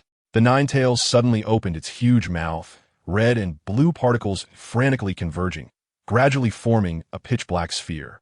The surrounding air distorted. Ningguang shouted, "Tailed beastball!" The black sphere, trailing flames, flew towards Osail at an absurd speed. Osail instantly sensed the danger and decisively summoned the powers of 3 magical gods, forming an elemental shield to try to block it. The tailed beast ball arrived in front of Osail in an instant. The tailed beast ball exploded right in front of Osail. Lan controlled the field to save the Chuanyu Pavilion. The tailed beast ball didn't touch Osail's magical shield, and as it approached the giant body, it suddenly emitted white light. The white light radiated outward, and in the next second, a world-destroying explosion erupted, sending seawater and air flying. The Chuanyu Pavilion was also shaken by the shockwave, and everyone quickly held on, fearing they would fall. Gung Lan looked at the floor of the Chuanyu Pavilion, and in the next second, the loft seemed to be caught by a special gravity, stabilizing in the sky like a rock. The seawater that flew into the sky was also repelled, leaving everyone both in awe and gratitude. The barrage went wild. It has to be the god of Lan. This ability is too familiar. The explosion created a column of water shooting straight up into the clouds, and the temperature skyrocketed. Osail was in a terrible state. It deliberately chose the 3 defensive magical gods to try to bounce off the tailed beast ball, but ended up being blasted right in the face, taking full damage. Now it looked like an octopus without tentacles, the remaining head roaring towards the sky, gathering the dispersed dark clouds again, and a torrential rain poured down. The people on the Jade Pavilion noticed that the raindrops were all circling around them. The nine-tailed fox stared at Ojal with its golden eyes, watching it slowly grow new limbs in the rain. The new parts were not water blue but glowed with various light sources, full of demonic features, and emitted strange sounds. After all, it was a gathering of multiple demons, with enough vitality, but the residual power was too fragmented, some even less than the sum of their parts. One should know that the nine-tailed fox was enormous, much larger than the 50-meter fox shrine palace captured by Gung Lan, able to stand tall alongside Ojal. The demonic elemental power dissipated within Ojal, transforming into its eerie form from before death, wailing together. Minglu sensed the continuous elemental power and decisively began to gather energy for the tailed beast orb. Ojal's consciousness was fighting for control against the demons. They could not forget the fear of having their souls burned by black flames and their spirits extinguished by illusions. The feeling of being annihilated by that giant's simple weaponry was ingrained in their bones. Gung Lan instantaneously teleported next to Ing, who was staring at the nine-tailed fox with shining eyes, wanting to let Ningguang take a closer look at the Jade Pavilion. Ningguang dared not, fearing it would explode the pavilion. Ing was so mesmerized she almost drooled, completely ignoring Gung Lan. Paimon watched this mechanical descent with some distraction. "Traveler." Gung Lan spoke up, and Ing turned around in surprise. "Brother Lan." Gung Lan handed over a blue elemental orb. "Use it if something happens later. I'll handle this." Ing firmly accepted it. "I promise to complete the task. Brother Lan, take care." Just as she was puzzled, the tailed beast orb of the nine-tailed fox flew out, once again exploding right in front of Ojal, and a mushroom cloud enveloped the eerie body. Gung Lan vanished in an instant. "Ah, Jamusi, what did Brother Lan give? Water element? Jeja Bulyujin. Brother Lan has gone to handle things." Ing activated her yellow monkey mode. The North Bank faced a mysterious masked person causing explosions. The barrage of comments flooded in. "Come at Teyvat, I only handle 3 things." Minglu stared at the explosion site, seemingly receiving news, and jumped directly to the Jade Pavilion. The people on the pavilion were shocked. Fortunately, the nine-tailed fox only approached but did not touch, and the seawater did not splash onto the pavilion. Minglu appeared in the Jade Pavilion, her dazzling windbreaker adorned with black patterns, golden light intertwined, incredibly eye-catching. Her golden hair shimmered slightly, shorts revealing long legs, and high heels dyed with tailed beast chakra radiated an overwhelming aura. The pressure in the atmosphere made everyone gasp for breath, and the comments went wild. "This fox spirit is stunningly beautiful. I want to see." Minglu looked at the blue orb in Ying's hand. "Traveler, this is from Brother Lan, right?" Ing nodded, and Minglu extended her fist. "Let us bump fists again." Ing recalled the previous golden outfit and immediately extended her hand. She had to have a new outfit. Their fists collided, and the golden outfit enveloped Ing. This time it was not just an outer garment, but directly unlocked the tailed beast Jinchuriki mode. Ing was stunned. This is Ing Yellow Monkey manifesting. On the other side, The north bank was eerily quiet. The Fatui clerks nervously guarded the entrance while the Millilith surrounded the bank tightly, and they had to wait for the executive. The clerk wondered, why did the young master release the demon? Why isn't Liyue calming the bank down? Are they planning to annex it? The Millilith commander shouted, listen up inside, put down your resistance, and accept the investigation. We want to make it difficult for you. The clerk was sweating profusely. I believe you a ghost. The Liyue interrogation agency is super terrifying. Just as he figured it out, he simply opened the door, striking a pose as if inviting them in. Everyone was at a loss for words. The clerk grumbled in his heart. With this little Mora for a month, what am I risking my life for? He was then taken away. The Millilith entered the bank, finding only the clerk left, and they sympathized. Who understands the pain of a worker? The commander suddenly felt a chill behind him, and the next moment it turned into a bone-chilling cold. He swiftly turned around to see a person in a black robe, wearing a red spiral mask, standing on the stairs, with terrifying crimson eyes. The commander drew his Millilith spear and shouted, Who are you? The soldiers immediately drew arrows and shot. The masked person emitted gray light, becoming ethereal, and the arrows seemed to pass through without hitting anything, crashing into the wall. Bang! The arrows struck the wall behind as if they had never touched any object. The masked person tortured the Millilith. The Liyue stone gate gathered powerful figures, igniting with chaos. The commander was stunned and immediately asked his teammate for a bow. After all, he was a god eye holder. He stared at the person on the stairs and said, Xiao Jing, give me the bow. Without waiting for the bow, the commander grew furious. You're usually so clever. Why are you so slow now? Xiao Jing stammered. Brother, I'm not refusing, it's just. Upon turning around, the commander was dumbfounded.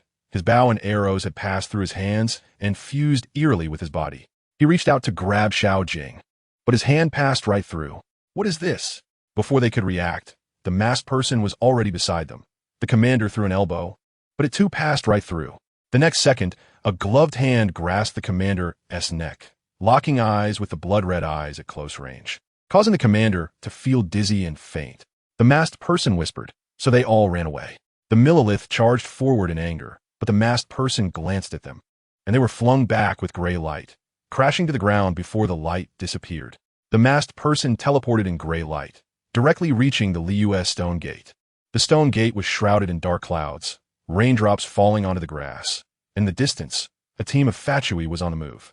A soldier asked, Colonel, can we still stay in Liyue? The colonel patted his chest. Don't worry, the lady has a plan. First, we'll send the young master out. There are people at the exit. Lying in the carriage was indeed the young master.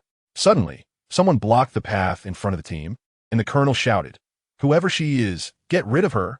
The thunder hammer and wind fist activated, and elemental power rushed forward. The masked person placed her hand on the sheath of her sword. A flash of red blade light swept across, and the two were cut in half at the waist. Strangely, the two were unharmed, lying on the ground staring at their other halves, dumbfounded. The masked person walked towards the crowd with her sword. The piercing sound extremely eerie. Several eye spikes flew in, but the masked person neither dodged nor evaded, allowing the eye spikes to pierce through and crash to the ground. A haughty voice came from behind. Interesting, you dare to come out and attack the camp? The Fatui were furious. The lady appeared, and the soldiers cheered. Lady, we are saved. The commotion woke the young master in the carriage. At that moment, a flash of golden light rushed in like lightning. Brother Lan, wait for me. Minglu landed, and the lady looked serious. 7 stars? Looking again at the white-haired figure in a black robe beside her, she panicked further. When did this person arrive? The more she looked, the more familiar Lan appeared. Isn't this the big shot who suppressed the heavenly principles? Maru. The young master emerged from the carriage and shouted, Rosalind, don't panic. I'm here to assist you. The atmosphere instantly reached a peak, and the masked person moved. The patterns in her blood red, I began to spin. The masked person moved, and the patterns in her blood red, I began to rotate. The masked person unleashed a kaleidoscope attack on Minglu. Lan stunned the young master and frightened the lady. The vortex of the red mask converged on the crimson eyes, and 3 black tomo spun in her eyes, merging into a 4-pointed shuriken with small horns. When the kaleidoscope Sharingan activated, the air froze. The masked person emanated gray light, and the aura was overwhelming. Minglu sensed something was wrong and immediately condensed a deep green wind elemental orb, which was wrapped in white serrated edges, resembling a spiral shuriken. She launched it towards the masked person. The sound of the wind blades cutting through the air was extremely piercing, but the masked person remained unperturbed, drawing her sword and charging forward.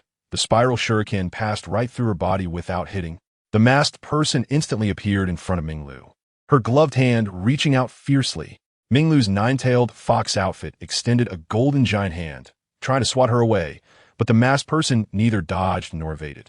The giant hand passed through her body instead, and she grabbed Minglu's arm. Minglu immediately emanated gray light, and the masked person coldly said, "One down." Minglu panicked. "What are you babbling about?" Gold eyeshadow flared from the corners of her eyes. Her eyes transformed into cross-shaped eyes, and the pressure of her divine arts exploded, pushing the masked person back. She stared at her hand, emitting gray light, panicking. "This feels like Brotherland's divine might, but different. Am I going to explode?" "How careless." Lan watched from the side, having seen through her ability, and wanted to see how Minglu would fight. Who could resist the adorable version of the nine-tailed fox Naruto? On the other side, the young master, tired from standing, saw the lady not moving, directly drew his water bow to its full draw, and shot 3 water arrows at Lan's head. Lan didn't even turn his head, just pouted and dodged. The young master excitedly shouted, "Now this is interesting." The water blade dashed forward at high speed, and during the sprint, he imagined Lan's attack, with countless phantoms flashing. The young master swung his sword toward Lan, only for Lan to instantly teleport behind him. Lan asked Ly, "Do you know what the first thing CK said when she saw you was?" The young master felt a buzzing in his ears, as if he was leaving the world, watching the water blade shatter into droplets. "How do you know her?" Lan replied, "I took her as a disciple." The young master's legs went weak, and he knelt down. "Partner, I'm done for." The lady was stunned. Even if the young master is weak, he shouldn't be taken out so easily. Lan turned to her. "You didn't attend the executive meeting a while back, did you?" The lady recalled. "I indeed didn't go." Lan asked again, "Why embrace the cold ice?" The lady was confused. "Why should I tell you?"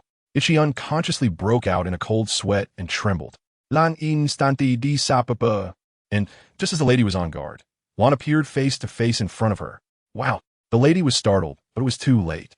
She met Lan's red eyes, with a hexagram between them very conspicuous. Lan read her mind in an instant.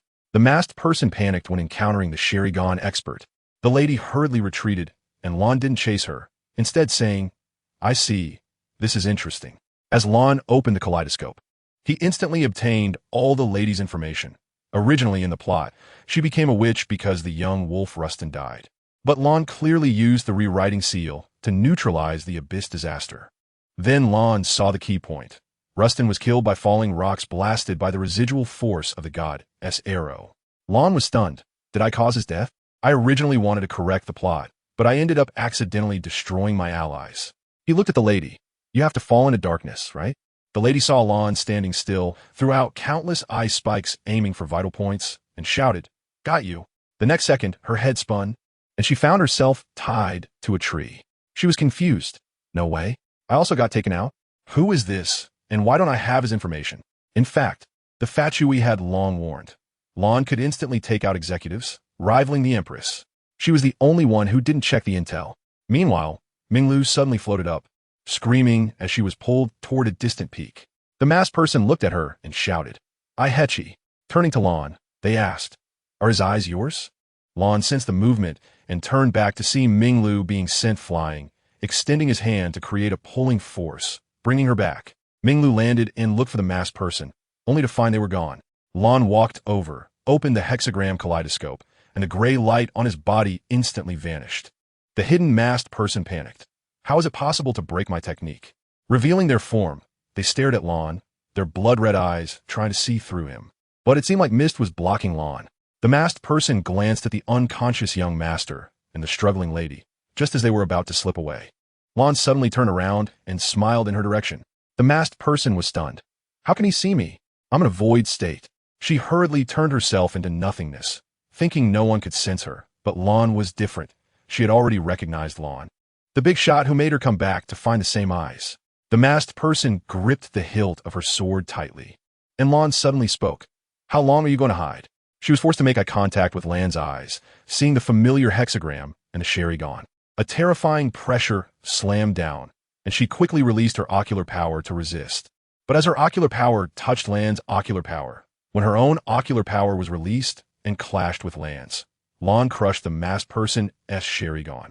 Ing entered yellow ape mode to slash Osail. The masked person instantly dismissed the thought. I can't hit him at all. Her ocular power was far too inferior to Lan's. The moment she released it, she felt that profound terror, causing her to cover her eyes and exit the void mode. Lan instantly teleported in front of her, staring at the masked person and asking, "Where's your other eye?" The masked person wanted to draw her sword, but felt as if she was chained and couldn't move. Trembling, she looked at Lan, whose handsome face bore an extraordinarily enchanting hexagram kaleidoscope. Suddenly, her mind went blank, and upon recovering, she immediately drew her sword to slash at Lan. The blade still wrapped in Aihechi's gray waves. As soon as the blade touched Lan, it halted, then began to crack inch by inch. The masked person hurriedly retracted her sword and retreated, leaving only the hilt. Seeing that Lan didn't move, she immediately turned to nothingness to escape. At this moment, Minglu ran over and looked up. Brother Lan? Lan looked at the memories he had read and sighed. This girl is truly pitiful. The Sharingan didn't change her tragedy. Aihechi could link to the void, allowing himself or objects in contact to become nothingness, and could freely control it. The perspective switched back to Ying's side. As Lan and Minglu left, the area instantly emptied. Ying was draped in a golden-tailed beast coat, looking super impressive, tugging at her clothing in delight. So cool. Paimon's eyes sparkled. The traveler is shining brightly. Keqing looked at her red attire and Ying's golden coat, feeling wronged. There's no love left, Lulu. Osail breathed a sigh of relief. Finally, that big guy is gone. He hurriedly urged the elemental energy to recover his body, which had been shattered by the tailed beast jade, countless wails echoing loudly. The gods rampaged inside its body, roaring, "Let you know what a god is." Players watched in shock. This monster can still evolve? Is it going to turn into a nine-tailed giant?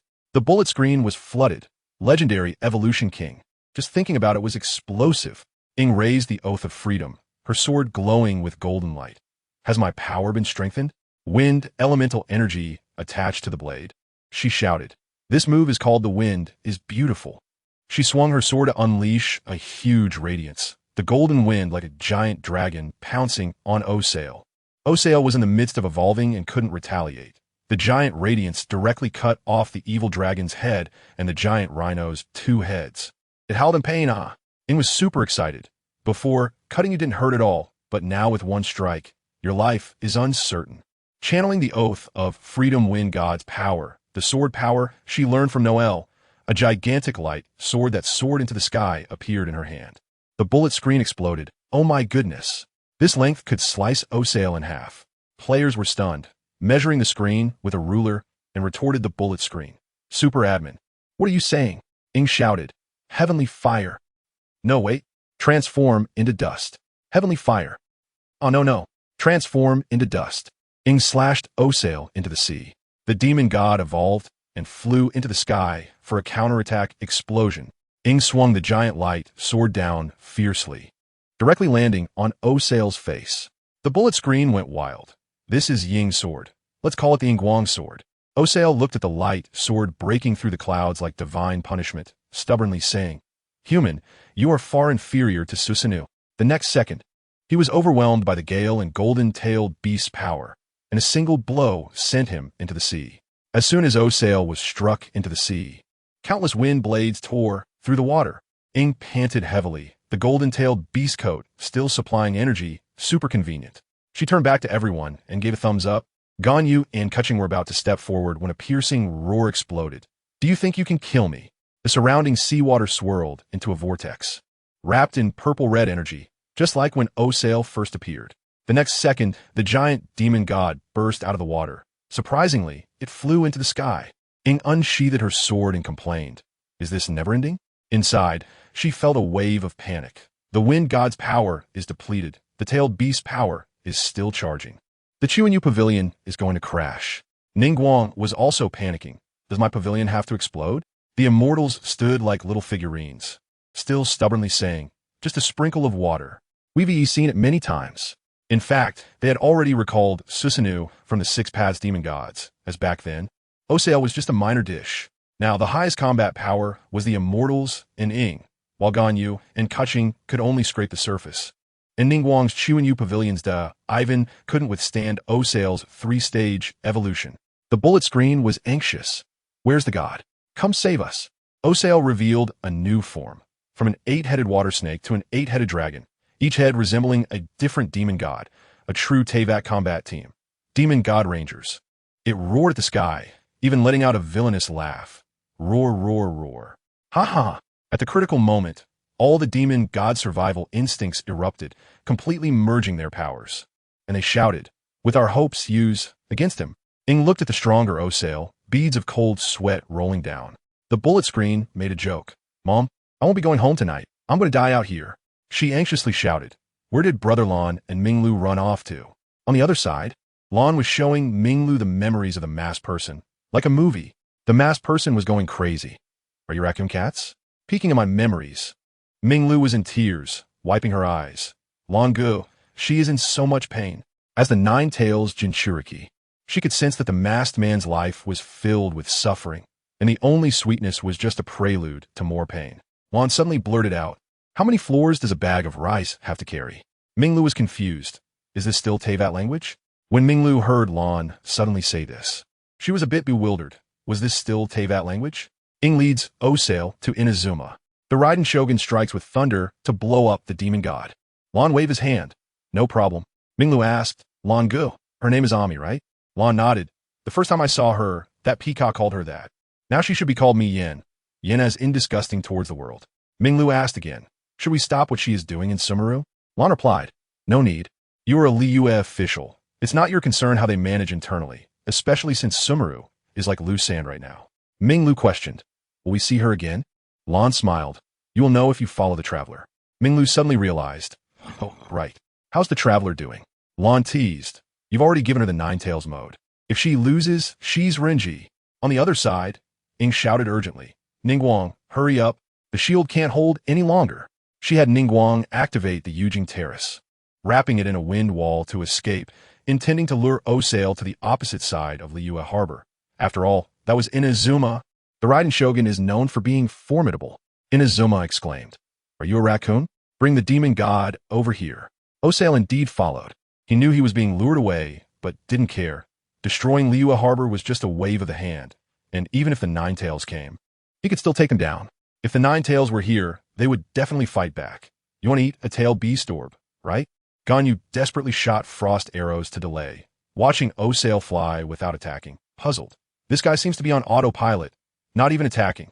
But she felt relieved internally. If he slapped down, the Yujing Terrace would crash faster than a giant falling. Ganyu secretly made up her mind. If it really comes to that, I will activate the Qilin mode and fight to the last to protect Liyue.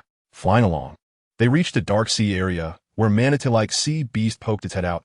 What happened, wow? But as soon as it showed its head, it was blown up by Osael's flying storm, directly meeting its end. As they approached Inazuma, the protection mechanism was instantly triggered. You should know that even merchant ships get struck by lightning, let alone such a large flying beast. Ing and the others shouted, change to manual. The next second, several purple lightning bolts tore through the sky, striking Osael hard. Osael groaned. Ugh, if that lightning struck other magical beasts, they would have turned to ash long ago. But Osael was a super demon god formed by multiple demon gods. His surface defense was even higher than that of the giant rhinoceros demon god, who back in the day took advantage of Morix's battle to ambush Liyue and was easily taken down by the then demon god Gung Lan. He could withstand the sharp gun of 1,000 birds and could even eat Amaterasu raw, only managing to kill it with divine might after some trouble, making it quite a feat. Osael's combined body had even higher defenses, easily handling the Raiden Shogun's lightning strikes. Even if the Raiden Shogun herself came out, he felt he could easily manage. After merging with multiple demon gods, Osael's personality also became chaotic. There are hardly any normal demon gods, and it's quite normal for their brains to be confused. It's good enough that they don't end up with overlapping identities. After merging with several demon gods, Osael's personality changed a lot, as there aren't many normal ones among them, and it's understandable for their brains to be mixed up. It's already good enough that they don't end up with overlapping identities. Ing defended the wind wall against Osael. The author of the 3rd year of high school amended, don't think that perfect fusion means no overlapping identities. This perfection is a united front in times of crisis. It will surely collapse later. Ing felt the wind barrier was useless. Osael wasn't attacking them at all, but she stubbornly said, it's fine not to use it, but we can't do without it.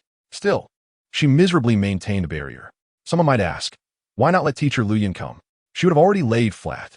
The framework of the wind barrier was made by her, but she had previously used her fairy power crazily to shoot the final machine, and after this round of trouble, the green bird directly turned into a gray bird, burned out. Does anyone remember? Back in the day, when Gung Lan fought the Liyue allied forces, someone said there was no one stronger than Liyue in wind element users present. Indeed, it was this green and white big bird. Returning to the main topic, Ningguang stopped the Yujing terrace and shouted, "We can't go any further. It will affect Inazuma." Directly choosing the outer sea of Inazuma as the battlefield might just be their burial ground. Inazuma didn't mind. Bro, this is a small matter. Back in the day, when the divine thunder descended, it was just one island turning into several small islands. Next comes the author's defeated words. He said that introducing himself in his own book is a bit verbose, but he really didn't know how to start. Can't start with a battle cry, right? Everyone must have noticed that Genshin, starting with EternalEye, I become the strongest character, is updating ridiculously slowly. It used to be stable with 1 or 2 updates a day, but now it's 1 update a month and might even go on hiatus, which is no different from being suspended. The reason is simple. The author is a senior high school student, only going home once every 3 weeks. It's a direct hassle. In second year, he went home once a week and could secretly bring a little hand coin, sneaking under the covers to write late at night. No wonder the update times were so consistent back then. At that time, he could write a chapter a day, but the covers were stuffy and hot, and he had to outsmart the checks, plus weekends were spent making up word counts to get full attendance awards, as the main income relied on this. Now in senior year, going home once every 3 weeks has become more stressful. He used to make up a few thousand words. Now he has to make up tens of thousands. The key is that it started in September, and he couldn't bring little hand coin anymore. I want to go into details, but it was gone.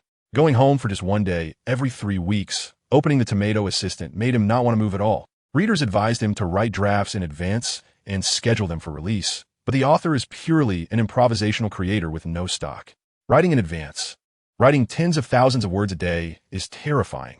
He tried writing a short chapter and then supplementing later, but the chapter contents were too close, and it felt extremely disjointed when making up words. He also used AI to fill in words, but in the end he still had to type out the plot himself, which was very uncomfortable. Originally, he could manage with a little less sleep, until one day he fell asleep while writing, and in the morning realized he hadn't finished what he was supposed to write, and the scheduled release was timed wrong, leaving him stuck. After that, there was more than a month of hiatus. Once it was broken, it couldn't be stopped. Now opening the tomato assistant, he feels he has no energy to write, and not writing makes him feel bad about the hiatus. He also said he hopes everyone understands. Another reason is that the more he writes, the less interest he has. Initially, he wrote this novel purely for fun, but now he feels he has no direction to write. But now, the more he writes, the more he feels he has no direction to write. Ying's mecha crashed. Lan hid the lightning ball and summoned the Qilin for an explosion. The author sighed. He hasn't touched the Genshin summer event, and isn't playing Naruto either. The plot and new fun have all fragmented. And writing a chapter is far worse in quality than before. Talking more is useless. Let us see if it updates during the holidays. Maybe he LL crash Iron or fulfill a dream with a new Pokemon book. Thanks for everyone's support. He LL be stopping updates again soon, so everyone bear with it. Looking back at the Yujing terrace, several people were staring at the towering Osail, completely panicked, running away with the terrace, maintaining the wind wall, scraping off consumption, and by now, Keqing's health was in the red. Keqing anxiously asked, "Ing, can you turn into a giant purple cat?" Ing shook her head. "That's Minglu's exclusive ability. How would I know?" Keqing pointed at Ying's golden outfit. "Maybe you can learn to activate it like Minglu." Ing slapped her forehead. "Oh right, why didn't I think of that?" With a fist bump, she raised her mouth and shouted, "Let us go, Ninetales." The golden outfit instantly shone, as if about to explode. Ing excitedly said, "I feel like my power is about to explode. I'm about to take off." But after squatting in place for a long time without movement, Ing looked down at herself. Her height hadn't changed, and there was no tail growing from her skirt. She was stunned. What is going on? Did I call the wrong name? This mecha isn't something anyone can operate. Keqing and Ganyu were dumbfounded. Huh? Ningguang frowned. What? The deities were confused. Not again, bro. Osail was also bewildered. Here we go again? But why is there no movement this time? The live stream room erupted with laughter. Huh? The comments flooded. Transformation time. Invincible, right? This divine gold miner could dig for a lifetime and still won't find it. The Yujing Terrace was completely in chaos. It's over. This time we're done for. According to the normal plot, there should be a miracle, but the mechanical has been used. Minglu opened the Gundam and severely injured Aozer, while Lan Qing foolishly led the crowd, and no one can come to the rescue. We can't just let Ganyu turn into Heezy for the final lesson. Don't let this happen. Just then, Ing suddenly reached for her waist. Where did the pocket in her skirt come from? Never mind. And touched something warm. Taking it out, she found it was a blue and white lightning ball. Ing was overjoyed. That's right. Brother Lan gave me this. At that time, Lan said it was a magical tool to be used shortly, and although Ing didn't know how to use it, seeing its glowing appearance, she raised it above her head and pointed it at the overcast sky. Aozer squinted and instantly became alert. Something's wrong with that. Suddenly, Lan's voice came from the sky. I remember saying earlier that this weather is perfect for Qilin. As soon as he finished speaking, everyone felt at ease. Thunder rolled in the dark clouds, roaring like a thunder beast. In the next second, an enormous thunder beast wrapped in dazzling light pounced fiercely on Aozer. The strong light illuminated Aozer's flesh and blood body clearly, and the white spots in its red eyes grew larger, gradually filling the entire eyeball. Roar! The deafening roar accompanied by the booming thunder shook the heavens and the earth, and countless bolts of lightning splashed everywhere, directly cutting the entire sea apart. The Qilin exploded through the sea. Ing used a kunai to pierce Aozer, igniting it to explode. The people on the Chuanyu pavilion hadn't reacted yet, as the strong light blinded them, and the booming sound caused their ears to ring, leaving their minds blank for dozens of seconds. When their vision returned, they were stunned. I thought we were doomed. Ing stared wide-eyed at the scene below, murmuring, "This is Brother Lan's power?" Looking down, she was dumbfounded. The originally vast sea had been smashed into a massive pit by a violent force. This pit was so large that it could swallow the heavens and the earth, and the seawater rushed into the hole frantically, but it couldn't even fill the edges. Who knows how long it would take to restore it to its original state. The surface of the sea was steaming like a white mist spirit, with arcs of electricity weaving and flashing, dazzling to the eyes, creating a scene that was both spectacular and eerie. Aozer had already been blasted into the deep sea by this Qilin, leaving only a broken upper body, with its remaining soul and elemental power escaping, like a deflating balloon. 1,000 years ago, the king of the sea died under the Qilin, and now the new king has fallen too. The lightning system's attack on the water system is simply outrageous. Just as everyone breathed a sigh of relief, Ing suddenly donned the golden tail beast's outerwear, wrapped in wind elemental power, and jumped down. Keqing shouted anxiously, "Traveler, are you crazy?" Suddenly remembering the thunder and rain knife-shaped object that Lan had given her when they were building a house. She hurriedly took it out and threw it with all her might. "Take this. It's useful." Ing caught it in midair, stunned. Is this Brother Lan's kunai? In the next second, countless evil elemental powers surged up, and Ying's wind elemental power transformed into blades, clearing the way. She instantly realized, it's the abyss. The reason she jumped down was that it was related to her brother, and she was the only one with purification abilities. She couldn't ignore it. Although it was risky, the kunai was just right to save her life. When she landed near Aozer, she realized how terrifying the Qilin's power was. Aozer let out a mournful roar, sending chills down Ying's spine. At this moment, the ancient oath of freedom in her hand suddenly lit up, and the wind elemental power coiled around the sword body like threads. Ing lunged forward with lightning speed, moving so fast that no one could see her trajectory. With a muffled sound, Ying's great sword pierced Aozer's hard head with the precision of a sharp spear. Ing infused power, shattering Aozer, pulling out the mysterious sword hilt. She unleashed rock power to explode the battlefield.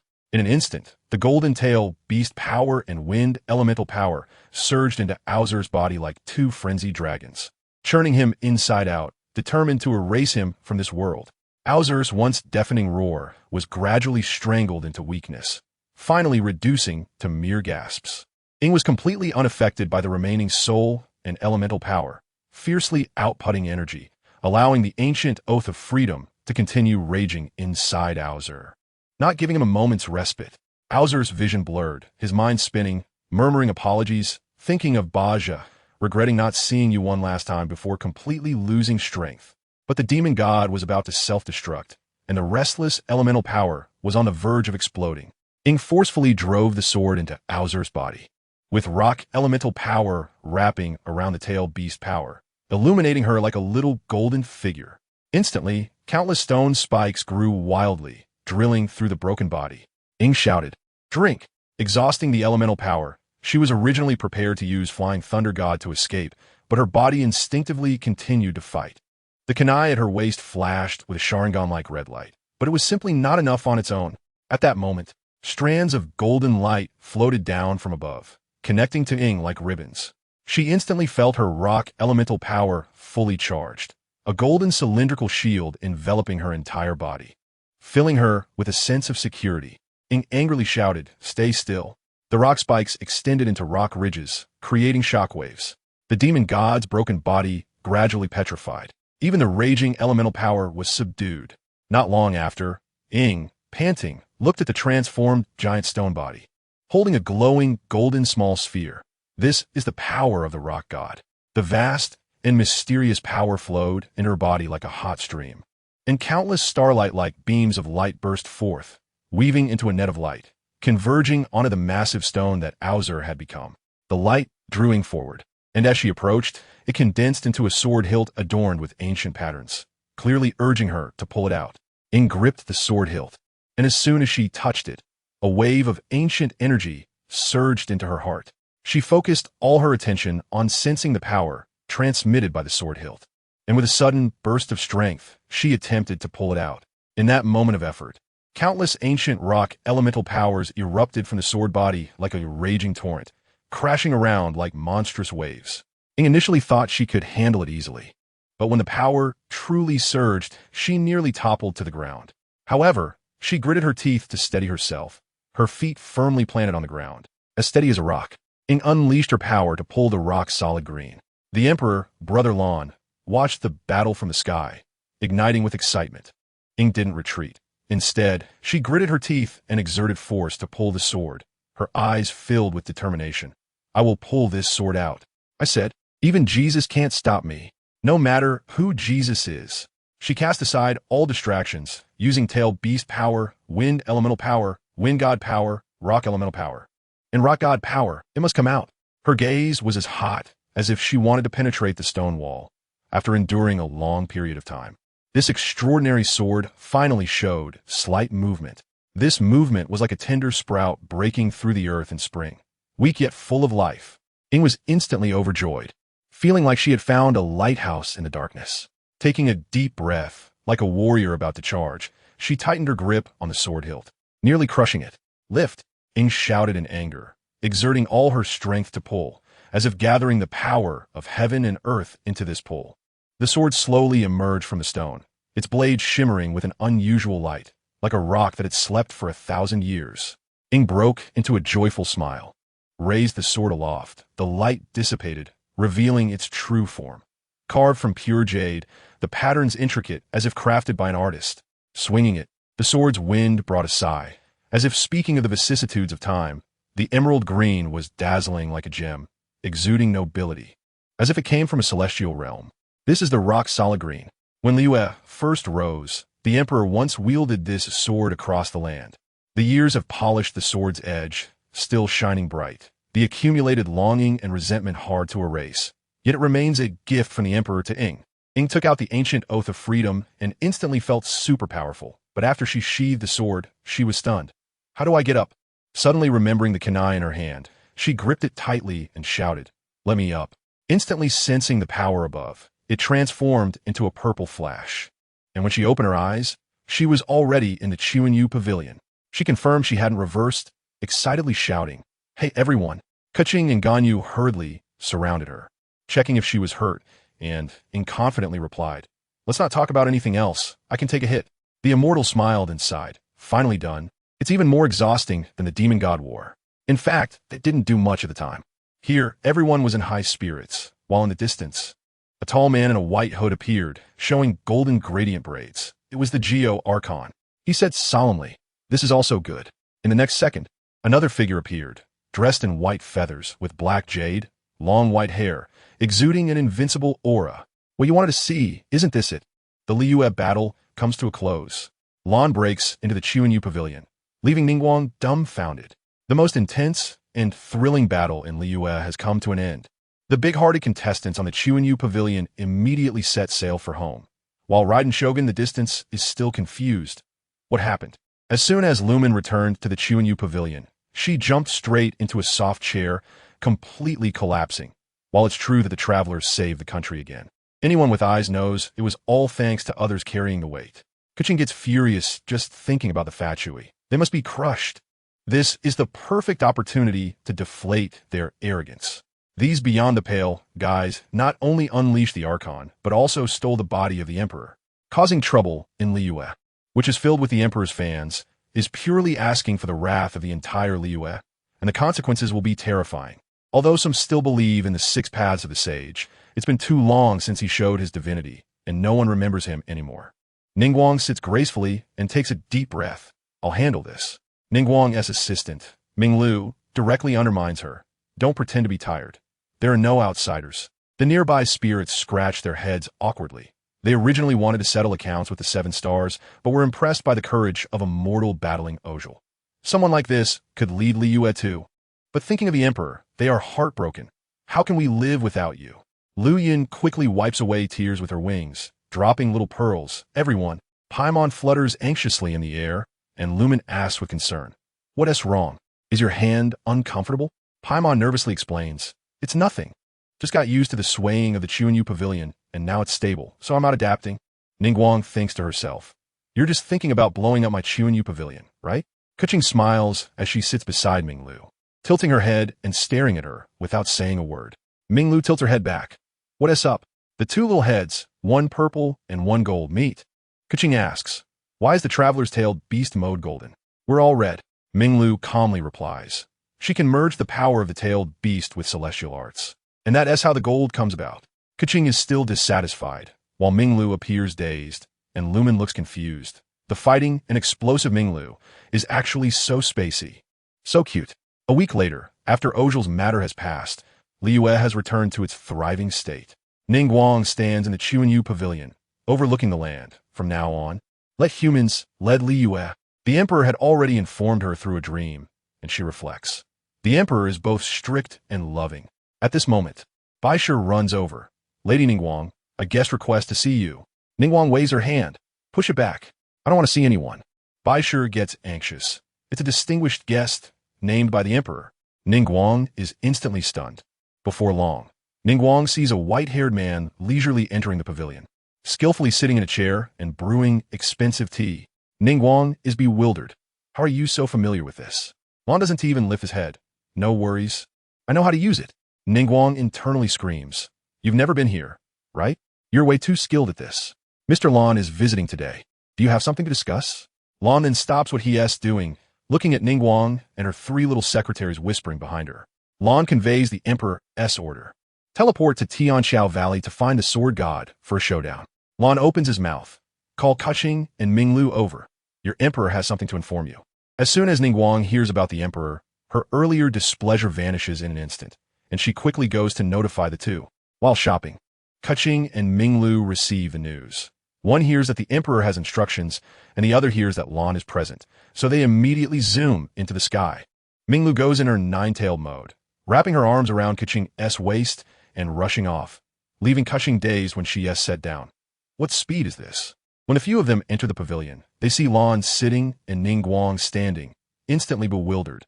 Shouldn't Ningguang be in charge here? Lan sips his tea, internally complaining. This tea costs millions of mora. Lan gets straight to the point. You all received the dream from Oryx, right? The 3 secretaries silently raise their hands. No. Keqing asks, "How do you know?" Just after asking, she regrets it. Brain short-circuited. The last dream was for him. Lan replies, "He said you passed the test. Liyue is entrusted to you." Ningguang falls silent. Keqing ponders, and Minglu directly stares blankly. Why is Lan so mysterious? In fact, Lan is conveying Morix's words, urging the 7 stars to work hard. Although their relationship is average, Morix agreed to help Lan with a favor, and Lan thought it would be fun to come. Suddenly, Lan says to Keqing, "Don't be too radical in your thinking." Keqing gets mad. Defamation. "I love the Emperor. My whole house is filled with merchandise." Lan explains, diminishing the divine, focusing on humanity is suitable for a godless world. But you have a god here who can destroy the heavens and the earth. Keqing instantly remembers the world covering Ojul and the nine-tailed beast, left speechless. Indeed, they haven't been much help in this battle. Lan adds, however, your will and spirit are sufficient. Both Morix and I have faith in you. After saying that, he directly stands up to prepare to leave. After chatting with a few people, Lan leaves the Chuanyu pavilion alone, walking simply without any tricks, but as he strolls, something feels off. He needs to find someone. A white-clad man with a sword flashes through his mind, muttering, is this guy dead? Shouldn't he have been left behind during the reshaping? Suddenly remembering that Dihua said the other party was living in seclusion in the mountains, Lan smiles. Hard to find? Not at all. A flash of red light in his eyes, as if flipping through a world script, he instantly locks onto the location. With a thought, he disappears directly, leaving the person following in the dark confused. Where did he go? How did he vanish? Quickly scattering gray light to catch up. The place he is looking for is in Tianxiao Valley, an area where nature seems to have superpowers. From a distance, the mountains twist and turn like a giant dragon, forming a deep and magnificent canyon, with every fold in the mountains resembling a carefully crafted piece of art. When sunlight shines on it, the colors of the mountains change from deep to dark to bright as gold, as if nature is showing off its painting skills, dazzlingly vibrant. The colors of the mountains change unpredictably under the sunlight, sometimes deep as ink, sometimes bright as gold, as if the great painter, nature, is freely wielding his brush, rendering this piece of heaven and earth so splendid and colorful. Lan enters Tianxiao Valley to meet the sword god. 1,000 years ago, he beat the sky dragon into pieces. Being in Tianxiao Valley feels like entering a paradise. The mountains act as a barrier, blocking all the external noise, leaving only tranquility and peace, intoxicating people within, exclaiming how divine nature is. In a cave surrounded by clouds and mist, there's a thatched cottage, quietly waiting like a pearl. The thatched house looks fragile, as if it would crumble upon touch, but in reality, it is indeed that fragile. Yet every joint of the thatch bears the marks of time, exuding a sense of ruggedness. It's not a mansion, nor is it crude. It's passably livable, in the ethereal Tianxiao Valley, like a secret forgotten by time, or a place where an immortal resides, transcending the mundane. An old man in a white robe comes out of the house, looking up at the sun. This weather feels really nice while basking. He leisurely walks to a bamboo lounge chair and plops down. So comfortable. Suddenly someone responds. It really is quite refreshing. The old man jumps in surprise and looks up, instantly excitedly shouting, Uchiha Gung Lan.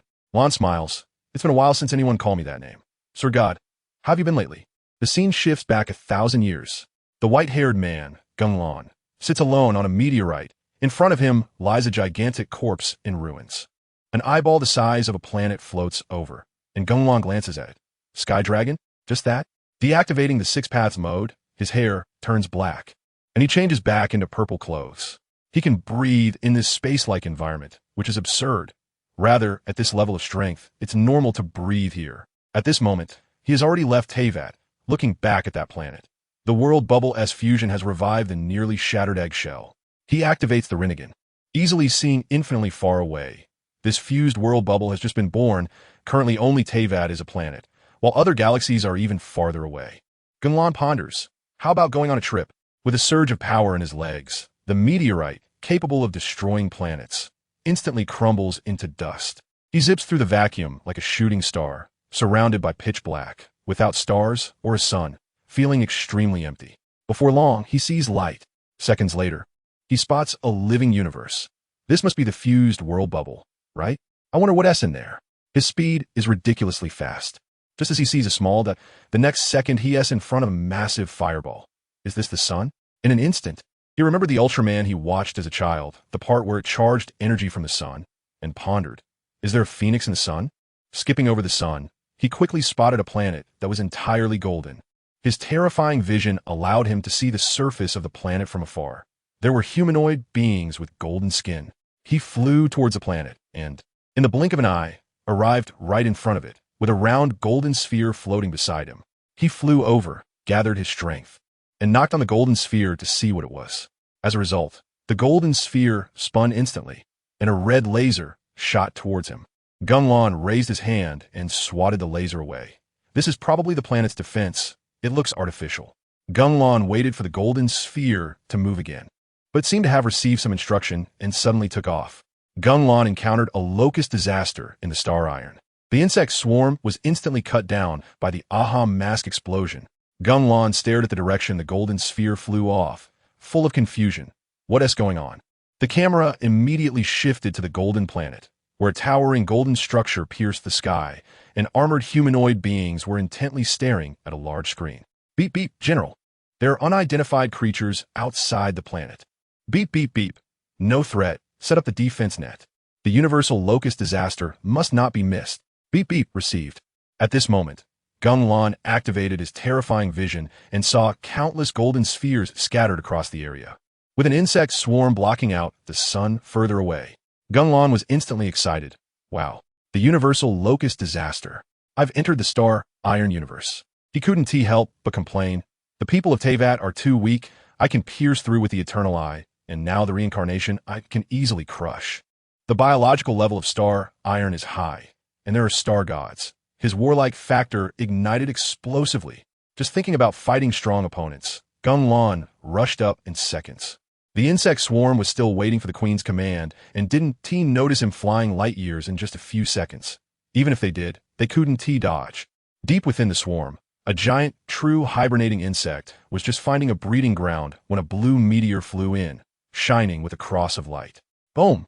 The true hibernating insect was reduced to dust, and the swarm evaporated instantly. Not even a scream left. The destruction star god had not yet emerged. But the path of destruction was instantly enacted and then vanished. On the side of the Golden Tower, the subordinates urgently reported. The locust disaster response has disappeared. The general was stunned. Was an unknown attack? Could it be the star god? Gung Lan slowly stopped, looked back. The insect swarm had already turned to dust.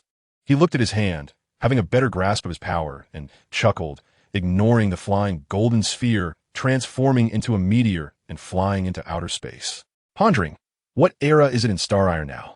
Then he thought, with the universal locust disaster, the breeding star god Tower Taz Euros should still be around. He directly activated the reincarnation eye, his right eye flashing with purple light. Takamagara. Instantly, everything around him froze, and after a moment, it returned to normal. Gung Lan penetrated the world and obtained information about Star Iron. GengLan's, the ancient god war? Last time Teyvat was rushing into the demon god war. This time I came to Star Iron and encountered the ancient god period. Not convinced. Amber King, can your wall withstand my power? Suddenly, a piercing roar came. Gung Lan frowned. What is that noise? Then a red clown mask appeared, laughing maniacally. Found the lifeless path command. Become my command, and I'll give you power. Gung Lan raised an eyebrow. Gung Lan said nothing, and a long knife appeared in his hand. The snow-white blade unsheathed, and the formless blade exploded instantly, chopping the clown mask in half. Gung Biat up. Susanoo shattered the star god's fate and blew up the scene. Laughed maniacally. You're really fun. I like you. I didn't expect that knife just now to have no effect on this playful star god at all. Gung Lan stared at the clown mask, listening to Aha's demonic laughter, feeling inexplicably agitated, the corners of his mouth uncontrollably rising, and he laughed wildly in Japanese. Aha's eyes lit up, laughing even crazier. It's the laughter that makes it powerful. The two laughed maniacally at each other, looking like a couple of lunatics. Suddenly Gung Lan stopped laughing. Not because he was tired of laughing, but because it was time to get down to business. Aha was confused. Finally found someone my taste. Why did he stop laughing? Gung Lan's reincarnation eye burst with purple light. To encounter a star god so quickly. I'm really lucky. Aha was still laughing. This is so interesting. Show me your skills. You're too noisy. As Gung Lan's voice fell, a massive energy storm erupted around him. Elemental force and fate power crazily fused, transforming into a purple pillar of light that shot into the sky, turning the entire universe purple. Aha was so excited he started bouncing. This is too cool. Let me see. The light pillar shattered into a light curtain. Pay attention. The supersized Susanoo made its appearance. Its wings were adorned with starlight, its body like a nebula, and it was absurdly large. Aha screamed, Compared to it, I'm like a little ant. Susanoo's crimson eyes locked onto Aha, unleashing countless purple blades that instantly trapped him. Aha was stunned. This is just a glance from me. How can it affect my main body? But then he thought, this is too thrilling. Am I going to be crushed? Gung Lan sneered. Enjoy it now. Let us see if you'll still enjoy it later. Susanoo drew out a massive purple sword, its blade wrapped in red energy, and struck down towards Aha. Aha, like a masochist, eagerly awaited the strike. Susanoo's annihilation slash. The blade looked ordinary, but the moment it struck Aha, he couldn't smile anymore. It hurts. The blade struck directly at his main body, nearly taking out his kidneys. In the depths of the universe, Aha's main body quickly severed the connection. The disconnected Aha still wanted to laugh. For the first time in my long life. This pain is too interesting. But the next second, he panicked. Something fell off. Suddenly, a giant crescent sword light appeared, cutting through his body like tofu. Aha was instantly dumbfounded. No, this isn't right. He could endure the pain, but what came next completely stunned him. He clearly felt his fate fading, disappearing. He distinctly sensed that his fate was fading, disappearing. How is this possible? How could this happen? This is unreasonable. Gung Lan tortured Aha and turned him into a wild boar, crashing through the Amber King's giant wall and blowing up the scene. Aha, this level of Star God, had a fate that was absurdly tough. Unless he gave up, it would never disappear. Even if he died, someone would take his place. But now, his fate had actually vanished. Aha was filled with question marks, directly turning to ashes. Gung Lan, who was watching him, finally smiled. What trouble will arise if a Star God dies? Unable to come up with an answer, he decided to let it go. Never mind, consider a lesson. We Uchiha are kind. We never kill recklessly. Those he slaughtered? Gung Lan snapped his fingers and Aha revived on the spot. Aha was confused. I revived? Suddenly, purple ripples appeared in his mind, and he understood instantly. Haha, it's you. You are too powerful. Gung Lan rolled his eyes. TSK, no memory. His right eye glowed and shouted Takamagara. Just as Aha was about to laugh, he suddenly choked. He could talk but couldn't laugh, only glaring at him across light years. Interesting. Too interesting. Gung Lan shouted Takamagara again. Aha couldn't say a word and shrank in size. Around him were wooden fences and stinky dung, and when he looked up, he saw a white-skinned wild boar. He had actually turned into a little piglet that could only grunt. Aha went crazy instead. This is too fun, too joyful. Before he could finish enjoying it, his body uncontrollably plunged into the dung pile. Gung Lan looked at his thoughts, speechless. This guy is too optimistic. Gung Lan turned Aha back and ignored him, flying with Susanoo. Along the way, all the giant space beasts dodged. Some were half the size of a long knife. And approaching them was just asking for trouble. Just a few stubborn ones were all instantly taken down by the surrounding blades. Gung Lan pondered. If I can slice Aha in half with one blow, what level am I at? Then he doubted, is Aha too weak? Has the timeline not developed well enough? Flying in the direction of the star gods, the way was filled with desolate planets. Soon, Gung Lan sensed the target. Pay attention. A golden giant wall extending to the horizon appeared, spectacular beyond belief. He pondered, what if someone climbs the wall? Let S directly charge up with Susanoo. The Amber King, who was being hit, looked up. Is there a ghost fireboy messing with my wall? Just as he was about to smash it, he heard a crack and a shattering sound. The space trembled and was about to shatter. Subordinates urgently reported, the wall has been damaged. The Amber King remained calm and continued to smash the ash, not even bothering to look. However, Gung Lan had a completely different opinion. Just then, the enormous body of Susanoo, which was astonishingly massive, collided with the towering, resplendent giant city wall of the Amber King with immense force. At that moment, Gung Lan did not use any weapons or special abilities. He purely relied on the extraordinary physical strength of Susanoo to launch this earth-shattering attack. Gung Lan clashed with the Amber King. The dual swords struck like hammers, shattering the starry sky. The purple energy surrounding Susanoo roared like a furious wave and a blazing flame, violently pounding against the indestructible giant wall. In the next second, the surface of the wall erupted like a lake hit by a giant stone, instantly producing countless layers of ripples that spread quickly and densely. Then came a crisp crack, as if glass had shattered. The fortress-like city wall created by the Star God was directly smashed by Gung Lan's attack. The Amber King was stunned. Gripping his small golden hammer, he stared incredulously at the huge, circular gap in the wall. Bottomless, as if a hole had been torn in the void. He was madly complaining in his heart. Dude, are you crazy?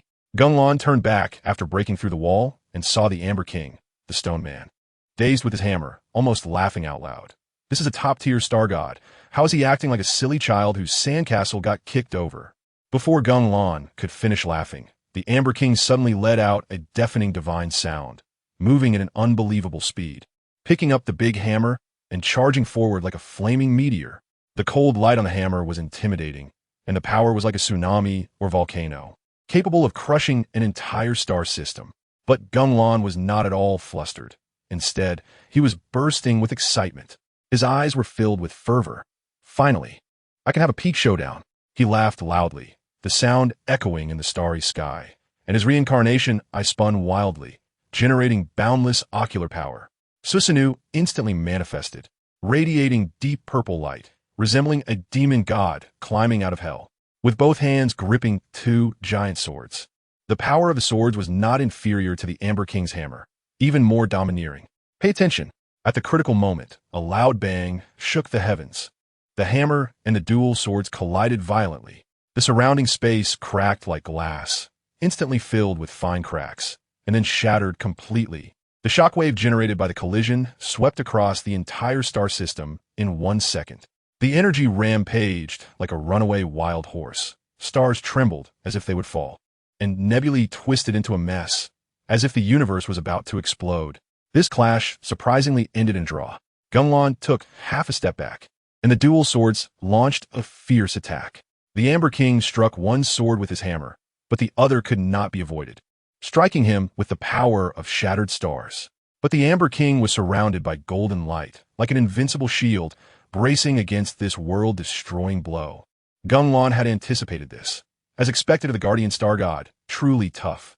Then the Amber King let out an ancient divine sound, golden waves emanating from his body, reflecting back through Susanoo's sword. Countershock. This blow was actually the highest damage technique that could be used with Star Iron, Countershock. This layer of waves carried Gung Lan's power, directly impacting Susanoo. Gung Lan's eyes opened to torture the Amber King, instantly repairing the giant wall and exploding the battlefield. Susanoo's massive body suddenly trembled, and he retreated far back. Gung Lan shook his head. The long-lost feeling of impact made him excited, and looking at the charging Amber King, he laughed. The playtime is over. In the next second, 6 black Magatama suddenly emerged from his reincarnation eye. An immense ocular power exploded in the battlefield. High heaven! A peculiar purple light instantly enveloped the Amber King. But the Amber King didn't notice at all, still charging forward with his hammer. Susanoo spread his star-shielding wings and instantly rushed up to dodge the hammer, slashing down at the Amber King. The Amber King didn't dodge at all. He believed his defense was invincible, that this sword would definitely not break through. But the result was a direct slap to the face. His terrifying defense seemed to vanish, and the giant blade sliced through his body like cutting butter. The Amber King was stunned. Why couldn't Ti block it? He tried to activate the countershock again, but had no reaction at all, left standing like a big question mark. Gung Lan looked at the dazed Amber King and teased. Curious? Huh? As soon as he finished speaking, Susanoo rushed up rapidly, striking down with another sword. This time, the Amber King dared not take it head-on and quickly dodged, but Susanoo's attacks fell like rain. The Amber King panicked, grabbing his hammer to smash at the void. The space instantly shattered, and countless chaotic time and space streams turned into blades rushing forward. But Susanoo was not afraid at all, charging through the chaos, stabbing directly at the glowing object on the Amber King's head. Before the Amber King could raise his hammer, he was pierced through and pushed away by Susanoo. He let out an ancient divine sound, golden light erupting from his body, raising an energy shield. But Susanoo sliced off a piece of his body, then reached through the shield, grabbing a protrusion on him and pulling him over. The Amber King was completely stunned. Why didn't my shield work? Gung Lan watched him from within Susanoo, as if looking at a piece of butter cake. Let me explain. My eyes can do everything. His reincarnation eye emitted purple light. I can define everything, twist everything. The Amber King stared at those soul-stirring eyes, feeling dazed. Seeing he had no reaction, Gung Lan released him, and another layer of purple light enveloped him. The Amber King felt his power return, disregarding everything else, pulling out his small golden hammer and walking towards the golden giant wall. Simply a dedicated wall repairman. Gung Lan followed him, and, watching the Amber King smash out a piece of the wall, he also moved. His reincarnation eye glowed slightly, and the damaged giant wall instantly restored to its original state, crazily extending countless new walls at a speed surpassing the Amber King. The Amber King was taken aback and stopped his actions. What the heck? I'm out of here. Gung Lan unleashed the breeding star god. Crimson sword energy shattered the universe and exploded the battlefield. Gung Lan looked at the Amber King repairing the wall and couldn't help but ask, "By the way, what are you repairing this wall for?"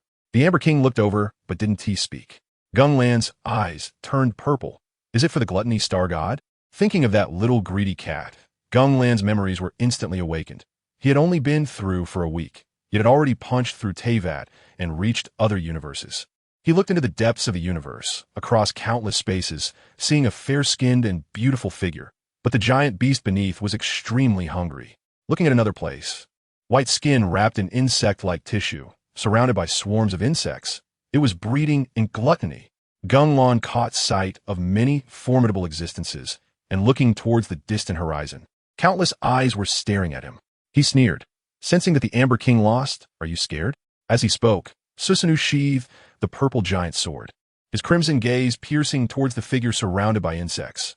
"Breeding star god Taz Yuroth, you've done quite a few bad things." Although Gung Lan had only played Star Iron until the server opened, he had now penetrated the entire Star Iron universe. Searching for information about breeding was like flipping through files. Even if breeding was currently just using insect swarms to prey on planets, not causing a cosmic locust disaster, Gung Lan found him unsatisfactory. After all, the author was once stunned by the giant insects when he first played Star Iron.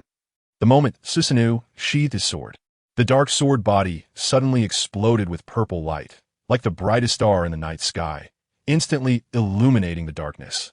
The purple light danced like living fire, gathering to the hilt, then spreading to the entire scabbard. Susanoo looked like he was holding a giant glowing stick, dazzling to the point that one could hardly open their eyes. As the purple light flashed, Susanoo's momentum changed drastically.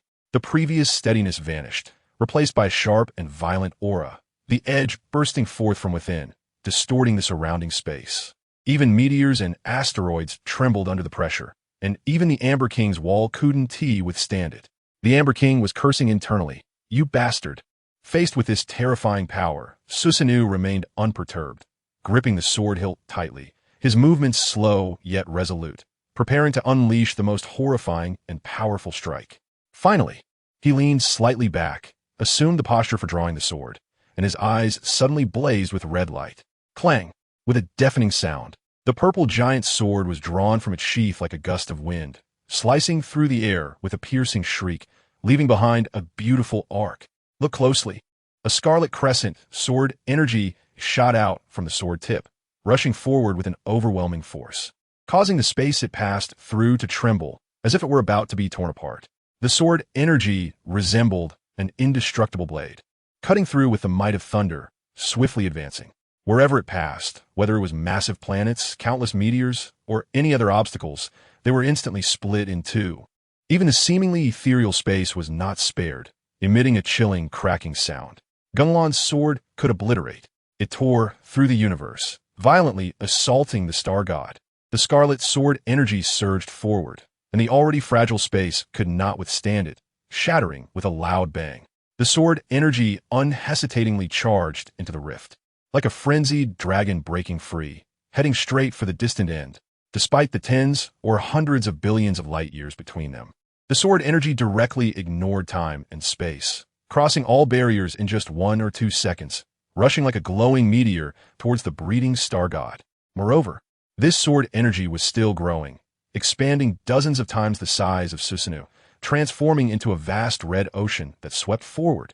This sword energy was not only enormous, but also terrifyingly powerful. Every strand was filled with pure energy, carrying a cutting force that looked down upon the world, as if it could slice through everything in existence. Only then did the breeding star god notice the attack. Raising his head, he saw the sky filled with red light rushing towards him. By the time the red light illuminated his face, he was still in a daze and was completely engulfed by the crimson glow. Nothing around changed.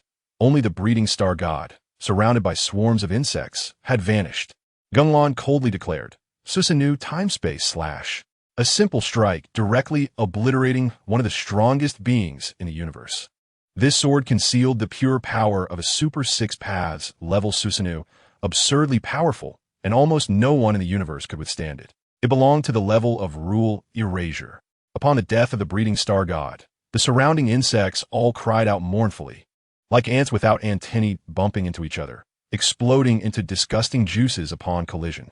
The morning voice, with its nightmarish characteristics, directly affected its kind, causing explosions that sounded like fireworks, but the juices were utterly unappreciable. Only a few insects of different colors, significantly larger than their kind, flew out, blue, gray, and gold, all with a later, breeding envoys. At their peak, they could destroy planets at will, devouring entire planets full of life with a mere breath. But now they were all terrified, frantically fleeing into the distance. They were not foolish. Their leader had been obliterated in an instant. Resistance would be suicide. So it was better to flee quickly. Gung Lan paid them no mind. Without the Star God as command, they were at most just larger insects. Still insects, even with a Star God. After thoroughly beating these Star Gods, Gung Lan looked up at the vast universe. The pitch-black universe resembled a giant curtain, adorned with starlight and gems. But after his world-destroying attack, the curtain was torn with many shocking cracks. From the cracks spewed forth terrifying power, like a monstrous abyssal beast opening its mouth to swallow the universe. Yet Gung Lan remained unfazed, extremely calm, having just attacked the Star God. The energy aftermath would inevitably affect the surroundings. He surveyed the area, discovering that all the planets in this region had vanished, reduced to dust within the cataclysmic aftermath.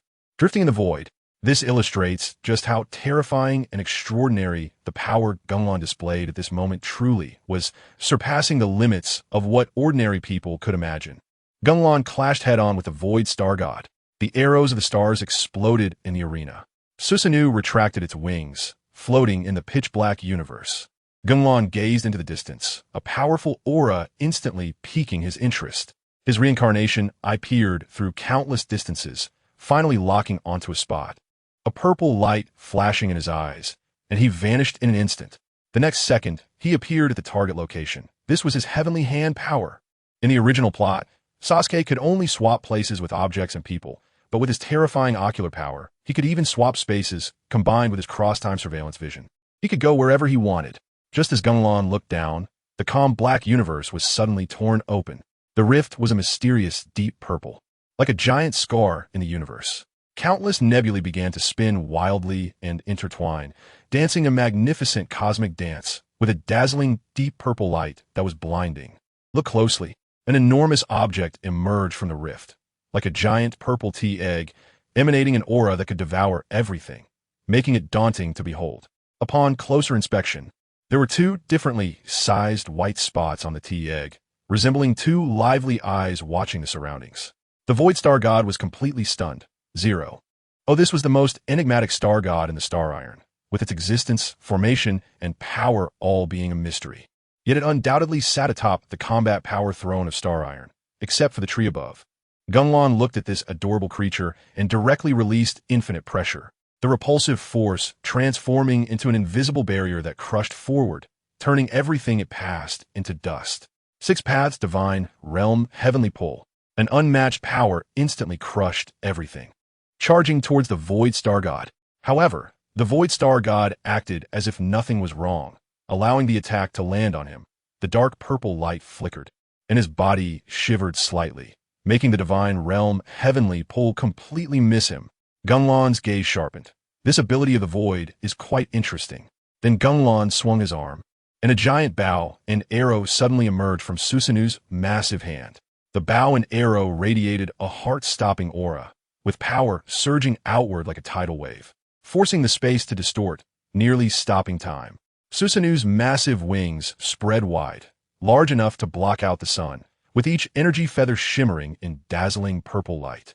The feathers slowly melted, transforming into domineering power that spread like a tsunami. The stars and meteors in this star system were enveloped, as if being manipulated by an invisible giant hand, crumbling into energy particles without any resistance. The particles rapidly converged into slender beams of light, like spider silk connecting to Susanoo's body. At that moment, a deep purple arrow appeared out of thin air. Susanoo gripped the bowstring with both hands, pulling it back to a full moon shape. The bow and arrow glimmered with bright light, sparking with lively bursts, emanating an aura that made the entire universe tremble. As if one arrow could pierce through time and space, destroying everything. Six paths, Susanoo arrows of stars. Gung Lan shot through the Void Star God. He swung his sword to slash the void tree and exploded the arena. With a command from Gung Lan, the arrows of the stars were finally released. In an instant, the world fell silent, the entire universe listening to the sound of the bowstring, the sharpness materializing and piercing forward. Wherever it passed, everything shattered and disintegrated like glass. The arrowhead accurately aimed at the Void Star God. The Void Star God still stared with its large and small eyes, unbothered, until the arrow violently pierced through it. Victory and defeat were immediately determined. Then Gung Lan found himself in a new place, the intense light blinding him. And when he looked up, he was stunned. A gigantic tree soared into the clouds, radiating pure golden light, its branches resembling giant dragons, each branch adorned with crystal bubbles. Upon closer inspection, each bubble contained a complete world. Some were continents, some were starry skies, spectacular beyond imagination. Gung Lan murmured to himself, "Is this the Void Tree?" He was puzzled. "I'm not Otto. I'm not charging at the tree. How did I end up here?"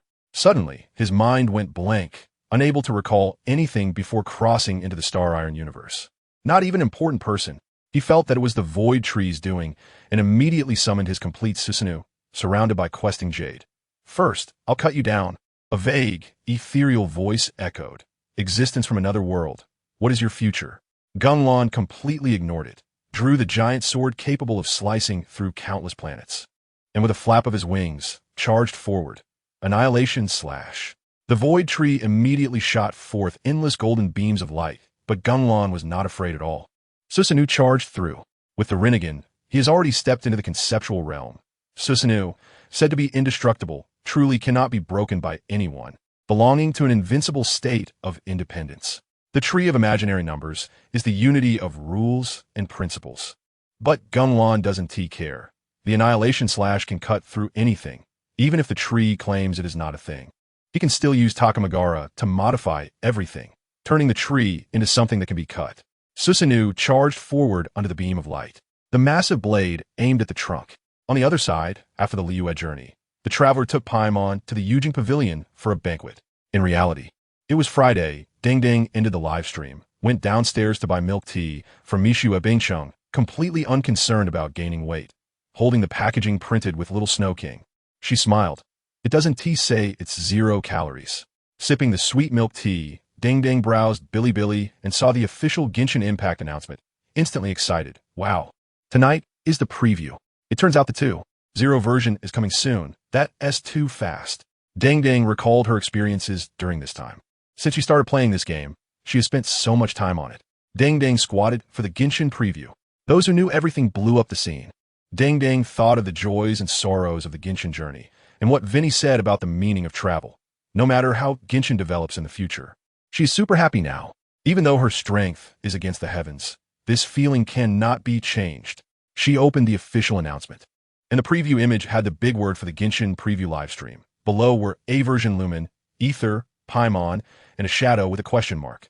She pondered, "Who is this? It's Liyue now. It should be Kaching and the others, right?" Looking again, there was a line of text below the big words. "The one who knows everything." Ding Ding was stunned. The one who knows everything? Is it Zhongli?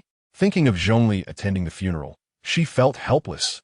Previously, she thought Lan was the Geo god, but after seeing Lan summon a big Qilin, she felt that Lan was the Electro god. She opened Feishin and entered the original and divine group. There were strategies, toxic milk, cosplay streamers, and her, the technical fairy. Although some questioned her, she still felt her gameplay was the best. She sent a message. "Family, who is the one who knows everything in the preview image?" Eri replied, "I don't know. Checking for missing pieces," Xianyan said. "The next version is Inazuma. It should be a new character from Inazuma." Liyue was lifting Ganyu at that time. Nanji Xiong added, "I think it's the white-haired sister in the footprints. Super pretty." Ding Ding thought that was right. The ice attribute beauty is super elegant.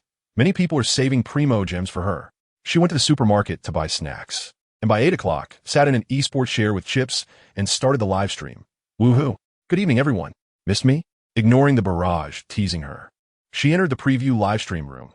Cartoon Yujing Pavilion was spinning, and the barrage was flooding with comments about the spinning Yujing Pavilion for an hour. Soon, the Yujing Pavilion stopped spinning, and the screen zoomed in. A familiar voice rang out. Paimon, who is the esteemed guest. Q version Lumen and Paimon stood in the middle. Paimon and Lumen were the same size. Duo, voicing Paimon, laughed. You're in character. We're just actors in costumes. Bao, voicing Lumen, greeted. Hello everyone. I'm Bao, the voice of Lumen. Ether's voice actor, Longu, appeared, and Bao was surprised. Longu, you're here too? Can you appear at the same time? Longu laughed. CVT party, only at this time can the twins meet. The barrage flooded with, is that a sword? And Paimon shouted, coming. With Paimon's voice, the entire livestream room fell silent, looking at the teleportation array of Yujing Pavilion, wanting to see who it really was. The preview revealed 3 big shots. Andujia, Pain, and Lan blew up the scene. 3 beams of light flashed and flew beside Lumen, Ether, and Paimon. The 3 had eyes shining like stars, super looking forward. Wow. Who is it? Dang directly shouted Gua. She saw the newcomers and was completely stunned. From left to right. A high-cold woman with blue and white 3-spiral hair, horns on her head, wearing a purple coat, is Andujia, the vice mayor of Winter. A white-haired man in a black robe with a long knife, with a cold demeanor, is the sage of 6 paths, Uchiha Lan, in a black robe with red clouds. Orange short hair with black pins is the leader of Akatsuki, Godpain. Although players did not know Lan's identity, they all respectfully called him Big Daddy. Who would have thought the preview would actually invite these 3 heavyweight characters? Dang's mouth couldn't help but lift. This is what I want to see. Lumen, Ether, Paimon, and the livestream viewers were all stunned. The 3 most mysterious people in Teyvat appear together. Although they were all A-version cute characters, their aura was not diminished at all. Pain became cute but still had a poker face, looking a bit silly. Lan's cute version still maintained his good looks. Andujia looked like a shrunken version of a duck. Andujia chuckled. What wrong, surprised? Lumen immediately had starry eyes. Sister Andujia, this is so surprising. Ether wiped his cold sweat. I thought it was an Inazuma character, but I didn't expect it to be 3 big figures. The cute version of Lan looked at Andujia in pain, breaking the atmosphere. What are we acting? Didn't I say it was a tea party, not characters? Especially you. Pain looked at him, his Rinnegan shining brightly, then laughed. Right, I forgot. Lumen exclaimed. The image is broken. Then the 3 revealed their identities. I am Andujia's voice actor, Hans Ser. I am Pain's voice actor, Lu Zhaoquan. When it was Lan's turn, everyone stared at him, but he mischievously said, I want to tell you, this information is super valuable. Everyone twitched their mouths. It's completely different from the Lan in the game. Lan quickly added, don't tie the voice actors and characters together. Kauko was overjoyed. Suddenly, the screen went black and bright again, and everyone joked. Did the Yujing Pavilion lose power? Andujia coughed. We've been chatting too long. It's time to reveal some information. The 6 of them disregarded their personas and cheered with both hands. Hooray! The whiteboard behind them lit up with the new interface of version 2.0. Bao sighed. It has been about a year with everyone. We even fought for UID when the server opened. Lumen proudly put her hands on her hips. In the new version, the traveler will enter Inazuma and start a new adventure. I guess I'm also a protagonist. Ether, not wanting to lose, said at this time. The preview revealed new information about Inazuma. Lan leaked the explosive news from the past. Lan teased Ether with a smile. You're the anti-main character now? Ether refused to back down. My account is the male protagonist. Brother is the best. Andujia quickly mediated. Stop talking. Let us see the new version. The big screen turned, and a short film of the Inazuma map played, full of rich Japanese style. Everyone understood in an instant. Misan, the cherry blossoms in the hometown are blooming again. Lumen and Ether exclaimed. Cherry blossom trees and different islands. Andujia explained. Inazuma is the land of the god of thunder. When the traveler goes there, something big will happen. Lumen and Ether looked at Lan. Lan brother is more like the god of thunder, right? That big Chilin is super cool. Lan awkwardly smiled. I'm just an ordinary person. How can I have the power of a deity? Saying this, Lan pointed at the whiteboard, revealing a mysterious scoop. Let me give everyone a heads up. In the Inazuma adventure, the traveler can travel back to the past. You will also meet the young me. Lumen immediately put her hands on her hips and boasted. I'm the honorary knight of Mondstadt. I can crush the Abyss Dragon, solo the 11th Harbinger, and defeat Osale. Lan secretly laughed. You'll have it tough when you get to Inazuma. The big screen then displayed new event information. With Andujia as the presenter, each event was eye-catching. Soon the redemption code appeared, and everyone shouted. Remember quickly. Don't miss it.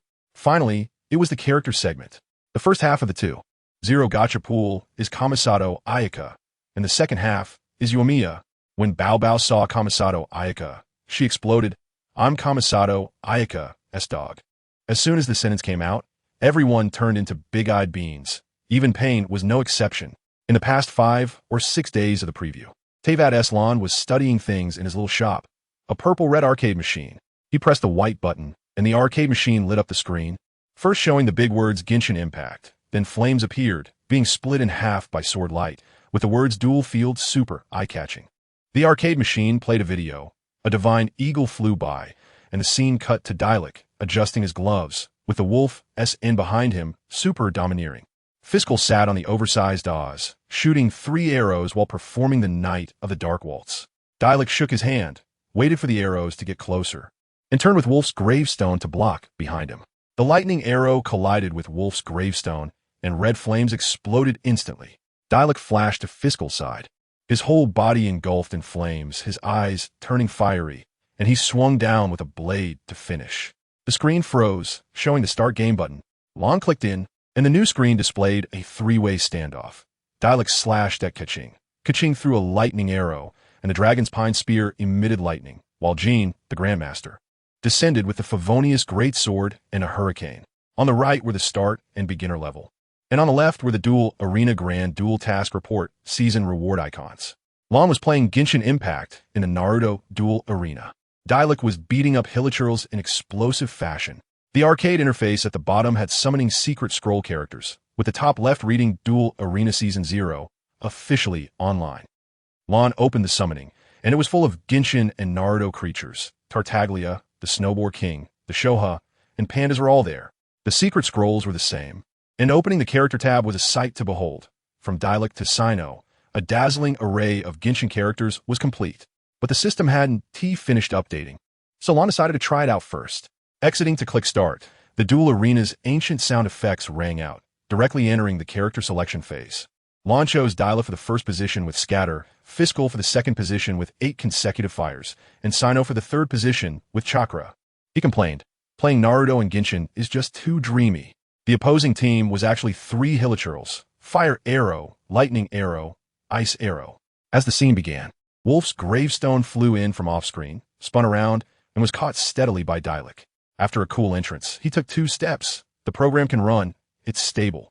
Finding the right opportunity, he unleashed his skill, elegantly slashing with a fiery, swirling strike, directly sending the Hilichurl flying.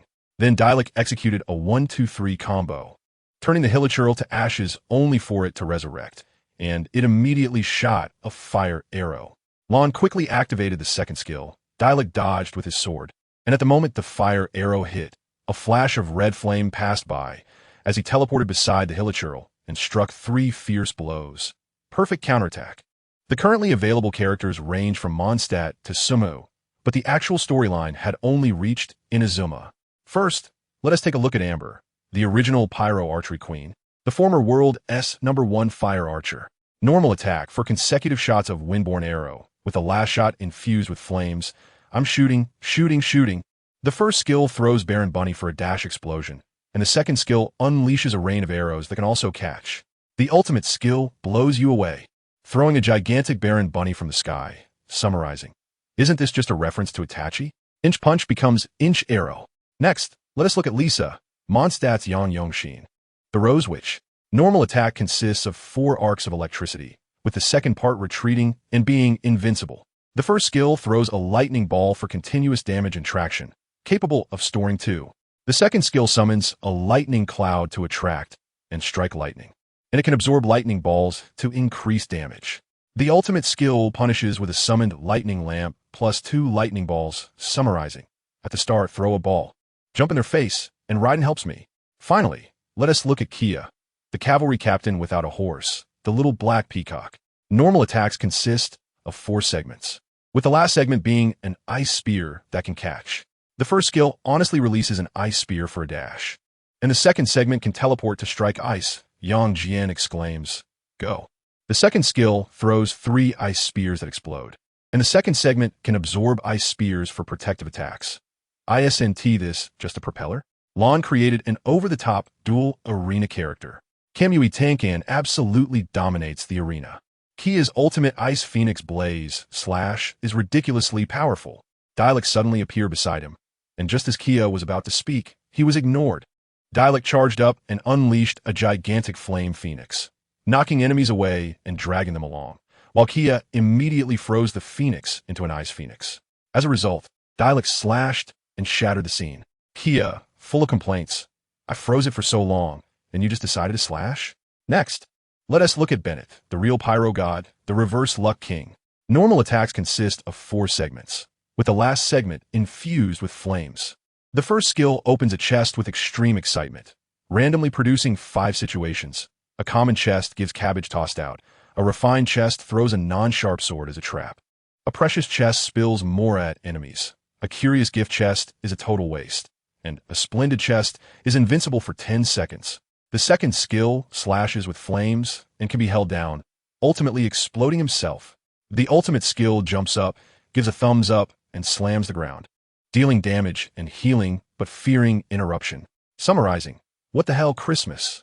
But is Bennett's luck really reliable? Here comes the key point.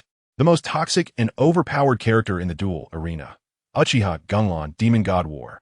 As a game creator, he directly made himself the end-of-year big boss, aiming to overshadow all characters and become the god of the duel arena. After all, Genshin's playable characters are released slowly, so let us enjoy the duel arena first. Combining his attributes, double eternal Mangeki Sharingan with numerous eye techniques, his skills are maxed out. Special mechanism. Accumulating 4 chakra allows for Kamui Tenkan to stop time or perfectly phase. Normal attacks also have 2 forms. The first form has 3 segments: Chidori blade slashes, kicks, and dashes with lightning plus invincibility frames. Subsequent normal attacks can stab with a blade or throw a lightning ball. The second form is even more ferocious. After perfect phasing, it kicks, fans, throws shurikens, and finally uses Kamui to flash beside enemies, grabbing them with Susanoo's arm. The first skill Chidori has 3 segments of dashes, fast, and with invincibility frames. Can choose direction and can grab. The third segment transforms into a lightning wheel that strikes upwards, smashing down the y-axis, all while grabbing. Each segment connects to the ultimate, allowing for ground insertion, electric picks, and consecutive Chidori sharp shots. The second skill, Kamui, directly phases and becomes invincible, triggering feints, charging with a black stick to grab, pulling enemies into the Kamui space to lose health, and finally throwing them out while kicking. Gung Lan's ultimate makes the entire arena instantly perish. Uchiha's girl is left in despair. When Gung Lan phases and gets hit, it triggers perfect phasing. The feint point normal attack can phase jump up to 5 times while jumping. Clicking normal attacks throws wooden spikes that explode and grab, and can unlock Storm Dance to burn enemies. With the wooden spikes able to be thrown 5 times and fire able to spray 5 times, enemies caught in the feint are pulled into the Kamui space. And clicking the ultimate allows entry into the space to use Susanoo's giant hand to smash. A small hand smash can take them out. If the wooden spikes trap them and they get pulled in, Storm Dance will burn them to satisfaction. The ultimate Sharingan switch is even more outrageous. Just clicking once switches from Kamui to Tsukuyomi Jutsu, altering normal attacks and skills entirely. After switching, normal attacks become Susanoo, purple skeleton plus giant hand sweeping, slamming, plowing, grabbing, with a range as long as Madara's and capable of blocking. The first skill, Jutsu, pushes fire spikes, leaving a fire pile. And the second segment opens a black flame storm while grabbing throughout. Connecting to the ultimate allows Susanoo to shoot fire arrows, shooting from one end of the x-axis to the other. The second skill, Illusion Seals, transform into crows for a dash, leaving clones, countering when hit, summoning tracking shurikens and crows. Even the flying thunder god can't escape.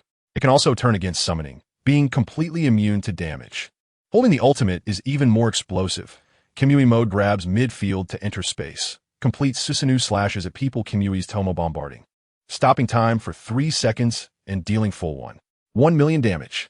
Tsukuyomi mode directly opens the gigantic tree realm for birth, unzipping pants, attacking the entire screen, after which the complete Susanoo spreads its wings, using thunder black flame arrows to penetrate, grabbing the entire screen and stopping time for 4 seconds, dealing full 1 million damage. With lightning and sealing scrolls, it also transforms into lightning release, Kirin, actively increasing distance damage and passively speeding up grabs. The ultimate image is super crazy. Ants.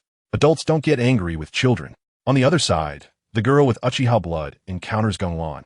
Once again experiencing the despair of 1,000 years ago, she thought that after suffering so much, she could bridge the gap with Gung Lan, but was immediately frightened by Gung Lan's eyes. She had only one Mangekyou Sharingan, and even if her ocular power strengthened, it was useless. She touched the hollow area of her eye socket, recalling the figure of golden sunlight, her fists trembling. She relied on Aya's ocular technique to traverse the void, and could also turn people into nothingness, fully defensive but regrettably lacking in offense. The eye that had once strangled in the flower space was long gone, but she had no regrets, her mind filled with the thought, overthrow this absurd world. The scarlet eyes beneath the mask glowed fiercely, and endless hatred surged up. She glanced at the chaotic void space, where countless sleeping, foolish soldiers floated, their numbers comparable to a military camp. Among them were even some unexpected existences, indicating just how powerful this little one, Mian, had become. Mian activated her Susanoo to smash through the ground. Her ocular power clashed with the stone gate, causing an explosion. After a moment of contemplation, when she exchanged glances with Gung Lan, she saw not only fear, but also an enigmatic location. After a psychological struggle, she took a deep breath. Since it has come to this, what's the harm in making another mistake? The next second, she appeared at the coordinates. She looked at the seemingly ordinary plane and then at the ground. This is it. A flash of red light in her eyes, and the dark energy skeletal frame instantly enveloped her. Brothers who had fought in the Demon God War would definitely be stunned. This was the Susanoo that once struck fear into the demon gods. Pure power, pure destruction. Even the demon gods would tremble at its sight. But Mian's Susanoo was far from GengLan's. It only covered 2 or 3 meters. However, it was bolstered by the bloodline given by Gung Lan. Gung Lan was the sage of 6 paths, and she was Indra, with purity maxed out. Then, a massive skeletal frame of dark energy emerged, exuding an aura of the 9 nether. 2 giant skeletal arms, like pillars supporting the heavens, slammed down with terrifying force. Boom! The earth trembled violently, and the terrifying power rained down, shattering the ground. Dust filled the sky, and chunks of earth exploded into fragments, shooting up into the sky and then raining down like raindrops. The originally flat ground was covered with spiderweb-like cracks, which continued to extend. Mian didn't stop, raising her arms to slam down again, the earth rumbling and trembling. She actually wanted to use brute force to smash through the layers of earth, reaching the depths below. Thanks to the terrifying power of Susanoo, it didn't take long for Mian to create a hole in the ground. She shrank the Susanoo into ribs around her body and dove into the hole. The entrance was narrow, but her slender figure passed through easily, though her chest was a bit of a hindrance. Moments later, the opening below widened, and she arrived in a tunnel. The Scarlet Sharingan allowed her to see clearly in the darkness as she moved forward, finally stopping in front of a stone gate. She reached out to touch the stone gate, sensing an ancient aura. Should she use her ocular power to break it? Just thinking that this was the address given by Gung Lan made her feel anxious. This might be a test. Associating it with Gung Lan's terrifying power, the stone gate would surely be extremely difficult to deal with. But she didn't think too much. Her blood-red Sharingan suddenly opened wide, instantly transforming into a kaleidoscope. Endless ocular power surged toward the stone gate like a torrent. Buzz! The stone gate erupted with a powerful mental shockwave, rushing toward her ocular power like a roaring dragon. The 2 sides clashed instantly, filling the entire space with light and violent energy, resembling the apocalypse. Time passed second by second, but this clash seemed to never cease. No one knew exactly how long had passed. Perhaps it was just a fleeting moment, or maybe it had spanned a long time. Mian seized the mysterious folding fan. The Genshin Update streamer drew Kaching, breaking through defenses. Finally, a line of bright red blood tears slid down Mian's exquisitely beautiful face, dripping down her snowy skin. It instantly bloomed into a tragic blood flower on the ground. The once cold and frosty her was now enhanced with an eerie beauty by these blood tears, if not for the mask covering her face. Countless people would surely scream in madness. She walked into the stone gate and entered the secret chamber, cautiously stepping in, her vigilant gaze sweeping every corner, confirming there was no danger before she felt at ease and walked lightly inside. As soon as she entered the secret chamber, her gaze was firmly captured by the giant object in the center. It was a massive, gourd-shaped folding fan. The fan was pure, white like sheep fat jade. Smooth and warm to the touch, yet painted with black hook jade patterns, emitting an eerie glow. The fan handle was connected to a pitch-black chain with a cold, hard metallic texture that made one shiver, as if it could strike like a venomous snake with a swing, delivering a fatal blow to enemies. What was even more frightening was that the fan was stained with a lot of dried black blood, clearly having undergone countless battles and harvested numerous lives. Yin reached out to grasp the fan handle, and in an instant, a scorching whirlwind erupted from the fan, rushing toward her. In the blink of an eye, it was time for the Genshin update. Countless streamers began broadcasting, blocking the Sky Island gate, shouting loudly, "Open the door. I'm Kamisato, Ayaka's dog. I want to play the duel arena now."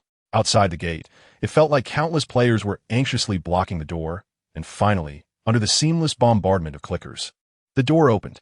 Dang Dang's eyes sparkled as she opened the wish interface, staring at Ayaka's elegant character design, taking a deep breath. Ayaka, hee 10 wishes. Looking at the over 20,000 primo gems in stock, she decisively clicked on 10 wishes. Would she exchange for 10 intertwined fates? She clicked confirm directly. 10 meteors streaked across the sky, and suddenly one exploded with scorching golden light. Dang Dang immediately screamed, "Wu Chao, I just got Ganyu's full constellation." Not a single one was wasted. The bullet comments exploded in an uproar. "Good fortune, dog. Eat my spear. How could our luck be so good? What's the reason?" Dang Dang excitedly poked the screen, first seeing 2 3-star weapons, directly ignoring them. Then a brand new 4-star greatsword popped up. Darkened Forest? What a strange name. Without much thought, she flipped it over, just waiting for the golden light to reveal Ayaka. As a result, when she clicked it, a purple cat head jumped out. Because it wasn't her first time obtaining it, there was no animation, just a silhouette. Upon seeing it clearly, she collapsed. The jade balance of Liyue's 7 stars. "I'm so done." Ming Lu chimed in. "You can't be more done than her." Of course, while some were frantically pulling cards, others rushed to the new map at the first opportunity. Players boarded Beidu's ship, arriving at this thunderous land, instantly captivated by the Japanese-style scenery. Wow, this cherry blossom, this maple leaf, this little wooden house, this torii gate, this sharp roof, this little kimono. Getting so excited, she slipped her tongue. This little, The jar walked while sighing. The art in Genshin is just too stunning. But thinking about the storyline where Inazuma is locked down, she felt heavy again. This is a new map for sightseeing. The Genshin Duel Arena exploded all over the internet. After the version update, the hardcore players went crazy. Cabbage, Black Day, and Blue Way teamed up on small accounts, madly searching for treasure chests and rushing strategies. Others dug up map data to analyze the plot, while experts rushed straight to challenge the boss for a solo first blood. Ordinary players strolled around, happily playing their own games. But this time was different. The brand new built-in game, the Duel Arena, blew up. Interested players followed the quest, heading straight to Liyue, South Yujing Terrace, to find Lan's cabin. Ian looked at the store name speechless, but when he saw the Duel Arena in advance, he felt inexplicably moved, as if something was calling him. He started a live stream, looking at the sparse audience and sighing. But the bullet comments were very lively. Is Ian going to try the Duel Arena? The official said this mode is going to be a big deal. Seize the opportunity and rush to be a top streamer. Ian controlled Vinny to the front desk, and a handsome dog he had seen before flew over, grabbing the traveler and pulling them inside. Paimon was confused. "Why are you pulling her, you repair dog?" Rushing over. She was also pulled into the inner room by the huge force of the foreign dog, revealing a machine filled with a sense of technology. The screen lit up, and the words Genshin popped up, leaving Ian completely stunned. Am I playing a game within a game? With a shift in perspective, the Duel Arena page popped up. Dialect, Kuching, and Chi-Chi stood in a tense standoff. Ian stared at the beginner stage. This is interesting. After wandering around, he clicked into the shop, and a screen full of envelopes popped up. Opening it revealed. Choose a character to unleash the spirit of duel. Opening the treasure chest, characters filled the screen, and Ian ultimately locked in on Kuching. I choose her. Kuching joined the team, and Ian rushed into the beginner tutorial. While fighting the Hilichurls, he realized, I was born for this mode. After finishing, he received dual coins and secret scroll fragments, understanding the rules. Dual coins could be exchanged for characters, and there were discounts for original characters. Secret scrolls could be obtained through battles, but the drop rate was dismal, currently only the initial red and orange little frog. Then he couldn't wait to click into the battle. choosing Kaching for position 1, a rocket hilichurl for position 2, and a wooden stick hilichurl for position 3. Yi and S. Kaching showcased an impressive performance in the duel arena. She crushed Amber, leaving everyone stunned. Good night. There are no secret scrolls or spirit summoning here. And the other side is pretty much the same, except for the first position, which is Amber. His eyes instantly lit up, and he shouted in his heart, Yin, am finally going to make a name for myself. As soon as both sides entered the duel arena, Yin was so excited that his hands were trembling. He was full of joy, and the gods were happy. As soon as the exclusive sound effect rang, his blood was on fire, and his fingers flew across the keyboard so fast that they left afterimages. The few viewers in the live stream were watching intently, but the bullet comments were all negative. Other streamers tried Kaching, and the damage was ridiculously low. Grandpa Lu's enhanced pyro wind charge filled his health instantly, and Kaching couldn't deal any damage. Ian snorted coldly. You guys just don't know how to play Kaching. Today I will show you how explosive my Kaching can be. As the battle began, Amber indeed played by the book. She immediately threw out the Baron Bunny. The Baron Bunny, filled with overflowing pyro elements, was as fast as lightning and had a long range, leaving new players completely flustered. But Kaching was not at all flustered. A flash of purple light in her hand. She threw out a lightning stiletto. Just as the Baron Bunny was about to hit her, Kaching's figure suddenly turned into a purple shadow, and with a swoosh, she teleported into the air, leaving only an afterimage behind. Amber's attack completely missed. The next second, Kaching flashed to Amber's head. Her sword danced like the wind, and the sword rain struck with precise hits, not missing a single one. The opposing player was directly stunned, and the viewers in the live stream were also dumbfounded. The bullet comments stopped for 2 seconds. Ian took the initiative but remained calm, first landing 2 basic attacks, then suddenly throwing a lightning stiletto glowing with lightning, which landed steadily on the ground nearby. Sure enough, as soon as Amber saw it, she immediately activated her decoy technique, rushing towards Yi and with invincibility frames, trying to catch him with her pyro rain skill. But Kaching reacted absurdly fast, flashing to the position of the lightning stiletto, directly dodging along the V-axis, causing Amber to miss completely. Then, seizing the opportunity, Kaching launched a 3-hit combo infused with lightning, and with the last strike, she thrust out the lightning stiletto, precisely interrupting Amber's skill, giving her no chance to counterattack. Suddenly, purple lightning burst forth around Kaching, and the sight of that current was terrifying, emanating an incredibly fearsome aura. Amber saw the flashing purple mark above her head. Her heart raced in fear, and before she could regain her composure, Kaching had already flashed in front of her. What was even more outrageous was that a flickering lightning shadow followed behind Kaching. Both Kikings simultaneously wielded their swords, thrusting forward with tremendous force, and in an instant, 2 waves of purple swords howled out, continuously crashing into Amber like a surging tide. And this force seemed to have a grabbing effect, making it impossible for Amber to escape. Yi and Kaching showcased Flying Raijin. The livestream viewership skyrocketed. The opposing player and the viewers were completely stunned. How does Kaching have this skill? Yin executed a stable series of basic attacks, and as Amber activated her decoy to throw the Baron Bunny, Kaching swiftly flashed to the other side of the duel arena, right where a lightning stiletto was.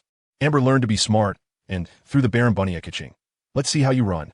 But just as the Baron Bunny was about to explode, Kaching actually flashed right next to Amber. Upon seeing the purple mark above her head, Amber's face instantly darkened. The Flying Raijin mark won't disappear. Although Kaching wasn't using Flying Raijin, she had practiced this move with Ningguang and combined it with her own attributes. The next second, Kaching was enveloped in lightning, transforming into a flash of lightning charging at Amber, with countless purple shadows flashing, weaving a dense web of swords, bringing overwhelming sword energy crashing down. Amber was inundated with a full set of attacks, her health dwindling like a candle in the wind. And activating her decoy left her with no energy. No energy was a player's nightmare, meaning no chance to counterattack. Amber aimed for the lightning stiletto and threw the Baron Bunny. But unexpectedly, Kaching didn't change positions and stood right beside her, still taunting. Amber panicked, just about to unleash her pyro arrow rain. But the wind-up was interrupted by Kaching's basic attack.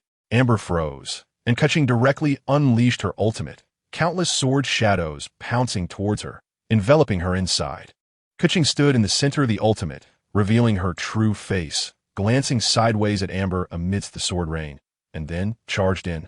Suddenly, A golden figure flashed. Ningguang activated her beast form. The two exchanged smiles, one wielding a Rasen shuriken, the other holding a lightning ball, attacking Amber in a Bagua formation. After a purple-green explosion, the ultimate picture popped up, Keqing holding her sword in one hand, lightning roaring, her cold exterior dyed purple. I am the Liyue Qixing, Yuheng, and I have the authority to expel you. The live stream was silent for a long time before someone spoke. So strong? This isn't nerfed? Yin instinctively replied. No way, bro. Keqing is still OP. After the ultimate picture ended, the victory and defeat text popped up, and the audience still hadn't recovered. As the second round began, Keqing again used Flying Raijin to take the initiative, and the bullet comments exploded. Main package Nyobo E. Keqing is actually this fierce. In the duel arena, the Electro Arrow Hilichurl was completely toyed with by Keqing, not landing a single hit, not even brushing against her clothes. The Hilichurl was furious, spamming expressions, finally freezing with a hand on its head. Yin chuckled. Did the little brother even touch his head? I was just defending myself. The two frantically exchanged head pats, their hand speed so fast it left after images. In the end, Keqing's ultimate finished off, and a blue cross popped up on the opposing side's face, probably so angry it turned red. The livestream audience surged from over 100 to over 1,000, then to nearly 10,000. Although he was far behind big streamers like Ding Ding and Guanzi, for the lesser-known small streamer Yin, this was already an extraordinary surprise. He wouldn't know that this live stream marked the beginning of a turning point in his fate. Yi and Keqing won consecutively against middle-level ninjas. The main package of the duel arena collectively exploded. Yi decisively wrapped up with 3 blue crosses, ending the friendly head-patting segment. He felt refreshed, never having experienced this state in previous live streams, his operations all coming out instinctively. Could it be he hadn't completely forgotten? Turning to look at the live stream numbers, Yi's eyes widened. Thank you for the support, everyone. Tonight, I'm challenging the first middle-level ninja in the whole server. He shouted excitedly, changing the live stream name to Genshin Duel Arena. Consecutive wins against middle-level ninjas. New viewers, confused and skeptical, were immediately drawn in by Yi's dazzling operations. The duel arena's popularity skyrocketed, and Yin tasted the benefits of the version. His time was coming, but the version benefits weren't just for him alone. Streamers like Cake, Kanhu, and Kyra emerged like mushrooms after rain, and the duel arena shot up on trending searches. Even casual players came to try it. In Cake's livestream, the pink Cake used Xiao. Xiao flashed and opened his skill, the mask appearing, wind elements swirling around him.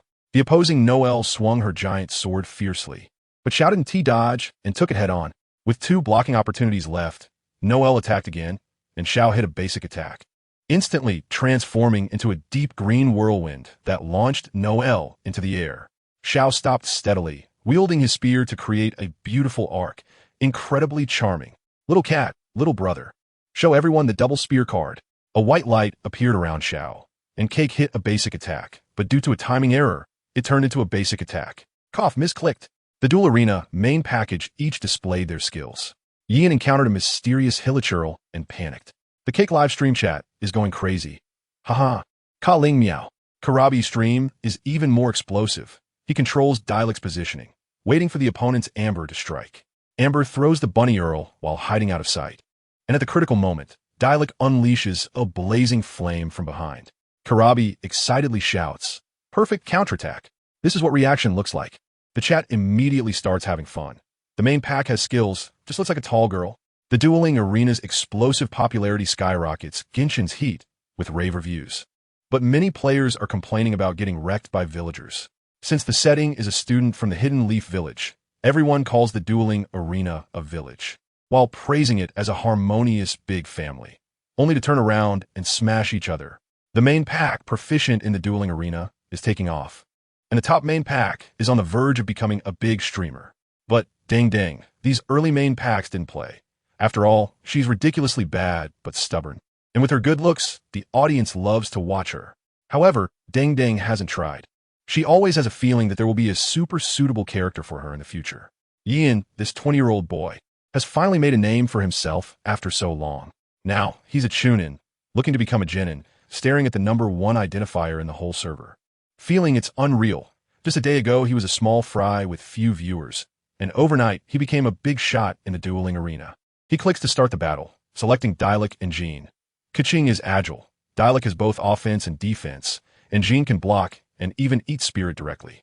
The three of them teaming up is like the underworld, even though these permanent characters in Genshin have fallen out of favor. There's still big CS in the dueling arena, but the opponent turns out to be three ordinary hilichurls. Yin scoffs, easy pickings. Didn't even notice the opponent's icon. The Genshin icon has changed to Aaron style. At the start, Keqing throws the Flying Thunder God, which is a guaranteed hit.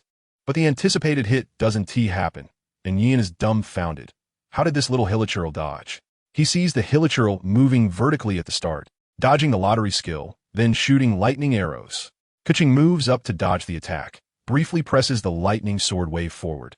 But the hilichurl dodges again with a vertical move and retaliates with a lightning arrow that causes Keqing to stagger. Yin instantly becomes alert. Something's off. Am I facing a worthy opponent? Just this vertical movement is enough for him to take a second look. But he doesn't give up on his winning streak. Fighting strong opponents is what makes it exciting. Then Keqing approaches with a normal attack. Yi narrowly defeats the hilichurl. In the next battle, he encounters supermodel characters and is left stunned. The opponent is dragging out time, and in the last 3 seconds, Yi directly presses the short-cast Windblade. The critical damage number of 940,000 explodes on the screen, instantly filling the opponent's previously reduced health. This move is too sneaky, but in the end, he still wins due to his superior skills. Turning to look at the live stream, the screen is filled with doubts. How can it take so long to defeat 3 hilichurls? Yin quickly explains, this guy is definitely a master. He knows how to pull and bait, and remembers the clone. He says this with a hint of camaraderie. He's always been leading in the dueling arena, and finally encounters someone of the same level. If the opponent could use their own Keqing, Dialek, and Jin, he would have definitely lost by now. Suddenly, a big envelope pops up. Want to battle again? Yin's blood boils with excitement, and he immediately clicks accept. While loading, he is full of confidence. The hilichurl's back and forth movement is so huge. Even if their awareness is top-notch, I still have the advantage in controlling the rhythm. The chat is overwhelmingly supportive. 3 hilichurls can be easily bullied. Yi in strongest state is about to go on a rampage. As the game loading screen appears, it first shows Yin's Keqing, Dialek, and Jin. He is waiting to see the opponent's hilichurls when his expression suddenly freezes. Then he becomes completely dumbfounded. What appears on the other side is not hilichurls at all, but 3 never-before-seen supermodel characters. The first position is a man with flowing black hair, wearing a purple outfit with the zipper pulled all the way up, perfectly outlining his tall figure. One hand holds a black sword sheath, the other is clawed, with black eyes like deep pools, exuding an intimidating arrogance. Just a glance makes one's heart race.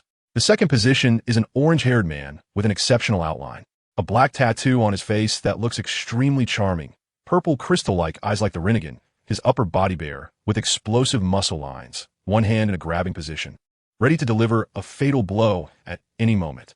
The third position is a golden-haired girl with twin ponytails shining golden light. Her features so exquisite they look sculpted. Smiling warmly, her hands forming a cross seal, her aura so strong it feels like she could control the entire world. Yin leans his face close to the screen, his voice changing. Who are these 3? Are there characters like this in the dueling arena? The chat explodes instantly. The first position looks like a young Aaron. There's been talk of how spirited he was when he was young. The other 2 must be Super Brother and Minglu, right? Their presence is off the charts. He quickly checks the character names and is left dumbstruck. Uchiha Gung Lan, Eternal Mangeki Sharingan, Pain, Deva Path Super, Uzumaki Minglu, Kai Bai Connection. Yin panics upon encountering official characters. Gung Lan's entry effect explodes the entire arena. Gung Lan suddenly complains. Who opened an account for me? Yin gasps. These 3 characters are definitely a problem. He glances at the opponent's name, Yuan Bao. He is instantly shocked. Could it be that the officials are testing new characters? What a coincidence. Just thinking about the strength of these 3 in Genshin makes Yi even more anxious. Gung Lan has always been explosive, tall, and handsome. Players feel this younger version is even fiercer. Devapath's terrifying stats and mechanisms crush even the whales and hardcore players in the second form, creating a full sense of oppression. Ming Lu looks sweet and can fight, crushing opponents with one hand, instantly killing abyss monsters, and soloing Osail with the Fox Mecha. Just having these 3 standing there makes Yi uneasy, although Dialek, as a less popular character in Genshin, can shine in the dueling arena. These three are all fierce characters from the storyline, completely unpredictable. Yian's hands start to shake. Am I already scared before the fight? Are they even human? He forces himself to stay calm and encourages himself. Yian, will not admit defeat. No matter how strong the opponent is, I dare to strike first. Entering the dueling arena, Keqing appears normally, but when it turns to the opponent's side, everyone is dumbfounded. There's nothing there.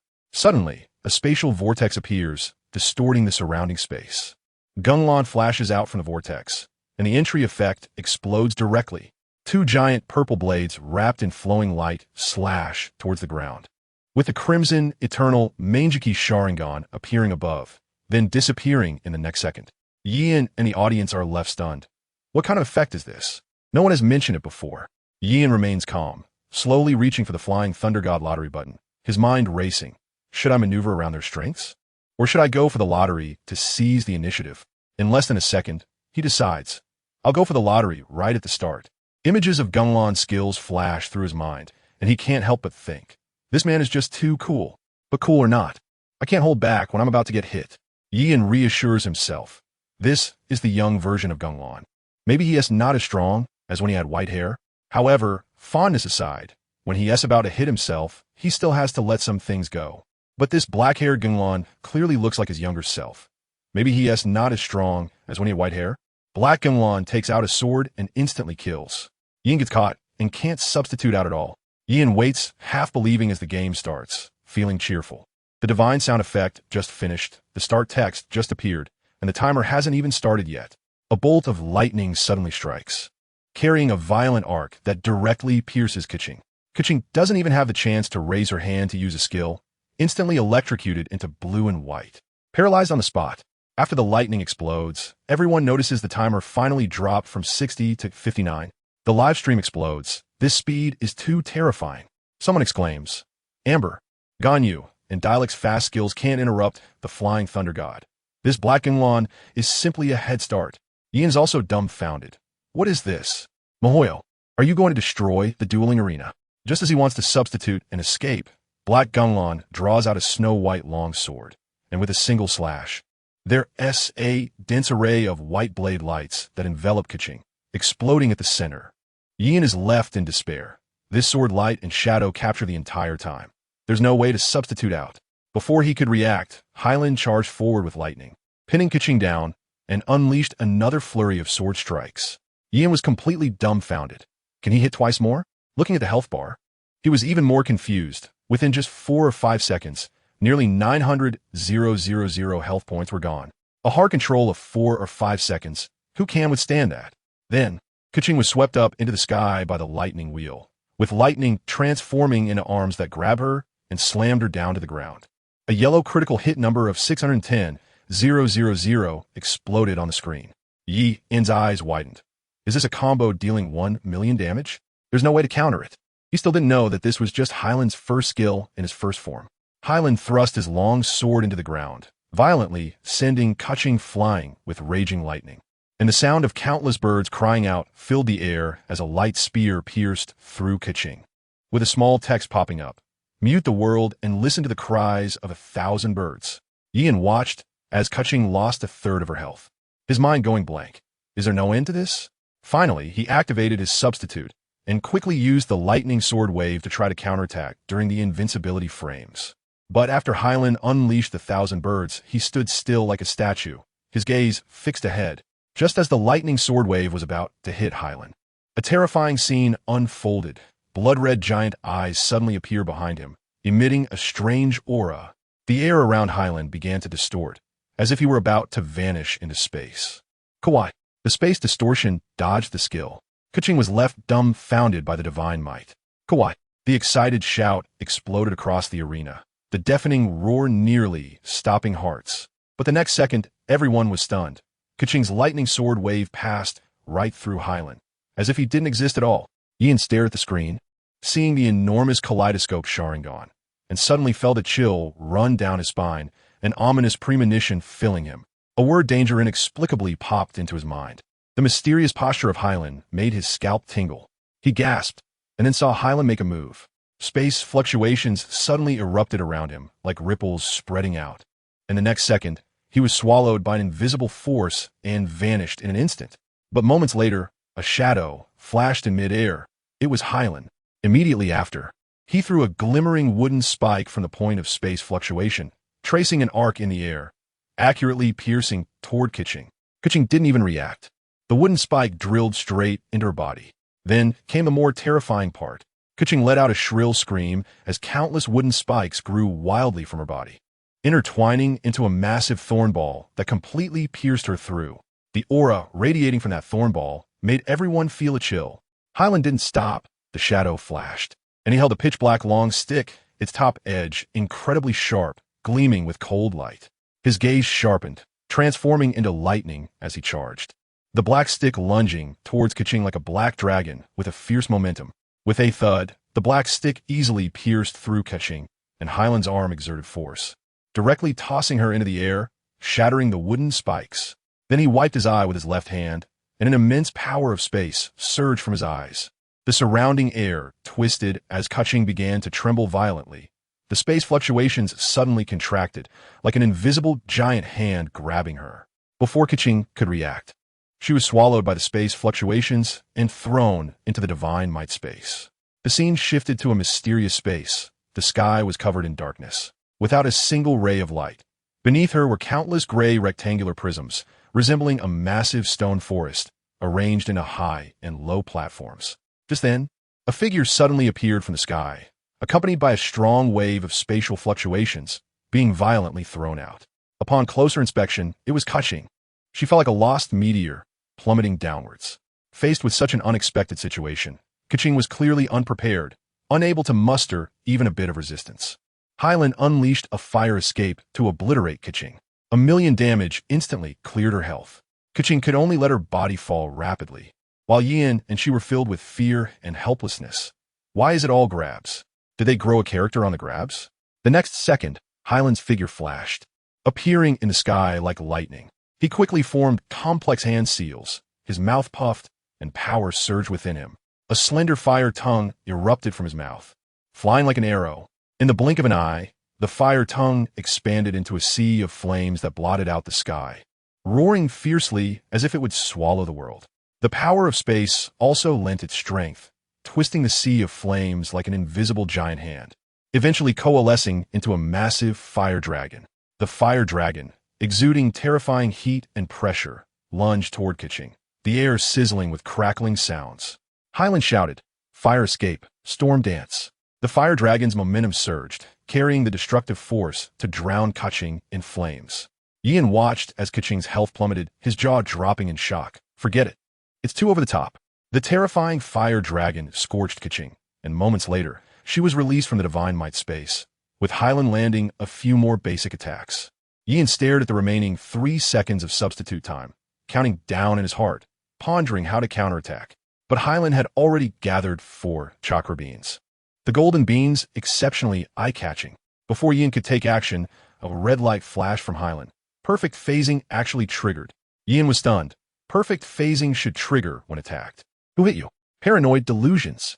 He quickly checked the substitute button. 3, 2, 1. Now's the time. But just as he shouted, Hylan lunged with the black stick, pierced through Keqing, and threw her into the divine might space.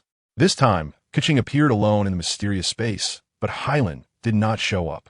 Yin stared at the empty space, a sense of ominousness spiking. Are they going to keep her there until the end? That's too unreasonable. Before he could finish his thoughts, he looked up. The dark sky suddenly flashed with purple light.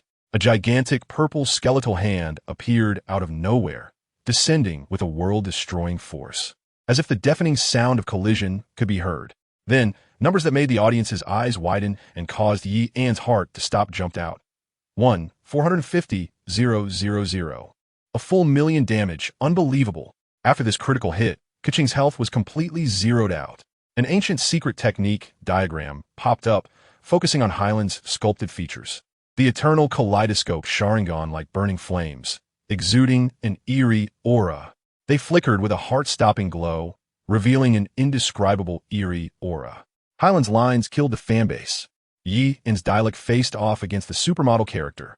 Hylan's lips curled slightly, wearing a sly smile that concealed secrets, his charm reaching its peak. With a magnetic and sexy voice, he said, "It's bold of you to challenge me. That's all the praise you deserve." His arrogant and handsome lines, paired with his unique voice, struck like thunder in the hearts of the audience.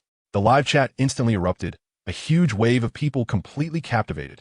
After Kuching was obliterated, Ian stared at the loading screen in deep thought, Hyland's character design looking terrifying in his eyes. This skill set is too disgusting.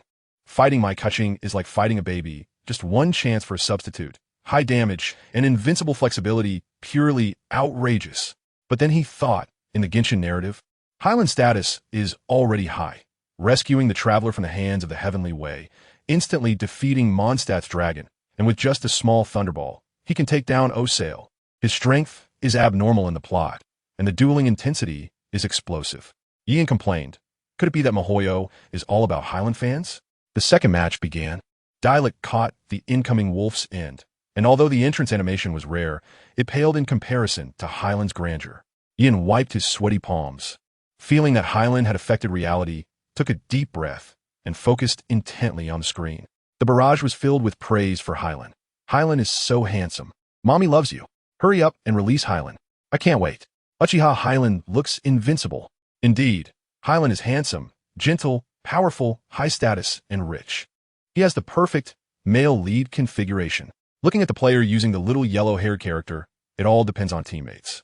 In single-element mode, they fight pain, get beaten by the magic dragon, and rely on Gung Lan for rescue. In double-element mode, they beat the character but get brushed off by Minglu as if they were wild monsters. And when fighting Aozer, they can only clear minions. Players complain. The protagonist is just relying on surviving. The little yellow-haired character protests. I dare to fight the demon with one element. Unlike other dimensions, I get one shot by minions with 5 elements. I only manage to survive by consuming the power of nations. Back in the duel arena, Ian knows Gung Lan's opening rush is terrifyingly fast, so he spams his second skill right at the start, preparing for a perfect counter. Cough! Back to the duel arena. At the beginning, Ian spams his second skill for a perfect defense, as he surely knows Gung Lan's opening rush is shockingly fast. Ian's counter is showcased. Gung Lan's black flame, tornado, Susanoo devastates the field. Ian chooses the safest move. He counters right at the start, then calls Kin to encourage Muna to fly behind Gung Lan and hit his face. Once Gung Lan uses his clone, he plans to elegantly fly away with his first skill and start with a normal attack. He has already simulated it in his mind, but unfortunately, he was too optimistic. If Gung Lan knew, he would just say, too naive. As expected, Yian's dialect opens with a defense counter, with Wolf's in standing behind waiting for activation. But after waiting for a long time, only a wild goose is flying in the sky. Dialect sheathes his weapon and stands still. Yian is dumbfounded, slamming the table and shouting, no, why didn't Ti open with a lottery draw? He is frustrated, but has no choice but to maneuver Dialect to find an opportunity. Suddenly, Gung Lan appears in his line of sight. Just as Ian is about to unleash his first skill, Gung Lan glows with blood-red light, and a triangular icon indicating divine might appears above his head. The eternal kaleidoscope Sharingan rotates, transforming into the icons of Tsukuyomi and Jutsu.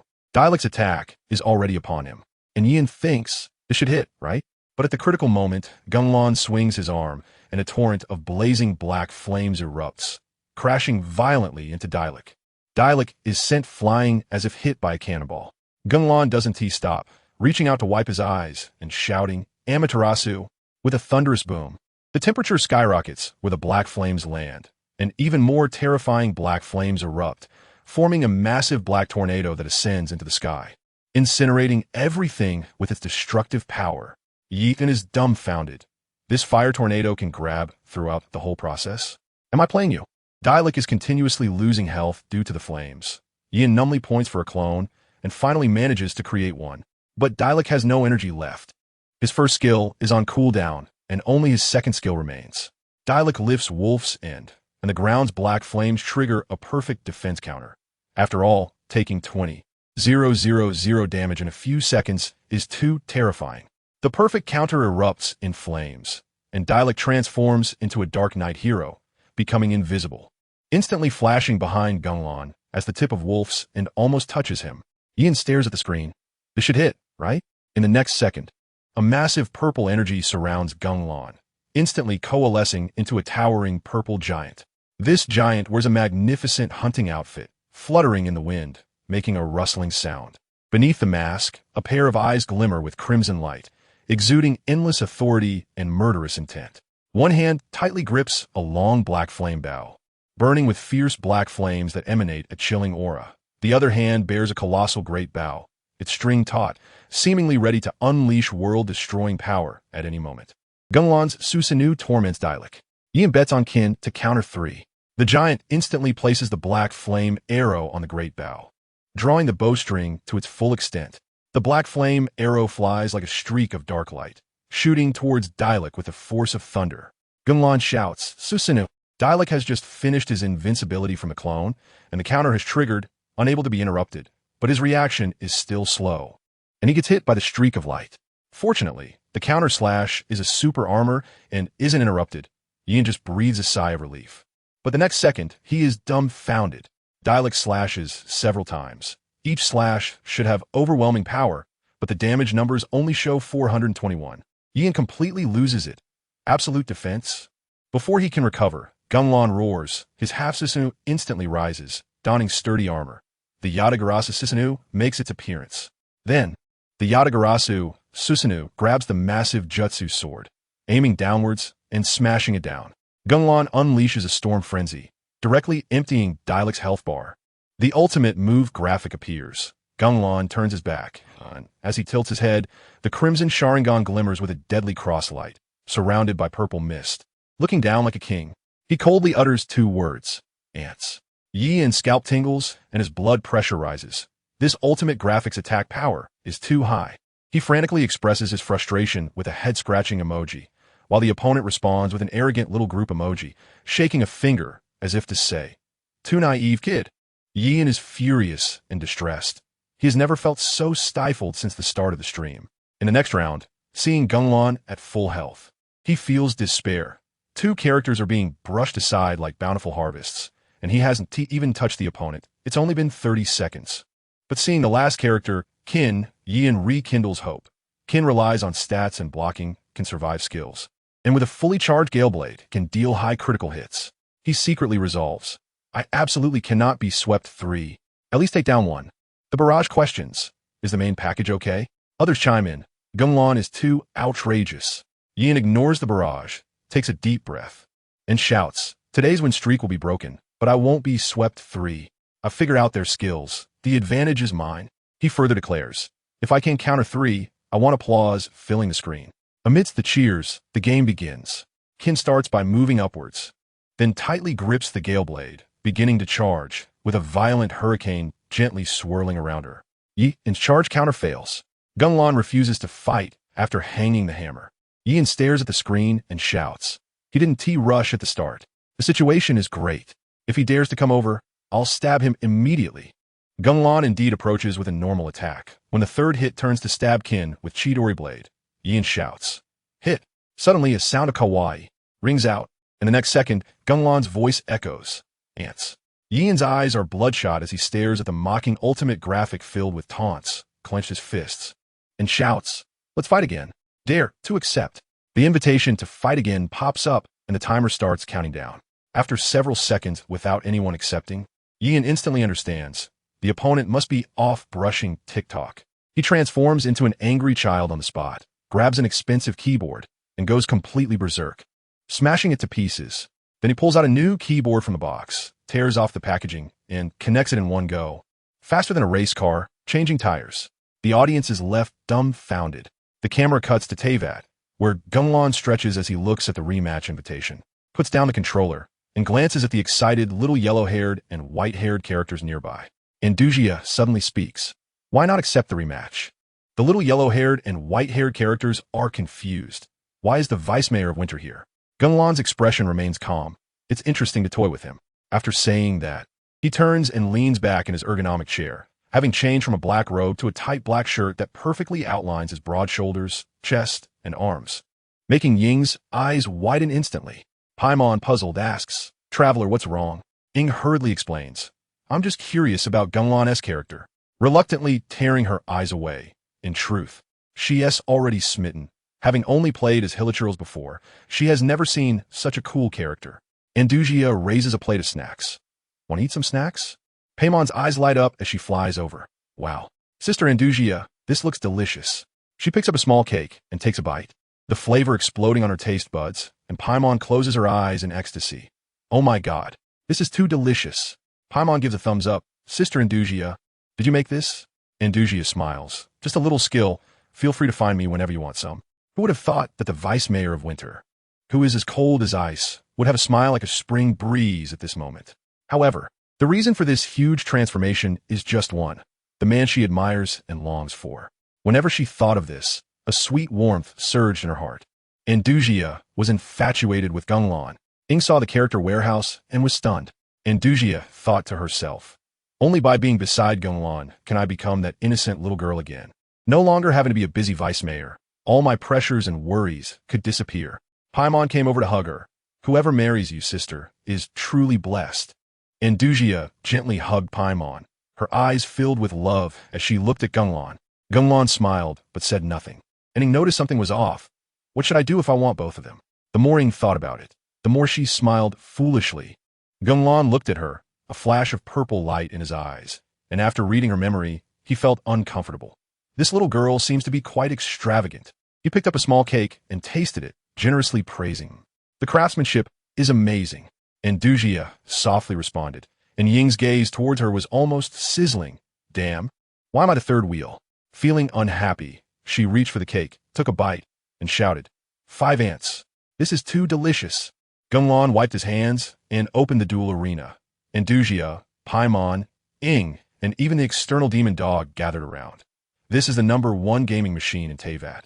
With top-notch configuration, Ing saw the character warehouse and was instantly dazzled. There were way more characters than players. She leaned in with her baby fat face, and Gung Lan almost wanted to pinch her. Ing pointed at a character and asked, Brother Lan, who is this? Gung Lan pointed to a handsome guy in a white robe with black hair. This is Saad, also known as Su Huang. You've seen him before. Ing was confused. When did I see him? Andujia thought for a moment. He should be living in seclusion in Liyue Mountain. Now he looks old. Ing suddenly exclaimed, that crazy old man in Tianhing Mountain? Gung Lan coughed awkwardly. I didn't expect Saad would be called that. Ing looked again at the handsome face on the screen and was completely stunned. He was so handsome when he was young. An octogenarian turned into a handsome immortal? Gung Lan switched to another character. Orange hair, black nails on a half-naked body, looking super cool. Ing clenched her fists, trembling, her eyes filled with both anger and fear. Paimon angrily said, this guy is so bad. He bullies Vinny and even hits you. If it weren't for Brother Lan saving the day, you would have been done for. Ying's eyes sparkled, confidently declaring, next time I meet him, I'll definitely take revenge. Gung Lan didn't know where her confidence came from and suddenly asked, who do you think is the strongest enemy you've faced so far? Ing was afraid of implicating Gung Lan with powerful enemies. Gung Lan revealed that Pain's combat power would shatter perceptions. When asked about the strongest enemy, Ing thought of the white figure that separated her from her brother and quickly stopped, afraid of involving Gung Lan, only saying, Ozer, if it weren't for Sister Minglu and Brother Lan's help, the Chuanyu Pavilion would have been gone long ago. Andujia nodded. Ozer absorbed the Archon, and his strength skyrocketed. She looked at Gung Lan, who chuckled lightly. Pain could crush Ozer into pieces in 10 rounds. This statement exploded in Ying's mind. 10 rounds? The Ozer I can't even beat with all my might is so weak in front of Pain? Paimon asked, how does Pain compare to Sister Minglu? Gung Lan replied, it's a 70-30 split, Pain 7. Paimon was directly stunned. Sister Minglu is so big and fast. How is that possible? Gung Lan delivered the final blow. After all, Pain has the eyes of the sage of 6 paths. Ing and Paimon were instantly silenced. This is a heavyweight name in Liyue. Ing recalled the soul fear when she looked into Pain's eyes and asked about them. Gung Lan explained, the red one is the Sharingan, considered a lower-level Rinnegan. It enhances vision and can copy. Evolving into a kaleidoscope has exclusive techniques, and Pain's are all kaleidoscope. Ing gasped. There's such a terrifying eye? She suddenly asked, Brother Lan, what about your eyes? Gung Lan smiled. It's a secret Ing was convinced in her heart. Brother Lan must definitely have the kaleidoscope Sharingan. Gung Lan showed Ing another character, finally stopping at a beautiful figure with blue and white dragon horns, wrapped in a water ribbon. Paimon exclaimed, Sister Andujia, it's so beautiful. Andujia blushed. Is this my battle stance? Gung Lan smiled. It's the perfect immortal mode. You're that beautiful in my eyes. Andujia was stunned. Huh. Ding Ding abruptly sat up, stopping the alarm. It's 9 o'clock. I slept really well. Scrolling through her phone until 10, she couldn't help but complain. This Douyin is too addictive. She opened the WeChat broadcaster group to see everyone sharing their experiences in Inazuma. She was super excited. These past few days off, without live streaming or playing Genshin, apart from watching videos and sleeping, she was just in bed twisting like a maggot while looking at Gung Lan fan arts. Last night, her favorite artist posted a new picture, depicting the young black Gung Lan. The godlike form encountered by Yian, black-haired Gung Lan was both handsome and arrogant, wearing trendy purple clothes, simply a dream come true. Even more astonishing, the artist drew the Tendo Pain holding black Gung Lan's chin. Pain's fingers were well-defined and painted with flashy nail polish. The Tendo Pain's hand, with clear knuckles and flashy nail polish, gently held the chin of the black Gung Lan in front of him. His fingers poked at black Gung Lan's face, seemingly not using much force, yet firmly gripping his chin, but black Gung Lan seemed unable to break free at all. At this moment, black Gung Lan's face clearly showed an expression of defiance.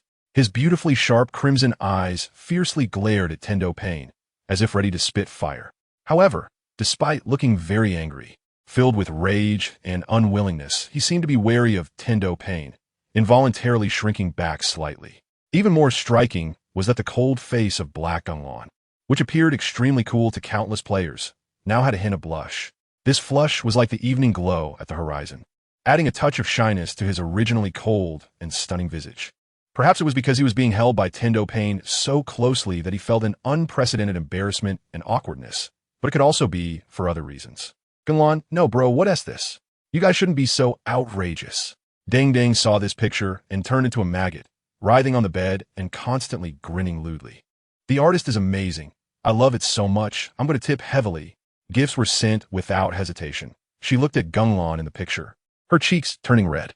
She had seen the artist draw Gung Lan and Pain before. They seemed to have a rival relationship in the game, both being top-tier handsome guys, perfectly suited for shipping, especially since the artist often depicted Gung Lan getting the short end of the stick. Although it was indeed shocking at the time, that was white Gung Lan. The emotions were too stable and gentle. He was like Andujia, both soft characters. If you spoke to him, he might really feel too embarrassed to refuse. So it always felt lacking. But now, with the emergence of black Gung Lan, breaking such a proud character into a shy one was even more contrasting and thrilling. After that, she sent a lot of gifts, and the artist continually thanked her. Only then did Ding Ding satisfactorily close her phone. It was already 10 o'clock, almost noon. She still got up to brush her teeth, wondering if she should stream today. Moments later, she came to her makeup mirror, started applying makeup, and prepared for the stream. Meanwhile, in the world of Teyvat, Gung Lan was lying on a soft big bed, holding his little phone and watching videos. After Gung Lan's modifications, this version of the Gung Lan phone was already taking shape, and he was using it to scroll through Douyin, even connecting with the real-world Ding Ding's content. Gung Lan watched a series of videos of beautiful women dancing and couldn't help but shake his head, none compared to Andujia.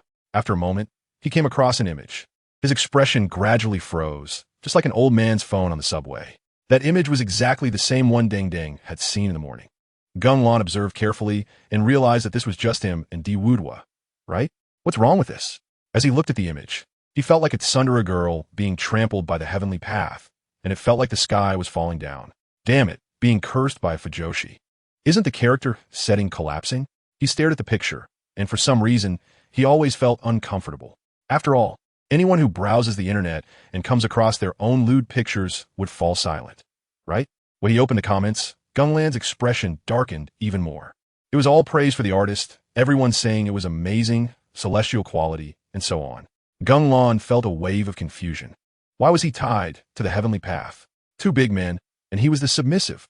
Flipping through the author's previous works, it was clear that in these images, he was the one being pinned down, desperately clutching the bedsheets. Why was that? Clearly, during the plot, he had completely dominated the heavenly path. However, after a moment, he found his answer. What a big contrast. If I were a girl, it would be fine. At least you guys are shipping CN, but I'm a guy. Obviously, Gung Lan was still too conservative in his thinking. After watching quite a few similar videos, Gung Lan's expression grew darker. He discovered that the fan art and doujinshi of him and the heavenly path far exceeded those of him and Andujia. For a moment, he felt a new level of distress. Just then, Andujia, freshly showered and drying her hair, walked in.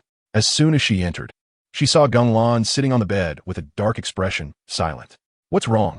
Gung Lan glanced up at her, a hint of confusion in his eyes. This surprised Andujia. She hadn't seen this demeanor in Gung Lan for a long time. The last time seemed to be when we were going the opposite way to the library. She approached and shifted her gaze to the black rectangular object named Lan GG. Meanwhile, Gung Lan's eyes seemed to have a mind of their own, stealing glance.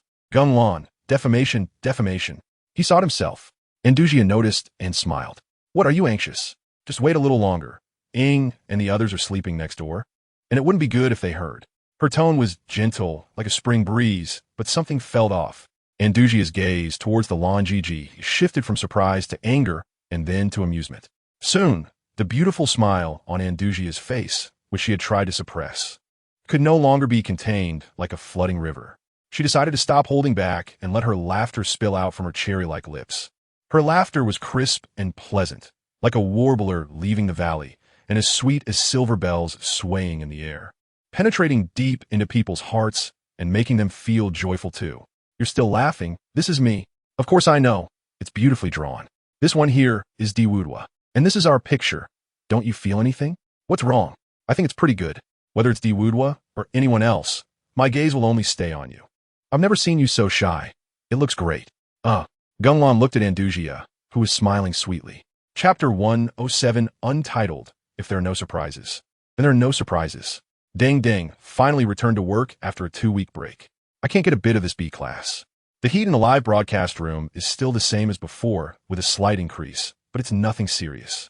Today, I'm opening Inazuma, although it seems a bit late. The time is already 2:01, and Inazuma has been out for a while. So it seems like I can't catch the initial excitement anymore. But what is she? She is a technical genius, a character who can clear trial levels multiple times. The program effect is definitely not to be underestimated. The brothers are just here for the fun. Hanjeline, kids, we are back. Got a hunting map. Alive, master. Do you still remember you have an account? Jejia Bulyujin. To be honest, Inazuma has been out for so long, and you just pulled a kaching and logged off? Well, kind of I've been sleeping lately. Quality course teacher Wong. At your age, how can you sleep? Of course, sleeping is the most wonderful thing. Then, Genshin Impact launches. After a long time, I looked at this familiar white page with black characters. Then I saw my little kaching.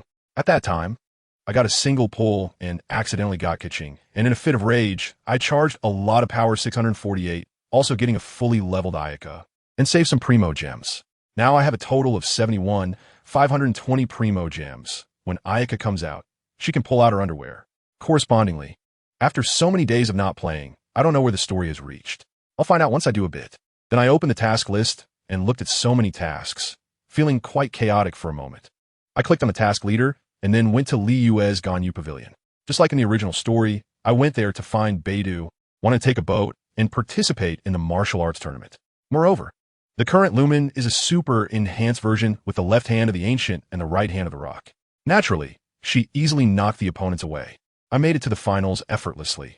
The opponent threw the empty divine eye and fled in fear, but the traveler, bearing the power of the Anemo god, was as fast as a bolt of lightning. I caught them on the spot, and even my brother Kazuha didn't need to intervene, just responsible for giving directions. In the end, I successfully boarded Beidou's Southern Cross fleet. Standing on the deck of the Death Star, looking at the people each doing their jobs, Lumen felt very excited. Following Paimon, they randomly found a little corner to relax. The two of them stood by a railing, looking at the surging sea. Paimon, we're about to go to Inazuma. Do you think the gods there know about my brother? Lumen couldn't help but feel a bit down. She had already been to 2 countries, but had no clues about her family. Instead, she saw her brother's unclear relationship with the Abyss. When she saw her brother standing with her enemy, and those Abyss mages still called her brother Your Highness, she felt like the sky had collapsed. Even though she believed there must be a reason, she still felt melancholic. Paimon seemed to sense this, and stepped forward to comfort Lumen. No matter what, I will definitely find you, brother. Her eyes were filled with determination, even with some glistening tears. Dang Dang looked at Lumen's melancholic face on the screen, and couldn't help but feel a lump in her throat. The separation from family, combined with the danger they were in, is indeed a huge pressure for a little girl. It's hard not to feel pity. She still has to go to other countries to toil, only to receive a don't know in return. From his perspective, it seems like Ayato also knows a bit. when Lumen mentioned her brother. Ayato seemed to know something but didn't say it outright. Perhaps it was to avoid unnecessary trouble. In this world, Lumen still needs to avoid touching those taboo things, or it would hurt the people around her. After a while, looking at the beautiful scenery of the sea, accompanied by the CG of the Death Star setting sail, Deng officially stepped into Inazuma. Before long, she arrived at the Inazuma dock and then saw a familiar-looking young man in a red vest with golden hair and a headband approaching. Oh, Beidu's big sister. Long time no see, Toma. Kamisato, Ayato, Kurosaki, Ichigo, me. Let me introduce, this is my friend in Inazuma, Toma. Beidu enthusiastically introduced Lumen, and it was clear from Beidu's words that Lumen would need Toma's help in Inazuma. After all, the National Isolation Order is very unfriendly to outsiders. For example, the entry procedures to the island cost 1,000,000 mora, and then Toma said a few words, and it was surprisingly reduced, which also shocked Toma. The audience in the live room was not surprised. Jeja Bulyujin, don't worry. What will amaze you is still to come. Don't take off mist. In Inazuma, you can also see Ayato. Wow, really? Deng immediately got excited when she saw Ayato. Accelerated intelligence.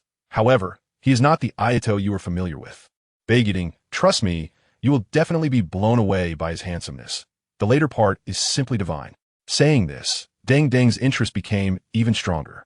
When Toma took Lumen to rest at the merchant's place on the island, everything developed step by step, until finally, when pursuing legal rights, the perspective suddenly shifted to a distant view, and beside the screen appeared a slender figure, in a wide white robe with long hair dyed red at the tips, and importantly, a pair of crimson eyes resembling a beast. On his head, there were a pair of long white horns, but one horn was clearly missing a piece. He glanced at Lumen from afar and then instantly disappeared. Deng was left confused. Who is this guy? Chapter 108. The three-element battle against Raiden, Shogun. The plot smoothly progressed to the mid-game. By this point, we had already met Sayu and helped rescue the master who created the vision, and had a brief look at Kuju Sera before finally encountering Ayaka. When Deng saw Ayaka, he immediately shouted, I am S-Dog. The screen was instantly flooded with comments, clearly showing how popular a character can be during the peak of Genshin Impact. After finding Ayaka, he continued through the plot and directly reached the Vision Hunt decree, where Toma met his glorious demise. Gigaburgeon, I'm curious. How long can Deng make Toma kneel? Fantion by show. At least half a month, I was really sweating when I fought the Raiden Shogun. Watu Tian Matong. Not even a dime compared to Chao Ge. No current boss gives me that terrifying pressure or fear that I can't face anymore. Song Shu Fei Bu Duo. Indeed, that Chao Ge can even ignore shields. With a single hit from 6 constellations of Zhongli, Chao Ge broke the shield and took him out in one go.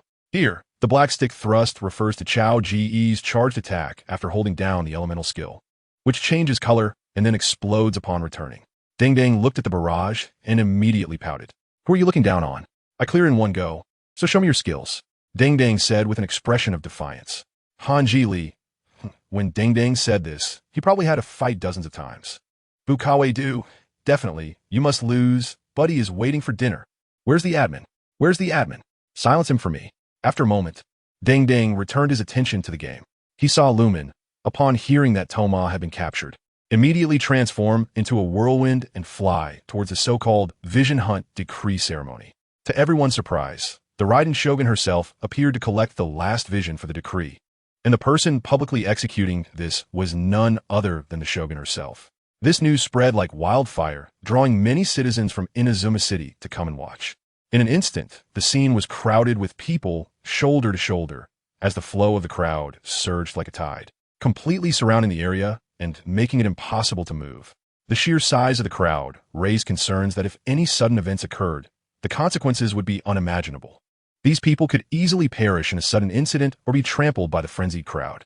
Looking around, the unique Inazuma-style Japanese buildings stood in an orderly fashion. Their exquisite eaves and ancient elegant windows complemented each other, showcasing a strong Japanese aesthetic. In the center of this architectural ensemble stood a magnificent statue of the Raiden Shogun, tall and imposing, evoking a sense of awe. Its broad and sturdy base seemed to bear the weight of the world. The outstretched wings were grand and majestic, shimmering with faint multicolored light, like countless mysterious eyes that sometimes appeared clear and sometimes hidden in darkness, giving a dreamlike feeling. in this slightly dim atmosphere. Everything felt particularly solemn and serious. The powerful aura emanating from the Raiden Shogun statue intertwined with the surrounding dull tones, instantly creating an extraordinary sense of oppression that swept over everyone present. Even the local residents who had lived here for generations could not help but feel a sense of discomfort in the face of this scene. Wow, the Raiden Shogun has a huge statue too. The Anemo Archon has one, but why doesn't the Geo Archon have one?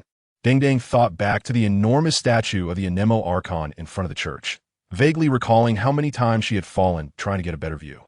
Today, she might end up dying 1,000 or 800 times in front of a statue like this again. Just then, suddenly, a dazzling lightning bolt streaked across the dark night sky like a silver dragon, instantly tearing the entire night apart, illuminating the magnificent castle. Amidst the deafening cheers and thunderous applause from the crowd, the much-anticipated Raiden Shogun stepped into the solemn ceremony like a shining star. She was dressed in a luxurious, exquisite purple kimono adorned with a gentian flower headpiece. A sturdy armor shone with a cold metallic luster draped over her broad shoulders. Her long purple hair cascaded down to her waist, dancing wildly in the wind like a brilliant purple flame. Even more astonishing were her beautiful purple eyes, which occasionally sparkled with electric light, resembling the brightest stars in the night sky, seemingly able to perceive the thoughts of all things in the world. Her steps were steady and firm, each step accompanied by a slight but visible arc of electricity leaping, as if even the solid ground beneath her was respectfully parting ways for her. Her appearance was like a thunderstorm that shook the heavens, sweeping in with overwhelming force, causing everyone present to hold their breath and deeply feel her unparalleled, daunting authority. After the Raiden Shogun steadily ascended the towering platform, she looked down from her elevated position at the densely packed citizens below. Her sharp gaze swept ruthlessly across every corner below, leaving no detail unnoticed. Ultimately, her gaze firmly locked onto Thoma, who was bound tightly and placed aside. Then, she lightly raised her jade arm, her long, fair fingers extending slightly forward. A mysterious force suddenly surged, and the fire element vision flew directly towards the Raiden Shogun. Suddenly, a green figure rushed past like a whirlwind, heading straight for the flying vision. This was our traveler, and now she was about to face the cook who looked eerily similar to that void emissary. Lumen grasped the vision in one hand and held Thoma's vision in the other. Chapter 109. Attempting to solo Raiden Shogun, Abyss held the god eye in one hand and the freedom oath in the other, looking at the Raiden Shogun across from her with a heavy heart. Is this the deity of this land? Perhaps the most powerful deity currently existing in Teyvat. After all, the Geo Archon has passed away, the Anemo Archon is slacking off, and most other deities have already entered their second generations. Moreover, the Raiden Shogun is inherently strong. Even though there are some hidden demon gods, they haven't shown themselves, and their actual combat power is unknown. It was clear that the opponent was terrifyingly strong, possibly the most formidable enemy since the Heavenly Principle maintainers. Even the combined form of Ozer did not exude such a sense of oppression. Abyss tightened her grip on the god eye and glanced at the figure of Thoma kneeling on the ground. I shouldn't have waded into this murky water. Saying this, she slowly raised her sword. Let me try what is called the strongest. Oh, Bumbu, I'm going in, my wife. Crying sand, you 1s1. I used to think that the Wind Brother was a gender-swapped version of Ye. After all, such a long sword and a hint of purple in her hair. Huh. Jamusi, our traveler is quite brave now. Not taking it. So you're saying you're brave then. Samaniya, I feel like she can't win. This feels as domineering as the Raiden rhythm. Ty Lee, choose to believe, don't forget what we have above our heads, the protagonist halo. It was evident that Abyss was as confident as the bullet comments. After all, she had encountered many demon gods before, whether it was Mondstadt.The, the Dragon of Magic, or Pain, and others, as well as Liyue's Zhongli and Ozer. She had fought them all. Not really, and now facing the Raiden Shogun. She was ready. Abyss muttered incantations, firmly grasping the freedom oath, and suddenly swung it with force. In an instant, a sharp wind blade howled out, dashing towards the Raiden Shogun with astonishing speed like lightning. The power contained in this wind blade seemed capable of tearing apart the void, rushing forth with a heart-pounding momentum. However, in the face of such a fierce strike, the Raiden Shogun didn't even blink. Just as the wind blade was about to reach her body, a muffled sound erupted, and a powerful aura suddenly exploded, as if an invisible giant beast had opened its blood-filled mouth, swallowing the wind blade whole. instantly shattering it into countless tiny fragments that dissipated into the air. The Raiden Shogun turned her head slightly, calmly gazing in Abyss's direction, and softly said, "Wind element, huh?" Before her words faded, Abyss, who was originally standing in place, suddenly vanished without a trace, as if she had never existed. But the Raiden Shogun's perception was incredibly sharp. With just a thought, her overwhelming divine sense quickly swept the surroundings like a tide.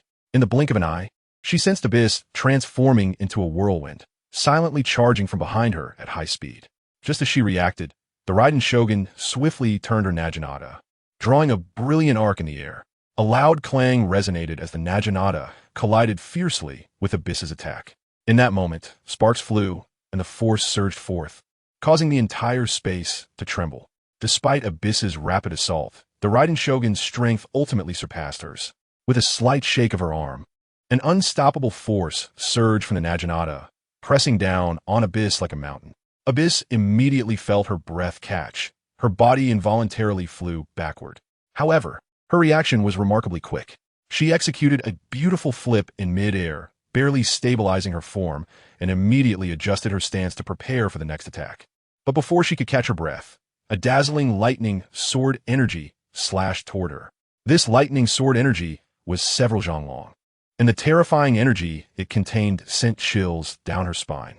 Abyss dared not be the slightest bit careless. She quickly extended her left hand, palm facing up, as the dense geo-elemental energy continuously gathered within her. With her will driving it, countless rocks adorned with intricate patterns appeared out of thin air, rapidly stacking together to form layers of impenetrable rock walls. These rock walls were tightly connected, resembling a small mountain, effectively blocking the massive lightning sword energy. A flicker of doubt flashed in the Raiden Shogun's eyes. Two types of elemental power? However, the seemingly impenetrable rock wall was shattered in less than a second by the sword energy, leaving everyone astonished. Yet at that moment, Abyss had already escaped the range of the Raiden Shogun's casual attack. The Raiden Shogun looked to the side, and Abyss, whose speed was untraceable even to Tartaglia, was completely visible to her. But Abyss seemed unaware. She unleashed numerous wind tornadoes, sweeping toward the Raiden Shogun. With a wave of her hand, the terrifying tornado was instantly extinguished. Abyss let out a bitter laugh. This was tough. After revealing herself, Abyss did not pause, instantly transforming into a powerful whirlwind, flashing and darting at incredible speed once more. However, at that moment, something surprising happened. Originally pure green, the whirlwind began to gradually reveal purple lightning arcs. These lightning arcs slithered like lively little snakes, weaving through the whirlwind. This was Abyss's first attempt to merge the electro element into the anemo element. When these two entirely different elemental powers fused, the terrifying speed that erupted was beyond imagination, as if it had surpassed the limits of time and space, moving as quickly as teleportation. At this moment, Abyss was filled with immense confidence in the speed she was showcasing. Perhaps in terms of attack power, she was indeed slightly inferior, but when it came to speed, she could undoubtedly be considered among the best. More importantly, she had mastered the flying Raijin technique taught to her by the Wind Brother. With this ultimate skill at her disposal, even if she faced a formidable enemy and found it difficult to win, she firmly believed that she could at least retreat unharmed and avoid a too humiliating defeat. She swiftly circled around the Raiden Shogun, moving like a graceful swallow. To the onlookers outside, they could only see a green streak racing by like lightning, trailing a long purple tail that left dazzling trails in the air. Thoma, kneeling on the ground, wore a surprised expression. Indeed, the lady was right. The traveler was exactly the person we needed. Abyss was looking for a suitable moment to launch a sneak attack, but as she gazed at the Raiden Shogun, who had no apparent weaknesses, she hesitated. Perhaps she should take advantage of her inattention and drag Thoma away. After all, the Raiden Shogun wouldn't be able to keep up. While she was moving at high speed, she kept her eyes fixed on the Raiden Shogun, who seemed to be constantly tracking her. It was as if she was watching Abyss. She could see clearly. Hasselhoff. I'm dying of laughter. Guess why she asked the Raiden Shogun? Her speed must be incredible. The Raiden Shogun, seemingly unwilling to drag it out any longer, swung her Naginata. In an instant, Abyss, moving at high speed, suddenly felt an overwhelming force come crashing down. She exerted all her strength to flash away again, narrowly dodging the strike, but lost her rhythm and nearly stumbled to the ground. You are the eternal enemy. The The Raiden Shogun's words were few, but left Abyss in a state of panic. It seemed like something was about to go wrong. Chapter 110. Raiden Shogun. Basic attacks interspersed with normal attacks. Ing took a deep breath, tightly gripping the sword hilt, her knuckles turning slightly white from the strain. She could clearly sense the overwhelming momentum from the Raiden Shogun ahead, rising like surging waves, as if it could tear the entire world apart. Just then, an unexpected change occurred. The originally calm space began to twist violently. A layer of eerie red material spreading rapidly like a plague, engulfing the surroundings in the blink of an eye. Ing was alarmed and wanted to flee immediately, but the speed of the red material was too fast. She had no time to react and was ruthlessly swallowed by it in an instant. When Ing opened her eyes again, she found herself in a completely strange and bizarre alternate space. The dominant color of this space was a blinding red, instilling fear and unease.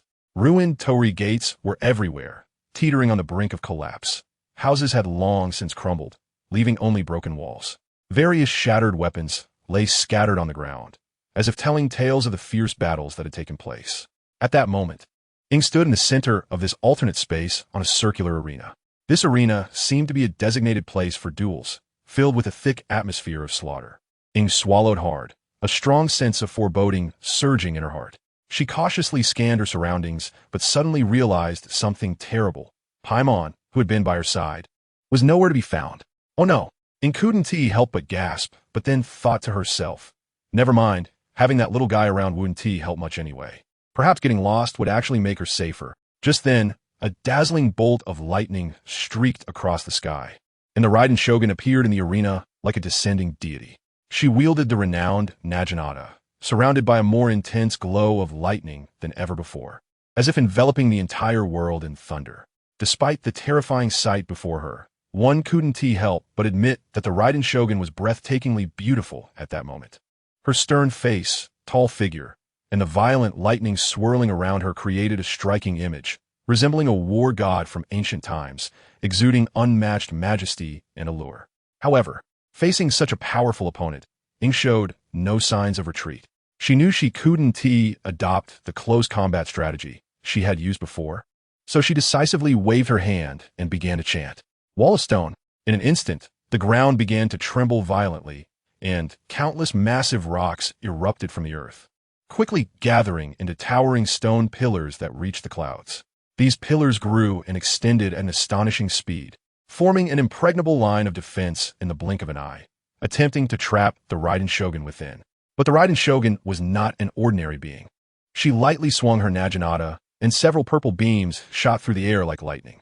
Wherever they passed, those incredibly hard stone pillars were sliced into countless tiny fragments, scattering everywhere like fragile paper. Before anyone could react, Ing charged forward through the swirling debris. At the same time, the power of lightning within her erupted violently, transforming into a stormy tornado wrapped in ferocious lightning, sweeping towards the Raiden Shogun with a world-destroying momentum. The air was torn apart in the wake of the tornado, emitting a series of piercing howls, as if it aimed to consume everything. The Raiden Shogun's beautiful eyes remained unchanged, gazing at the overwhelming and grand attack before her without a ripple of emotion. She suddenly swung her arm, and the Naginata, gleaming with lightning, cut through the void, creating a sharp gust of wind. In an instant, the once raging tornado was torn apart like a piece of paper, revealing a horrifying gash. As this gash appeared, a figure shot out like a kite with its string cut. Upon closer inspection, it was Ing. It turned out that the Raiden Shogun had simply used two seemingly ordinary basic attacks to effortlessly block Ing's fully unleashed skill. Without hesitation, the Raiden Shogun launched a counterattack. She flickered and, like a phantom, appeared beside the still-flying Ing in the air. The Naginata in her hand drew dazzling arcs in the air, threateningly aimed straight at Ing's slender neck. At this moment, Ing was already drenched in cold sweat, her mind blank, completely at a loss in the face of such a rapid assault. However, just at this critical moment, a flash of inspiration struck her mind. Ing's body suddenly trembled, transforming into a dazzling golden flash, seemingly evaporating into thin air. The Raiden Shogun paused slightly, looking at the scene before her with a puzzled expression. After a moment of thought, she seemed to recall something and showed a look of astonishment. That guy's technique. How could she possibly know it? The Raiden Shogun murmured, disbelief flashing in her beautiful eyes. She quickly scanned the surroundings, trying to find Ing's trace. Before long, her sharp gaze caught sight of Ing, who had successfully escaped using the flying Raijin technique. When she saw the kunai tightly gripped in Ing's hand, her emotions became increasingly complex. Ing held the kunai, her gaze fierce as she stared at the Raiden Shogun ahead. Suddenly, she waved her arm, and 3 shuriken, flashing with lightning, shot out like lightning. This was her ultimate move, the lightning shuriken. However, facing such a swift attack, the Raiden Shogun appeared extraordinarily relaxed and composed. She slightly flickered and easily dodged the 3 deadly shuriken like a phantom. Yet, even as she seemed to evade them casually, the Raiden Shogun remained vigilant against the shuriken. Just as the shuriken were about to hit the ground, the Raiden Shogun lightly raised her jade hand, her palm open, and an invisible force suddenly surged forth, firmly pulling the rapidly falling shuriken into her grasp. Huh? Seeing this scene, Ing's eyes widened in disbelief. She never expected that the Raiden Shogun would know the characteristics of the flying Raijin technique and could so cleverly neutralize her attack. In an instant, Ing felt a wave of despair wash over her. It was over. She was in big trouble. She had planned to use the flying Raijin for a powerful burst and catch the Raiden Shogun off guard. But now it seemed that if she recklessly teleported over, she would probably just end up having her life easily snatched away by her opponent. Just as Ing was in a state of panic, the golden elemental force within her began to surge wildly. In an instant, these powerful elemental forces gathered to her surface like a raging torrent, gradually forming a magnificent golden wind coat. This coat was primarily gold, adorned with mysterious black patterns, looking both imposing and stylish. Beast mode activate. With a cry, Ing radiated brilliant light, her momentum soaring to its peak. At this moment, she had no choice. If she didn't deactivate beast mode to enhance her power, she would likely perish here. On the other side, the Raiden Shogun silently watched everything unfold before her, her expression showing little change. She remained silent, only raising the long blade in her hand, then suddenly slashing down. This slash appeared plain and unremarkable, yet contained a terrifying power that was chilling. As this wave of slashing falls, the entire world seems to change color, with storms raging and thunder and lightning flashing. Chapter 111. Ganyu Chilin? Raiden Shogun. Are you his offspring? Lumen. What should I do? I'm waiting online. It's urgent. The Raiden Shogun on the opposite side is slowly approaching, and the Naginata, wrapped in thunder, feels like it could slice me in half. Lumen feels a sense of foreboding. No, it's very bad. She glanced at the kunai in her hand, wondering if she could use this thing to teleport herself away. As she pondered, a chill shot up her spine, and in an instant, every hair on her body stood on end as if startled. Fear quickly drowned her thoughts like a tidal wave, and she dared not think further, afraid of conjuring something even more terrifying. Therefore, she decisively cast aside her distracting thoughts and concentrated, channeling the surging elemental power within her into the kunai she tightly gripped. As the elemental power flowed in, the kunai emitted a dazzling brilliance, as if it had suddenly come to life. Without hesitation, she activated the flying Raijin technique. When she opened her eyes again, the scene before her left Lumen momentarily stunned. Not far ahead, a gigantic bolt of lightning spiraled through the air like a dragon, flickering with heart-stopping purple flashes. And before this terrifying thunder, there stood the renowned Raiden Shogun. Lumen stared blankly at everything in front of her, her mind a complete blank, unsure how to react. After a while, she snapped back to reality. But her heart was filled with confusion and shock. I clearly didn't establish a connection with the mark here. How could it? At this thought, Lumen felt a wave of dread wash over her, and her body involuntarily trembled, her once beautiful face twisted in extreme fear. However, at that moment, the Raiden Shogun's calm voice slowly reached her ears. As expected, it's the flying Raijin technique again. Her deep-set eyes fixed intently on the strangely distorted Lumen before her, a hint of serious contemplation flickering within.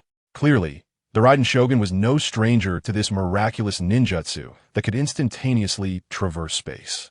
Recalling her past experience battling someone else who wielded this technique, the Raiden Shogun still remembered it vividly. Back then, she had been toyed with by the opponent using this very move, leaving her dazed and in disarray. So now, faced with Lumen attempting to escape with the flying Raijin technique once more, the Raiden Shogun could not let her succeed. To prevent history from repeating itself, she immediately unleashed her immense power to seal off the surrounding space, causing all connections related to the flying Raijin to vanish without a trace. If it was the real Naruto who came, he could teleport away. Even when he was blind, he managed to escape from the divine space. Now, the Raiden Shogun's inherited spatial abilities from her sister were practically child's play. But Lumen was different. She was at best a beginner. If it weren't for her special physique, she wouldn't have been able to use any teleportation anchor point. At this moment, Lumen's hand was grasping a mark, merely half a meter away from the Raiden Shogun. She immediately retreated, attempting to create distance, but the Raiden Shogun waved her hand, and a gigantic lightning hand instantly formed, reaching out towards Lumen. What to do? Lumen hesitated but still swung her sword to defend herself, unleashing a burst of wind, rock, and lightning elements that spiraled directly towards the lightning hand. The result was unexpectedly terrible. Not only did it fail to break through, but it also sent Lumen flying, accomplishing her initial goal of creating distance. Lumen, didn't he expect that? Raiden Shogun, this is my escape route. You're a bit behind in strategy compared to me. Lumen felt pain all over her body, still tingling and quite uncomfortable. Thankfully, she was in tailed beast mode, and with the protection of 3 elements, otherwise she would have passed out from that hit. A real criticism of a certain sleeping king. She could just fly away, but why was that lightning hand chasing her again? Why was it pursuing her like a mad dog? Are you a skeleton? Lumen instantly transformed into a whirlwind, trying to escape, but who was on the opposite side? The Raiden Shogun. This deity had been able to crush countless demons 1,000 years ago. How could she lose to a mere beginner? Instantly, she caught up with Lumen, grabbing her as if she were a chick. Ah! The violent lightning was about to fry me, Lumen. Houjing, I want to say a word. Doli Mimi, don't kill my Lumen. As Lumen was about to be fried, an unusual power suddenly erupted from within her body. The Raiden Shogun's calm gaze shifted once more. That was, in an instant, a piercingly sharp bird call erupted. It sounded as if thousands of birds were chirping simultaneously, incredibly noisy, but with a strange feeling. Good night. Mute the world and listen to the cries of 1,000 birds. Hey, just hearing the sound made me stand up, looking at the lake. Reminded me of the fear ruled by the wind. Cook, just say it's A. It blew up all the dual arena players. Someone must be asking Cook. You said you only play the dual arena and not Genshin? Cook, I think Kiching is pretty cute, like a little cat. A streak of silver lightning suddenly erupted from within Lumen's body, resembling a silver snake. As it touched the Raiden Shogun, that unstoppable lightning hand instantly transformed into boundless lightning light and dissipated. Lumen was taken aback and quickly pulled out a pile of food from her bag to recover her health. She looked around at the lightning and felt a bit dazed, automatically filtering out the piercing sound, suddenly recalling the great Qilin that Ether had given her back in Liyue. Heaven hasn't abandoned me. Saying this, the lightning also absorbed the power of the lightning hand, gradually taking shape, resembling a smaller version of that overwhelming Qilin. That Qilin, every time she looked at it, was so different from Ganyu. Lumen couldn't help but complain. Just then, the Raiden Qilin blinked, glancing at Lumen, and its form shifted again. In an instant, it transformed into an adorably silly blue ball, surprisingly a chibi version of Ganyu, the one that rolls down the hill in that gif. Oh my, how cute. Ajamusi miho yo, how do I buy this? Tribal Nini, this is too cute. Doli Mimi, it can understand what we're saying. Sophie Chicken Duck, Ether's things are really user-friendly. The Raiden Shogun looked at the familiar elements on Lumen, such as multiple elements, the flying Raijin, the 1,000 birds, thunder, and that very familiar power in the golden wind coat. So strange. Are you his offspring? Chapter 112. Raiden Shogun. It's late Ing and the friends in a live stream were confused. Who gave birth to me? Of course, it was my mother. No. She was talking about who gave birth to him. Who is he, Longo? Oh, that makes sense. Just now, whether it was flying Raijin or the tailed beast mode, or Chidori, all made the usually serious Raiden Shogun show different expressions, and all of this was thanks to Longo. It can't be Naruto, right? The Raiden Shogun is actually a fox lover. Having one pink little fox, isn't enough. She wants another golden little fox? However, Ing didn't care too much about these things, and decided to run away first. She looked at the little Kiri, Qilin, floating beside her, and suddenly felt confident, as if she thought product from Longo must be high quality. The sky cleared, the rain stopped, and little Ing felt she was capable again. No more talking. 2 lines and 1 vertical is action. 2 dots and 1 force is the task. Ing quickly scanned her waist and saw that the god eye of Thomas was still quietly hanging there. So, she decided to take a chance. At that moment, She swung her hands fiercely, and two beams of cold light suddenly flashed. Susanoo's oath of freedom and the green stone of the mountains appeared in her hands. These two divine swords are renowned across 2 continents, possessing extraordinary backgrounds as unparalleled artifacts. Susanoo's oath of freedom contains mysterious powers that can greatly enhance the strength of herself and her teammates, while the green stone of the mountains grants its wielder a tougher physique, making them more unbreakable in battle. At this moment, Susanoo's oath of freedom was surrounded by a raging green hurricane, the howling sound deafening. The green stone of the mountains was tightly wrapped in a violent purple thunder, the electric light dazzling and mesmerizing. Meanwhile, Ing cleverly utilized the power of the Geo element to merge the two, causing the sword bodies to instantly expand and elongate until they transformed into 2 gigantic swords, each 3 meters long and shining with brilliant golden light. Seeing this, little Ganyu playfully stuck out her pink tongue at the 2 giant swords, then lightly parted her lips, and a dazzling white lightning bolt shot out like a spirit snake, accurately attaching itself to the twin swords. Note from Rosa. She opened it first. In an instant, the twin swords seemed to be infused with new life, emitting a chilling radiance from their blades, clearly endowed with an indestructible sharpness. Ing shouted, "Ha!" Accompanied by this roar, she dashed out like a bolt of golden lightning, charging straight toward the Raiden Shogun. The Raiden Shogun's face was as cold as water as she coldly stared at the girl who had rekindled her fighting spirit. Ing held the twin swords with a momentum like a rainbow, as if a war god had descended. The Raiden Shogun slowly raised the naginata in her hand that radiated terrifying pressure and lowly shouted, "Judgment." With this command, endless lightning surged from all directions, continuously gathering on the naginata. In an instant, the entire space was illuminated by this dazzling lightning, and the Raiden Shogun infused all her devastating power into it, preparing to deliver a fatal blow to her opponent. Ing crossed her arms to gather her energy and rushed toward the Raiden Shogun at an astonishing speed. The Raiden Shogun still used a basic attack, but this time it had special effects, clearly showing she was taking it seriously. A purple explosion erupted, accompanied by the roar of thunder, marking the first clash between the two. With the assistance of Chidori, the attack was extraordinarily effective, allowing Ing to actually clash swords with the Raiden Shogun. The Raiden Shogun was surprised to see her naginata bounced back. That girl, the figure of that man slowly surfaced in the Raiden Shogun's mind, like a lightning bolt piercing through the dark night sky, clear and profound. The thrilling battle from 1,000 years ago was still vivid in her memory, where he had ruthlessly defeated her with a force like thunder. However, perplexingly, he did not take her life, but instead let her live. For someone who was obsessed with martial arts and pursued the ultimate realm, being so easily defeated by another was undoubtedly a heavy blow.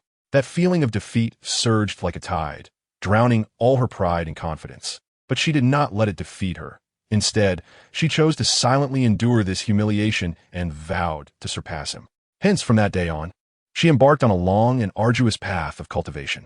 Day after day, year after year, regardless of wind, rain, or extreme heat, she never paused for a moment. She continuously honed her skills, challenged her physical limits, all for the day she could catch up to that once unreachable man. Time flew by. The years passed like a shuttle. After countless days and nights of hard work, the Raiden Shogun finally felt that she had transformed and possessed enough strength to compete with him. With passion and anticipation, she eagerly set out on a journey to seek her rival. But when she finally found clues about that man after great hardship, what she received was a heartbreaking message. He was already gone. At that moment, it felt as if the entire world had collapsed. The Raiden Shogun stood dazed in place after hearing the words of the God of Rock, her heart filled with endless emptiness and loneliness. This feeling gnawed at the softest part of her heart like thousands of ants, causing her immense pain. She could not understand why she had put in so much effort to defeat him, even sacrificing everything, only for him to leave her first. Was this the mockery of fate? Thus, carrying her unwillingness and resentment, the Raiden Shogun lived day by day in longing and confusion.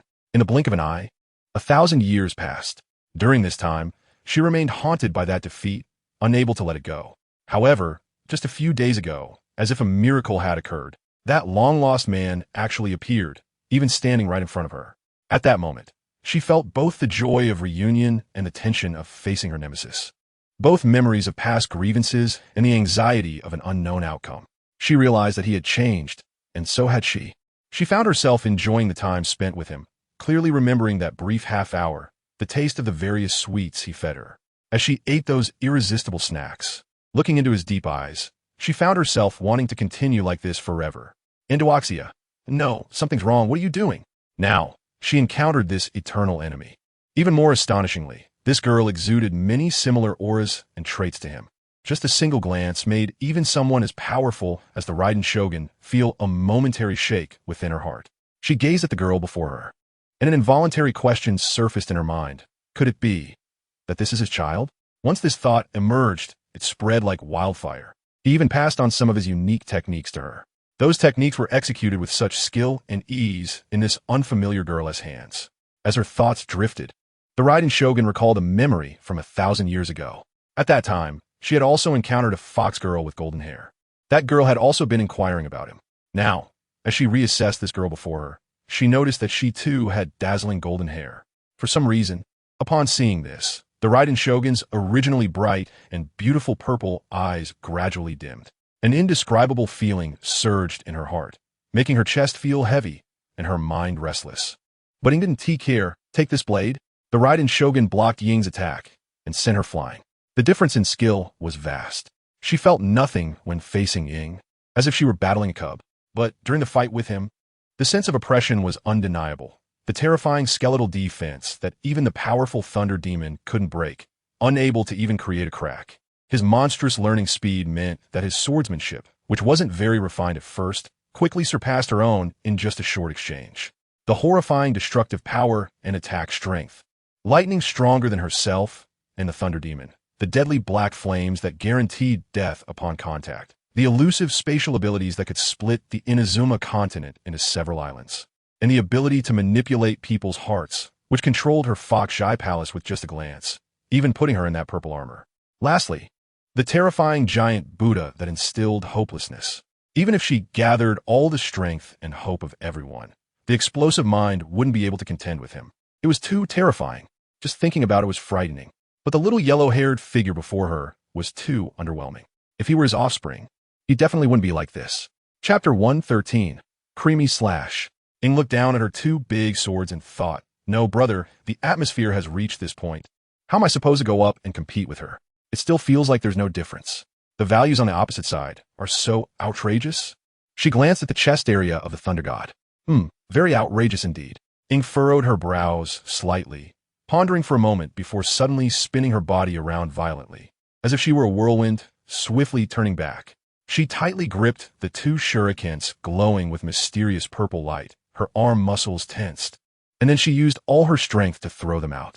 The two shurikens seemed to transform into two streaks of purple lightning, cutting through the air and carrying a chilling explosive thunder as they rushed toward the Thunder God from both sides like a fierce storm. Seeing this, the Thunder God narrowed his eyes, casually glancing at the incoming shurikens. Then, with an indescribable speed, he spun the naginata in his hand, creating a fierce gust of wind. With a bang, bang, the originally aggressive shurikens were effortlessly shattered by the naginata, dissipating into specks of purple lightning in the air. However, the Thunder God did not stop there. He keenly scanned the broken shurikens, and, after confirming that they did not carry the flying Thunder God mark, a cold smile appeared on his lips. The next moment, he transformed into a dazzling lightning bolt, instantly appearing right in front of Ing. Faced with this sudden change, Ing was shocked, but reacted quickly. Without hesitation, she raised her dual swords, crossing them above her head in an attempt to block the Thunder God's mighty strike. Unfortunately, despite Ying's best efforts, the gap in strength was too great. Accompanied by a dull crash, Ing felt an irresistible immense force transmitted through the sword, causing her arms to go numb and her palms to ache. Ultimately, she could not withstand this powerful force, and with a light flick from the Thunder God, she was sent flying far away like a kite with a broken string. After rolling on the ground a few times, she opened her mouth and closed her eyes, displaying a second-rate posture. Ing, let it go 1 slash and I'm done. What else is there to say? She quickly devoured some healing food to prolong her life and bravely got back up. The real battle was just beginning. Ing suddenly shouted with passion, catching the Thunder God off guard. Thunder God, what are you going crazy for, hiding from the wind? The golden beast tail coat on Ing radiated a faint golden light, like a layer of thin gauze enveloping her body. As time passed, the glow gradually intensified, beginning to flow like water, as if it had a life of its own. Ultimately, this golden light like rivers returning to the sea, slowly gathered in her hands and vanished. Ing gently put away the nearby rock in green, leaving only the ancient oath of freedom in her hands. She tightly gripped the hilt of the sword, positioning the blade horizontally in front of her eyes, slightly closing her eyes to quietly feel the mysterious aura emanating from the sword. When she opened her eyes, she focused intently on the dark blue blade, as if she could see the endless power hidden within through its surface. The powerful energy that had been compressed within the beast tail coat was now continuously gathering onto the ancient oath of freedom. In just a short moment, golden streams of light began to flow along the blade, like shooting stars flickering across the night sky, breathtakingly beautiful. However, beneath this beauty lurked a heart-pounding aura of danger. Next came the most crucial step, infusing 3 different elemental powers. Wind, please grant me the power of flowing breezes. Ing softly called out. No sooner had the words left her mouth than a gentle breeze appeared out of nowhere, swirling around her and the sword. The soft wind seemed to possess infinite strength, filled with agility and grace. Rock, please grant me the power of unyielding suppression. As she shouted this, the ground seemed to tremble. A massive rock burst forth from the earth, suspended in the air, and rapidly disintegrated into countless small stones, all merging into the blade. In an instant, the ancient oath of freedom emitted a stable and heavy aura. Thunder, please grant me the power of raging thunder. When a final shout rang out, a brilliant lightning bolt suddenly streaked across the sky. The roar of thunder echoed through the clouds, deafening. The violent power of thunder struck directly at the blade, intertwining with the previous 2 elemental powers. Surprisingly, these 3 seemingly incompatible elemental powers perfectly fused together at this moment, complementing and enhancing each other. The strange ripples they generated made the surrounding space ripple with layers of waves. The final touch was the powerful Thousand Birds thunder. Suddenly, the quiet little Ganyu standing aside transformed into a bolt of lightning, rushing toward the ancient oath of freedom at lightning speed. The lightning enveloped the entire blade like an electric net. Under the dazzling light of the thunder, the originally dark blade gradually transformed into the purest white, resembling ice and snow, transparent and sparkling, radiating a sacred and majestic glow. But the terrifying power contained within was beyond words. Kulme, Ing shouted, charging towards the thunder god while wielding the sword. Didn't he expect you to reach such a level? But it's all in vain. She stared expressionlessly at Ing, who had transformed into a white shadow rushing towards her, not a ripple of emotion appearing in her eyes. With a light spin of a naginata in her hand, it disappeared like an illusion. Ing knew very well that the high and mighty thunder god before her would not easily give up. Sure enough, at that moment, the previously calm thunder elements suddenly began to stir violently, as if a furious behemoth was about to break free from its restraints and wreak havoc upon the world. Next, the thunder god slowly spread her left hand while gently placing her right hand on her chest, the whole movement resembling someone preparing to draw their sword. Great Nose listening. It's coming. Happy. Jamu see. This is what I want to see. As she completed this subtle gesture, the previously wild thunderstorm surged to a terrifying extreme. Just then, an unusual energy fluctuation suddenly appeared in the massive thundercloud above the thunder god. Then, an astonishing scene unfolded. A long knife radiating endless thunder and a majestic aura was forcibly drawn out, and not from the thundercloud, but from the thunder itself. In an instant, the previously frantically surging thunder seemed to have finally found its true master, joyously leaping and celebrating, releasing its most powerful strength. The thunder god firmly grasped the long knife that had just appeared, and in an instant, her entire aura underwent a dramatic transformation. At this moment, she was surrounded by lightning, resembling a deity commanding the power of thunder and lightning descending into the mortal realm. Even the battle-hardened Ing felt her breath catch in her throat, making it difficult to even breathe in the face of such overwhelming pressure. However, despite knowing the road ahead was fraught with difficulties and dangers, Ing gritted her teeth and charged fiercely towards the thunder god. Once upon a time, the thunderous demon of Inazuma, who shook the entire nation, had returned. Only when she held her true weapon would the thunder god reveal her supreme majesty as a true deity. The Raiden Shogun is still alive, but it doesn't hinder giving the blade. Thus, Ing exerted all her strength and struck down, while the Raiden Shogun responded with a thunderous blade, cutting down with unmatched power. Chapter 114. Ing, run away, everyone! While the immortal cells were engaged in intense combat in the pure land of One Heart, the outside world was surprisingly quiet. Everyone was fixated on the situation at the execution platform. After all, such entertainment, or rather upheaval, was really rare in this place where the deity advocated for eternity. They had to witness this event today. Paimon was anxiously flying around. "Brother, my knees are almost numb from kneeling," Thomas exclaimed. At that moment, the dark red substance reappeared, and in an instant, Ing, who had fallen to the ground, appeared in everyone's view.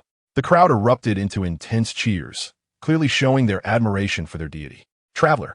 Paimon suddenly accelerated and rushed forward, but a bolt of lightning, like a venomous snake, intercepted her and sent her flying. "Wow!" The figure of the Raiden Shogun appeared, and the cheers grew even louder. She glanced at Ing and walked over with long strides. The fish of the mysterious sea, Sahasahas, the legs of the Raiden Shogun. He, Garfield, he, Big Nose, is the one above having fun? Paimon, still dazed from being struck by the lightning, felt her head spinning. Fortunately, she wasn't conductive, and after a moment, she saw the Raiden Shogun approaching Ing with a fierce expression and a sword in hand, looking nothing like the Anemo Archon or Geo Archon from before. Bu Lu Jin. Did you forget the terror of the Archons because the previous ones were so strange? Safina Ku. With one strike, shatter your travel dreams. Big Nose. Actually, I'm already fully charged. I can only blame the other side for having too high of stats. Cook can cook. What if I pull out my Shao dual pistols? Jiamu Si. Didn't you say you don't play Genshin? Meanwhile, at the execution platform, the Raiden Shogun raised her lightning blade, ready to strike down. Thomas, who was kneeling, was also anxious. He looked back and saw that the person guarding her had run away, leaving behind a long spear. Heaven helps me. He rushed over and used the spear blade to free himself from his restraints. Then, he grabbed the long spear. Spare my life. He threw the spear with all his might, and it shot forward like a bolt of lightning. The Raiden Shogun didn't even look. She raised her lightning blade, and a fierce lightning glow transformed into a strike, hitting the spear. As the spear approached, the fallen Ing emitted a burning light from her waist. Vision activate. The spear was engulfed in flames, colliding with the lightning blade, resulting in an overload reaction and a violent explosion. The Raiden Shogun slashed through the smoke created by the explosion, and suddenly, her peripheral vision caught sight of something. That strange shape, the flying Raiden Shogun Kanai? Why was this here? Before she could think further, Thomas had the audacity to charge in. He brandished the long spear and swept it horizontally. How dare he? When the Raiden Shogun blocked with her blade, she realized why he had dared. The lightning blade actually passed through his spear during the collision. Godly might phasing? The Raiden Shogun was shocked. How could this be? Was this kid really the child of Gung Lan, inheriting those eyes? In an instant, feelings of loss and anger flooded her mind. Then suddenly, she thought, wait, ISNT Godly might suppose to phase out? Then why? As Thomas failed to land a hit, he suddenly grinned. The Thomas standing before the Raiden Shogun vanished, leaving behind a serious-looking Raiden Shogun. Did I get tricked again? Meanwhile, Thomas pulled Ing up and tucked her under his arm, making a hasty escape. This scroll is so useful, Paimon exclaimed with joy while flying and looking at the scroll in her hands. Indeed, the traveler is amazing to have obtained such a treasure. Thomas praised generously, feeling guilty since today's incident was indeed started by him. Oh, this was given by someone else. Thomas saw the cliff from a distance and looked at Paimon. Hey, what are you thinking? I can fly, but I definitely can't carry both of you. Then there's no choice. Everybody jump. Thomas leaped down, diving towards the ground. Dense fire elements enveloped him, and 3 armors surrounded them, protecting them as they fell. The Raiden Shogun stood silently at the edge of the cliff. Issue a warrant. After briefly stating this, she transformed into lightning and vanished. Paimon's scream continued. Paimon, what are you doing? Don't you know how to fly? Why are you still feeling weightlessness? Thomas retorted mercilessly. I can understand falling from the sky. Even a newborn baby would fear the sensation of weightlessness. If it were the falling demon, why would it be so strong? But you, Paimon, can fly. Why are you still screaming, especially now that we've landed? What's going on? Are we down? You scare me to death, traveler. Paimon immediately leaped onto the traveler, crying out loud. Don't die, woo. Thomas silently watched this scene. They had pulled the traveler into this situation. They were the reason for the traveler's injury. Sigh. I wonder what the lady will do about this. The sinner who privately kept the vision is actually a servant of the Shoban. I hope the lady can resolve this. By the way, I remember Brother Lon said that if you're about to die. He quickly flipped through the scroll and found a page with a syringe illustrated. Below, it was written immortal cells, stating that as long as there is breath, it can heal you, and even if you die, it can still heal you. Thomas leaned over, curious about what this scroll was. Whether it was the small darts that allowed him to quickly switch positions and rescue the traveler, or the technique to create a false clone, all of it intrigued him. He heard Paimon say it was ninja art, which was strange. He had seen ninjas before, as there were a group of them below the Shoban, but they didn't seem to have such abilities. He approached Paimon and looked at the title of the scroll. The sealing book that Paimon can understand. Looks simple enough. Paimon, quickly infuse elemental power into it. Thomas immediately complied. Under the warm, elemental power, the scroll erupted with dazzling light, and then a syringe appeared. Paimon quickly picked up the syringe and looked at it, scratching her head since there were no instructions. Thomas looked at Paimon, who appeared confused. You don't know how to use it? Do you know how to give injections? Injections? What's that? How have you lived this long? Thomas took the syringe.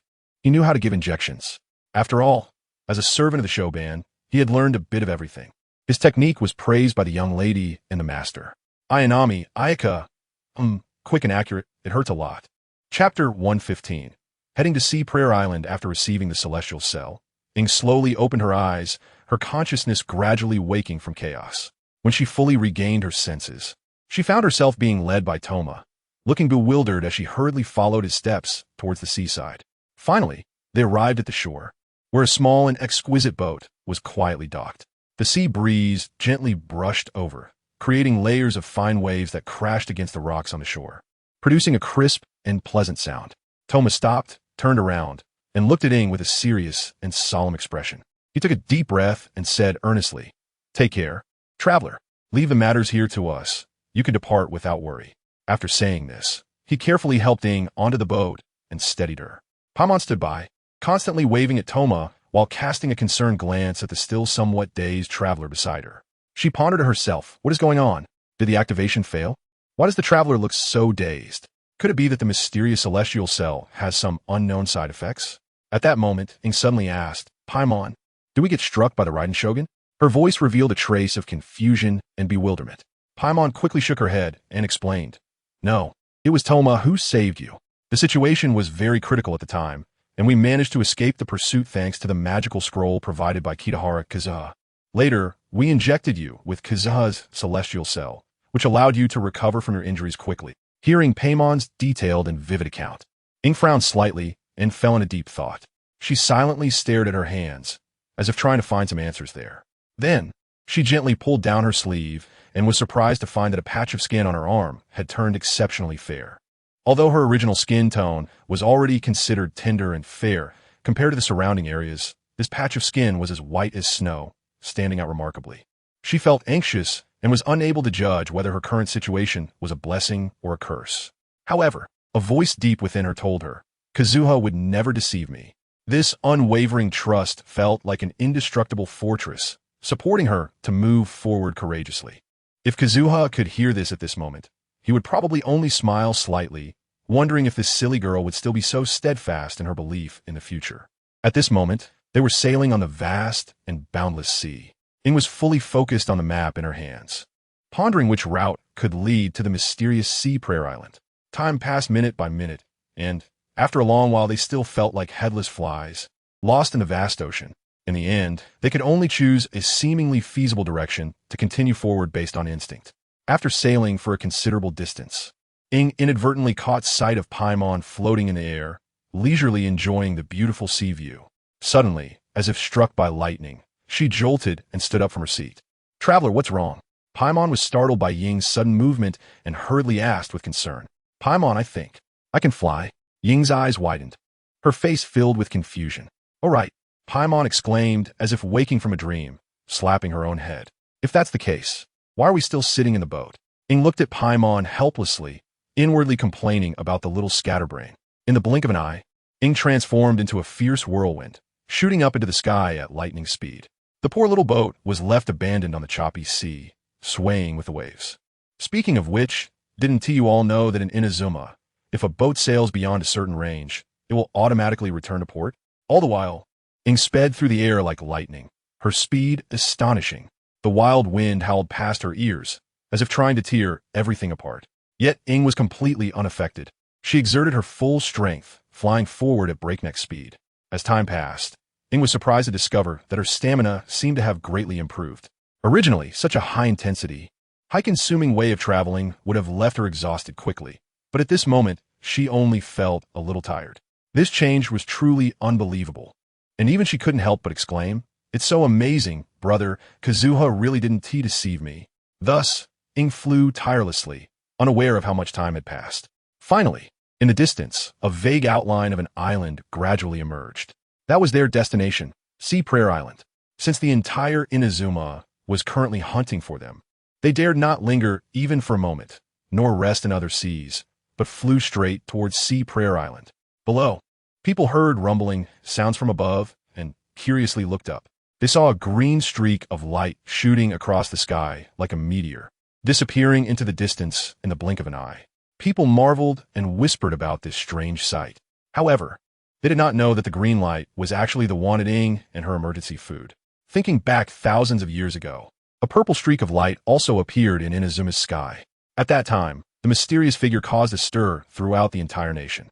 However, compared to Ying today, that figure's strength was clearly much deeper and unfathomable, far beyond what Ying could reach at this moment. After all, before he arrived, Inazuma was still a continent, not an island or anything else. Ying gazed at the mysterious and beautiful Sea Prayer Island in the distance, her bright eyes shimmering with determination and curiosity. She slightly raised her right hand, and in an instant, a dazzling lightning light gathered in her palm, swiftly forming a delicate lightning shuriken. Taking a deep breath, Ying unleashed her full power, swinging her arm and forcefully throwing the lightning shuriken. In an instant, the shuriken sliced through the air like lightning, transforming into a brilliant streak of light, speeding straight towards Sea Prayer Island. This streak of light was incredibly fast, disappearing into the horizon in the blink of an eye. However, just a moment later, the figures of Ying and Paimon, who were still standing in place, suddenly became blurry, as if enveloped by an invisible force. Then, they vanished from people's sight as if they had evaporated into thin air. When they reappeared, Ying and Paimon were already standing firmly on the solid ground of Sea Prayer Island. The sight before them made Paimon unable to help but exclaim, "Wow, it's so beautiful." Looking around, the entire Sea Prayer Island resembled a pink gem embedded in the sea. Chapter 116, Heike Island. The appointment of the captain of the Swordfish 2nd Division Heike Island is like a dazzling pearl embedded in a vast and boundless sea, with its towering terrain breathtakingly magnificent. The island's rugged landscape features rolling mountains and steep cliffs, resembling a giant dragon winding and coiling, evoking an unparalleled sense of grandeur. Numerous majestic waterfalls of various shapes are scattered across the island, with torrents cascading down from the lofty peaks like the Milky Way falling from the heavens. Splashing water droplets that resemble smoke and mist, sparkling with colorful light under the sun, as if silver ribbons are dancing in the air, creating a stunning visual spectacle. Heike Island is connected to the surrounding islands by only a narrow and deep strait. This strait acts like a natural barrier, isolating Heike Island from the outside world, giving it a relatively secluded appearance.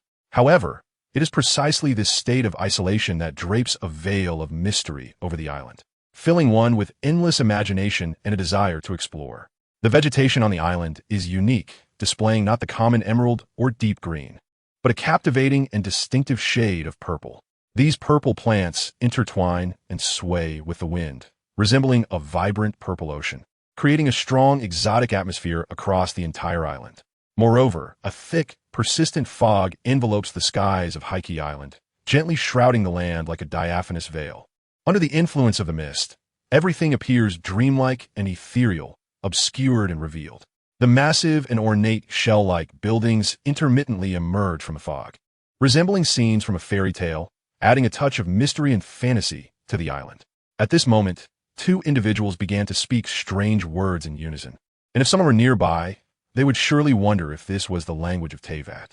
Just as Sad encountered Aoshi in the moon reading space back then, they were babbling in confusion.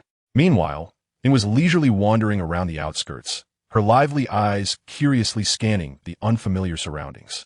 Just then, a few panicked and bewildered soldiers entered her line of sight. Ying's heart stirred. She was about to step forward to greet the soldiers when she suddenly heard a cacophony of footsteps approaching. Following closely, another group of soldiers surged out from around the corner, their numbers far exceeding those of the previous few. Upon closer inspection, The encircled individuals wore bright red uniforms, but their weapons and equipment appeared somewhat rudimentary compared to their encircling foes. In contrast, the group surrounding them donned luxurious purple uniforms, and the various high-quality equipment they possessed was striking. One soldier in a purple uniform shouted loudly, "Surrender quickly, you despicable remnants of the rebel army." However, in the face of the enemy's threats and intimidation, the red-clad warriors trapped in the encirclement showed no fear and shouted in unison, "We will never submit to you, you shameless lackeys of the shogunate." Standing aside and watching the fierce exchange, Ing instantly captured crucial information from the heated argument. These red-clad individuals were actually rebels, which meant they were her allies. Realizing this, and seeing that both sides were about to engage in a breathtaking battle, Ing swiftly dashed towards the center of the battlefield like an arrow released from a bow. For her, she disliked the glitch of waiting until the critical moment to make a grand entrance as the hero. The rebel soldiers tightly gripped their weapons, their expressions serious, showing determination in their eyes, clearly ready to fight to the bitter end. Just then, everyone suddenly felt a powerful airflow surging from the distance, like a fierce wind and rain rushing towards them. In an instant, the wind swept through like a tornado, causing dust and debris to fly and vegetation to be uprooted. When the wind finally ceased, everyone was astonished to find that the once aggressive shogunate soldiers had all fallen to the ground in an instant, losing their combat capability. Soon after, at the center of the tempest, a white figure gradually emerged. She descended like a fairy, floating down from the sky, dressed in a gown as white as snow, flowing with the wind, her dazzling golden hair cascading like a waterfall over her shoulders, sparkling with radiant light. And most strikingly, the enormous white wings behind her, wings of snow hidden, seemed to stir the winds and clouds with a gentle flap. Such a beautiful and pure figure, combined with the fierce winds swirling around her, unfolded like a breathtaking painting before people's eyes, captivating them. Ah, Jamusi, using land cells, I feel like a completely different person. Jiajia Burjin, I still prefer how you looked when you were fleeing from the Raiden Shogun. Big Nose listening. This makes me feel like I'm on par with you. But right now, I feel unworthy. Han Zhengli. Invincible, buddy, you two are doing a combo move. In this stunning moment, one of the rebel soldiers felt his heart racing like a deer. Until now, he had been the most steadfast supporter of the mysterious and powerful serpent deity. But at this moment, when he witnessed this angelic figure appear, his faith in the serpent deity began to waver greatly. "Oh my, wow, am I really seeing an angel?" he murmured, completely captivated by the white figure, unable to look away. At that moment, the woman gracefully approached, a gentle smile blooming on her face. She softly asked, "Are you all okay? Are you hurt?"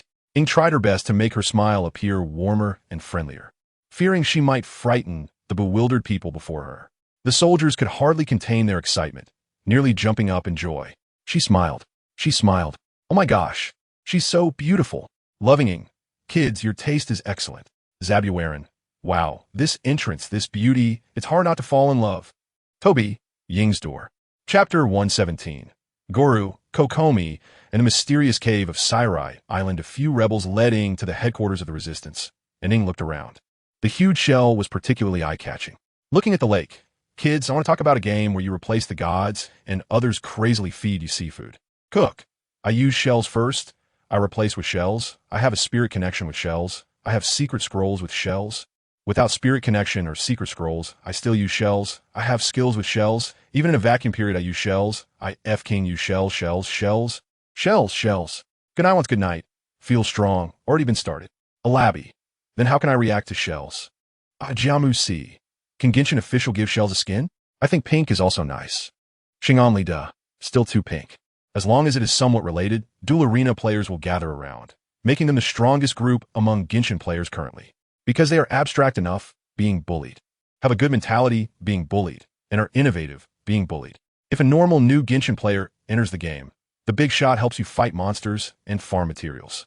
New players entering the dual arena, finally got tricked, directly pulling out the Insomnia package. Then, although you are an enemy, you're not bad. Go back and practice more. Against me, who bears the name of Knight, you have no chance. The environment is extremely harsh. Ordinary newcomers can hardly survive. But if you're lucky enough to survive and stand out with decent talent, then you will encounter the 3 divine illusions. Genius is just an entrance ticket to meet them. Ahem, back to the main topic. At this moment, a brown puppy ear popped out. This must be the traveler. Miss Ayaka has mentioned you. It's a pleasure to meet you. After Ying's gaze lingered for a moment on the puppy ear, she saw a slightly younger figure. I am Goru, the general of Sairai Island. Very glad to meet you. Nice to meet you. Goru looked confused. Is this Teyvat language? Nice to meet you. I am Paimon, and this is the traveler. Paimon hurriedly flew over, interrupting Ying's speech. Ajiamusi, so the protagonist doesn't speak. Paimon speaking has a reason. Jiajia Burjin. The first letter should be capitalized. Ajiamusi rigor. Jiajia Burjin. Lifelong learning. Since meeting Goru, he has been guiding Ying along the way.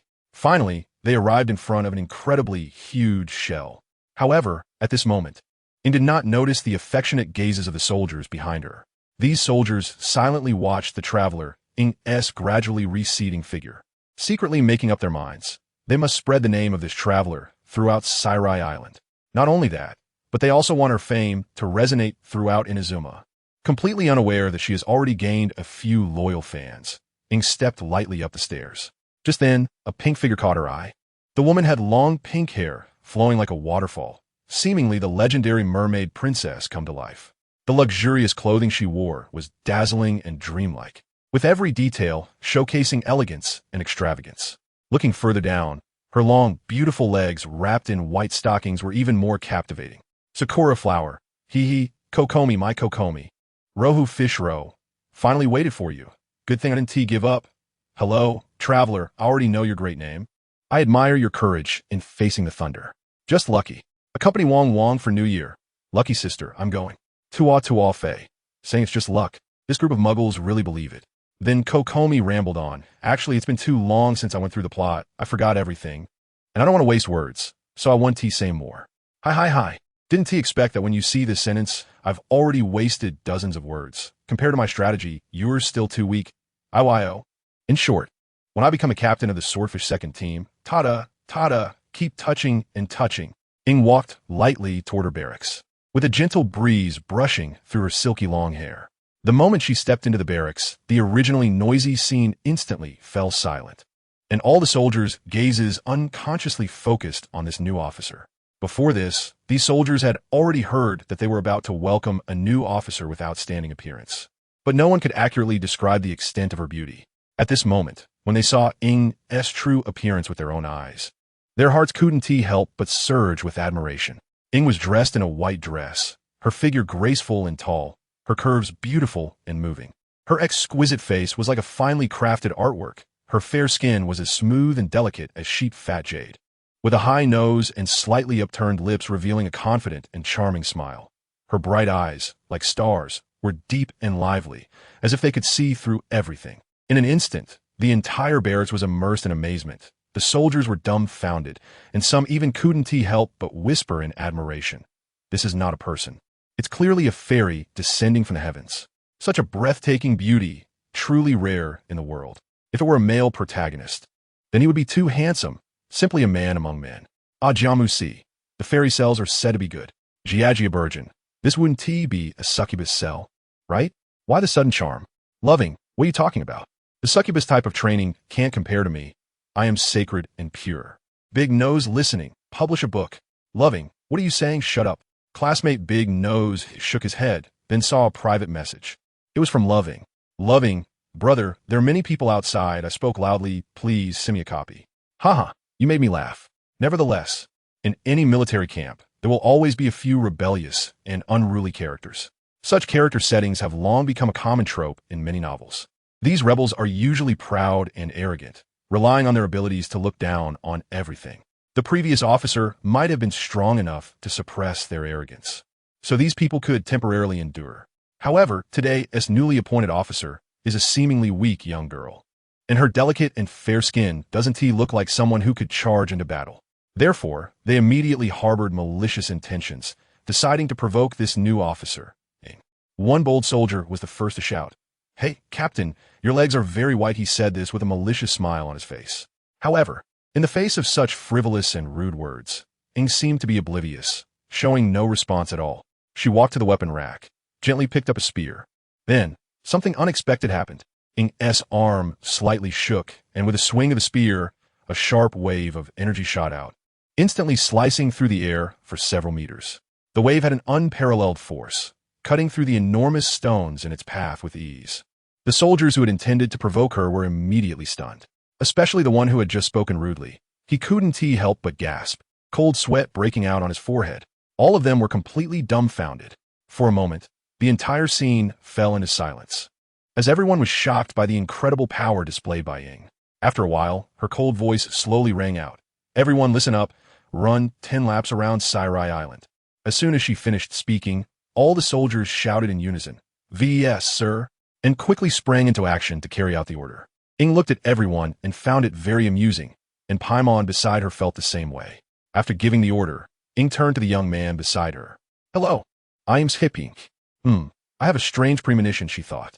After the handover, Ying continued to wander around Sairai Island. While she was wandering, she suddenly sensed a flying thunder god mark, wondering how such a thing could be here. Without hesitation, she teleported there. When she opened her eyes again, she found herself in a strange cave. Chapter 118. Traveling Through the World. 1,000 years ago, in Inazuma, Ying was fumbling around in a cave with Paimon when she suddenly spotted a strange little turtle, whose shell resembled a boat. The turtle's dark eyes watched the two of them cautiously. Then it opened its small mouth, and a powerful suction force erupted, pulling the two of them in. "Wow, what is this? Paimon, hold my hand, wow." Following that, a strange spatial vortex appeared, enveloping them. Meanwhile, in a villa far away in Liyue, Gung Lan was sipping tea, watching Keqing and Minglu break through the dueling arena's defenses, and he smiled faintly. "Have we arrived? That was fast. Soon, you will see the big gift I prepared for you." In his perception, that guy should have also obtained the folding fan and the outworldly magic statue. "Traveler, you will like it." Ying felt like the world was spinning, unable to hold on, and she spat out a rainbow. After a moment, she regained her senses and found herself on a patch of grass. She felt around. Her things were still there, but Paimon was gone again, and she couldn't use the flying Raijin. She cautiously looked around, clearly worried about her surroundings. After a while, she transformed into a whirlwind, flying everywhere in search of Paimon. On the other side, Paimon was in an even more dangerous situation. She fell from the sky and was immediately dazed. In her confusion, she heard a voice. "Look, Gung Lan, I caught this one. Isn't it cute?" Paimon instantly perked up. That name couldn't be wrong. Her consciousness immediately awakened, and she looked up to see a familiar, stunningly handsome face and the white-haired, dragon-horned figure holding her. "Where am I?" Then she fainted again. Andujia looked down at the little one in her arms who had fainted again. It was the first time she had seen something smaller than herself since she had only just been born. Gung Lan glanced at Paimon, and his crimson Sharingan appeared as he attempted to extract memories directly, but Andujia's hesitant demeanor made him stop. This thing clearly seemed like a non-combatant. It was probably a wonderful being born from this continent, so let Andujia take it. Even if there were problems with him around, it wouldn't turn into a big deal. Meanwhile, Daidur, Himu, and the others gathered around. This meant that Paimon and Ying had likely traveled back in time, perhaps even 1,000 years ago. Back to Ying's perspective. She was flying when suddenly, a loud shout from below made her stop. Ying was bewildered as she looked down. "You come down here, flying around in my territory. What do you want? Do you think you're one of those bastard Tengu?" Upon closer inspection, she saw a young girl from the Ghost Clan. From a distance, she noticed that the girl had a pair of flesh-like horns growing from her head, as if meticulously crafted, emanating a mysterious and unique aura. She had long, jet black hair cascading down like a waterfall, with strands gently brushing against her fair skin, resembling the shimmering Milky Way in the night sky. Upon looking at her face, it should have been extremely cute. Her round cheeks were like ripe apples, her pink lips slightly curved upwards, and when she smiled, she would surely have 2 charming dimples. However, at that moment, her brows were furrowed, her eyes wide open, and her face was filled with anger, making one feel a sense of fear. She was dressed in a red and white shrine maiden outfit, the vibrant red contrasting sharply with the pure white, creating a strong visual impact. The cut of the clothing was exquisite and clever, fitting her graceful figure, and the hem fluttered in the wind like a dancing fairy. The sleeves and collar were embroidered with intricate patterns, adding a touch of mystery. Hey, come down here. If you don't come down, I'll beat you up." She looked really angry, but what could she do? She couldn't fly. Just as she was hovering in midair, a bolt of lightning struck down instantly, and she couldn't dodge it, causing her to fall. "Wow, a croak." With a thud, Ying landed. "Wow, that hurts. You jerk." Ying was obviously very angry, and then she saw the Ghost Clan girl wielding a blood-red blade larger than herself, radiating a murderous aura. You come down, huh? The intensity of her killing intent was no less than that of a frustrated player discovering their opponent is in a vulnerable state. Hey, wait, I didn't mean any harm. Upon sensing that aura, Ing was instantly stunned. How strong? Inazuma is full of hidden talents. Damn it, eat my demon slashing technique. The Ghost Clan girl's voice became hoarse as she charged forward. A massive blood-red, ghostly face appeared, opening its gaping maw towards Ing. Without thinking, Ing immediately drew her twin swords, elemental powers at the ready, and rushed to meet it. The twin swords collided with the ghostly face, causing an explosion. Chapter 119, Chiyo, Huzai Palace, and the Thunder Sisters Ing and the Demon Girl had been fighting fiercely for a long time, and she considered herself technically superior, narrowly defeating her. However, seeing the rising aura around her, she thought to herself, could there be a second form? Just as the both three was about to begin, applause rang out. Wow, that's impressive. To be able to battle with Chiyo for so long. A light and somewhat teasing voice floated over. Upon hearing it, Ing turned around and saw a graceful white-haired fox girl standing elegantly. She radiated an enchanting charm that made it hard to look away. The white fox blinked her lively big eyes, the corners of her mouth slightly raised, revealing a sly smile. Hello, cute little girl. I'm Huzai Palace. This is you with Chiyo. It's truly fate for us to meet here today. I'm so happy to get to know you. However, when Ying's gaze shifted to Chiyo, she found her face was cold and indifferent, seemingly holding no goodwill towards her. Seeing this, Huzai Palace quickly reassured her. Don't worry, she's just like that. She isn't actually bad at heart. Don't worry, I'll have a good talk with her. Come on, let's go. With that, Huzai Palace elegantly waved her sleeve and turned to walk ahead. Ing hesitated for a moment, pondering to herself. For some reason, she instinctively felt that Huzai Palace's words were trustworthy. Could it be due to the she had obtained earlier producing some peculiar effect? With this thought, Ing no longer hesitated and quickly followed Huzai Palace's pace. All the way, Huzai Palace held Chiyo tightly, even though Chiyo occasionally bared her teeth and clawed, trying to break free to pounce on Ing, but she was skillfully stopped by Huzai Palace. Thus, the three of them walked slowly, leaving a long trail of footprints. Finally, they arrived beneath a cherry blossom tree, and under that tree, a figure made Ying's heart stop. The Thunder God. Beneath the cherry blossom tree stood a beautiful purple-haired woman holding a paper umbrella and dressed in white. But don't think that just because you change your clothes for cosplay, I wouldn't recognize you. You're the Thunder God. Wow, look, she's the Thunder Goddess Bar. My good friend, come over, let me introduce you. Chiyo also stopped because she knew that this sly fox definitely had ulterior motives and was prepared to watch the show calmly. Ing looked at the figure from a distance, not daring to approach. Just as she turned to run, a figure appeared in her line of sight, exactly as she remembered, though her clothes weren't as extravagant. But her aura was identical. God, it's the Thunder God. She was so scared that her soul almost flew away, just as she was about to escape. She saw the Thunder God glide past her, going straight to the original Thunder God. Then, to Ying's astonishment, she held the original Thunder God's hand and called out cutely, Sister, WTF? Ing was stunned, and the kids in the live stream were also confused. Jaija Buljin, nice, Jamusi when the bell rings, huh? You're so interesting. Little one, Huzai Palace was laughing so hard she couldn't close her mouth. Ing felt utterly bewildered. How strange, right? Let me tell you, they're actually twin goddesses. Listening to Huzai Palace's explanation, a bunch of things she didn't understand, and Huzai Palace didn't know about Ing and the Thunder God as past grievances. Nor did the Thunder God. She realized this might have been in the past. She had traveled back. How interesting. Jamusi, this way, I can directly pursue the Thunder God. Let's talk about it later. Jaija Buljin, you say let's talk about it later. Is she normal? At this moment, in Inazuma, a mysterious declaration echoed. At last, Lumen's heart, which had been hanging in the balance, finally settled a bit. After all, the Raiden Shogun had no grievances with her, so the situation shouldn't be too bad. At least for now, she didn't have to worry about her safety. Lumen turned her gaze to the two sisters standing under the brilliantly blooming cherry blossom tree. She studied them closely and couldn't help but mutter to herself, these two look exactly alike. However, if she had to distinguish between them, one seemed much gentler, while the other, how should she put it, gave off a somewhat silly and cute vibe? Wait, why am I having such a strange thought? The Raiden Shogun could never be silly or cute. Just the thought of the terrifying power she had witnessed from the Raiden Shogun made Lumen shiver. Just as she was about to say something, the Fox Shrine maiden spoke up first. Let me tell you, today I met an incredible little one.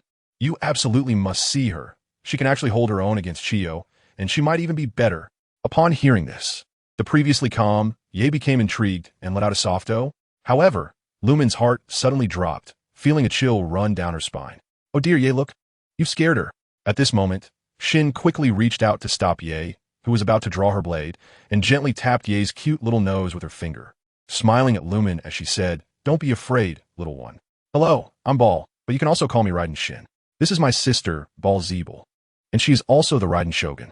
Hearing this gentle voice, Lumen felt a bit more at ease. So this Raiden Shogun is her sister? But where did the older sister go? I'm Lumen, a traveler. A traveler? Have you been to many places? Of course. Lumen was best at sharing various adventure stories. But just as she began to speak about the Northwind Wolf in Mondstadt, she was interrupted. Isn't the Northwind Wolf fighting the High King of a lonely tower? How could? Realizing something was off, Lumen quickly changed the subject and said she wanted to hear about their current world. When she heard about it, she was shocked.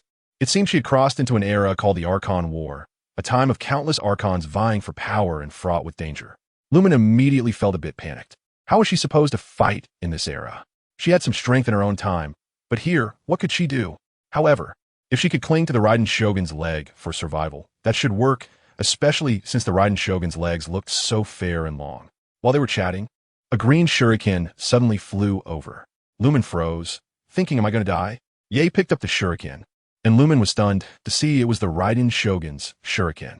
How could this be? Could it be that Ether had crossed time to save her? No. Suddenly she remembered the black-haired Ether she had seen on the game console.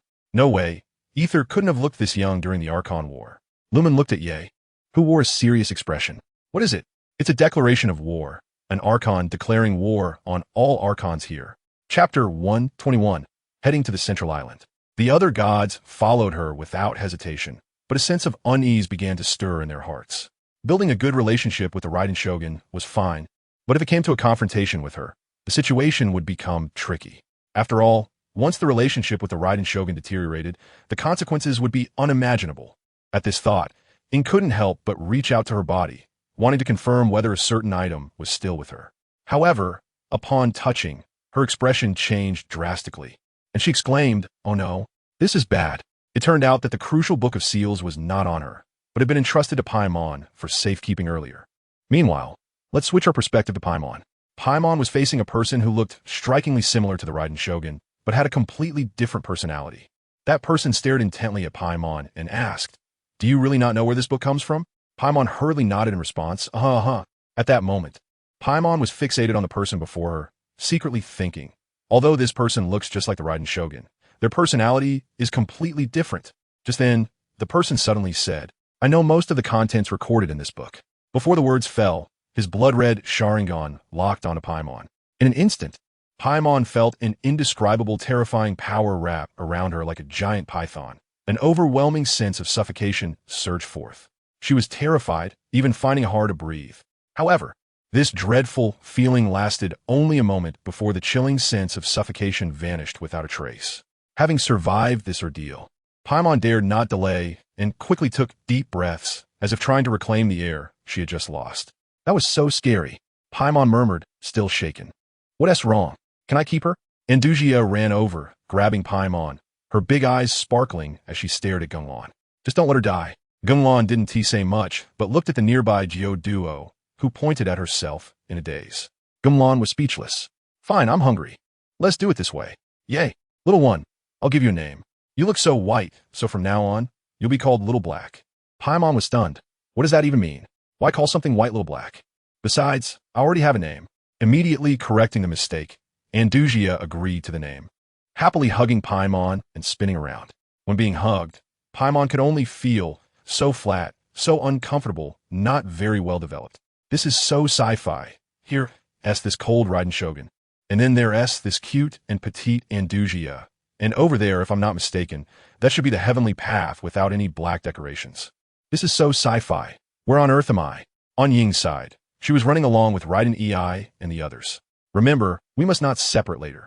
The time I can protect you is limited. They are all gods, so don't let your guard down, Raiden EI reminded, looking at Ing. Ing nodded, indicating she would definitely stick close behind her. Then the group flew to a mountainous area, and as they looked at the repaired mountains, only Raiden Shogun sighed. It'll explode in no time, sigh. Chapter 122. The Thunderous Demon God after following the Raiden Shogun and the others to the mountains. Ing found herself in a long wait, deep in thought. So, Brother Ran is a demon god. Huh? That explains why he is so strong, and seems to be quite a remarkable being. After all, he dared to fight all the demon gods of Inazuma alone, and is still alive and well in later times. However, what puzzles her is that as they made their way here, it seemed like a vast stretch of contiguous land, and according to the distance they traveled, they should have seen quite a few islands by now. Could it be that Inazuma was still a continent 1,000 years ago, and then, due to continental drift, it became various islands?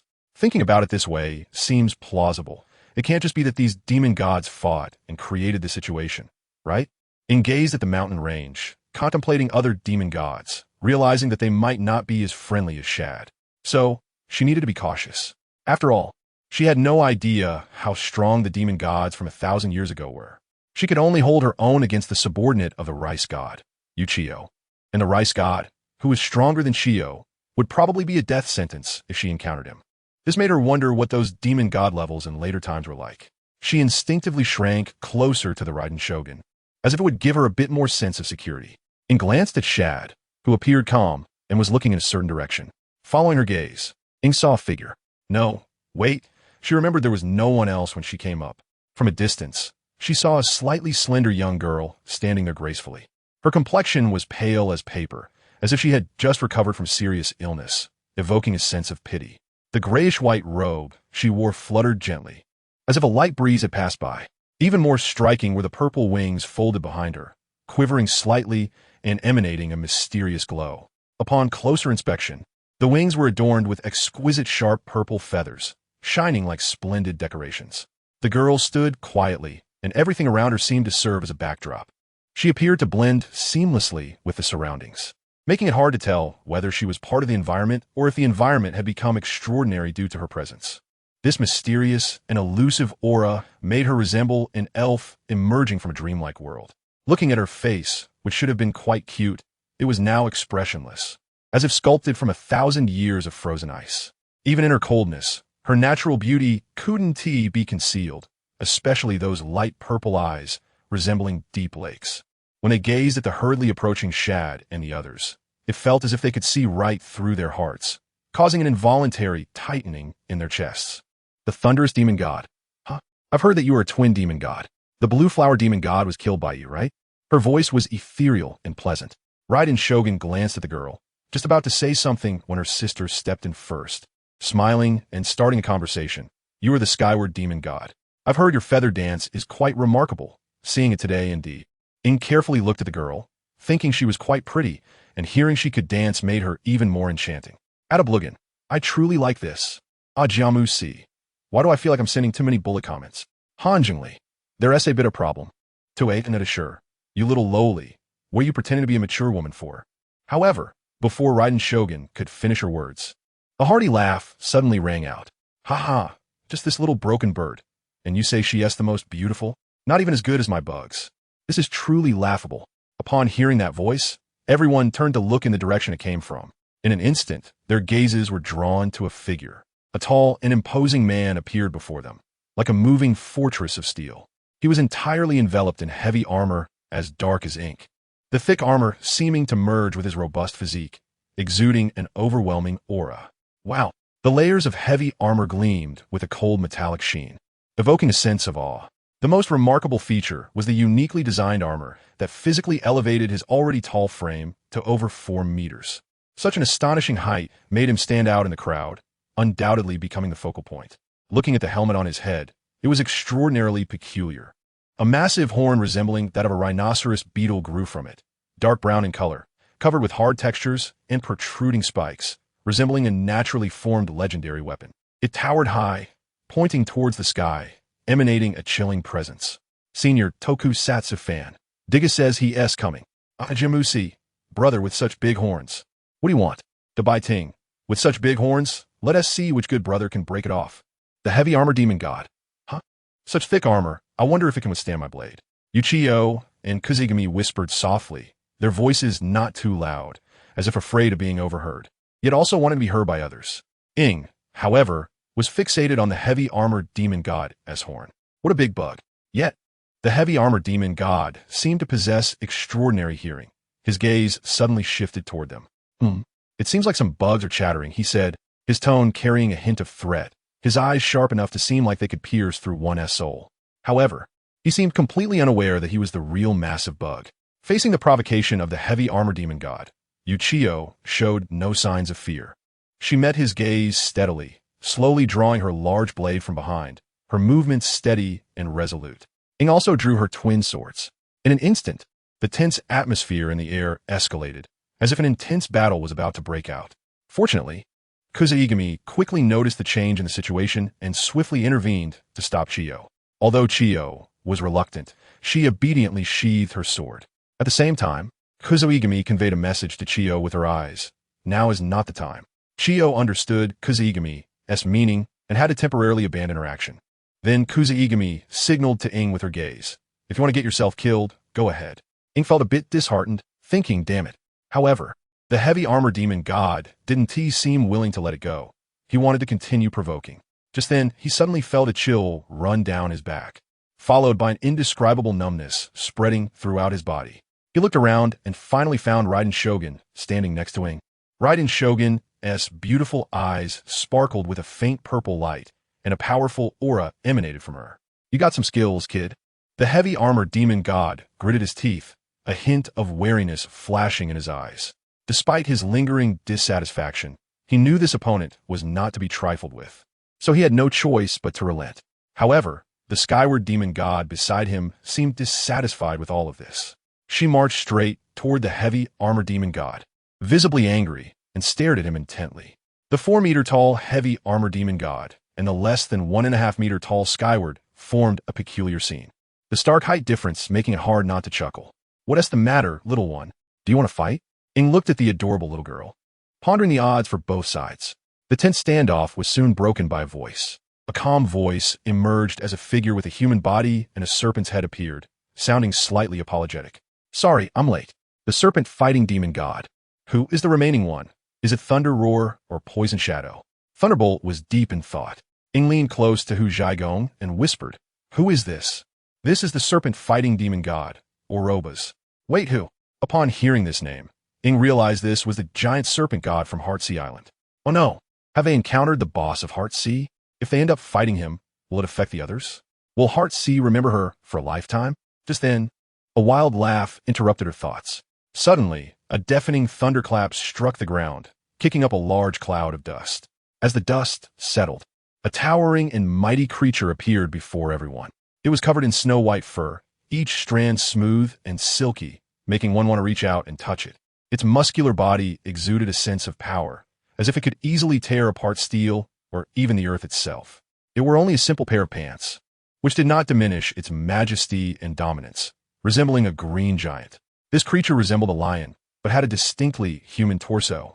Its large and imposing head had sharp fangs protruding from its mouth, radiating a chilling aura.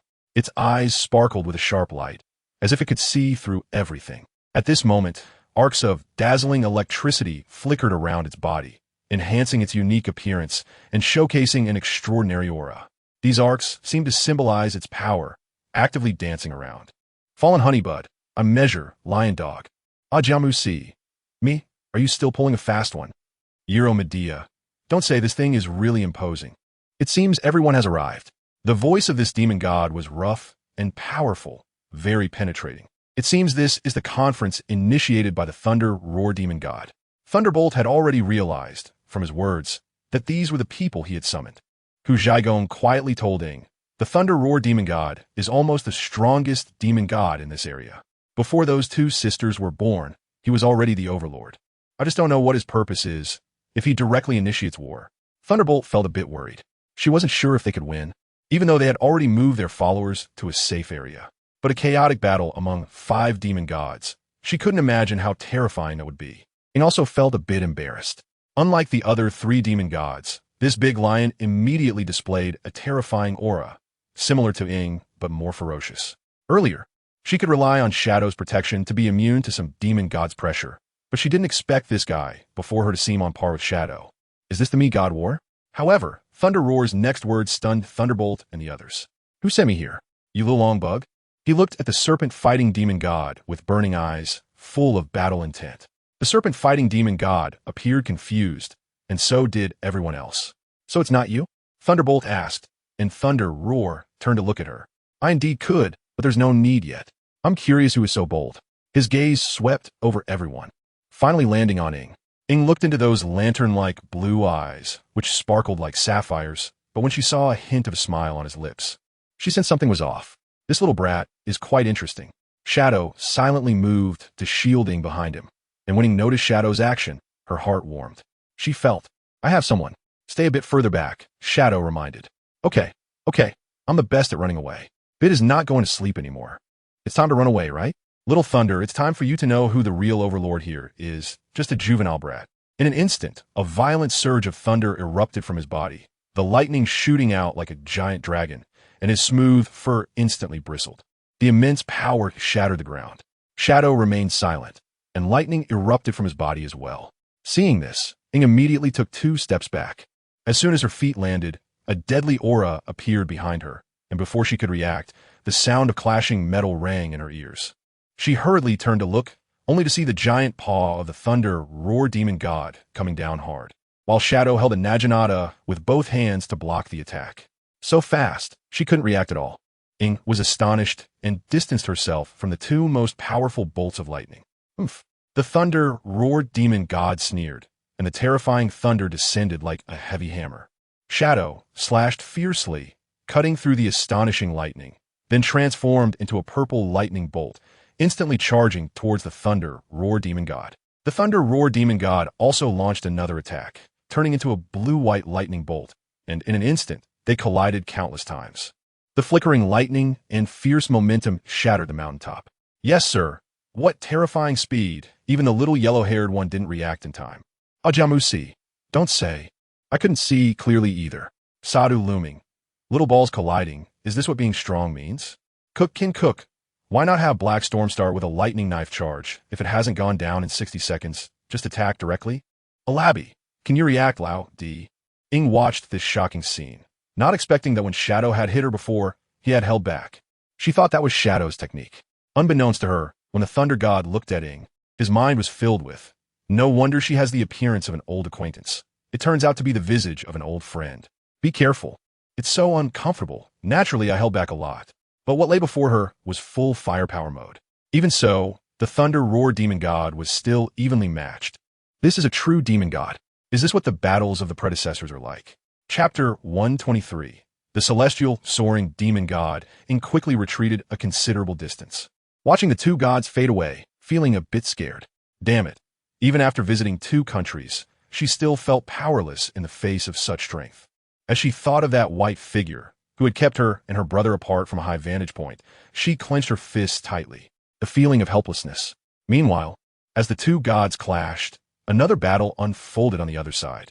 The enormous armored demon god glanced at the petite, celestial, soaring demon god, a grin spreading across its face as black and purple elemental energy gathered in its mouth, forming a round sphere. Die, little thing, before the sphere could be released. The small girl appeared in midair, waving her jade-like hand. Countless pure white feathers appeared out of nowhere, slowly descending, although their speed was almost negligible. Before the feathers even touched the ground, the armored demon god exploded from within. The sphere in its mouth burst open instantly. The armored demon god glared darkly at the celestial, soaring demon god before it. A brown glow flickered on its body, and several massive insect-like legs extended from it, transforming into spears that lunged toward the celestial, soaring demon god. She remained unfazed, transforming into countless pure white feathers at the moment the spear struck. The feathers drifted through the sky, and then, as if drawn together by some force, they instantly morphed into a storm. The pure white storm surged toward the armored demon god, with each feather comparable to a sharp blade, but striking the heavily armored demon god, known for its defense. Evidently caused no damage. Is that all you've got? Not even a scratch? The storm of feathers in the sky seemed to sense this and rose up, colliding against the numerous dark clouds caused by the battle between the 2 lightning attribute demon gods. A piercing, slicing sound echoed. Suddenly, an enormous spiral spike broke through the clouds, carrying boundless power as it thrust toward the armored demon god. Only then did the armored demon god show a hint of interest. The insect-like legs once again raised, and the brown elemental energy surged from each of them, gradually converging at the base of its horn. Centered around its horn, a massive beam of elemental energy shot out, aiming directly at the cataclysmic white feathers. Jamu Si. Is this the performance of a demon god? Damacuster. How did Wendy win the demon god war? Ing watched these two cataclysmic beings, her tongue clicking in surprise. So demon gods are this strong? She had been feeling proud after defeating those guys before, but she never expected to feel so powerless on this top-tier battlefield. Her determination to grow stronger increased with the increasingly perilous situation. At this moment, a faint golden light began to form deep within her body. With a loud bang, a figure appeared in the sky. It was the celestial, soaring demon god from before, but she looked unwell, spitting out purple blood and swaying as she ascended. In contrast, the armored demon god seemed to be in no distress. It appeared that in this clash, the armored demon god held the upper hand. Just then, a brown beam of light shot toward Ing and the others. Ing noticed the armored demon god's horn pointed in their direction and thought it was bad. Just as she was about to run, she remembered the remaining 3 lightning users. She could probably escape on her own, but what about them? A flash of determination crossed her mind, and then she gritted her teeth, instantly summoning 3 different colors of elemental energy. Chio, let's go. This call prompted Chio to respond, unleashing a surge of blood energy, transforming herself into a fierce, ghostly figure. Ing was taken aback by this fierce appearance. Is this the ancestor of the Inazuma Oni clan? She couldn't help but wonder what the future Oni clan would look like. Hey! The two's heightened elemental energy and blood energy erupted, momentarily surprising the armored demon god. It hadn't expected 2 clawed little bugs to pose a threat. That guy's not here, so who can save you? Instantly, a brown destructive beam shot from its horn, targeting the 4 of them. At this moment, a layer of rock elemental shields surrounded them, enveloped by lightning and hurricanes. Ing drew her twin swords, which were instantly wrapped in elemental energy, elongating and enlarging. Even with her strongest attack method, Chio also swung a sword, transforming it into a massive blood-red mask. The two's attacks crashed into the destructive beam head-on. At the onset, they already felt a hint of defeat. Ying's heart sank. They couldn't hold it off. How was it so powerful? Suddenly, a cute little coconut sheep emerged from Ying's body, and blue and white electric light instantly enhanced her strength. Far in the sky, a massive purple figure streaked across the heavens at incredible speed, like a meteor. The immense impact even stirring up waves in the ocean. It was the complete Susanoo, and in the pentagonal cockpit atop the mighty giant, several figures appeared. Uchiha Gung Lan, Andujia, Diodur, Shimu, and of course Paimon. Paimon, still wide-eyed, was nestled in Andujia's arms, gazing at the world flying swiftly past them. God knows, when Gung Lan and the others said they were heading to Inazuma, Paimon had warned about the difficult roads. Without hesitation, Gung Lan activated the complete Susanoo, which left Paimon utterly stunned. How terrifying! Such a terrifying power, truly worthy of Brother Gung Lan. When she was cradled into the Susanoo by Andujia, she felt that this Susanoo was incredibly safe. She couldn't even imagine encountering any danger inside. The only risk was Andujia occasionally pinching her cheeks, but she didn't mind. Little sister Andujia, it's cute when you do that. Meanwhile, Gung Lan sensed something and looked into the distance. The terrifying sight of the eternal kaleidoscope pierced through layers of mist, fixing on that battlefield. The presence of lightning was already in battle. Miraculously, the long knife at his waist began to glow and even spoke. Then let's give them a head-on strike. Gung Lan smirked coldly. The Chidori blade, also known as Sod, continued, just as you often say, let this world feel the power of Uchiha, the god. As he spoke, the Susanoo's speed suddenly increased, and the scenery outside blurred into a line, yet the people inside felt no discomfort. Paimon remarked that it was more comfortable than flying with the traveler. Meanwhile, on the other side, Ing was barely able to withstand the attack under the Chidori Thunderbolt Chakra, but was still pushed back by the beam. Chio was also sweating profusely. She had never been afraid of anyone her entire life, but now she felt fear. Ing, help me. Meanwhile, the two gods had already moved far away. Thunderclap casually blasted a mountain, glancing at the shadow that emerged. Your little friends seem to be in a bit of danger. Oomph. The shadow was panting lightly. It was clear that Thunderclap was powerful, but not impossible to contend with. It was just that she was worried about her sister. She glanced over there. Go if you want. We can fight later. I don't want my opponent to be half-hearted. Thunderclap gestured with both hands, then reined in his power. Thank you. The shadow transformed into purple lightning and rushed forward. What a terrifying guy. Thunderclap looked at the wound on his hand and chuckled. Chapter 124. Touching the cute little Tianshong as soon as Ing arrived at the scene. She almost instantly turned the tide, knocking the giant armored demon god away with a single strike. Indeed, there's a gap between demon gods. Ing looked at the flashing shadow, excitedly wanting to embrace him, but missed as shadow had already appeared next to her for real. Sister, are you okay? Oh, I'm obviously fine. You should thank the traveler and that Tianshong demon god. Shadow turned to look at the two. Thank you. Ying's mouth twitched slightly, but she could only accept it. She then looked at the Tianshong demon god. Thank you for what you did earlier. If it hadn't been for the Tianshong demon god restraining the giant armored demon god during the critical moment, they might not have been able to hold out until Shadow arrived. No problem. I was going to fight her anyway. The Tianshong demon god looked up at Ing. At this moment, she felt a bit uncomfortable. Why am I so short? Although she could change her size with elemental power, it seemed useless at the moment. Ing looked at this cute little being with an unhappy expression and involuntarily reached out to touch her. The moment her hand made contact, she felt a soft sensation, and then touched again. The Tianshong demon god was directly stunned. She touched my head. Damn it, don't bring in the head patting from Naruto. Head patting is such a gentle action. The Tianshong demon god was instantly filled with anger, but at the same time, there was a special feeling. It feels kind of nice. I guess I'll let you touch it. Seeing that the Tianshong demon god did not resist, Ing became bolder and slowly squatted down to be at the same height as her. Her mischievous little hand poked at the Tianshong demon god's small face. Wow, so soft. Friendly reminder, the male traveler does not have these scenes. I'm so young. The male traveler is not a human. The Tianshong demon god looked at Ing with a puzzled expression, feeling that this blonde kid was strange. The group of guys around her wouldn't even dare to approach her, yet she had the audacity to poke her face and touch her head.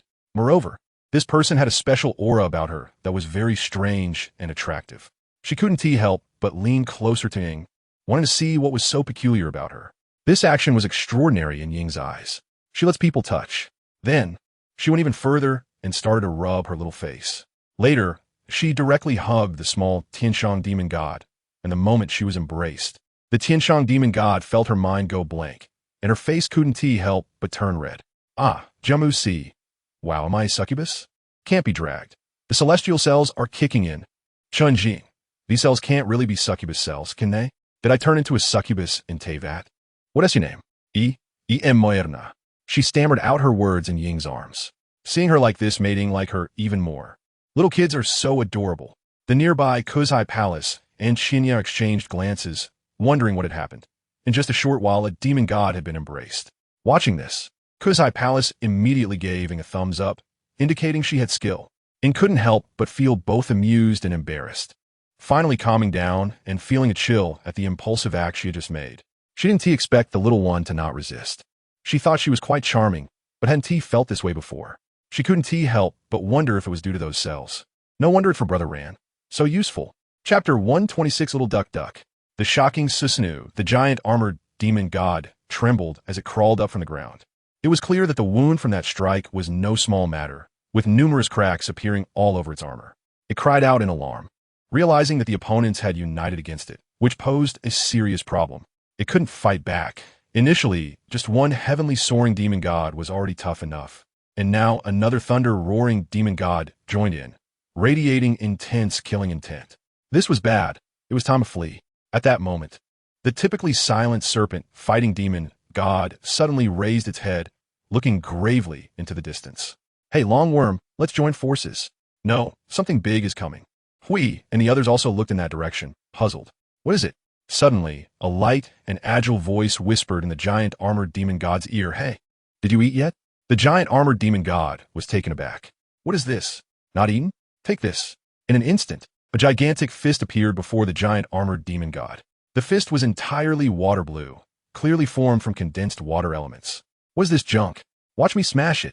Several insect legs shot forward like cannonballs, but what happened next left everyone in shock.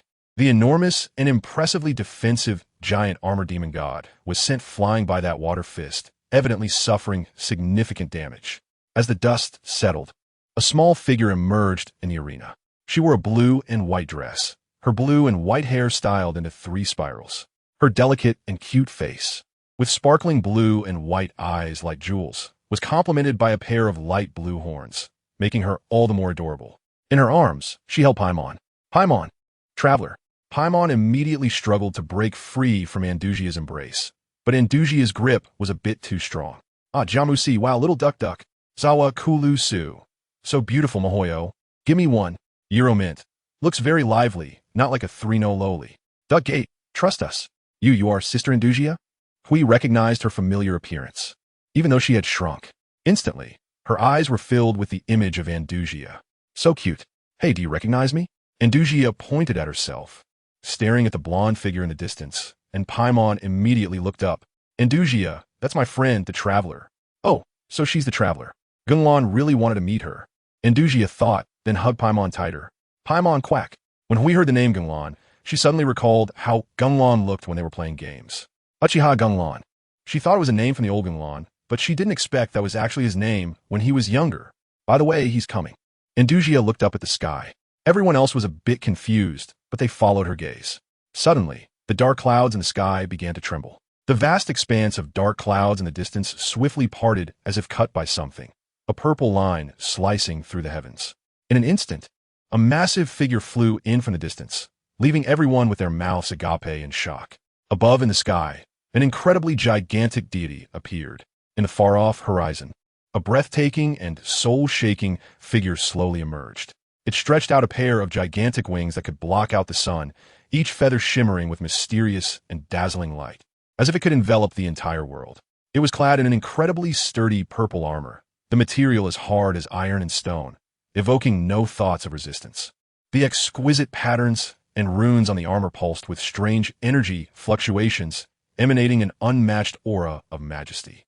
At its waist, 2 massive swords were sheathed. The blades were broad and incredibly sharp, radiating a cold light, as if a gentle swing could sever mountains and tear through the void. Most striking of all was the crow Tengu mask it wore. The mask was lifelike, almost as if it were a living being. Beneath the mask were a pair of crimson eyes that shot piercing gazes down at the crowd. Under the scrutiny of those eyes, everyone felt their hearts stop and their blood freeze, an indescribable fear welling up from the depths of their being. This terrifying figure was none other than the legendary complete form of Susanoo. It descended like an ancient war god, bringing with it the power and aura of destruction that sent chills down spines. Cook can cook. I've seen it a few times in the duel arena, but seeing it here for the first time, I didn't expect it to be even scarier. Jiaji Burgeon. Is this size for real? Is this a person? I feel like it could treat the wind dragon like a dog. Ah, Jamusi. Bigger than Ultraman. Quajuo must be. This could be a trade fair. Tualuo must fall. Mahoyo. How many patents do you have left? Why do I feel a shiver when it looks at me?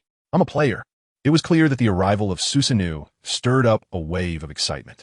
Chapter 126. Uchiha Gung Lan. Ing stared blankly at the purple giant in the sky. For a moment, her thoughts froze. Could this be something that could be countered? As everyone around her questioned their existence, a small coconut sheep suddenly leaped out from Ying's body, soaring directly towards the Susanoo in the sky. In no time, it reached inside the Susanoo. Just then, the Susanoo in the sky began to dissipate, revealing a somewhat thin figure in the air. He wore a purple outfit, the zipper pulled all the way to the top, giving off an air of someone who had won a fight. The figure's gaze swept over everyone, and merely locking eyes with him brought an invisible pressure that weighed down on them. His pair of crimson eyes were terrifying, even from such a distance. It could affect people. Chiyo Huzai was already half kneeling on the ground from the pressure. Ing stared at the figure in a daze. Is this really Brother Lan from back then? He looks very formidable. Ing wanted to say something, but found herself unable to speak, trembling all over. Just a glance, and she was already unable to resist. Suddenly, a thunderous noise erupted. Bastard, what the hell are you? A blue-white lightning bolt shot towards Gung Lan like a cannonball, the terrifying force making the surrounding air tremble. Gung Lan didn't even look. In an instant, a massive purple skeletal frame formed around him, exuding a terrifying power that sent chills down people's spines. The formidable punch that could knock back lightning was blocked by that eerie skeletal frame, and Gung Lan didn't even budge. Gung Lan glanced sideways at the thunder, roar demon god, and his disdainful look further enraged the thunder, roar demon god. You little brat. Ugh. Before he could attack again, a gigantic skeletal arm extended from the skeletal frame, its fingertips sharp like knives. With fingers spread wide, it grabbed the thunder, roar demon god. He felt the terrifying strength coming from that arm, instantly crushing his bones with a crackling sound. Bastard! He roared furiously, lightning bursting forth as he transformed into a dazzling lightning ball once again. Gung Lan sneered, and in an instant, the giant hand tightened, completely disregarding the thunder, roar demon god's desperate screams. I will definitely kill you, I will. Gung Lan said nothing and simply tossed the thunder, roar demon god away like a ball, turning him into a streak of light that crashed into other mountains, finally stopping after colliding with several large mountains. Jagabergen, no power to fight back at all. Ajiamusi, damn so cool. Twirling Medea, this is simply me. Pays Wang Simin. Whose Chocho person is this? Then Gung Lan instantly vanished, appearing right in front of Raiden Shogun. She was taken aback and immediately drew her Naginata, ready to fight to the death. The previous scene had left an extremely dangerous image of Gung Lan in Raiden Shogun's mind. The thunder, roar demon god, who was equally matched with her, was defeated so easily. What about her? Brother Lan. Ing saw the scene and rushed over. Gung Lan also looked at her. At that moment, Gung Lan had not activated his Sharingan. His emerald green eyes were surprisingly calm, showing no emotion, but the one unchanging aspect was his uniquely absurd good looks. Lan's friend. Wow, it's Brother Lan with normal eyes. Tail dragging special. Damn, feels like young Brother Lan has this look of disdain for everything. Waiting, it feels like there's a story in his eyes. Ing looked at Gung Lan's face and was stunned. He was so handsome. Considering the current situation, she quickly put away other thoughts and walked up to Gung Lan, detailing her experience of traveling through time and emphasizing her relationship with him. Close friends, yes, close friends. Meanwhile, Andujia also arrived here, holding Paimon. Ing wanted to take Paimon back, but Andujia seemed very protective, angrily clutching Paimon and turning her head away, refusing to look at Ing, claiming that Paimon was now hers. So cute, Ing thought, looking at the little duckling and then thinking of the gentle big duckling behind her. If she could be with the duckling, it would be so happy. At this moment, Gung Lan spoke. Since you are from the future, you know what happened here. Oh well, since you reminded me, I won't go easy on you. He truly couldn't understand why he would hold back. Then a terrifying aura erupted from Gung Lan as he coldly smiled. Ing was taken aback. No, this Brother Lan is so crazy. Why is he so quick to fight? If what she said was true, what Gung Lan was doing now and everything in the future would have no conflict, right? In fact, if Ing knew Gung Lan's true thoughts, she would be even more speechless. Gung Lan had traveled thousands of miles, piloting a mecha, flying who knows how far, not only to bring Minglu to find family, but also to defeat all the gods of Inazuma. After all, the quality of Inazuma was the strongest tier below Liyue. After finishing in Inazuma, he would directly shift to Liyue. In the past, Gung Lan didn't actually intend to kill Raiden Shogun and the others. He just wanted to beat them to near death. But for the poisonous shadow demon god who sought a fight, he simply cut them down. Later, Raiden Shogun exceeded his expectations, and the valuable thing from the Huzai Palace was too weak. His Susanoo was originally at a height of 1,000 meters. Seeing a little fox, he thought he would play around with his Susanoo, but when they fused, it was less than 60 meters. He was directly struck by the entire island's people, plus demon beasts and gods, and sent into the sea. There was simply no other way. If it were Gung Lan's own Susanoo, it would be another story, but the valuable thing Huzai Palace, he felt embarrassed to mention. The real MVP of this battle wasn't the exhausted Raiden Shogun, but Huzai Palace, which directly limited Gung Lan's strength by half. But now, with Ing mentioning future events, although she didn't detail what happened here, it made Gung Lan more cautious, giving him a sense of unease that maybe things could go wrong. And now, entering the stage was the fully liberated, unreserved killing intent of Uchiha Gung Lan. Raiden Shogun, Renji, I'm ready. Thunder roar demon god. My teammate misled me. Chapter 127, Battle. Just as Gung Lan's words fell, Raiden Shogun launched her attack without hesitation. She gripped her Naginata tightly. In an instant, a powerful force surged from within her, gathering at the blade. Then, she swung her arm fiercely, and the Naginata traced a dazzling arc in the air, accompanied by a piercing sound of slicing through the air. With this strike, an incredibly sharp slash was unleashed. This slash, infused with violent purple lightning power, roared like a giant dragon, charging straight towards Gung Lan. The air was torn apart in its wake, producing loud, explosive sounds. In the face of such a ferocious attack, Gung Lan stood his ground like a mountain, unmoving. However, just as the sharp slash was about to hit him, an unexpected scene unfolded. Suddenly, Gung Lan's figure became blurry, as if transforming into a phantom. At the same time, a massive and fierce scarlet eye slowly appeared around his body. This eye emitted an eerie glow that sent chills down one's spine. Above this eye, there was a pitch-black, triangular, scythe-like pattern, continuously spinning and exuding a mysterious aura. Kawaii. Oh my, the divine might has been etherealized. Cook, so ominous. Is this a person? You tell me. I hear this dead silence. I'm almost dead. The voice that made the dual arena players' heart stop was now felt by the Genshin players as well. That feeling of being unbeatable. Maru. In the blink of an eye, Gung Lan's figure flickered and vanished from sight like a ghost. In the next moment, he appeared like lightning in front of Raiden Shogun's dignified and cold figure. Gung Lan gripped the Kusanagi sword, its cold light sharp, and slashed through the void towards Raiden Shogun with incredible speed. However, Raiden Shogun was no ordinary opponent. Her gaze sharpened, and she effortlessly dodged the strike with a sidestep. At the same time, Gung Lan quickly withdrew the Chidori blade and swung it down fiercely at Raiden Shogun again. The movements of both were as swift as the wind, dazzling to behold. In this brief moment, they had already clashed countless times. Each time their weapons met, brilliant sparks erupted, accompanied by crisp sounds of impact echoing around.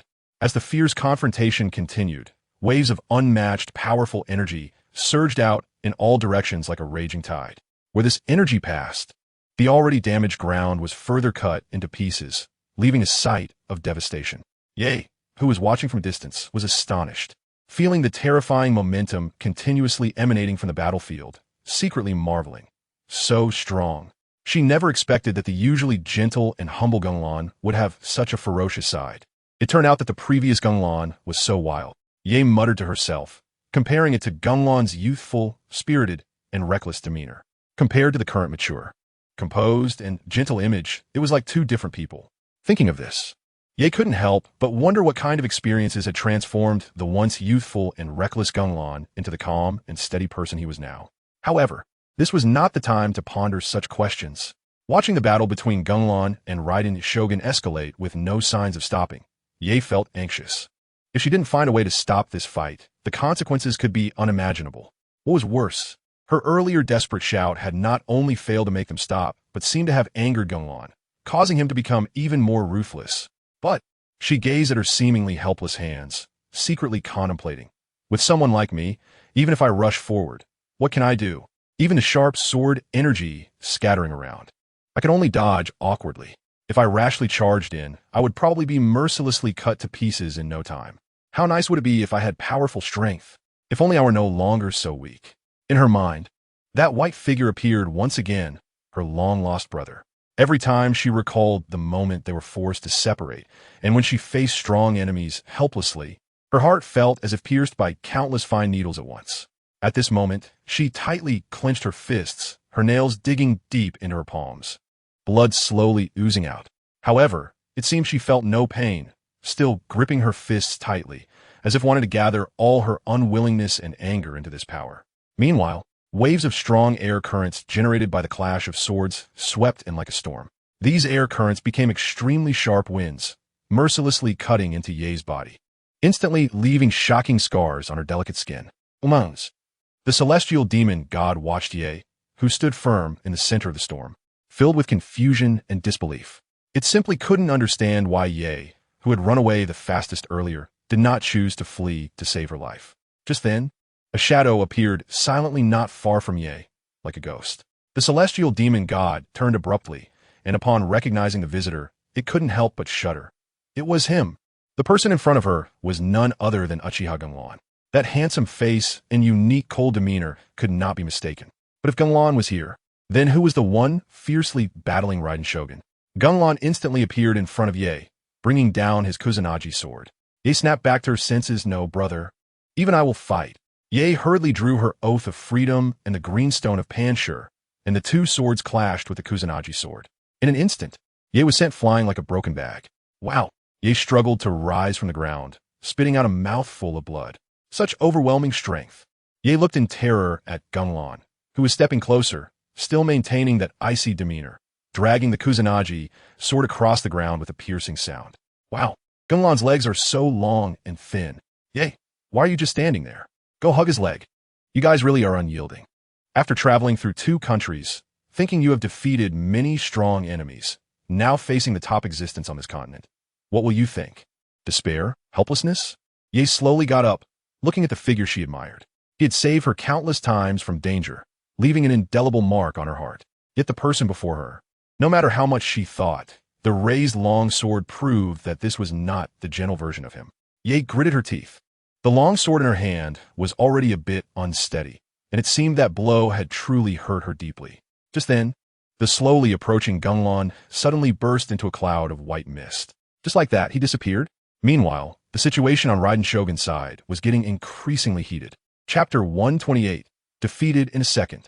It was lost in thought as she looked at Morna, who was gazing at Andujia, but more specifically at Paimon and Andujia's arms. Morna, can you do me a favor? Huh, sure, but I want to make it clear that I don't want to fight that guy.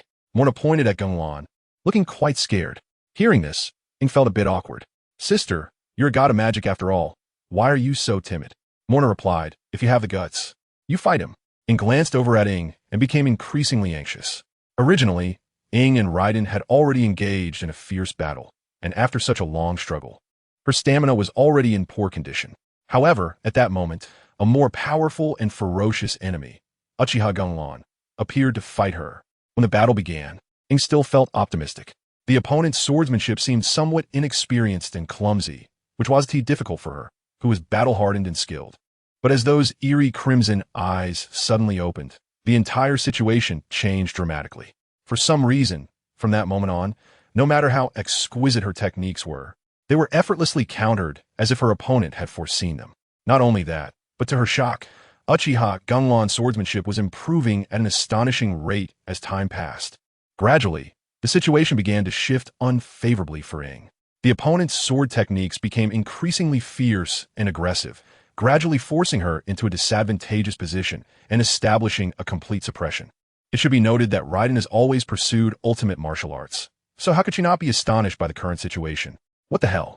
Ying's figure flickered and, like a ghost, instantly appeared in front of Andujia. Andujia's expression darkened, her arm muscles tensing as she was about to punch Ing. However, at that moment, Paimon, who had been cradled in Andujia's arms, suddenly opened her mouth and exclaimed, "Don't fight. The Traveler is a good person. If you hit her, Paimon won't survive. And the Traveler definitely doesn't want this either." Paimon's rapid-fire words caused Andujia to pause slightly, and her tightly clenched fist began to loosen a bit. She scanned Ing with a suspicious gaze, seeing that her eyes were clear and devoid of malice, which made her hesitate. Ultimately, Andujia lowered her half-raised fist and did not attack Ing. Seeing this, Ing secretly breathed a sigh of relief. She looked over the seemingly calm Andujia, and after a moment of thought, she straightforwardly asked, "Sister Andujia, please help Ing, let Gung Lan stop." In the memories of later generations, it seemed that Andujia and Gung Lan had quite a good relationship, which must have some secrets.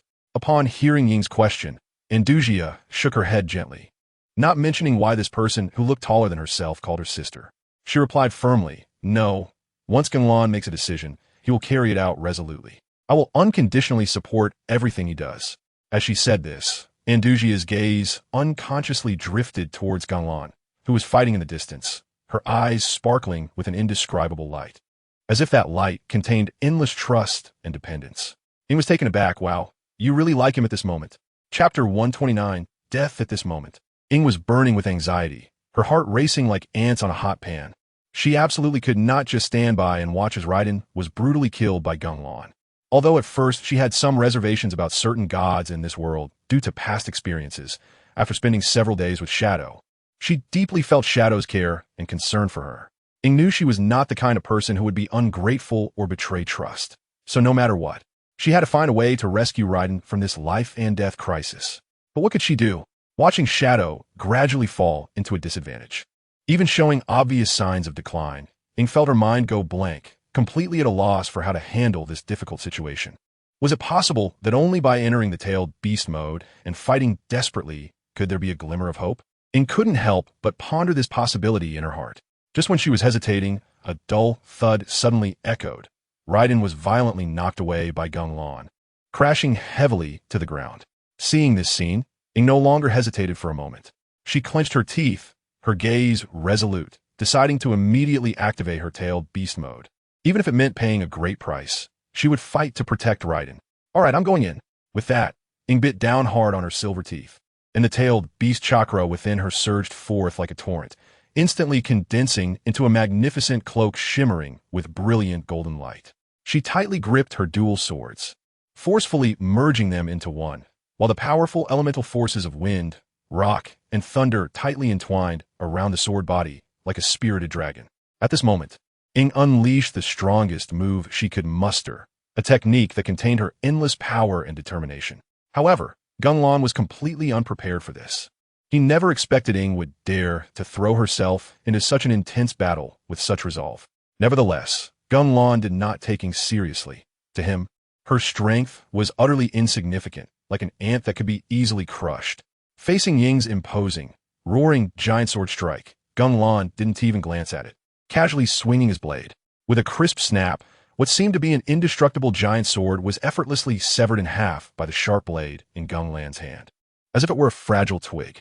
At the moment the giant sword broke, Gung Lan's figure flickered, and he instantaneously appeared in front of Ing like a specter. Ing was betting that Gung Lan would not kill her because of future events. But clearly, she lost that bet. What did he care about the future? Gung Lan's crimson, eternal, Mangeki Sharingan suddenly widened, seemingly burning with fierce flames. Just being stared at by him made Ing feel a wave of deathly aura wash over her, freezing her body as if she had fallen into an ice cellar, her heart seeming to stop beating. In an instant, the long sword in Gung Lan's hand transformed into a streak of lightning, slashing down at an unimaginable speed. At that moment, time seemed to freeze, and the air stood still. Gung Lan's vicious strike contained endless power and killing intent, exuding immense tension. His frenzied gaze was as fierce as a beast, revealing a reckless determination. Around his body, countless lines shot out, resembling sharp sword energies cutting through the void, emitting a piercing whistling sound. At the same time, as he gripped the long knife tightly, the muscles in his arms bulged, veins protruding, showing that he was exerting all his strength. The eerie red light emanating from his crimson Sharingan extended outward like red threads, weaving into an impenetrable net that ensnared the enemy tightly within it. Seeing such a breathtaking scene, the players present were all left speechless, unable to help but marvel at me who used divine painting skill. Because through this realistic scene and delicate depiction, they truly felt the fear of nearing death, as if at that moment they were really about to perish. Just as everyone was astonished, a huge sound rang out as Gung Lan swung the long knife violently. Immediately after, a loud explosion erupted, and the entire screen seemed to shatter, appearing covered in countless cracks. Subsequently, the screen plunged into complete darkness, causing people's hearts to sink into an abyss. Chapter 125. The giant armored demon. After touching the heavenly flying demon god, Ing felt an ominous premonition, as if countless eyes were watching her. She glanced around for a moment and finally spotted the dark-faced, giant armored demon god in the distance. Looking at his rising murderous intent, and then at the thunder shadow beside the thunder true, she thought, okay, I'm stable now. So you are the giant armored demon god. Ing somewhat arrogantly pointed at the giant armored demon god with the oath of freedom from the ancient. The giant armored demon god felt a twitch at the corner of his mouth. He couldn't contain his killing intent and wanted nothing more than to rush over and swatting away with a claw. But turning his head, he saw that the thunder demon god was still there, and he knew he couldn't compete with that. Moreover, although the heavenly flying demon god wasn't as strong as him, he was too good at assessing the situation. Seeing that Ing was relatively safe, he immediately resorted to despicable means to force his way in. Damn it, looking cute is impressive, huh? I, the giant armored demon god Kabudala, am also a well-known handsome bug. Cursing silently, he was already prepared to flee. But looking at the lightning on the nailing thunder demon god's Naginata, it seemed a bit difficult to escape. A cold sweat trickled down his forehead. Hiss, how could such an enemy make me sweat? After forcing himself to act tough, his expression twisted, and his eyes flickered with madness as he unhesitatingly opened those creepy insect legs. These insect legs stretched in a bizarre manner, as if they were about to tear apart the surrounding space. Immediately afterward, he struck a terrifying pose like a radiation beam. aiming directly at Ing and the heavenly flying demon god. Giant foot cannon, accompanied by his hoarse roar, a rich and tangible brown elemental force suddenly surged forth. This powerful force instantly gathered together, transforming into an incredibly thick beam of light that shot toward Ing with the intent to annihilate everything in its path. Ing was startled and thought, "Oh no, this guy actually dares to continue attacking. And he's blasting too." However, at this moment, she had no time to make an effective defensive move. Just at this critical moment, a violently furious bolt of lightning suddenly flashed out. This bolt of lightning moved as fast as a flash, crossing the sky in the blink of an eye, and a slender purple line appeared right before Ying's eyes. This purple line emitted dazzling brilliance, like the most brilliant meteor in the night sky. In the next moment, the purple line exploded violently, transforming into countless tiny electrocurrents that quickly intertwined to form a massive crack. The shape of this crack was quite peculiar, looking like a huge and twisted eye glaring fiercely ahead. In an instant, the thunderous power surged upward like a roaring tidal wave, overwhelming the incoming beam of light. With a crisp crack, that originally formidable ray seemed so weak before this unparalleled thunder that it was easily split in half.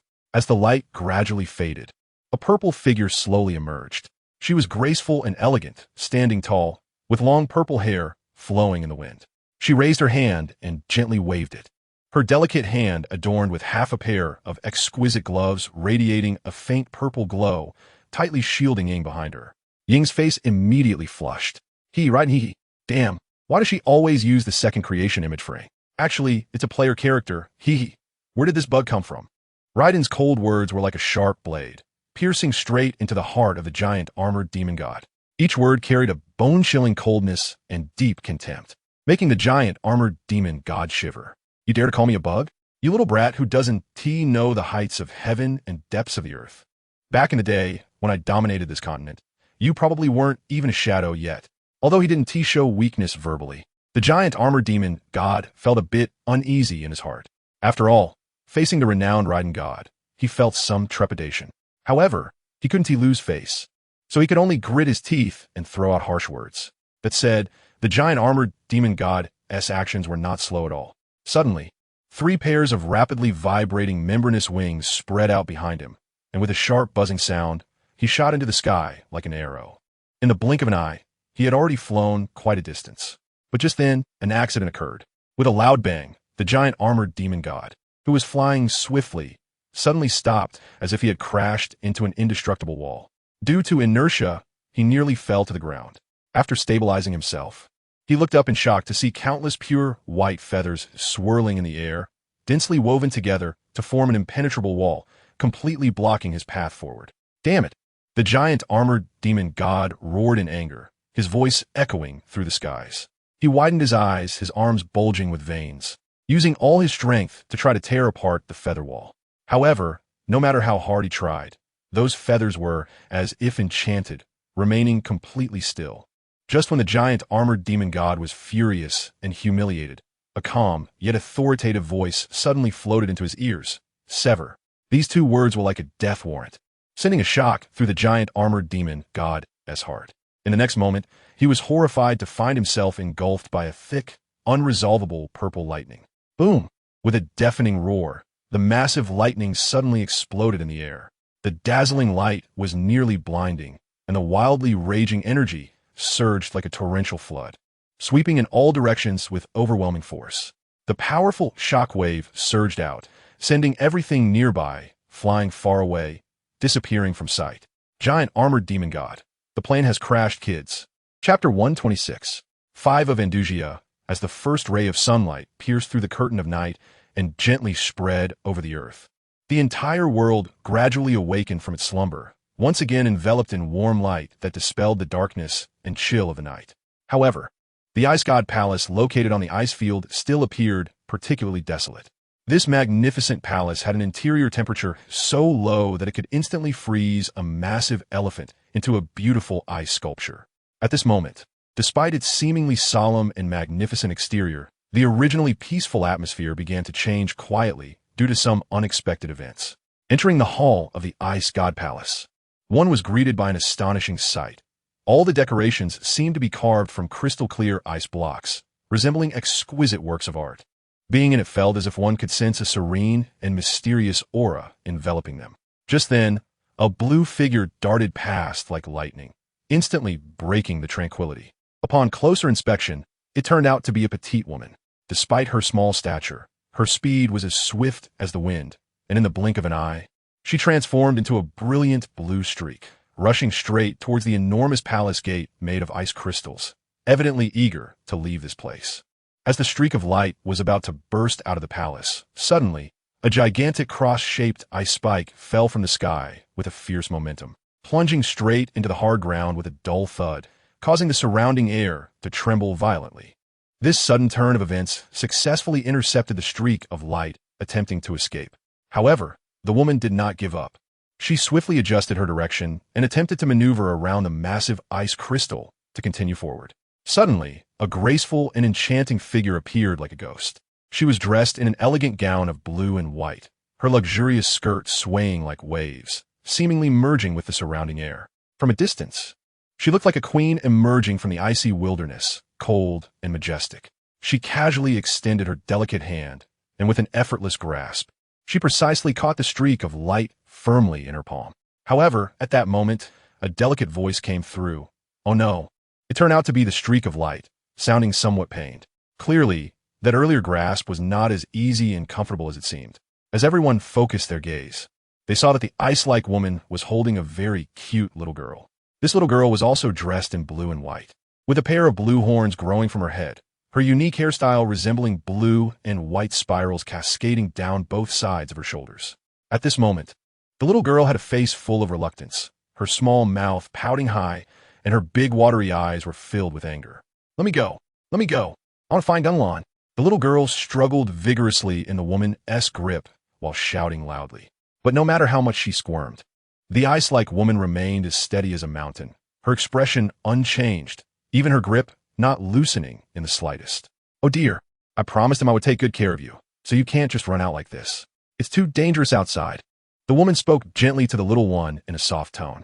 If someone familiar with this woman were present and witnessed this scene, they would surely drop their jaws in astonishment, for who would have thought that she, usually cold as ice and unapproachable, could also exhibit such gentleness, speaking so patiently to another. No, I don't want to listen to you. Let me go. Gung Lan must be doing something stupid. The little girl continued to struggle, trying to break free from the woman's hold while shouting with a crying tone. Although both were demon gods, she was merely a newly born demon god who had just accepted the sea goddess inheritance, and her strength was vastly different from that of the ice god, who had fought her way out of the icy wilderness through countless battles. Don't worry, my little darling. That man doesn't seem like the kind of person who acts rashly without thinking. The woman gently patted the little one's head, comforting her softly. Woo-woo, it's all my fault, it's all my fault. Why couldn't I understand him? He was so silent at that time.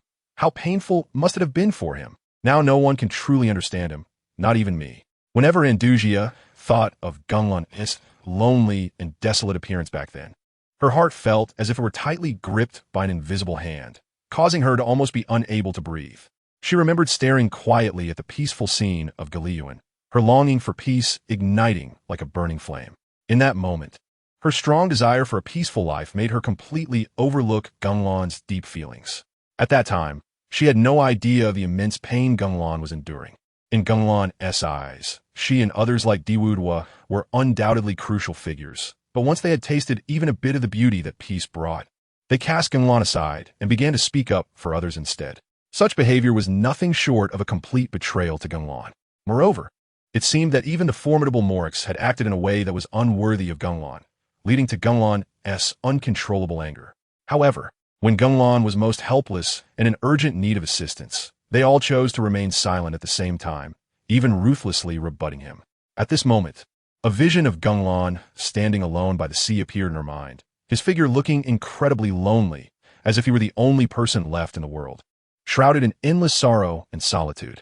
When she heard Gung Lan was going to attack Liyue, she widened her eyes in disbelief, looking at Gung Lan's figure in the distance. Her heart filled with anxiety. She was convinced that Gung Lan was doing something extremely foolish, daring to disrupt the peace that had been hard-won. However, how could she know the immense pain Gung Lan was enduring deep inside? As her thoughts became increasingly chaotic, she grew more anxious, tears rolling down her cheeks like a bursting dam. The crystalline tears slid down her face, soaking her clothing in front of her chest. At that moment, she felt as if she had lost all strength, her entire being becoming incredibly weak, like a delicate flower battered by a fierce wind. "Let me go. I must go find him. I have to," she shouted hoarsely, struggling desperately to break free from the force that bound her. Memories of confessing her feelings to Gung Lan flooded her mind, although she had spoken her heart in a moment of heated impulse. There had indeed been genuine emotions surging within her at that moment. Yet, Gung Lan had rejected her without hesitation. Not only that, but he also personally brought her to the side of this fearsome ice god. From the ice god, she learned that Gung Lan had resolutely chosen to face the powerful Morix alone. Even after she had done such a thing, Gung Lan still worried about her. Every time she recalled these moments, it felt as if her heart were being pierced by thousands of tiny needles. She was overwhelmed with regret, her tears flowing uncontrollably like a spring. She blamed herself for being so ignorant, foolishly judging Gung Lan's actions. Only now did she realize that Gung Lan had always been silently protecting her, caring for her. "Oh my God, what foolish things have I done?" she murmured, her body trembling slightly from overwhelming sadness and guilt. And now, it was already the second day, and she had no idea what was happening outside. The frost demon god Wu-Ti let her out, and for a moment, she was so anxious that she cried. Just thinking about Gung Lan facing the formidable Morix alone outside made her heart feel heavy. If only she had known earlier if she could. "Morix, big sock. Do you know the guy managed to wipe out all of Liyue and only got his clothes slightly dirty?"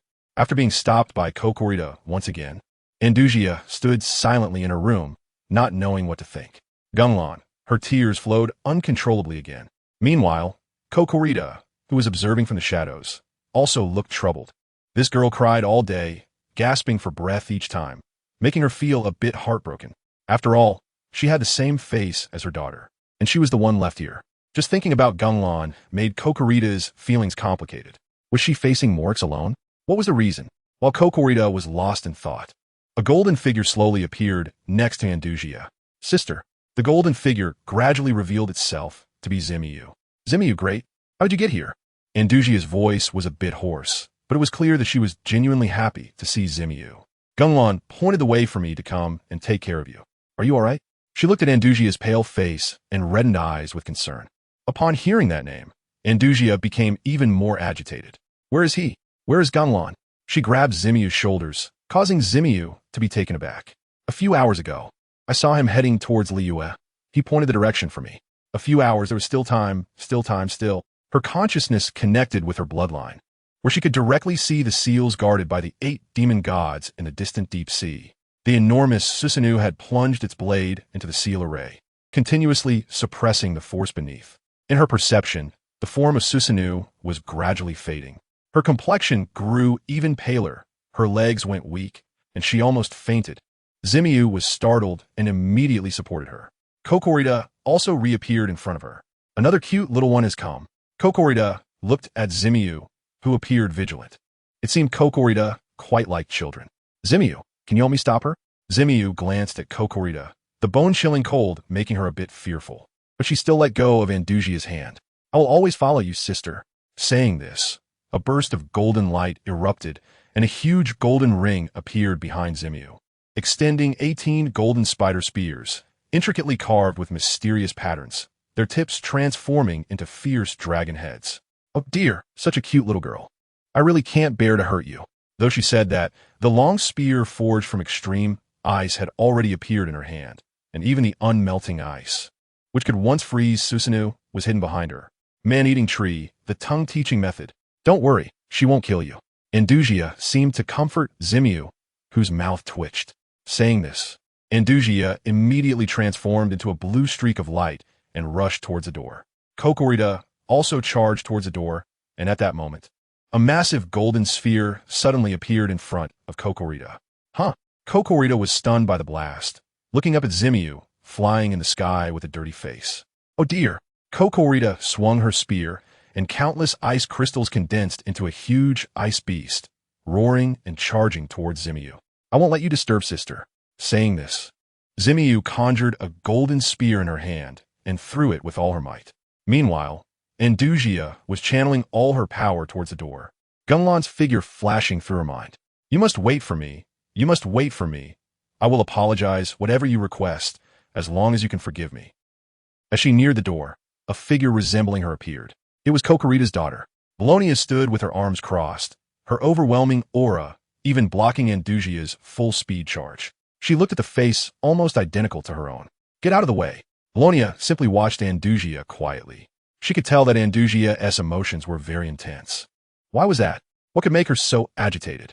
And yet, she could never understand what it was. I said move.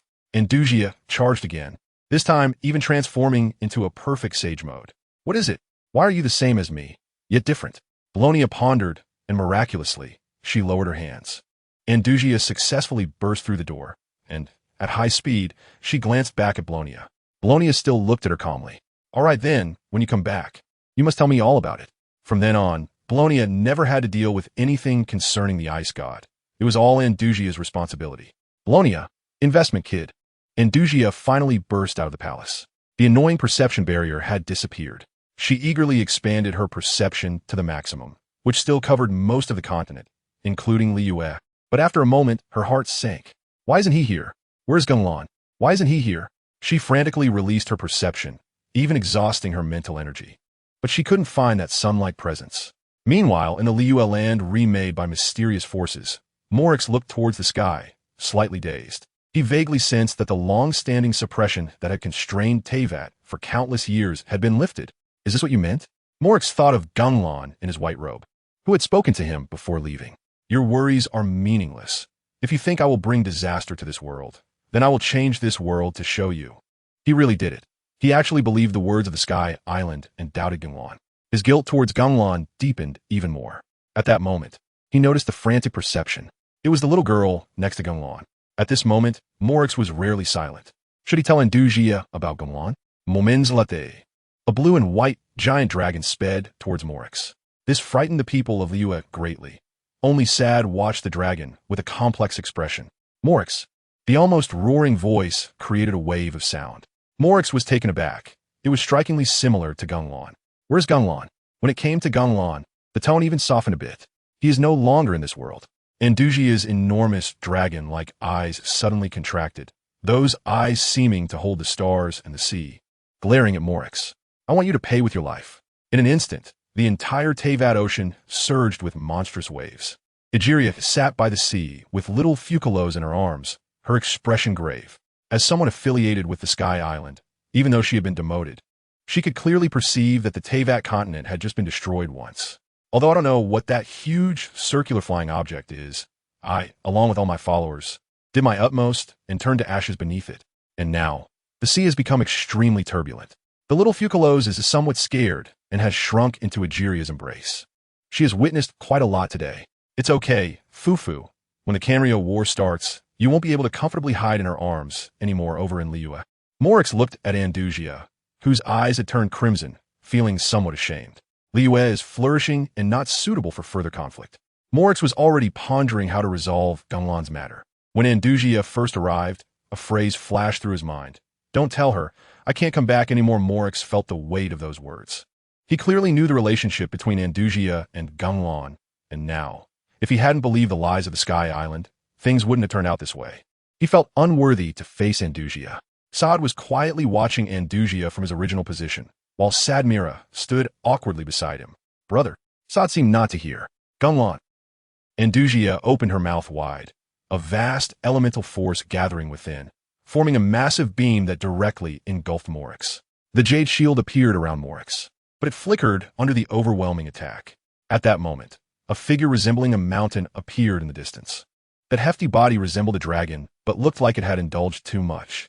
It was naturally the Azdaha, who had just finished guarding the chasm. Before the battle began, Morix had solemnly warned him to guard that place well.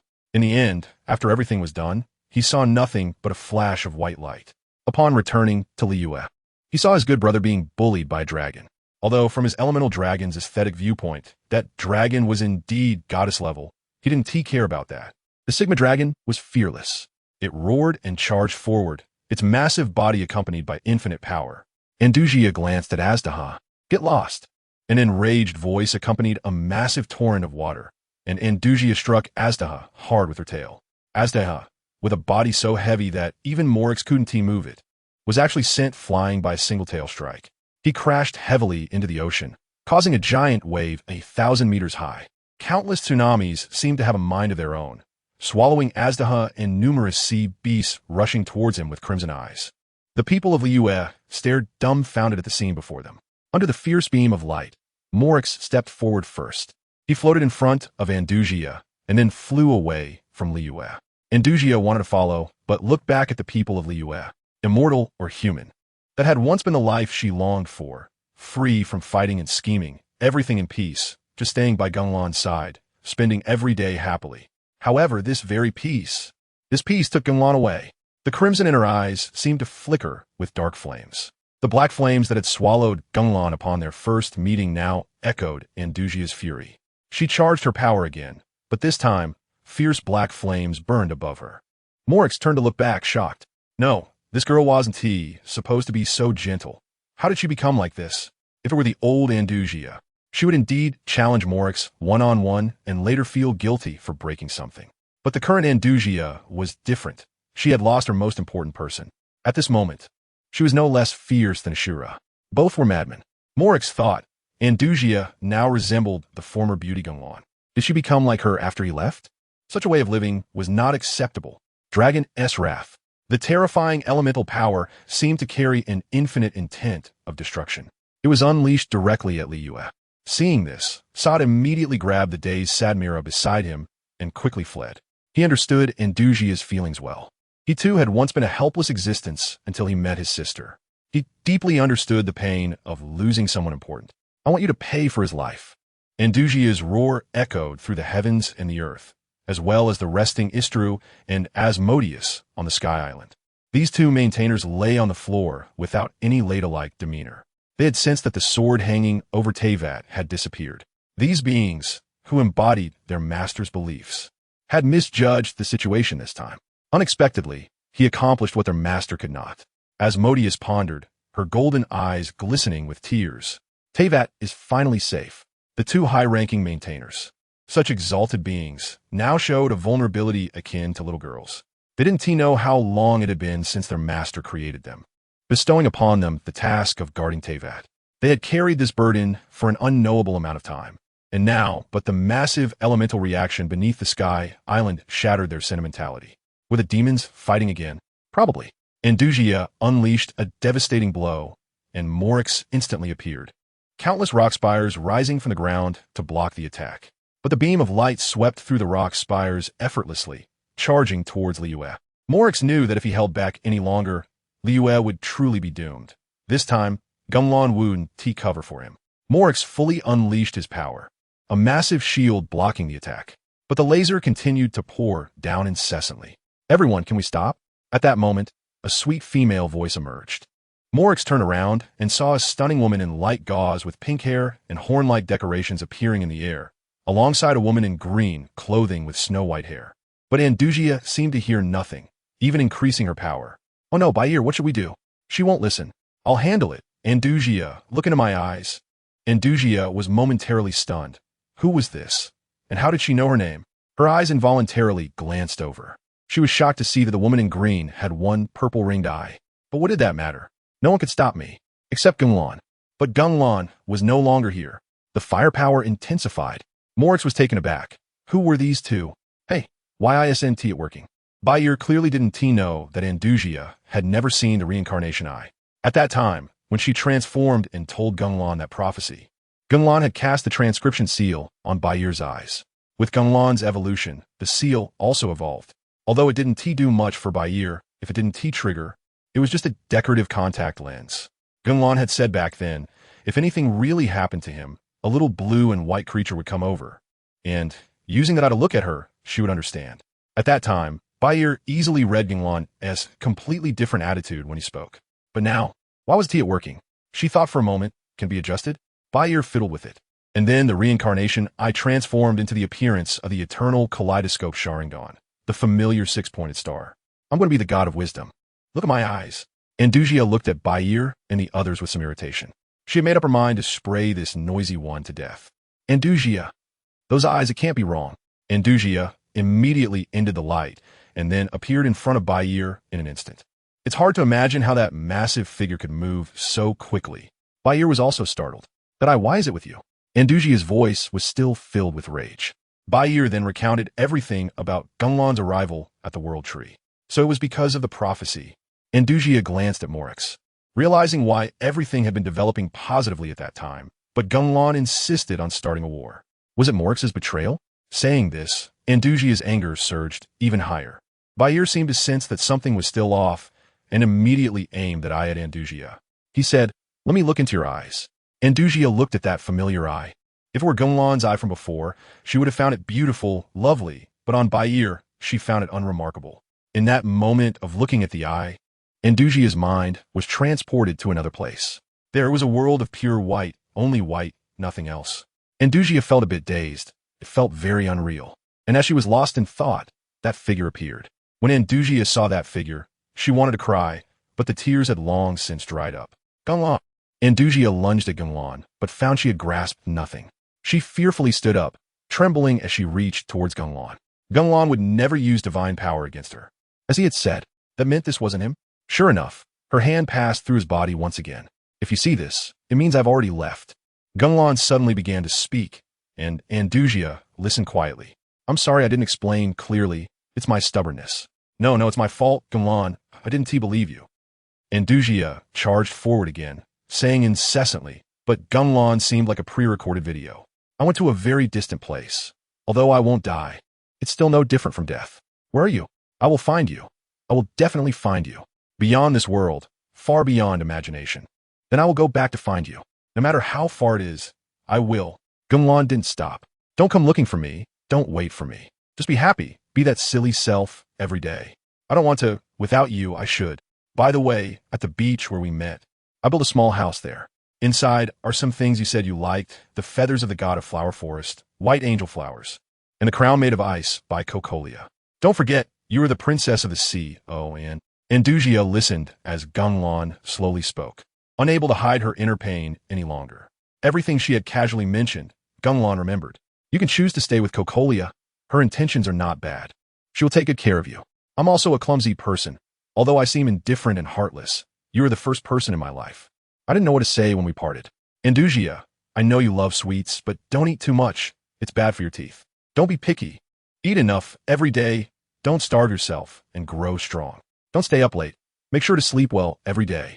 I remember you loved to sleep. When I found you during the fight against Ola, you were sleeping, and it made me quite angry." Seeing the smiling Gung Lan, Andujia was at a loss for words. "Make friends. It's okay if you don't have many friends. Just those you can trust are fine. Diwuduo, they're not bad people. I can understand their thoughts. They're all good people. Don't hold grudges against Morix and the others. They're not bad people. If you ever need help, you can go to them. Because of me, they won't refuse you. If you want to find me, look at the stars. I might be there. The stars of this continent are no longer fake." Andujia saw Gung Lan's figure gradually becoming more illusory, and her heart tightened. "By the way, Andujia, to hear." He gestured ahead. Andujia walked over, directly facing Gung Lan. Gung Lan's two fingers slowly pointed at Andujia's head.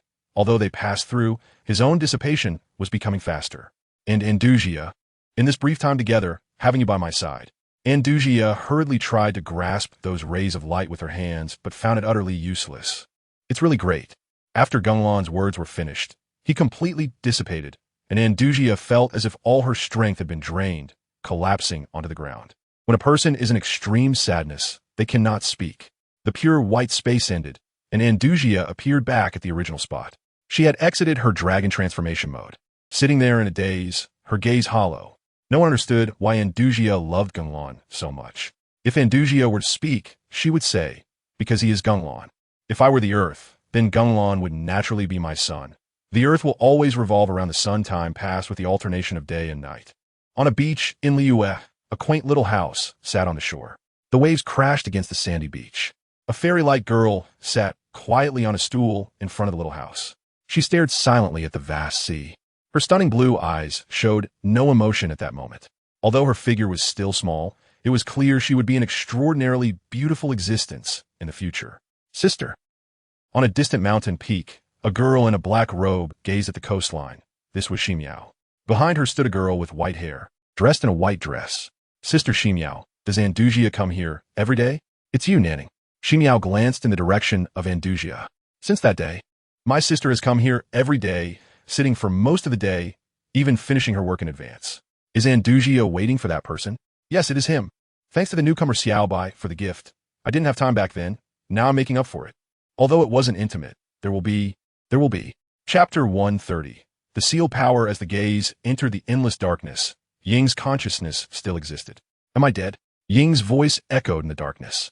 And after a moment of pain, an unusual calm followed. Yet, she still couldn't comprehend it. Brother, did you just teleport and take me out like a small monster? What a joke. At this moment, she recalled the look that Gung Lan had given her back then. It was a gaze that regarded all things as mere ants. Just a glance made her feel as though she understood Gung Lan's attitude. Even if she were to meet Gung Lan in the future, it would only be a mere acquaintance. In an instant, Ying felt a chill all over her body. A wave of fear surged in her heart. But what use was fear? She was dead. Ying, feeling frustrated, swayed left and right, unable to see anything in the pitch blackness, not even distinguishing herself. So this is the world after death? She was somewhat unwilling to tear apart this darkness. She hadn't found her brother yet. She still had many things to do, and she had a battle with this world ahead of her. Why did she fall here? Her voice gradually weakened, as if being devoured by the boundless darkness. The darkness loomed like a ferocious beast, pouncing at her with claws and fangs, sending shivers down her spine. In this pitch blackness, any sound would be infinitely amplified, making one feel eerie. In an instant, memories of the past surged like a tide in her heart.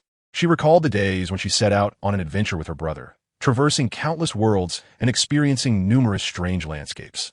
However, fate had ruthlessly blocked their path in this mysterious world. She was unfortunate enough to be sealed by a powerful force, forced to separate from her brother. When she finally awakened from her slumber, only Paimon was by her side. Thus, they began a long and winding journey, traveling between various nations. Along the way, she made many sincere friends, facing and solving one tricky problem after another together. Originally, life seemed to be steadily moving in a good direction. However, at that fateful turning point, she encountered her long-lost brother again, guided by a blonde man named Dane. Yet, this reunion with family was not as warm and joyful as she had imagined. Her brother chose a path completely different from hers, with a deep chasm lying between them.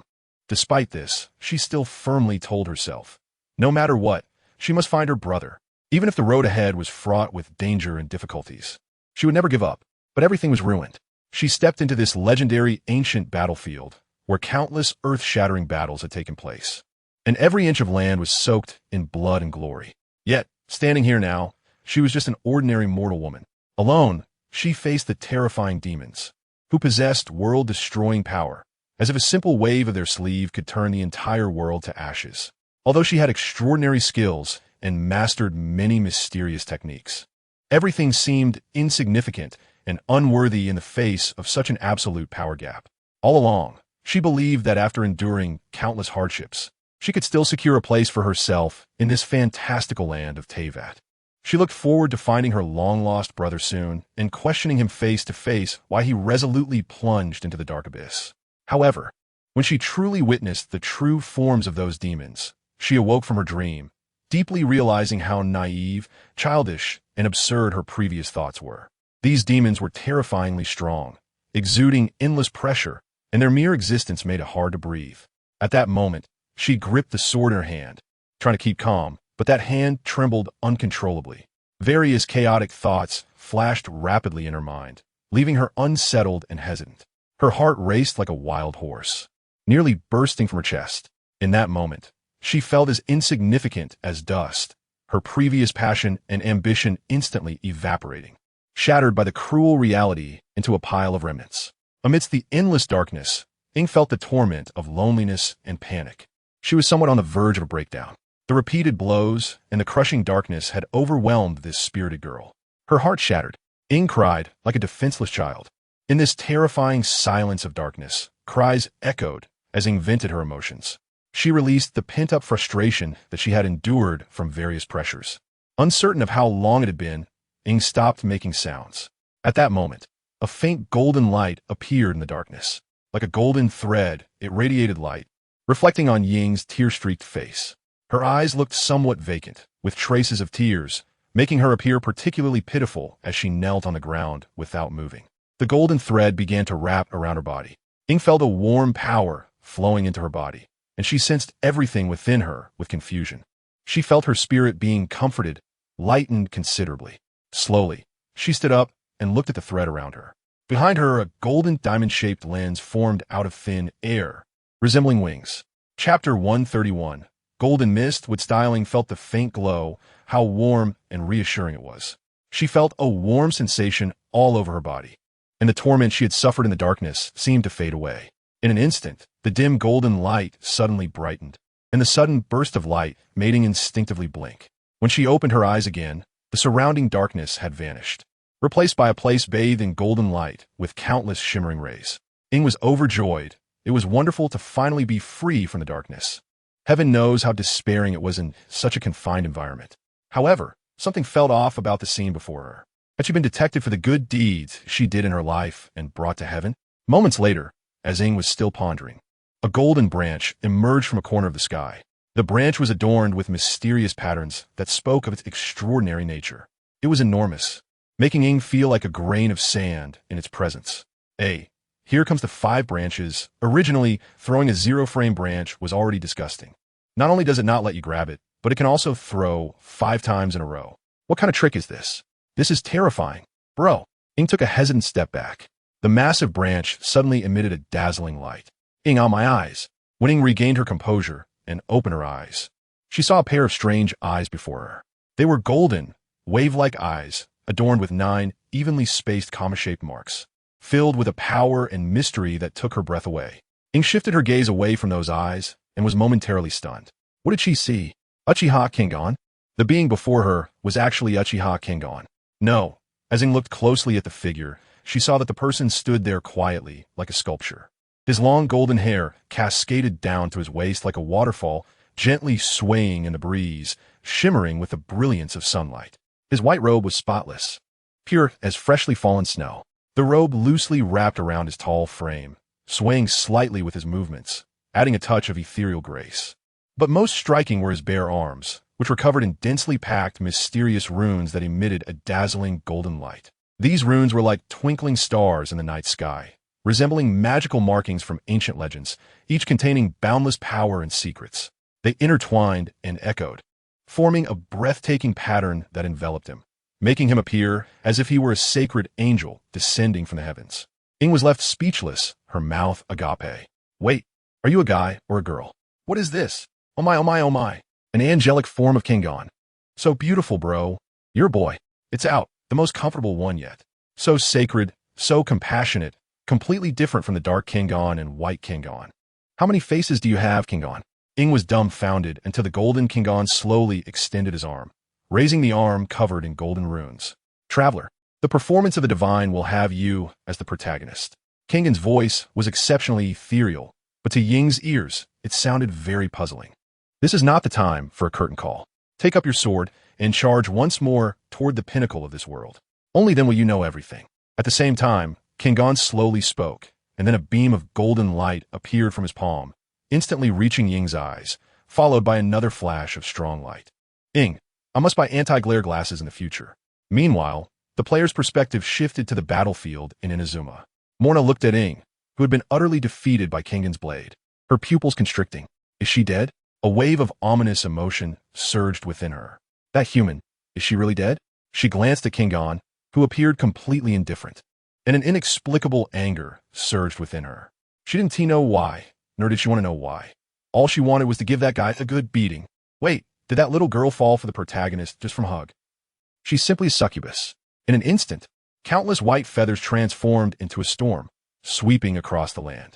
Right from the start, she unleashed a significant portion of her elemental power to execute her strongest move, clearly indicating that the skyward demon god was intent on killing. Yet Kengan didn't even glance at the calamity, his gaze slowly focusing on Morna's small frame. Morna, unwilling to back down, stared directly into Kengan's eyes. You're done for, kid. Remember, Kengan's eyes can unleash terrifying illusions. That little girl daring to look into Kengan's eyes is surely infatuated. In an instant, a dizzying sensation overwhelmed her, and she felt as though her body had lost control. Then, her vision went black as she fainted. The countless feathers in the sky transformed into pure elemental energy, scattering everywhere. Next, Kingan turned his gaze toward the giant armor demon god and the fighting serpent demon god. The two gods were startled, realizing the danger. And just as they were about to flee, after a frantic thought process, they ultimately made a bold decision. The two gods decided to let Kingan take the lead while they made a run for it. After all, they knew they couldn't outrun Kingan. Just one glance at his instantaneous speed was enough to terrify them. They could only hold him off. Just as the two were scheming, Kingan suddenly appeared before them. In an instant, a terrifying and overwhelming aura erupted from Kingan. This aura was like a raging tsunami, akin to a violent hurricane, sweeping in and making it nearly impossible to breathe.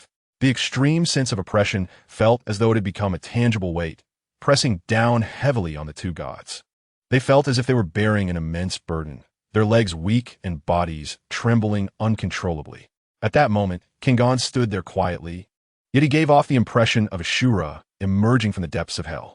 His tall and imposing figure resembled an unshakable mountain. His cold and piercing gaze felt like two beams that could penetrate the soul. The aura behind him gradually solidified into an enormous demon god figure. This demon god figure towered several meters high, exuding a strong scent of blood and evil power. Its crimson eyes glimmered with a cruel and greedy light, as if it sought to devour everything in the world. Its twisted, snarling mouth opened wide, revealing a row of sharp fangs, emitting chilling laughter. The gaze of this demon god was filled with mockery and disdain, coldly staring at the two gods, who were frozen in fear and dared not move. For more details, please refer to the third power, Susanoo. This sense of oppression is unbeatable. I only see the beauty of my Kingan. So handsome. Just the aura alone has stunned the two demon gods. This is Uchiha Kingan. Cook. Indeed, encountering this thing, just standing there makes people afraid. Is it the god of war's intangible, unbeatable grip, or the divine's paws with countless skills and combos? Choose.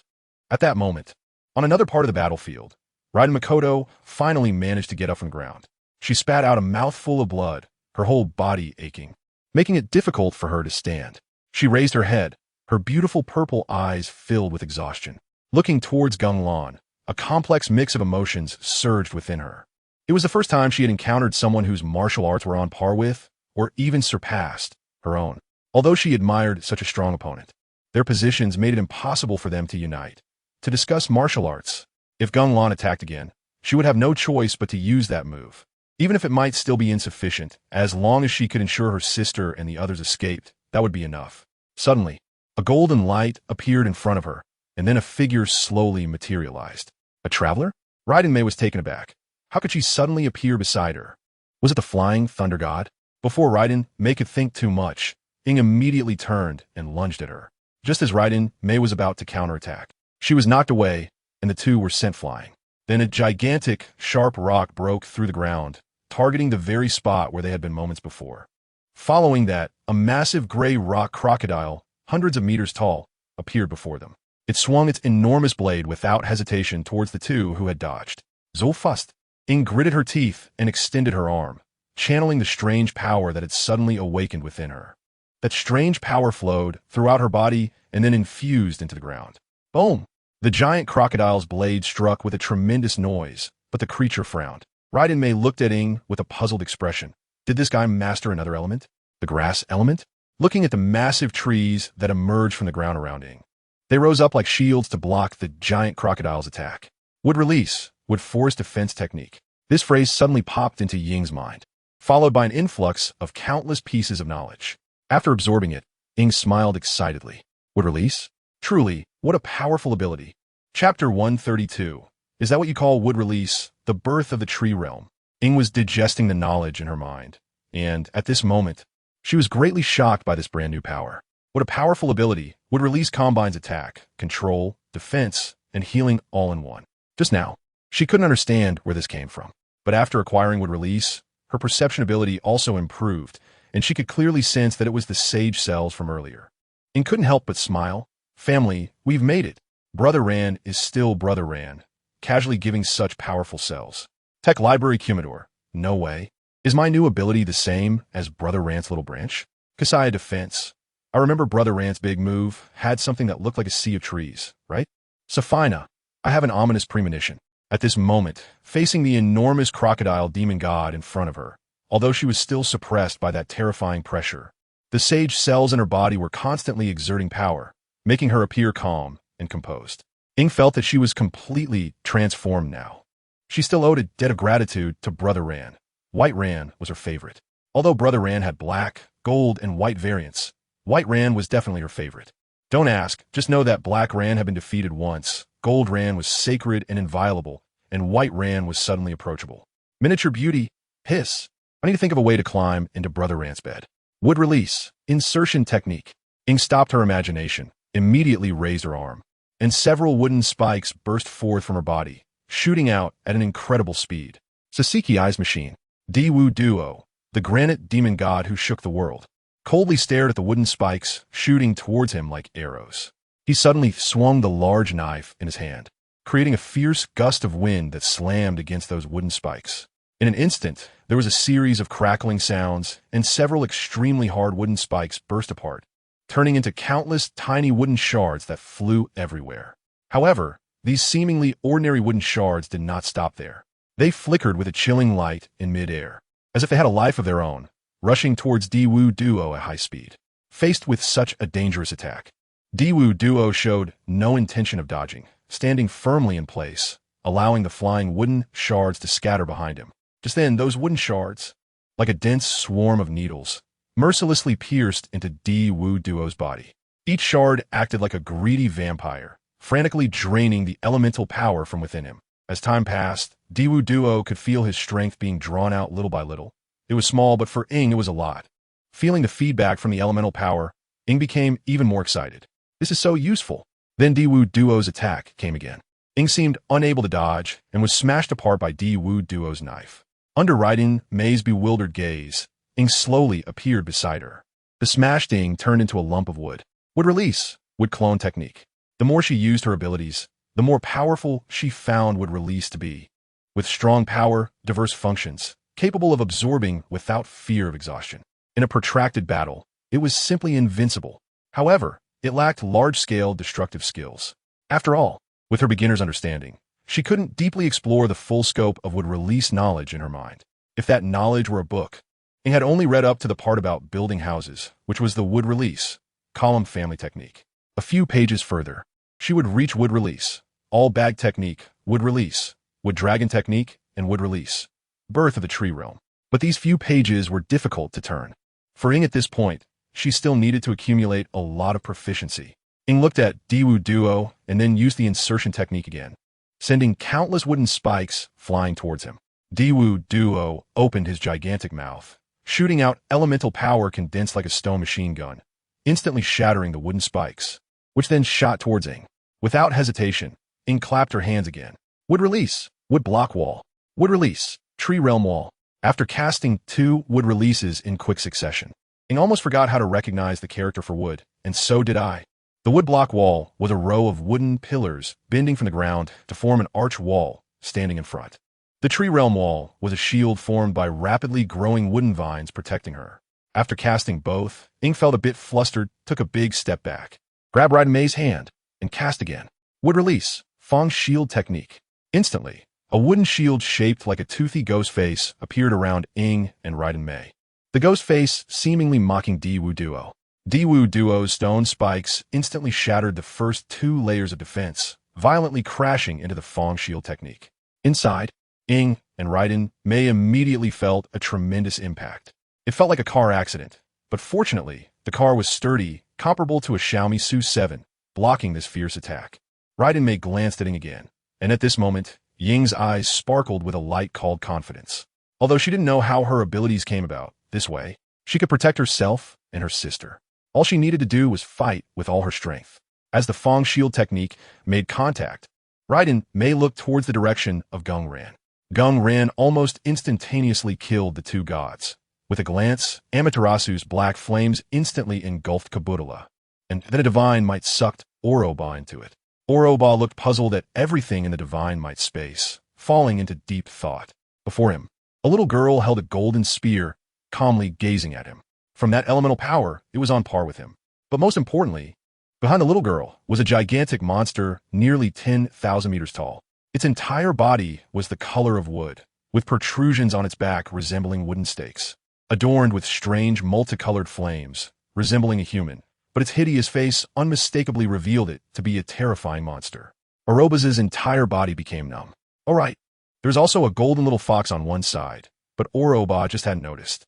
Minglu, are you a raccoon cat? Back to the battlefield. Raiden Mei looked gravely at Gung Lan, who also shifted his gaze this way.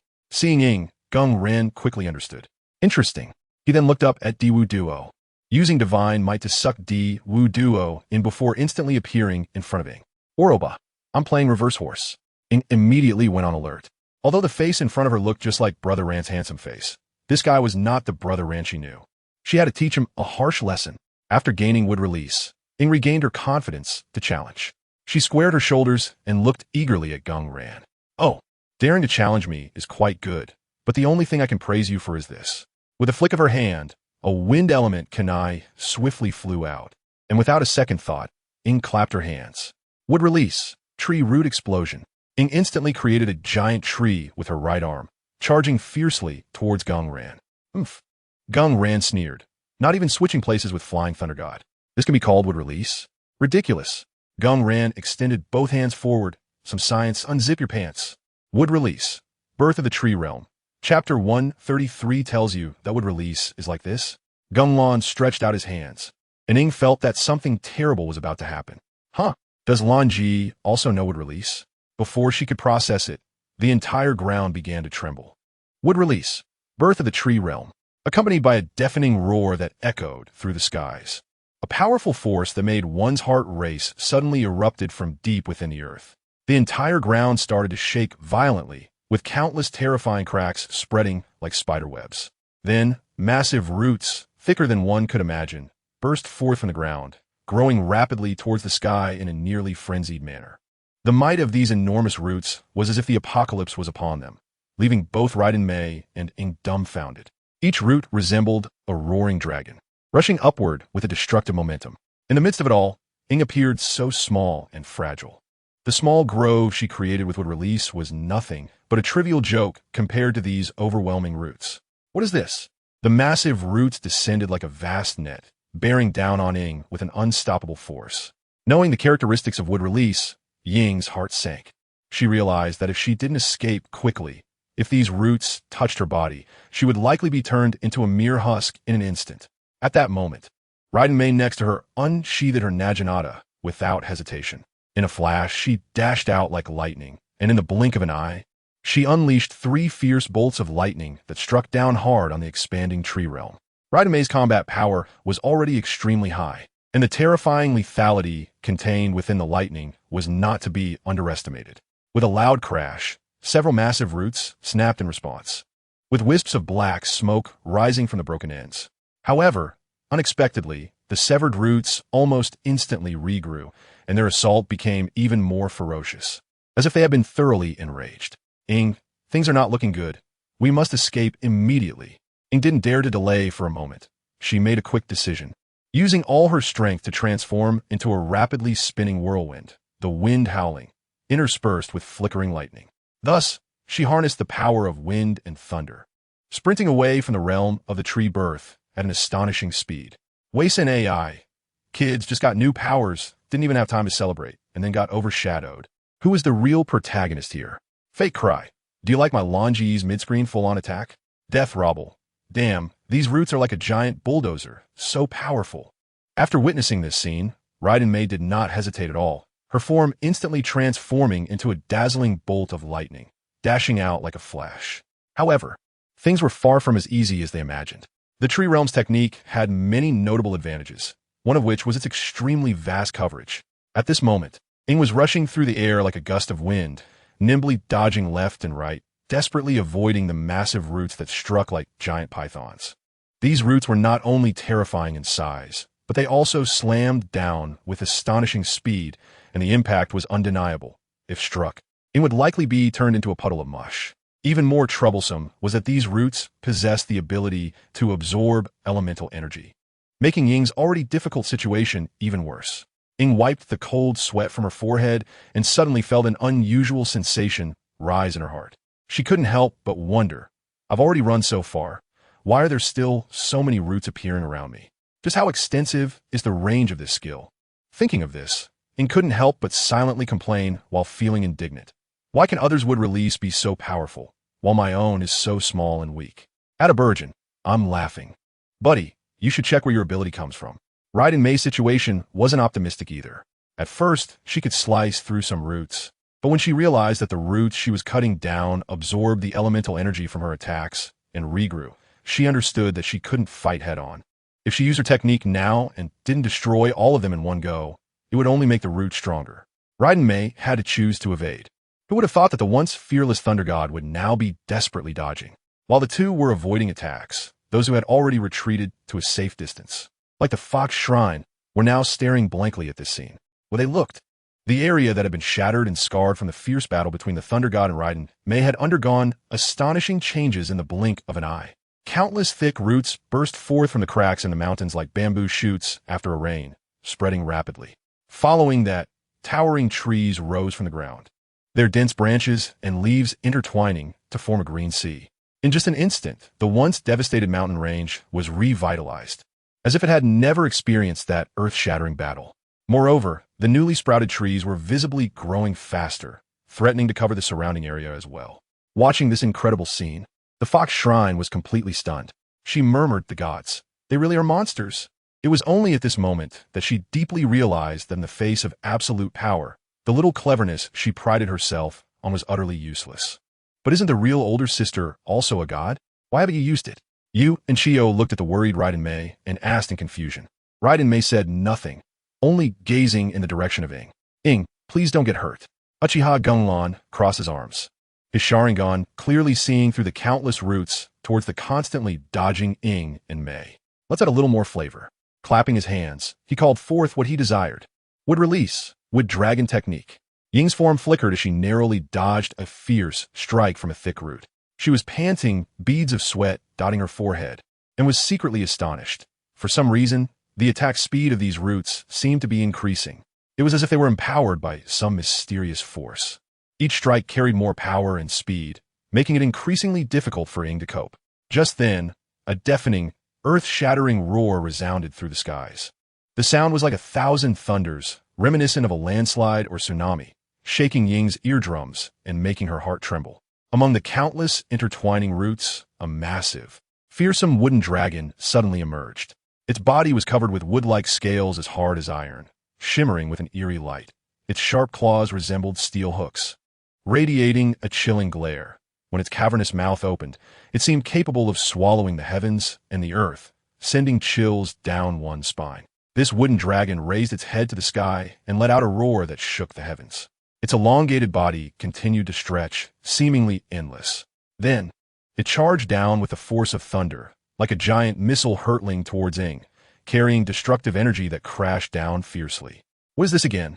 Ying understood that she couldn't react anymore and could only try to block it, just like when she defended against the demon dragon on Dragon Ridge Snow Mountain. But the situation in front of her felt even more terrifying than that demon dragon. Shriveled Fishtail. The casually released ability is comparable to that of a demon god. Haji-lan, you guy. Rumiers. Who came up with this Haji prefix? It cracked me up. Because it's private, I can't see any yang energy at all. I don't even know how Ying's gonna fight. Jaiju Bulyajin. Didn't we touch the light in that space and a small chip came out from behind? I feel like that thing is a light wing. A Jamusi. Gotta take back my power. Airship means. Are you gonna get power from the heavenly principle? Cook. Heaven Llama, let's go. It was clear that Ying couldn't block it at all, not to mention how frightening the force was. It was comparable to a full health spray from the Origin Gaioka on a rainy day. The force was truly incredible. Ying used all the means she had to block the initial strike of the wood dragon technique, but she was still too weak. How would she find her brother like this? Ying's eyes dimmed as she looked at the wood dragon, but her heart was no longer filled with fear, only disappointment. Boom! The wood dragon smashed down on Ying with a huge sound. Oh, Gung Lan saw something interesting. Chapter 134, The Power of Unsealing. At that critical moment, a golden light, as hot as a burning sun, suddenly surged forth, wrapping around Ying like an indestructible shield. This mysterious and powerful force propelled Ying away at an astonishing speed. narrowly avoiding the fierce impact of the wooden dragon. A deafening roar echoed, shaking the ground and instilling fear. The massive and heavy body of the wooden dragon crashed violently into the spot where Ing had just stood. In an instant, the ground shattered, dust flew, and countless large stones rocketed into the sky like cannonballs, resembling a rain of stones from the apocalypse. However, the wooden dragon did not relent. It twisted and turned amidst the chaotic rain of debris, its serpentine body coiling as its large copper bell-like eyes glinted with malice, exhaling clouds of foul air as it crazily searched for Ying's trace. On the other side, the golden light that had tightly protected Ing suddenly erupted like an exploding star. After the dazzling brilliance dissipated, Ying's figure reappeared. At this moment, she held the weapon Rockbreaker and stood still, despite the numerous horrifying wounds on her body. Her entire demeanor underwent a tremendous transformation. Upon closer inspection, a patch of crimson-golden feather-like objects emerged behind Ing. These feathers radiated a blazing brilliance, each one appearing exquisitely crafted and magnificent. More remarkably, from these feathers extended golden, prism-like structures, floating lightly above her left shoulder, combining to resemble a small yet majestic wing. At this moment, Ing squinted her eyes slightly, took a deep breath, and began to gather her strength. With her motion, the rock breaker in her hand suddenly erupted in a dazzling golden light, as if it had been ignited. This light was so sacred and solemn, seemingly containing endless mysteries and immeasurable power, invoking a sense of awe in anyone who merely glanced at it. Vitos, wow, she powered up. Is Ing finally going to stand up? Sagarmid, this looks like that light wing when we first fought Kiana. Trophy Eye, light wings unfold. Why not point the tower? The power is back. Not much, but enough. Jajablugan, feels like we need to strengthen Ing as the protagonist. She gets beaten up every day. Ajamu C, not dying to this group of monsters is already a success. Gastritis annoyed. Do you have such expectations for the protagonist? Haggis, you guy. Gone sorted gone. To think of this term is evil. We also have a deity at home.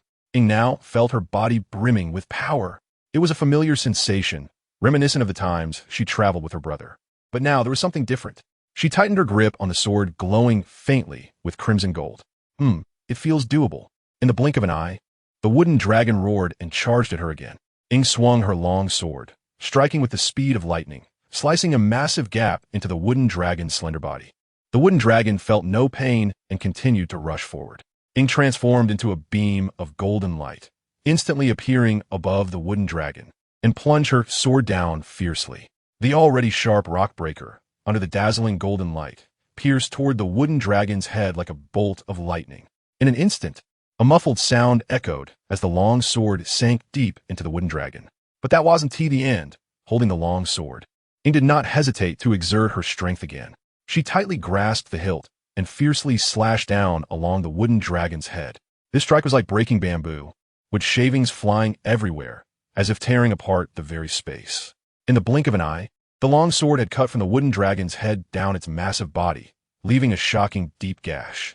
Yet, even after such a heavy blow, the wooden dragon remained silent and even turned back to try to swallow Ing whole, so she could not pause her assault.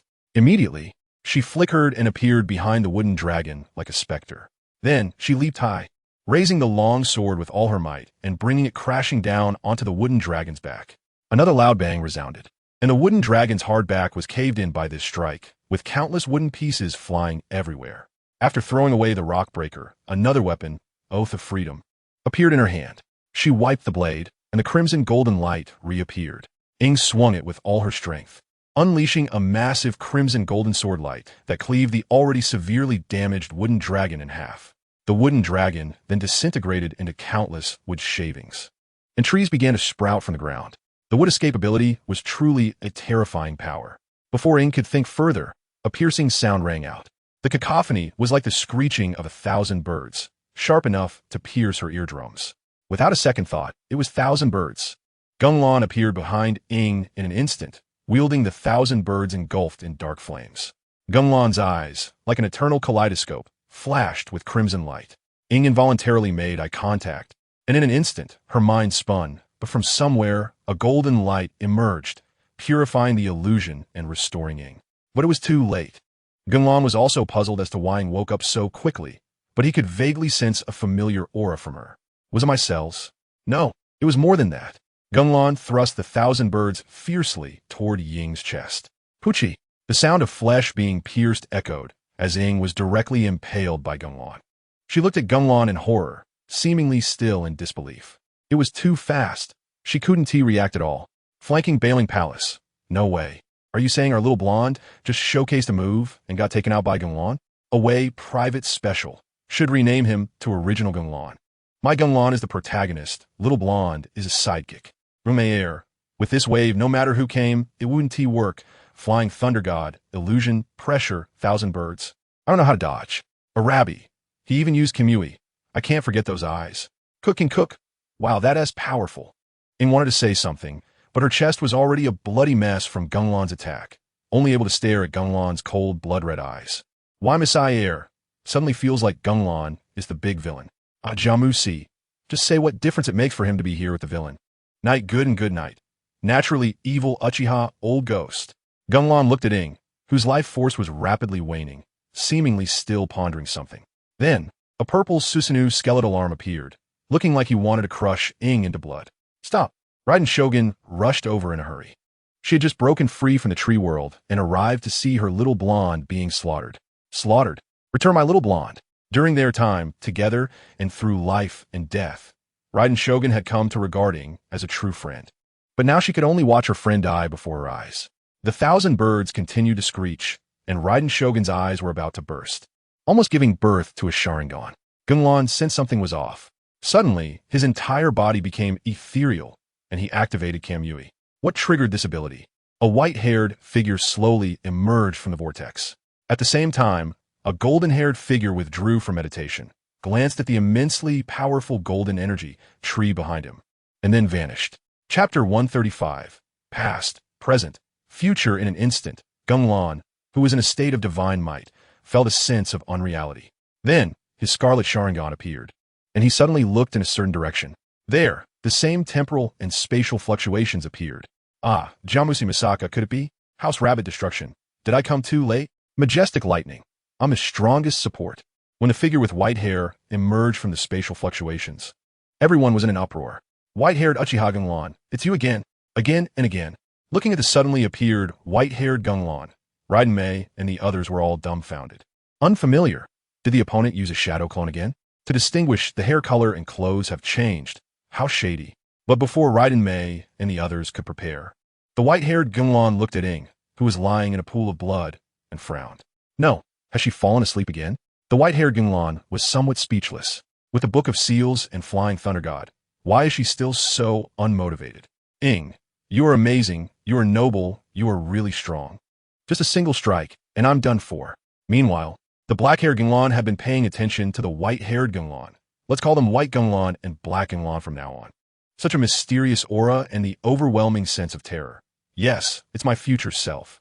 Black Gung Lan as eternal Mangeki Sharingan looked at White Gung Lan, while White Gung Lan still had those strange yellow-green eyes, seemingly unaffected by the suppression of Black Gung Lan Sharingan. How is this secret realm born? White Gung Lan scanned the surroundings and the sky. A flash of purple light flickered in his eyes. That purple light made Black Gung Lan's pupils shrink instantly. After scanning the surroundings, White Gung Lan gradually understood the reason. Then he looked at the sky. A purple wave-like eye appeared, and, for a moment, the invisible oppressive force made everything around come to a standstill. Above the sky, under the clear, sunny weather, a golden light suddenly descended. Then, the golden-haired figure, who had met Ing in the wondrous space, appeared in the sky as if a deity had descended. It's you, how did you get here? White Gung Lan looked at Golden Gung Lan with some confusion. Everything you did to me, I will never forget. Ataburgeon. Hiss, something s off. Perverted your second grandpa. No, that is not right. Ah, Jamusi. Brother Gung Lan, did you betray him? Cat-and-eyed. Isnt this all Gung Lan? Talking to himself? And then dumping him? Hanjinli. That tone really sounds like a resentful little. At this moment, Raiden Mei and the others could no longer interject. White Gung Lan looked at Golden Gung Lan, shrugging his shoulders. It's my fault then, you guys weren't kind. You've been hitting her for so long. Isnt it okay for me to teach you a lesson? Hearing White Gung Lan's nonchalant words, Golden Gung Lan's dignified face showed some irritation. You went too far. You should have assimilated me back then. Looking into Golden Gung Lan's angry eyes, why are you still using my image? I could understand using my image to deceive her back then, But what about now? This appearance is indeed superior. Impressive. Ah, Jamu Si. What are these two whispering about? Luobingin, Riddler, get out of Teyvat. Sophie Ting. So, actually Golden Gung Lan and White Gung Lan weren't happy before at a Burgeon. I want to know who this she is, Sophie Ting. Feels like it's our traveler. Should be a foreshadowing. Later revealing why Brother Gung Lan is so good to us. Minato. Black Gung Lan's confusion on the side is too funny, seeing that Golden Gung Lan wanted to say something else. White Gung Lan waved his hand, then pulled Ing over. Black Gung Lan looked at White Gung Lan with a serious expression. The all things heavenly pull well. This is so interesting. Gradually, the fighting spirit surged again. Future me, and even further future me. I'm curious how much you've improved. Thinking about fighting with his future self brought an inexplicable sense of joy, making him unable to help but laugh. Ha ha ha ha ha ha! Black Gung Lan suddenly burst into laughter, shifting the player's perspectives to him. Then he slightly opened one hand, covering one of his eyes, the exposed that was crazily gushing forth. Jamu Si. Laughing feels so good. At a Burgeon. What the heck, so peak? Cook and cook. Little cat prisoner. A rabbi. Isnt this the end of Crow Tengu. The original image. White Gung Lan looked at Black Gung Lan in front of him, thought for a moment, and then laughed. Ha ha ha ha ha ha ha. He was still the same as before, unchanged. Meanwhile, in the distance, Andujia couldn't believe her eyes. Three GengLan's, am I dreaming? This is amazing. The beings in the divine space had no idea what was happening here. Can't shrink back. These two are laughing so devilishly, Sophie Ting. This is how readers laugh, cat of family. So Brother Gung Lan also has this side, shortened time difference. It was always like this, great event cigar. This is a big deal. Past, present, future, on the other side. Golden Gung Lan was silent, suppressing the instinct within him. Damn, what kind of mechanism is it that you have to join in at the moment of laughter? Are all Uchiha like this? This is really interesting. Future me. Let me take a good look at what kind of strength and ability you have. Then, Black Gung Lan laughed wildly, stretching both hands forward. With a loud shout, would release. Birth of the tree world. In an instant, the ground began to tremble violently, as if the earth were about to be torn apart. Countless thick roots, like giant pythons, burst out of the ground at an incredible speed and rapidly grew upwards. These roots intertwined with each other, and in the blink of an eye, a vast and boundless giant forest took shape, blocking out the sky. This forest resembled a green fortress, surging towards White Gung Lan with overwhelming momentum. Faced with such a fierce assault, White Gung Lan merely smiled faintly, revealing a calm and composed smile. Then, he also leisurely performed his ultimate technique, would release. Birth of the tree world. In an instant, a large number of even larger and sturdier roots sprang up from the ground like bamboo shoots after rain. These newly born roots collided fiercely with those summoned by Black Gung Lan, producing deafening roars. The entire world echoed with continuous, resounding booms, the magnitude of which was enough to shake the heavens and terrify the hearts of all. White Gung Lan's tree world birth easily overwhelmed Black Gung Lan. During the casting process, White Gung Lan glanced at Ing, who was floating nearby. Then he reached out and patted Ying's head. A dazzling green light appeared, which was then infused into Ing's body. It's done. After the green light was absorbed by Ing, it seemed that a resonance occurred within her body. A sizzling sound rang out, and White Gung Lan slowly looked back. It was Black Gung Lan, holding the Kagaya Suki no Shida, his eyes filled with divine might. Chapter 136. Ultimately, it's the past me. Happy New Year, darlings. Lao Do is here to wish you a Happy New Year. Sorry, I can't let you have a good year. The black flame burning Chidori quickly approached, mercilessly stabbing towards Bailan's head. If this hit, the corpse lying beside them, Ing, would be the best example. Bailan glanced at him, and then his figure became illusory. Shunwei, seeing this, Heilan immediately activated Shunwei, wanting to counter the phasing. Unexpectedly, Heilan's Shunwei had no effect on Bailan's Shunwei, as if they weren't on the same level at all. Heilan's Kagaya, Chidori indeed passed through Bailan's body. While Bailan extended his hand, a mysterious pulling force emerged. This familiar feeling made Heilan's heart tighten. Shunwei, did you use it on me? Great. Let me see what's in your Shunwei space. Heilan did not resist and directly disappeared into the fluctuations of time and space. Bailan followed closely, leaving Jean Lan watching Ing, who was slowly recovering. Will you be an important step? He reached out his hand, brushing over Ying's head. The patterns on his pure white arms emitted a golden glow, which then flowed into Ying's body. At this moment, Andujia quietly approached while Lan was distracted. She got closer, but not too close, and her gaze fixed on Lan. She carefully examined Lan from head to toe, her eyes filled with little stars. It's the angelic form of Gung Lan, so handsome. Lan had already noticed the peeking Andujia, glancing at her with a complex expression. What an amazing person. Can you do such things for him? Lan thought to himself, his gaze towards Andujia full of calmness and repression. Indeed, impossible to ignore. Lan smiled self-deprecatingly, and then his body transformed into golden light spots and dissipated. Andujia, who had just been watching Lan smile, was suddenly shocked as he vanished. She hurriedly flew to Ying's side, looking left and right, but found no trace of the three. She then turned her gaze to Ying, recalling how both colored GengLan's had been touching this little yellow-haired one earlier. An uncomfortable emotion surged up. Meanwhile, in Lan Shenwei's space, Lan's eyes flashed, suddenly appearing in a world composed of countless blue data. The white numbers and garbled text floating in the air made this space seem extraordinarily complex. Lan's eternal kaleidoscope, Sharingan, swept around, surprisingly discovering that the Sharingan could see nothing. Everything seemed to be blocking perception. Then, Lan appeared before him, quietly looking at him, as if reminiscing about something. Lan gazed at this face that was exactly like his own, feeling a bit nostalgic. It had been a long time since he was so arrogant and proud. But after the tempering of time, he became even more arrogant and proud. It wasn't until he witnessed countless worlds that he became as calm as he was now. Lan didn't know if he had been smoothed out by time. Perhaps those edges were wrapped in a shell by himself. After all, after leaving the novice village, he had truly been unparalleled, facing no major difficulties. Becoming like this might also be due to the boring repetition of countless years. If it weren't for that fateful meeting, he would probably still be hiding in some dark place, sealing himself away and sleeping until the end of time. At this moment, Lan was in the phase of Uchiha that wanted to slaughter everyone. His combative heart seemed unable to rest. He paid no attention to Lan's sorrowful appearance. His only thought was to rush in and fight. Without hesitation, he swung the Kusanagi sword, also known as Sod, and shot toward Lan like a flying arrow. Meanwhile, under the enhancement of Chidori's power, the already extremely sharp sword glinted coldly, as if it could cut through all things in the world. This fierce sword energy carried an unstoppable momentum, directly slashing towards Lan. Faced with such a fierce attack, Lan merely smiled lightly, seemingly not taking it seriously. In the blink of an eye, he also produced an identical Kusanagi sword in his hand. With a flick of his wrist, he effortlessly met Lan's incoming strike. With a loud clang, the two Kusanagi swords collided fiercely, sending a dazzling shower of sparks flying.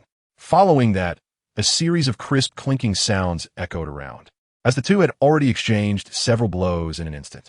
Chidori blade, Shinori Biberi. With Lan's furious shout, several blue lightning bolts suddenly shot out from his sword, streaking through the air like lightning, aimed straight at Lan. However, Lan remained calm and unhurried, his footsteps agile and variable, as the Kusanagi sword in his hand spun quickly like a windmill, easily blocking all the lightning. Despite Lan's attacks being as fierce as a storm, Lan was always able to respond with ease. He perfectly blocked every move of Lan, skillfully controlling his strength and rhythm, not allowing his opponent any openings while also refraining from easily choosing to counterattack. This calm demeanor only served to infuriate Lan further, causing his attacks to become even more ferocious and violent, trying to break the stalemate before him. Pretending, after failing to land a hit, a giant folding fan appeared in Lan's hand, striking fiercely at Lan. Lan remained unfazed, casually dodging, causing the fan to miss. Lan leveled the fan again and struck out. Lan simply reached out, grabbing the fan with one hand, then exerted strength to pull Lan over, while the other hand swung a fist towards that handsome face. Just as he was about to land the blow, Lan revealed a mysterious smile, glancing sideways. It still aimed at Lan. A shadow appeared above Lan, and with full power, the sage art, Kagaya, Shinwei Chidori rushed towards Lan like a meteor. The original Lan transformed into countless crows. Lan looked at Lan, who now had golden eye shadow, observing his triumphant expression. Ultimately, it's the past me.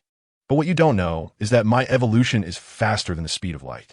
Then, under the tight lock of Lan's eternal kaleidoscope Sharingan, Lan vanished. Lan immediately looked around. I'm here. Lan looked up, Dressed in a white six-paths feather robe, his extremely long white hair hung down to his waist.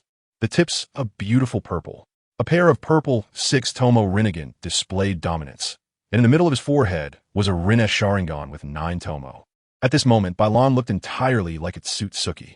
The oppressive aura directly caused Assad in GengLan's hand to faint, and Heilan trembled all over. Yet he still managed to squeeze out a smile. As expected of me.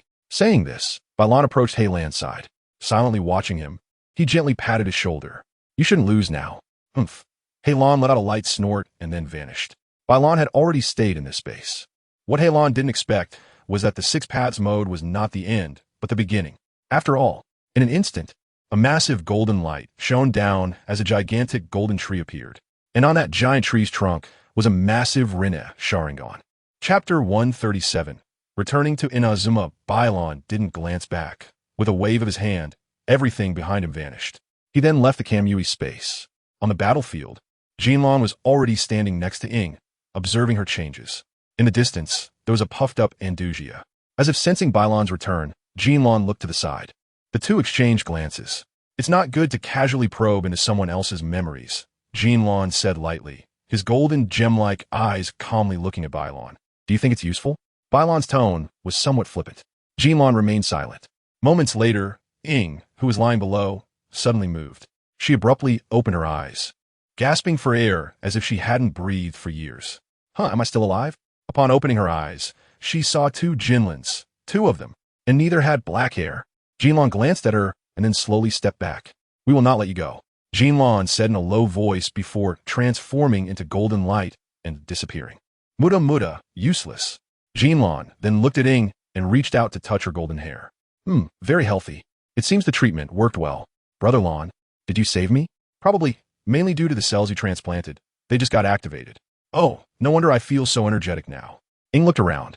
Even though the tree realm's descent had stopped being used, it was still slowly growing by absorbing the elemental power from the surroundings. This place, I remember it was originally a continuous mountain range, right? Now, it has been flattened into a basin. The Archon is really terrifying. As she thought about it, she became worried again. With her like this, getting beaten up every now and then, how could she save her brother? Attabrigin, it's okay, kid. Your brother will also get beaten up when he comes. Chun Zaya thinking, I can't even imagine how enjoyable it would be with 3 lands together. Seiji Abrujin, this is too relatable. Seeing Ing's dejected expression, Geng understood something. It's okay, don't be downcast. You'll never catch up to me in your lifetime. Ing, Attabrujin, is this even human talk? Ajimu Si, true feelings revealed. Have to admit. Sophia Ting, he's really good at comforting people. Of course, it's certain that you 1T catch up, but surpassing them ISNT hard. Really? You already have the potential to become a strong person. Red bean paste? You've been beaten up many times. You need to learn to grow. Ing, Su Jiatan, a chance encounter with a super comforting Lan, unable to hold it in with all her might. Ajimu Si, not a chance encounter. Don't worry, the Book of Seals I gave you, as long as you understand it thoroughly, you will definitely not be weak. He patted Ying's small head. Ing was taken aback. Wait, the Book of Seals? Where's Paimon? She quickly looked towards Andujia. All she saw was that Andujia was empty-handed, only gazing over here, or rather, at Geng with a desire. Andujia, where's Paimon? Huh? Little Black? I didn't see her fly out, just now. Andujia scratched his head in confusion, indicating he didn't know about these things. Oh no! Paimon 1T get crushed by these massive AoE attacks, right? Ing panicked instantly. Paimon is her best partner, although she jokingly said she was emergency food. That was just for fun. Geng looked at Ing's anxious expression and smiled lightly. He was increasingly looking forward to the moment when Paimon would confess. Traveler. Just then, a voice came, and Ing turned to see Morna flying over, holding something black and unknown in her hands. I'm so glad you're okay. Morna worriedly came to check on Ing and then looked at Geng. Geng also looked at Morna, wondering who she was. A flash of purple light appeared in his eyes. Oh, the Archon of the skies. He must have thrown the other Archons into the Kamui space. She should have been taken down by Door and Zimiu, right? Did she survive in this illusion? She seems to have a pretty good relationship with Ing. Should I look for her relics to give to Ing when we go out? By the way, is this your thing? Morna lifted the lump to show Ing. In Geng eyes, it looked like a child showing off their small toy to an adult. But that lump, is that Paimon? It looks so much like her. Paimon, it's not an act. It really knocked me out. Ing carefully examined the ambiguous lump. Ah, Paimon. In the end, she recognized her from the star-shaped hairpin and the small ring. No. Ing hugged Paimon and cried out in despair to the sky. Why did you leave me? I haven't taken you to eat Inazuma's big meal yet. Rebbein paste. Ing looked speechlessly at Paimon, who had suddenly regained consciousness. And then, with a standard backward jump shot pose, she threw Paimon away. It's time to leave. I haven't said goodbye to Ing and the others yet. It doesn't matter. This is just an illusion created by that guy. It won't affect what comes next. Huh? All the affection I built up was useless? That's right. No. Ing fought for her life, risking everything. For what? To get close to the Raiden Shogun. No, to build a good relationship with the Raiden Shogun, so she wouldn't get cut down when returning to the real world. You tell me it's purely an illusion. Will the Raiden Shogun still cut me or not? This is too cruel. GengLan, with golden hair, from today onwards, you are my enemy. It's still too early to call you an enemy. After all, it seems you still want to reward yourself a bit. Ing recalled the time of the explosion, hoping it wouldn't involve sleep this time. Okay, don't be afraid. It will end soon. GengLan placed his hand on Ing's shoulder, disappearing from Andujia's wide-eyed gaze. In the blink of an eye, Ing reappeared outside that cave. Wow. The familiar sunlight, the familiar Sairai Island. Zhao Shanghao. GengLan watched Ing's excited expression, sensing her current fluctuations. Her journey will be much easier from now on. Introduction. When an ordinary person becomes a red-eye disease and arrives in the world of Genshin, it happens to be during the chaotic Archon War. What will the kind-hearted person do after picking up a weak Archon on the left when stepping out?